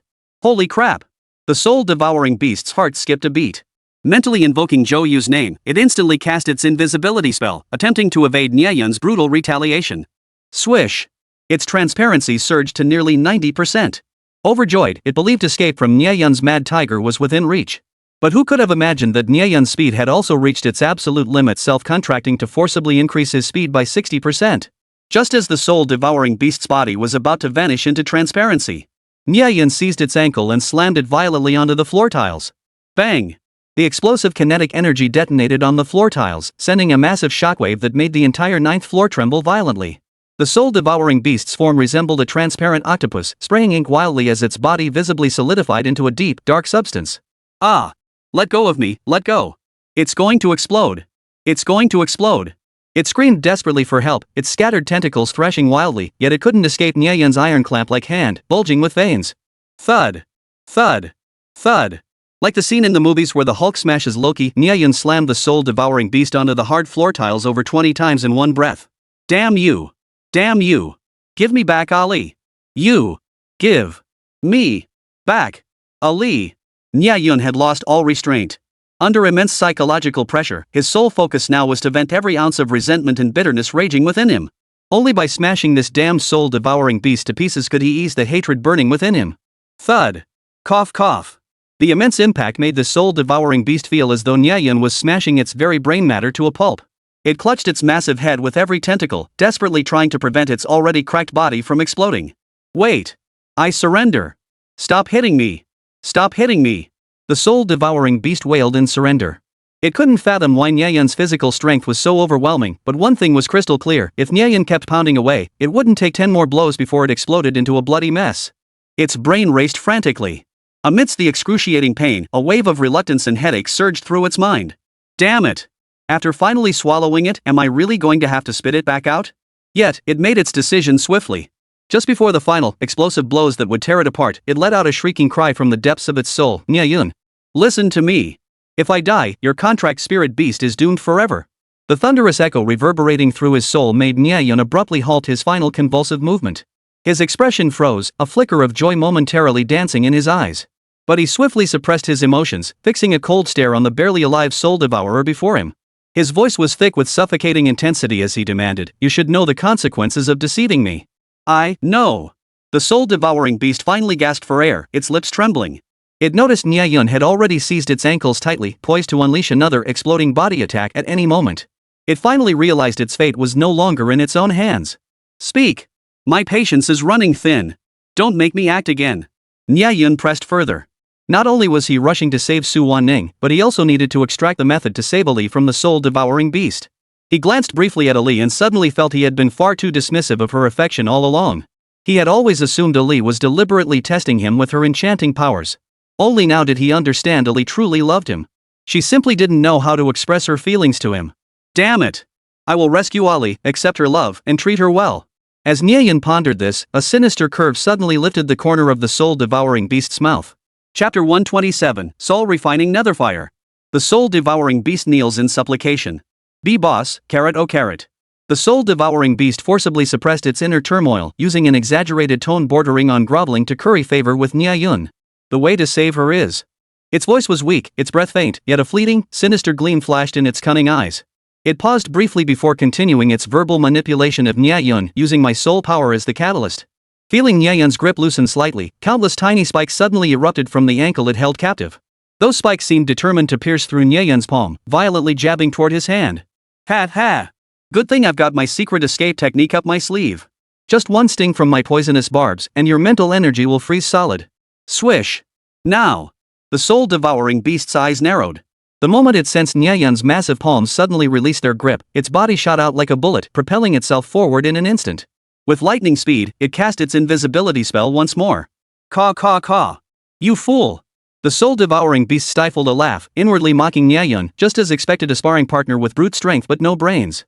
As its body instantly turned transparent, poised to escape the clutches of this demon Nie Yun, it grinned so widely its teeth gleamed with excitement. But joy was fleeting. A sudden, dangerous aura surged toward it, crashing headlong.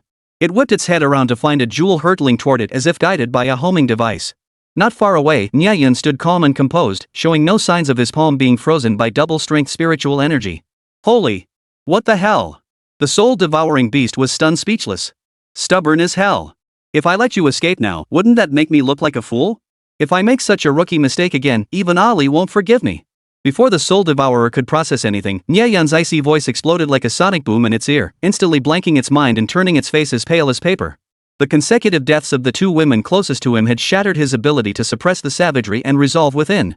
A raging killing intent completely drowned out his reason in mercy. Mercy? History proved that mercy toward enemies was cruelty toward oneself. I gave you a chance. His gaze turned instantly icy, devoid of any hesitation. His fingers instantly curved into claws as the soul-bound contract with Ahri ignited with a searing light deep within his being. He forcibly simulated and extracted that dormant source, an act that felt like tearing his own soul apart. Soon, the deception orb, shrouded in faint ghostly flames, coalesced in his palm. Simulating the soul beast's innate skill at the cost of his own soul was a forbidden technique he dared to use only in utter desperation, each activation imposing irreversible burdens upon himself. But to avenge Ahri, he cared not. Swish! Swish! Swish! The orb, carrying Ahri's primordial soulfire, surged into the soul-devouring beast's body, rampaging through its flesh. Everywhere it touched, the beast felt the agony of its soul being scorched by karmic flames. Its consciousness was being torn apart, as if thrown into an endless inferno of torment. Ah! It hurts. This agony far surpassed any torment endured by the souls it had devoured. The once arrogant and conceited soul devourer now shed tears of regret from the corners of its eyes, overcome by sheer pain. In this moment, it sensed clearly that the human before it was enraged beyond measure, utterly indifferent even to its own physical annihilation. Since you wish to die, then I shall use Ahri's skill to finish you. Nie Yun's eyes blazed with uncontrollable murderous intent as the raging netherfire surged once more. Just as he prepared to deliver the final blow, the corner of his eye caught the quiet yet pallid face of Ahri lying on the ground. In that instant, Nie Yun's entire body trembled involuntarily. Killing it would be simple, but what about Ahri? This thought struck him like ice water, cracking the fissure in his frenzied killing intent. And in that very instant of hesitation, the soul-devouring beast seized its only chance. Spare me! Spare me! I'll sign a master-servant contract. I'll be your slave for all eternity. The soul-devouring beast collapsed to its knees with a thud, repeatedly kowtowing in supplication, all its cunning and dignity utterly vanquished before true power and the threat of death. Yet the deceptive orb showed no sign of ceasing. Nie Yun continued to unleash his frenzied attacks, fueled by the scorching netherfire. The orb repeatedly pierced its body, and the excruciating pain made it instantly realize that Nie Yun didn't care about it at all. He cared only about Ahri. Finally grasping the root of Nie Yun's unwavering resolve to kill, the soul-devouring beast immediately raised its voice, desperately promising to restore Nie Yun's sanity. Master, I am willing to use my soul to nourish Mother, so her spirit may recover sooner. Boom! A flash of brilliance seemed to pierce the darkness. Under the soul-devouring beast's desperate, wailing pleas, Nie Yun's last shred of sanity was finally roused. Oomph! His gaze gradually cleared, the murderous aura fading as he gave a cold, dismissive snort. I survived. I finally survived. The soul-devouring beast finally drew a deep breath, collapsing limply onto the stone bricks of the 9th layer of the pagoda. Yet amidst its relief, a thread of gratitude stirred within its heart. This is your final chance. Nie Yun's icy pupils, burning with fury, fixed intently upon it, the destructive power in his hands momentarily stalled. Yet the hellish scorching sensation brought by the least primordial netherfire did not vanish. Instead, it hung like the sword of Damocles over every thread of the soul-devouring beast's consciousness. His voice held not a shred of emotion as he looked down from above at the soul-devouring beast prostrate on the ground, unleashing a terrifying roar through his mental power. Sign. Yes. I sign. I sign. The soul-devourer crawled at Nie Yun's feet, trembling violently. In the end, it shamefully stripped away the deepest soul imprint from its soul core, helplessly drifting toward Nie Yun. Nie Yun split off a strand of divine consciousness, stamping down like an emperor sealing with his jade seal, brutally imprinting the mark of absolute dominance. Boom! A dull explosion echoed within the soul-devourer's mind. It closed its eyes in despair, silently accepting its fate. Seconds later, the master-slave bond was thus established. From this day forward, Nie Yun could decide its fate with a single thought and incinerate its soul with a single flash of anger. From this day forward, you shall be called Soul Devourer. Nie Yun's voice held not a shred of emotion as he coldly fixed his gaze upon the creature. Now, tell me truthfully, what method do you possess to restore my Ahri to her original form? Yes, master. It's like this, but you must be prepared. The success rate is usually only 50%. Soul Devourer trembled, bowing its head in utter submission. It dared not fabricate a single word, revealing the entire method to restore Ahri to Nie Yun. You! Rage surged once more within Nie Yun. Yet, to save Ali, he forced his clenched fists open, his gaze as cold and hard as iron as he fixed it upon Soul Devourer. You! Get over here! Chapter 128 Perfect Clearance?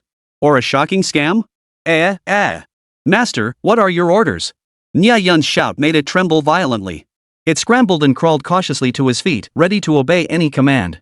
It lifted its face, all traces of its earlier arrogance and insolence vanished. Shockingly, it displayed an unprecedented look of reverence, as if gazing upon a towering mountain. Buzz! Seeing Nie Yun's face, still flushed with anger, the soul-devouring beast couldn't help but tremble violently once more.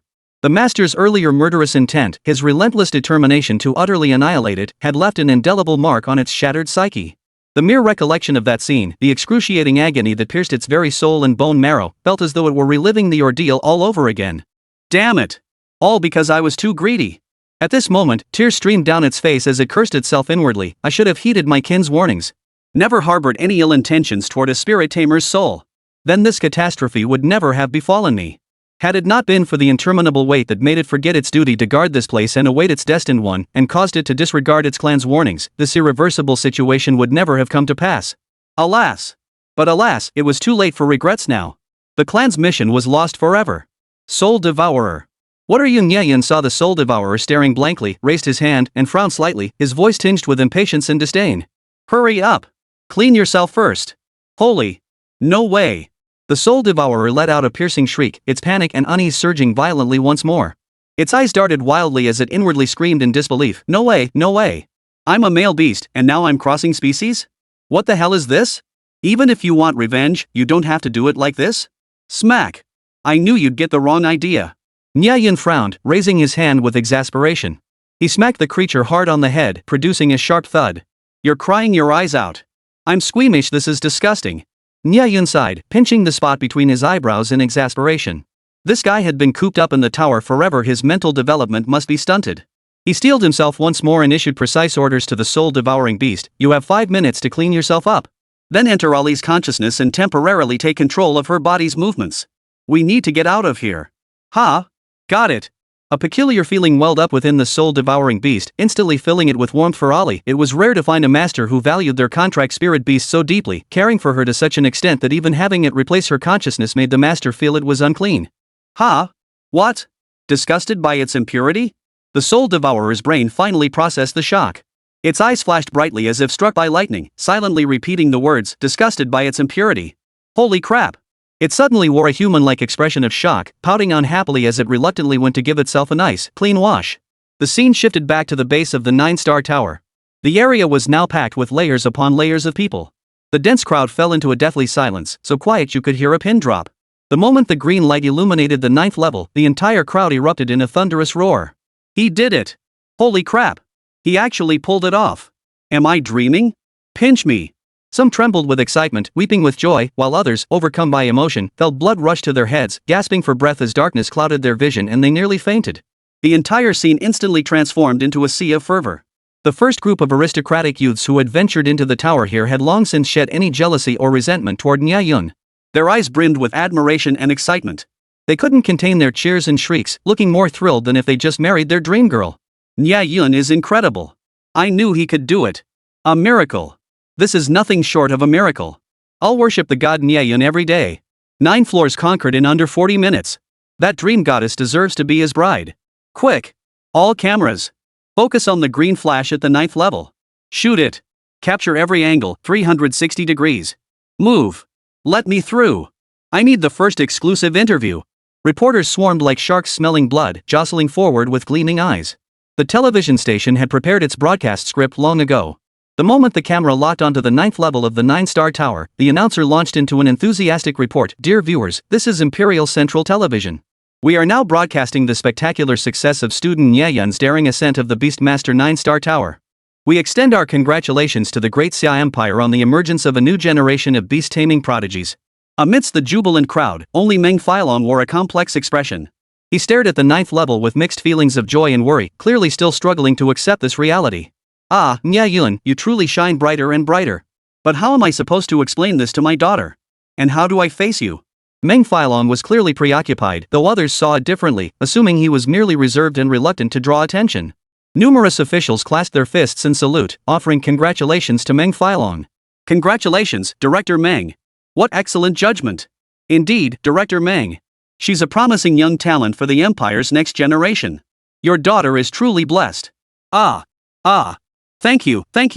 Meng Filong clasped his fists, offering perfunctory compliments. It was actually the first to arrive, Squadron Leader Chung Fong and Education Minister Wang Tao, who saw through the nod in Meng Filong's heart. The two exchanged a knowing nod and pulled the distracted Meng Filong aside.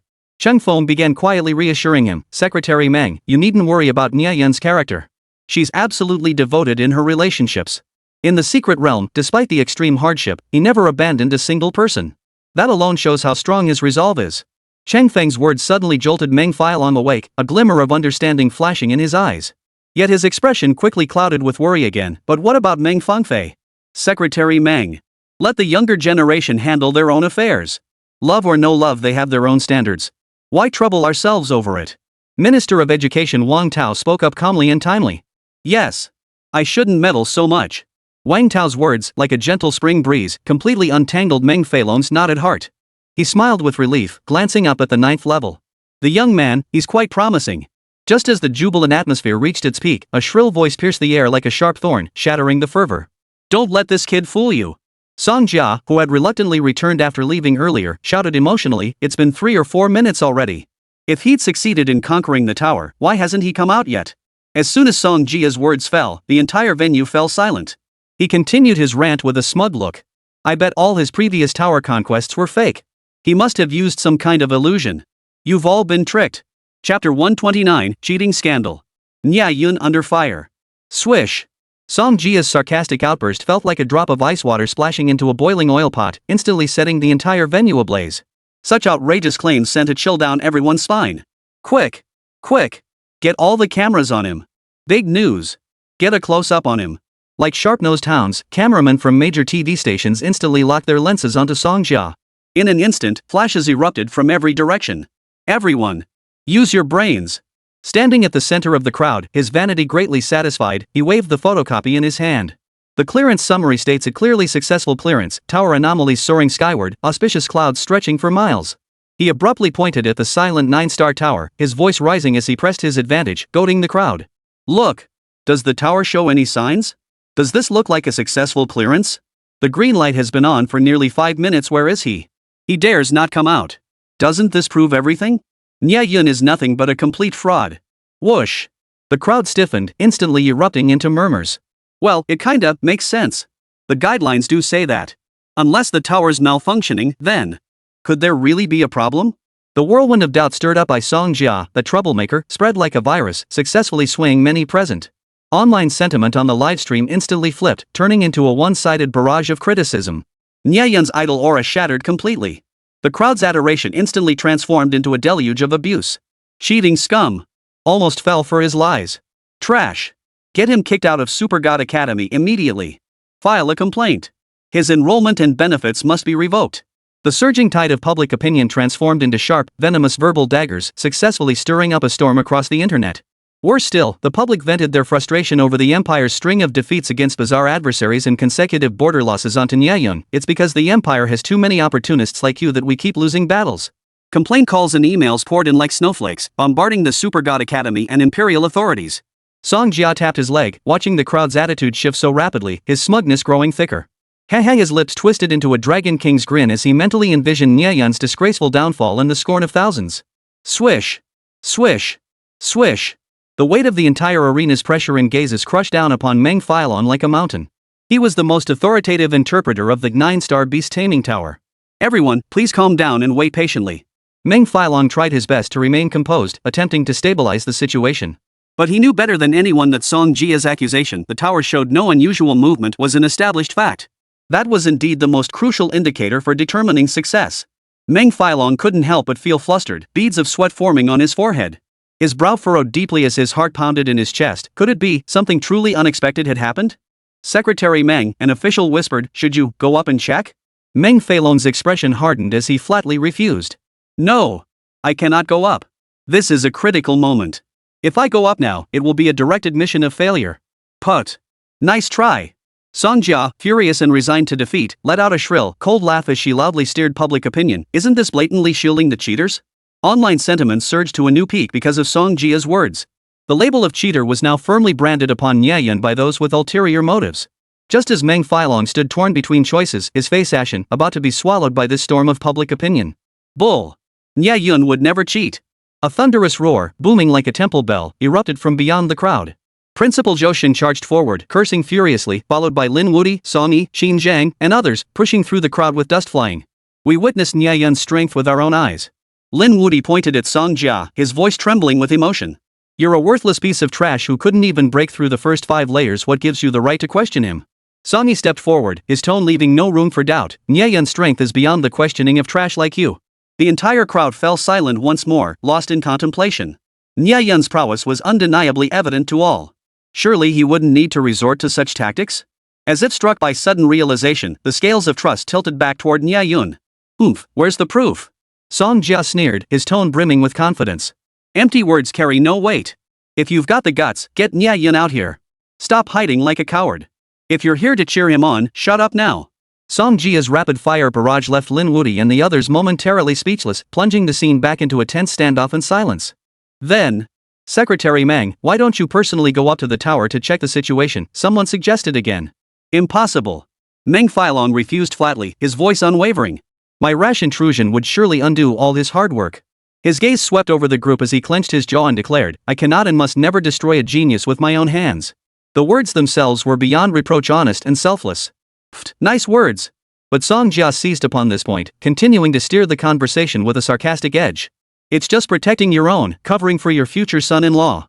A high-ranking official of the Great Xia openly shielding someone. Where's the fairness? Where's the justice? Negative sentiment online has been completely ignited. Uninformed netizens have all been swayed, beginning to chant slogans demanding a thorough investigation of Meng Filong. Step down. Meng Filong, step down. Openly shielding him makes it an even greater crime. Meng Filong's face turned ashen, his chest heaving violently with rage. Gritting his teeth, he fought to maintain composure under the crushing pressure, screaming inwardly, Nie Yun, come out now. Just as the raging storm of public opinion was about to crush Meng Filong completely. A gentle yet colossal surge of spiritual energy rippled out from the eastern side of the Meng family estate. Under the stunned gazes of all present, a multicolored auspicious cloud materialized in the eastern sky, slowly rotating as it showered down an enchanting, dreamlike radiance. Whoosh! The supernatural phenomenon had finally arrived? But why not at the tower? A collective gasp filled the air, though none could fathom its meaning. But then, the answer revealed itself. A slender figure, bathed in a rainbow-hued glow, streaked toward them like a celestial maiden, landing gracefully before Meng Filong. The entire crowd trembled. The arrival was none other than Meng Fangfei. The celestial phenomenon earlier had been the sign of her successful breakthrough to a 3-star spirit contract master. Her aura brimmed with spiritual energy, her presence growing ever more ethereal and otherworldly. Her breathtakingly beautiful face, illuminated by the multicolored glow, was stunningly exquisite, instantly capturing every camera lens and gaze. The chat room, previously filled with hostile comments, abruptly shifted tone. Holy crap! Dream goddess. A fairy. Even more perfect after her breakthrough. That aura, that beauty. I'm breathless. Dad. What's wrong?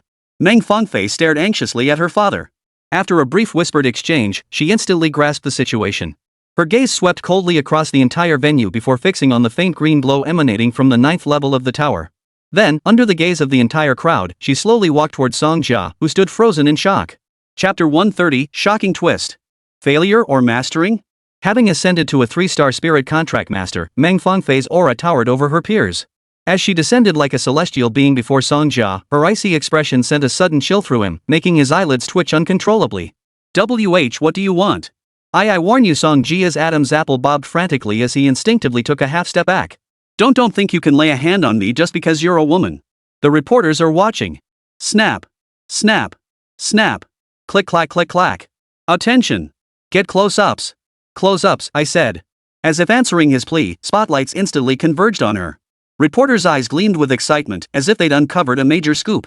Major media outlets, seemingly anticipating Meng Fangfei's move to defend Nie Yun, began wildly hyping the story. Breaking news. Meng Fangfei is fiercely protecting her husband. Sure enough. Meng Fangfei really spoke up. Song Jia. Mark my words. Her gaze locked onto Song Jia's evasive eyes as her crimson lips parted, a sneer curling at the corners. The clamor of ants can never overshadow the brilliance of a true dragon. With that, she completely ignored Song Jia, strode forward 2 steps, and addressed the cameras with a measured tone. Ladies and gentlemen, welcome to the Mang residence to witness Nie Yun's heroic ascent of the tower. Nie Yun, her voice faltered momentarily at the mention of his name, then her eyes lit up with an unusual radiance. Facing the camera, she nodded firmly. As the person closest to me besides my father, I believe in him. I urge everyone to watch and see. Whoosh! The entire venue fell into dead silence, thick with shock. Moments later, murmurs of astonished admiration filled the air, instantly drowning out the earlier clamor. Meng Fangfei offered no heated rebuttal, nor did she blame any party. With a casual confidence, composure, and certainty, she instantly calmed the entire audience. At the same time, she made everyone, including those watching the livestream, realize what it truly meant to be a lady of noble birth. TSK, is this what a wealthy heir looks like? How come I didn't notice how petty he was earlier? What a turn off. I hereby declare I'm officially disenchanted with the empire's aristocracy. I only adore my dream goddess. Get lost. Didn't you hear dream goddess speak? She's already taken. By comparison, Song Jia, who claimed to come from a wealthy family, suddenly seemed downright petty. The livestream exploded with outrage, the condemnation of Song Jia growing louder by the second. The barrage of negative comments and the scrutinizing stares from the crowd made Song Jia feel utterly uncomfortable. He hung his head in shame, wishing he could dig a hole and escape like a groundhog. Damn it! Why is everyone siding with that jerk Nie Yun? But he hasn't even come out of the tower yet. In fact, he's over the time limit. Huh? Over the time limit? Song Jia's eyes suddenly widened. His gaze fell on the crumpled photocopy in his hand. After reading the fine print in the tower challenge requirements, he couldn't help but let a faint smile curve his lips. Meanwhile, the entire crowd remained immersed in their admiration for Meng Fangfei. Wow, Director Meng, your daughter is truly exceptional. Colleagues raised thumbs in approval, filling Meng Filong with immense satisfaction. He glanced toward Meng Fangfei and nodded at his daughter with satisfaction. In that moment, the meaning of growth became tangible. He finally sensed his daughter had matured, ready to be entrusted with responsibility at any time. But just then, the tower of the 9-star beast taming tower, especially its 9th level, began to tremble violently, emitting a sharp, piercing beep beep beep sound. The crowd, whose hearts had just settled, felt them leap wildly into their throats once more. Heavens! What's happening? Why is it exploding? Panic instantly swept through the crowd. Many gazed anxiously at the 9th level, silently praying for Nie Yun, come out soon. Secretary General Meng, what's happening? Faced with the reporters' questions, even Meng Filong and other high-ranking empire officials paled, utterly clueless about what had transpired. Suddenly, a jarring, shrill cackle pierced everyone's eardrums. Ha ha ha ha. Song Jia clutched the 9-star tower blueprint, a maniacal grin spreading across his lips. Good thing I paid attention to the tower rules beforehand.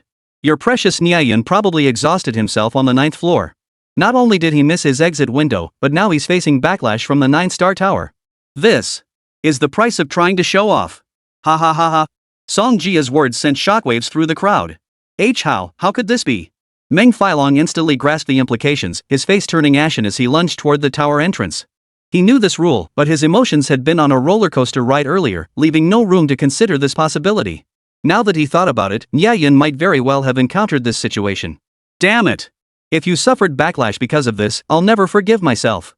Meng Feilong's lightning-fast dash toward the 9-star tower left the entire crowd utterly stunned. A flash of brilliance seemed to pass before their eyes, leaving their minds blank. Their gazes drifted uncertainly, faces filled with bewilderment. No way. Could Song Jia's words actually be true?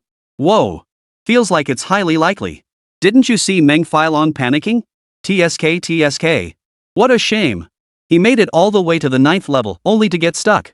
And now he'll suffer backlash. The crowd watched the spectacle unfold, some spectating, others anxious, and many weeping bitterly, filled with regret for Nie Yun.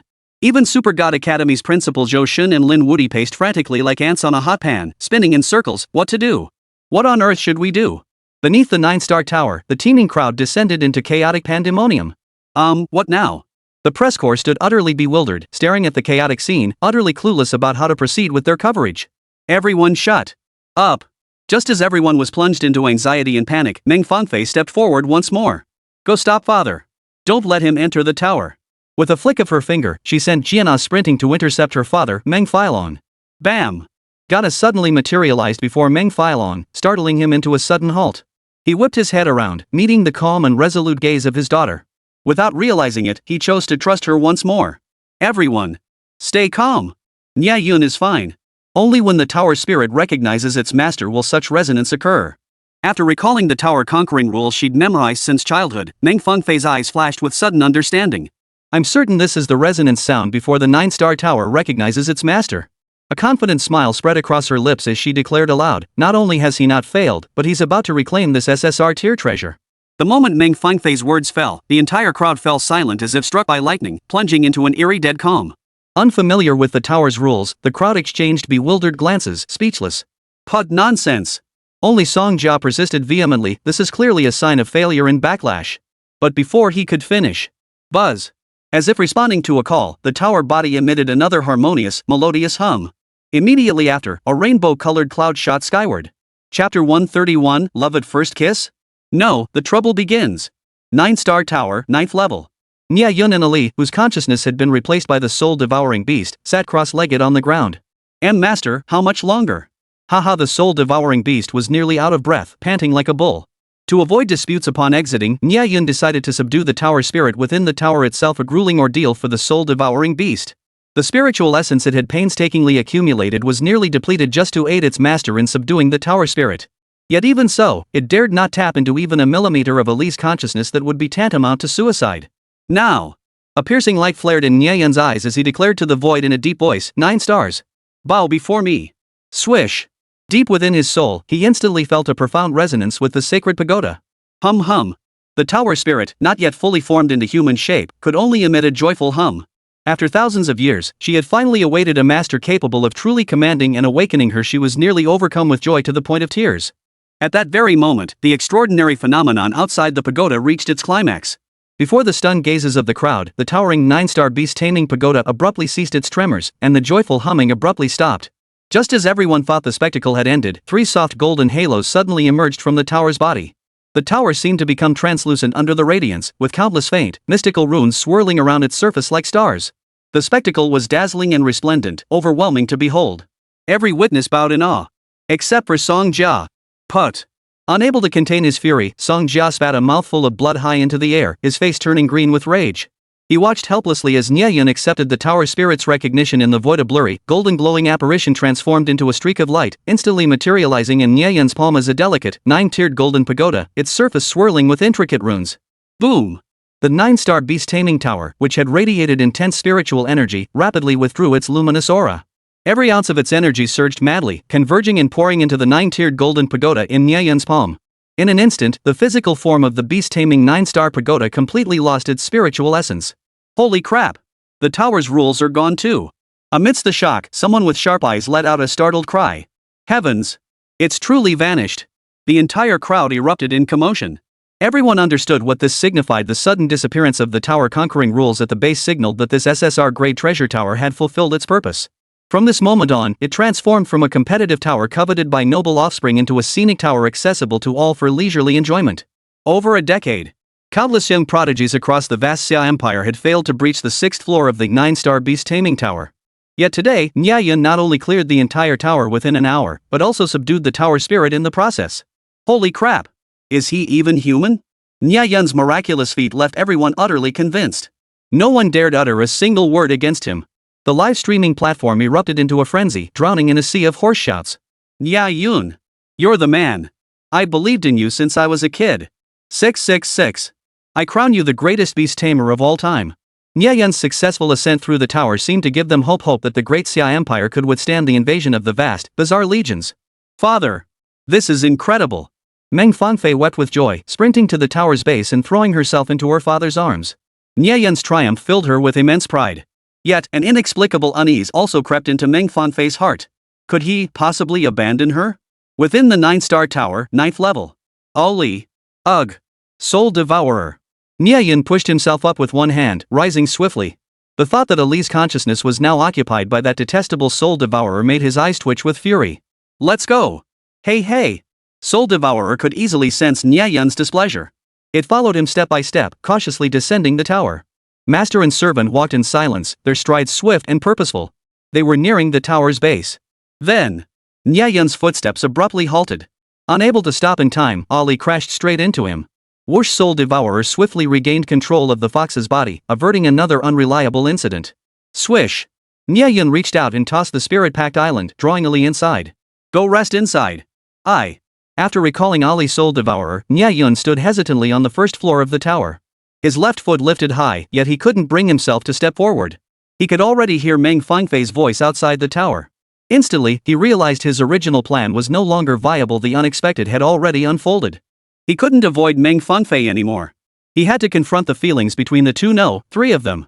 What made matters trickier was that he'd gained some understanding of the tower spirit. She offered little combat enhancement at present, functioning more as a treasure for cultivation support and nurturing his soul contract spirit. Nie Yun's keen intuition suggested the tower spirit might possess extraordinary efficacy in repairing soul damage. Thus, he found himself trapped in the agonizing dilemma of seeking rewards from Meng Feilong, navigating his relationship with Meng Fangfei while simultaneously demanding more rewards from her father. It felt like an impossible task. To say Nie Yun couldn't see through Meng Fangfei's affection for him would be impossible. And I think I'm actually quite receptive to her, he mused silently to himself. But rescuing Su Wanning was the most critical and urgent matter at hand. He wouldn't forgive himself for defining any feelings with another woman before saving her. No. Absolutely not.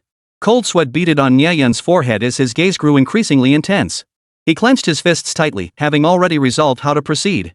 It seems I'll have to disappoint Meng Fangfei's feelings for now. Before rescuing Wan Ning, I absolutely cannot bring myself to start another relationship with a clear conscience. As for Meng Feilong's wrath, I accept it fully. This truly was an underhanded move on my part. And regarding borrowing the high-tier ferocious beast, if Uncle Meng insists on a hardline stance, even if he beats me senseless, it's fine as long as it satisfies his anger. I must assemble a team to rescue Su Wanning. Having resolved all this, Nie Yun stepped forward with his left foot, about to advance.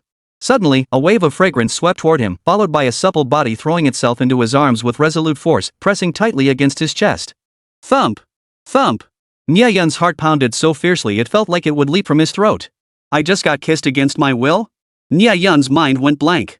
He only felt two soft, slightly cool, trembling lips with a touch of desperate courage press firmly against his own, silencing every unspoken word. It was Meng Fangfei. His eyes snapped wide open, his expression one of utter disbelief. Wasn't this Meng Fangfei the other female lead who had been haunting his thoughts just moments ago? Chapter 132, Su Wanning Danger. Rescue is urgent. Peck. E. As their lips parted, a crisp sound echoed through the air. Nie Yun, still immersed in tenderness and reluctant to let go, felt Meng Fangfei suddenly slip from his embrace. Meng Fangfei. Realizing he might have been too carried away, too passionate just now, Nie Yun felt both regretful and somewhat at a loss. He felt as if he had broken his own promise, his eyes darting away as he turned his face away, too embarrassed to look at Meng Fangfei. Nie Yun. Meng Fangfei's soft, fresh breath brushed against Nie Yun's cheek. Her voice was moist, yet her gaze grew more resolute. I understand how you feel right now. All of this is my own choice. And she paused, her voice deepening as if she'd made a decision. I'll support you fully in rescuing Su Wanning. I won't demand you accept me now. In short, I'll wait for you to take my hand. I'll handle things with father, don't worry. I don't mind your greed. You can choose both me and Su Wanning. As she spoke these words, her ripe, lovely face dipped slightly in the tower's dim light, her voice growing as soft as a mosquito's buzz. Had Nie Yun not listened intently, he would have missed her stunning declaration that followed. It struck Nie Yun like a thunderbolt, sending a jolt through his heart as emotions surged like a tidal wave. The impact of these words rivaled even the shock of reclaiming the tower spirit moments before. He had never imagined that this woman, proud as a phoenix, would be willing to yield to him to such an extent. The weight of her affection was overwhelming, leaving him both deeply moved and faintly uneasy. Amidst the emotional turmoil, he blurted out a fatal question as if possessed. This isn't fair to you. It really is unfair. Meng Fangfei suddenly tilted her head back, her eyes sparkling like scattered stars, a faint bitter smile playing at the corners of her mouth. If only I had met you sooner, I would have kept you all to myself. I would never have shared your love with anyone else. Nie Yun's heart jolted violently. He could feel the turmoil and loss in Meng Fangfei's heart. She must have built up tremendous mental fortitude to accept this situation. At that thought, his hands instinctively reached forward, pulling Meng Fangfei back into his embrace. His broad palms gently stroked her back. But Meng Fangfei's resigned yet spirited voice echoed in Nie Yun's ears, causing his eyes to flicker once more. Su Wanning is quite wonderful too. She's sacrificed a lot for you, so I don't mind. Nie Yun felt a surge of emotion. They say a woman 3 years older is like a gold brick. How true that was. Meng Fangfei was only 1 year older than him, yet she was already so thoughtful and considerate. Not only was she mature in her thinking, but she was also sharp enough to directly help him resolve a major emotional dilemma, truly saving him a lot of trouble. Now, all that remained was to gather the strongest forces possible to rescue Su Wanning.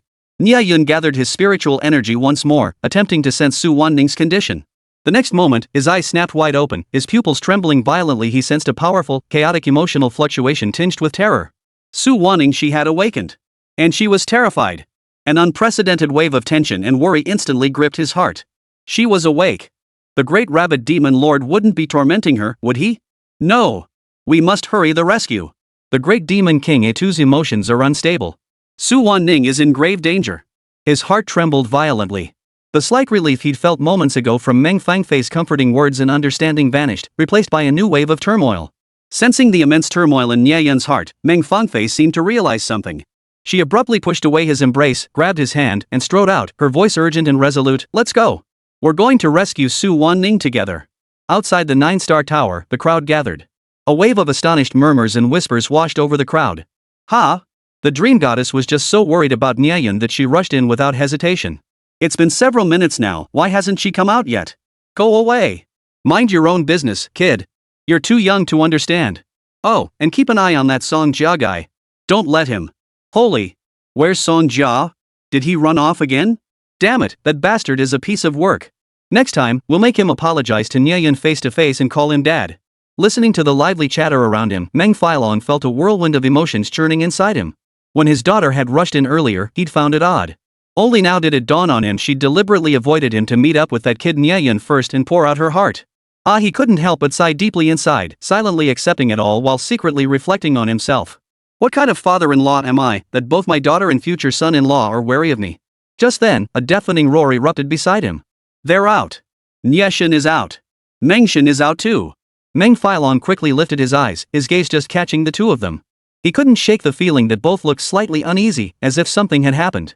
Only when they walked hand in hand toward him under the spotlight did he sharply notice the faint trace of lipstick still lingering at the corner of Nie Yun's mouth. Holy! I'm screwed! He felt like the sky was falling. This guy didn't even say goodbye, he just snatched my precious daughter away. Ahem! Uncle Meng. Aware of Meng Failong's foul mood, Nie Yun awkwardly cleared his throat. Then, as if possessed, he blurted out something that made Meng Failong want to spit blood even more. Your daughter. I brought her out for you. The moment the words left his mouth, Nie Yun wished he could bite his tongue off. Meng Failong's face instantly turned green at a visible speed, his eyes seeming to scream, You brat, did you treat my daughter like a package? Or are you trying to take credit for this? Put. Everyone watching the spectacle beside them covered their mouths, struggling to stifle their laughter. They all turned to the three figures at the center of attention with expressions that screamed, This is too good to pass up. Oh no, no, no. My apologies, Uncle Meng. You misunderstood. What I meant to say was... Nie Yun finally realized his emotions had become too tangled. With so many things swirling around him, he'd failed to express himself clearly. He waved his hands frantically, desperately trying to explain to Meng Failong, terrified that his anger might jeopardize the rescue. Unexpectedly, Meng Fangfei gently squeezed his palm and took over the conversation. Dad. Nie Yun is out, that's a good thing. And he only took 10 minutes to subdue the tower spirit you barely managed to seal after an entire day. This proves Nie Yun's strength and our discernment. She released Nie Yun's hand at just the right moment, stepped forward, and tugged Meng Failong's arm in a playful pout. Dad, stop frowning like that, it makes you look so old. Ahem, I wasn't. That's just my innate authority. Meng Failong was immune to all persuasion except his daughter's sweet coaxing. In an instant, he was soothed into submission, all his irritation vanishing. But Meng Fangfei's next words instantly set off the carefully calmed emotions again. What? You're going to? I won't allow it. Chapter 133, MVP Nie Yun. The troublemaker's new crisis. Whoosh. Realizing Meng Failong was genuinely furious, the entire venue instantly fell silent, frozen in dread. Everyone's eyes narrowed sharply as they instinctively took a small step back. Their breaths nearly caught in their throats as they watched the movements of the three figures on stage. TSK. When Uncle Meng gets angry, the earth trembles 3 times. You can say that again. Don't let the chief secretary's administrative role fool you. Uncle Meng was a fierce warrior who conquered the 9-star tower in his youth. Nie Yun is in for it now. Of all things to bring up, he had to ask Uncle Meng's precious daughter to go to the front lines to rescue someone her own love rival, no less. Meng Fangfei, this. Nie Yun never imagined she'd actually join the rescue mission. Overwhelmed by emotion yet uneasy, he protested, You don't have to go. No. I absolutely must go. Meng Fangfei's gaze was unwavering. Having made up her mind long ago, she would see it through to the end. She turned to Meng Failong and emphasized earnestly, Dad, Su Wanning is a sister-in-arms who fought alongside me.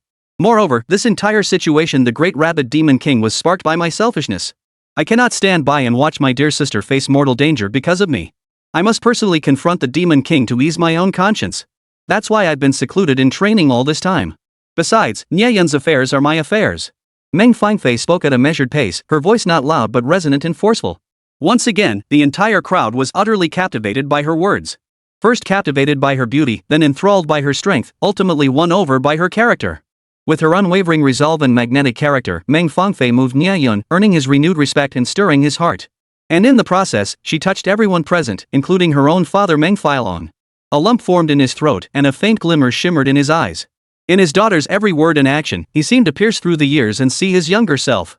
Back then, hadn't I too wielded my sword in the martial world, living life to the fullest? Deep within his heart, her words sent ripples of emotion spreading outward. His daughter had perfectly inherited his virtues, a clear sense of right and wrong and an overwhelming sense of responsibility filling him with immense pride. But, now in middle age, with his wife missing for years, he faced his own struggles. Meng Fangfei was his precious jewel, his only daughter. His intense protectiveness stemmed from profound love. How could he possibly let Meng Fangfei venture into such perilous territory? After a long pause, Meng Failong finally spoke. Others may not understand, father, but do you not understand either? His tone softened slightly, yet retained a hint of sternness. He hadn't relented, merely posing this counter-question. He had his own boundaries. He would not permit the scars within his family to be torn open in public. These were his eternal wounds. Meng Fangfei murmured softly, understanding exactly what her father meant. But just as she opened her mouth to speak, Nie Yun quietly stopped her. Fangfei, let me handle this. Nie Yun had unconsciously changed the way he addressed her, his tone growing increasingly intimate. But as a man, he shouldn't let his woman bear the brunt of the pressure alone.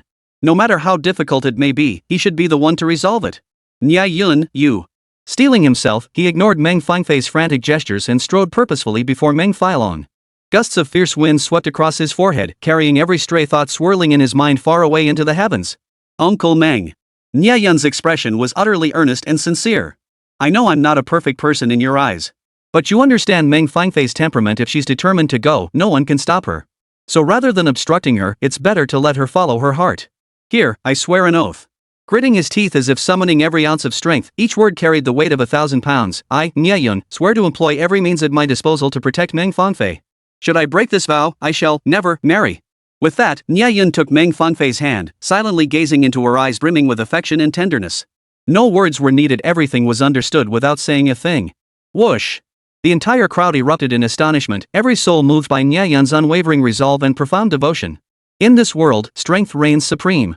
The earlier controversy had merely centered on whether Meng Fangfei or Su Wanning came first, and whether it involved concealment or playing the field. After all, this touched upon the prestige of noble families. Yet in truth, as long as the emotions were properly sorted out, no one would harbor resentment toward having multiple partners. One must admit, Nie Yun truly possesses profound affection and unwavering loyalty. For love, he even swore an oath with his life to protect the dream goddess. Such decisiveness and courage truly command profound respect. Besides, Nie Yun has sworn to protect Meng Fangfei with his life. Such unwavering resolve and courage in matters of the heart, how could it not inspire profound respect? After Nie Yun's heartfelt confession, Meng Failong's expression finally softened. Because between men, it wasn't necessarily about life or death rivalry, he simply needed Nie Yun's unequivocal assurance. An attitude that would allow him to entrust his daughter to Nie Yun with complete peace of mind. Clearly, Nie Yun had won the MVP. Since Nie Yun values this bond so deeply, I should lend him my support. My ties with the Su family run deep by rights, I ought to lend my full support. Meng Failong paused briefly, his gaze sweeping resolutely over Nie Yun and Meng Fangfei before speaking with genuine earnestness. Nie Yun, whatever reward you desire, just name it. I want. Seeing he'd finally won over his future father-in-law, Nie Yun's heart surged with joy, his pulse racing. Just as he was about to voice his request, a shrill, piercing voice erupted from the outer edge of the crowd. Hold on. I have something to say. Judging by the tone, it seemed another woman had arrived. Whoosh! Startled, the crowd turned toward the sound, scattering like a receding tide. A stunningly beautiful face instantly appeared before everyone's eyes. She strode forward with graceful steps, a defiantly arrogant smile playing at the corners of her lips, swiftly approaching Nie Yun. Holy crap! Who is she?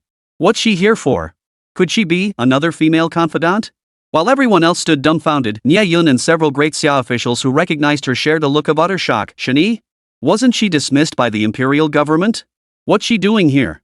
The imperial officials exchanged bewildered glances, utterly perplexed. Meng Fangfei also noticed the woman, her face tightening with tension and worry as she squeezed Nie Yun's hand lightly. As if sensing her unease, Nie Yun leaned close and whispered reassuringly into her ear, "Don't worry. I barely know her. She's just here to stir trouble.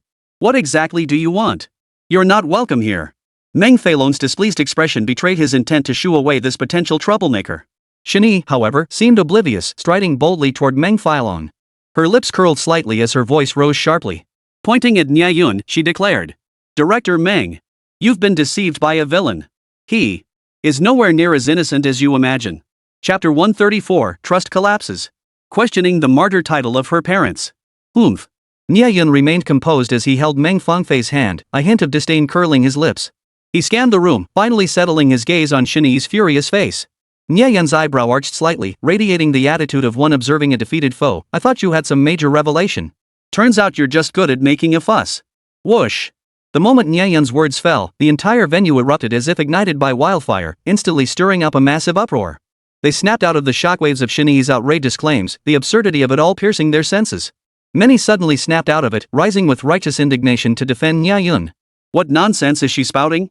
She's completely insane. Nie Yun is so perfect, how could he possibly be a villain? Slander. This is slander. She's just jealous, can't stand seeing Nie God do well. Spittle flew across the venue as a tidal wave of fury threatened to drown Shani on the spot. Were it not for the imposing presence of imperial officials radiating authority, the enraged crowd who worshipped Nie Yun as a god might have lost control and stormed forward to teach her a lesson. You're absolutely right. We all know her, she's despicable. Not long ago, she was expelled from the Imperial Academy for targeting Nie Yun. Lin Wudi's face flushed crimson with rage. He lunged forward, nearly grabbing Shani by the collar to roar at her. Song Yi, his brow furrowed, immediately stepped forward to publicly accuse her. Shani must be harboring resentment. She deliberately came here to seek revenge, maliciously slandering and defaming our classmate Nie Yun. The entire Super God Academy crowd trembled with rage. Filled with righteous indignation, they swarmed around her, hands on hips, demanding explanations. At that moment, Shani seemed like a monkey or a clown trapped in a cage. The barrage of accusations and insults rained down on her, threatening to surround her completely from every angle. Just as everyone assumed Shani's expressionless silence meant she had no response to their collective condemnation. Oh? Shani's red lips curved slightly, a sharp gleam suddenly flashing in her eyes. She scanned the crowd with an amused expression, her tone flippant and provocative. "You all believe everything you see? What are you babbling about? You think you're some kind of hero saving the people? We don't believe what we see. Are we supposed to believe you instead? Only fools would trust you. You accuse Nie Yun of being insincere, but you're the worst of them all. You scheming woman." The crowd's fury surged to a new peak. Every pair of eyes glared at Shani, their loathing for this honey-tongued viper growing by the second.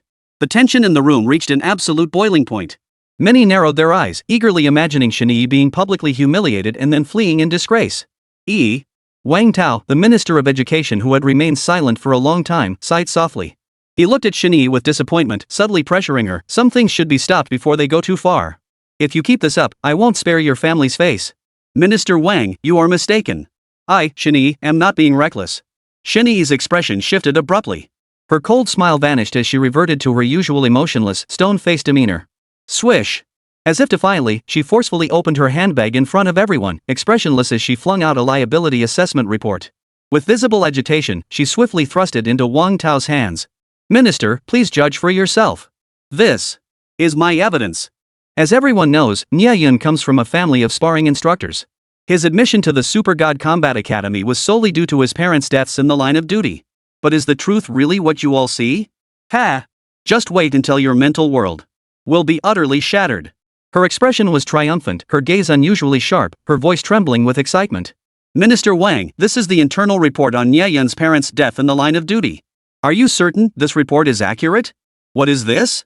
Wang Tao took the report, accepting it with a dismissive air as he began flipping through it casually. "The seal, it's genuine. This is indeed an official document." He first scrutinized the seal's authenticity with great care before slowly shifting his gaze to the opening lines of the main text.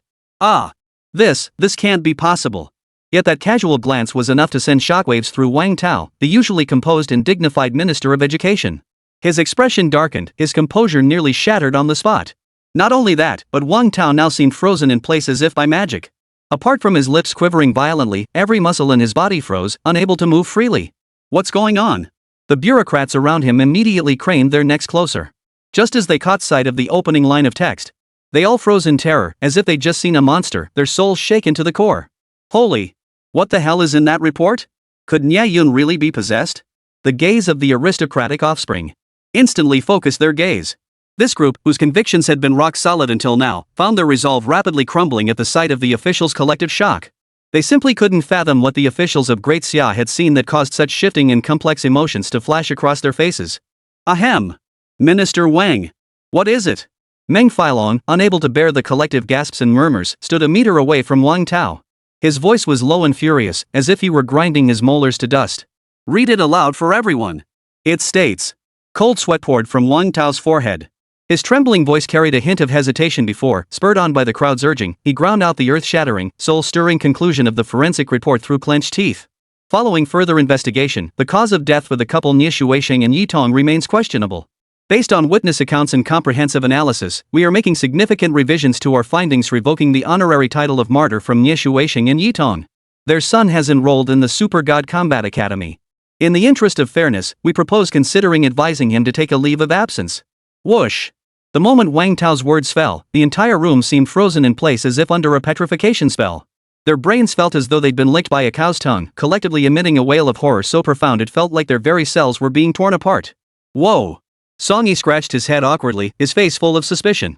He whispered to Lin Wudi beside him, does this report mean Nie Yun's parents' martyr benefits might be revoked because of forgery? Holy crap! I can't believe my ears. He, Nie Yun, could actually be found guilty of illegally using connections to enter the Super God Academy? Some aristocratic youths who had staunchly defended Nie Yun began shifting their gazes nervously, unconsciously creating a subtle distance from him.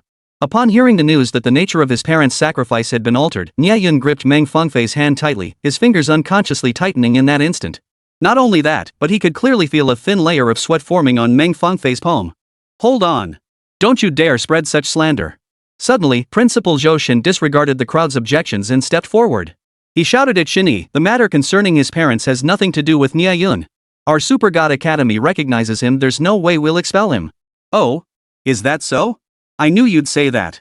Shinyi seemed to have anticipated Zhou Shen's defense of Nie Yun all along. Unfazed, she casually tossed another document onto the table and sneered coldly, then what about these materials? Chapter 135, Collapse on the Spot. Supporters turn against him. Holy! What the hell is this? Every head in the room craned forward, eyes wide and staring, all gazes converging instantly. The moment they caught sight of the eye-catching headline on the document, they all froze in shock. Determination of the accident resulting in the deaths of Nie Shuisheng and Yi Tong due to participation in illegal activities. The bold, large characters were particularly glaring under the dazzling sunlight. What is she doing? Isn't this report about the same incident as the last one? Has she run out of evidence? Is she just awkwardly reheating old news? I think she just loves stirring up trouble. To get back at Nie Yun, she spends all day digging up dirt on his deceased parents. She's so evil. Nie Yun worked so hard to break free from his sparring master family's shackles. What did he do wrong? The scene erupted into heated debate. People began to doubt Shinyi's one-sided claims, instead rallying behind Nie Yun. They berated and reviled Shinyi like a rat crossing the street. The verbal assault was nothing short of a torrent of abuse. However, Shinyi's ability to produce evidence one after another suddenly jolted Nie Yun awake. Damn it! I underestimated her. Nie Yun's heart tightened. Seeing Shinyi's relentless determination, he realized she had come prepared today. Still, these matters were mere child's play, utterly incapable of shaking his standing in everyone's eyes. Seeing so many teachers and classmates still supporting him, he breathed a slight sigh of relief. Then his expression hardened. He forced down his anxiety over Su Wanji, determined to resolve this quickly so he could go rescue her. He stepped forward with a displeased expression, glaring at Shinyi. After all that, besides digging up dirt on my deceased parents, what else of value can you offer? I advise you not to make a fool of yourself. I'm busy right now and have no time to argue with you. Please leave. With that, Nie Yun made a gesture as if to usher her out. But unexpectedly, Shinyi suddenly snorted with derision, glaring arrogantly at Nie Yun as she flipped to the last page of the documents. TSK. I have no idea where you get your confidence from. Her voice rose sharply, unable to conceal her long-suppressed excitement. Open your eyes wide and look carefully. What exactly is written on the last page? Swish. Shinyi flung the final page forward, nearly slapping it against his face. I'm truly amazed by you. Nie Yun felt utterly helpless. To finally put an end to Shinyi's nuisance, he angrily straightened the last page. The moment his gaze fell upon it, he was struck by a scene so shocking it felt like being struck by lightning. Swish! His body froze solid, as if encased in ice. His eyelids fluttered slightly as his mind plunged into utter emptiness. What the hell? Meng Fengfei and Meng Filong, standing nearby, immediately sensed something was amiss. They swiftly stepped forward, snatched the documents, and began examining them closely. What? How could this be? The father and daughter let out a stunned cry of disbelief the moment they saw the final page. They snapped their heads up, their gazes locking onto Nie Yun's eyes as their lips trembled uncontrollably. You went there too? You broke the sealed container and released the only ninth grade ferocious beast captured by the Great Xia Empire, one infected by the mysterious plague? No, this can't be. Nie Yun wouldn't. Meng Fangfei's tears gushed forth like a spring. She tried to reach out and clasp Nie Yun's hand, but Meng Feilong grabbed her arm. Daughter, hold back for now. Let him calm down alone. Driven by self-interest and protective instinct, a resolute glint flashed in Meng Feilong's eyes. This was the first time he had ever spun a benevolent lie in front of Meng Fangfei. If Nie Yun couldn't handle this situation properly, he would never allow his daughter to come near him again. Even if it meant severing ties with his daughter, he would drive Nie Yun, this disgraced, treacherous scoundrel, far away and forbid him from ever seeing Meng Fangfei again. Whoosh! The questions from Meng Feilong and his daughter instantly made the entire crowd realize what had happened to Nie Yun. Without imperial approval, sparring masters were forbidden from bringing their children to the front lines, an ironclad rule. Moreover, Nie Yun had let loose a ninth-grade fiend beast intended to lure and annihilate the enemy's forces? This was utterly unforgivable. Damn it! How many lives would the Empire sacrifice just to capture one infected ninth-rank fiend beast? Nie Yun, he just let it escape? Ugh! Now I don't even know whether to support Nie Yun or condemn him. He feels like a two-faced demon, someone you both love and hate. What a pity. With this exposed, his brilliant career is likely ruined. Waves of regret and shock crashed over Nie Yun. Even the faculty and students of the Super God Academy couldn't help but shake their heads in disbelief, murmuring that this likely wouldn't end well. This situation had truly driven Nie Yun into a corner once more. Yet as the target of everyone's criticism, Nie Yun was now deeply immersed in hazy memories from half a year ago. He strained to piece together the fused recollections, finally untangling the cause and effect within a bundle of fragmented memories. The events at the end of the document, while largely factual, defy common sense. Take the matter of sparring masters bringing their children to the border, for instance. While explicitly forbidden by imperial law, it had become a tacitly accepted, customary practice. The Empire's original intent behind this policy was to prevent sparring masters from defecting to enemy nations with their families in tow. Yet now, among the nations surrounding Great Xia, only Great Zhou clung to desperate resistance. The rest had become eerie zones of devastation, barren wastelands where life withered away. Defection to such places was pointless, it was a death sentence. Moreover, Nie Yun had been trained as a sparring instructor from childhood. He understood that sparring instructors required constant combat and tempering to strengthen their bodies and enhance battlefield adaptability. Therefore, to preserve the survival rate of sparring partners as a whole, the Empire had long turned a blind eye to such matters. But why couldn't he recall the part in Shinyi's file about releasing the ninth-rank ferocious beast? All he recalled was passing by the cage holding the ninth-rank fiend beast when he inexplicably fainted. After that, chaos erupted across the camp. Damn! Could someone have framed me while I was unconscious? The thought had barely surfaced before it took root in his mind, refusing to let go. No, I can't bear this unjust accusation. Nie Yun glanced at the crowd gathered at the scene. He noticed their attitude toward him had shifted noticeably. Many eyed him warily, sizing him up as if scrutinizing a criminal. Though Nie Yun didn't care about their opinions, the thought of needing their support to retrieve the gift and rescue Su Wangung made him realize that alienating everyone now would likely cost him crucial allies and backing. But just as he was about to speak up and confront Shinyi directly, Shinyi's shrill voice pierced the air once more, sending a collective shudder through the crowd. Hold your horses before you start defending yourself, I've got something even better. Everyone, come take a look. Giggle giggle giggle. Chapter 136, Scheming and Plotting. Nie Yun's rage boils over. Ha! This evidence will ensure you never recover. After Shinyi's sinister laugh. A bone-chilling atmosphere instantly gripped the entire room, sending shivers down everyone's spines as silence fell. Every pair of eyes widened in unison, fixated on Shinyi's every move. With calm composure, Shinyi pulled her phone from her chest and played a pre-recorded video in full view of everyone. Every person in the room held their breath, staring at the images unfolding on the screen. Their minds short-circuited as if struck by lightning. Isn't that Nie Yun? A collective gasp erupted across the room. Eyes widened like copper bells, and breathing grew sharp and urgent. Quick! Get a close-up. Zoom in. The TV station's camera adjusted to the optimal angle for the close-up of the phone screen, ensuring everyone could see the content displayed. The footage showed Nie Yun in a small room, his own home, watching officials who had come to offer condolences and register information leave, his expression tinged with melancholy. Damn it! When did you get the surveillance footage from my house? Seeing this footage, Nie Yun exploded, bellowing at the top of his lungs. His scalp tingled with rage, his eyebrows twitching violently. He finally felt he couldn't take it anymore. Having his and his family's privacy exposed like this in public was pushing him to the brink of a mental breakdown.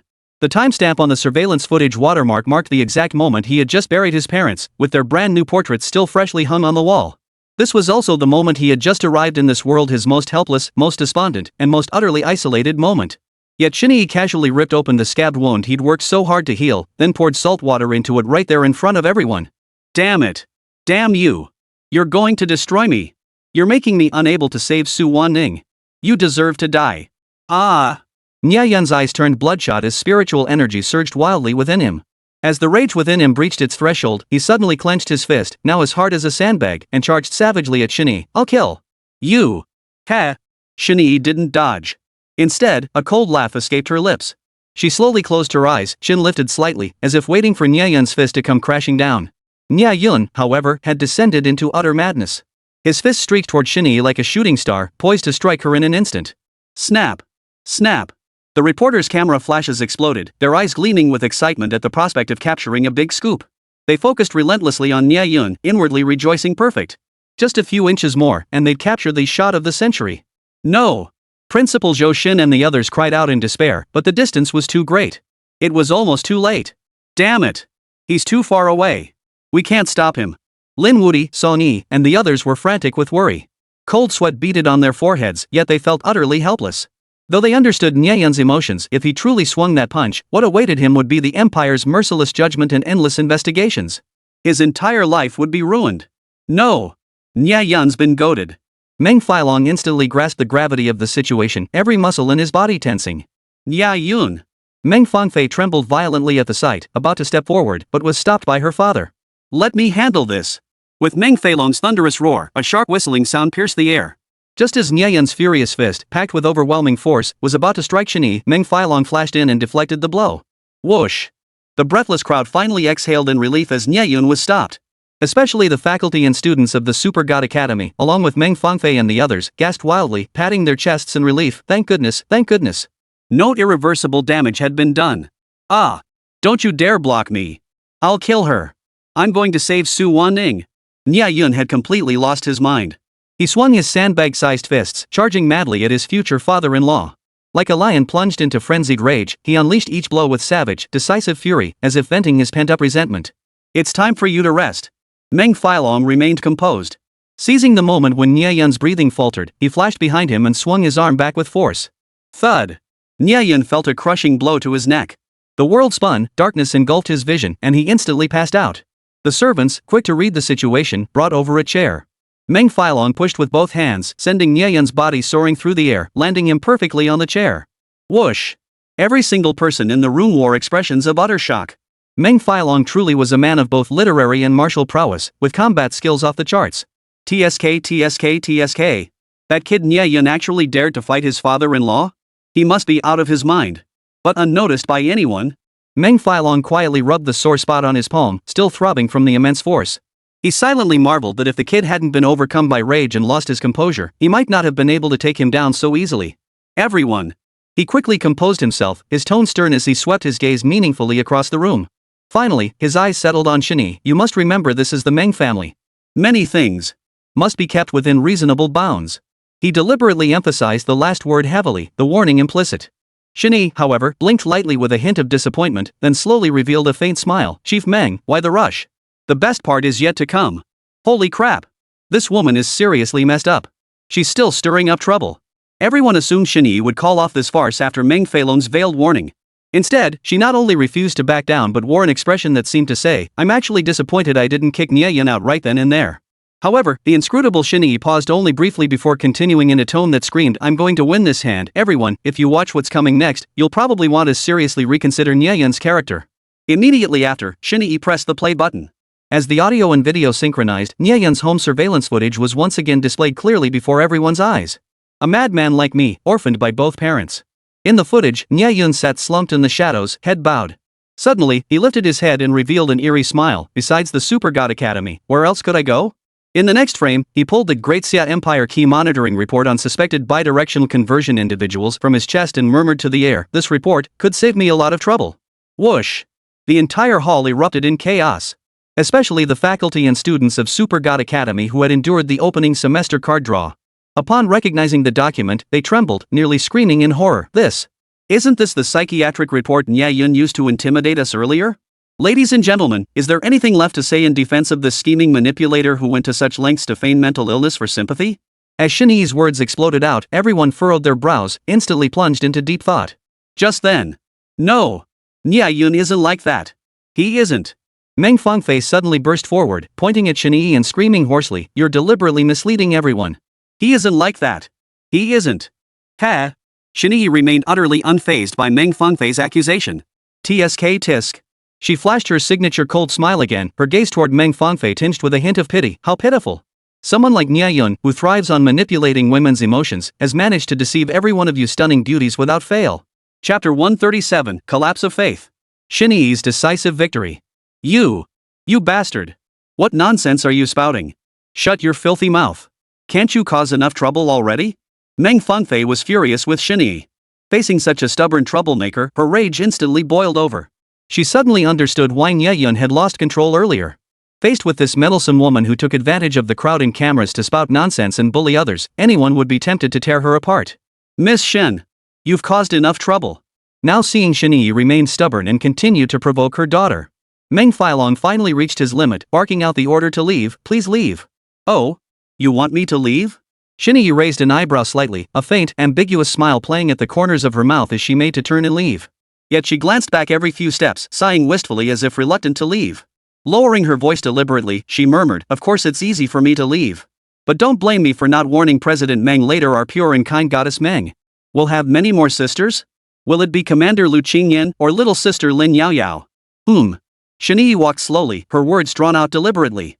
Her voice wasn't loud, yet it was perfectly audible to Meng Failong and his daughter. When the last few words floated lightly into their ears, a piercing buzzing erupted in their ears, and their bodies began to tremble violently. Instantly, their consciousnesses felt struck by a thunderbolt. Their minds went blank, cold sweat beaded up their spines and ran down their necks. Their limbs suddenly turned icy cold, as if they'd fallen into an ice cave. Whoosh! As if struck by a sudden chill, Meng Failong snapped awake with a start. He lunged forward, grabbing Shinyi's arm, his face anxious and flustered. "Miss Shin, please wait." "Oh? Why should I stop? Didn't you tell me to leave?" "Then I'll leave." Shinyi's expression remained cold as she didn't stop walking, even continuing forward. Miss Meng. I spoke harshly just now, please don't take offense." Under the live TV cameras, he couldn't afford to resort to violence or rudeness toward Shinyi. He could only keep pleading with this difficult woman, begging her to stop and clarify her ambiguous words. Meanwhile, the scene had descended into utter chaos. Everyone was like bubbles boiling up in a pot of porridge, chattering incessantly. "I reckon Nie Yun's down for the count this time. She clearly came prepared. She's gotta have some trump card up her sleeve. What a waste that mouth-watering talent of Nie Yun's, and he's managed to screw up so badly. Besides the Su family's daughter and the dream goddess, it seems, he's also messed with other women? Nie Yun truly is a hedonist who can't control his lower half. How could he ever become a godlike figure?" The murmurs of disapproval in the crowd simmered like a boiling teapot, hissing incessantly. And the tone was steadily turning nasty. If Nie Yun had been lucid at that moment, he'd have slapped each of them hard across the face for following the crowd and stirring up trouble. But there were no ifs.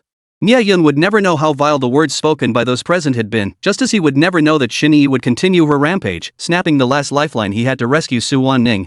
"Director Meng, you asked me to say this. I warned you not to get angry, okay?" Shinyi turned to Meng Failong with a radiant smile, her breath fragrant as orchids, her alluring expression almost melting into a seductive gaze. Meng Failong, who hadn't been close to a woman in ages, felt an unusual stir within him the instant her warm breath brushed his face. "Ahem, go ahead." But he reacted swiftly, suppressing the storm raging within. The matter of his daughter and Nie Yun was of utmost importance. He must get to the bottom of it immediately.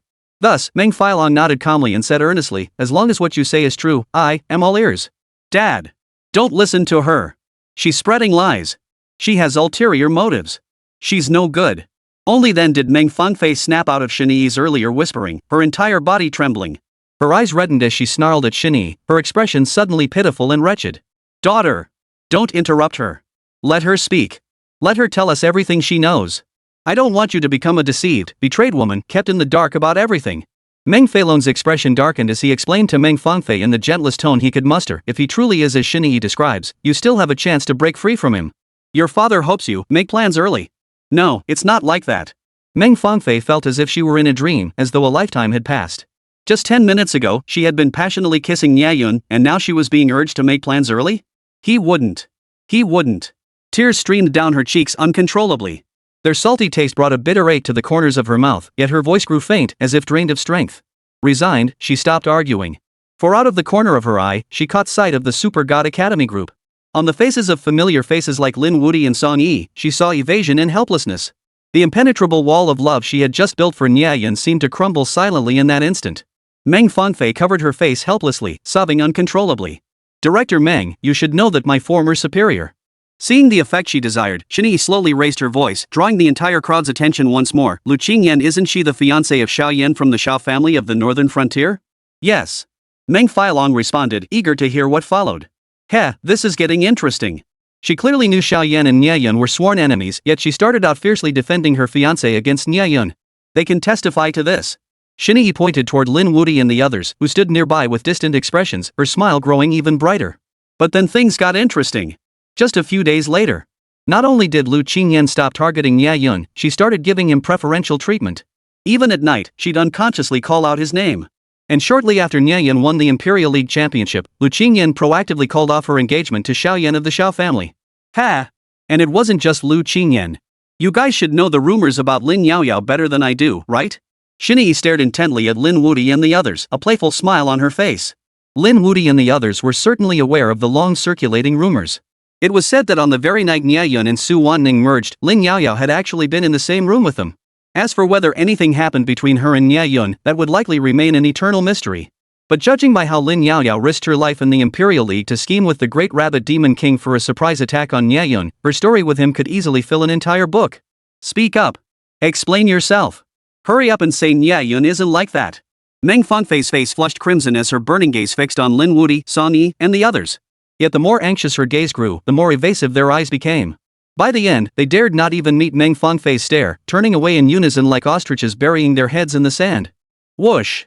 The entire crowd seemed to have uncovered some earth-shattering secret, their emotions erupting in an instant. I knew it. Nie Yun really is a womanizing scumbag. He betrayed our goddess Meng. Who knew Nie Yun was just a pretty boy who got by on women? Goddess Meng is so pitiful.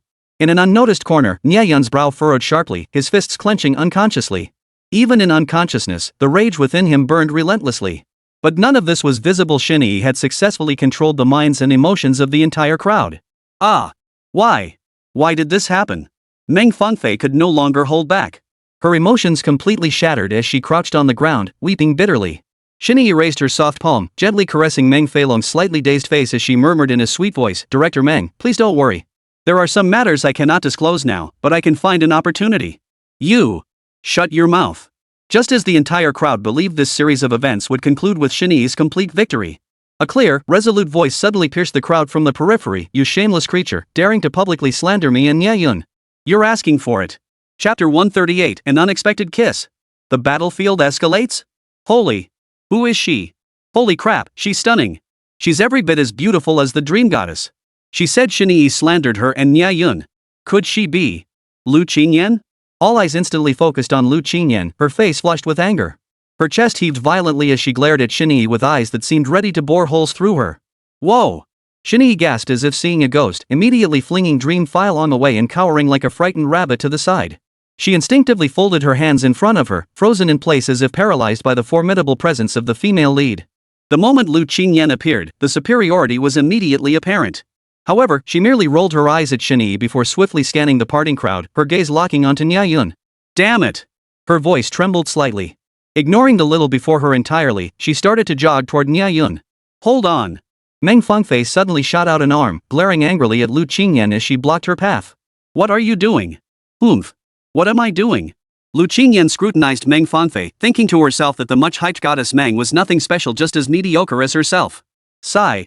She sighed softly, then her eyes narrowed and her brows furrowed. You lot won't control him, but I can't? Are you some kind of cop? Controlling the heavens, the earth, and now even the damn air? Besides, what are you to him? What right do you have? Such sharp words were typical of Lu Qingyan's fiery temper.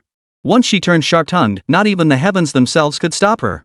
Of course, her sharpness stemmed from anxious concern for those she cared about, first her fiancé Xiao Yan, and now, the emotionally complex Nie Yun. You!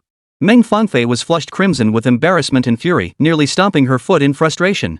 Dream Flying Dragon felt his face flush fiercely too. Only now did he realize how engrossed he and Shinyi had been earlier. Their behavior had been utterly inappropriate. Put. Seeing the heroine like Lu Qingyan unleash a torrent of criticism indiscriminately, even targeting the goddess Meng, many couldn't help but cover their mouths to stifle laughter, their shoulders shaking violently. Laugh. Laugh my ass. Having just sidestepped Meng Fangfei and striding toward Nie Yun, Lu Qingyan heard the laughter and whipped her head around like a ravenous wolf. How dare you laugh? Her furious gaze swept over Lin Wudi, Song Yi, and others in the Super God Academy team, her face a mask of anger and indignation. Isn't Nie Yun your comrade and good brother? How could you just leave him standing here alone? Thank goodness I'm not your sister-in-law yet. If I were, I'd definitely give you all a good beating. Whoosh. While Lin Wudi and the others felt ashamed, the entire crowd was filled with profound admiration for Lu Qingyan. Not only did she openly discuss the ambiguous nature of her relationship with Nie Yun, but she even scolded his brothers with an attitude that screamed, even if I'm not your sister-in-law, I'm still telling you what to do. Holy crap. With that kind of charisma and carefree attitude, she didn't even need to face off against Yi directly. She'd already countered her earlier slander so thoroughly there was nowhere for it to hide. She was utterly fierce and powerful. Lin Wudi and the others wiped the sweat from their brows, unconsciously giving Lu Qingyan a thumbs up. Get over here and help. At Lu Qingyan's command, Lin Wudi and the others scurried forward eagerly, as obedient as if they'd encountered the ultimate female lead sister-in-law. This scene left the entire crowd speechless, forcing them to look at Lu Qingyan with renewed respect. Dad, don't hold me back. I can't let this go. Meng Fangfei tried to rush forward, but Meng Filong grabbed her tightly. Don't be impulsive, daughter. I think that young lady is quite decent.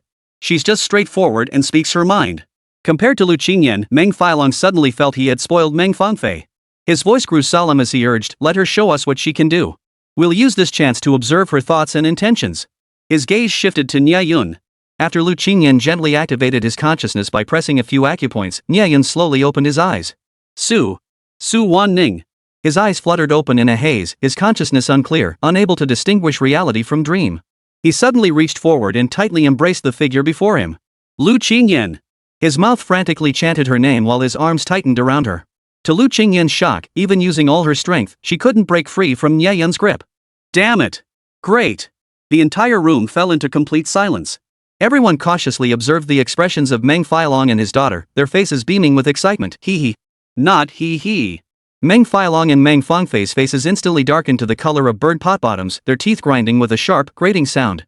Alright, Nie Yun Bao, be good. Lu Qingyan's lips trembled slightly. She steeled her resolve and stopped struggling. Her visit wasn't solely to humiliate Yi, she'd also come bearing crucial intelligence about Su Wan Ning. But with Nie Yun's consciousness clouded, she could only try her best to placate him for now. Oh. Who are you? Hearing a different voice emerge from his embrace, Nie Yun recoiled as if electrocuted, his face flushing crimson as he stared at the woman before him, familiar yet utterly unfamiliar. It's you! Nie Yun clearly hadn't processed it yet, his expression freezing in shock. This isn't right. As if suddenly remembering something, a flash of insight lit his eyes, and he sprang to his feet. Swish! Nie Yun's rise was so abrupt, and he was pressed so close to Lu Qingyan. In that split second neither noticed, Nie Yun's lips brushed against Lu Qingyan's a fleeting, shallow touch. Holy! Lin Wudi, Song Yi, and the others nearby all stared wide-eyed, their fingers trembling in shock, unable to utter a word. Lu Qingyan stumbled back a step, one hand covering her chest while her fingertips traced the spot where their lips had touched. Her face flushed instantly, her eyes darting around as if lost in thought. Suddenly, she spun away like a whirlwind. As she passed Lin Wudi and the others, she emphasized in a barely audible whisper, you didn't see anything, got it?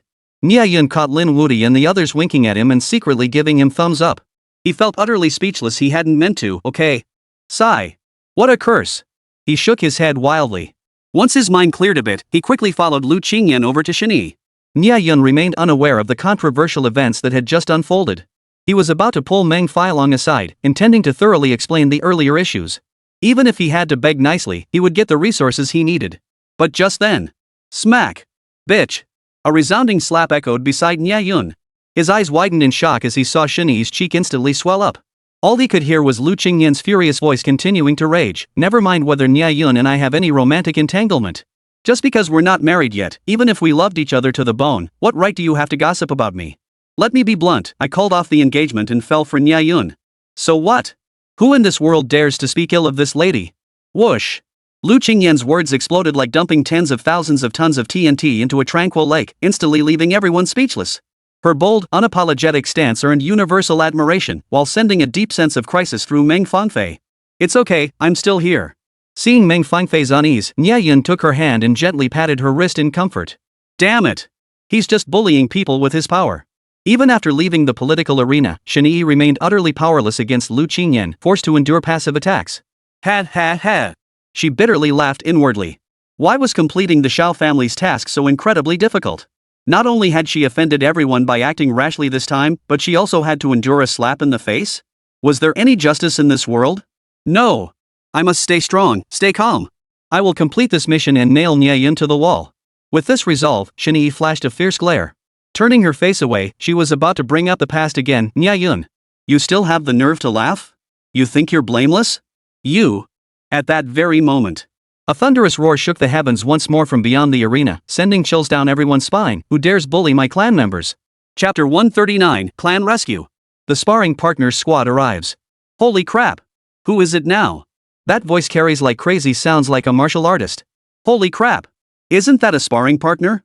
And one of the Empire's top-tier sparring partners at that. No wonder Nie Yun's attacks are so devastating. Their sparring partners are human monsters. Having never witnessed such a grand display of elite sparring partners before, the crowd erupted in wave after wave of astonished gasps. Nie stood frozen, trembling violently. Her cunning eyes darted around. When no one was looking, she silently took 2 steps back, ready to slip away unnoticed. At that moment, a towering, muscular sparring partner swept in like a whirlwind of sand and stones. Eyes widened once more, Adam's apples bobbing frantically. Was this the sheer pressure emanating from a sparring partner? This sudden turn of events also startled Lu Qingyan and Meng Fangfei simultaneously. The 2 women had been locked in a fierce standoff, like 2 phoenixes locked in combat. Yet upon seeing the imposing procession arriving, an inexplicable flicker of faint tension and embarrassment swept through their hearts. Oomph! Both women snorted coldly, almost simultaneously, and instinctively smoothing a corner of their robes, though they weren't disheveled at all. With perfect timing, they transformed their earlier sharp, confrontational standoff into a battle of hostile glances and silent communication. For both understood that the arrivals were the sparring instructor squad, likely Nie Yun's relatives rushing to support him. They must cease this pointless rivalry and avoid embarrassing themselves before their in-laws. Whoa! Uncle? Uncle? Aren't you supposed to be assisting with the border operations? Nie Yun rubbed his eyes in disbelief, only now beginning to process the shock of Lu Qingyan's blunt confession. Phew, thank goodness my family showed up just in time to save the day. He felt 2 pairs of eyes burning into the back of his head, locked in a fierce, jealous battle. He couldn't fathom why Lu Qingyan, a woman with a fiancé, and one who'd crossed paths with him before, would suddenly confess her feelings. Nor did he understand what had transpired while he was unconscious. But one thing was crystal clear: this kind of high-stakes love triangle was exactly the kind of headache he dreaded the moment it touched his life. Where do you think you're going? You despicable scoundrel! How dare you humiliate my nephew like this? Guys, give her a proper welcome. Uncle Lu Wanyan acted with lightning speed, grabbing Nie by the collar as she cowered, trying to slip away unnoticed. He tossed her, this woman whose very face screamed sly and deceitful, into the circle of sparring partners behind him like she was a little chick. Swish, swish, swish. The towering, imposing sparring partners formed impenetrable walls of flesh, closing in around her with no escape. Their bulging muscles, veins popping, looked particularly menacing. This raw, physical dominance far surpassed the imposing presence of Nie Yun, a young man who had only recently become a spirit contractor. Simply put, they were comparable to humanoid mechs. Every bodily function was maxed out, far surpassing ordinary humans, let alone spirit contractors. Simply standing before Nie like a wall, the intense hormonal aura radiating from them was enough to make her feel dizzy. Ah! Stop! Don't hit me! A real man doesn't hit a woman. Nie's wretched screams echoed throughout the entire venue. Having been raised with proper education since childhood, she harbored an innate fear of the physical strength possessed by sparring partners. She couldn't shake the feeling that any one of these sparring partners could crush her with a single finger. Even the thigh muscles of just one of them could effortlessly snap her bones. Eek, how terrifying! Terrifying! I should have checked the almanac before leaving today. Not only did that deadly Lu Qingyan show up, but even Nie Yun's entire sparring partner clan is here. Don't they have jobs? This is heaven itself trying to destroy me. Shao family, you see this. I've done my best, so please stop pushing me. Leave me a way out. Wah? Nie, who had believed today offered perfect timing, location, and support where a solid performance would at least ruin Nie Yun's reputation, and an exceptional one could send him packing for good, now trembled in fear within the circle of muscle-bound men, unable to shed tears. Suddenly, one of the sparring partners, perhaps feeling a mosquito bite on his neck, raised his hand to scratch. But Nie, alert as ever, abruptly stopped him. Stop! Her shrill voice trembled violently as she screamed incoherently, "You don't need to touch me. I'll hit myself." Smack! Smack! Smack! No sooner had the words left her mouth than, under the stunned, pitying stares of the crowd, Nie began slapping her own face repeatedly with both hands, leaving deep, crisscrossing marks across her cheeks. And to prove her point, each blow landed harder than the last until finally, her entire face swelled into a blood-red tomato. The group of burly sparring partners exchanged bewildered glances, their inner monologue screaming, "Is she crazy?" No one told her to hit herself. The live stream broadcast Shini's gruesome state uncensored, instantly sparking heated discussion. This woman is truly decisive. Faced with getting beaten up or beating herself up, she chose the latter. But didn't that muscle guy seem like he wasn't going to hit her? Was she being a bit overcautious? Ugh. Lu Wanyan had never encountered a villain who immediately stabbed herself over a dozen times. He was too stunned for words. But business came first. Wiping the cold sweat from his forehead, he turned to scrutinize Nie Yun from head to toe. Patting his shoulder gently, he said with concern, "You've lost weight again. You definitely haven't been eating properly." Ahem. Uncle Lu, you're still so powerful. Nie Yun gasped for breath after being slapped by his uncle Lu Wanyan. This old guy's attack power has increased significantly. Greetings, Commander Meng. Lu Wanyan sensibly released Nie Yun and turned to Meng Feilong standing nearby, offering a brief nod. I apologize for the abrupt visit today. I've come to this esteemed venue to clarify a matter. My apologies for the disturbance. He then strode to the densest crowd, pulling out a stack of official Supreme Court judgments. His eyes shone with unusual fervor. Everyone. Today, I, Lu Wanyan, have finally secured justice for my younger sister and brother-in-law. Swish. As if venting his grief and anger to the heavens, he forcefully flung the stack of documents bearing the stamped declaration, Supreme Court ruling, the martyr status of Nie Shuisheng and Yitong is beyond question, into the sky. Many who received the rulings gathered in small groups, whispering among themselves. Good heavens! So that's how it was. The court stated the frontline situation was critical, leaving no time for reports. But the couple truly fought heroically, holding off 7 enemy assaults with just the 2 of them. They laid the groundwork for the main force's counterattack. In the end, they fought until their last breath. Sigh. It's so moving. If they weren't recognized as martyrs, it would defy all sense of justice. Nie Yun. The circumstances of your parents' deaths have always been disputed. The martyr honors haven't been finalized yet, but your schooling can't be delayed. So your maternal uncle and your uncle discussed it and arranged for you to attend the Super God Academy, helping you fulfill your dream of becoming a spirit tamer. The martyr title mentioned earlier was just something we told you beforehand to ease your mind. It wasn't a deliberate deception. Your uncle meant that your parents' case is now his and your uncle's responsibility. We absolutely cannot shirk this duty. As for the martyr certificate, the one the Empire issues now is the real one.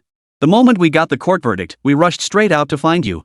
Never imagined you'd be forced on TV by that vicious woman. How despicable. As he spoke, Uncle Lu Wanyan shot a fierce glare at Shini, who had successfully beaten him into a pig's head and now sat blankly seething inside. He then hung 2 gleaming gold imperial medals of honor around Nie Yun's neck. This is the honor of your parents, the honor of our family, and above all, your honor. Uncle Wanyan, Uncle Yun. Thank you. The scene brought a lump to Nie Yun's throat.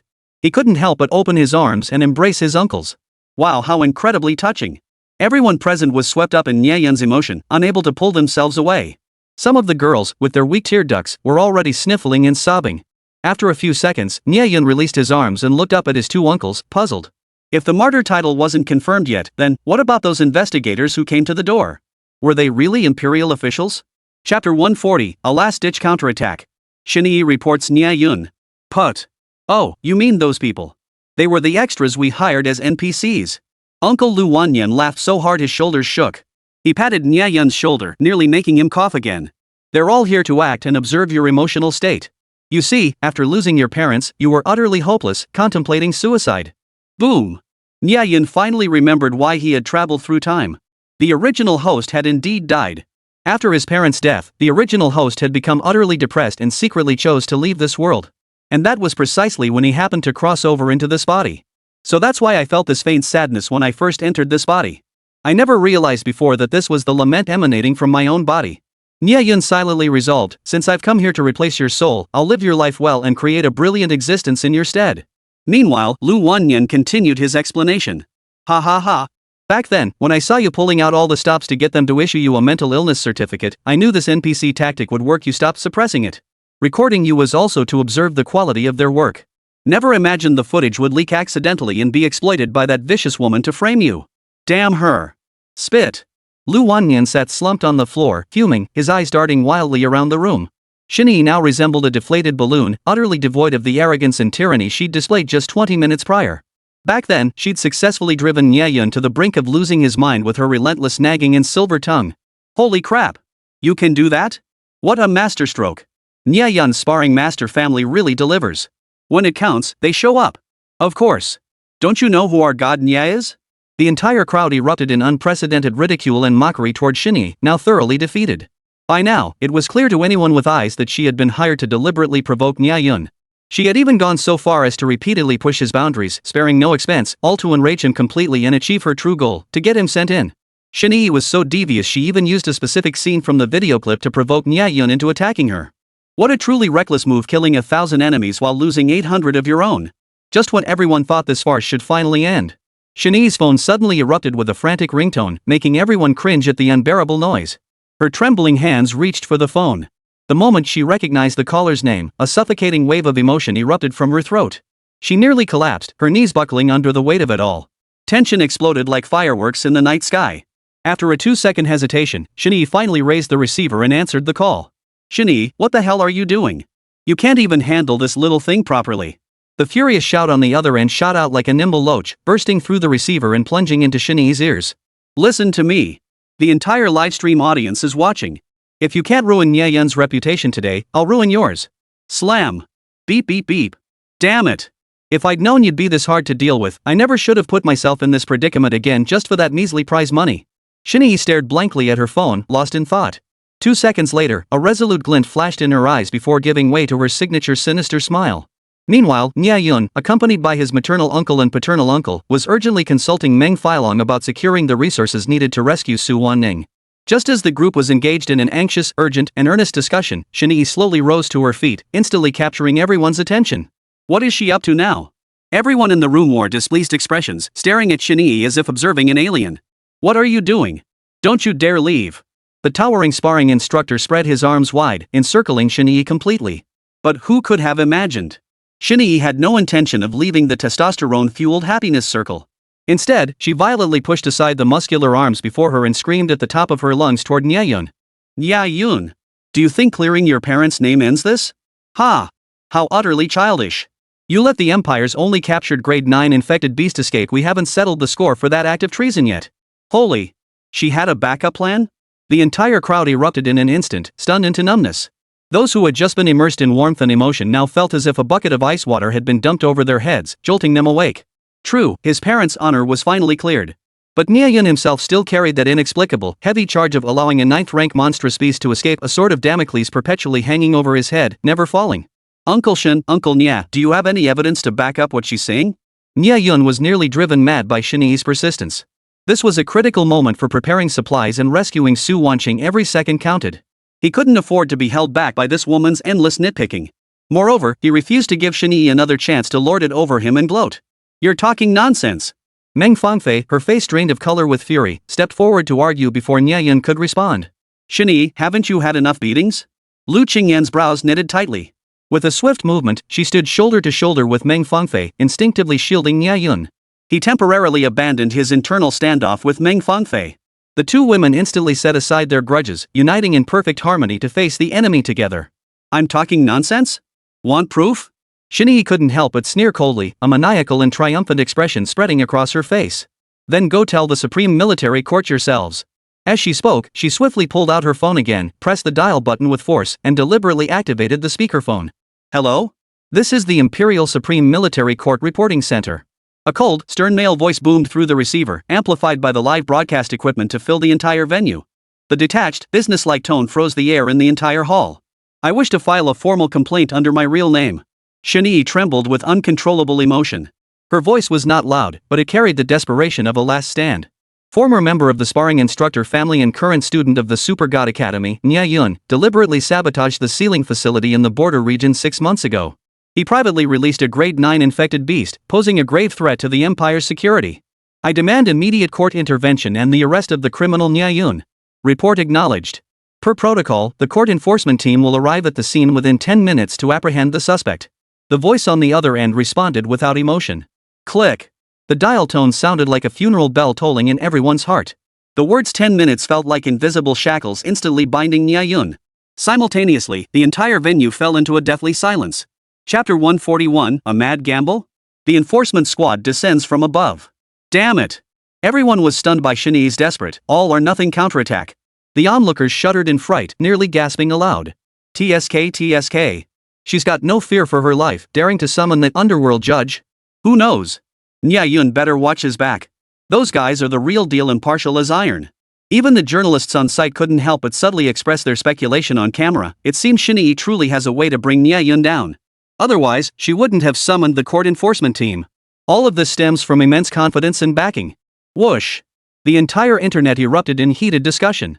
After all, no matter how much trouble Shinee stirred up, even if she ended up retreating in disarray, she could always back down and find a way out. But summoning the Supreme Military Court's enforcement squad? That was sheer madness. Across the entire Great Xia Empire, who didn't know the court enforcement squad was notorious for their ironclad impartiality? No matter who you were, if they deemed you guilty, even the emperor himself pleading for mercy wouldn't save you, they'd haul you off without question. And it was no laughing matter. It often happened that plaintiffs, failing to provide sufficient evidence, ended up getting hauled off by the enforcement squad themselves. It's safe to say that whenever the enforcement squad shows up, they feel their mission is incomplete unless they take someone away. Coordination? Mediate my ass. They'll haul both plaintiff and defendant off to court and sentence them. So in the Great Xia Empire, even if people argue until they're red in the face, hurl insults, and come to blows, hardly anyone would willingly call in the court enforcement squad. Those guys are like judges from hell. Shinee. You lunatic. Did you really have to go this far? Lu Qingyan pointed an accusing finger at Shinee, cursing, you truly don't want to settle this peacefully? Ha. Settle things? Do I even deserve to back down? Shinee's face twisted into a maniacal grin, her eyes flashing a look that said, you just don't get me. My business, well, Miss Lu Qingyan needn't concern herself. I, Shinee, am cheaply born. I thrive on pushing things to the brink. You. Lu Qingyan stomped her foot in fury at Shinee's stubborn refusal to budge, yet felt utterly helpless. She quickly wiped the tears threatening to spill from her eyes, preventing the salty droplets from rolling down her swollen, disfigured face that would make the already excruciating pain even more unbearable, more intolerable. Call the enforcement squad. This was her emergency escape tactic. Though being arrested would be utterly ridiculous, even risking imprisonment. But none of that mattered. If she truly lost in this standoff, at least she wouldn't have to face those demons from the Shao family again. They were truly devilish. On the surface, Shinee seemed relentless, dredging out the past. In truth, this was her masterstroke, a brilliant move to ensure her own safety after facing yet another threat from the Shao family. This was the true purpose behind Shinee's seemingly mad actions. In this high-stakes gamble, she had already clutched her strongest trump card for self-preservation. Naturally, she paid no heed to the gazes of the entire crowd, nor did she need to avoid anyone anymore. Besides, who knows? I might just win. At this thought, a cold glint flashed in Shinee's eyes as she murmured under her breath, if I win, I'll absolutely pin it all on you and make sure you rot in prison. Shinee. You've truly lost your mind. Meng Fangfei's fingers trembled with rage as she pointed an accusing finger at her nose. To bring down Nie Yun, you've abandoned even the most basic sense of morality. Do you have any idea what happens when the enforcement squad takes someone away? Consequences? Shinee scoffed, her gaze sweeping over Meng Fangfei and Lu Qingyan with an almost pitying expression. I, Shinee, am just a worthless piece of trash. If I can drag this golden boy down to hell with me, it's a win for me no matter how you look at it. As for you too. She deliberately drew out her words, her gaze darting back and forth, surveying Nie Yun and his entourage. You'd better start thinking about how to say goodbye to him. After all, once he leaves, who knows when we'll see him again. Damn it! You're something else. You're utterly ruthless. Lin Wudi, Song-yi, and the others were so furious they cursed her out, condemning her as utterly despicable. Her utterly defiant, unyielding attitude completely enraged everyone present who cared about Nie Yun, leaving them seething with fury. Members of the Sparring Masters clan glared at her with fury, their powerful physiques straining with suppressed energy. Swish! The encircling circle tightened once more, further compressing the space Shinee could stand in. An oppressive, suffocating pressure filled the air again, unsettling and threatening.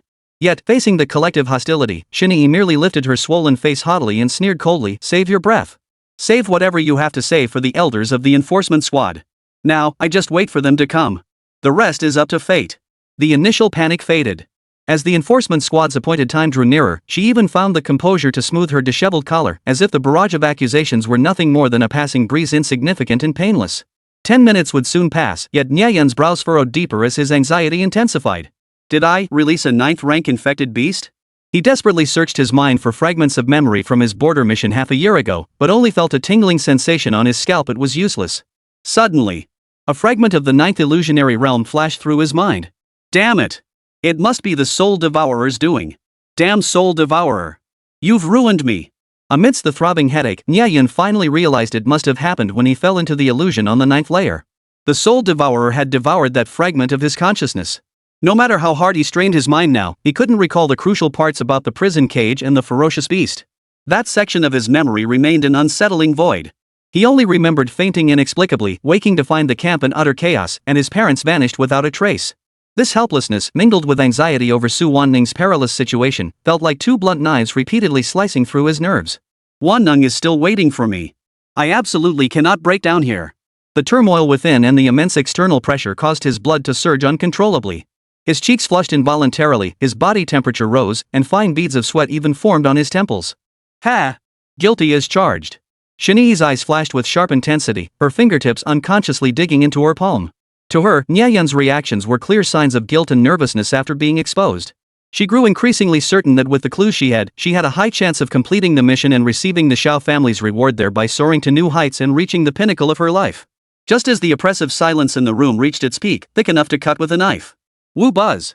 A deep, piercing roar of engines tore through the dead silence, growing louder as it approached. Holy! They're here! The enforcement squad so badass. Everyone instinctively looked up as three streamlined enforcement vessels, emblazoned with the Supreme Court insignia, tore through space and materialized instantly. Halos of legal runes shimmered around their hulls. Like nocturnal predators, they swooped toward the open field below, descending with a deafening roar and an overwhelming sense of pressure. Thud! Thud! Thud! 12 enforcement officers emerged in single file, their faces expressionless like cold killing machines, shrouded in the dusky hues of the setting sun. Nie Yun's expression tightened, his heart pounding wildly against his will. Chapter 142, The Captain Bewitched. Nie Yun forced away? Damn it! They're here so fast. His Adam's apple bobbed frantically. To avoid being taken away and jeopardizing Su Wan's rescue, every muscle in his body instantly tensed. His hand instinctively moved to the spirit contract island at his waist, ready to confront conflict or make a swift escape at any moment. Watching the 12 enforcement officers stride in on the wind, their imposing presence overwhelming, Nie Yun felt an inexplicable sense of unease wash over him. It seems this matter won't be as easy to resolve as I imagined. In that instant, Nie Yun even began to secretly regret not leaving earlier. Deep down, Nie Yun understood that once the case reached the Empire's highest military court, there would be no justification for evasion. He would have to confront the issue head-on. Escaping now would only compound his crimes. Moreover, the enforcement squad was no pushover. Nie Yun had every reason to believe they would interfere relentlessly during his rescue attempt for Su Wanning. Rather than react passively, he might as well take a bold gamble. After all, the Empire's official stance on his previous actions was still merely conjecture, it hadn't been fully established yet. This left him some room to maneuver. Who wins, who loses, who sends whom to prison, it's far from certain. With this thought, Nie Yun's heart settled slightly.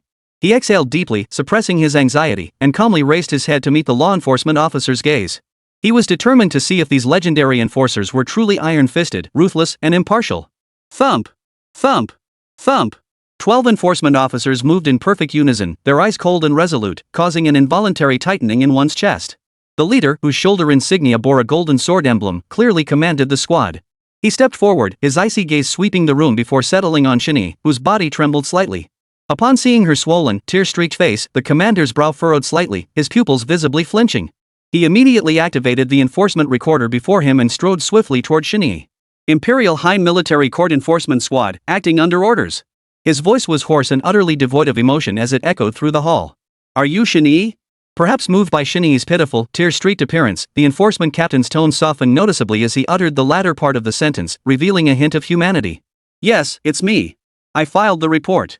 Shini pushed through the circle of burly sparring partners surrounding her with all her strength, struggling to stand before the enforcement team leader.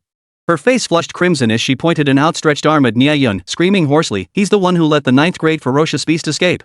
Arrest him now." Shini. Lu Qingyan, standing nearby, erupted in fury. Her furious gaze locked onto Shini. The report clearly states Nie Yun is only suspected of possibly releasing the ninth-grade fiend beast. The facts haven't been confirmed yet. How dare you speak with such certainty? Right.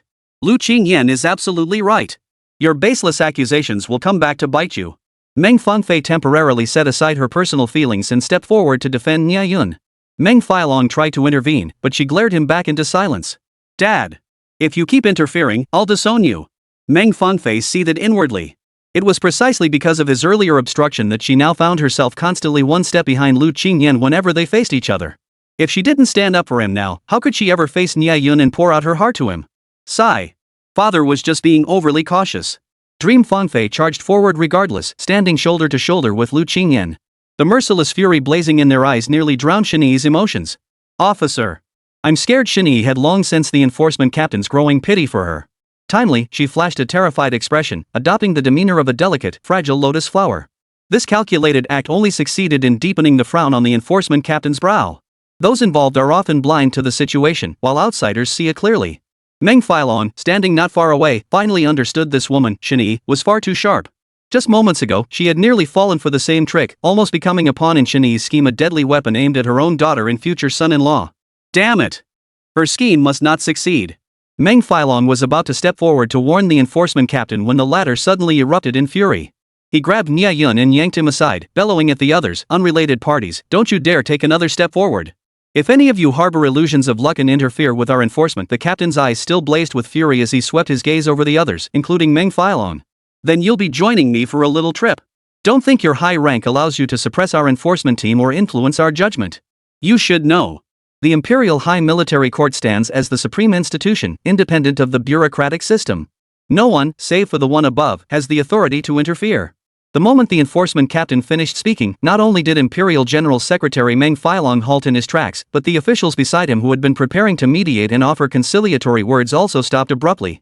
Sensing the tension escalating, Meng Filong immediately pulled Meng Fangfei back, signaling her not to add fuel to the fire. "Ah!" Education Minister Wang Tao parted his slightly parched lips, but ultimately refrained from voicing his thoughts. The enraged enforcement captain held direct authority to open fire. Even the Imperial Beastmaster Division's commander, Chen Feng, could not match his firepower. Thus, the crowd could only watch helplessly and reluctantly as Nie Yun was led away by the enforcement captain. Phew! Nie Yun exhaled deeply, relieved he hadn't been taken away. But just then, the enforcement captain's eyes flashed with sharp intensity as he roared at Nie Yun, seemingly seeking to vent his fury. "This is your final chance to defend yourself. If you cannot prove your innocence, I will take you to the highest court. Weigh the consequences yourself. Truth brings leniency." This enforcement captain was clearly blinded by rage. He hadn't even bothered to investigate the circumstances, yet demanded Nie Yun prove his innocence. But Nie Yun had no memory of the events in question. How could he possibly defend himself? Damn it! This law enforcement captain is clearly siding with the other guy. 1,000 curses raced through Nie Yun's mind. He never imagined that in this farce, he'd end up falling victim to a complete stranger he'd never even met before. Oomph! Shinee smirked, covering her mouth. She seemed to have already seen Nie Yun's fate. Nie Yun, you're proving surprisingly difficult to take down." The thought of events unfolding exactly as she desired filled her with quiet glee. Yet the stinging pain in her swollen face reignited her anger and resentment. If I'd known the enforcement squad was this useful, why did I suffer so much? I should have brought them out sooner. As Shinee seethed inwardly, the captain's cold, decisive voice suddenly rang in her ears. 20 seconds remaining. If you don't speak now, you forfeit your defense. Chapter 143, A Scheme Within a Scheme. Xiao Tiangong's cunning calculation. What? Are you serious? Nie Yun glared at him, his face twisted in defiance. Are you trying to torture a confession out of me? Oomph. So what if I am? Who told you the enforcement squad can't use torture? The enforcement captain's tone grew increasingly volatile. He was like a firecracker ready to ignite at any moment, his rage flaring up to the top of his head in an instant. I won't just beat you, I'll whip you. He snarled, baring his teeth, and made a move to lash Nie Yun with his whip. Stop. This is my Meng family. No violence allowed. Just as the enforcement captain's whip was about to slice through the air, Meng Filong roared like thunder from the heavens, swiftly disarming him. If you're conducting a proper interrogation, I have no objection. But if you intend to break the rules, I, Meng Filong, will be the first to refuse. Meng Filong's words were fiercely delivered, his chest heaving with indignation. Clearly, he had been enduring this law enforcement captain for far too long. His words had barely left his mouth. Excellent. The entire crowd erupted in applause, a deafening roar of cheers filling the air. They had long been fed up with this group of law enforcement officers. Seeing Secretary General Meng step forward, the atmosphere instantly erupted. TSK. What kind of spectacle is this? The Imperial Enforcement Squad acting so brutally and unreasonably. Law enforcement squad? They're nothing but bandits worse than common thugs. Lin Wudi, Song Yi, Qin Zhang, and others mingled among the crowd, relentlessly piling on public pressure against the enforcement squad. To put it plainly, Nie Yun's current achievements are unmatched by anyone, and his feat of single-handedly holding off the 8th grade monstrous beast, the Great Demon Rabbit. So what if he let a mere 9th grade beast escape? With sufficient backing, Nie Yun could absolutely lead the Great Xia Empire to withstand the invasion of the Sinister Legion. Though it's true that the Emperor is subject to the law like any commoner, how could one possibly sever their own arm in the face of such a formidable enemy? This shallow and obvious truth is something even a child just starting elementary school could grasp the stakes of. At that moment, Nie Yun's gaze suddenly sharpened. Amidst the enforcement captain's aggressive tone and gestures, he keenly sensed the urgency in the captain's eyes and a faint, lurking hint of murderous intent. He ceased following the enforcement captain's line of reasoning and began carefully analyzing his true intentions. He even suspected for a moment that this man and Shinee were in cahoots, playing a double act. Yet at first glance, they genuinely appeared to be meeting for the first time, as if they hadn't rehearsed their lines at all. Hiss. What exactly was his motive? Was he just being overly suspicious? Nie Yun's mind raced, yet he couldn't fathom the enforcement captain's logic. As if hearing an audible click, Nie Yun's train of thought suddenly stalled, plunging headfirst into a dead end. Just as Nie Yun felt utterly defeated, convinced the other man was flawless. His eyes suddenly flashed. He caught the enforcement captain stealing glances at Shinee, his gaze flickering with an emotion so intense it seemed almost tangible, his eyes darting wildly, nearly sinking into the deep valley of Shinee's chest. Case solved. It's Shinee's tried and true beauty tactic. She really is cunning. However, Shinee was no longer on Nie Yun's list of targets. He had already sensed that someone was undoubtedly pulling the strings behind her. Otherwise, how could she, a dismissed imperial official, possibly have access to such crucial evidence? Exactly. Shinee's evidence is tainted. Then there's something fishy about these pieces of evidence. Realizing this, Nie Yun instantly shed his mental burden, feeling refreshed and invigorated. At that moment, a sly smile of triumph curled the corners of the enforcement captain's mouth. He slowly approached Nie Yun, his eyes filled with feigned apology. Adopting a conciliatory tone, he offered, "My apologies. I was too hasty earlier. Perhaps the atmosphere at the scene was too unsettling. To thoroughly investigate the facts of your accusation, I think it would be best if you came with us. We can clarify everything in person at the Imperial High Court. What do you think? So they're trying every trick in the book to take me away. Ha! I think I figured out who's pulling the strings behind this. TSK. Who would have thought your influence runs this deep?" Nie Yun's fighting spirit flared anew. Instead of responding directly to the enforcement captain's words, he locked eyes with him, his gaze unyielding. He just stared at him, saying nothing. Flipping until the enforcement captain felt uneasy, his whole body growing unbearably hot. Oomph. That's more like it. Meng Fangfei and Lu Qingyan, while devising a plan for Nie Yun, kept a close eye on the situation unfolding here. Seeing the enforcement squad cease their harassment of Nie Yun, the two women breathed a sigh of relief. They swiftly began contacting their respective contacts, probing for any leads regarding the news of Nie Yun releasing the 9th grade fiend beast and gathering every scrap of information. In a luxurious chamber within an underground secret room in the northern frontier. Nie Yun. I refuse to believe you won't take the bait. Xiao Tiangang took an excited drag on his cigarette, his expression charged as he watched the enforcement squad surround Nie Yun on the screen. He calculated the time with a smug self-congratulation. Good thing I, Xiao, am so prescient I leaked the entire enforcement squad's schedule ahead of time. Nie Yun, I'll give you half an hour to stall. I refuse to believe you can hold out that long without being taken away by this high-quality fake enforcement squad. Ha! Speaking of which, I owe you a debt of gratitude, Shinee. He rubbed his palms together excitedly, a sharp gleam flashing in his eyes. If it weren't for you, Shinee, that sly fox who's both cunning and full of herself, how could I have gotten such a golden opportunity to lure Nie Yun away? Ha ha ha ha. What a satisfying turn of events. Soon, I'll be able to kill Nie Yun without a hitch, using just one fake enforcement squad. Oof. So what if you're cunning? You and everything about you are within my calculations and control. Including you. Shinee. You won't escape my grasp. Xiao Tiangong's face bore utter coldness and indifference.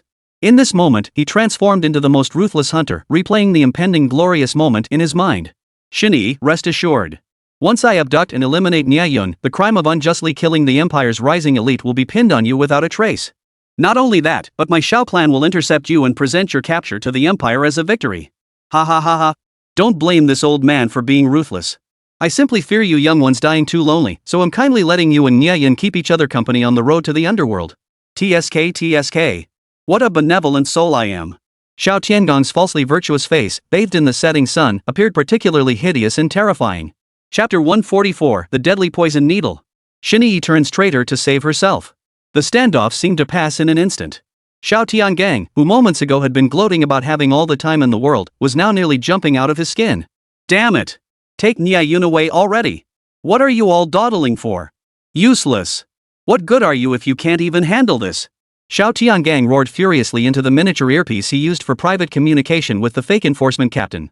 Got it, boss. Mission accomplished. The fake captain replied softly, hanging up the earpiece with lingering fear.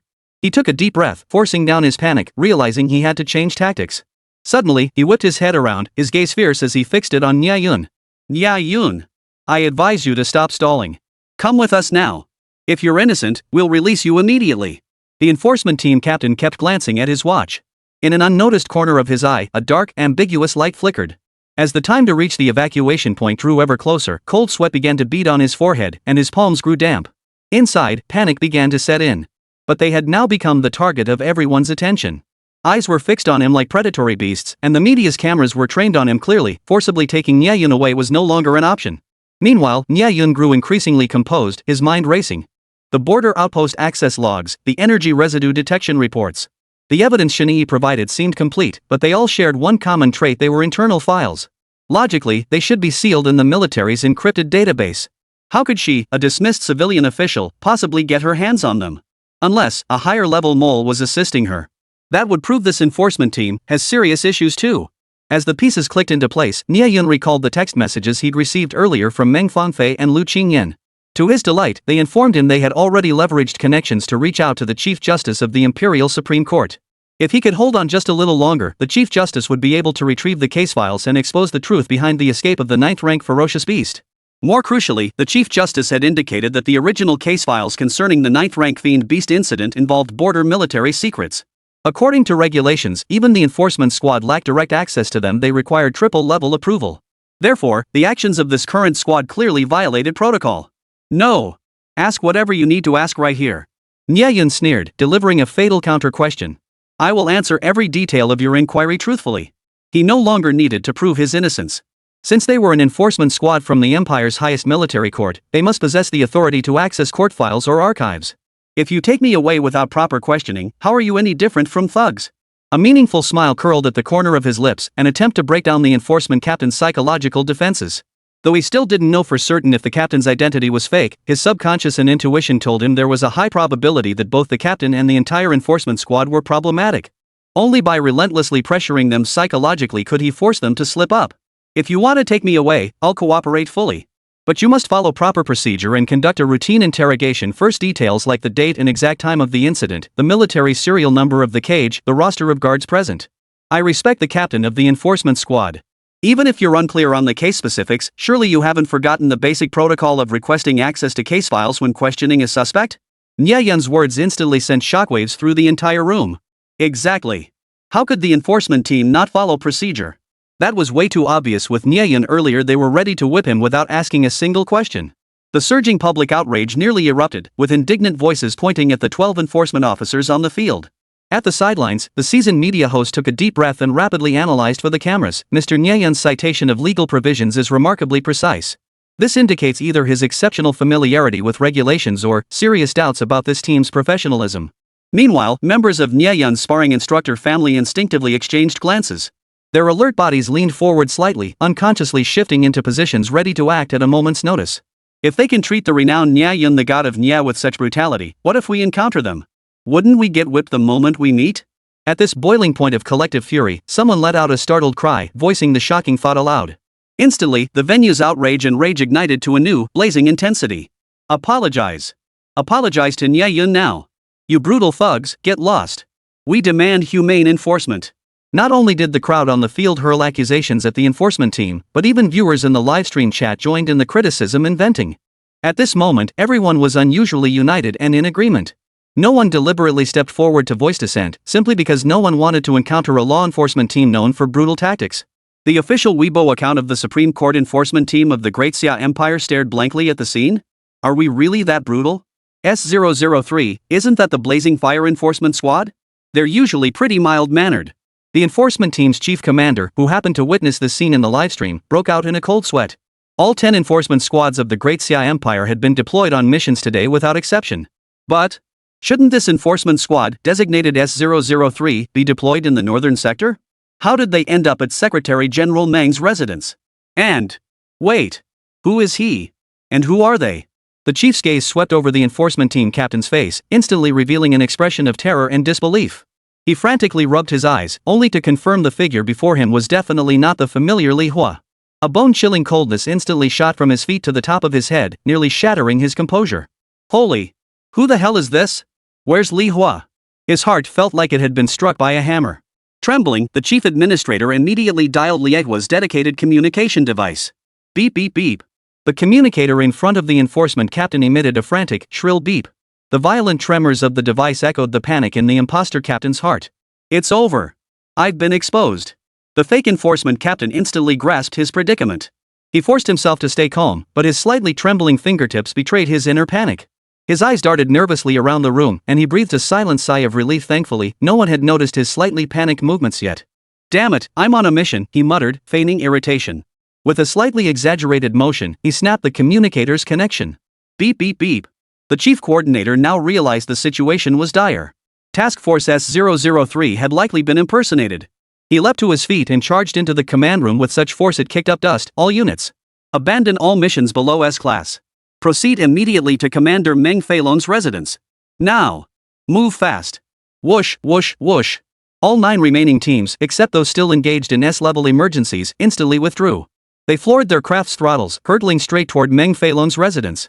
Meanwhile, the imposter squad leader now faced pressure from multiple fronts: Nie Yun, the onlookers, Boss Xiao, and the factions who had already uncovered the truth. Unnoticed, his back was drenched in sweat, and his eyes twitched uncontrollably. Damn Nie Yun.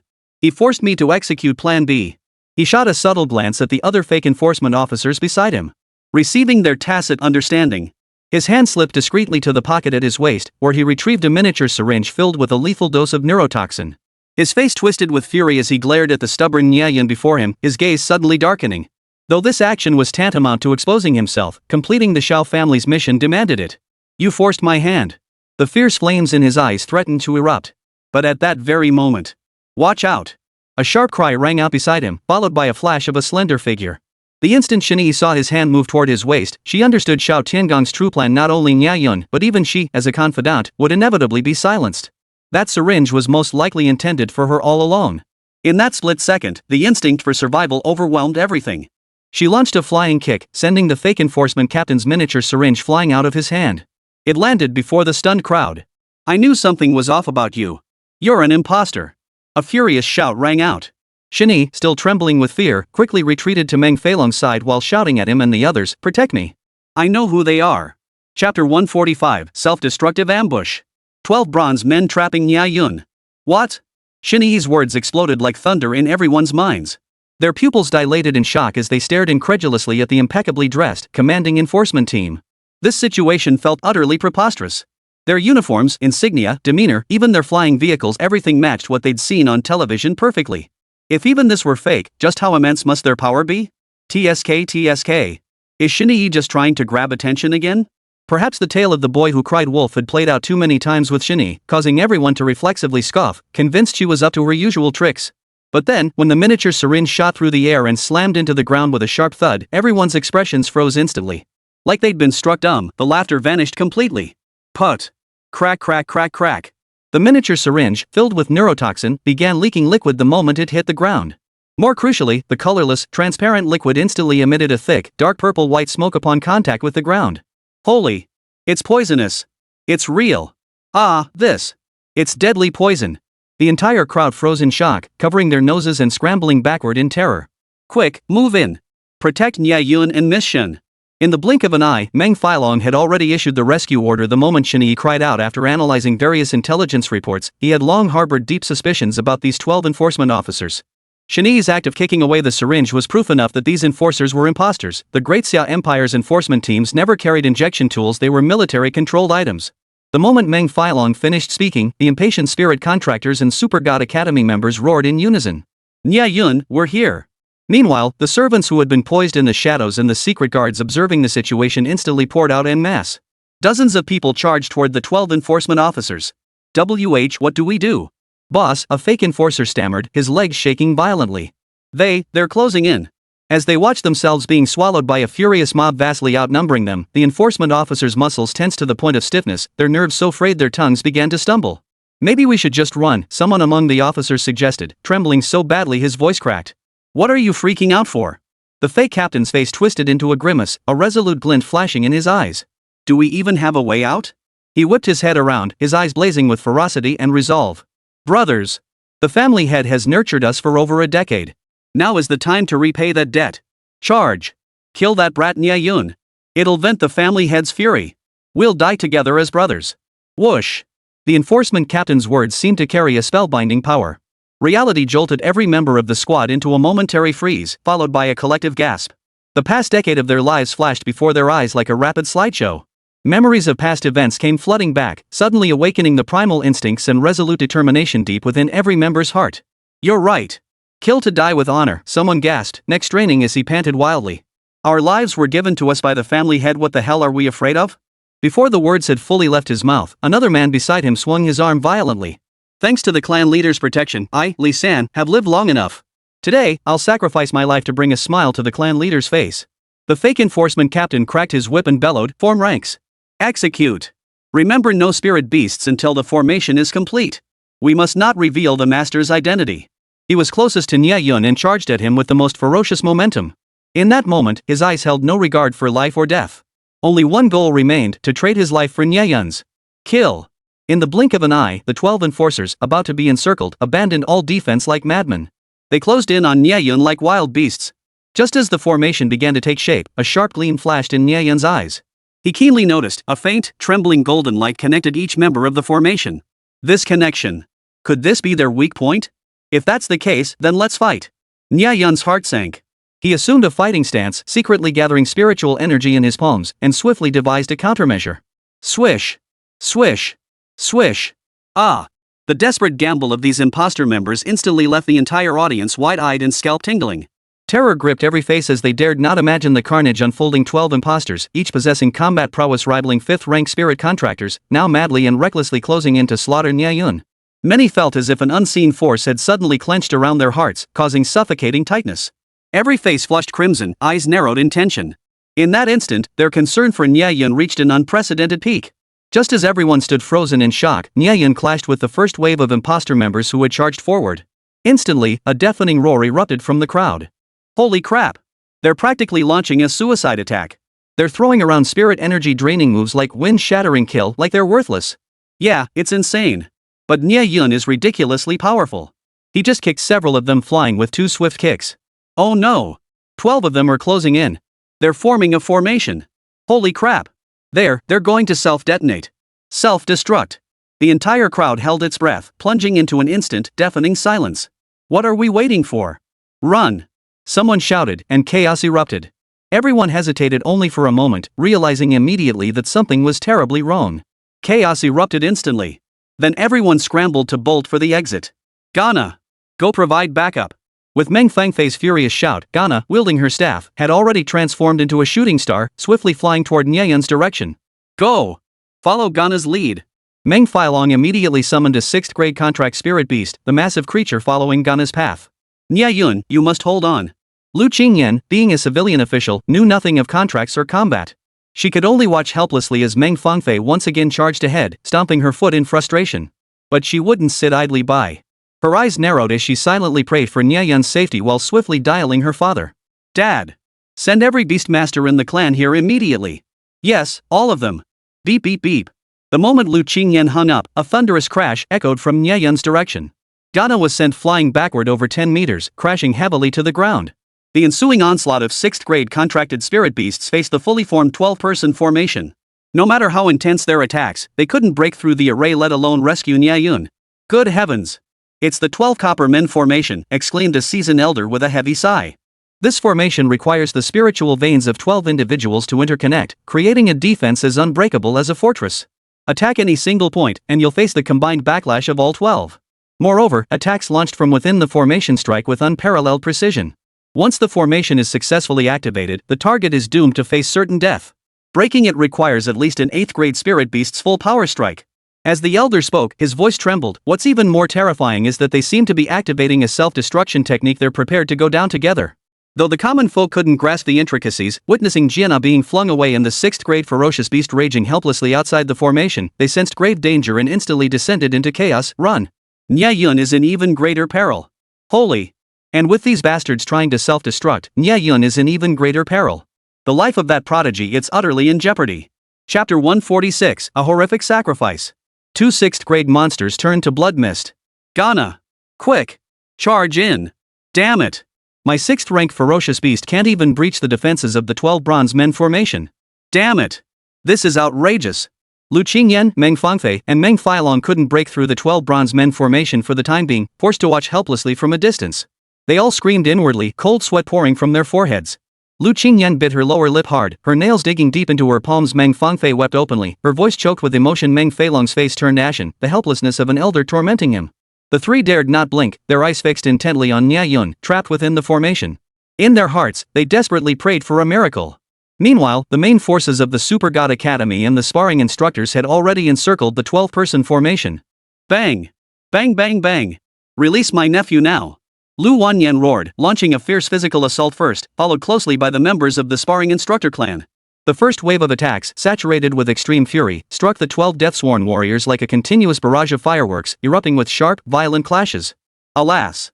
Beyond producing a jarring clang, it seemed to have none of the desired effect. Leave it to me.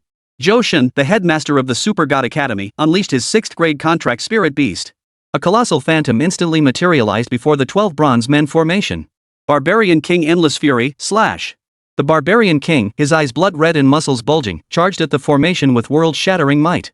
The infinite blade in his hand sliced through the sky, unleashing a piercing sonic boom. This strike, channeling all his fury, was terrifyingly powerful. Ugh! Ah! The Savage King's formidable frame was fueled by a raging, battle-hungry fury. Like a war tank revved to full throttle, he charged forward, channeling his spiritual energy toward the weakest link among the 12.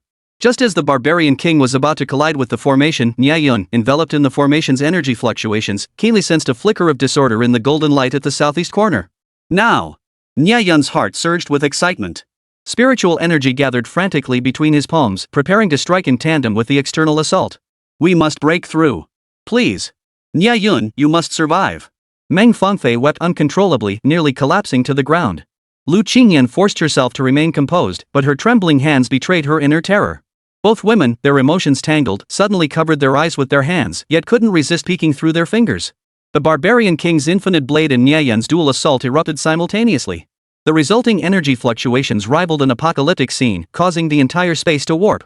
Barbarian King! Hold nothing back! Blow him apart! Zhou Shen roared hoarsely, veins bulging on his forehead as he issued the command for the final strike. Now! Break him! At that very moment, Meng Feilong also unleashed his 6th grade contract spirit beast, commanding it to deliver its most devastating strike. Seeing this, the tense, dry eyes of the crowd suddenly flashed with hope. Under their expectant gazes, the two forces fused perfectly, unleashing terror rivaling that of an 8th grade ferocious beast. This greatly increased their chances of breaking through the 12 bronze men formation and rescuing Nie Yun. Amidst a blinding flash of golden light, everyone held their breath. Amidst the eager gazes, the Barbarian King's attack wind-up reached its climax. Ha! The Barbarian King's taut muscles bulged like rolling hills. Without pausing to catch his breath after unleashing his most powerful strike, he once again summoned every ounce of spiritual energy throughout his body as Zhou Shen had instructed. Now is the moment to transcend the divine. Boom! The Barbarian King unleashed his absolute strongest strike without reservation, crashing down precisely where he sensed the formation's weakest point. Simultaneously, the ferocious strike from another 6th grade contract spirit beast merged with the Barbarian King's assault. Additionally, Gacha and Nie Yun's sparring partners and relatives simultaneously drained every ounce of spiritual energy from their bodies, charging out their ultimate moves. The scene was utterly breathtaking. The high, middle, and low tiers coordinated flawlessly, unleashing a perfectly synchronized group assault that left everyone present speechless. The combat prowess of the Great Xia Empire was undeniably formidable. Thus, bolstered by multiple buffs, the collective attack power instantly surged to a terrifying peak. The frenzied energy waves coalesced, freezing time itself and creating an illusion of slow motion. The entire arena was on the verge of boiling over. We've got this. I feel certain we can break through the formation. Exactly. The Barbarian King excels at charging formations, and with another group of allies boosting him, will definitely break through. Yet at this critical moment, when even the air seemed to ignite, an anomaly occurred. The attack wave, carrying everyone's hopes, rebounded violently the instant it collided with the 12 bronze men formation. Boom! Every single attack, upon touching the formation, not only failed to penetrate it by even a fraction, but was perfectly deflected and sent flying back. Boom! The force of the energy wave's rebound was immense, their speed astonishingly swift. In an instant, they tore apart the two 6th grade contracted spirit beasts, which hadn't even had time to react and whose energy was completely depleted. Whoosh! Without even a scream, the two spirit beasts were instantly engulfed by the reflected energy, exploding into a cloud of blood, mist and dust floating in the air. Two 6th grade contract beasts, instantly annihilated by the force of the rebound. My Barbarian King! Zhou Shen collapsed to his knees, tears streaming down his aged face as his heart-wrenching wail echoed throughout the entire scene. The spirit beast that had accompanied him for decades was now reduced to ashes before his eyes. Even more terrifying, the residual energy wave continued to surge backward. Watch out! Lu Wanyan roared, throwing himself in front of the younger disciples. He absorbed part of the impact, but coughed up a mouthful of blood. Gana raised her storm shield just in time, but was still knocked back, her wings scattering countless feathers of light. Even so, the lingering energy wave continued its rampage, knocking down another large group in its wake. Fortunately, the two grade 6 beasts in front had absorbed the bulk of the energy with their bodies. The dozens behind them, including Gana, only suffered minor injuries of varying degrees, a blessing in disguise. Whoosh! The entire crowd couldn't help but gasp in horror. Some timid spectators had already collapsed to the ground in terror. Everyone's hearts pounded wildly in their chests, their scalps tingling with shock at the scene before them. Ha ha ha! Killing Nie Yun and taking out a bunch of others, we've made a killing. The fake captain's chilling cackle, laced with madness and triumph, made everyone grind their teeth in fury. No! We've fallen for the trap. We should have kept up the interference instead of draining our spiritual energy. Now they'll have no fear. Nie Yun is in danger. The entire crowd gasped in belated realization, but it was already too late. Not only had the full force combined attack of dozens of men failed to shake this bizarre formation, but it had come at a devastating cost. Just as despair gripped the crowd, Nie Yun inside the formation held his breath, his expression tense as he stared at the golden light, now fragile and on the verge of collapse. Realizing the 12 opponents were also spent, he patiently waited for the perfect moment to strike back. Soon, the opportunity arrived. Just as some had suspected, a sudden shift began to gather within the formation, and a murderous intent filled the entire scene. Though Nie Yun's figure was completely enveloped by the formation's radiance, everyone could still clearly see his position. At this very moment, wave after wave of surging energy fluctuations gathered within the formation, converging without blind spots toward the central point, Nie Yun's location, building up power before unleashing the fatal strike. Ha ha ha! Nie Yun, no one will come to save you now. You are as good as dead. The fake enforcement captain let out another cold laugh, as if publicly pronouncing Nie Yun's death sentence. No, no. I refuse to accept this outcome. Nie Yun, it's all my fault. Meng Fangfei finally collapsed, fainting into Lu Qingyan's arms. Lu Qingyan held her tightly as silent tears streamed down her face. A profound sense of helplessness swirled through their minds with unprecedented clarity. Meng Fangfei, needless to say, clung to Nie Yun with an undeniable, heart-wrenching attachment. As for Lu Qingyan, though her feelings for Nie Yun weren't as deep as Su Wan's or Meng Fangfei's, for a woman who loved and hated with equal intensity, what was so impossible about developing affection for him through their long history of love and conflict? In short, as their emotional bonds deepened, neither woman could bear to witness Nie Yun's tragic death before her eyes. But what could they do now? Yet, in this suffocating moment of despair, Nie Yun suddenly lifted his head within the formation, a flicker of fervent light flashing in his eyes. He had detected it. At the instant when the array's internal energy surged to its peak, poised to unleash a devastating attack, a brief vacuum of energy would appear. Now! Nie Yun's gaze sharpened as he prepared for everything. Chapter 147, Earth-Shattering Reversal. The 12 bronze men formation is broken. It's over. The killing trap within the formation has activated. The elderly man's voice trembled as he stared at the 12 bronze men formation blazing with golden light, sighing regretfully, Nie Yun can't possibly hold out any longer. Everyone felt the muscles in their cheeks tighten, their throats parched and burning hot as they frantically swallowed. Nie Yun. The severely injured sparring partners and the faculty and students of the Super God Academy choked back sobs. Though they desperately wanted to charge forward once more, to fight for Nie Yun's escape. But their depleted spiritual energy and the crushing weight of their injuries made it clear, Nie Yun seemed truly trapped in a deadly stalemate. Everyone present, spectators and online viewers alike, fell silent. None wished to see Nie Yun's life threatened, yet given the circumstances, beyond expressing regret, they could only acknowledge their helplessness. Dad! Quickly bring the 8th grade ferocious beast from home. Only Meng Fangfei wept bitterly, her tears falling like pear blossoms.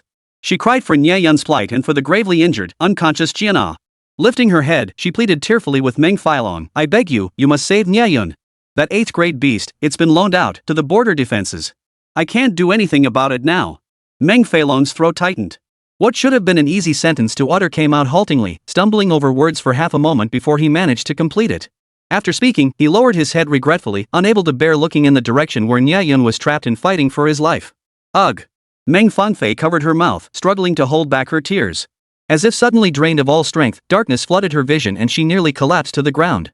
Beside her, Lu Qingyan appeared relatively composed, yet her heart felt as though pierced by countless tiny needles, leaving it riddled with holes. Wave after wave of stabbing pain nearly overwhelmed her, threatening to send her into unconsciousness. Nie Yun! I believe in you. You can do this. But she dared not close her eyes. She had to witness Nie Yun create another miracle with her own eyes. As she prayed for her clan's rescue to arrive swiftly, she forcibly injected herself with a mental adrenaline boost. Nie Yun absolutely could do this. Otherwise, how had he defeated that infected, bizarre 8th grade ferocious beast in the secret realm? Yes, she had to believe in him. He could win. With this thought, Lu Qingyan lifted her arm once more. Her eyes reddened as she steadied Meng Fangfei, whose legs were so weak she nearly collapsed. Leaning close, she whispered hoarsely, "Stay lucid. Instead of screaming yourself hoarse, trust that Nie Yun can do it." "Yes. Nie Yun." Meng Fangfei snapped her head up, her eyes blazing with renewed hope. They had overcome such immense hardship when facing the Demon King A2 back then. What was this compared to that? In that agonizing, suffocating moment, golden light erupted within the 12 bronze righteousness formation, its uniquely patterned array energy surging violently within the confined space. The 12 death warriors' faces twisted with grim determination as their spiritual energy poured into the array's focal point like a bursting dam. In an instant, a blazing golden orb coalesced at the array's core. The destructive energy it emitted made everyone outside feel their eyes burn and skin sting. Nie Yun, the imposter captain, erupted in a maniacal, resolute snarl as the golden orb suspended in midair began its slow descent. "It's all over. Nie Yun." Upon hearing the fake captain's vicious death sentence, the entire crowd involuntarily envisioned Nie Yun's tragic fate. Their bodies began to tremble, and a powerful wave of helplessness surged through them. Yet Nie Yun, trapped in the array's desperate situation, let a cold, sharp curve form at the corners of his mouth. A fierce gleam flashed in his eyes. Now! Just as the energy sphere was about to explode, the array's operation, as expected, entered that brief moment of energy vacuum. Nie Yun's eyes blazed with intensity as his hands swiftly formed seals. Spiritual energy surged through his body at an unprecedented speed. "Great Dragon! Close range strike, it's all up to you now." Roar! A deep, majestic roar that shook the heavens suddenly erupted from within the formation. The sound seemed to echo from primordial times, carrying a pressure that tore through space, instantly making every heart tremble. The entire crowd erupted once more. What was that? Meng Fangfei abruptly lifted her head from Lu Qingyan's embrace, her pale face etched with shock and disbelief. That sound. Could it be Delon? Lu Qingyan froze too, gripping Meng Fangfei's arm so tightly her nails turned white. Wonderful. I knew he wouldn't give up.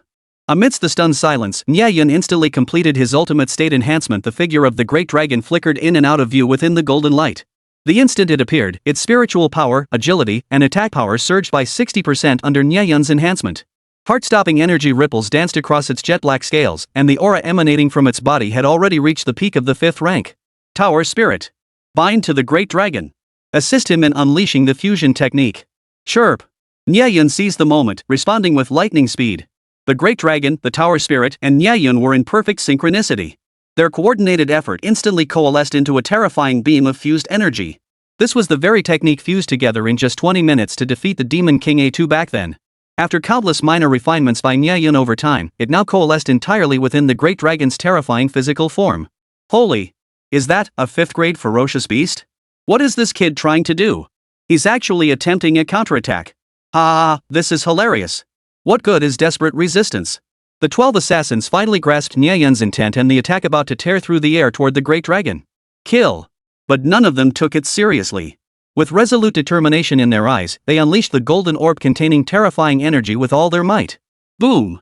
Holy! How fast is that thing? Damn it! It's heading straight for that spot. To the 12 assassins' utter astonishment, the great dragon's speed was lightning fast, catching them completely off guard. Just as the golden orb was about to strike, it transformed into a blur of light. While lashing out with a tail strike, its pitch-black body whipped through the air, unleashing a fusion technique charged with spiritual energy. The surging energy beam pierced through the narrow space, striking the most vulnerable corner of the formation with pinpoint accuracy. Boom! A deafening, heart-stopping explosion erupted from within the formation. The great dragon strike, amplified by all enhancements, reached a staggering peak 6th grade power. Crack crack! The sound of shattering glass echoed repeatedly. Under the stunned, wide-eyed gazes of everyone present, the golden protective barrier of the 12 Bronze Guardians formation shattered in response. Nie Yun's unshaken figure suddenly materialized before the crowd. A deathly silence erupted across the entire arena, punctuated only by the sound of frantic gasps. Every mouth gaped in disbelief, every finger rubbed eyes in disbelief. Even those who thought they must be seeing things couldn't quite believe their eyes. Had he really done it? Meng Filon, who had been frantically shaking his phone moments before, let it fall to the ground with a clatter. He remained oblivious, his mind a blank. Lu Wanyan clutched his gruesome wound, forgetting to breathe, his gaping mouth wide enough to swallow an egg. Principal Zhou Shen had even forgotten his grief for the barbarian king, his mind blank as he stared blankly at the gradually fading golden light. Holy! That was insane! Lin Wudi embraced Song Yi, Qin Zhang, and the others, tears welling up in his eyes. It worked? Meng Fangfei's voice trembled as tears welled up again, yet her face was etched with pure joy. Lu Qingyan clung tightly to her, tears streaming down her face. He did it. He really did it. The live stream chat exploded instantly. Holy. Holy. Holy. How did he do it? Nie Yun is freaking awesome. But the most stunned of all were the 12 death-sworn warriors within the formation. No. This can't be. Put. The fake enforcement captain stared in disbelief at the shattered formation. Cursed by its backlash, he spat a mouthful of blood. His face was etched with disbelief, his scalp tingling with dread. How could our 12 copper men formation be broken by a mere 2-star spirit contractor? The other team members were also drained of spiritual energy, blood spurting from their mouths.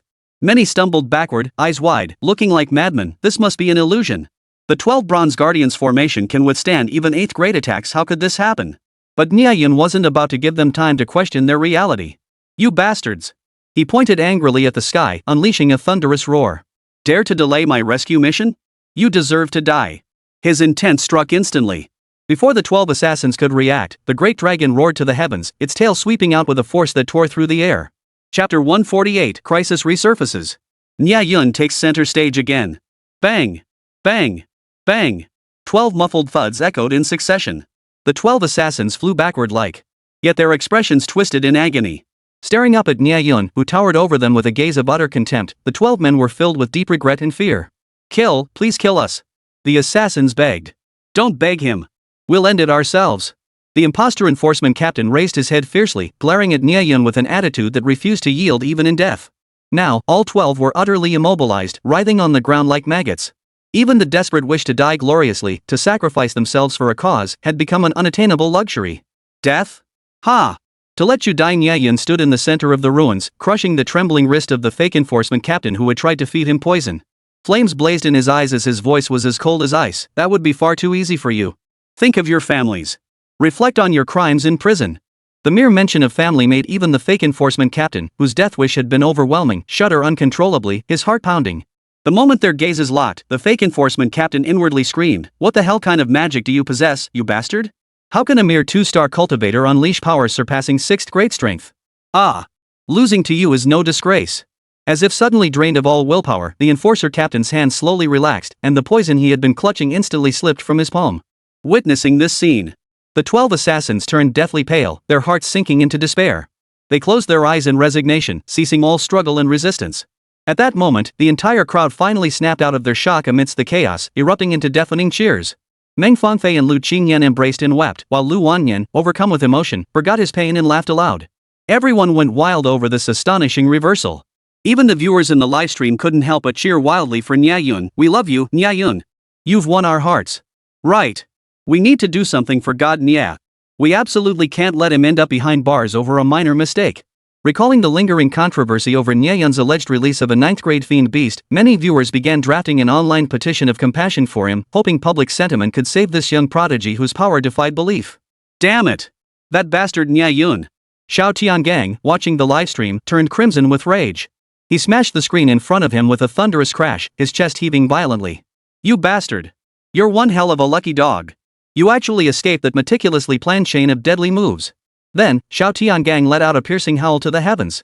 Staring into the pitch-black night, he gritted his teeth, his face twisted in fury. I hope you're still this lucky next time. Boom! Boom! Boom! At that very moment, a swarm of aircraft burst into the sky. The Imperial High Court's true enforcement squad descended in overwhelming force. While the aircraft hovered mid-air, the team members strapped on parachutes and leaped to the ground, executing a breathtaking feat. The moment they touched down, they swiftly shed their gear and declared their identity and purpose in booming voices. Imperial Enforcement Squad S-001, here on orders to apprehend the suspect. Imperial Enforcement Squad S-002, acting on orders. Whoosh! They really are in a league of their own. The crowd couldn't help but gasp, eyes fixed on the enforcement team as they swiftly sprang into action. After identifying themselves, the S-001 squad leader scanned the area. With a crisp, decisive gesture, his team split into 2 groups.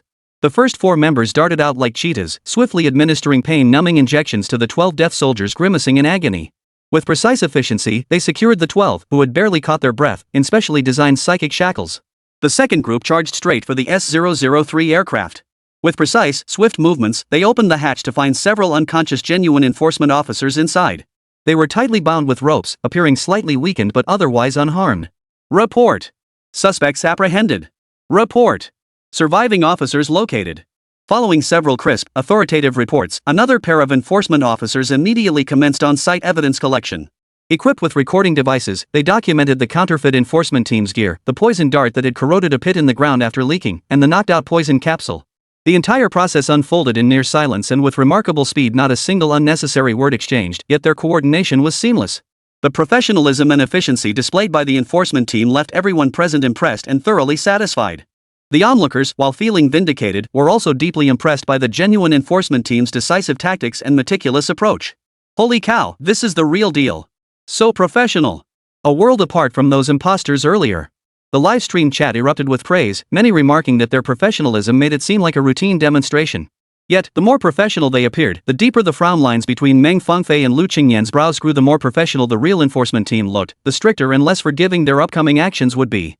Are they going to deal with Nie Yun next? Meng Fangfei whispered, her palms sweating with tension. The two women exchanged glances, each seeing deeper unease in the other's eyes. They immediately lowered their heads and typed again with trembling hands, urgently asking someone to expedite the progress of the case traceback for the presiding judge. But the message vanished without a trace. Perhaps the presiding judge is busy reviewing the case files. Let's hope they don't recall Nie Yun's case. Lu Qingyan pressed her lips tightly together, her gaze fixed on the imposing Captain S001. But what they feared most came to pass. After dealing with the suicide squad, the enforcement captain turned his gaze toward Nie Yun, scrutinizing him from head to toe. You, are Nie Yun, the one mentioned in the earlier report? You, recount your case details to me clearly. The two women's hearts instantly leapt into their throats. They immediately shot a furious glare at Shini, who was cowering guiltily nearby. It's all your fault. Otherwise, Nie Yun could have escaped long ago to save Su Wanning. Nie Yun's chest heaved violently with rage. Feeling that stern, impartial gaze, anxiety and irritation surged within him like a volcano ready to erupt. His emotions were on the brink of explosion. Su Wanning. How is she? His entire body trembled slightly as a wave of dread washed over him. Instinctively, Nie Yun probed Su Wanning's condition through their faint connection. In that instant, a vision flashed through Nie Yun's mind, Su Wangung, enveloped by eerie black mist, reaching out to him for help. The vision felt so real it made Nie Yun's eyes widen in horror, his blood surging. He could almost hear her faint cries, "No! Don't! Nie Yun, save me!" Boom! His mind felt struck by a thunderbolt, his chest heaving violently with anxiety. With every second of delay, his worry for Su Wanning deepened, as if a blunt knife were embedded in his heart, deliberately being twisted back and forth. Clatter! Nie Yun's heart shattered into countless pieces. The agony twisted his expression, making even breathing a searing pain. For some reason, he now despised the stern-faced law enforcement officers before him more than ever. 1,000 voices screamed inside him, "Kill him! Go save Su Wanning!" Su Wanning was in grave danger. Every second delayed meant another moment of peril. His breathing instantly grew ragged, as if a mountain had been forced onto his chest. Nie Yun could almost feel time slipping through his fingers. This sense of helplessness was more suffocating than facing the relentless pursuit of the Demon King A2 in the secret realm. Repeat, you bastard. I quit this. He took a deep breath, struggling to suppress the expletives threatening to erupt and the urge to turn and tear through the gap to escape. His fists clenched tightly, his arms trembling violently. His fingernails dug deep into his palms, drawing blood without him even noticing. Every subtle movement exposed the fact that he was on the brink of exploding. Faced with the harsh attitude of S001's enforcement captain, who was rehashing old cases, the crowd's reaction split into two starkly contrasting camps. Supporters of Nie Yun stamped their feet in frustration. What the hell is this about now? Send someone to rescue him first. You've delayed this long. Are you going to take responsibility if something happens? Can't the enforcement team show some flexibility? Can't you see Nie Yun is nearly beside himself with worry? Meanwhile, the more conservative spectators watched coldly. Young people just can't keep their cool. What's wrong with following procedure? If everyone demanded special treatment like him, what would be the point of having laws? The debate in the livestream chat grew even more heated. Run, Nie God. We're with you. Don't stir the pot. Upstairs. This is the real enforcement team. Forcing your way in will have serious consequences. No. Meng Fangfei sensed his distress and rushed forward, gripping his arm tightly. Her voice was filled with heartache and pleading. Just wait a little longer. The presiding judge must have news soon. Lu Qingyan also stood before him, her gaze resolute yet tinged with urgency. Nie Yun, trust me, acting impulsively will only make things worse. Give us a little more time. Chapter 149, Inner Reconciliation. Nie Yun breaks through his mental block. Calm down. How the hell am I supposed to calm down? For the first time ever, Nie Yun lost his temper with the women beside him. He was utterly tormented, feeling like the filling in a sandwich between two slices of pressure, rescue and self-justification, relentlessly squeezing what little sanity he had left. How the hell should I know what happened that day? I don't remember, do you understand? Nie Yun was nearly hoarse from shouting. He turned and roared at the enforcement captain of S001. You should be thankful I still have any sanity left. Otherwise. Then the one lying on the ground right now would be nothing but a pile of corpses. He fixed the other man with a cold stare, the fury in his eyes pouring out unchecked. Whoosh! Nie Yun's complete emotional eruption instantly froze the air in the entire venue. All eyes converged on Nie Yun and the S001 enforcement captain. Amidst the palpable tension crackling between them, everyone waited on edge for the next moment, whether it would be an explosion of conflict or a sudden turning point. The live-stream chat exploded into fierce polarization, with some viewers already trading insults across the virtual divide. Supporters of Nie Yun remain steadfast. Stand strong for those you love. Nie Yun is a real man. Keep fighting, we're behind you. But those opposing Nie Yun were no fewer. If you receive the Empire's protection, you must abide by its rules. Nie Yun is no exception. If everyone acted like him when trouble arises, how could the enforcement squad uphold the law? Wouldn't the law become a complete joke? After berating the enforcement captain, Nie Yun, though seething with rage, struggled to control his actions, refusing to lose his composure entirely. Things will turn around. They absolutely will. He silently encouraged himself. For he could still sense the vitality of Su Wanning's life, proof that there was still a chance to save her. She was merely frightened her physical safety was not in grave danger. Therefore, Nie Yun repeatedly warned himself to stay calm. Do not act impulsively, absolutely do not act impulsively. Su Wanning must be saved, but the enforcement team across from them must be dealt with calmly. If all else fails, I'll go plead with Meng Fangfei to grant me protection. Let me rescue Su Wanning first. His mind raced frantically, every neuron firing at full capacity. Finally, he arrived at a compromise solution for a situation where self-justification was impossible. Enlisting Meng Filon to intervene and suspend the case should be feasible. But he wasn't sure what price Meng Filon would demand. Would he demand he abandon Su Wanning and marry Meng Fangfei? Or force him to leave Meng Fangfei, never to disturb his daughter again? Given the current situation, either price would tear his heart apart. Yet a voice of reason deep within him suggested he would likely choose the latter. Not that his promise to Meng Fangfei was unimportant, but clearly Su Wanning held far greater weight. 1 minute remaining. The enforcement captain of S001 remained remarkably composed. Even under Nie Yun's harsh, furious outburst, his expression didn't waver. Glancing down at the case files, he replied in a low voice, I will now proceed with questioning regarding the case details. Me. 1,000 curses raced through Nie Yun's mind. His face darkened like ink, and he was about to turn and seek Meng Feilong's help. At this critical moment, Meng Fangfei and Lu Qingyan both jumped up simultaneously. We've got news. The presiding judge has replied. Clutching their phones excitedly, they grabbed Nie Yun's arms on either side and laughed joyfully. We asked the presiding judge to retrieve the case details, and now we have the results. See? Meng Fangfei excitedly raised her phone and swiped through the text message in front of the enforcement captain. Your judge's message. You should recognize this account, right? Holy crap. These two beauties are way too dedicated. They'd been handling all these tricky cases behind Nie Yun's back. So jealous. When will I ever have two rich, beautiful women working tirelessly for me? Fine, even one would be great. A wave of envy swept through the crowd, but more felt a sense of relief. Because in their eyes, today's incident clearly showed the Imperial Enforcement Squad was being overly rigid. If Nie Yun had truly been a fugitive, he would have fled long ago. But these law enforcement officers were just too rigid in their approach. Rigid. Swish. Meng Fangfei and Lu Qingyan's actions instantly warmed Nie Yun's heart. A wave of warmth surged from his core, swiftly spreading throughout his entire body. He felt utterly at ease. It dawned on him that Meng Fangfei and Lu Qingyan genuinely cared for him, silently supporting him all along. At the same time, he felt ashamed for having considered abandoning Meng Fangfei during his efforts to break the deadlock. Nie Yun silently vowed to himself, from this moment onward, he would never give up on Su Wanning, Meng Fangfei, or Lu Qingyan. Even if the heavens themselves pressured him, he would never betray the sincere affection of these three girls. Suspending investigation into Nie Yun's case? The enforcement captain of S001, having read the text message, curled his lips in a sneer, his face instantly contorting with contempt. His gaze fixed lightly on Nie Yun's eyes as he drawled with mocking amusement, We'll obey the chief judge's orders, but I find your backdoor cheating utterly despicable. Whoosh! The enforcement captain's words exploded like thunder in everyone's minds. Everyone had assumed the text message contained the case's verdict, the chief judge's official ruling.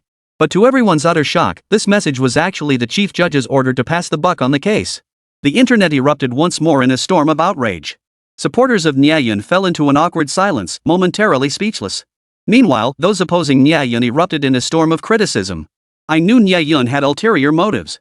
He must have already approached those two rich, beautiful women about pulling strings behind the scenes. TSK. I really misjudged him. To escape punishment, he'll stop at nothing, even turning an incorruptible judge like the presiding magistrate into a power-hungry opportunist. What? The excitement on Meng Fengfei and Lu Qingyan's faces instantly froze, replaced by shock and awkwardness. They had thought they were creating a turning point for Nie Yun, only to push him deeper into the whirlpool of public opinion. The online backlash grew louder by the minute, with some even openly questioning whether Meng Filon was abusing his authority. Meng Filon, step down. We don't need a secretary general who uses his position for personal gain. The audience's gaze grew complex. The sympathy and support they had shown Nie Yun earlier now turned into suspicion and scrutiny. We only wanted to help you. Meng Fengfei's voice choked with emotion, her beautiful eyes brimming with self-reproach. Lu Qingyan also bowed her head in shame, her red lips pressed tightly together. I'm sorry. It seems we've messed this up. Yet, even as the tide of questioning and abuse grew fiercer, Nie Yun responded to the two beauties' awkward apologies with a relieved smile. After deep reflection, he had reconciled with his own stubbornness. All three women needed his care. He would no longer be biased, each deserved his love and respect. It's fine. He gently patted both women on the shoulder, his voice gentle yet firm. You've done more than enough for me. Truthfully, being wrongly accused didn't matter. As long as he could save Su Wanning in time, he'd endure any backlash from public opinion. Now that the case had been shelved, the rescue operation had to be expedited. Nie Yun turned to walk toward Meng Filon. But just then, S001 enforcement captain's phone suddenly pinged. He lowered his head to read the pop-up message, and his face instantly contorted with terror. Nie Yun. Wait. He immediately called out to Nie Yun, his face flushing with embarrassment, yet his gaze remained sincere. I have something important to announce. Chapter 150, Cut the Grass at the Roots. This time we're raiding a two's nest. Nie Yun turned, his brow slightly furrowed, impatiently asking, what else is there? Speak quickly. My apologies, Mr. Nie Yun. Under the watchful eyes of everyone present, the enforcement captain of S001 solemnly bent at a 90-degree angle, bowing deeply to Nie Yun. Boom! It felt like a bolt of lightning had struck, leaving everyone utterly stunned. Holy crap! What the hell is going on? Why does the S001 enforcement captain look so awkward and guilty? What does his apology mean? And that bow? Could it be Nie Yun is innocent? The entire crowd was instantly stunned by this earth-shattering reversal. After enduring wave after wave of shock today, they simply couldn't take it anymore. Everyone's eyelids twitched uncontrollably. At this moment, their confusion deepened. To uncover the truth, they craned their necks, held their breath, slowed their breathing, and strained their ears to listen to the classic scene unfolding before them. Quick! Get a close-up. Focus the lens. Focus the camera on S001's phone. Under the urgent prompting of the TV station director, cameras from major media outlets swiftly adjusted their angles and focus for close-ups. The moment the enforcement team leader lit up the screen, the clear image from the phone was instantly synchronized to the broadcast. Every single person in the live stream room stared wide-eyed the moment they saw the phone's display. Holy! How is this possible? Not only did Nie Yun not let the 9th-grade fiendish beast escape, he actually acted heroically? So he was unconscious back then, and the truth behind his unconsciousness was to protect a certain spirit contractor from being harmed by the bizarre intruder who breached the camp. The one who actually unlocked and released the 9th-grade fiend beast was that bizarre intruder. Hold on, let me see what that spirit contractor's name is? What? Su Yunchun? Isn't that the youngest son of the Su family, Su Wan's younger brother? What a coincidence! Oh. As the truth of the case gradually unfolded, the crowd's murmurs grew louder and louder. Their eyes once again flashed with fervor, and their gaze toward Nie Yun became resolute. Nie Yun not only withstood the test but grew more and more impressive the deeper they dug. Who wouldn't admire such a capable and upright young man? Su Yunchun? Su Wanning? No wonder Su Wanning liked me unconditionally, and I was foolish enough to doubt her motives back then. Only now did Nie Yun understand everything. The reason Su Wanning had noticed him and confided in him from the very start of school was because he had once inadvertently saved her younger brother. The way things had unfolded was utterly mind-boggling. Beep beep beep. S001 enforcement captain automatically connected the video call. The chief judge's solemn, resonant voice echoed through the screen. Student Nie Yun, I must apologize on behalf of the Empire. My earlier text instructing the captain to drop the case stemmed from fear that disagreements might escalate into conflict between you two. My deepest apologies once more. Immediately after, the chief judge delivered another piece of news that sent hearts racing and left the entire audience gasping in excitement. We have uncovered the full truth behind today's farce. It was orchestrated by a northern clan with a serpent's heart and an elephant's appetite. They've infiltrated numerous spies into the Empire's upper echelons. This allowed unverified information to leak through official channels, becoming evidence for those with ulterior motives to slander and frame others. Therefore, the Empire will now initiate a sweeping purge of that family, eliminating every cockroach infesting our political and judicial systems. Following the Chief Justice's personal intervention to clarify the situation, the criminal activities orchestrated by a northern family and carried out by Shin as their frontman were definitively exposed. Now, no one dared to speak ill of Nie Yun. Next, to set the record straight, the Chief Justice played the emergency repaired footage of the 9th-ranked fiend beast being released. But Nie Yun had no interest in watching. Seizing the moment when everyone's attention was fixed on the presiding judge, he pulled Meng Fanfei and Lu Qingyan toward Meng Failong. Uncle Meng. I want to. No need to say more before Nie Yun could finish. Meng Failong waved his hand and smiled. Come with me. We'll discuss this in detail at the annex. Phew. Nie Yun finally exhaled in relief. It seemed Meng Failong was a man of understanding, capable of grasping his thoughts and urgency. Without a moment's hesitation, Nie Yun lifted his foot and followed Meng Failong's pace. Hey! Wait for us. The faculty and students of the Super God Academy, having briefly tended to their injuries, grimaced as they hurried after Nie Yun. As for the sparring partners like Lu Wanyan and the others, they naturally followed without a second thought. In the blink of an eye, the group arrived at the annex. Whatever you need, just say the word. Meng Failong remarked indifferently, his eyes lingering appreciatively over the young man as he surveyed him from head to toe. Losing a 6th-grade contract spirit beast, yet Uncle Meng is still so generous. Truly magnanimous. Nie Yun felt a warm surge in his heart. Before he even finished settling his stance, he blurted out everything he needed. I require 5 6th-grade contract spirit beasts, 2 7th-grade contract spirit beasts, several emergency formations, and ideally, 1 8th-grade ferocious beast. And... He paused briefly before continuing urgently, I must personally select the specific types of contract beasts. Whoosh! The room erupted in shock at his words. Not only Meng Failong, but even Lu Wanyan, Zhou Shun, and the others who had followed in were unconsciously taken aback. Meng Fanfei, who had just settled at the courtyard entrance, gasped aloud, Nie Yun, are you planning to conquer an entire city? Though Lu Qingyan maintained her composure, the slight twitch at the corner of her eye betrayed her inner shock. Nie Yun, this is no child's play. Meng Failong frowned slightly, his voice heavy as he emphasized to Nie Yun, Suan Ning is important, but she was abducted by a mere 6th-rank mysterious beast. With your current forces, you could handle 6 or 7 A2 great fiends. Someone unaware might think you're going to raid their lair. Nie Yun glanced at the group following him, nodding amicably before turning to Meng Failong and explaining, Uncle Meng, you're absolutely right. I really am heading straight for their lair. And this might not even be nearly enough. Ha! Everyone in the courtyard froze again, their faces frozen in disbelief. He said it wasn't enough? He was going to raid their lair? Had he lost his mind? A deathly silence fell over the crowd. Suspicious eyes fixed on Nie Yun, questioning whether his true motive was rescuing Meng Fanfei or something else entirely. Everyone, rest assured. This time, I'm not only going to rescue Su Wanning. Nie Yun remained calm, his voice clear and resolute, I'm also going to eliminate the threat of that demonic rabbit once and for all.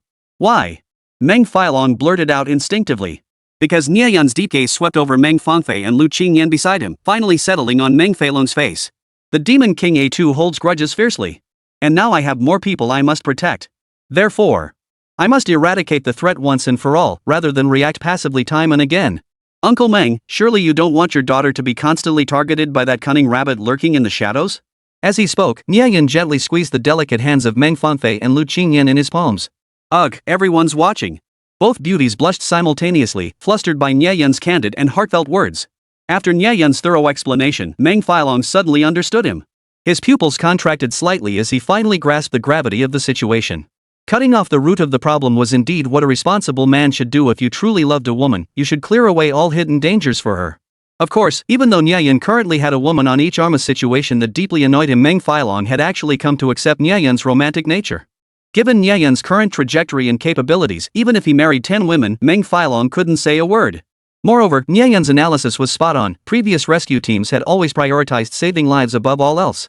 Consequently, their equipment and personnel were always configured at the absolute minimum standard, which was precisely why rescue operations repeatedly failed and success rates remained abysmally low. I understand. Meng Failong sighed, his expression turning grim. But I don't currently have that many high-quality contract spirit beasts available for selection. And that formation, it's an extremely rare treasure. A flicker of disappointment crossed Nie Yun's eyes as he opened his mouth to speak. My clan specializes in formations. I can provide 3 emergency teleportation arrays. Lu Qingyan stepped forward, chest thrust proudly, instantly drawing everyone's attention. Chapter 151, Astonishing Efficiency. The rescue team assembled in the blink of an eye. Lu Qingyan, thank you. A flicker of deep emotion flickered in Nie Yun's eyes as he met Lu Qingyan's gaze. Before he could utter more words of gratitude. At that moment, Principal Joshin stepped forward, offering his support without hesitation. Our Super God Academy also has 2 Grade 6 contract spirit beasts available for deployment. Uncle Lu Wanyan also pounded his chest, declaring, "We may not have spirit beasts, but we have people. The dozen or so high-tier sparring partners here are your most loyal backup." Me too. Me too. Lin Wudi and Son Yi also stepped forward, raising their hands high. "We can contribute too. What else do you need? Just take whatever you need from our families." Not only did Nie Yun's usual acquaintances and friends step forward, but even the Beastmaster Division's Captain Chang Feng and the Education Department's Minister Wang Tao voluntarily emptied their coffers. Piece by piece, they covered 90% of Nie Yun's needs. Looking at this group of people supporting him without hesitation, Nie Yun felt his eyes sting. He took a deep breath and bowed deeply to everyone in solemn gratitude. "In that case, Nie Yun thanks you all here. But time is pressing, and I can't personally travel to gather resources from all these places, so..." Perhaps realizing how rude such a request would be, Nie Yun abruptly stopped, forcing himself to swallow the words on the tip of his tongue. He chuckled helplessly to himself. They'd already done so much for him, how could he possibly expect them to deliver everything right to his doorstep? Yet the others understood his hesitation perfectly. They had already made secret arrangements. Lu Qingyan stepped forward again, smiling as she explained, "Nie Yun, don't worry. The supplies from my family are almost here." "What?" Nie Yun felt as if lightning had struck his brain. He stared at Lu Qingyan with exaggerated expression, utterly incredulous. He was both deeply moved and profoundly shocked. He never imagined Lu Qingyan had already made all these arrangements in advance.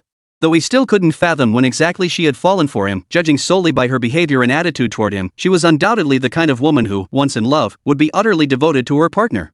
"Ha ha! Xiao Tiangang, if you knew how completely obedient to me Lu Qingyan is now, wouldn't you be furious enough to explode?" Nie Yun felt an inexplicable surge of satisfaction. Not only had he sent Xiaoyan packing, but he'd also successfully captured his fiancée's heart. Wasn't this yet another forceful slap in the face for the Xiao family and Xiaoyan himself? "Nie Yun, don't worry. Our family has sent something over too. Express delivery is underway, it'll arrive soon." As Nie Yun pondered this, others scrambled to assure him their supplies were all en route. With the collective will of the people behind them, the proactive solutions offered by those present completely resolved Nie Yun's urgent crisis.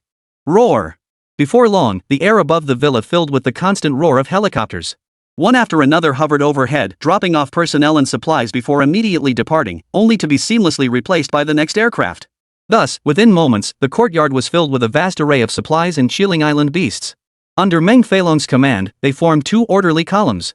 With Meng Feilong having exhausted the Meng family's entire reserves, all the supplies and contract spirits planned for this rescue operation were now fully in place. Next, Nie Yun personally selected and deployed the forces. His mind once again reviewed the characteristics and various manifestations of the Great Demon King A2, ultimately finalizing a powerful rescue team led by himself, wielding 7 Super 6th grade contract beasts. He surveyed the assembled team before him with satisfaction, a contented smile finally curving his lips. It must be noted that such a force could easily serve as the garrison for any border city. Whoa! Seeing Nie Yun's intense focus, everyone present couldn't help but gasp in awe once more. After all, he already possessed 2 SSR-grade contracted spirit beasts. Could he possibly manage so many more? Staring in disbelief, the crowd exchanged bewildered glances, their eyes brimming with utter incredulity. "Nie Yun, don't you need to find a few more high-level spirit masters to help control these spirit beasts?" Meng Feilong finally couldn't hold back and spoke up doubtfully. "Besides, these high-tier beasts are proud creatures. They might not submit to your management and commands. How about I send 2 capable assistants to accompany you?" Meng Feilong cautiously reminded him once more.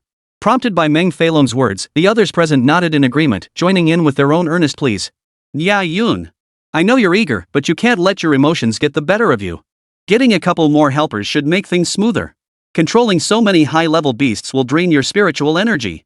My beast is notoriously stubborn, it rarely obeys strangers. We're only looking out for you." They all offered Nie Yun their advice.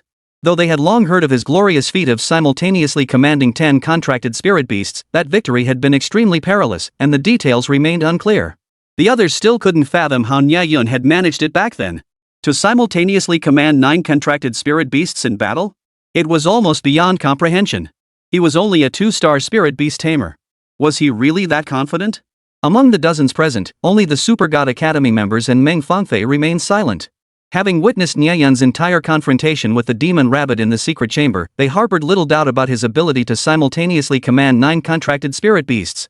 Just as the Super God Academy members prepared to speak up for Nie Yun diplomatically, his earth-shattering declaration once again stunned everyone. "No need."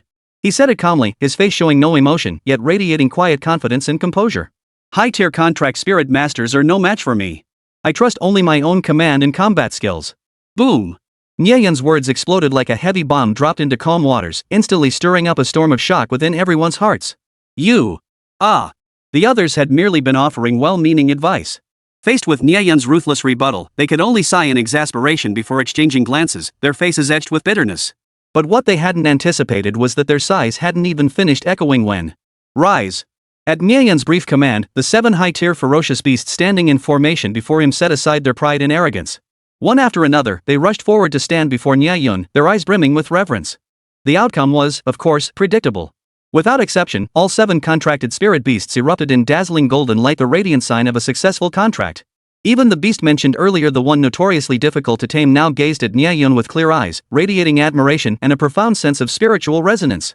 Ah, this! The entire crowd was once again stunned speechless by Nie Yun's extraordinary abilities, their scalps tingling as they collectively gasped, "Holy crap!" Nie Yun smiled politely, withdrew the spiritual energy summoning of his true name release, and turned to bow his hands in gratitude to the crowd. "Everyone, Nie Yun thanks you all once more. I promise to return these precious contract spirit beasts in full." Nie Yun wasn't making empty promises. He had only pledged to return them in full, not in perfect condition. Casualties in battle were inevitable. He couldn't guarantee no losses, but what he was certain he could deliver was this: after any sacrifices, he would bring back a group of spirit beasts at their original cultivation levels to the families and friends who had cared for him. He couldn't let them suffer a loss. Having said that, Nie Yun was about to turn and lead his team away. Suddenly, "Hold on. I'm coming too." A clear yet resolute voice rang out from behind Nie Yun. He turned to look, his gaze freezing in shock. Chapter 152, Rage Erupts. The Su family's official dispute. "You are joining too?" Nie Yun was utterly stunned. His Adam's apple bobbed frantically as his mind momentarily short-circuited. Regaining his composure, he stared in disbelief at Meng Fangfei and Lu Qingyan, who stood hand in hand behind him like sisters. His voice trembled slightly with emotion. "I'm heading into a fiery inferno to rescue Su Wanning. Every step could be a perilous abyss. Are you truly certain you want to come with me?" "Of course." As if they'd planned it beforehand, 2 slender arms simultaneously wrapped around his, nodding firmly in unison. Tears glistened in Meng Fangfei's eyes, yet her gaze held unwavering resolve. "I've said it before, a two's situation stems from me. I must go with you to rescue my dear sister with my own hands." Lu Qingyan lifted her chin, her gaze sharp and earnest as she fixed it on Nie Yun. "Though my cultivation isn't high, I have authority to mobilize border troops. I genuinely want to go with you and rescue Su Wanning." Nie Yun watched their heartfelt pleas, his expression softening as he gently pinched their cheeks. "All right. I promise you both we'll go together. And I swear I'll protect you both. Daughter." Meng Feilong's eyes flashed with emotion. The man who always carried himself with such authority now had a hint of red at the corners of his eyes. He wanted to warn them of the danger, to keep Meng Fangfei in the Empire's heartland, to have her stay by his side as his dutiful little cotton jacket. But the moment 1,000 words surged to his lips, Meng Feilong abruptly lifted his gaze. Seeing Meng Fangfei nestled beside Nie Yun, radiant with happiness, he immediately swallowed all his emotions back down. In the end, all his warnings dissolved into a trembling plea: "You must return safely." Dad tears welled in Meng Fangfei's eyes as she threw herself into her father's arms. She hugged the man who had always shielded her fiercely, whispering tenderly, "When your daughter brings Wanning back safely, I'll make you your favorite plum syrup." Nie Yun halted his steps and silently approached Meng Feilong. Without a word, he dropped to one knee with a thud. To this elder who outwardly disapproved yet silently supported him all along, he rendered the most solemn salute a soldier could give. When he lifted his head, his eyes seemed to burn with a galaxy of stars. "Venturing into perilous, strange lands, I dare to save Wanning with my loyal heart. A promise worth 1,000 gold, entrusted with life and death. I shall not betray your fair countenance, nor you, my love." 1,000 words were distilled into this single, powerful verse. Each word rang like a solemn oath, resonating with unwavering conviction. Everyone present was moved by Nie Yun's unwavering resolve and determination after hearing this verse. Nie Yun had already declared to all with his gaze and verse, his woman, he would protect her at all costs. Deeply moved, Meng Feilong slapped Nie Yun's shoulder heartily and placed his daughter's hand in his. "Go now. Don't worry about home. Let's go." Nie Yun clasped Meng Fangfei's hand tightly in one arm while taking Lu Qingyan's hand with the other. Leading his rescue team, he turned resolutely and swiftly vanished into the pitch-black night. However, what surprised everyone was, everyone had assumed Lu Qingyan was merely speaking offhand, yet she had actually mobilized the Lu family's vast network of connections. By the time the group arrived at the airport, a private jet specially prepared for this rescue mission was already waiting at the VIP lounge, cutting the journey to the rescue site by at least half. Invisible to the naked eye, the gap between this latecomer, Lu Qingyan, and the first two had been steadily narrowing. 2.5 hours later, the plane touched down smoothly at the private airport in Nanping City, Great Xia Empire. This location was significantly closer to the border where the Demon King A2 was hiding than the public airport. Just a 20-minute drive by car would bring them to their destination. 20 minutes later, when Nie Yun's phone location overlapped with the official rescue team dispatched by the Great Xia Empire. Under the dim lights, Nie Yun unexpectedly spotted a strikingly familiar face between the two squads flanking the area. It was Su Wanning's younger brother, Su Yuncheng. "You're Yuncheng?" Nie Yun hurried forward, both shocked and delighted. He was grateful that today's events had allowed him to recall Su Yuncheng's appearance.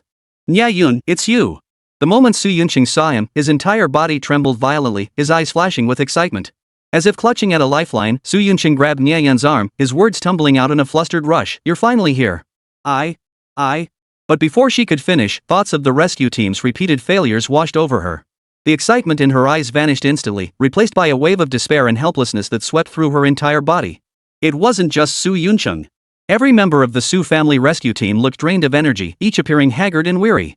The nearby Imperial official rescue team, though well-equipped, also seemed to be suffering from low morale. "What's gotten into you all?" Nie Yun's heart sank as a bad feeling rose within him. He frowned and scanned the group, asking. Chen Wen, the captain of the official rescue team, sighed and wiped his face wearily. Don't even mention it. That rabbit is too cunning. We can't track her exact location at all. Every time we get a lead and rush to a location, before we can find her, she's already lying in wait nearby to launch a surprise attack. Then, while we're reeling from heavy losses and disoriented, she vanishes in the blink of an eye. Ugh. His words ended with a heavy sigh. Pointing to several injured team members behind him, his voice choked with emotion as he continued his lament. "We've already lost 2 team members, and several more are wounded. If you don't arrive soon, we might not hold out much longer. Hold on no matter what." Su Yuncheng suddenly erupted, clenching his fist in fury and screaming hysterically, "She's my own sister." He turned to face his own Su family squad, bellowing like issuing a death sentence. "As long as a single member of the Su family remains, we will never give up. We must rescue my sister." He then shot a furious glance at Chen Wen, his words dripping with venom, unlike certain people who want to retreat and save themselves at the first sign of danger. You're unreasonable." Chen Wen's face turned ashen with rage. His trembling fingers pointed as he roared, "It's not that we won't rescue her. I said I need to devise a more prudent plan to minimize casualties. What's the difference between blindly sending people to their deaths and being a fool?" Watching the two red-faced men clash, Nie Yun stroked his chin, keenly sensing the root of the problem. The Su family, desperate to save lives, was willing to pay any price. Yet their anger risked causing them to lose their composure and act recklessly. Meanwhile, the official rescue team's problem was excessive caution and fixation on casualties and efficiency, which often caused them to miss critical opportunities. These two diametrically opposed mindsets, fused together without a mediating force, would prevent them from ever forming a united front. At this realization, Nie Yun suddenly roared with unwavering conviction. "Enough bickering!" The commotion instantly ceased. Both teams froze, staring blankly at Nie Yun, whose face had grown tense. Does arguing actually increase the success rate of the rescue? If that's the case, I'll sit here and listen to you bicker until the sun goes down. Whoosh! Su Yuncheng and Chen Wen instantly felt ashamed of their impulsive outburst. They lowered their heads in silence, casting embarrassed, evasive glances toward Nie Yun. Nie Yun, however, fixed his piercing gaze upon the entire group. Without further ado, he issued his final command. "From this moment on, everyone follows my commands. Those unwilling to obey, leave the team immediately." Chapter 153, Holy crap! Are they going to wipe out Nanping City? Whoosh! Everyone from the Su family and the official team eyed Nie Yun up and down with strange looks, as if saying, "Who the hell are you?" trying to seize control right off the bat. However, the Su family members remained silent at Su Yuncheng's subtle signal. "Nie Yun, I hope you won't betray my trust in you." Su Yuncheng's gaze was complex as he fixed his eyes on Nie Yun not far away. Just moments ago, he had received orders from the Su family demanding he unconditionally follow Nie Yun's rescue directives. But why entrust such a crucial matter to him? Did he possess some unique ability? Su Yuncheng couldn't fathom how crucial Nie Yun was to the Su family. To him, Nie Yun was merely his sister's boyfriend and the man who had once saved his life, nothing more. As for Nie Yun's demand to take command of the entire rescue team, he could only remain silent for now to save face. If he later observed that Nie Yun was truly incapable of leading the rescue mission to save his sister, he would undoubtedly leave this team that had become too unwieldy to control. Just as an awkward silence hung over the scene, a mocking voice suddenly broke out from the official team. "Ahem!" An experienced member beside Chen Wen cleared his throat, his tone dripping with sarcasm as he taunted Nie Yun. He emphasized lightly, "Mr. Nie Yun, don't forget you're merely supporting us. The Imperial Rescue Team is the main force rescuing Miss Su. That's right. You may be skilled individually, but that doesn't mean you're a great leader. Remember, our leader Chen Wen is the core commander. Another official team member chimed in, looking thoroughly annoyed as he rolled his eyes at Nie Yun. Their heated outburst instantly ignited the powder keg within the official team. Many rose indignantly, glaring angrily as they accused Nie Yun of disregarding protocol and seeking personal glory. Changwon remained silent, standing still. Yet his face inadvertently betrayed the satisfaction of being flattered by his teammates. Oof. Nie Yun couldn't help but shake his head, letting out a cold, derisive snort. His eyes narrowed as he barked at Changwon and the others. Now I finally understand the real reason why you so-called official rescue teams keep failing. It's because you're utterly clueless about your own stupidity, stubbornly stuck in your ways, and unwilling to embrace new ideas. Whoosh. The official team members' composure completely shattered under Nie Yun's scathing rebuke. Nie Yun, a newcomer, had just publicly humiliated them. How could these arrogant, overconfident fools ever accept this? Sure, they often mocked their own actions and plans internally, but self-deprecating banter was one thing, being openly ridiculed was another. Who didn't have some dignity and sensitivity? What did you say? Every official team member clenched their fists, eyes blazing with fury. If Changwon hadn't held them back, they would have charged forward to confront Nie Yun. Mr. Nie Yun. Changwon's face was ashen, his voice thick with fury. His ears burned crimson, his hands trembled as they clenched into fists. His rage had clearly reached its peak. He roared at Nie Yun, "Who do you think you are? How dare you show such contempt for the Great Xia Empire's rescue team? What gives me the right? Because you're not good enough." Nie Yun's knuckles turned white as he clenched the official rescue log Liu Yingji and handed him, trembling with rage. After a pause, his cold, ruthless voice cut through the air, striking straight at the core of these bureaucrats clinging to their iron rice bowls. "I ask you this, how many times did you approach a two during this rescue mission? How many times were you wounded? Why, after falling into the same ambush repeatedly, did you persist with the same tactics without adapting?" Changwon stammered, unable to articulate a coherent response. His frustration boiled over into anger, his face flushing crimson as he stubbornly refused to concede. "None of your business." Nie Yun, already seething after reading the log, exploded at Changwon's words. Flames blazed in his eyes as he roared at him. "Ha! You don't need to know indeed. She's my girlfriend. Of course you don't care." Smack! Nie Yun flung the logbook Lu Qingyan had given him forcefully toward Changwon. "This is how you conducted the rescue. Never thinking about tactics or strategy, wasting 5 precious chances. And you keep talking about heavy casualties demanding withdrawal? You've got some nerve. Let me make this crystal clear right now. With or without you lot, it makes no difference. If you want to complete this mission, follow my lead. If not, get the hell out now. I, Nie Yun, don't welcome cowards." Clap. Clap. Clap. Behind Nie Yun, deafening applause erupted from both his team and the Su family squad. The Su members especially clapped until their hands nearly swelled, venting their frustration with the official rescue team's incompetence. The official rescue team's careless and disorganized command had long since bred resentment in everyone. It wasn't just the ordinary members, even Su Yunqing's heart surged with excitement. All because Nie Yun had overturned the table he'd longed to overturn but dared not before Nie Yun's rescue team arrived. His Su family team was clearly too weak and isolated. To maximize their chances of rescue, they absolutely couldn't afford to alienate the official rescue team. But precisely because of this, the official rescue team grew complacent and unmotivated, missing one golden opportunity after another. Nie Yun's righteous outburst instantly elevated his stature in Su Yunqing's eyes. Every member of the official team wore ashen faces and avoided eye contact, their guilty consciences preventing them from meeting Nie Yun's gaze. Yet, Su Wanning's public abduction during the Imperial League was an imperial disgrace. The rescue mission could not fail or be halted. Only by fully liberating Su Wanning could the mission be concluded. As the leader, Changwon understood the stakes. He muttered, desperately trying to save face, "Who said we're quitting? We will complete this mission." He forced out another justification, "It's just, we're severely short-handed. We only have 2 6th-grade contracted spirit beasts. If we get ambushed, we won't stand a chance." Oomph. Nie Yun's eyes narrowed. He knew full well that Changwon was engaging in sophistry. Though the official team harbored divergent motives, their collective strength remained intact. Unless communication became utterly impossible, Nie Yun had no intention of abandoning this group. All they needed was a flexible and precise command system to guide them, and these men could unleash their strength exponentially. A faint smile touched Nie Yun's lips at this thought. He patted Changwon's shoulder and declared solemnly, "Whatever you lack, I'll provide it all. But I have one demand: obey my commands. Of course, if we lose, it's on me.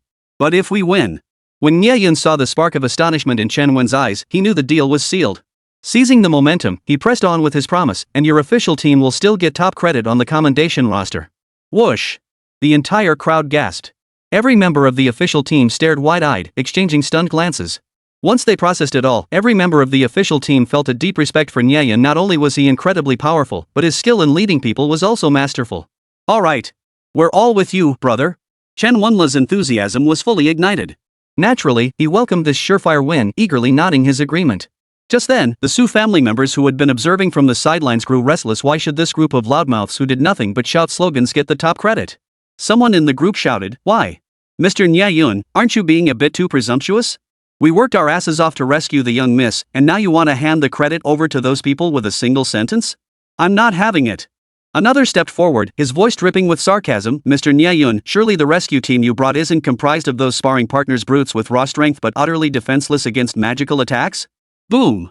The Su family's group erupted in raucous laughter, mocking him with derisive snickers. They shot sidelong glances at Nie Yun's uncle's men, their contempt plain for all to see. Su Yunqing's smile vanished as well, his molars clenched tightly.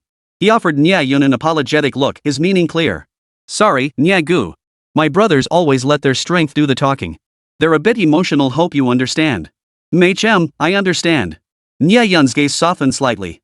He looked calmly at his brother-in-law, Su Yunqing, and nodded firmly. "Since my brothers have doubts, I'll let them show themselves." With a sweeping gesture, Nie Yun commanded, and 9 perfectly aligned spirit beasts suddenly materialized before everyone. Holy! Is this guy planning to steamroll Nanping City? The entire crowd froze in shock the moment they saw this lineup, their minds momentarily short-circuiting. Chapter 154, Forget Me. I, Su Wannan, am unworthy of you. Whoa! 2 grade 2, 5 grade 6, and 2 grade 7 contracted spirit beasts. This is defying the heavens. When the 9 ferocious beasts, including Ahri and the Great Dragon, unleashed their overwhelming aura before the crowd, the scene was instantly engulfed in a terrifying pressure. Members of both the official team and the Su family team stumbled back half a step in disbelief, their eyes nearly popping out of their sockets. Those of lower cultivation levels felt their legs go weak, nearly collapsing to their knees with a thud. In that moment, all doubts and grievances vanished into thin air before the sheer force of overwhelming might. No one dared to doubt the strength of Nie Yun's team anymore. The few Su family members who had mocked the sparring partners moments before now turned deathly pale, wishing they could slap themselves silly. They shut their mouths decisively, fixating their gaze with reverence upon the godlike figure before them. For Nie Yun had brought not merely some brute force sparring partners, but an ace force capable of overturning the battle and sweeping across the border. However, Nie Yun's dazzling display instantly stirred unease within Chen Wen. After all, even the most renowned Song family in the Empire Songyi's clan couldn't simultaneously field this many high-tier spirit beasts, despite controlling 30% of the Empire's spirit beast breeding grounds. Once a certain level was reached, the Empire would proactively confiscate them, preventing noble families from hoarding excessive spirit beast resources. Nie Yun. The Empire has regulations. Individuals are not permitted to possess more than 2 7th-grade spirit beasts. Chen Wen's voice trembled, his gaze toward Nie Yun filled with awe and terror. Are you planning rebellion? Nie Yun sneered coldly, his gaze piercing like lightning. Rebellion? My girlfriend's been captured. What good would rebellion do me? Besides, these spirit beasts were voluntarily loaned by the major clans as specially approved rescue supplies by the Empire. They must be returned when the term ends. But you lot. He swept his gaze across the official rescue team once more, his eyes brimming with disappointment. His voice suddenly turned harsh. You hold the Empire's finest resources in your hands, yet you can't even catch a single rabbit. This is what truly undermines the Empire's foundations. Boom! His words struck like a heavy hammer, pounding into the heart of every official team member. They bowed their heads in shame once more, no longer daring to voice any objections to Nie Yun's actions. Now, I will reveal an even more crucial fact to you. I, Nie Yun, can contract 10 spirit beasts at once. The reason I only brought 9 is because. Nie Yun took a deep breath and raised his gaze toward the distance. Gritting his teeth, he spat out the words like a venting explosion, his voice piercing the sky. The last spot is reserved specifically for that damn rabbit. She harmed my Su Wanning. I will make her my slave for eternity. Holy! The entire crowd was stunned once more. This declaration carried even greater shock than the earlier display of the spirit beast. Nie Yun declared he would tame that rabbit infected with the bizarre force, the very rabbit that had snatched Su Wanning from the heart of the Empire, the cunning rabbit with 3 burrows, capable of delivering a fatal blow at any moment. Moreover, subduing a beast infected by the bizarre? This had no precedent in the Empire's history. Had Nie Yun not deliberately demonstrated his absolute power, the crowd present would never have believed it. But now, it seemed utterly plausible to them, and they believed it wholeheartedly. After Nie Yun demonstrated his power in depth, everyone finally understood this handsome young man before them not only had powerful factions backing him, but also possessed astonishing, terrifying strength of his own. To contract 9 spirit beasts at once, that was a feat only achievable by a spirit beast tamer rated 6 or 7 stars and above. This terrifying display of power stirred the crowd's hearts. They silently resolved that following him was undoubtedly the right choice. Now, does anyone have anything to say? To avoid alerting potential threats, Nie Yun casually withdrew his spirit beasts. Chest thrust forward, his gaze swept across the entire hall, radiating an air of supreme authority. Does anyone else question my right to command? Swish. Swish. Swish. In response, a unified salute erupted, accompanied by a thunderous roar of fervor, like a mountain's cry in the sea's roar. We pledge our obedience to Mr. Nie. Nie Yun withdrew his gaze, nodded silently, and turned to Chunwon and Su Yunqing. Come over. Let's hold a strategy meeting. Once they stood before him, Nie Yun did not rush into deploying troops. Instead, he first inquired about the specifics of the previous 5 encounters and the exact locations where ambushes had occurred. While listening to their battle reports, Nie Yun used his psychic senses to gauge Su Wangung's approximate location. His brow furrowed as he sensed something amiss. Why did his connection with Su Wanning feel weaker since arriving at the border? What could be causing this? He had never encountered such a peculiar situation before, leaving him momentarily bewildered and utterly perplexed. To address this, he had no choice but to listen carefully and analyze the reports from the previous 5 engagements, relying on multiple sources of information to determine their next course of action, which was also why Nie Yun had insisted on keeping the official team around, despite his disdain for them. Because the precise coordinates and intelligence were in their hands. Meanwhile, deep within the eerie infected zone near the border, the great demon King A2 let out a pained and ferocious howl from a freshly dug cave. Why? Why won't it work? She flung her arms out in frustration, her blood-red eyes fixed on Su Wanning, who cowered on the opposite side of the cave. Damn it! The Demon King's lips twitched as she cursed under her breath. This was the umpteenth time she'd attempted to infuse the bizarre power into Su Wanning's body. Yet each time, after circling through Su Wanning's body, the strange power inexplicably vanished without a trace. This constant failure at the last moment drove the Demon King A2 utterly mad, tempting her to simply slaughter Su Wanning in frustration. No! Don't act impulsively. She's useful to me. The rabid Demon King abruptly reminded herself to stay rational. Forcing Su Wanning to become infected with the strange power wouldn't just tear Nie Yun's heart apart, it served another crucial purpose. Su Wanning's physique seemed to possess an inexhaustible ability to replicate energy. He vividly recalled the secret passage in the Hidden Realm. After the lizard beast wounded Su Wanning, the strange power not only raged uncontrollably within her but also relentlessly drained the spiritual energy from her body. And what was most astonishing was that no matter how much it drained, it could never be exhausted. Her strange power seemed to have plunged into an oceanic expanse, becoming utterly captivated and unable to leave. But now, she couldn't even use that strange power to break through Su Wanning's defenses. Damn it! The great demon King A2, of course, had no idea that not long ago, Su Wanning had unknowingly allowed Nie Yun to inject her with the Empire's latest anti-strange force serum. At this moment, the antibodies within her body were at their peak activity, making it impossible for any strange power to take root within her. But the great demon King A2 didn't see it that way. She was so flustered she was scratching her head and pulling at her ears. Could it be because my power has regressed? The great demon King A2's mind was a tangled mess as he was lost in wild thoughts, when suddenly, from afar, Su Wanning's agonized plea pierced the air. Just kill me. I don't want to live anymore. No, she absolutely must not discover the secret. I'll find another chance to try again. I'll succeed this time. I'll infect his girlfriend and use that to exact brutal revenge on him. He. He'll suffer terribly. ATU forced down the flicker of panic in her eyes, then steeled her resolve once more. She swiftly approached Su Wanning, feigning cruelty as she used her hands covered in fine, downy hair to secretly stroke Su Wanning's face and arms. She continuously allowed the eerie power to cling to the surface of her body, creating the illusion that she had already been infected. Soon, the eerie force formed one terrifying, grotesque black patch after another on Su Wanning's fair skin, making her look utterly wretched and hideous. Su Wanning seemed to realize something, quickly lowering her head. As the dark spots on her arms grew more pronounced, her body shook even more violently. Please, kill me. I don't want to become. Shut up. The Demon King A2 deliberately snapped at her, then immediately added in a sinister, amused tone, the uncanny is invincible, immortal. I'm doing this for your own good. See? She deliberately lifted Su Wanning's arm, flaunting it before the girl's despairing eyes.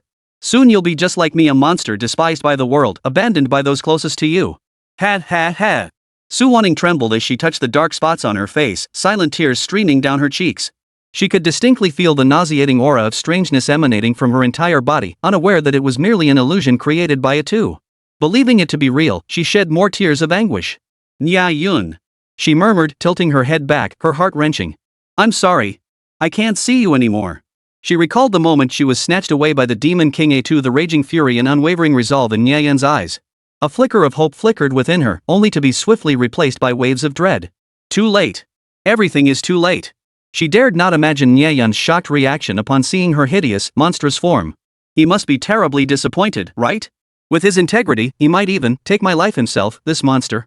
She closed her eyes in agony, letting this thought gnaw at his convictions like a venomous snake.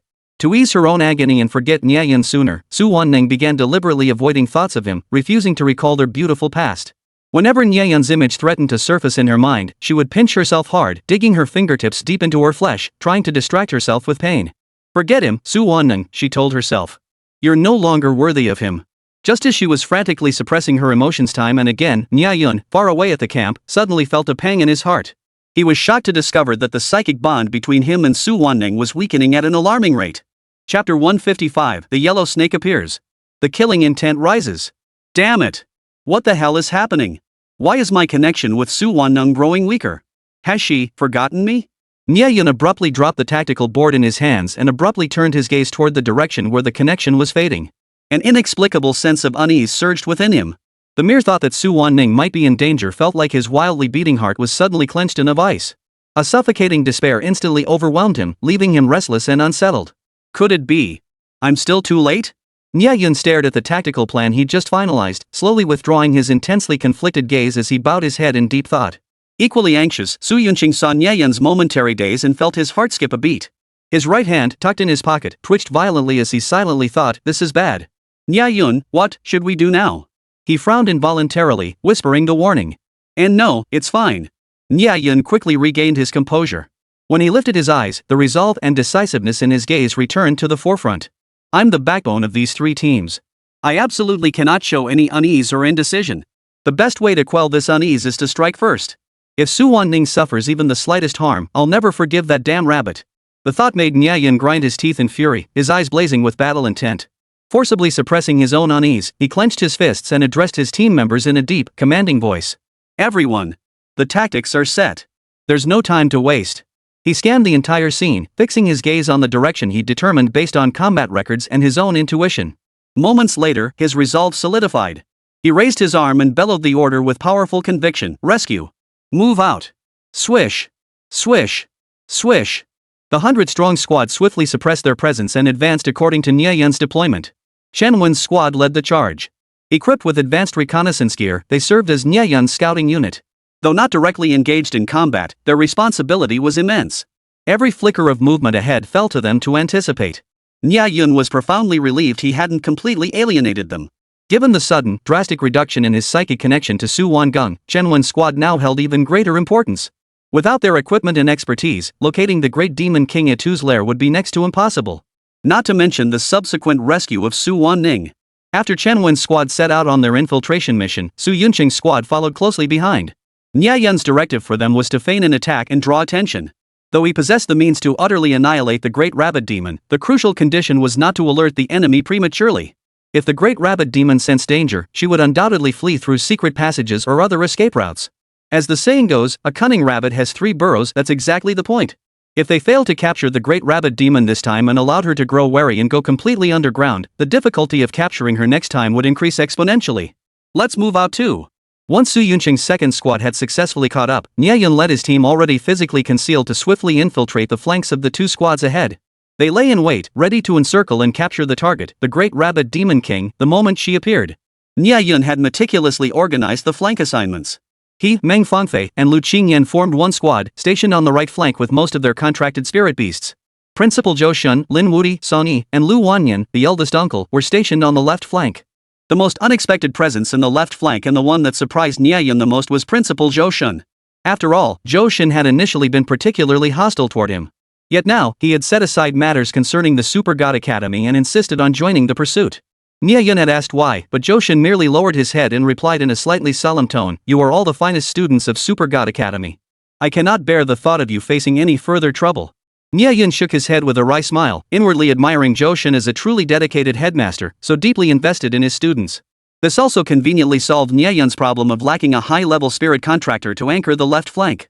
Yet Nie Yun, consumed by tactical planning and the rescue of Su Wanji, failed to notice the shadow of sadness in Zhou Shun's expression or the fleeting glimmer of tears in his eyes. Under Nie Yun's meticulous planning, an ironclad formation had taken shape, one with reconnaissance, bait, and encirclement.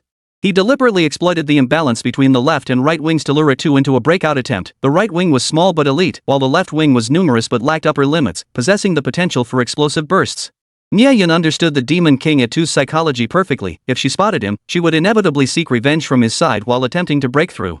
Therefore, the main force on the left flank only needed to hold the encirclement, leaving the duel entirely to him. What if the Demon King A2 attempted to break through the vulnerable left flank? Nie Yun had anticipated this possibility long ago, but there was absolutely no cause for concern. The two squads ahead also contained several grade 6 contracted spirit beasts. These creatures weren't idle either. Should A2 attempt a left flank breakout, the two squads would swiftly merge with the left wing, trapping the Demon King A2 in an airtight siege.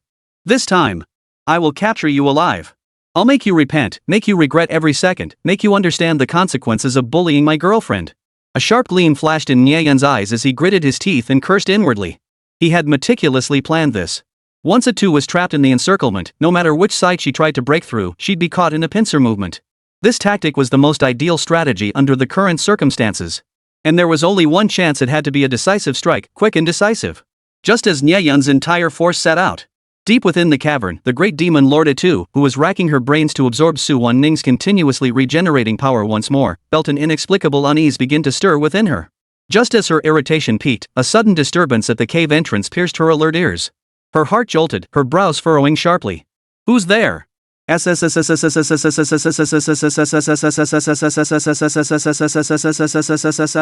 The words had barely left her mouth when a rustling sound, like something slithering across the ground, echoed from the cave entrance, sending a chill down the spine. Ha. Long time no see, rabbit. You can't even beat a stupid human anymore? Look at your pitiful cultivation plummeting from 8th rank to a mere 6th rank. Ha! I told you to join my ranks long ago, but you refused. Now you regret it, don't you? The deep, raspy voice sounded like it came from the throat of a walking corpse, a mix of laughter and tears that instantly sent shivers down one's spine. Even the great Demon King A2 couldn't help but shudder violently upon hearing it, his muscles tensing abruptly. Yellow Snake, you! What are you doing here? She was overcome by a wave of inexplicable panic, her voice trembling. Overwhelmed by panic, the Demon King of A2 spun around in a fluster. Her sweeping motion accidentally knocked over a small cup on the workbench, the very cup containing Su Wan-ning's blood, which spilled onto the floor in an instant. Chapter 156, Rescue Approaches. Is the deadlock set? The yellow snake's eyes lit up, its features tightening as its gaze instantly locked onto the fresh blood on the ground. Its black forked tongue darted out into the air.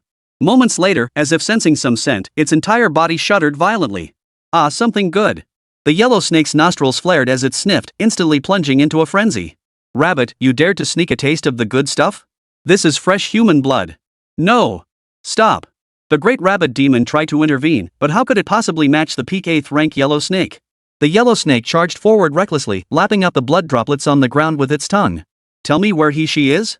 The yellow snake's face twisted into a hideous grimace as it closed in, sweeping the great rabbit demon king to the ground with its thick tail and pinning her soft belly beneath it.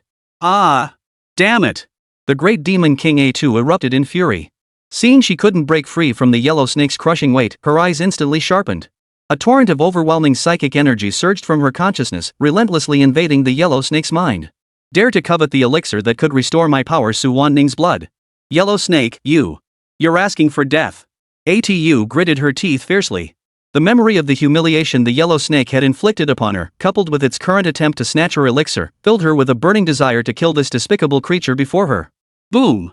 Just as the Demon King A2 believed her psychic assault would work as it always had, or at the very least temporarily incapacitate the snake, buying her enough time to escape with Su Wan-ning, who knew that her pride and joy, the mental attack that had never failed against Yellow Snake, vanished into thin air after he gave a contemptuous sneer. Swish!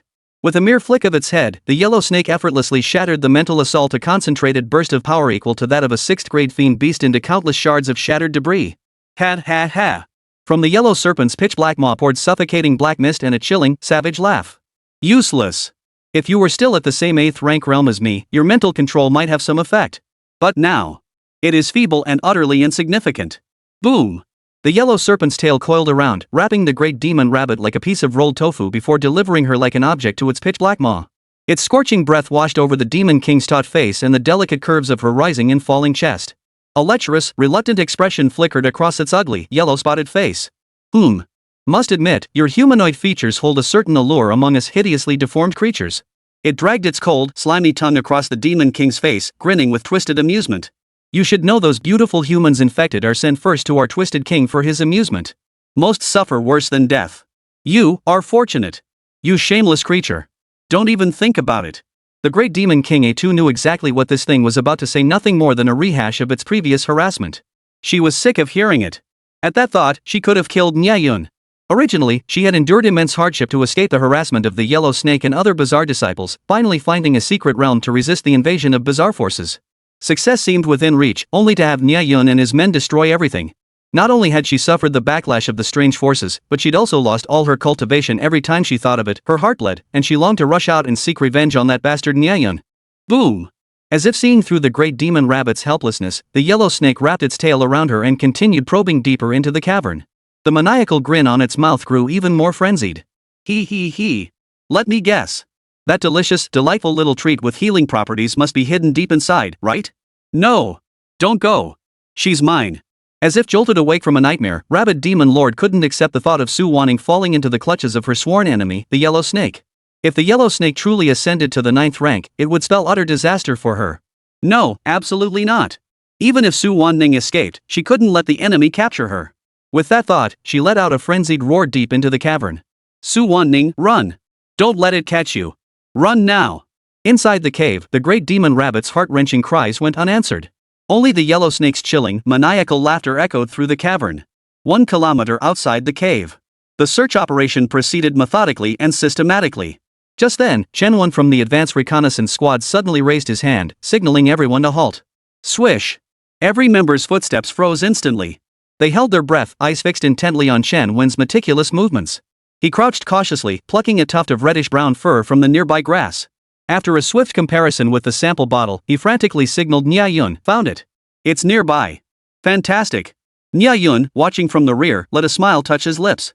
He swiftly relayed the good news to Su Yunqing's squad and the flanking units while issuing further orders. Success is imminent. Keep up the pace. Swish, swish, swish. All teammates charged forward like they'd been injected with adrenaline, each filled with anticipation that this mission would succeed and Su Wanning would be rescued. But would reality prove so straightforward? Deep within the cavern. Ah! Damn humans! Bastards! I'll kill you! And that damn rabbit too! The Yellow Snake, its eye suddenly gouged out, roared with a fury that shook the mountains and rivers.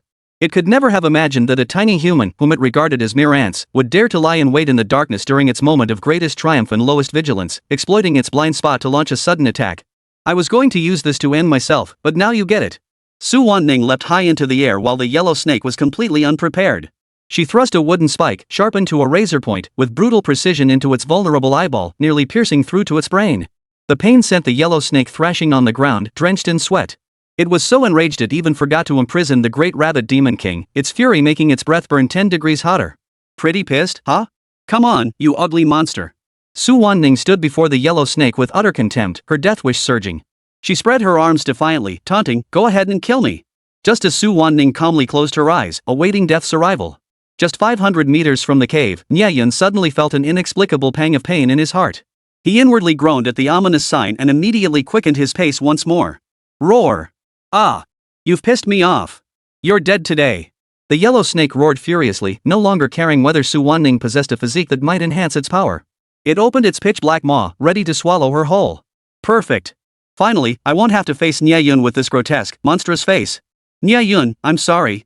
I broke my promise. Please forgive me. Su Wanning's eyes sparkled with a smile, her face radiating relief. It wasn't that she was weak-hearted or unwilling to persevere. She had been deceived by the great demon King A2, convinced she was now completely infected by the abnormality which she wasn't. Unlike during the incubation period, when a serum injection could reverse the infection, even if rescued now, she would likely be imprisoned for life or face euthanasia. Rather than face that fate, she'd rather have the enemy kill her now for the sake of liberation. Just as Su Wanling watched the Yellow Snake's gaping maw about to swallow her whole. Whoosh! A crimson flash erupted before her eyes like a thunderclap. Chapter 157, Redirecting the Calamity. The Yellow Snake emerges. Why are you seeking death? Don't you know that this vicious creature won't let you go even if you die? Su Wanning heard only the stern rebuke of the great demon rabbit ringing in her ears. Instantly, her vision receded from the Yellow Snake's foul-smelling, hideous maw. The moment she escaped its jaws, Su Wanning experienced an extreme visual sensation as if she'd plummeted into an abyss only to be yanked back up. It gave her the fleeting illusion of having escaped death's jaws. Huff! Su Wanning gasped for breath, hesitantly watching the shifting scene before her, her mind blank. Why would this demon, who had repeatedly slit her wrists, now fight desperately to save her? Ah! No! They truly escaped. As the great rabbit demon king struggled to pull herself free, she unleashed a dual-realm fusion. A colossal surge of spiritual energy instantly enveloped both of them, propelling them swiftly through space. They blinked into a passageway very close to the cave entrance. Ah! Damn it! Damn you! I'll kill you both and eat your flesh raw. Caught off guard by the eyeball piercing and then struck by the Great Demon King A2's ultimate attack, the yellow snake's emotions were on the verge of collapse. Boom! Rumble rumble! Its twisted body thrashed wildly within the cramped cavern, quickly stirring up a massive cloud of dust and debris. Worse still, its powerful frame crashed and slammed against the walls, soon causing the entire cave to resonate. Each headbutt or tail swing sent violent tremors rippling through the chamber. The makeshift tunnel dug by the Great Rabbit Demon King was now precariously unstable under the yellow snake's rampage, teetering on the brink of shattering and collapse. This is bad. The cave is collapsing. Glancing sideways at the yellow snake writhing on the ground behind him, the Great Demon King A2 forced down his panic and calculated his next move. Damn it! Once we get out, we'll have to face that pack of bastards again. This is the 5th time. Don't they fear death? And that sinister legion lurking in the shadows, always eyeing me greedily. Damn it, news of Su Wanning will spread now too. I absolutely cannot go out now. Going out is suicide. I'm only a 6th rank, I can't possibly fight them. The Great Demon Lord's mind raced frantically. She had believed she would be completely consumed by the strange power, yet after Nie Yun briefly contracted her consciousness within the secret realm, the strange force had never fully taken over her body. Moreover, after recently attempting to consume Su Wanning's blood several times, she was astonished to discover that the strange power within her body was being quietly overcome. This is truly a miraculous phenomenon. This is an extremely critical moment. I must avoid being captured by both the rescue team and the monstrosity army. I must find a way to remain hidden. Clearly, the Great Demon King A2 was experiencing profound inner turmoil. She now found herself caught between two fires, forced to simultaneously evade pursuit while relentlessly attempting to purge the strange power and restore her original form. Therefore, the only option left was to keep hiding. As the lingering effects of the Dual Realm Fusion ultimate ability were about to fade, the yellow serpent was poised to regain its mobility and strike them down. A2's heart leapt into her throat. Don't stop. Keep running. Swish, swish, swish. As she sped away with Su Wanning, her gaze darted to the side of the cave entrance. Suddenly, she spotted an extremely hidden, narrow passageway. Heaven's favor. This is it. Though she couldn't be certain what lay beyond, she knew one thing for sure: no massive, ferocious beast would ever inhabit such a narrow passageway. She was confident she could replace the original occupant and lie low until she fully recovered. Thud. You go in first. The Great Demon Rabbit hurled Su Wanning into the narrow passageway resembling a cliff crevice. To throw the yellow snake off the scent, she had to make a quick escape and leave her own scent behind. Otherwise, the suspicious yellow snake would undoubtedly track them back to this narrow passageway and trap them inside for good. Just as the Great Demon Rabbit burst out of the cave with lightning speed, circled the entrance, and darted back into the crevice to hide before the yellow snake could pursue, a thunderous voice suddenly cracked into her mind from the entrance. It's you! Release my sister! Su Yunqing's voice boomed from dozens of meters away. The moment he spotted the Great Demon Rabbit, his right hand, tucked in his pocket, instantly activated the communicator. Holy crap! The Great Demon Rabbit froze, her heartbeat ceasing for an instant. Could things get any more miserable? It really is true that what you fear most is what comes to pass. No time to play games with you lot. Bye-bye, defeated foes. Though the Great Demon King A2's tone seemed flippant, her eyes betrayed a sudden urgency, her gaze burning with anxiety. Mid-sentence, she whipped her head toward the passageway and started sprinting back. Oh no! The Demon King's trying to escape. Su Yunqing's heart skipped a beat. He couldn't figure out what this girl was up to. Hadn't she confidently wiped out both our teams before? Why the sudden urge to flee now? Could it be she'd discovered Nie Yun's ambush trap? Whoa! That shouldn't be possible. Nie Yun and the others were still far behind. This guy shouldn't be that perceptive. Never mind. Strike first. Boom! The Great Demon King A2 was about to flee back to reunite with Su Wanning. But unexpectedly, a sixth great ferocious beast unleashed its ultimate attack, instantly blocking her path outside the cave entrance. Immediately after, two sixth-grade beasts materialized simultaneously before her, using their massive bodies to block her path back. Charge! Hold her off! The main assault team, positioned further back, hadn't fully closed in yet due to the sudden encounter. Su Yunqing's eyes sharpened and the corners of his mouth lifted. Though young, he understood tactical coordination well. He didn't let excitement or overconfidence at encountering the Demon King A2 cloud his judgment, instead urgently issuing the order to hold her off. If they could hold out for just one more minute, Nie Yun's left and right flank formations would close in on the Demon Rabbit. Once the encirclement was complete, even if the Demon Rabbit grew wings, she wouldn't escape. Damn it! You asked for this. Rabbit Demon Lord gritted her teeth in fury. She feigned anger, yet her eyes kept darting toward the cave entrance, her anxiety palpable. Just as she prepared to unleash her ultimate move, Dual Realm Fusion, to teleport to the narrow passageway at the cave entrance, a barrage of powerful attacks rained down on her relentlessly. Boom! Boom! Damn it! The great demon rabbit's spell casting was instantly interrupted. What infuriated her most was that the enraged yellow serpent had already closed in, now mere paces from the cave entrance. It lunged toward her with fierce momentum. Damn it! You're going to get me killed again. The demon king A2 was fuming with rage. Though forced into a defensive stance, her mind raced. Suddenly, she grinned, struck by a brilliant idea. Since you refuse to act like humans, don't blame me for redirecting the disaster elsewhere. The great demon king A2 no longer charged toward the cave entrance. Instead, with a resolute, cold smile, she deliberately raced toward the location of Su Yunqing's group. Chapter 158, The Ferocious Beast's Feast. Terror descends. The demon king is too cunning, he's striking back now. Thank goodness we didn't rashly chase into the cave. Looks like the demon king A2 has lost patience too, he intends to lure us all inside to slaughter us. Su Yunqing's eyes narrowed sharply, a wave of dread washing over him. Everything had unfolded exactly as Nie Yun had predicted. Had Nie Yun not repeatedly urged him to lure her out, he might have rushed in headlong this time. Oomph. Great demon king, you dare to come out. If you remain stubborn and refuse to hand over my sister, today will be your final day. Su Yunqing sneered coldly at the great demon king, inwardly marveling at how different things were with Nie Yun present. Everything proceeded smoothly according to Nie Yun's plan, making the rescue operation far more efficient. Capturing the great demon king A2 would surely force him to reveal the whereabouts of her sister, Su Wanning. Oh? The great demon king A2 quietly shifted his body away from the cave entrance, a cryptic smile curling his lips as he coldly locked eyes with Su Yunqing. So confident you can take me down? Don't come crying to me later? Su Yunqing and the others froze for a moment before bursting into laughter, pointing at the great demon king trapped in their encircling net. Still talking tough when death is upon you? Take this. But events rarely unfold exactly as planned. Unexpected twists always arrive before the plans do.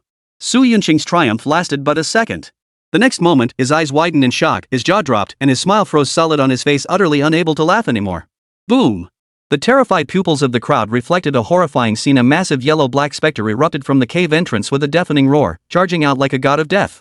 Before anyone could react, the yellow serpent materialized and delivered a brutal, savage charge, instantly knocking 2 6th-grade contract beasts flying near the cave entrance. Boom! In an instant, both 6th-grade contract beasts lay gravely wounded on the ground, instantly incapacitated. Fools! I told you not to regret it. The great demon rabbit sneered coldly, then quietly pulled back a step from the yellow snake that had burst out, avoiding getting caught in the crossfire. She knew all too well the yellow snake's temperament. The moment it spotted a living soul, it wouldn't be able to resist unleashing a bloodbath. Ha. Fight. Fight.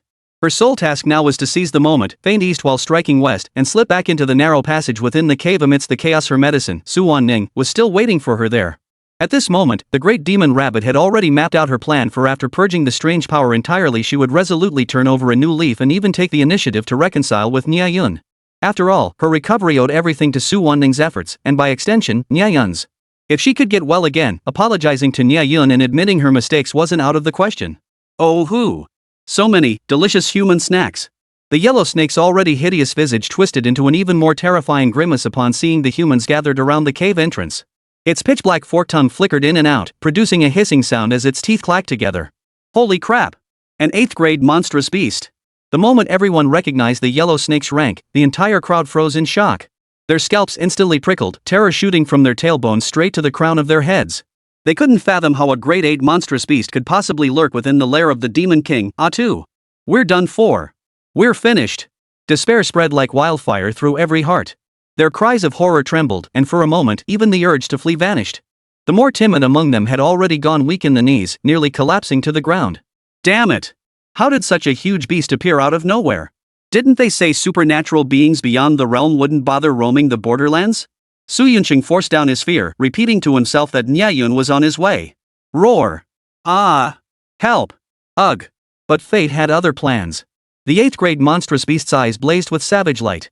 Strolling as if entering a buffet, it opened its gaping maw and swallowed a teammate who had collapsed to the ground. Crunch! Crunch! Crunch! The sound of teeth-crushing bones instantly sent everyone's terror skyrocketing. Many legs buckled, and people scrambled to their feet, ready to flee back only to be swept to the ground by the yellow snake's tail. Ah! No! The yellow snake's tail, thick as a man's rope, coiled upward, tightly binding the limp, screaming humans.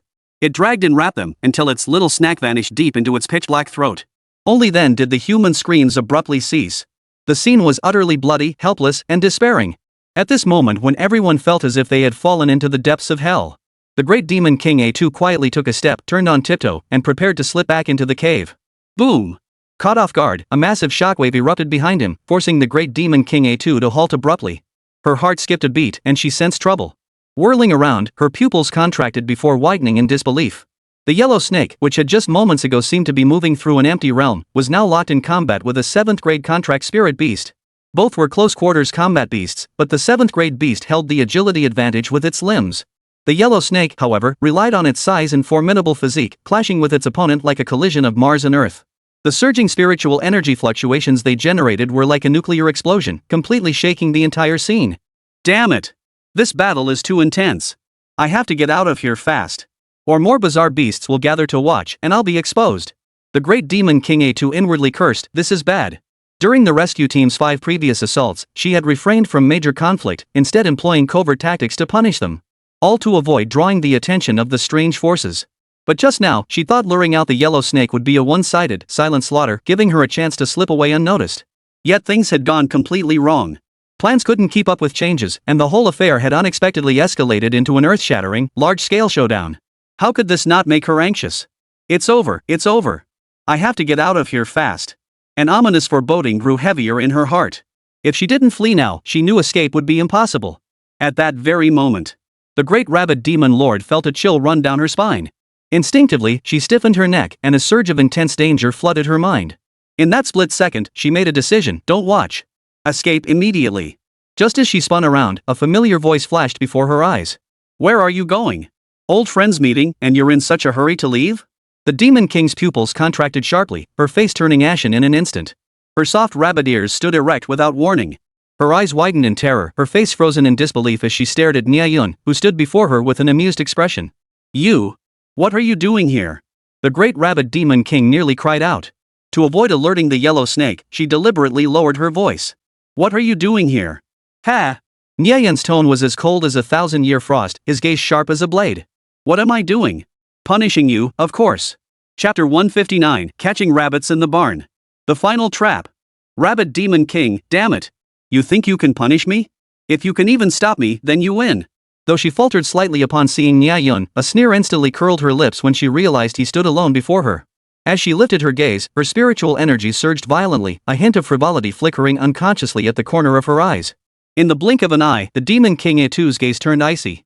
Disdainful of responding to Nie Yun with even a single word, she leapt forward abruptly, unleashing her ultimate escape skill. Ha ha ha. Nothing special. Wait until I've escaped to heaven before you wail to the heavens. Boom. Amidst the flash of lightning and thunder, the great demon king A2 completed her signature teleportation attack. Once again, she couldn't help but feel ecstatic at having toyed with Nie Yun, letting out a cold chuckle within her heart with her escape speed reaching its absolute limit. Nie Yun, merely a 2-star spirit contractor, could never detect her direction of flight no matter how much he amplified his senses. Thus, this encounter remained her complete victory. In the blink of an eye, she could teleport into the narrow passageway, find Su Wanning, and escape. Alas! When she deliberately opened her eyes, she witnessed a scene that left her utterly stunned. How is this possible? Why am I still here? A thick wave of terror instantly swept through every cell in her body, making the hairs on her entire body stand on end and turn stiff as stone. A deep sense of panic immediately took hold of her mind, lingering in her subconscious. I actually failed? Damn it! This will draw the yellow snake's attention. Just as the great demon rabbit was in the throes of panic and terror, she suddenly realized she was surrounded on all sides by high-tier contract beasts. There were at least 7 or 8 of them. Among them were familiar foes like Gacha and the Great Dragon, alongside several new high-tier beasts. Their ranks and sheer numbers were enough to make her eyelashes tremble violently and her heart sink in dread. It's over. Today spells nothing but trouble. What made her even more distraught was that even her little sidekick, Lizzie, had been recruited into Nie Yun's battle squad. She stood proudly before Nie Yun, glaring at her with a menacing expression, her eyes hinting at a desire to tear her apart with her bare hands. You still think you can run? No chance. Nie Yun quietly withdrew his hand from the formation, his eyes hardening. Get me back Su Wanning, or today will be the day you die. A torrent of rage erupted from his chest, his voice hoarse and trembling, cracking under the intensity of his emotions. As Nie Yun finished speaking, the murderers before him charged forward with overwhelming ferocity. Whoosh! The great demon king A2's gaze was instantly drawn to Nie Yun. She snapped her head in his direction, only to freeze in shock. 2 slender figures had suddenly materialized beside him. One was Meng Fangfei, the woman who gave her constant headaches and whom she avoided at all costs. The other was the female official she had seen on the Imperial League battlefield. Meanwhile, the female attendant was manipulating an array disc in her hands. Dense runes swirled and flowed across its surface, while overwhelming spiritual energy surged and coiled around it. Like a miniature universe, the disc radiated a dazzling brilliance. I understand. You're the one behind this. The great demon king A2 glared furiously at Lu Qingyan, blaming this beautiful woman for every reason she couldn't escape. Yet Nie Yun gave her not a single opening. Facing such an overwhelmingly easy victory, he would never repeat his previous mistake. He was determined to pin A2 down completely. Whoosh! Whoosh! Whoosh! Whoosh! Roar! The ferocious beasts surrounding the demon king A2 surged forward all at once, unleashing their ultimate attacks to deliver the fatal blow. It's over. If I don't think of something fast, I'm dead meat. The demon king A2's mind raced at breakneck speed, exploiting the brief moment before the enemy's contract spirit beasts could unleash their attacks. Suddenly, a flash of insight struck a Tuesday. Her gaze darted toward the yellow snake, locked in a fierce battle with a 7th grade contract spirit beast nearby. Damn it! I actually have to team up with a disgusting creature like you. Though her heart seethed with resentment, her feet betrayed her with lightning-fast speed. Oh, wow! You're actually trying to sneak in here? Nie Yun clearly hadn't expected A2 to attempt an alternative route, and he couldn't help but be taken aback. In the pocket formation Nie Yun had set up, the yellow snake's sector had the weakest defense. 2 higher-tier beasts were locked in fierce combat there, meaning even if A2 managed to escape that way, she'd only end up as cannon fodder. Yet reality proved A2's thought process differed from other beasts. She seemed to possess quasi-human intelligence. Not only was she not going to be cannon fodder, she intended to temporarily attach herself to the yellow snake, muddy the waters, and then, while the yellow snake was distracted and intoxicated by the chaos, use it to block the pursuit. Yellow snake. I'm here to aid you. The demon rabbit king deflected the spell of a 6th-rank ferocious beast ahead, arriving safely before the yellow snake. Her face twisted with feigned terror as her eyes darted nervously. Snake brother. I've seen the light. We're meant for each other. From now on, whatever you demand, I'll obey. Ha ha ha, good. Ha ha ha ha. For that attitude alone, your snake brothers got your back today. Watch your snake brother take them down. Even faced with such a clumsy and over-the-top performance, the yellow snake was still charmed into a puddle by the great demon king A2. Relying on his absolute advantage as an 8th-rank cultivator, he unleashed his full power, forcing himself to fight on 2 fronts before the great demon rabbit, showcasing his prowess. He didn't notice the triumphant glint that flashed in the demon king's eyes. Oomph. Fool. You actually think you can defeat Nie Yun, who commands 2 7th-rank ferocious beasts? You're truly beyond foolish. A trace of contempt flickered in the great demon king A2's eyes. She feigned support from the sidelines while stealthily retreating unnoticed. Her eyes darted warily around the battlefield.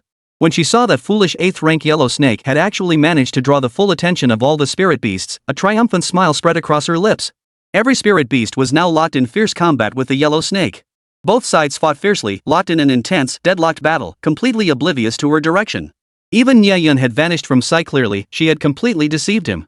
Ha ha ha. You're nothing special after all. Reclaiming Su Wanning? Dream on. With that thought, the great demon king A2 once again silently unleashed his ultimate move, dual realm fusion, attempting to teleport into the narrow passage unnoticed and carry Su Wanning to safety. What are you doing? Do you really think you can escape? Oh no. Just as she was concentrating on casting her escape spell, a teasing voice suddenly appeared behind her, sending her heart racing to her throat. The instant she lifted her gaze, she was confronted by Nie Yun's cold, ruthless face, staring right at her. Chapter 160, Rabbit Caught. Ah! Where the hell did you come from? Nie Yun's ghostly appearance, accompanied by Meng Fangfei and Lu Qingyan, utterly terrified the great rabbit demon king. Her eyes wide with terror, she scrambled backward a full step, instantly creating distance between herself and Nie Yun. Once steady on her feet, she patted her chest repeatedly, trying to calm her racing heart. Ha, you think I'm stupid enough to let you get away? Nie Yun's lips curled into a sneer, his gaze growing fiercer. With utter confidence, he took another step toward A2 and barked in his harshest tone, "This is your final chance. Tell me where Su Wanning is." Oomph. You have the nerve to mention Su Wanning. Only a few days have passed, and you've already hooked up with 2 beauties. Seeing Lu Qingyan pull out another array disc, ready to activate the shielding formation at any moment, A2 the demon king knew this path led only to certain death. Her eyes darted around, and suddenly, a plan formed in her mind. She raised an eyebrow, deliberately provoking Nie Yun. If Su Wanning had any spirit left in heaven, she'd never forgive you, you hypocritical scumbag. What? Su Wanning, she's dead? Nie Yun's expression froze instantly, his eyes brimming with utter disbelief. A cold glint flickered unnoticed in his lowered gaze. His eyes instantly turned bloodshot, and a sharp, knife-like killing intent crystallized between his brows, as if he wanted to kill the great demon king A2 on the spot. Come on. Kill me then. Kill me, and I guarantee you won't even find my bones. The great demon king A2 now adopted an utterly unyielding, defiant stance, continuing to provoke Nie Yun with his words. She refused to believe Nie Yun's resolve wouldn't shatter. Sure enough. Hearing A2's brazen words, Nie Yun's body trembled even more violently. His fingertips dug deep into his flesh, his fists clenched tightly, his emotions teetering on the brink of collapse. The utterly devastated, heartbroken look he wore moved everyone present. Boom! The Demon King A2 grew increasingly triumphant, seeing her words take effect. The hearts of the three before her seemed struck simultaneously by a heavy hammer. They exchanged awkward glances, their expressions as varied and complex as an overturned palette of paints. A2!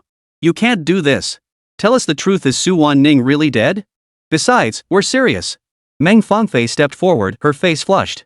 Her hands clenched tightly, clearly stung by the Demon King's twisted words. Su Wan Ning and I are like sisters, it's nothing like what you're implying. Oomph. Lust at first sight is exactly what this is, don't try to wriggle out of it. Seeing his psychological tactics take hold, the Demon King A2 pressed his advantage.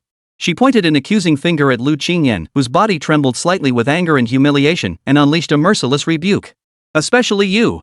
You, the female official of the Great Xia. Meng Fangfei following Nie Yun is understandable, but who do you think you are? Have you ever risked life and limb with Nie Yun? Are you really like sisters with Su Wanning? ATU's tirade sent shockwaves through Lu Qingyan's mind. Her vision went blank, her hands trembled, and her emotions were thrown into turmoil. The pride of an imperial official clashed with raw feelings, creating an overwhelming complexity that left her speechless. Now was the moment. A2, the great demon queen's eyes flashed. She unleashed her secretly charged ultimate move, Dual Realms United, with a fierce swing. She raised an eyebrow triumphantly at Nie Yun and the others, her defiance plain for all to see. Until we meet again. Boom! Expecting to be instantly teleported to her intended space, the Demon King A2 was instead jolted by a deafening, nuclear-like explosion that made her scalp tingle and her consciousness blur. She snapped her eyes open, only to realize her ultimate attack had failed once more, all because of the array. Nie Yun! What the hell did you do? The Demon King A2, enraged and humiliated, erupted in fury. Damn it! This formation was specifically designed to target me. Nie Yun! You really outdid yourself. It's over. Escape is impossible. Everything clicked into place instantly. The resolute determination to flee that had burned within her moments ago now shattered into 1,000 pieces, scattering across the ground like broken glass. Her once proud rabbit ears drooped limply, utterly defeated. Ha! So this is what a shattered Dao heart looks like? Nie Yun looked at A2 with a hint of amusement, his tone laced with provocation. Weren't you just goading us on purpose? Let me tell you straight, we know better than you whether Su Wanning is dead or alive. And... Saying this, he gently wrapped his arms around Meng Fangfei and Lu Qingyan's waists, lifting his chin defiantly. My relationship with them is far stronger than you could ever imagine. Stop wasting your breath trying to drive a wedge between us. You're asking for death. A2, the great demon king's rabbit lips emitted a shrill scream. The rage within her chest ignited instantly, like a desperate hellish battle spirit burning itself. She recklessly assumed a fighting stance, intent on engaging Nie Yun in a life or death duel. Ha ha ha ha. The demon king's soul ignited with battle fervor. Her spiritual energy surged violently, radiating the supreme killing intent of a sixth-grade ferocious beast. You lot think you can surround me? Die! She suddenly charged toward Nie Yun. But at that very moment, Nie Yun remained utterly unfazed, a faint smile playing on his lips. He flung a spirit contract island with force. Ahri! Take her down. Beat her until she surrenders. Ha ha ha. That's laughable. Are you out of your mind, Nie Yun? Don't you know your Ali is only at the second rank realm? How dare you overreach yourself? The great demon rabbit charged at Nie Yun with a savage grin, disregarding all caution. Yet, mere inches from him, a dazzling pink halo erupted, pinning her solidly mid-air. Boom! The overwhelming aura of a ninth-rank ferocious beast surged forth, its close-range pressure distorting the great demon King A2's face. Master! Ali is back! As Ali's form shifted from a shadowy projection to solid substance, her nine vibrant tails swaying as she nestled against Nie Yun's side to coo affectionately, his heart fluttered wildly. For the first time in ages his Ali had finally returned. The great demon King A2, suspended mid-air by Nie Yun's spiritual power, flinched visibly. This can't be possible? You should only be a second-grade cultivator. 9th rank. She's actually 9th rank. The 9th rank that A2 had dreamed of achieving was suddenly surpassed by Ali in just a few short days. This was the final straw that shattered the fragile nerves of the Demon King A2. She slumped her head in defeat, her eyes instantly dimming as if drained of every last ounce of strength. She gazed weakly at Nie Yun. I concede. Do with me as you will. But... The Demon King A2 forced herself to lift her head, her eyes glistening with tears. Can you tell me, how did she do it? She pointed at Ali, her voice thick with resentment and turmoil. I endured unimaginable hardships and even stumbled into this bizarre world, yet I only managed to reach the 8th rank at best. How did she manage this? The great demon king A2 was so furious she felt like she might spit blood, but suddenly, a look of resignation flashed in her eyes. In exchange, I'll tell you where Su Wan Ning is. Oomph. Nie Yun crossed his arms and sneered coldly, lifting the demon king's chin firmly. Since you're willing to reveal Su Wan's whereabouts, I'll give you a chance. Submit to me. I'll make you as powerful as Ali. After a moment's contemplation, A2 broke free from Ali's grip and slowly knelt before Nie Yun. Add me on WeChat, MNY66618. More book recommendations in my moments, Tomato, Tushio, Shuchi, Jihu, Story Club, and various platforms.